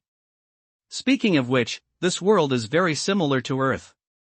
The same moon, the same sun rising in the east and setting in the west. Chirp! A green light flashed. Tangwon's heart jumped, and he rolled and dodged with force in his hands and feet. However, the green light had been brewing for a long time, and the speed was too fast, directly hitting his leg, and teeth bit into it. Tangwon sneered, and the skin on his legs was as black as ink. The attacking green water python didn't even break the snakeskin soft armor, and with a whoosh, it drilled into the water. Golden Bell Cover, Mastery, 361366/3000, latest Uptack novel Uptack is Uptack at Uptack 6 Uptack 9 Uptack Book Uptack Bar Uptack First Uptack Release. Is that all? Tangwon curled his lips. As soon as the words fell, he suddenly felt a palpitation. Chirp, chirp, chirp. 3 green lights came from the bottom of the water, attacking him from 3 directions. There are so many more? In the blink of an eye, 3 green water pythons arrived. Tangwon bombarded back with his fists, hiss, hiss, 1 green water python dodged, and the other 2 hung on him, 1 on the left and 1 on the right.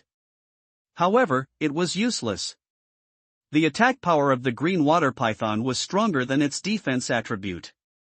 In other words, the snakeskin of a high-level green water python couldn't withstand the snake teeth of a high-level green water python. But Tangwon found that the snakeskin soft armor on his body was something these 3 high-level green water pythons didn't want to wear, which meant that it was a transcendent-level snakeskin armor. His safety was absolutely guaranteed. Taking a deep breath, he sank to the bottom of the water. Since sparring partners had come, then he would play with them. His feet stepped on the mud and sand at the bottom of the lake. 3 green water pythons attacked in turn. Tangwon punched away the green water python that was rushing towards his head, visualized the golden bell cover, and his feet were pitch black, blocking the other 2. Temples throbbed. The mental exhaustion was huge, a burst of emptiness. Golden bell cover, Mastery, 366577/3000, Tangwon was in a trance. It turned out that in a hurry, he had simultaneously performed the golden bell cover with both feet. When the ability broke through, the experience naturally increased greatly. But after he tempered himself, his mental strength was insufficient, and his punches became slower and slower, so he burst out with several punches in succession with both hands. Borrowing the force of the recoil, he retreated to the shore. The 3 green water pythons didn't come out of the water either, exposing their heads on the lake, hissing. It seemed to be mocking Tangwen for running away. Ha! Come up if you have the ability. Hiss hiss hiss, come up. Hiss hiss hiss, Tangwen gestured with his middle finger. Skinny snakes, you can't even do it 3 against 1. The green water pythons hissed even louder, half of their bodies floated out of the water, but in the end, they didn't dare to go ashore. You guys keep staring, be careful not to get close to the lake. If there is a problem, send up a signal arrow, I'll go back for a while. After going ashore, Tangwen rode his horse back to the camp, back to his home, washed slightly, and fell asleep. With 3 high-level green water pythons in the lake, it was no longer safe to rest in the carriage. When he woke up, Tangwen came to the lake again. The 3 green water pythons didn't know where they had hidden. He wasn't in a hurry either. During the day, he practiced boxing as usual. In the evening, he went into the water again, and sure enough, the green water pythons launched attacks from all directions. Tangwen carefully protected his head, fighting and retreating, and came to the shore. The experience value of the golden bell cover rose rapidly. At night, the silver wolf was not there. The lakeside was quiet and there was no one else. Although the green water pythons did not chase after him on the shore, their entire snake bodies were exposed on the water surface, arrogantly spraying water arrows, making deep pits on the lake shore. Tangwen returned to the shore, drove the carriage several miles away from the lake shore, and came to a bonfire. This place was far enough from the lake shore to ensure safety. Commander Tangwen. The 2 guards on night duty bowed their hands. I'll take a rest, you sprinkle some realgar around. Understood. The 2 guards opened the wooden bucket lid and busied themselves around the carriage. An hour and a half later, Tangwen entered the water again. The 3 green water pythons were close together, floating on the water and shaking their bodies to provoke him. Tangwen secretly shook his head, and forcibly resisted the urge to take out a pebble and send them to the west. He admonished himself, cultivation partners. They were rare cultivation partners. He stepped into the water, and the 3 compound eyes of the green water pythons flashed with an excited cold light. Just like that, he practiced boxing during the day, and at night, he practiced boxing in the golden bell cover with 3 free sparring partners. In a blink of an eye, a month passed. The water and the seabed shakes. Moonlight was like water. A verdant snake body swam, its triangular head parting the layers of waves. Waves crashed open as the green water python abruptly shot out of the water, lunging toward Tangwen, who was floating on his back. Shie! Tangwen's fist turned black, colliding with its head. The green water python was sent reeling, fleeing into the distance. For a good while, there was no further movement. You 3 training partners are getting lazier and lazier. What use are you? In the beginning, for the first half-month, the 3 green water pythons would attack Tangwen frantically every night. In the latter half-month, they became sluggish, attacking hesitantly. They clearly understood that they were no match for Tangwen. Now, Tangwen had to lie on the water's surface, feigning exhaustion. Only then could he attract them to attack.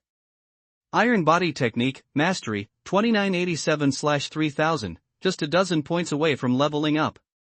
But precisely at this moment, the green water pythons no longer dared to approach Tangwen. Similarly, after a month of tireless underwater training, the Mountain Cracking Cannon Fist had also reached the cusp of a breakthrough. Mountain Cracking Cannon Fist, Proficient, 6000/6000, only some finishing touches were needed to break through. Splash! Tangwen stepped on the water, straightening up as if walking on flat ground. The lake water, several meters deep, only reached his waist. Commander, more refugees are here. A sentry rode up to report. Tangwen calmly asked, are there many people? At least 1,000, mostly women, children, and the elderly. Tangwen shook his head, report it. Send people to intercept them, don't let them near the lake. Yes. Over the past month, news had spread somehow, and the surrounding mountain strongholds, villages, and so on, all those who couldn't survive, began to gather towards the flame camp. When asked, they said they knew there was a lake here. With a lake and water, perhaps they could survive. In just 1 month, tens of thousands of people had come to the lake. The lake water was crucial to the camp's food production, affecting countless lives, so these refugees were not allowed to approach. Out of necessity, 10 deep wells were dug not far from the lake to provide them with drinking water. But food became a major problem. The refugees had little food, and the camp couldn't possibly provide for them. Initially, almost every day, people secretly came to the lake to fish. It wasn't just ordinary people, there were martial apprentices, even martial artists. Without exception, they were sent to reclaim wasteland. After that, on Tang Wen's suggestion, the camp began to consciously seek out strong and sturdy people among the refugees, martial apprentices or martial artists. They were tasked with cultivating land, or blacksmithing, doing labor, or hunting. As long as they completed their tasks on time, they and their families would be given a mouthful of food. In this way, the remaining ordinary people among the refugees posed no threat at all. Boom boom boom boom, the water surface churned, as if boiling. Tang Wen unleashed 45 punches in one breath. The surging momentum caused the creatures in the lake to avoid this area. Several days passed, and whether day or night, the 3 green water pythons never appeared again. 3 more days passed, and Tang Wen, through his own efforts, forcefully pushed the skill experience past the threshold. Iron Body Technique, Mastery Proficient, 1/6000, Mountain Cracking Cannon Fist, Proficient Expert, 0/12,000. With the green water pythons not daring to show their faces, the water wheels operated normally. Tang Wen informed General Zhao and stopped guarding the lake. Alone, he rode Black Lightning, leading 2 low-level exotic beast donkeys, to the southern wilderness. From the hunting team's station, heading south, Black Lightning galloped for the better part of a day, and several undulating rocky hills appeared before him. A whoa! Not far away, a sand wolf howled. The stones of the hills in front of him were granite, incredibly hard. That was precisely what he was after. Tang Wen took off his shirt, a faint golden light flashing in his eyes, and black skin spread across his body. His entire upper body was pitch black. Even his abdominal muscles turned into large chocolate squares, both in color and shape. Tang Wen focused his mind, trying to make the black defense spread downwards. After a few seconds, the black defense actually moved downwards. But in contrast, the black defense on his shoulders and neck began to slowly recede. He tirelessly tried again and again. Failure came again and again. It seems that the most is half the body, and he looked down at his black lower body, his feet upwards pitch black. But it only reached his lower abdomen. And it omitted the area between his legs. With no protection for the vital parts, how could this work? Tang Wen circulated his mental power, wanting to create deliberate protection. The newest novels are first published on Lu Nine Shuba. However, whether it was a skin problem or insufficient realm, the black defense always avoided the vital parts. After several attempts, he stopped experimenting. The blackness went upwards, all the way to the top of his neck. Any further up, and it wouldn't go, no matter what. All right. It seems that the iron body technique hasn't been mastered yet. 2 vital areas could not get effective protection. Clang! Facing the mountain wall, he threw a punch. The black fist crashed into the mountain, stone chips flying, and a deep fist mark appeared on the hard granite wall. Retracting his arm, more stone debris fell down with a crash.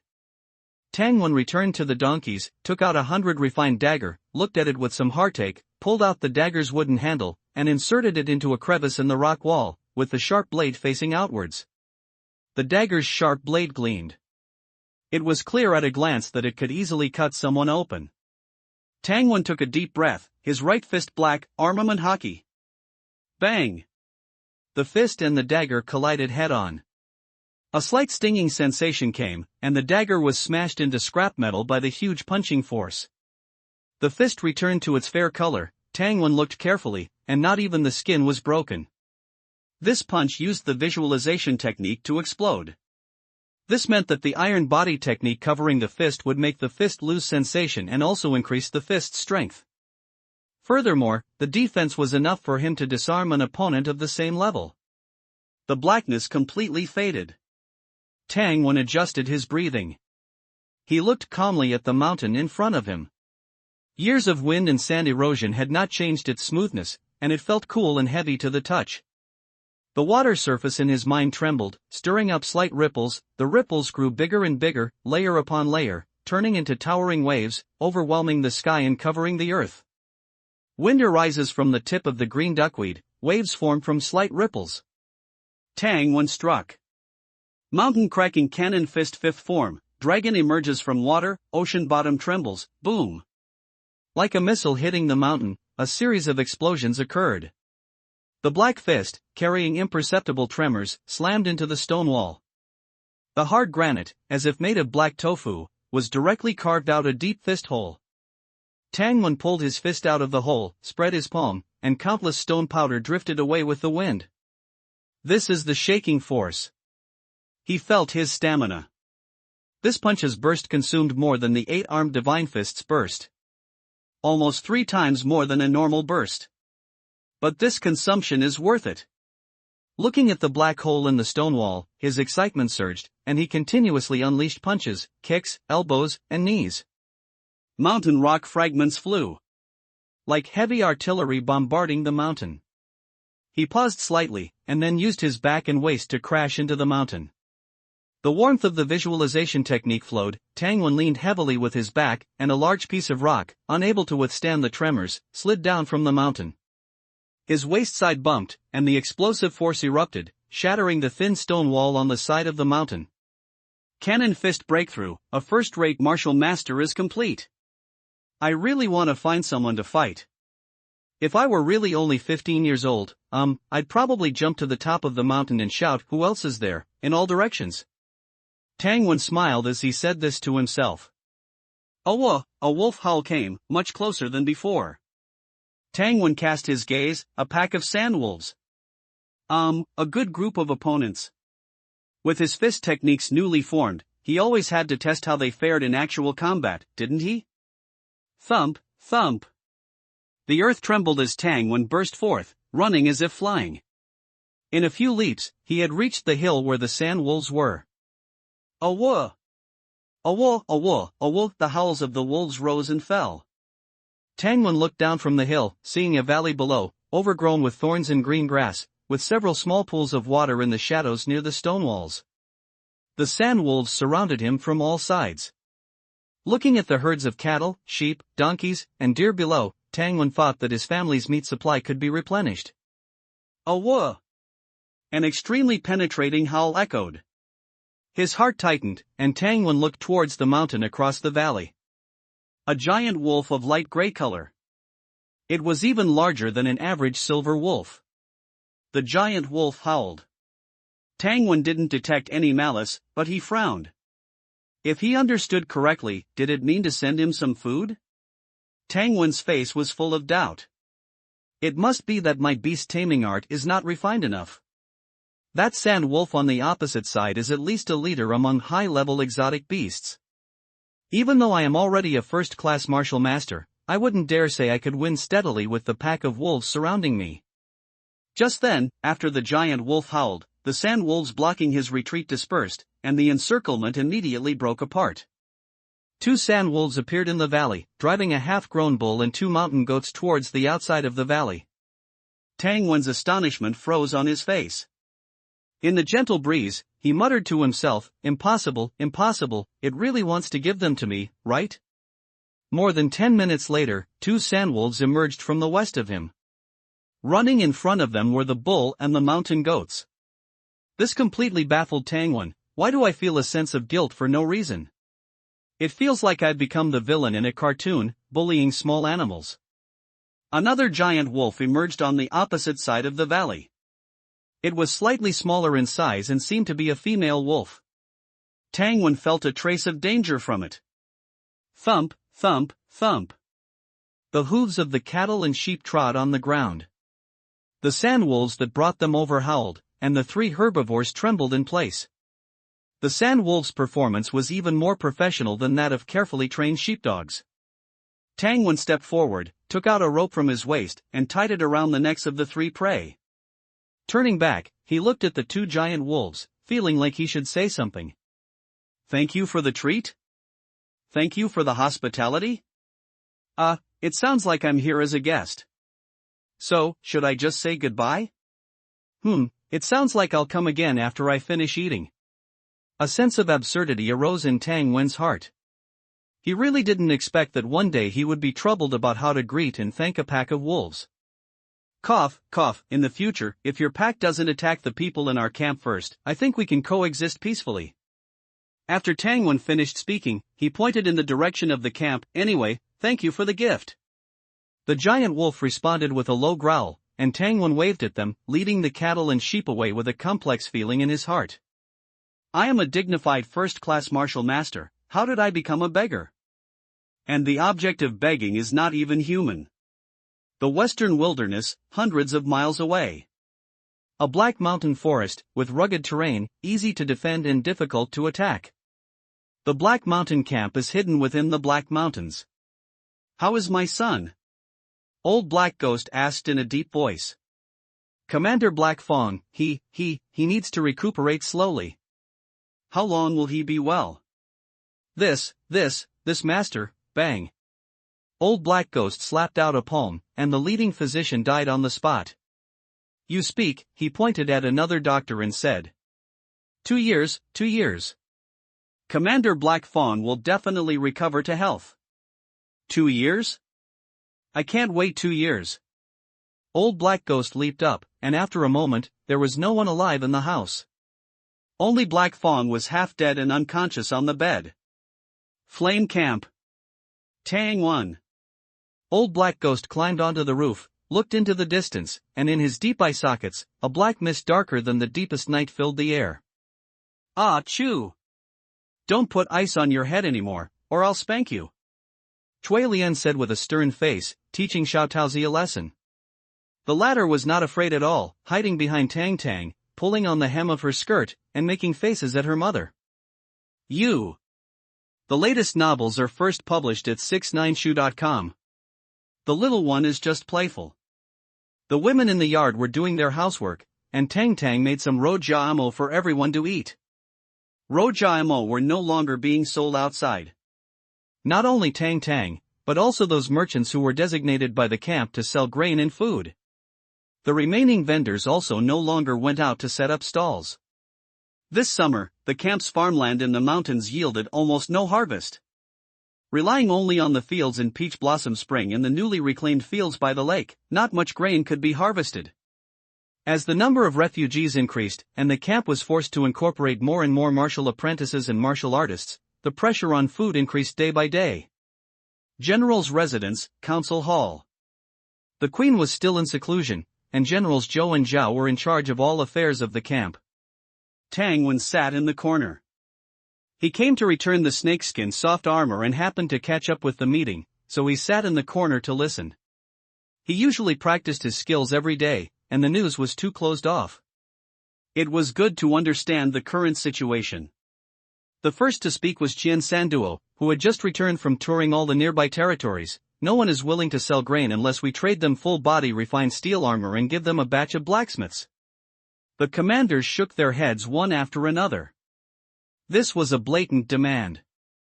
The reason why Flame Camp has its current status is largely due to the fact that they have a poor iron ore mine and can forge refined steel armor.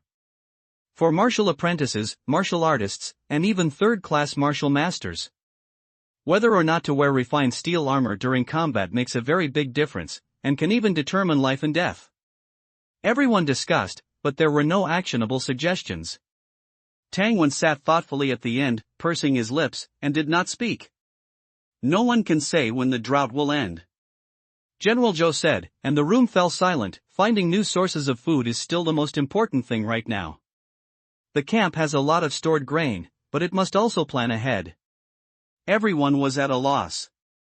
General Zhao suddenly named him. Tang Wen, you have a lot of clever ideas, tell us. Tang Wen really had an idea. He talked about what happened yesterday when he met the sandwolves, and then said, wild exotic beast groups have the habit of raising prey. Since we can cooperate with the silver wolves, we can cooperate with the sandwolves. Sandwolves are weaker than silver wolves, and the strongest in the group will not exceed the general level. They live in the southern wilderness and must have competitors. We can cooperate with them to eliminate their competitors. We harvest prey and leave the territory to them. Not bad. The younger generation has better brains. I think Commander Tang should speak more in the future. That's right. You can't just bury your head in martial arts. When Tangwon heard this, he said a few modest words and declined repeatedly. What a joke, achieving transcendence as soon as possible is the most important thing. I don't have time to negotiate with wolf packs. In the end, General Zhao decided to go out in person. Food is the top priority, and it is normal for generals to be dispatched. Of course, the camp dispatching a transcendent also means that the Sand Wolf Pack has no choice. They can only agree, only cooperate. Otherwise, the prey they raise is actually quite a lot. That night, in a corner of the palace, the sound of rumbling and shaking continued to come from the courtyard. The passing guards shook their heads and said, "Why do I feel that Commander Tangwen's seclusion this time is even more dynamic than his previous seclusion? Who knows? Maybe he's experimenting with some new moves?" The guards guessed all kinds of possibilities, but no one mentioned the most direct and obvious possibility. The realm has broken through, and the hammering movement is naturally greater. Everyone had this thought in their minds, but they immediately denied it themselves. Commander Tangwen has become a first-class martial master? How could it be so fast? No matter how talented he is, it will take a year or two to break through, right? The streets were bustling with activity. People were moving into the outer city with their families. What's going on? Tangwen, after 3 weeks of seclusion, came to the outer city again and saw this lively scene. The people moving in were wearing all sorts of clothes and emanating an unpleasant, sour smell. For ordinary people, water was precious, and they could barely secure enough to drink, let alone bathe. Li Gu recognized the person, bowed, and approached to explain, "These are the first batch of refugees who passed the test." "What test?" "Well, some of them are farmers who cultivated enough food by the lake, some are artisans who made enough goods.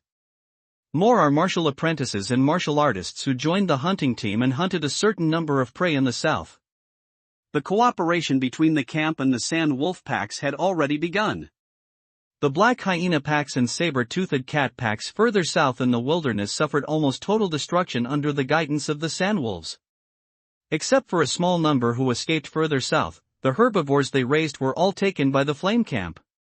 The hunting guards of the flame camp also suffered some casualties, most of whom were refugees who had recently joined. They wanted to join the flame camp and move to the outer city, so they had to work hard. "We want to go in too." We also contributed. At the entrance of the outer city, a burst of shouts suddenly came. A group of ragged scavengers, as many as 100 people, stood together shouting. Around them, more and more refugees gathered. "My child died in battle, but you say he didn't contribute enough, sob sob sob. My poor child, my husband and my brothers are dead, but you only gave our family 100 pounds of millet, which was robbed the same day. We just want to live." Tangwen noticed that those who stood up were all the old, weak, women, and children. They brought their children and knelt on the ground crying. The onlookers looked at them with expressions of sorrow, sympathy, or schadenfreude. Commander Zhang came out. The camp guards lined up. Tangwen didn't watch any further and lost his interest in leaving the city. He turned and walked towards the inner city, and the words he had heard from people of other forces in Five Families City to Commander Chen suddenly echoed in his mind. Every force, everyone, including you and me, including those transcendent beings, who isn't struggling to survive. What makes your flame camp think you can be good people? Huh? What makes you think so? The crying at the gate grew louder, and more people gathered, blocking the entrance completely. Tangwen continued to walk towards the inner city palace. After taking several deep breaths, he exhaled a breath of stuffy air, and his eyes became firm. What makes them think so? Of course, it's because we are the strongest. Go back and train. Aren't you going swimming by the lake? Why are you back? Shandong, who was on duty at the door, handed Tang Wen a small handful of peanuts, about 3 or 4. Tang Wen didn't take them and pointed to the courtyard where he secluded himself. Shandong didn't mind and curled his lips, saying, "You're really a training fanatic, go, hurry up."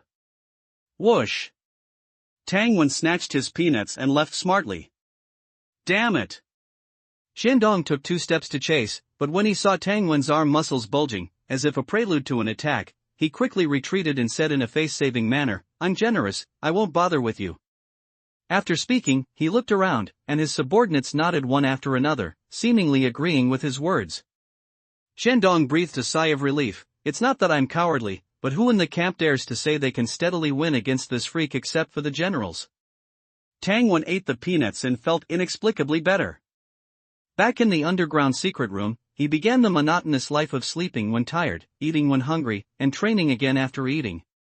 Mountain opening cannon, head-on cannon, half-step bombardment, dragon emerging from water, seabed tremor, 8-armed divine fist. He could be said to have tempered these 5 boxing techniques countless times. Except for the tense style of the mountain opening cannon fist, mountain crushing cannon, he still had no clue. If it were before, he might have tried everything to figure out this move. At least understand the principle of force generation. But now, with the experience panel accumulating experience to a certain level, these subtleties would be automatically understood. Then what's the point of thinking so hard? It's better to practice 2 more punches with this effort. Huff huff huff. After more than 100 punches of explosive force, Tang Wen's physical strength was completely exhausted. Like a sugar daddy who had been served by 8 girls, he collapsed on the ground, not even wanting to move a finger. Enough. Time to sleep. He closed his eyes. But when people are too tired, they can't fall asleep. He replayed today's tempering, 8-section brocade, earth-fire mixed yuan stance, traceless step. I've practiced everything I should. No, there's one more thing. Tang Wen opened his eyes with great perseverance and began to visualize the golden bell shield. His eyebrows furrowed, his eyes became bloodshot, and his fingers clenched into fists involuntarily. The most uptack new uptack small uptack set uptack is uptack at uptack 6 uptack 9 uptack book uptack bar uptack first uptack release. Black Defense climbed onto his fist, little by little, very laboriously. It took a while to cover a right fist. Then it was the left fist. Due to the excessive emptiness of his mental power, a full 3 minutes passed. Tang Wen's eyes had gradually lost focus, his temples were throbbing, and his body arched like a prawn. This was the manifestation of self-squeezing mental power to the extreme. Black Defense slowly covered the fingernail of his left fist. Bang, his body collapsed and he fell asleep. This sleep was relatively long, a full 3 hours. According to the knowledge of the previous life, it was 2 sleep cycles. After waking up, he opened the experience panel, which showed no other changes except for a slight increase in experience points. Tempering is not a matter of a day or 2. Being able to have visible progress every day is already a great fortune. After eating something, the secret room shook again. With a thumping sound. And at this time, outside the door of the small courtyard, stood a slender and graceful beauty. She was taller than Shandong, with a figure like a perfect supermodel. Shandong stood as far away from her as possible. You've come at a bad time, it started again. This guy, he's not human, he's simply not human. Zhou Bing found it funny and a little proud. She listened for a while outside the courtyard and looked at the large blood crow staring at her at the courtyard door. In the end, she didn't enter the door. Her seclusion had not ended. This time, she just came out to relax for a day. Since the seclusion, the camp had invested massive resources in her. For example, high-grade alien beast meat, transcendent alien beast meat, green water python potion, transcendent green water python potion, etc. Not to mention the material aspects, there were also the queen and Xiao Lao, teaching her the key points of the mountain opening cannon fist hand in hand, personally demonstrating, etc. These things could not be bought with any amount of money. And she believed that Tang Wen had better talent than her. If these resources could be invested in Tang Wen, the effect would be better than using them on her. But the camp could not do that. You can't put all your eggs in one basket. Now, Zhou Bing was already a second-class martial master. Before coming out, she was comprehending the Tremor Fist. Once the Tremor Fist was completed, she would directly possess combat power comparable to a first-class martial master. At that time, Xiaowen should be very surprised, right? The corners of Zhou Bing's mouth curved up, and the regret of not seeing Tang Wen faded a little. As she left, Chen Dong's expression was complicated. Zhou Bing is stronger. That aura is definitely not something a third-class martial master can possess. Should I apply for seclusion after a while? He wanted to advance to martial master with Zhou Bing and Tang Wen and become a commander. Now, the two of them had left him far behind. Especially that guy Tang Wen, who actually defeated a first-class martial master. In the secret room, Tang Wen, who didn't know he had missed his own ice beauty, arched his body again uncontrollably, as if he were a prawn being fried at high temperature. In fact, his current feeling was no better than being deep fried. His already depleted mental power had to be repeatedly squeezed. Squeezing out the last bit, that refreshing feeling made him want to pass out at any time. However, Tang Wen's efforts were always rewarded. After several days of experimentation, Tang Wen basically determined 2 daily training methods. First, he would practice the 8 Vedra arts to enter a state of selflessness. Then, he would practice boxing, squeezing his spirit to the maximum until it was exhausted, and he fell asleep. The second training method was to practice boxing first, and then finish with the Golden Bell Shield. The latter was more painful, but the Golden Bell Shield skill experience increased faster. At the same time, after several painful comas, his mental strength would also improve a little. He trained day and night, and several days passed. The water in the secret room was gone, and the jerky was also eaten. Tang Wen staggered, swaying, and came to the courtyard. Ha! Someone has been here? He stood in place, calmed his mind, and felt that the perception had no warning and no danger, before entering the main room. On the table in the room, there was a piece of jewelry, a red silk thread strung with a jade bead, forming a bracelet. This is, Sister Bing has been here? He picked up the letter. As expected, Zhou Bing came out of seclusion to relax and missed him. She didn't disturb him. The letter only had a few words like, "Be well, don't worry," and at the end, she mentioned the approximate time for her next seclusion, which would be a few months later. Tang Wen read it over and over again, put away the letter and the red bracelet, turned and left the small courtyard, and walked along the uneven stone road to the kitchen. Damn it! Should I just deliver food to you in the future? Shen Dong looked at Tang Wen leaning against the wall as he came in, speechless. Okay. Tang Wen agreed, sat down and drank 2 bowls of porridge before picking up chopsticks and reaching for other food. Try this. It was a yellow multi-grain cake-like thing. Tang Wen frowned as he took it. Is this soybean cake? Oh, you've eaten this before? Where did you eat it? Let me guess, 5 Family City, right? Tang Wen broke it open and tasted it. He had seen this thing in his hometown in his previous life. It was the residue left after soybeans were pressed for oil. We got some new food, from 5 Family City. Guess who sold it to us? Xiandong had a malicious look on his face. Tang Wen ignored him and didn't eat the soybean cake, because in his impression, it was feed for livestock. However, it was very compact and filling, and it contained certain nutrients. In this famine year, it was not bad to use it as food. Seeing that Tang Wen didn't answer, Xiandong didn't mind. It is said that the Zhang family, the Zhang family's eldest lady, took the initiative to sell it to us. Of course, we also put in a cart of chain armor. But willing to sell food is a favor. People said that they sold it because of your help last time. Xiandong winked. Those with good information in the camp knew that the Zhang family's eldest lady seemed to have an unspeakable ambiguous relationship with Commander Tang Wen. It's just a transaction. Recalling the elegance of the Zhang family's eldest lady, Tang Wen's heart moved slightly, but his face remained calm. I heard from the caravan that the Zhang family's eldest lady is also extremely beautiful.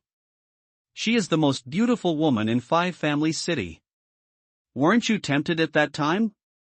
I already have the most beautiful woman in the flame camp. Tang Wen glanced at him, and Xiandong was stunned. In the latter's incessant chatter, Tang Wen happily ate 3 basins of meat dishes, filling his hungry stomach. Training, training, training. Like a ruthless training machine.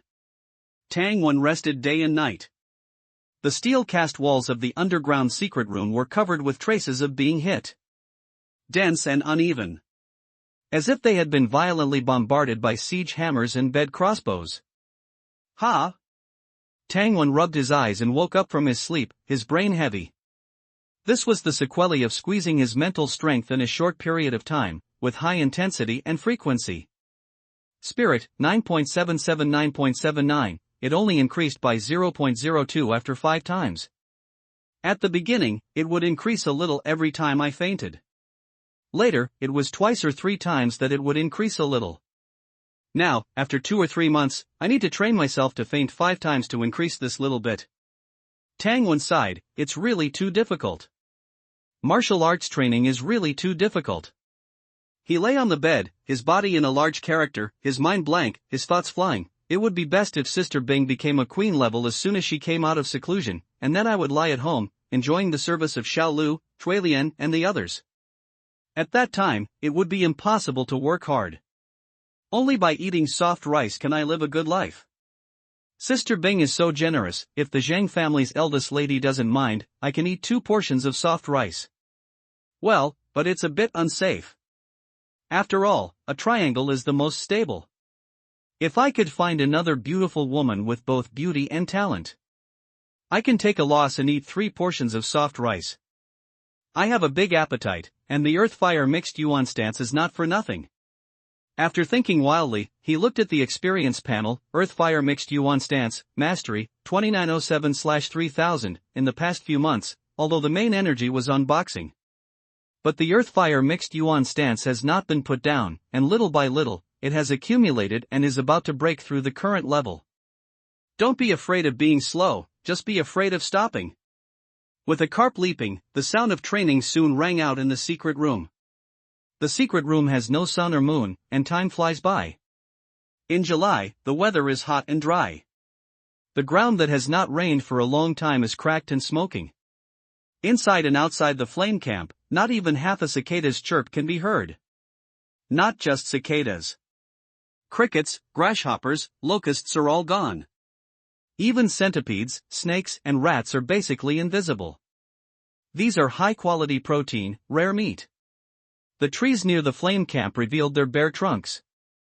The leaves and relatively tender branches had long been plucked clean. Black dead grass leaves, wild vegetables, everything that could be eaten had been swept away. Outside the city, the water level of the lake has dropped by several meters, but the millet fields by the lake are golden. The guards on duty here take a deep breath from time to time. But in reality, they can't smell anything. They just like this feeling of harvest. This piece of farmland is carefully cultivated by the camp. Not only are the most experienced farmers in the outer city sent out, but also the fertilizer from the breeding farm is filled here. The fields are newly reclaimed, but the harvest is comparable to that of good mature fields. Migrants and scavengers can't help but gather next to the harvested millet fields. No matter how they are driven away, they don't move their feet. The guard's strong physique and shiny spear tips only make them temporarily afraid to get closer. In their eyes, the desire for millet and food is close to madness. You've seen the situation. So many people gathered here are like a pile of dry firewood. As long as a spark, the first tang, it will burn into a raging fire. Commander Zhang, the person in charge of the outer city, put down the inside. Tang Wen was temporarily pulled out of the palace to suppress possible riots. The latter asked calmly, if they really rob food? Then kill. Commander Zhang paused, you put on your armor and don't show your face, I'll order to kill. Then in the future, we have to guard against them all the time. Give them wells, let them scavenge the forests and swamps, they are still not satisfied. They still want to rob food, then what's the use of keeping them? Kindness does not control soldiers. Commander Shang's tone was cold. Tang Wen thought for a while and said, Why don't we try letting Silver Wolf come? Commander Zhang's eyes lit up, and then his brows relaxed. It's a good idea. At night, the eager migrants and scavengers discovered that the guards had withdrawn, leaving the fields planted by those fools as their own personal buffet. But before they could get excited, giant silver wolves suddenly appeared, blocking them from the millet fields. Awooh! 7 or 8 high-level silver wolves roared in unison. The natural sonic pressure pierced through the crowd. Run! Monsters are eating people. Escape! Mommy! People in the front and back rows turned and fled in all directions. The crowd scattered in chaos. This was with the silver wolves restraining themselves, otherwise, a few roars would have caused ordinary people to lose control of their bowels and pass out. Carriages drove in from the outer city, and farmers with sickles and baskets stepped down. Looking at the bountiful scene before them, they couldn't stop smiling. They opened their arms as if to embrace it all, immersed in the joy of harvest. Taking advantage of the remaining evening light, the farmers began to harvest in unison. Their movements were skilled, each action honed over time.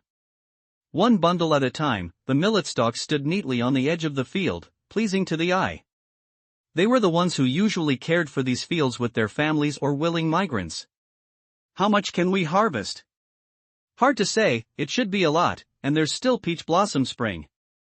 Hopefully, it will get us through the year. The farmers carefully placed the harvested bundles of millet into the carriages lined with waterproof cloths.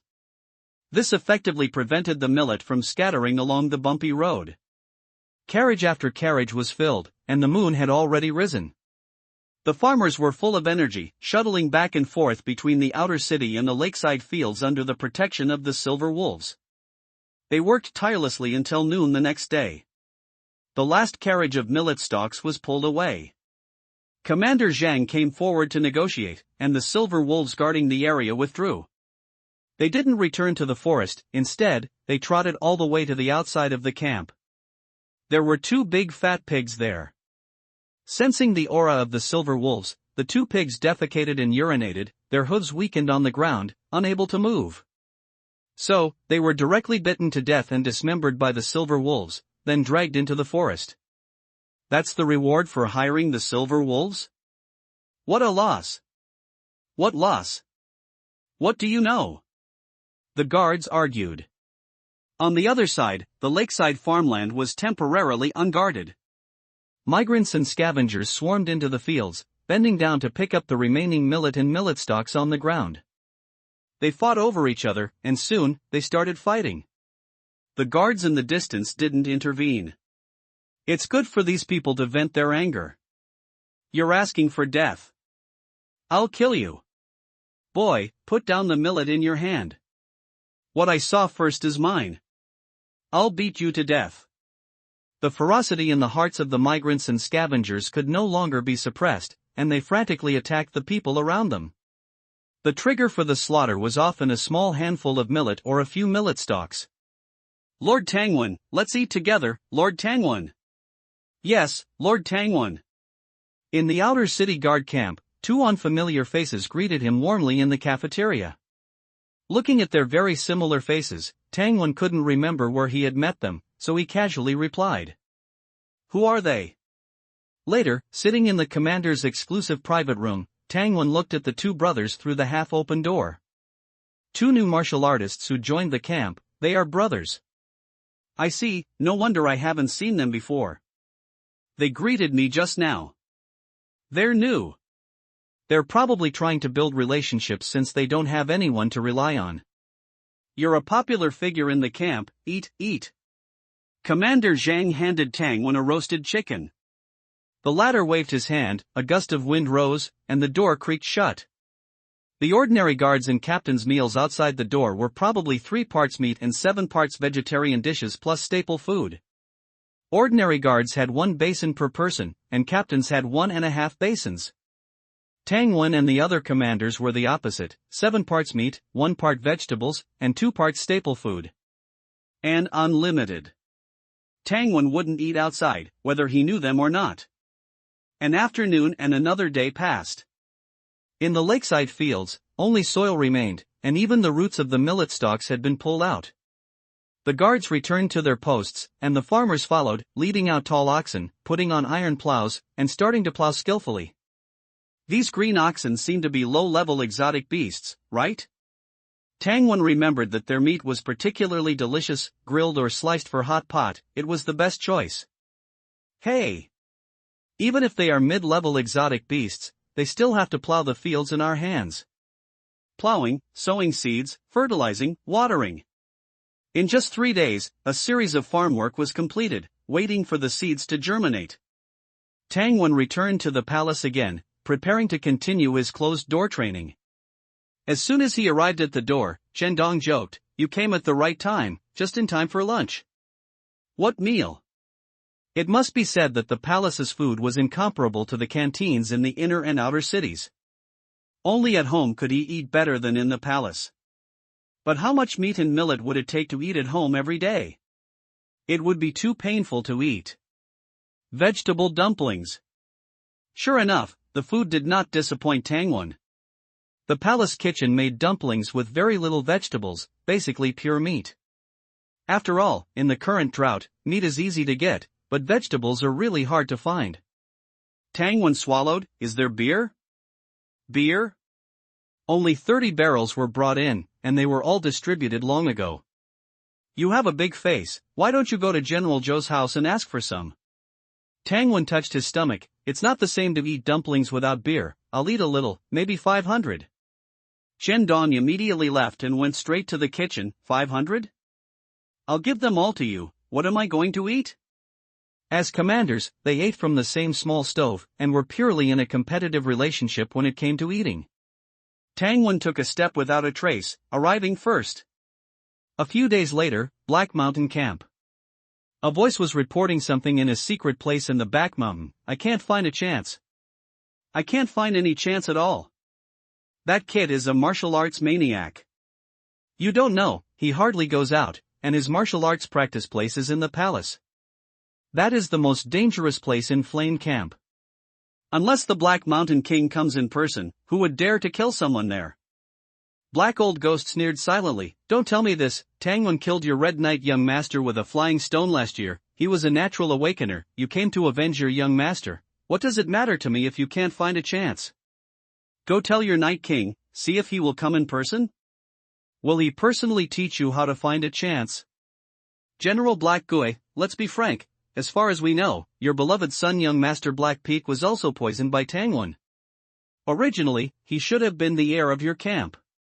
If it weren't for Tangwon, in 2 years, you would be the retired leader. This Tangwon deserves to die. Black Old Ghost was silent for a long time. I cannot influence the Black Mountain King's decision. This is not difficult. You have a way? The Black Mountain King is old, he won't take risks. I know, isn't there still that bear? 2 against 1, the advantage is on our side. Black Old Ghost still shook his head. It's not safe to cooperate with an animal. The person on the other side sneered in his heart. These Black Mountain Ghosts have no courage at all. The Flame Camp has already recruited the Silver Wolf King. What about you? However, he didn't say this, but said, we can find a way to let. The voice became smaller and smaller, gradually becoming imperceptible. Black Old Ghost frowned deeply. The Black Mountain King will still hesitate, he is too old. The older people get, the more afraid they are of death. He is afraid of death? I think you are afraid of death. This person gritted his teeth secretly. Then push him, we are surrounded by enemies. After more than 2 months, Tangwon was on duty again, appearing in the council hall of the general's mansion. On the table, 4 large pieces of cowhide were pieced together into a large map. 3 weeks ago, on the way back from Peach Blossom Garden transporting grain, they were attacked by a group of high-level alien beasts, including black cloud leopards, giant ant colonies, and earth-walking beasts. According to the escaped leaders and guards, there were also several alien beasts they had never seen before. Our grain transport team suffered 3 deaths, with no remains, more than a dozen injuries, and 30,000 caddies of grain missing. The conference room was immediately filled with angry curses. Alien beasts have their own intelligence. If they don't have enough food, they can form groups to rob humans. General Zhao ignored what everyone was saying and continued, 15 days ago, swamp poison dart frogs and jumping frogs successively left the hardened swamp and felt their way to the lake, and many scavengers and vagrants were poisoned to death. An examination of the corpses revealed that their stomachs were full of frog eggs. There was also a shortage of food in the swamp.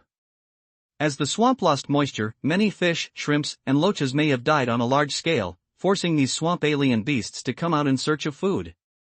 Tang Wen judged silently. General Zhao, according to our sentinel observation points and the Silver Wolf Pack's information in the north, a high-level alien beast group called warbears has begun to try to invade the Silver Wolf's territory. These warbears are snow white all over and have considerable combat power. They occupy the ice mountain area of the northern forest all year round, which is a large area, which means that there must be king-level existences among the warbears. The southern wilderness is the same. Further south of the Sand Wolf Pack's territory, a group of giant alligator-snapping turtles of unknown strength has moved in. Our sentries did not dare to approach, but it is certain that there must be high-level alien beasts. Otherwise, the sandwolves would not be so afraid. Crises arose all around the camp. The people who came to the meeting today were also particularly well organized. Except for Zhou Bing and the Queen, all the other generals and leaders came. Including the always non-interventionist General Xia and General Zheng, the guards commander, and the merchant guild commander. After General Zhao finished speaking, the room was silent. Everyone was calculating the strength of the enemy and ourselves in their minds, and no one spoke, waiting for the generals to make a decision. General Zhou did not speak, but looked at old General Xia. The latter was holding a smoking pipe, stuffing it with thin strands of tobacco and mint leaves. After doing all this, he slowly said, "Do you know why our camp was built with an underground palace?" No one answered, and old General Xia didn't need anyone to answer. He said in a tone full of memories, "In my life, I have experienced many disasters, large and small. The first was an earthquake. At that time, I was a martial apprentice. To protect my mother, the roof beam fell down, and I blocked it with my hand, breaking my arm. In the summer of my 20th year, the lake flooded, and the millet in the camp was planted in that area, resulting in no harvest, and many people starved to death or died of illness. Therefore, now, our main grain-growing area is located at the foot of the mountain, forming terraced fields. Originally, our breeding area was on the edge of the swamp, guarded by heavy troops. Then, we encountered a swamp alien beast riot. Overnight, not even a pig bristle was left. Speaking of this, I want to tell you that, in all the disasters I have experienced, beast disasters are the most terrible. Facing a group of high-level alien beasts, you have nowhere to escape. The underground palace was dug out to prevent beast disasters.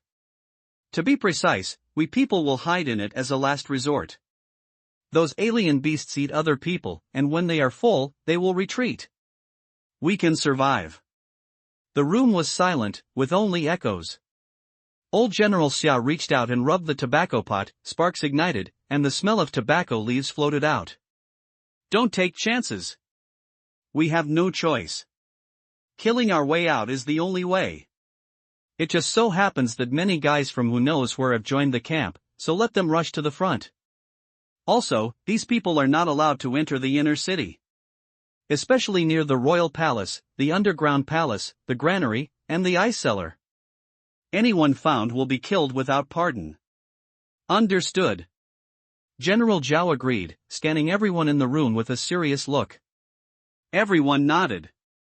Old General Xia's voice did not slow down at all. "What little Zhao said just now is not the entire crisis." "Huh? There's more?"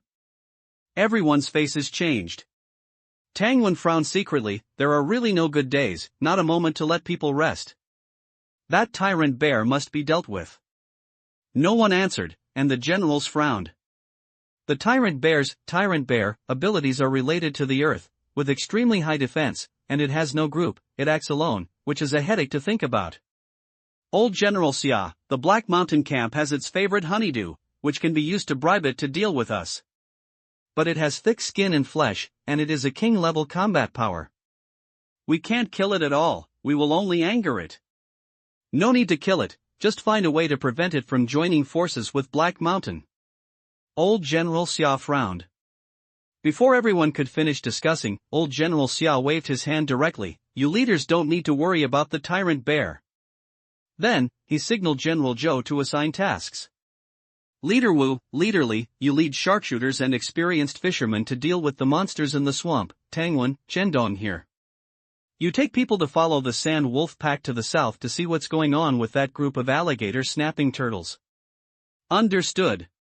After the tasks were assigned, General Zhou's voice was sonorous. Prepare immediately and set off separately. Yes. Tang Wen and Xiandong left the general's mansion. The latter couldn't hide his excitement. I've been a guard every day, I can finally go out for a walk. Give me half a day, I'll go call people. Tang Wen nodded. Okay, when you're ready, come to my house to find me. Xiandong left first, and Tang Wen returned to the palace, led away the black horse, and went home to prepare dry food. The latest novel is first published at 69 Bookstore. Although the camp will also prepare a copy, the taste and other things can't compare with what's at home. 2 days later, in the wilderness, a group of people rode horses against the wind and sand. Oh whoa! It's the Sand Wolf. 2 leaders, we've joined up with them.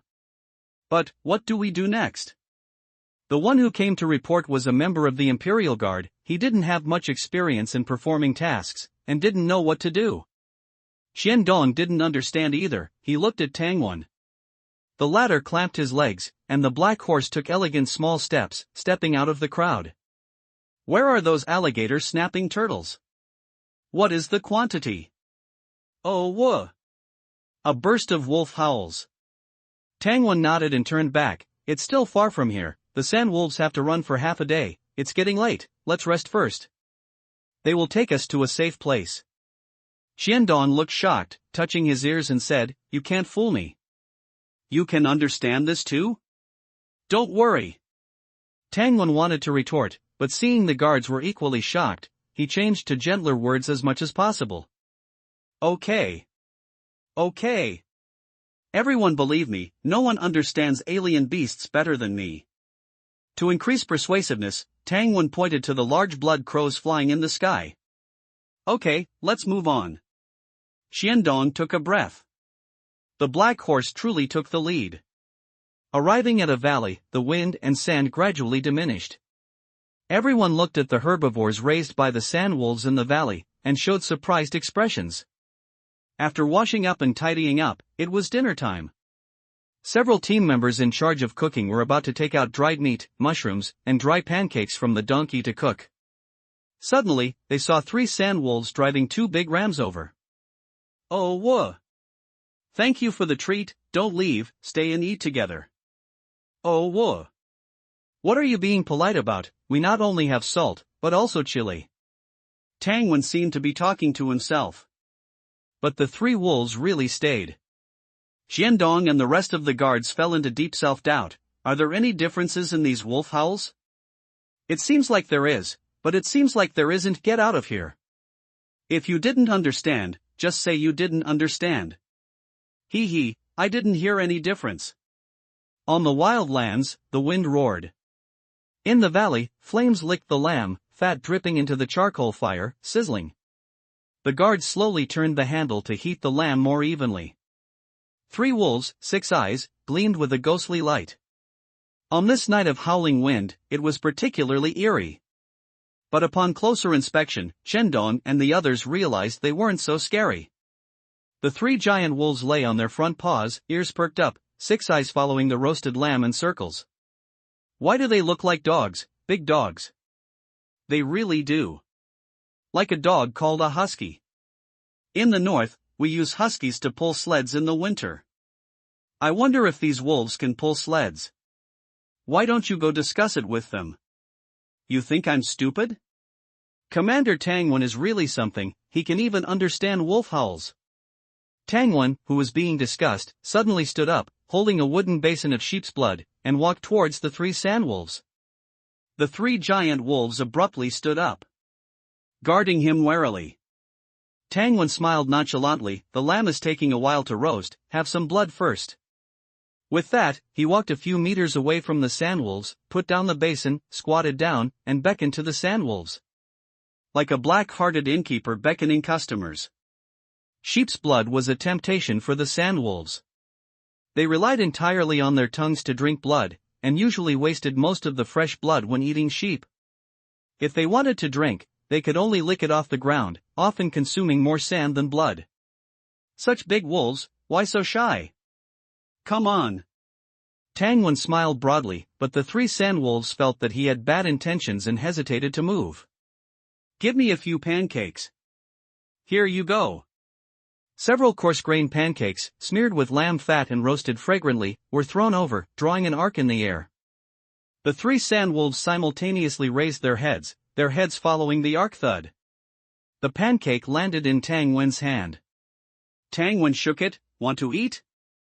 The three sandwolves exchanged glances humanely, the leading wolf subtly warning the other two, "Don't eat it, this human seems to have some conspiracy."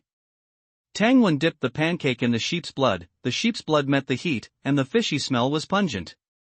But to the sandwolves, it was the ultimate delicacy. They hesitated, their instincts telling them that Tangwen didn't seem to have any malice. Catch!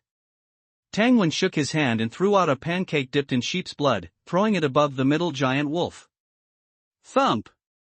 Almost subconsciously, the middle leader wolf jumped up and swallowed the pancake in one bite. Like a well-trained farm dog, accurately catching the frisbee thrown by its owner. The two wolves on its left and right each took a step back, their eyes filled with doubt. Weren't we not supposed to eat it? Huh? What? Two more pancakes flew over. They immediately jumped up and each bit one into their mouths. The guards, who originally thought that Tangwen's attempt to get close to the sandwolves had failed, opened their mouths wide. That's right, that's how it is. In the north, hunters train dogs like this. Those dogs are very obedient. After eating the pancakes, it seemed meaningless to resist. The leading wolf took the lead in approaching, lowering its head to lick the sheep's blood. Tangwen gently raised his hand and placed it on its back. The leading wolf was stunned, and continued to lick. Sheep's blood is so delicious. Tangwen stroked its fur. This feel, you have to say, really have to say. The leading wolf remained unmoved, lowering its head to drink greedily. Tangwen's hand moved back and forth, and he even touched its head. Who? The leading wolf bared its teeth unhappily. Tangwen nodded, understood, touching the head is a separate price. He tore the pancake into pieces and threw it into the basin. The aroma of grains and the fishy smell of sheep's blood were mixed together, and no wild wolf could resist. The leading wolf lowered its head to eat and drink. Tangwen took the opportunity to reach out and rub it vigorously. If this guy opened a wolf cafe on Earth, I could earn a small goal in a year. The leading wolf couldn't bother arguing with him. Suddenly, two more wolf heads appeared on the left and right, and the originally spacious basin suddenly became crowded. Don't worry, there's enough for everyone. Tangwen rubbed this one, touched that one, and had a great time. Xiandong was eager to try, but he didn't dare to approach. After all, these three big guys were high-level alien beasts, powerhouses of the same level as him. What if they bit him? At such a close distance, he would probably be injured. On the other side, Tangwen saw the experience change, and his hand stroking the dog became lighter. Beast Mastery, Proficient, 171017131719/6000, the growth was rapid, unstoppable, completely unstoppable. The roasted meat was ready, and Tangwen had a dozen pancakes beside him, stuffing oily lamb leg meat into the pancakes.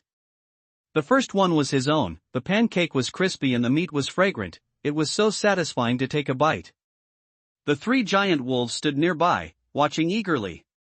Tangwen handed the second pancake to them. The height was very low, and the middle leader wolf lowered its head, but he swiped his hand back and educated, "Sit down. You have to sit down to eat." The leading wolf was stunned for a second, stretched out its front paws, and decisively lay down. So good. Tangwen stuffed the pancake into its mouth and reached out to scratch its chin. The leading wolf narrowed its eyes comfortably. After another two pancakes, the other two wolves followed suit and lay on the ground, almost wagging their tails. After eating the meat, Tangwen combed their fur. He completely got along with them. That night, he rested his head on the giant wolf's furry body and fell asleep soundly. The next day, led by the 3 sandwolves, Tangwan and the others traveled for a day and arrived in the hilly area further south. Here, there were large and small dried-up pools of water. The river had not yet stopped flowing, leaving only a narrow half-meter wide, and the water level was pitifully low. But in the water-scarce wilderness, this was a life-saving resource that could continue the population. In front of the stream, 2 particularly large sandwolves, leading hundreds of wolves, confronted a group of ugly, giant creatures from afar. Those are alligator snapping turtles. The alligator snapping turtles were the size of small trucks, and the heavy turtle shells on their backs were as hard as rocks, with a cold metallic color. There were only 20 or 30 of them. But they made hundreds of sand wolves feel like they were facing a formidable enemy. Awooh! Seeing Tangwan and the others arrive, the Sand Wolf King greeted them, but immediately turned back. The Wolf King was a general-level powerhouse. And the leader of the alligator snapping turtles opposite it had a more imposing aura.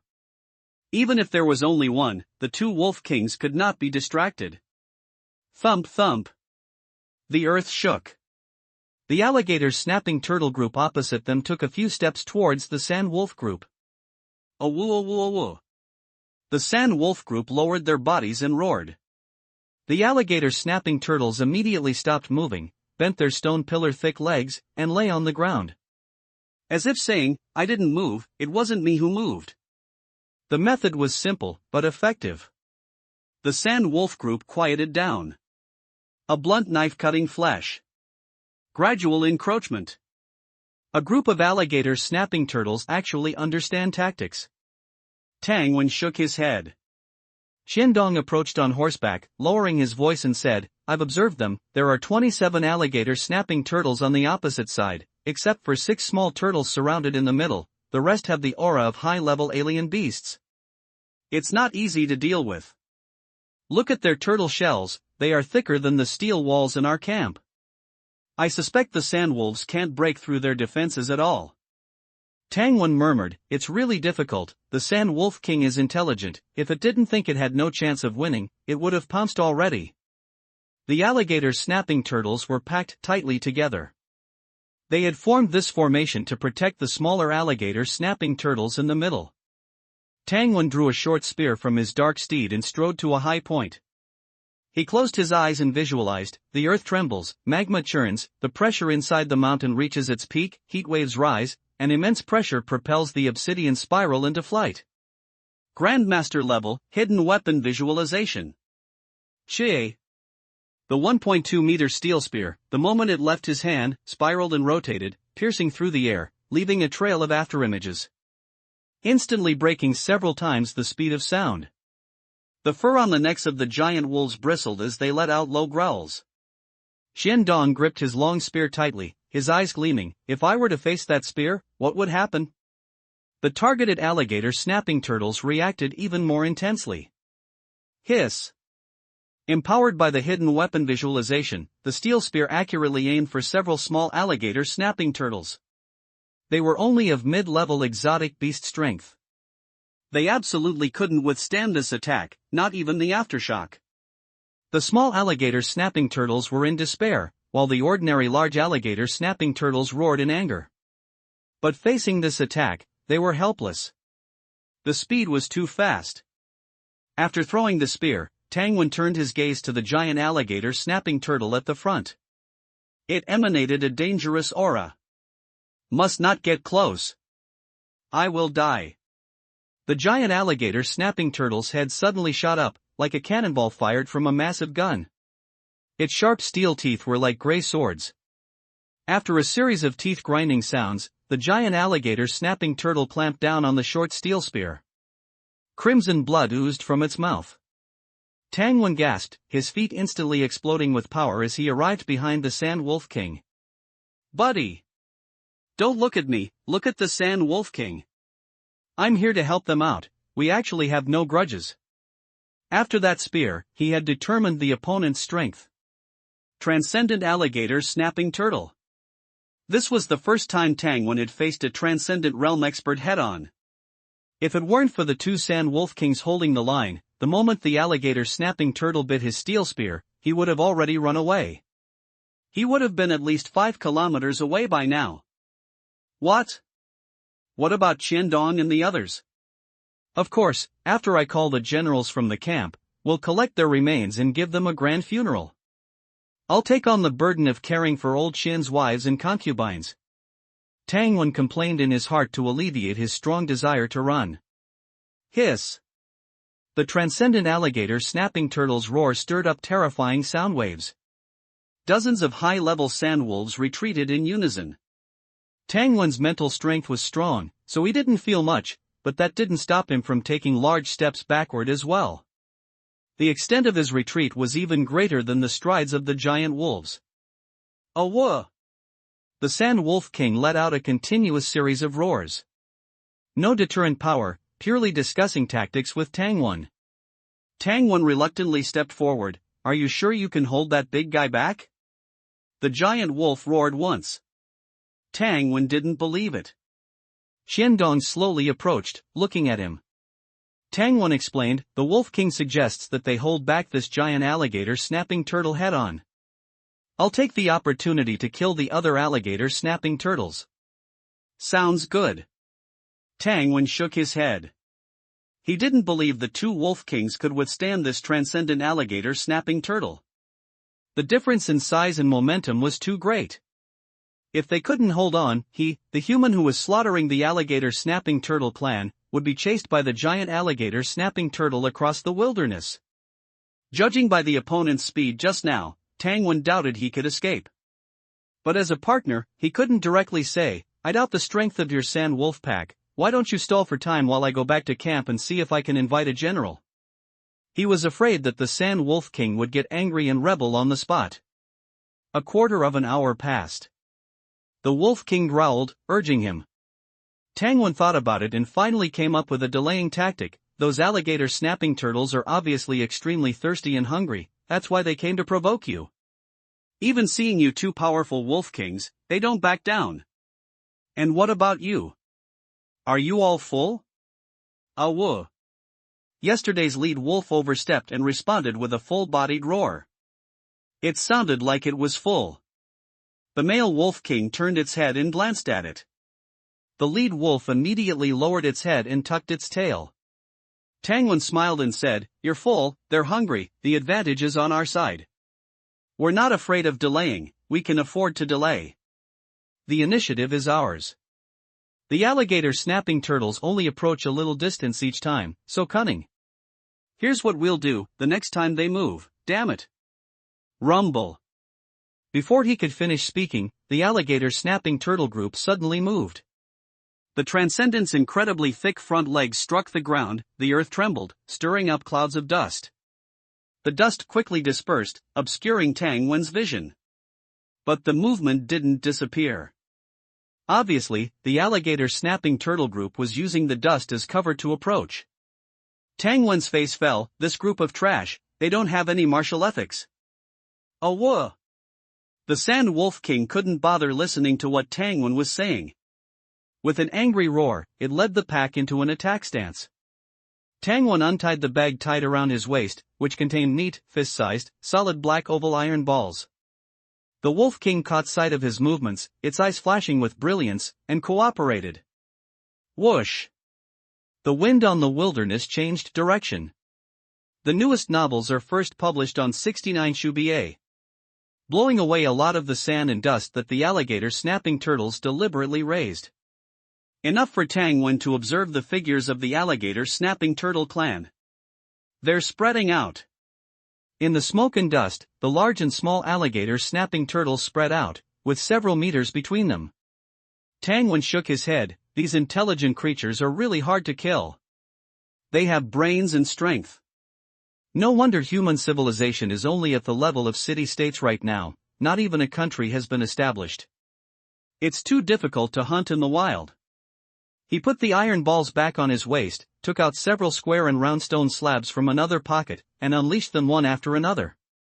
The air vibrated, and the stone slabs, carrying fan-shaped streamers of fire, slammed into the alligator snapping turtle group. The alligator snapping turtles hissed, and sand and stones flew. No screams, no anger. Tang Wen's heart sank, the flying locust stones were blocked. The Sand Wolf King roared, and all the mid-level exotic beast wolves turned and left. All martial artists, retreat 1,000 meters away. Xiandong shouted, leaving only him and Tang Wen in place. Tang Wen led over an exotic beast donkey and unloaded the bag on its back. Unfastening the rope, it was full of cobblestones, each the size of a fist. This was the ammunition Tang Wen had prepared for himself. The sunlight shone into the bag, and the smooth cobblestones reflected some light. You should also retreat further away, Tang Wen said. Xiandong didn't stand on ceremony and retreated hundreds of meters on horseback. The earth trembled rhythmically. Under the cover of smoke and dust, the alligator snapping turtle group moved slowly, but it never stopped. Tang Wen said to the two wolf kings, "I'm going to go all out. If that big alligator snapping turtle comes, you must hold on." After speaking, without waiting for the wolf king to react, he quickly grabbed the stones in the bag with both hands, one after another, like shooting stars chasing the moon. Bang bang bang. The giant alligator snapping turtle took the lead, protecting the clan behind it, using its hard and thick shell to block the stones like cannonballs. In the blink of an eye, 10 shots passed. The wolves were shocked. The high-level sand wolves' human-like eyes were filled with shock. The giant alligator snapping turtle let out a deafening roar. Its eyes stared at Tang Wen, full of ferocity and hideousness. If it didn't have to protect its clan behind it, it would have immediately rushed over and torn Tang Wen apart. Boom boom boom. After 21 shots, the transcendent alligator snapping turtle was forced to stop its advance, letting out an unwilling roar. It took a shot to the head. After rapidly rubbing against the air, the extremely hot cobblestone directly crashed into its flesh. Sizzle, emitting white smoke. After 35 shots, the two Sand Wolf King's eyes were filled with surprise. The high-level Sand Wolves quietly left Tang Wen's vicinity, leaving only the two Wolf Kings accompanying him. 3 alligator snapping turtles from the alligator snapping turtle group had fallen behind, whether injured or dead. After 50 shots, the alligator snapping turtle group began to retreat. The transcendent alligator snapping turtle stared at Tang Wen, its eyes full of murderous intent. That look, even across hundreds of meters, made one's back chill. Tang Wen sneered, staring at its head, the size of an 8 immortals table, and suddenly launched a steel shard. Chie! The rotating steel shard flew, arriving above its head in an instant. The alligator snapping turtle sensed the danger, but it was too late to retract its head. A collision sounded, and a stream of blood shot out from the top of the giant alligator snapping turtle's head. Whoa! The two wolf kings pounced over. The wolves took advantage of the wind, instantly rushing out thousands of meters. Success. The wolf king was extraordinary, able to control the wind. Tang Wen watched with envy, thinking that he was also at the peak of a martial master. He wondered what ability he would awaken in the future. It would be great if it was wind. If he couldn't win, he could at least run away. The alligator turtle group was enormous, and their ability was earth-based, so naturally, they couldn't outrun the wolves. Wuzhue! The black horse neighed and galloped over. Tang Wen flipped onto the horse and rushed towards the battlefield. Of course, it was impossible to go to the front lines and fight up close. He wandered around the edges of both sides' battlefields. He always kept 30% of his attention on the giant alligator turtle, and if it charged towards him, he would abandon the chariot to save the general at the first sign. Swish! Tang Wen flung out a steel shard, hitting an alligator turtle's outstretched neck, and the shard pierced through the other side. Fresh blood spurted out like a fountain, splattering on the cracked sand. The sand wolf took the opportunity to pounce and tore off its head. Behind it, a large alligator turtle retracted its limbs into its shell and spun around, clearing a path. 2 sand wolves couldn't get close. Tang Wen took aim and smashed a pebble into the dark hole beneath its tail. A particularly sharp screech rang out. The alligator turtle almost jumped in pain, its limbs and head uncontrollably stretching outwards, as if that could alleviate the pain.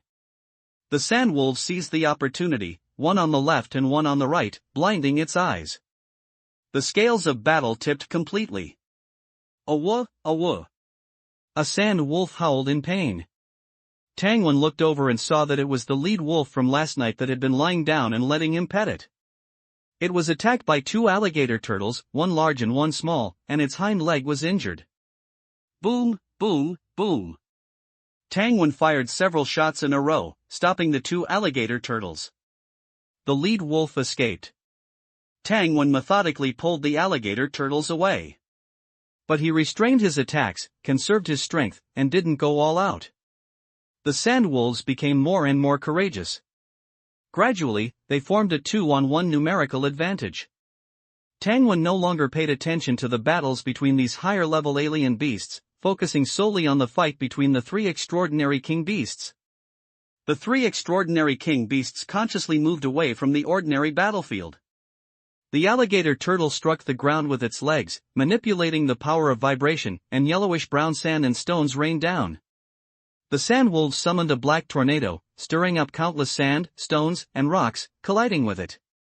The scene was like a natural disaster. Tangwen watched in shock, and the bit of complacency he had from suppressing the extraordinary alligator turtle earlier completely dissipated. If it were a one-on-one? Forget about winning. Could he even escape? Sand wolf big brother and big sister, you must be strong. You must leave it here. Otherwise, he wouldn't dare to come to this southern wilderness again. The person the extraordinary alligator turtle hated the most was probably Tangwen. Drive! Tangwen wanted to go up and help, at least to distract the extraordinary alligator turtle a bit. Nay! Wuzhui raised its head and retreated, not daring to go forward. Middle-level alien beasts' fear of extraordinary alien beasts was etched into their bones. He slapped it on the head and didn't force it anymore. Seeing that the extraordinary battle wouldn't be decided anytime soon, Tangwen meditated in place for a while, restoring most of his condition, before quietly approaching. The two wolf kings cooperated, circling and biting, constantly leaving wounds on the alligator turtle's body. But the size difference between the two sides was enormous. Those wounds hardly caused any substantial damage to the alligator turtle. But the two wolf kings didn't dare to take even half a blow from the alligator turtle. They could only rely on their own speed to find opportunities. This might not be good. Awa! The Wolf King couldn't break the situation for a long time and began to call for Tangwen to attack. Tangwen ignored it, shifted his gaze, and looked around at the surrounding terrain. In the wilderness, there were large and small barren hills, and the ground was crisscrossed with gullies. For small animals or humans, these were obstacles. But the giant alligator turtle was larger than a truck, and for it, this wilderness was like a flat plain, with no terrain restrictions at all. He couldn't borrow the terrain, so he could only rely on brute force. Tangwen drew out another short spear from his back. Because he didn't know how effective this thing actually was. He only brought two with him this time. The first one had been bitten to pieces by the extraordinary alligator turtle. The one in his hand was the last one. The speed of extraordinary giant beasts was more than 3 times faster than that of higher-level giant beasts. The Wolf King jumped and dodged around the giant alligator turtle, its speed leaving afterimages, greatly interfering with Tangwen's vision. He wanted to attack, but he couldn't find an opportunity. Time passed in the fierce battle.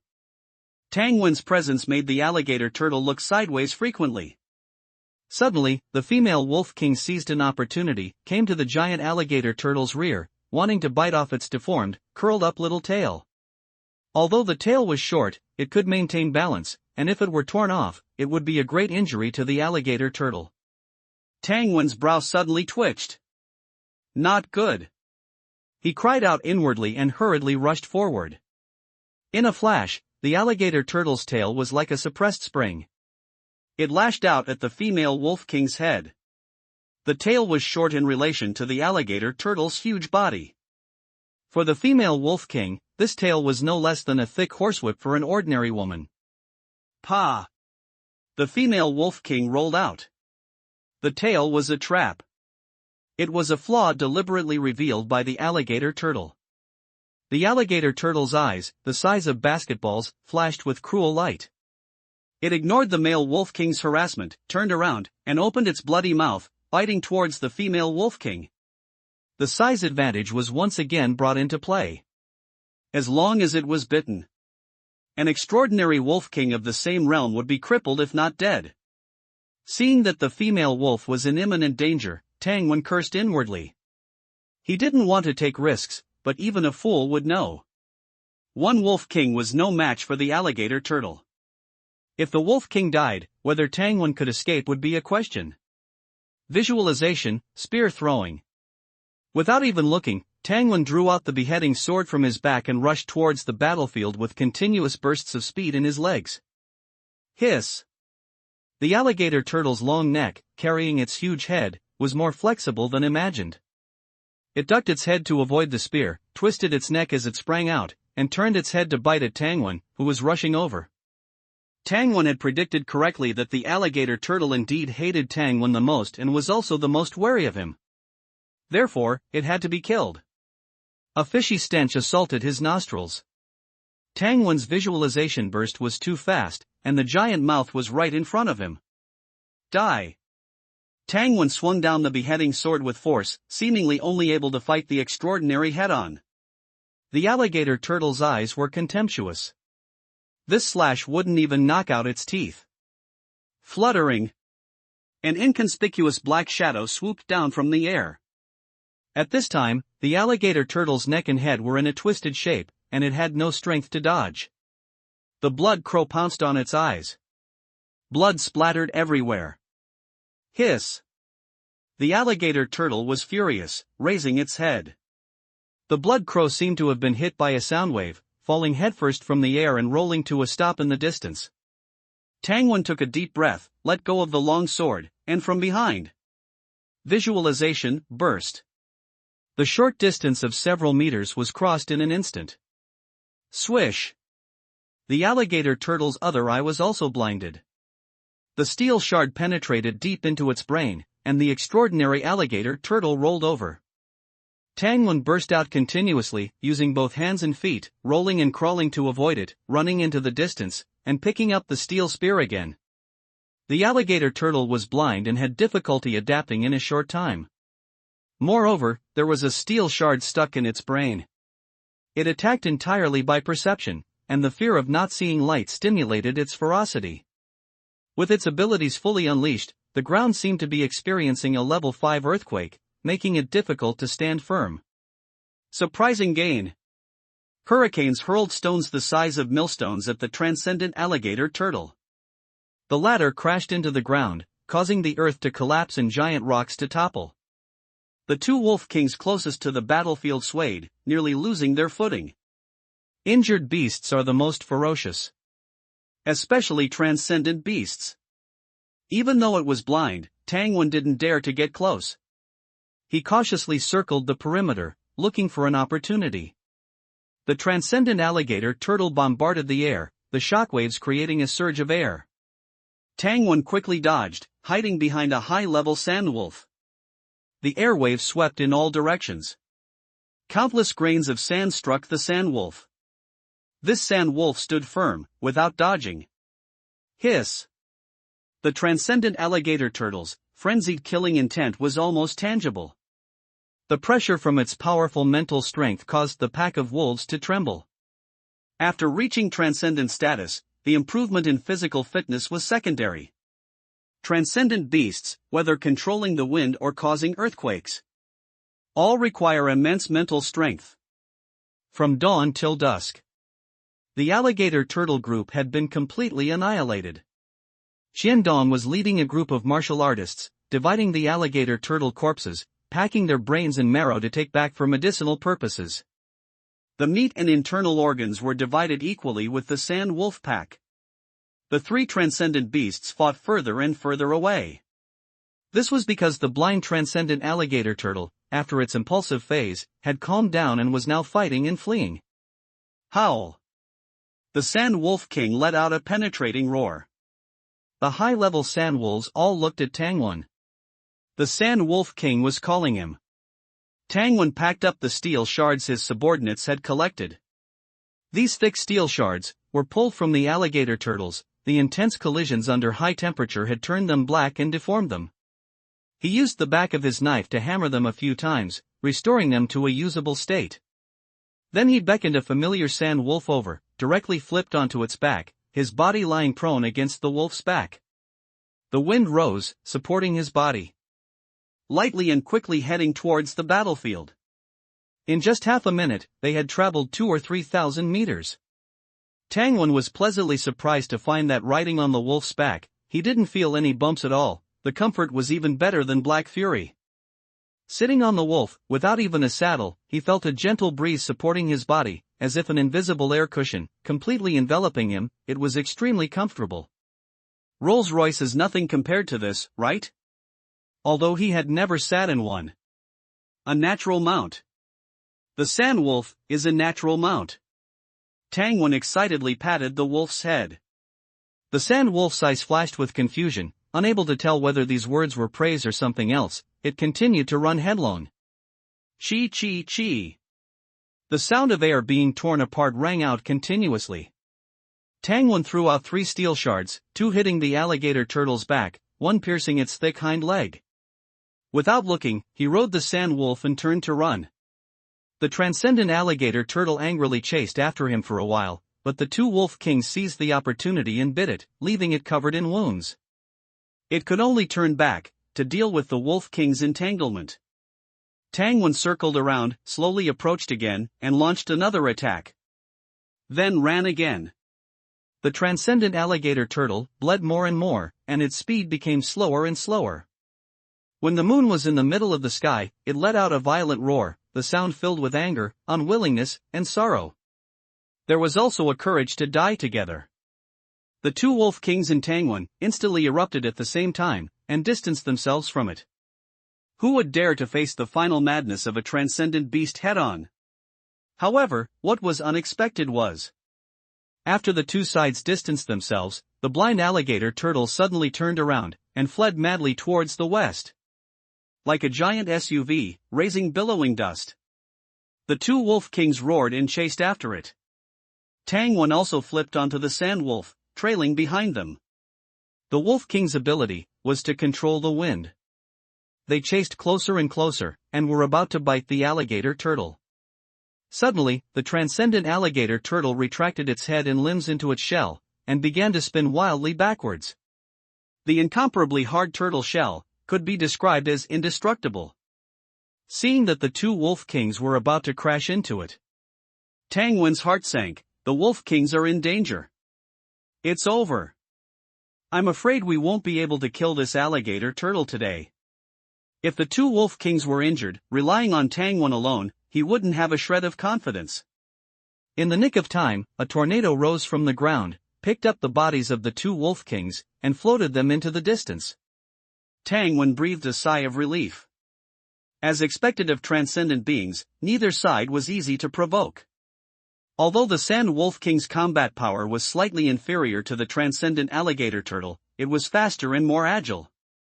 If Tangwan had to choose, he would rather fight the transcendent alligator turtle than face the Wolf King.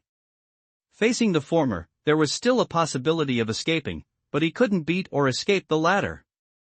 Stone, blow those stones over here for me. The wilderness had no shortage of stones. Not far away, there was a pile of granite of various sizes. They were hard enough. The newest novels are first published at 6/9/shu/ba. Rumble. The wind blew the stones all over the ground. When they came close to Tangwan, the wind suddenly dissipated. Tangwan lifted a 100-pound one, briefly visualized it, and slammed it out. At this time, the transcendent alligator turtle, seeing that the 2 wolf kings had escaped, changed its direction of rotation, wanting to continue to escape. Bang! The boulder hit the rotating alligator turtle, shattering into pieces. The alligator turtle's huge body did not reduce its rotational speed at all.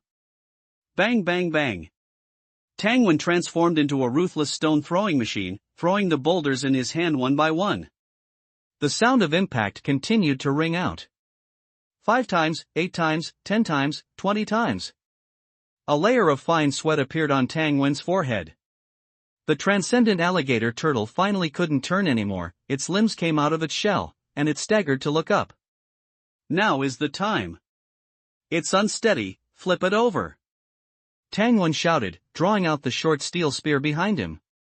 A tornado rose from the ground, gradually shrinking, accurately covering the alligator turtle's pair of front hooves. With a bang. The alligator turtle was like an ordinary soft-shell turtle, its shell facing down, flipped on the ground. The steel spear turned into a stream of fire, heading straight for its abdomen. Hiss! A deafening scream echoed. The 1 meter long spear was completely submerged. The rotating spear body tore open a head-sized hole in its abdomen. Blood poured out like it was free. The hurricane rolled up countless stones and thumped down from above. After only a few minutes, the alligator turtle was buried inside. Hiss! The vitality of a transcendent beast was not ordinary. Buried underneath, it still did not forget to struggle to turn over. Tangwon shook his head. What was the use of burying it? He pointed to a 10-meter-high boulder in the distance and said, "Come. Lift that over here and smash it down." Tongue, tongue, tongue. The boulder was like a piledriver, rolled into the air by the wind again and again, and fell heavily. Finally, after hundreds of times, both wolf kings were so tired that they were sticking out their tongues. The transcendent alligator turtle completely lost its life signs, its limbs limp and drooping, its abdomen a bloody mess. It's really hard to kill. Shandong did not know when he had arrived nearby. Even he, as an observer, felt tired. The two wolf kings directly lay down on the spot, panting with their tongues out, without any regard for their image. Tangwon relaxed, sat down with a thud, then his body softened, and he lay on the ground. Transcendent beasts, I've seen them. The wolves gradually came from the distance. The two wolf kings rested enough, beckoned Tangwon to come forward, and share the huge transcendent alligator turtle with them. The wolf pack had a hierarchy. Eating with the wolf king indicated that Tangwon, in the San wolf pack, also received kingly treatment. Flames rose. Tangwon divided the giant spine he received into small sections, and placed them on the fire to roast. From night to dawn, it roasted for a full 4 or 5 hours. The aroma spread, making his already hungry stomach rumble. The alligator turtle's bone marrow was like milk jelly, white and wobbly. A gentle suck, fatty and glutinous, without a trace of fishy smell. Without adding a single seasoning, it was fragrant, tender, and delicious. Tangwon ate it one bite at a time, unable to stop at all, and soon ate the entire spine marrow into his stomach. The alligator turtle's spine was several meters long. After eating it all, the feeling of fullness and satisfaction was simply indescribable. He threw the bones to his San wolf mount, touched his belly, lay on the haymat, and unconsciously looked at the sky. At this moment, he didn't think about anything. Just looking at the white clouds in the sky, like cotton candy. Spacing out after eating his fill was the most comfortable thing. But after a while, Tangwon reached out and scratched his skin. He felt hot all over. The experience panel flashed, and his physique attribute began to slowly rise. This? He was stunned. The wilderness. Opening cannon, head-on cannon, half-step bombardment, undersea tremor, 8-armed divine fist. Tangwon unleashed his attacks again and again. The air vibrated, and the sound of tearing through the air echoed. Body, 8.95-8.99, increased by 0.04. The heat within his body had not dissipated, but instead grew stronger. His skin flushed a light red, and his body temperature was rising. Awah! The Sand Wolf King urged Tangwon to continue training. Tangwon didn't dare to slack off. He understood that the spinal essence of the extraordinary beast was taking effect. It could be seen as a type of natural treasure. After consuming it, the harder you trained and the better you guided the visualization technique, the more it would enhance your physique. If you didn't train or move, the medicinal effects would rampage through your body, which would be detrimental. Boom boom boom. Body, 8.999.04, increased again by 0.05. The sensation of heat within Tangwon's body intensified.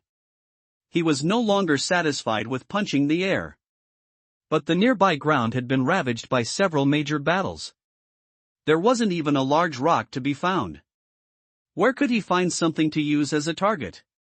He had no choice but to patiently visualize striking the air, again and again. Half an hour passed, and his body felt as if it were on fire. The heat flushed his face red, and white smoke rose from the top of his head. The medicinal power of the extraordinary crocodile turtle's spinal marrow was too strong. He was now like an ordinary person who had consumed 1,000-year-old ginseng. If he couldn't quickly absorb or release the medicinal power, it would burn his internal organs. Hey! Tangwon ran to a distance, lifted a 10,000 gene boulder, used the visualization technique to exert force, and hurled the boulder out with all his might. Regardless of whether the throw was successful or not, he frantically chased after it, lifting and throwing again. Body, 9.04 9.11, body, 9.11 9.17, body, 9.17 9.30, his relatively lagging physique attribute soared like a rocket. Tangwon began to run wildly through the wilderness. In an instant, he turned into a black dot. Flutter, flutter. The blood crow, already a mid-level extraordinary beast, soared into the sky and chased after Tangwon. During the great battle yesterday, it overcame its instinctive fear and blinded one of the extraordinary crocodile turtle's eyes. Combined with the high-level secret medicine that Tangwon had given it, this allowed it to break through its own limits and become a blood crow king-level existence. However, the blood crow race had a very low limit. Mid-level extraordinary beasts were already the kings of their race. Awooh! Tangwon's mount, the wolf, led 2 high-level sandwolves to chase after him as well. Shendong felt slightly relieved, but also quietly felt a hint of envy. This freak's performance is very similar to my own after using the high-level secret medicine for the first time. I'm afraid he's gained no small advantage. Perhaps that freak's physique can rise another level. His expression was complicated. Tangwon ran like a beast across the wilderness. Any stones or obstacles along the way were kicked to pieces or collapsed by him. After running an unknown distance, he encountered a stone formation. The boulders were of varying heights, and it was unknown how they came to be, or how they were erected one by one in this place. He didn't have time to think about these things, and charged in, bombarding with cannon punches. Boom, boom, boom. Like a perpetual motion machine, he unleashed hundreds of attacks in an instant. Body, 9.37 9.45, the growth began to slow down. In the blink of an eye, hundreds of boulders had been blasted into rubble by Tangwon. He was drenched in sweat, and the heat in his body finally gradually subsided, but his skin was a deep red. Body, 9.45 9.50, his physique value broke through the 9.5 mark, greatly narrowing the gap between it and his mental strength. Gurgle gurgle, this bout of exertion consumed too much energy, and a feeling of hunger came from his stomach. Tangwon sighed, the things that can make you stronger will indeed not make you too comfortable. Although he was hungry, he didn't want to move. He lay on the ground, forming the shape of the Chinese character, Tai, meaning 2 or great. His chest rose and fell, and he gasped for breath. After an unknown amount of time, the fine sand on the ground began to jump. This was the movement caused by cavalry, or animals similar to horses, migrating on a large scale. Xiandong and the others are here? Tangwon frowned and sat up. That's not right, the direction is wrong. The direction from which the vibration came was in his left front. That was the direction of the Black Mountain camp. Gah! Tangwon waved at the sky, and the blood crow flew off to investigate. He took out the pocket soaked in sweat from his arms, and without caring whether the meat slices inside were clean or not, he grabbed handfuls and stuffed them into his mouth. Ga ga ga ga, before he could finish eating, the blood crow flew back and landed on the ground. Is it the Black Mountain camp's cavalry? He asked indistinctly. The blood crow nodded. The fastest novel updates are at 69shu.com. The speed at which it returned was so fast, indicating that the opponent's cavalry was very close. Tangwon looked back and saw 3 black dots appearing in the direction he had come from, which quickly turned into the shadows of 3 wolves. He swallowed the dried meat in his mouth.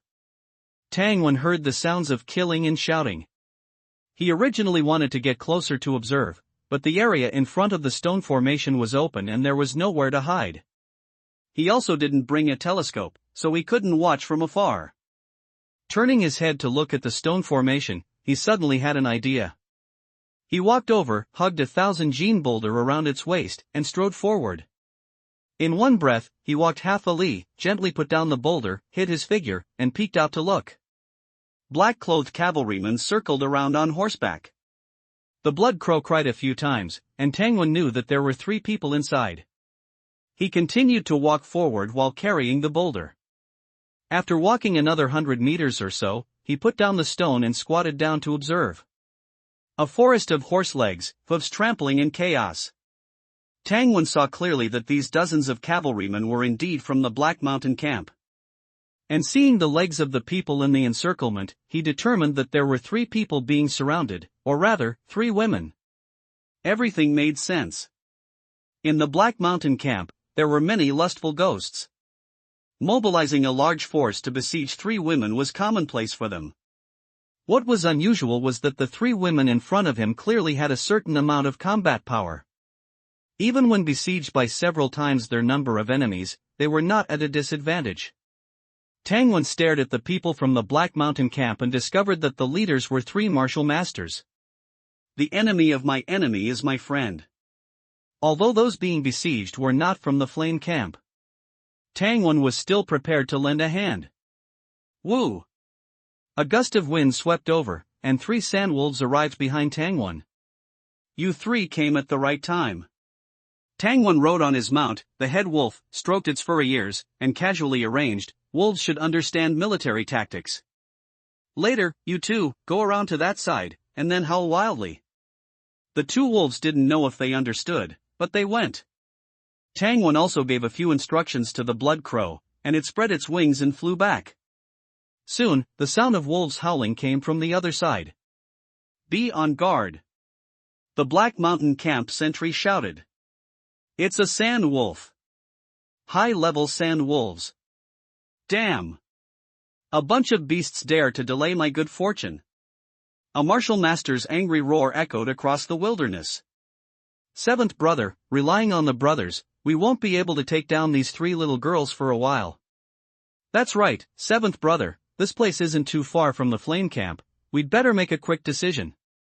The tall martial master said, glancing at the direction of Tangwan, which was also the direction of the Flame camp. His brow suddenly twitched. 7th brother, 3rd brother, was there originally a boulder there? What boulder or no boulder? 7th brother, 9th brother, stop talking nonsense. Let's go together. Seeing the boulder, the 9th brother felt a little uneasy, but still joined the battle with his 2 older brothers. The 3 women in the encirclement faced increased pressure. They had come from afar, and along the way, they had fought desperately many times. They were already injured and exhausted. How could they be a match for these 3 fresh troops from the Black Mountain camp?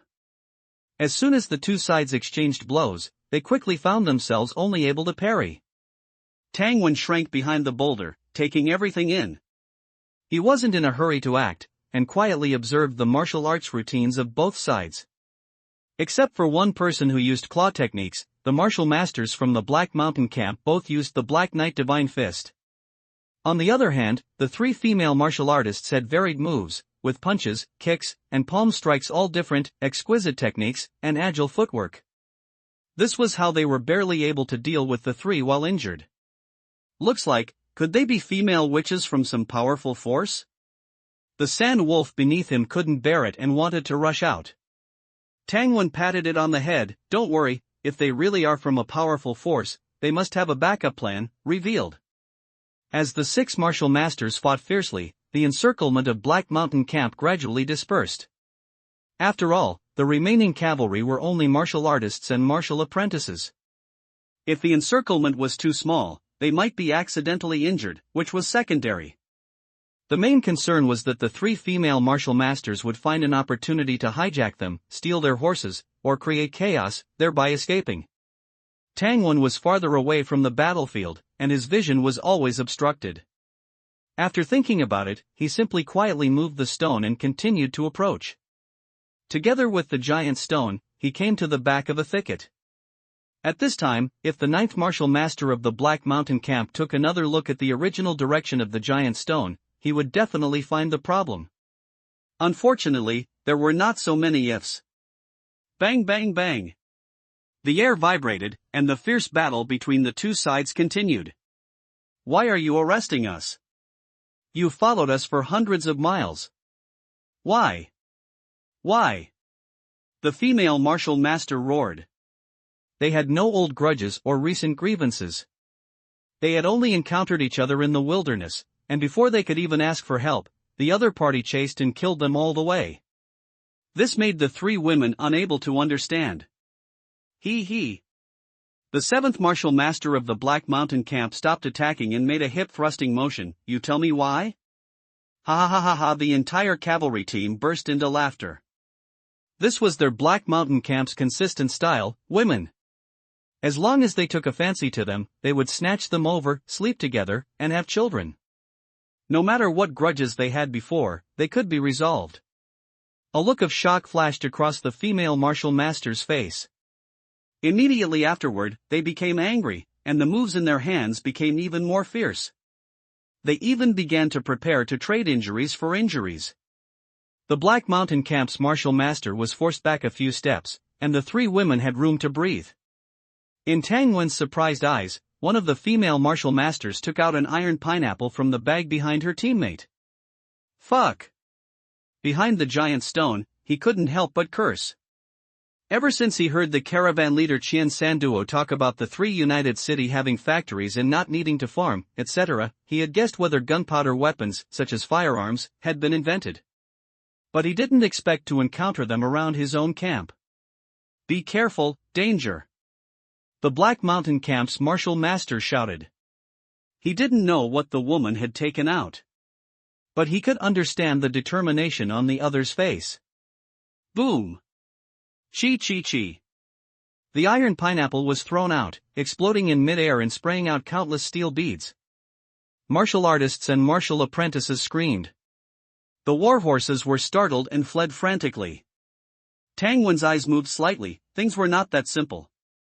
At the moment the iron pineapple exploded, he clearly heard a sound similar to a gunshot. Gun! A look of longing appeared in his eyes, for him. Ordinary guns, even sniper rifles, could not match the killing power and attack distance of the steel pieces he threw casually. As for sniping, he was even less afraid. Whether it was perception warning or the golden bell cover, he could guarantee that the bullets would return without success. Fuck! Damn bitches, you're courting death. These bitches are playing dirty. The men roared.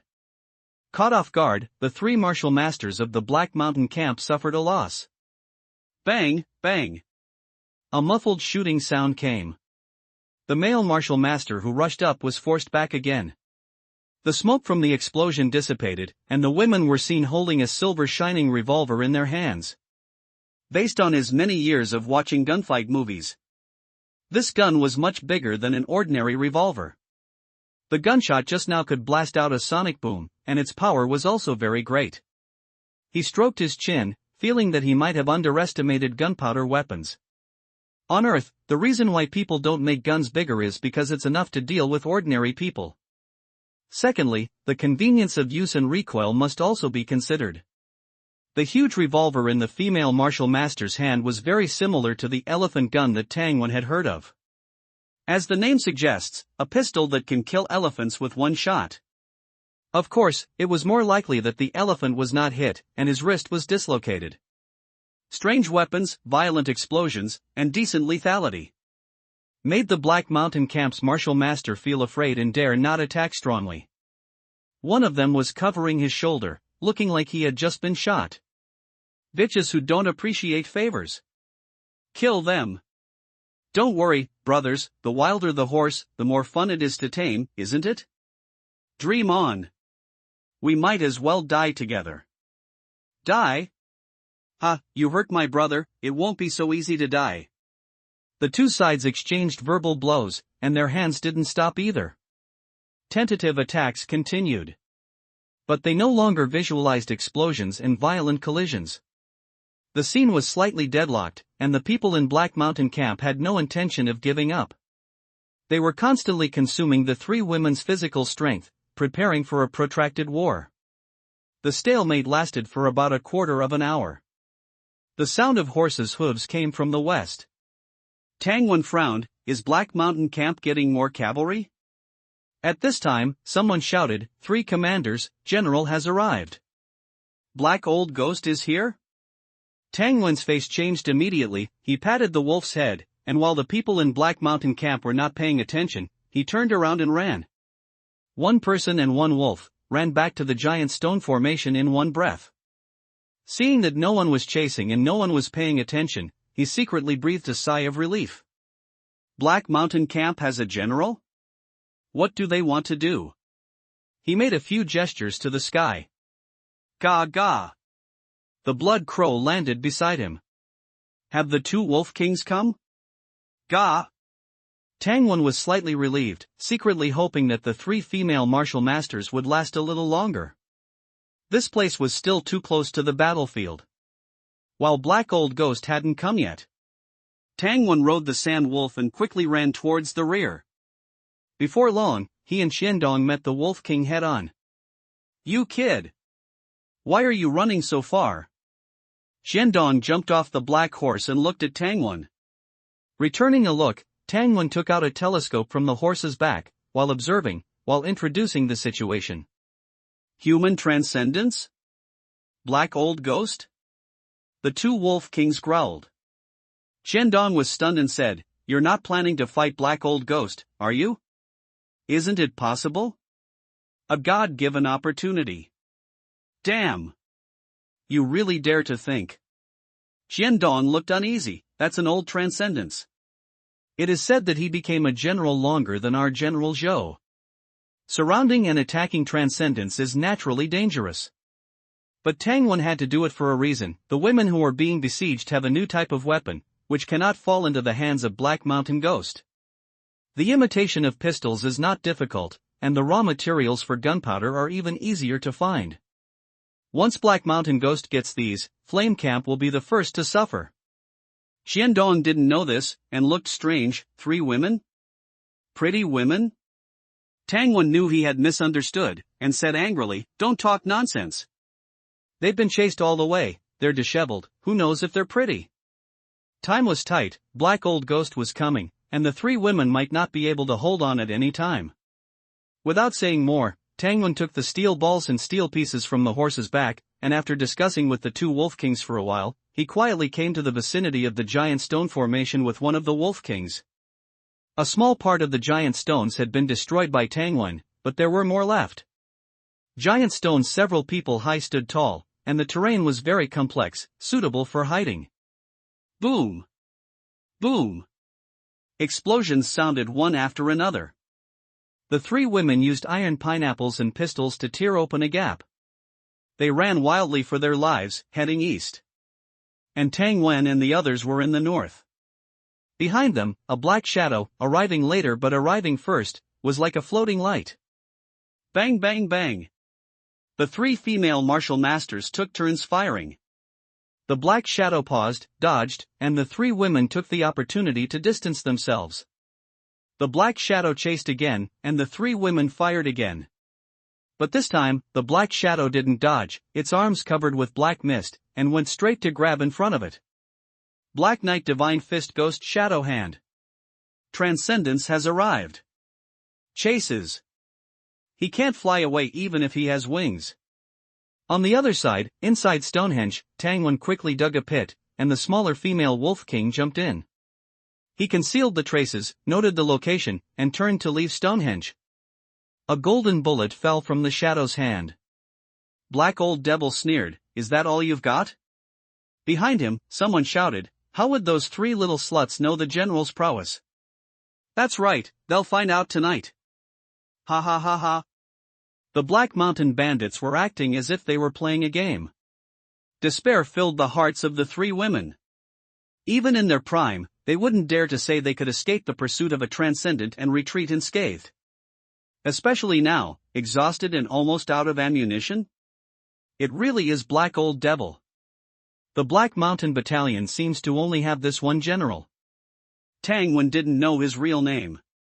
He had only heard General Zhou call him Black Old Devil. This was a transcendent.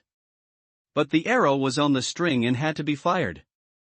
Just as the three women decided to fight to the death and then commit suicide if necessary, Tang Wen took a deep breath, leaped onto a megalith, and shouted loudly, "Release those three women! Come at me!" The sound waves rolled out, traveling far across the unobstructed wilderness. The people of the Black Mountain camp looked over instantly. Who is it? Not good. General, it's Tang Wen from the Flame Camp. Someone on the other side also shouted loudly, it was a martial master. Tang Wen was surprised, am I that famous? They can recognize me from so far away? But since they recognize me, I have to show off my identity. Otherwise, how would they take the bait? He took out 3 pebbles and launched them in quick succession. Several mounted martial artists from the Black Mountain camp couldn't dodge in time and were killed on the spot. However, he suddenly felt a pang of anxiety, and when he turned his head, he saw Black Old Devil staring at him. Tang Wen? The Tang Wen who crippled my son? Heaven really has eyes. I didn't expect to meet him here. I'm going to capture him and take him back to the camp today, turn him into a human pig, and kill him for 30 years. His chilling killing intent was undisguised. Tang Wen retreated imperceptibly, sticking his neck out and shouting, "So you're from the Black Mountain camp? Release those 3 women, and I'll pretend today never happened. Otherwise, hee." The words were improvised. As for what comes after hee, use your imagination. The faces of the 3 martial masters from the Black Mountain camp changed slightly. Tang Wen had defeated Black Fong head-on. They were no match. Friends over there. The female martial master suddenly spoke. Her 2 companions exchanged glances and continuously fired their guns to provide cover. Her words were fast and urgent, but still relatively clear. Go to 3 United City and find the Bai family. Tell them that the 13th Miss was killed by this group of black dogs. A look of joy appeared on Tang Wen's face. 3 United City? As expected, they're from a big power. According to the traveling merchant teams, there are as many transcendent as dogs and kings walking all over the place in 3 United City. By family, 13th Mississippi. It sounds intriguing. Tang Wen didn't bother to discern whether it was true or false and shouted back loudly, I've remembered it. Don't worry. They will definitely die. The ordinary martial artists in the Black Mountain camp didn't have much knowledge and didn't know what 3 United City meant. But Black Old Devil and the 3 martial masters who heard their shouts were shocked and angry. General, we'll capture the 3 little sluts. Black Old Devil paused and dodged the bullets. Like a ghost, he continuously unleashed several streams of black energy, scattering the 3 women's formation and slowing them down. He looked in Tang Wen's direction and replied, all right. I'll go kill that Tang Wen, you capture them. Remember, no matter what, we can't let a single one escape today. Yes. The 3 martial masters erupted with power from their feet, quickly approaching the 3 women. Black Old Devil turned around and charged towards Tang Wen. He went full speed, leaving trails of afterimages behind him. Young man, run. He's a transcendent, run. The 3 women shouted. They knew that if Tang Wen could escape and spread the news, they might have a chance of survival. In the blink of an eye, Black Old Devil had crossed a third of the distance. Buzz buzz buzz. Pebbles cut through the air, sealing off his angle of advance. Black Old Devil didn't slow down at all. Black energy emanated from his body, and his fists threw out layers of fist shadows, shattering the high-temperature pebbles. Tang Wen's expression changed slightly. He jumped onto a megalith and fired steel shards in quick succession. Black Old Devil no longer took them head-on, dodging a few times like a ghost, avoiding the steel shards, and charging over again. The brief dodging didn't delay him much. The distance between the 2 of them was reduced by more than half in a few breaths. Seeing Black Old Devil approaching within a few hundred meters, Tang Wen visualized in his mind, exploded with power from his feet, knocked down the megalith, and drilled into Stonehenge. Where do you think you're going? Black Old Devil floated up and landed on top of the megalith. Swoosh swoosh. Steel shards attacked. He dodged and jumped down from the megalith, chasing in the direction the steel shards were fired from. A megalith blocked his path. Black Old Devil raised his hand and struck out with a palm. With a puff, the megalith shattered, like a clod of earth being crushed by a child. When he reached the spot, Tangwon had long since disappeared. He jumped onto the megalith again to observe the position. Swoosh swoosh. The sound of something cutting through the air immediately attacked. That's not right. Black Old Devil dodged, becoming wary at the same time. Tangwon actually isn't running. Does he think that with these laughable throne stones, these childish tricks, he can hurt me? Black Old Devil's eyes flickered. Tangwon is a genius from the flame camp. He would never be so foolish. What is he relying on? The reason Black Old Devil has been able to live so long is because of his caution. Tangwon is just a martial master right in front of him, unable to fly away. Then there's no need to rush to kill him. He raised his head, and Black Old Devil, defying the laws of physics, used several leaps in the air to reach a high altitude, looking towards the north. That was the direction of the flame camp. Far to the north, there were wolves and people heading this way. Sure enough, there are more people. Could it be that the general of the flame camp is here? Swoosh swoosh swoosh swoosh. Seeing the enemy jump into the air, Tangwon wouldn't be polite. He didn't hold back at all, exploding with all his strength. Black Old Devil had nowhere to dodge and could only take it head-on. His arm, covered in black energy, collided with the pebbles carrying flowing fire. With a bang, there was an explosion. Black Old Devil's expression changed slightly, and the killing intent in his eyes intensified. No wonder he was able to kill Fonger. This young man's flying stones are so seasoned. Moreover, he was hiding his strength just now. This age, this temperament. He must die today. The flying stones came quickly, and he perked up to deal with them. Tangwon aimed every move at vital areas. Lower-een, throat. Throat, eyes, crotch. He stood his ground and outputted, his hands like shuttles, fast and fierce. When the pebbles ran out, he grabbed the stones on the ground at random. Regardless of size or material. He erupted with a barrage. The Black Mountain's cultivation methods aren't known for their defense, so how dare Old Devil miss a single move? He regretted jumping so high just now, actually giving this little beast a chance. More and more gravel flew over, and he couldn't bother to conserve his strength.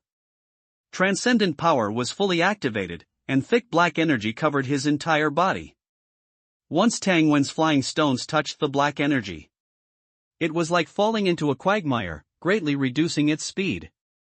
Although it still had considerable lethality, Black Old Devil no longer paid attention to it. His height continued to decrease, and seeing that he was finally about to land, he sneered, "This kid is so vicious. I can't let you live." Tangwon ignored him and cursed towards the rear. "Wolf King, are you taking a stroll in the back?" "Wolf King?" "A wha?" A long wolf howl came, quickly approaching from far away. Black Old Devil relaxed instead. "A beast is your reliance? Naive child, it won't take me 10 breaths to kill you." Tangwon responded with a sneer, "Idiot. Your son Black Fawn was injured by me. Why hasn't he come? Is he crippled? You're courting death." Black Old Devil's eyes suddenly turned red. "Crap. I stimulated him too much." Tangwon ejected urgently from his feet, leaving the spot. Black Old Devil's black energy left his body, hitting the megalith and making a hissing sound. It's corrosion. This black energy also has a corrosive effect? Tangwon, who had fallen to the ground, changed his expression drastically, erupting and flashing his position non-stop. To the north, the shadow of the Wolf King had already appeared. This distance was just a blink of an eye for a transcendent. Black Old Devil became anxious. If this little beast ran away this time, it would be difficult to kill him in the future. Finally, he saw that after continuous eruptions and dodging, Tangwon seemed to be in the recovery phase, shrinking behind a megalith. Opportunity. The earth shook, Black Old Devil exerted force from his legs, like a black sword of death. In an instant, he crashed through all the megaliths blocking his path, killing Tangwen indestructibly. Right on his inevitable path, suddenly, a slender figure nimbly leaped up. Black Old Devil had fought countless battles over the years, experiencing numerous crises, if not 10, then at least 8. But today, catching a glimpse of that slender and agile shadow, he felt as if he had stepped into thin air while still in mid-air. His legs involuntarily tightened, and even his bladder felt an uncontrollable urge to release. His mind faltered for a moment, and his lock on Tangwen's aura faltered with it. Whoosh! Feeling that suffocating pressure disappear, Tangwen reached out and launched several steel balls, one aimed at his forehead, one directly at his throat, and the remaining ones blocking his escape routes. Thwack! The alpha female wolf's steel claws were sharp, tearing towards his buttocks. Blood splattered. A wolf's anal assault. As a spectator, Tangwen couldn't help but clench his legs. He saw the Wolf King's claws enter from behind and come out directly from the front. Black Old Devil screamed, trembling all over, unable to dodge. The steel balls followed, striking his forehead and throat. If it were an ordinary person, one steel ball would have been enough to kill them. But his eyes merely bulged out, like those of a dead fish. Thwack! The wolf claws retracted. Black Old Devil staggered. Tangwen breathed a sigh of relief. The situation is set. Unexpectedly, Black Old Devil screamed, but didn't stop. He turned and fled south. Behind him, beneath his buttocks, trailed a long blood tail. It was his protruding intestines. Damn! He can still escape? Tangwen fired several steel shards in succession. Black Old Devil was already at his limit, and the steel shards left huge, transparent holes in his body. Blood gushed out like a burst dam. This time, his running body completely lost control, dragging a long blood trail across the wilderness with its immense inertia. Tangwen and the two Wolf Kings approached him. The Wolf King glanced at the heavily bleeding Black Old Devil and then growled softly. It meant that this man was dead. Tangwen shook his head. You don't understand human cunning. Saying that, he casually lifted a millstone-sized rock and smashed it down hard. Bang! The rock hit his neck squarely, and the force of the impact caused the ground to collapse, breaking Black Old Devil's neck. Seeing this, Tangwen was completely relieved and said softly, "Now he's really dead." The two Wolf Kings exchanged glances and quietly retreated half a step. Tangwen pointed to the Black Mountain camp cavalry who were besieging the three women in the distance, and exchanged a few words with the two Wolf Kings. At this time, the three female martial artists were also exhausted and in imminent danger. They stood back to back, surrounded by the Black Mountain camp's forces. But they were surrounding without attacking, frequently harassing, intending to capture the three alive. Obviously, after the three women shouted that they were from Three United City and revealed their identities, the people of the Black Mountain camp believed them to some extent. Because female martial artists are relatively rare in the surrounding major forces. Generally speaking, women are relatively weak in martial arts. Unless they come from privileged backgrounds, they generally do not receive strong training. I didn't expect our sisters to end up in this kind of place. To die at the hands of these beasts. The leading woman pointed her gun forward, her tone filled with resentment and a trace of powerlessness. The three held up their guns, deterring those around them. But they knew in their hearts that the bullets in their backpacks were gone. The greatest use of the bullets and the guns was to preserve their dignity. He. Three stinky broads. Do you have any copper bullets left in your hidden weapons? Die. Little broads. No one wants you to die. As long as you put down your weapons, how could I bear to let you die? I'll make you happy as gods. Another burst of sinister laughter. The female martial artists gritted their teeth in hatred. This place is thousands of miles away from Three United City, but news will always get back. When that time comes, none of you beasts will be able to escape. Humph. Do you think you can scare me? That's right. If we take this miss back, by the time your people come looking for you, I'm afraid she will have given birth to a dozen children for us. What? Can your Three United City kill me, your son-in-law? Ha ha ha ha! The Black Mountain Camp insulted them in various ways. They wanted to anger the three women. In the wilderness, angry prey is the easiest to deal with. Wolf, wolf, wolf. Three leaders, wolves are chasing us. What are we afraid of wolves? Just kill them. No, it's sand wolves. Ah, a scream. The two wolf kings charged into the Black Mountain Camp's ranks with a whirlwind. Truly like wolves among sheep.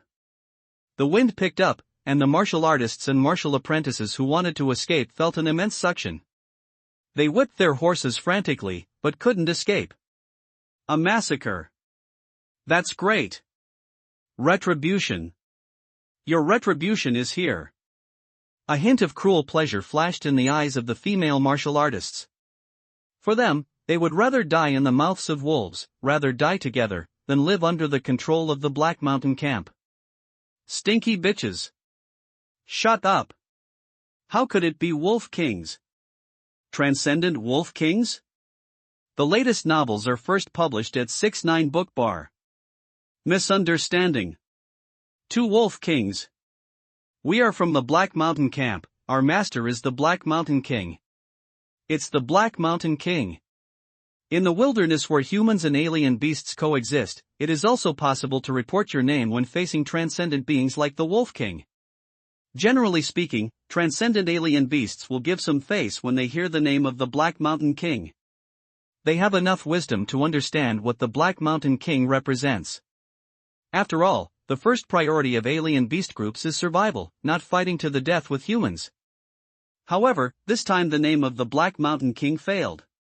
The two wolf kings attacked even faster, and the martial artists and martial apprentices had no power to fight back. Something's wrong. Run! Everyone, scatter and leave. The three Black Mountain martial masters shouted. Facing two transcendent beings, not to mention them, even a general would have to escape for his life. Bang!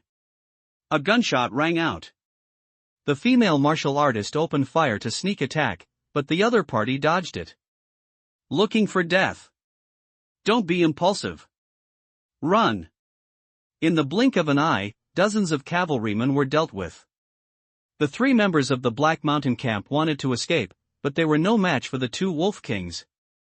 The wolf kings surrounded them and the three female martial artists, one in front and one behind. Serves you right. Today is your death. Clearly they were also surrounded, becoming meat under the wolf's mouth. But after being hunted down for days for no reason, seeing the Black Mountain Camp's people lying dead everywhere, the three women felt happy from the bottom of their hearts. The Wolf King won't let you go either. It's better for the six of us to rush out together, maybe there's a chance of survival.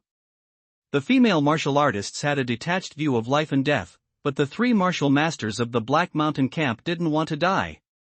They forced a smile, wanting to pull the three women onto the same boat.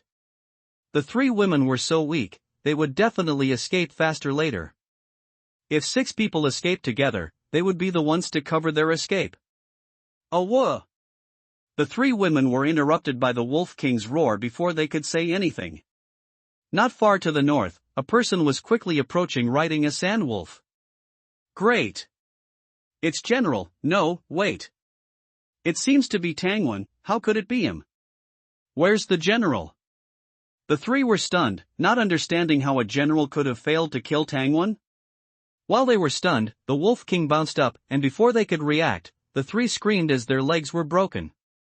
The female martial artists were both happy and terrified. The Black Mountain thieves deserved to die. But were they also going to be eaten by wolves? They helplessly looked in the direction of Tangwan's appearance. Their bodies began to tremble due to exhaustion. It's the young man who spoke up to save us just now. He's with the wolves. Could he be a wolf slave?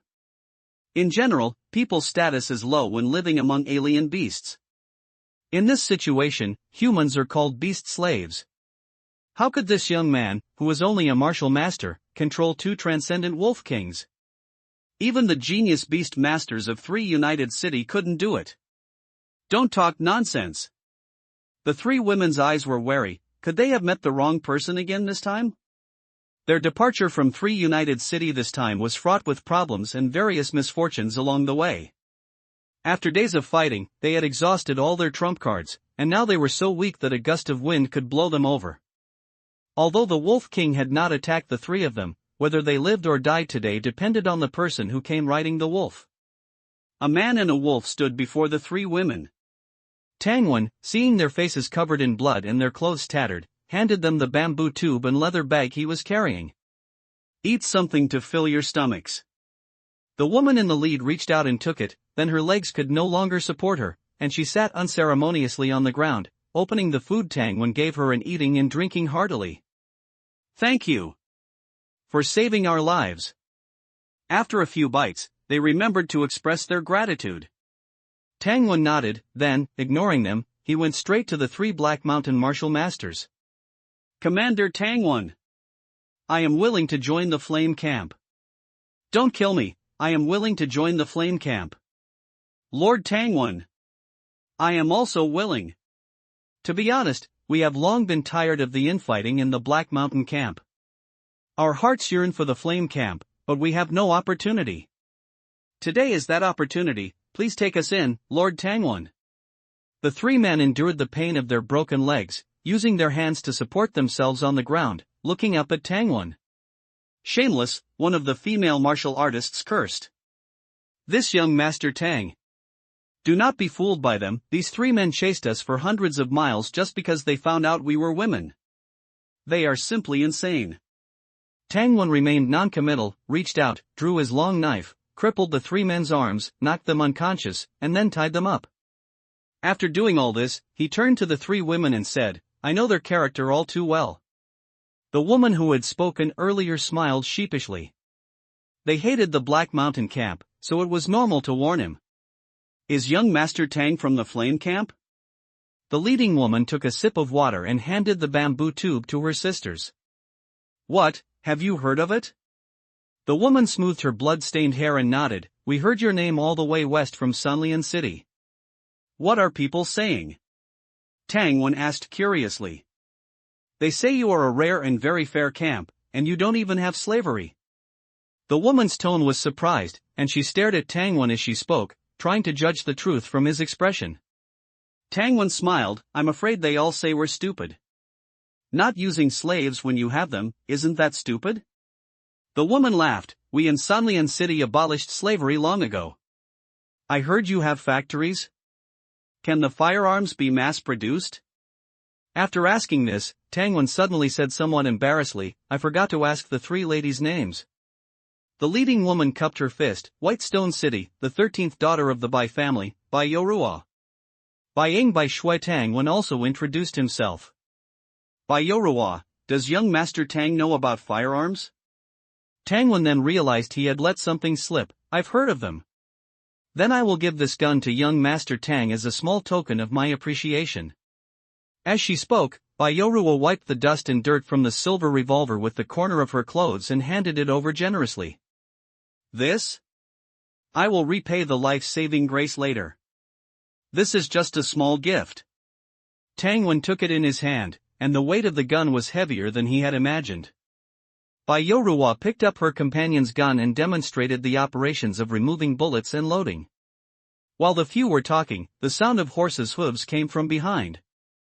Xian Dong arrived with a team. We are all from the Flame Camp, I wonder what Miss Bai plans to do. If you want to rest and then leave, we will prepare horses, dry food, and water. Bai Yorua smiled wryly, we probably can't go anywhere now, I hope young Master Tang will protect us for a few days. They were all injured, and if they continued on their way, they would be in great danger even if they encountered a group of strange beasts, so how could they dare to travel? It would be better to go to the Flame Camp, which had a good reputation, to rest for some time. Okay, welcome three ladies. The guards gave way to two horses. The three women got on their horses as the guards sized them up. What relieved them was that the people of the Flame Camp also looked at them directly. But basically, they were all friendly. Taking the prisoners and the head of Black Old Ghost, the group galloped north. At night, they arrived at the river. The three women couldn't restrain themselves when they saw the pool and asked Tangwan if they could take a bath. Covered in blood and sweat, they themselves were disgusted with themselves. It's probably not possible to bathe in the river, but you can boil some water to rinse off, Tangwon explained. This year is a severe drought, and this water is used by the sand wolves to drink. Don't think the sand wolves don't care. The sand wolves present, except for the Wolf King, were all high-level strange beasts, and whoever dared to pollute their water source, they would dare to take their life. It's good to be able to wash, it's good to be able to wash. The three women boiled water and hid behind the giant rocks to rinse off. The sound of splashing water was suggestive. Unfortunately, the three female martial artists took turns keeping watch, and the guards couldn't find a chance to peek. You kid, which of these three female martial artists has taken your fancy? Qiandong winked.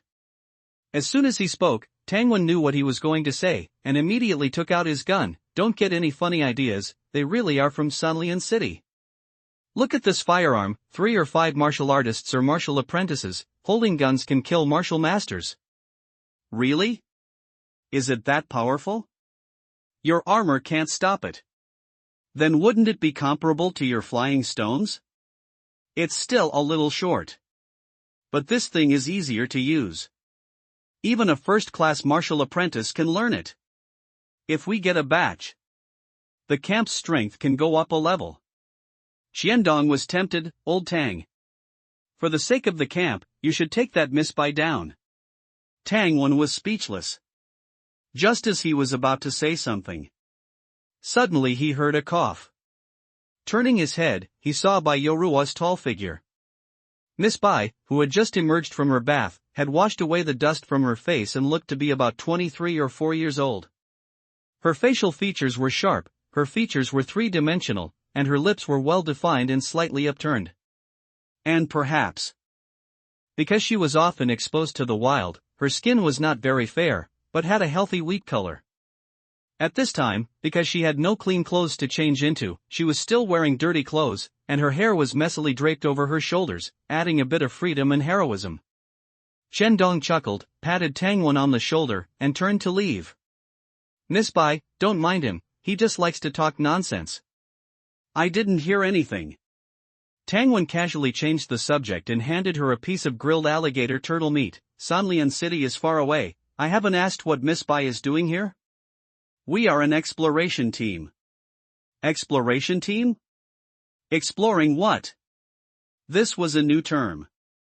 Exploring history, hydrology, terrain, our Bai family, and the various families of Sanlian City, all have their own exploration teams. Bai Yorua ate the meat, and after confirming that Tangwon understood, she continued, we want to know what exactly happened to this world.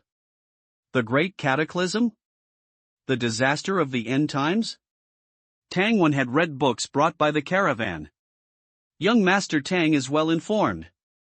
That's right, according to the documents and items we have unearthed in other places, there used to be some very prosperous cities in this world. People lived in tall buildings, there were factories everywhere, there was endless food, and the water was clean. It sounds like a dream. Tangwon thought of the earth in his previous life, and compared to the environment in front of him, wasn't it a scene that only existed in dreams? Miss Bai opened the floodgates. Our destination was originally Gansan City.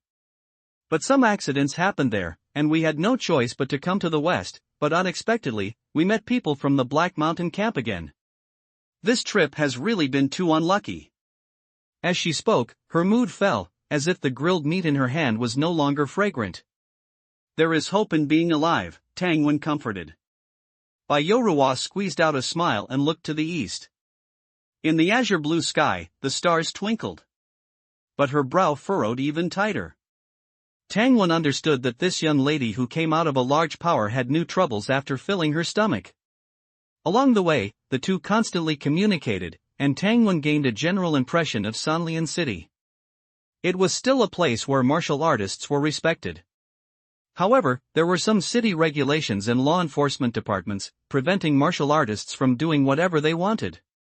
Gunpowder weapons were beginning to take shape in Sanlian City. Ordinary people couldn't see them, but each major family and law enforcement department had one. The silver revolver had considerable power. It posed a threat to everyone below the Gangwu realm, which is everyone below the queen level. In simple terms, it could injure transcendence and kill martial masters. In addition, Sanlian City had textile factories, clothing stores, and major forces had private tailors. People dressed cleanly and presentably when going out. There were restaurants of all sizes to eat at, and you could eat whatever you wanted. The most popular were hot pot and barbecue. Ordinary people lived in 3- or 4-story buildings.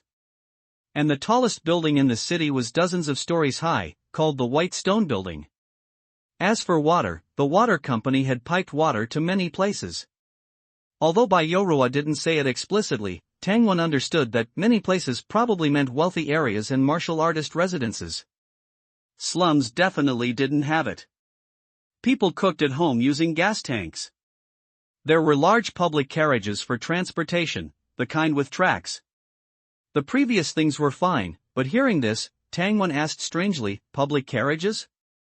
Yes, it's the kind of railcar similar to a steam train, with 1 to 3 low-level alien beasts pulling the large carriage. The Bai family's young lady was secretly surprised by his focus. How come Tangwon didn't react to the new things she mentioned before? But he reacted so strongly to the public carriages? Tangwon sighed inwardly. I wonder what exactly the cataclysm was? Was the civilization destroyed so thoroughly? Logically speaking, with the strength of martial artists, they should have dug out the underground civilization ruins long ago. How come after so much research, there's still no electricity? The Bai family's young lady continued to introduce the prosperity of Sanlian City and many advanced civilization objects. Music boxes that can play music, the music is played by harmonicas in Eris. Tangwon's expression was calm, but he felt a little complicated. The civilization was destroyed so thoroughly, it seemed a bit unusual. He asked, since the Bai family has exploration teams, I wonder what the cataclysm was like. This? Baiyorua revealed a troubled expression. Actually, I don't know much either. Scholars have various guesses. Some think it was war, some think it was a natural disaster, and some think it was an accident similar to a god destroying the world. I see, Tangwon looked like he agreed. But deep down, he felt that none of the 3 guesses were reliable. What war could completely destroy the traces of civilization? Not even nuclear war. So many nuclear shelters, and extremely strong martial artists, someone should have survived, right? The reconstruction of civilization should be built on a high level and recover quickly. At least electricity and large machinery should exist. It shouldn't be like this, where hundreds of years have passed, and the camps are still living in primitive times. Natural disasters were even more absurd. Floods, flash floods, earthquakes, and forest fires can destroy a city, but can they destroy a civilization? As for the gods destroying the world, Tangwon thought about it carefully, and surprisingly, the seemingly most absurd guess, because it's unknowable, might be able to destroy every civilization in the world. Does Sanlian City believe in gods? He couldn't help but ask. Flame Camp didn't believe in gods. At least there were no temples or statues. Farmers at most knelt down and worshipped the ethereal heavens. We martial artists, of course, don't believe. However, the surrounding villages believe in the Dragon King. Baiyorua laughed. During droughts like this, farmers worship the Dragon King, but if it doesn't rain for half a month and the crops in the fields die, they will drag the Dragon King's statue out of the temple, expose it to the sun, and whip it. Tangwon nodded slightly. I'm familiar with this, believe if it works, beat if it doesn't. The rulers of Sanlian City were martial artists. Martial artists didn't believe in gods, and relying only on ordinary people, they couldn't develop any powerful religious sections. After saying a few more words, Miss Bai returned to martial arts. I heard that Flame Camp practices the mountain opening cannon fist? Yes, I wonder what kind of technique Miss Bai practices. The ice soul technique passed down in my family, Baiyorua said. Unfortunately, I'm not transcendent, otherwise, traveling in this hot weather wouldn't be so difficult. Tangwon asked some more questions about the techniques. Bayorua's heart stirred. He likes practicing martial arts. She said, ordinary visualization techniques can only be practiced to the Gangwu realm, which is your queen's realm. Tangwon knew this. The camp's techniques only went up to the Gangwu realm, the level of transcendent secondary awakening. Beyond that, there were no techniques to practice. However, he wasn't even transcended yet, so there was no need to worry so far ahead. Baiyorua said, "There are hundreds of martial arts schools in Sanlian City, each with visualization martial arts, fists, legs, palms, 18 weapons, hidden weapons, everything, even mental secrets." After becoming transcendent, one could learn mental secrets. Can you learn by paying money? Tang Wen asked. Ordinary visualization martial arts, you can learn as long as you become an inner disciple. But some secret techniques require you to completely become one of us, to become a direct disciple. Tang Wen, I understand. But I don't know what becoming one of us refers to. Every force, every martial arts school, has enemies. Understood. It seemed that Sanlian City was a city composed of countless martial arts forces. The way the major forces communicated was still very primitive and direct. Under the constraints of city rules, assassination and martial arts competitions might be the main theme of their struggles. Tang Wen touched the sand wolf under him. Why does it feel like fighting for territory with alien beasts? Looking at his thoughtful appearance, Baiyorua smiled even more brightly. For 2 days, she learned from other guards that Tang Wen was a young genius. Less than 18 years old, he could explode dozens of times and defeat a first-class martial master. Even in Sanlian City, this kind of record was enough to be called a genius. This was still because the guards didn't know Tang Wen, otherwise, knowing that he was only 16 years old now. Miss Bai, who claimed to be from a big city and had seen the world, would probably be so surprised that her mouth wouldn't close. Seeing that Tang Wen was interested in martial arts, Baiyorua took the opportunity to say a lot.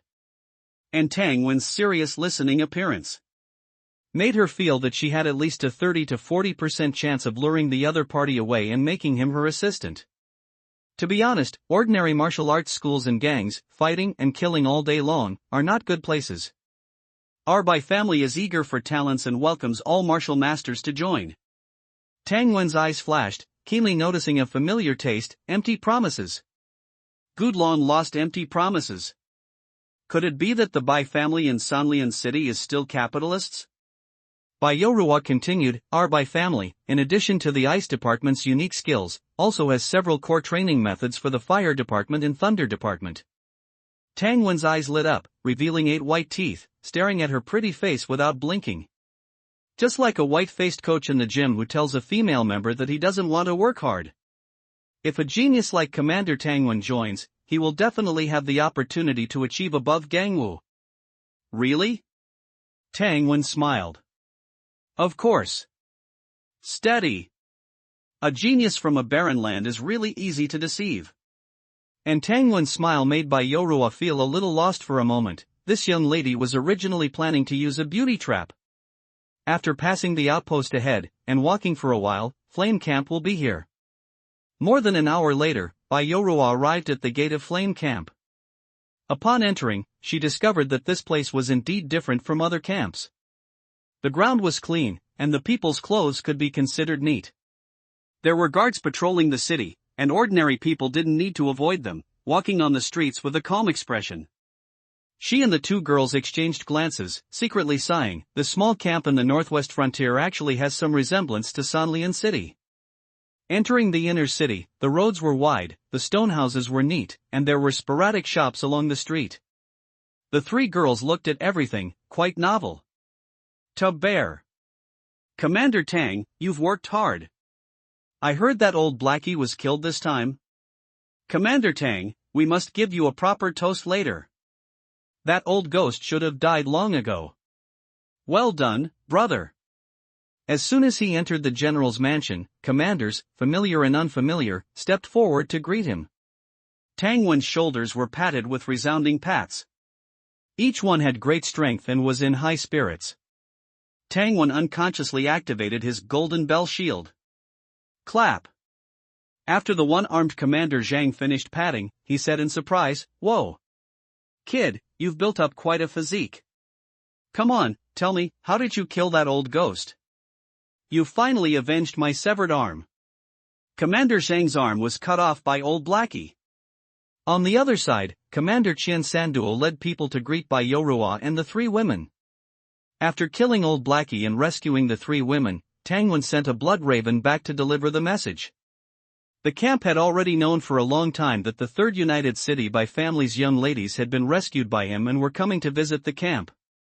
Xian Sandua was the commander of the long-distance caravan, having just been to Third United City last year. In addition, he had many years of experience in dealing with people as a merchant, so he was considered the camp's diplomatic commander. He arranged accommodation, maids, sumptuous food, and wine. He also invited a female physician to treat the three women's injuries. After everyone left, only the three female martial masters remained in the room. The people in this flame camp are not bad. The three women slumped on the stools, relaxed, and immediately felt sore all over. Miss, their queen is a Gangwu expert, can she help us? Queen-level experts still had some deterrent power in the major forces of the Northwest. Except for the Gushan City Lord, who was suspected to be above the Gangwu realm. Generally speaking, the first-class forces with more Gangwu realm experts had more say. Bai Yoruwa didn't speak, inside. The other two women didn't ask any more questions when they saw this, and looking at the table full of food and dishes, they picked up the wine pot and poured her wine. Their queen is in seclusion. Gangwu realm seclusion can last from a few dozen days to several months. We can't wait that long. Miss, I asked the guards on the road, they have 3 generals, that is, 3 transcendent, and those 2 sandwolves. Is that right? If the queen wouldn't work, transcendent would do. They were ambushed on their way to Gushan City, indicating that someone had leaked their whereabouts. Under the cover of 2 transcendent guards, they managed to escape all the way here. Now, even if they can return to Gushan City safely, they should not show their faces again. But the matter was of great importance, and time was also of the essence. There were some things they had to do. After drinking 2 jars of strong wine, they had eaten almost all of the dozen or so dishes and meats on the table. Bai Ying wanted to ease the atmosphere, and asked with a smile, Miss, that young Master Tangwen is a genius. Do you have any thoughts? TCH. Whether it was the alcohol or something else, Bai Yorua's cheeks flushed red, and she glared at her. I think it's you, this little girl, who's horny. He, then I'll go offer myself to his bed. Bai Ying blinked her eyes and struck a seductive pose. Go. He has a fiancée. Bai Shui opened her mouth. What's there to be afraid of with a fiancée? Can she be more charming than our Miss? These past 2 days, Miss has been chatting with him every night, maybe already, bah. Watch me tear your mouth apart. Men drink alcohol, and the topic can't be separated from women. The reverse is also true, and even the words women say after drinking are often more explicit than men. The 3 women had experienced a long ordeal of life and death and needed to vent. And the best way to vent was, first, the affairs of men and women. But the flame camp obviously didn't plan to provide this kind of service. The second was to drink alcohol. The 3 women kept talking about Tangwen, Bai Shui, and Bai Ying, constantly arranging stories about their Miss and Tangwen. That day, our Miss had just finished taking a bath, and couldn't wait to go find Tangwen. So what? Bai Yoruwa asked unhappily, he just saved us, doesn't he need to be thanked? Yes, needs, our Miss needs. Hey, I'm talking about thanks, she's anxious. Miss is anxious. I also saw that the clothes on Mrs. body were tattered, especially under her ribs. There was a big opening. At that time, Commander Tangwen was sitting on the ground, and our Miss was standing. Tangwen looked up like that, guess what he could see?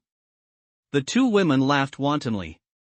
One story after another said that Miss Bai wanted to listen, but also couldn't hold back her face, her heart was jumping wildly. Exciting! This could also be considered a way of venting. Jars of sweet potato liquor were poured into their mouths. Soon, after drinking 5 jars of wine, the 3 women supported each other to get up and fell on the bed in the inner room. Just when the 3 women were drinking wantonly. The general's mansion was also very lively. General Zhou set up several tables of banquets. Tangwen killed Old Blackie, captured 3 martial master prisoners, and learned from them that Black Fong had been crippled. In this way, the Black Mountain forces had a broken arm. Come. Let us raise our glasses and toast our Commander Tangwen. General Zhou stood up and held the first glass of wine. Tangwen got up and raised his glass to signal to everyone. A great hero. If Black Mountain is destroyed in the future, Commander Tang Wen should be the first contributor. That's right, I didn't expect the internal Black Mountain camp to be so weak. Everyone's eyes showed appreciation, and the more they looked at Tang Wen, the more pleasing he became. Black Mountain was their old opponent, who among those present didn't have some blood feud with them? Tang Wen not only hit the Black Mountain camp, but also avenged their private grudges. What made everyone even more excited was, according to the prisoners, the Black Mountain camp was no longer as powerful as it used to be. You must know that the self-sufficiency ability of the Black Mountain camp, a dark force that does all kinds of evil and where the weak are prey to the strong, is often extremely poor. Strong people often suppress good seedlings in the camp or use them as dogs. Unless it is a father-son relationship, no one wants to see a new martial artist grow into a transcendent. After all, the Black Mountain camp is not a big force. The territory is so big, the people who can be bullied, the profits that can be shared are so many. When a person comes up, he has to divide his share. How can their current rulers be willing? As the Black Mountain King got older and older, the camp became more and more dark and conservative, and it had long since lost its future. It was not easy for Black Fong to appear, and his identity was the youngest son of Old Blackie. He also didn't want his older brothers to drink and play with women all day long and ruin themselves. Black Fong had a high talent and was competitive. Even the Black Mountain King wanted to focus on cultivating him. That's why he was sent to Five Families City. Unexpectedly, he directly met Tang Wen, and the person was even more thoroughly ruined. The banquet continued. Tang Wen, as a hero, was toasted by everyone in turn. Having just gone through a great battle, returning to the camp was the time to relax. He also didn't refuse anyone, and clinked glasses and drank them dry. One cup after another, he competed with everyone in drinking. By late at night, he was already drunk and unconscious. In the end, the guards drove the carriage and sent him home. Drinking so much alcohol, I don't know what's so good about that spicy and choking stuff. It's still made with sweet potatoes, how can it compare to the taste of sweet potatoes? Tang Tang muttered, throwing a towel in the wash basin. Turning her head, in the blink of an eye, she saw Tao Hua, Xiao Lu and Chui Lian had already helped her brother take off his coat and helped him to bed. Xiao Lu was quick and ran over to take her towel. "Miss, it's late, you go to bed early, just leave it to the three of us here." The little girl straightened her chest. Tang Tang looked at the three of them and warned, "Don't mess around, it's not time to take you yet. You have to become transcendent first." Dare not, dare not, Xiao Lu waved her hands in fright. Chui Lian was older, "Miss, don't worry, there won't be any trouble." Tang Tang returned to the house, and the three women took turns helping Tang Wen wipe his body, again and again, for a full hour, before leaving Tang Wen's room. It's really hard to endure. After they left, Tang Wen picked up cold tea and drank it all, barely suppressing the evil fire in his abdomen. The next morning, after drinking millet porridge, Tang Wen went directly to the palace to seclude himself, leaving Bai Yorua and others who came to find him empty-handed. Visualize, punch. Bang! Tang Wen's punch slammed into the metal wall. The underground secret chamber, along with the entire house above, trembled simultaneously, emitting a buzzing vibration. Vibrating fist. Bang! Before the vibration stopped, he completed his visualization again, and punched out with his right hand. Clang! The instant it hit the wall, he frowned. After the collision between the vibrating fist and the wall's vibration, the second vibrating fist did not make the wall vibrate more violently. Instead, it partially cancelled out the previous vibration. It was like a child pushing waves on a lake. 2 consecutive pushes wouldn't cause the waves to stack together. Instead, the second push would create a new wave. The following wave would extinguish the previous one. No, it's not appropriate to use water waves to describe vibrating force. But the general idea is the same. Tang Wen was trying to find a way to add the force of the vibrating fist together. This was the final move of the mountain-splitting cannon fist, the force exertion technique of the mountain-crushing cannon. It wasn't Tang Wen's own conjecture, but what he asked General Zhou last night. General Zhou, one punch can't shatter a mountain, let alone a mountain. It's hard to even shatter 100,000 pounds of stone. The mountain-crushing cannon isn't one punch, it's layers upon layers of force, it's the superposition of vibrating force. After speaking, he punched towards the sky. A gale rose from the flat ground. In the transparent air, the airwave rushed towards the sky like a tangible substance. Like the trail left by a jet plane, forming a transparent white smoke. Tang Wen stared blankly for a while. Then the two returned to the house to continue drinking. Bang, bang, bang. Tang Wen unhurriedly unleashed consecutive vibrating fists. With the experience panel in hand, once the experience of the expert-level cannon fist was filled, he would naturally understand the true meaning of the mountain-crushing cannon. But while tempering himself, he was still willing to ponder it himself. Firstly, it could speed up the farming of experience. Secondly, if he didn't think about it, how could he have the confidence to say to the experts of the world in the future, my strength today, Tang Wen, is all cultivated drop by drop, all by my own efforts. Experience panel. Breakthrough. You're looking for my younger brother? Tang narrowed her eyes, sizing up Bai Yorua and the three women. She muttered inwardly, this brat wouldn't have let Bing Jie down, right? How can this be hidden? This woman doesn't look easy to deal with either. What to do if they fight? Bai Yorua looked at the overly young Tang, and after explaining her intentions, couldn't help but ask, Miss Tang, how old are you this year? Tang was puzzled, not understanding why this woman asked her age as soon as she entered the door, but she still truthfully said, 17. 17?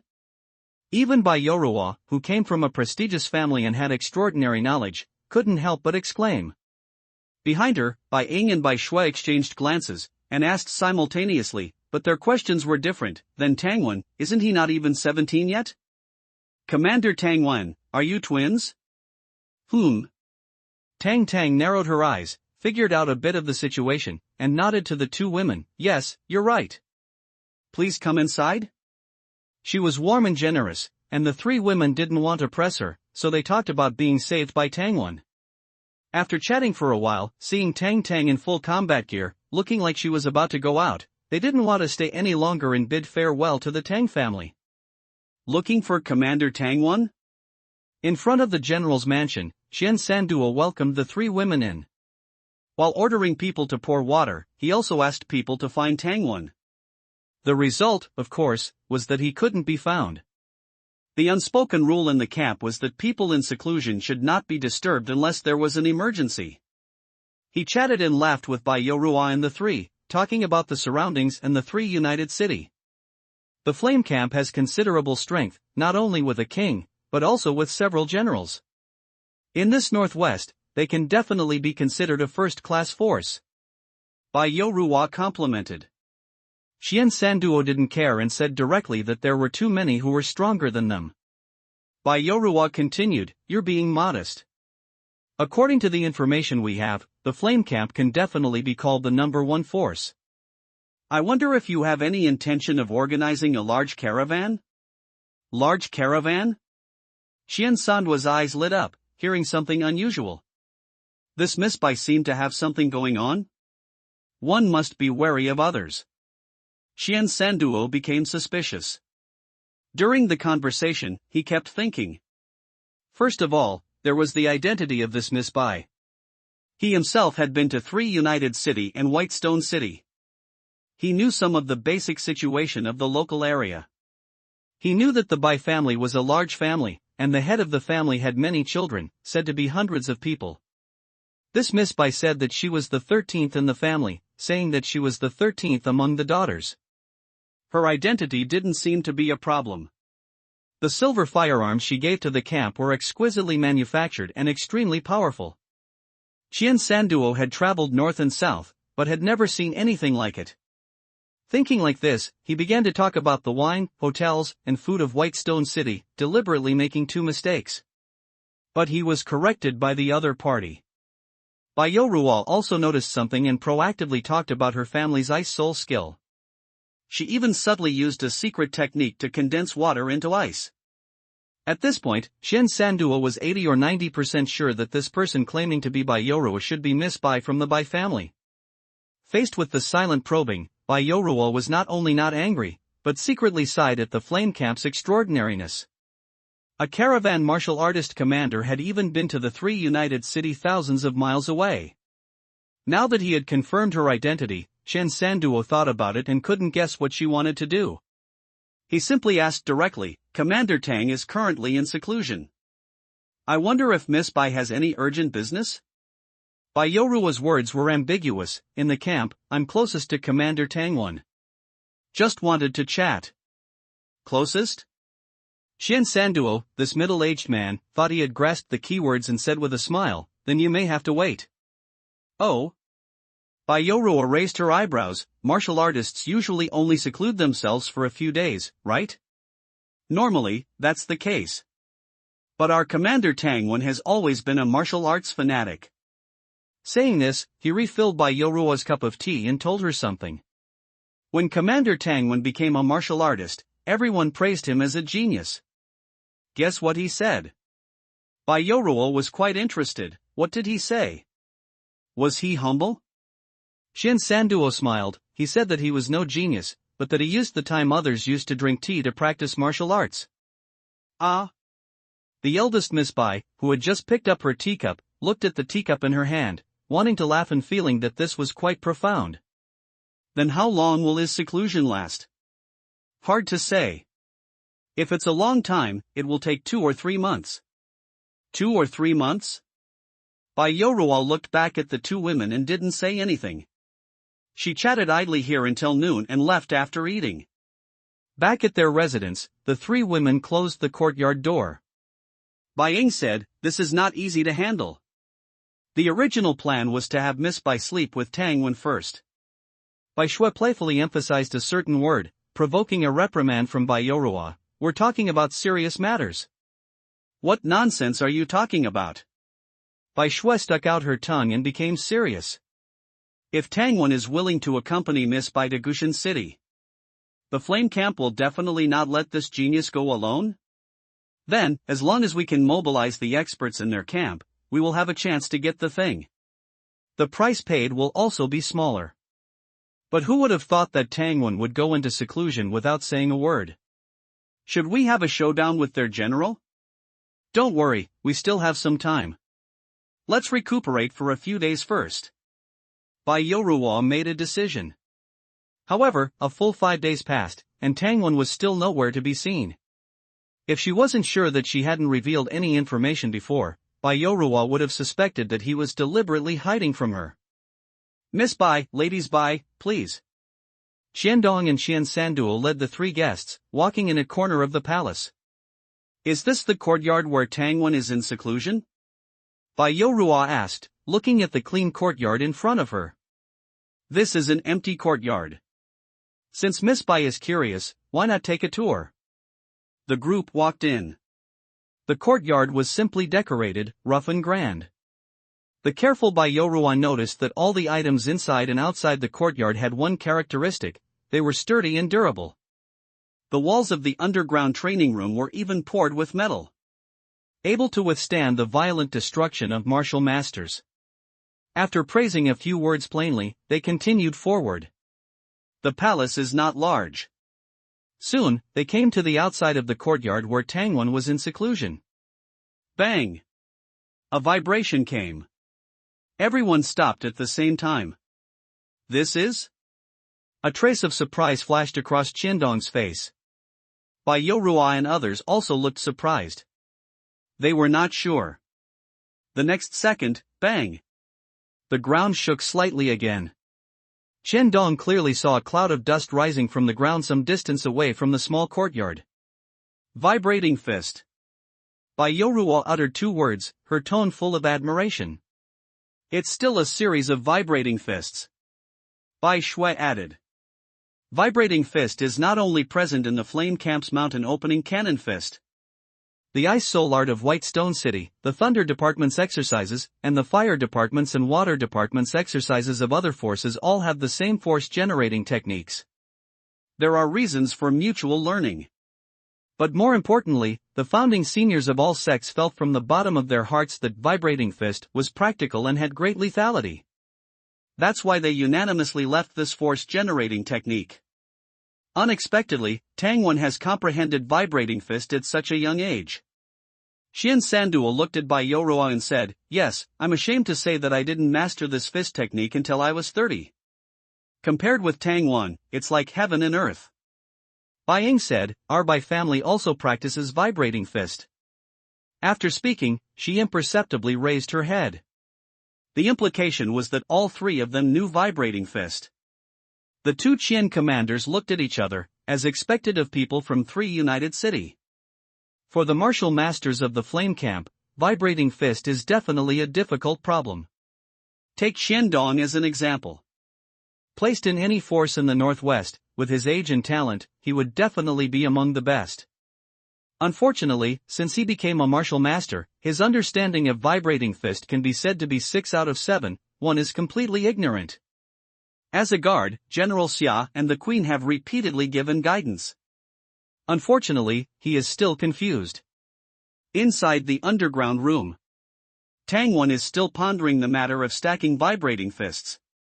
Unfortunately, except for the faster increase in boxing experience, he still has no understanding of the stacking of vibrating force.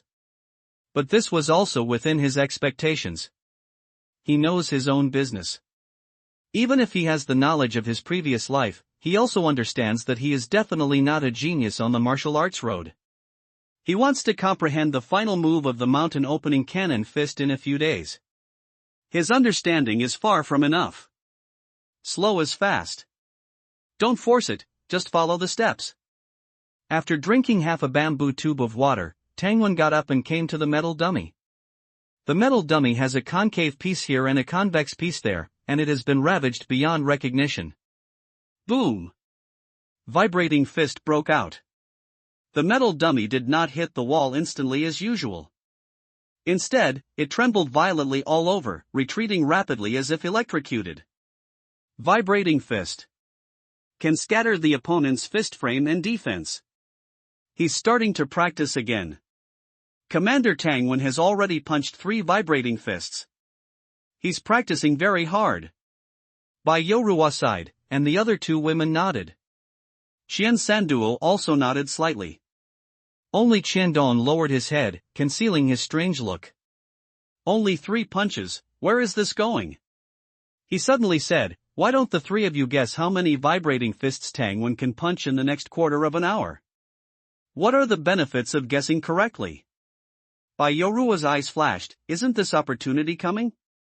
She turned her body slightly, revealing the shiny silver revolver on Bai Shui's waist behind her. Xiandong happened to see it in his eyes. "As for the benefits, if I lose, I am willing to do something for Miss Bai." "Okay." Commander Qian is straightforward. Bai Yorua felt as comfortable as drinking a glass of ice beer in the hot summer when she heard this sentence. "In that case, if I lose, I will give you this gun." Xiandong was overjoyed, revealing 2 rows of big white teeth. Bai Yorua rushed to say, "Vibrating fist is the most physically demanding, even if it is not a series of punches, 1 punch at a time. Ordinary martial masters can't punch 20 punches. But I have confidence in Commander Tangwon, so I guess within 30 punches. 30 vibrating fists? Still a quarter of an hour, within 15 minutes? This Miss Bai really wants to win. It is known that Tangwon has been in seclusion for many days, and his energy and physical strength are definitely not as good as in his heyday. And a second-class martial master, or even a first-class martial master, in a normal state. It is difficult to punch 30 vibrating fists in a quarter of an hour, right? Xian Sanduo took everything into his eyes and said nothing. Qiandong glanced at him and said, "Then I can only guess more than 30 punches." The latest novel is first published on 9. Bai Yorua showed an apologetic look, but now is not the time to be modest. She wants to win such a good opportunity. Qiandong smiled in his heart. According to Qian Sanduo's instructions, he should let Miss Bai win. But unexpectedly, Miss Bai only pressed within 30 times. It seems that there are not many perverts in 3 united cities.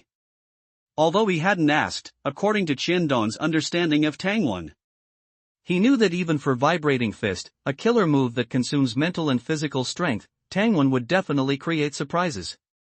Miss, there were 3 punches just now, a total of 6 punches. Bai Shui counted. In the closed secret room. Tangwon shook his head helplessly, looking at the metal dummy embedded in the wall. Carefully pry it out of the wall. Knocked and beat it with his fist to repair it. Then re-supported the metal dummy. It's enough to use it reluctantly. Tangwon's eyes narrowed, and the vibrating fist broke out continuously. Boom boom boom boom boom. The underground secret room shook, and the whole house began to sway slightly. Then the stone bricks in the courtyard, the tables and chairs in the main room, and the tiles on the roof of the main room all shook. Bai Shui didn't care about anything else and quickly counted 8, 9, 10, 11, 12. Bai Yoruo was surprised and relieved at the same time, completely relieved. This is a series of vibrating fists. Tangwon is not very old, but he uses vibrating fists skillfully. Even she was able to erupt so quickly 2 years after learning vibrating fist. And this kind of eruption is the most physically demanding. It seems that Tangwon can't even punch 30 punches, I'm afraid he can't even fill 20 punches. Bai Shui opened her mouth again, changing her counting method, 6 consecutive explosions, 7 consecutive, 8 consecutive, 10 consecutive explosions. A total of 22 punches. Bai Yoruo, 10 consecutive explosions in one breath. As expected of Commander Tangwon, who regards drinking tea as a waste of time. He is indeed a young talent. I may not be able to do this kind of explosion now. Xiandong smiled self-deprecatingly and said nothing. After all, he doesn't even know vibrating fist, what is there to say? Xian Sanduo took over the topic and chatted a few words. The movement of vibrating fist did not sound for a full 5 minutes. Xian Sanduo said with a smile, it seems that Xiandong has lost. Miss Bai can order him to do whatever she wants. Seeing that the time had not yet arrived, Bai Yoruo said politely, I was also lucky. If Commander Tangwon hadn't erupted continuously, he might really be able to punch 30 punches. Let's leave here first. Xiandong wanted to leave. He was a little nervous. The purpose of proposing the bet was to see what this Miss Bai wanted to do. At this moment, seeing that the goal was about to be achieved, he couldn't wait to take them away immediately, no, to run away. Tangwon is young and cannot produce more vibrating fists. Determined that he had one, Bai Yoruo smiled generously, you can wait a few more minutes. No need, no need. Losing is losing. Xiandong couldn't wait to pull her away immediately, no, to pull her and run. He knew Tangwon too well. In the underground secret room, Tangwon breathed a sigh of relief. He finally pulled the metal dummy out of the wall. This metal dummy is not good either. How many punches did it take? It drilled into the wall. Is it trying to be lazy? He lifted it up with one hand and came to the wall with the least traces. He punched it bang bang bang. The sound reached the outside of the courtyard. Miss Bai's bright smile gradually froze on her face. Bai Ying and Bai Shui looked at each other in horror. Xiandong covered his forehead, I told you to leave, but you wouldn't listen. Tangwon in the secret chamber had no idea that he was putting his new and old friends outside in an awkward position. Even an old fox like Xian Sanduo had never encountered such a situation before. For a moment, he didn't know what to say, and the atmosphere was stiff. In the air, only the sound of Tangwon's shock fist echoed. At this moment, Bai Yoruo had already realized that the flame camp had detected her purpose. Xian Sanduo and others also knew that she had realized Bai Yoruo's purpose, and she knew it. Neither side exposed it, thinking about how to smooth things over. Naturally, they wanted Bai Yoruo to state her intentions. Bai Shui muttered to herself. After a short pause in the sound of the shock fist, she suddenly said, Miss. 28 punches? What? Bai Yoruo asked back, then understood. Tangwon had just unleashed 28 shock fists in total. You said 28 punches? Bai Shui said blankly, that's right, I counted them clearly. Bai Ying said blankly, could there be someone else below? This sentence was quite out of character. They had seen it just now, whether it was the closed-door cultivation courtyard or the secret chamber, it wasn't big. It couldn't accommodate two martial masters cultivating in seclusion at the same time at all. Besides, they all had experience in closed-door cultivation. They all understood that how could cultivating in seclusion at the same time be called cultivating in seclusion? Whether it's a man and a woman, or a man and a man, in a small, semi-enclosed environment full of hormones, sweat, and not much sunlight, it's easy for something to happen. If the genders are right, maybe after the closed-door cultivation, even a life could be created. Xiandong's eyes lit up. Maybe it's Tang Wen's fiancé, cultivating with him. Everyone knew that this excuse was fake as soon as they heard it. But everyone except Bai Yoruwa felt a little uncomfortable. The rest were very satisfied. Xian Sanduo smiled and said, "In that case, the bet is off. I apologize for the poor hospitality a few days ago. Today, the general's mansion is hosting a banquet. Miss Bai, 2 ladies, please." Bai Yoruwa agreed. Bang bang bang. Before they could go far, the sound of shock fist rang again. The few people didn't look back, but their footsteps suddenly slowed down. A pervert. Is he even human? Tang Wen, who was practicing hard, was completely unaware of all this. At the general's mansion, at the dinner table, the wine and dishes were halfway through. Bai Yoruwa told the 2 generals about her experience. She didn't try to hide it or make up a story. The people present were not so easily fooled. As the 13th young lady of the Bai family, she had brains. She wouldn't fool others as fools. What's more, Tang Wen saved their lives, and Bai Yoruwa didn't want to make up stories to deceive people. It was probably one day 2 or 3 months ago. At that time, this land, including the area around Sanlian City, the drought wasn't so severe, and the weather wasn't so hot. On a sunny day, Bai Yoruwa and the 3 women, escorted by 2 transcendent-level martial artists, rode strange beasts to Gansan City. On the night they arrived in Gansan City, they were ambushed in a premeditated manner. 3 transcendent level and 5 martial masters suddenly appeared and attacked before dawn in the pitch-black night. The 2 transcendent levels stayed behind to hold them off. They ran 3 swift-winged horses to death before barely escaping the encirclement. Losing their means of transportation, Bai Yoruwa and the 3 women got rid of the pursuit. They stumbled and fled for many days, came to the Great Northwest, and arrived near the Black Mountain camp. Everyone knew what happened next. Because of their outstanding appearance, they were spotted by the people from Black Mountain, and they fled again, meeting Tang Wen. After she finished speaking, she looked at General Zhou and continued, "I would like to ask your camp to go to Gansan City and help me retrieve something. Once I get it, I will definitely repay you handsomely." After speaking, Miss Bai looked at everyone at the table with burning eyes. She first looked at General Zhou. General Zhou quickly lowered his head and sipped his tea from his teacup. She turned her gaze to General Zhao. General Zhao picked up his chopsticks, held his bowl, and kept picking up dishes, as if he had suddenly discovered that the dishes on the table were extremely delicious. The latest novel is first published on Lunine Shuba. She turned her eyes to Commander Qian Sanduo. Commander Qian stood up first. "I'll go urge them to serve the dishes." There was still Chen Dong left. Bai Yoruwa glanced at him, and moved her gaze away calmly, as if she didn't have any hope. Qian Dong, who was slightly drunk, "Huh? What do you mean by that?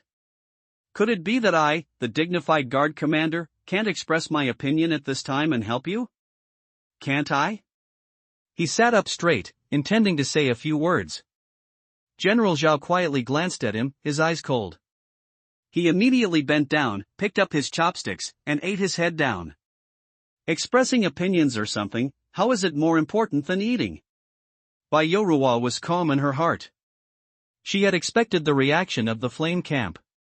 She was worried that the other party would appear in this situation, worried that they would not want to wade into this muddy water.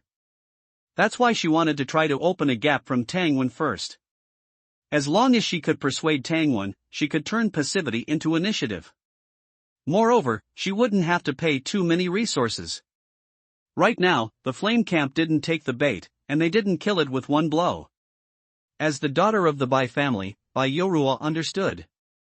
It wasn't that the people in the flame camp were afraid. Rather, it was time to talk about the price. She picked up her wineglass, took a sip, and then ate a piece of braised pork. After swallowing, she calmly threw out a powerful drug. The open mountain cannon fist of your camp seems to only be able to be practiced to the gang martial realm, which is what you call the queen level. Is that the end? This? General Zhou immediately put down his teacup, and General Zhao stopped his chopsticks. Commander Qian Sanduo stood up and poured a glass of wine for Miss Bai. The food in Xiandong's mouth forgot to swallow, like a silly goose. Then, Xiandong looked at Bai Yorua in disbelief. What does it mean? Could it be what I think it means? She can give a cultivation method above the queen level? Xiandong suddenly felt choked and a little out of breath. The two generals looked at each other, but instead felt uneasy. It seems that this matter is bigger than imagined. Otherwise, why would she take out such a cultivation method to lure us into the trap? Putting down the wine pot, Qian Sanduo also understood. The excitement in his heart faded away. He glanced at the two generals and took the initiative to say, "That's right, our mental power meditation method. Therefore, the queen is stuck at this step." Bai Yorua was slightly surprised. These guys are really calm. She said, "If I give a mental power meditation method to your camp, I wonder if the queen can come out of seclusion to help me?" Qian Sanduo didn't dare to answer. General Zhou's expression changed slightly. After thinking about it, he shook his head firmly and slowly. "The queen is the highest commander of our camp and will not move lightly." Then how about the two generals? Bai Yorua didn't have the confidence to invite the Flame Queen in the first place. In the past few days, she had learned that the queen was not very old and definitely belonged to the genius category. If it weren't for the fact that she insisted on guarding the small camp in front of her, with her talent, she could join any large force in Sanlian City as a guest and get a higher level of cultivation method. Even, as long as the realm is reached, becoming a core figure of a large force is not out of the question.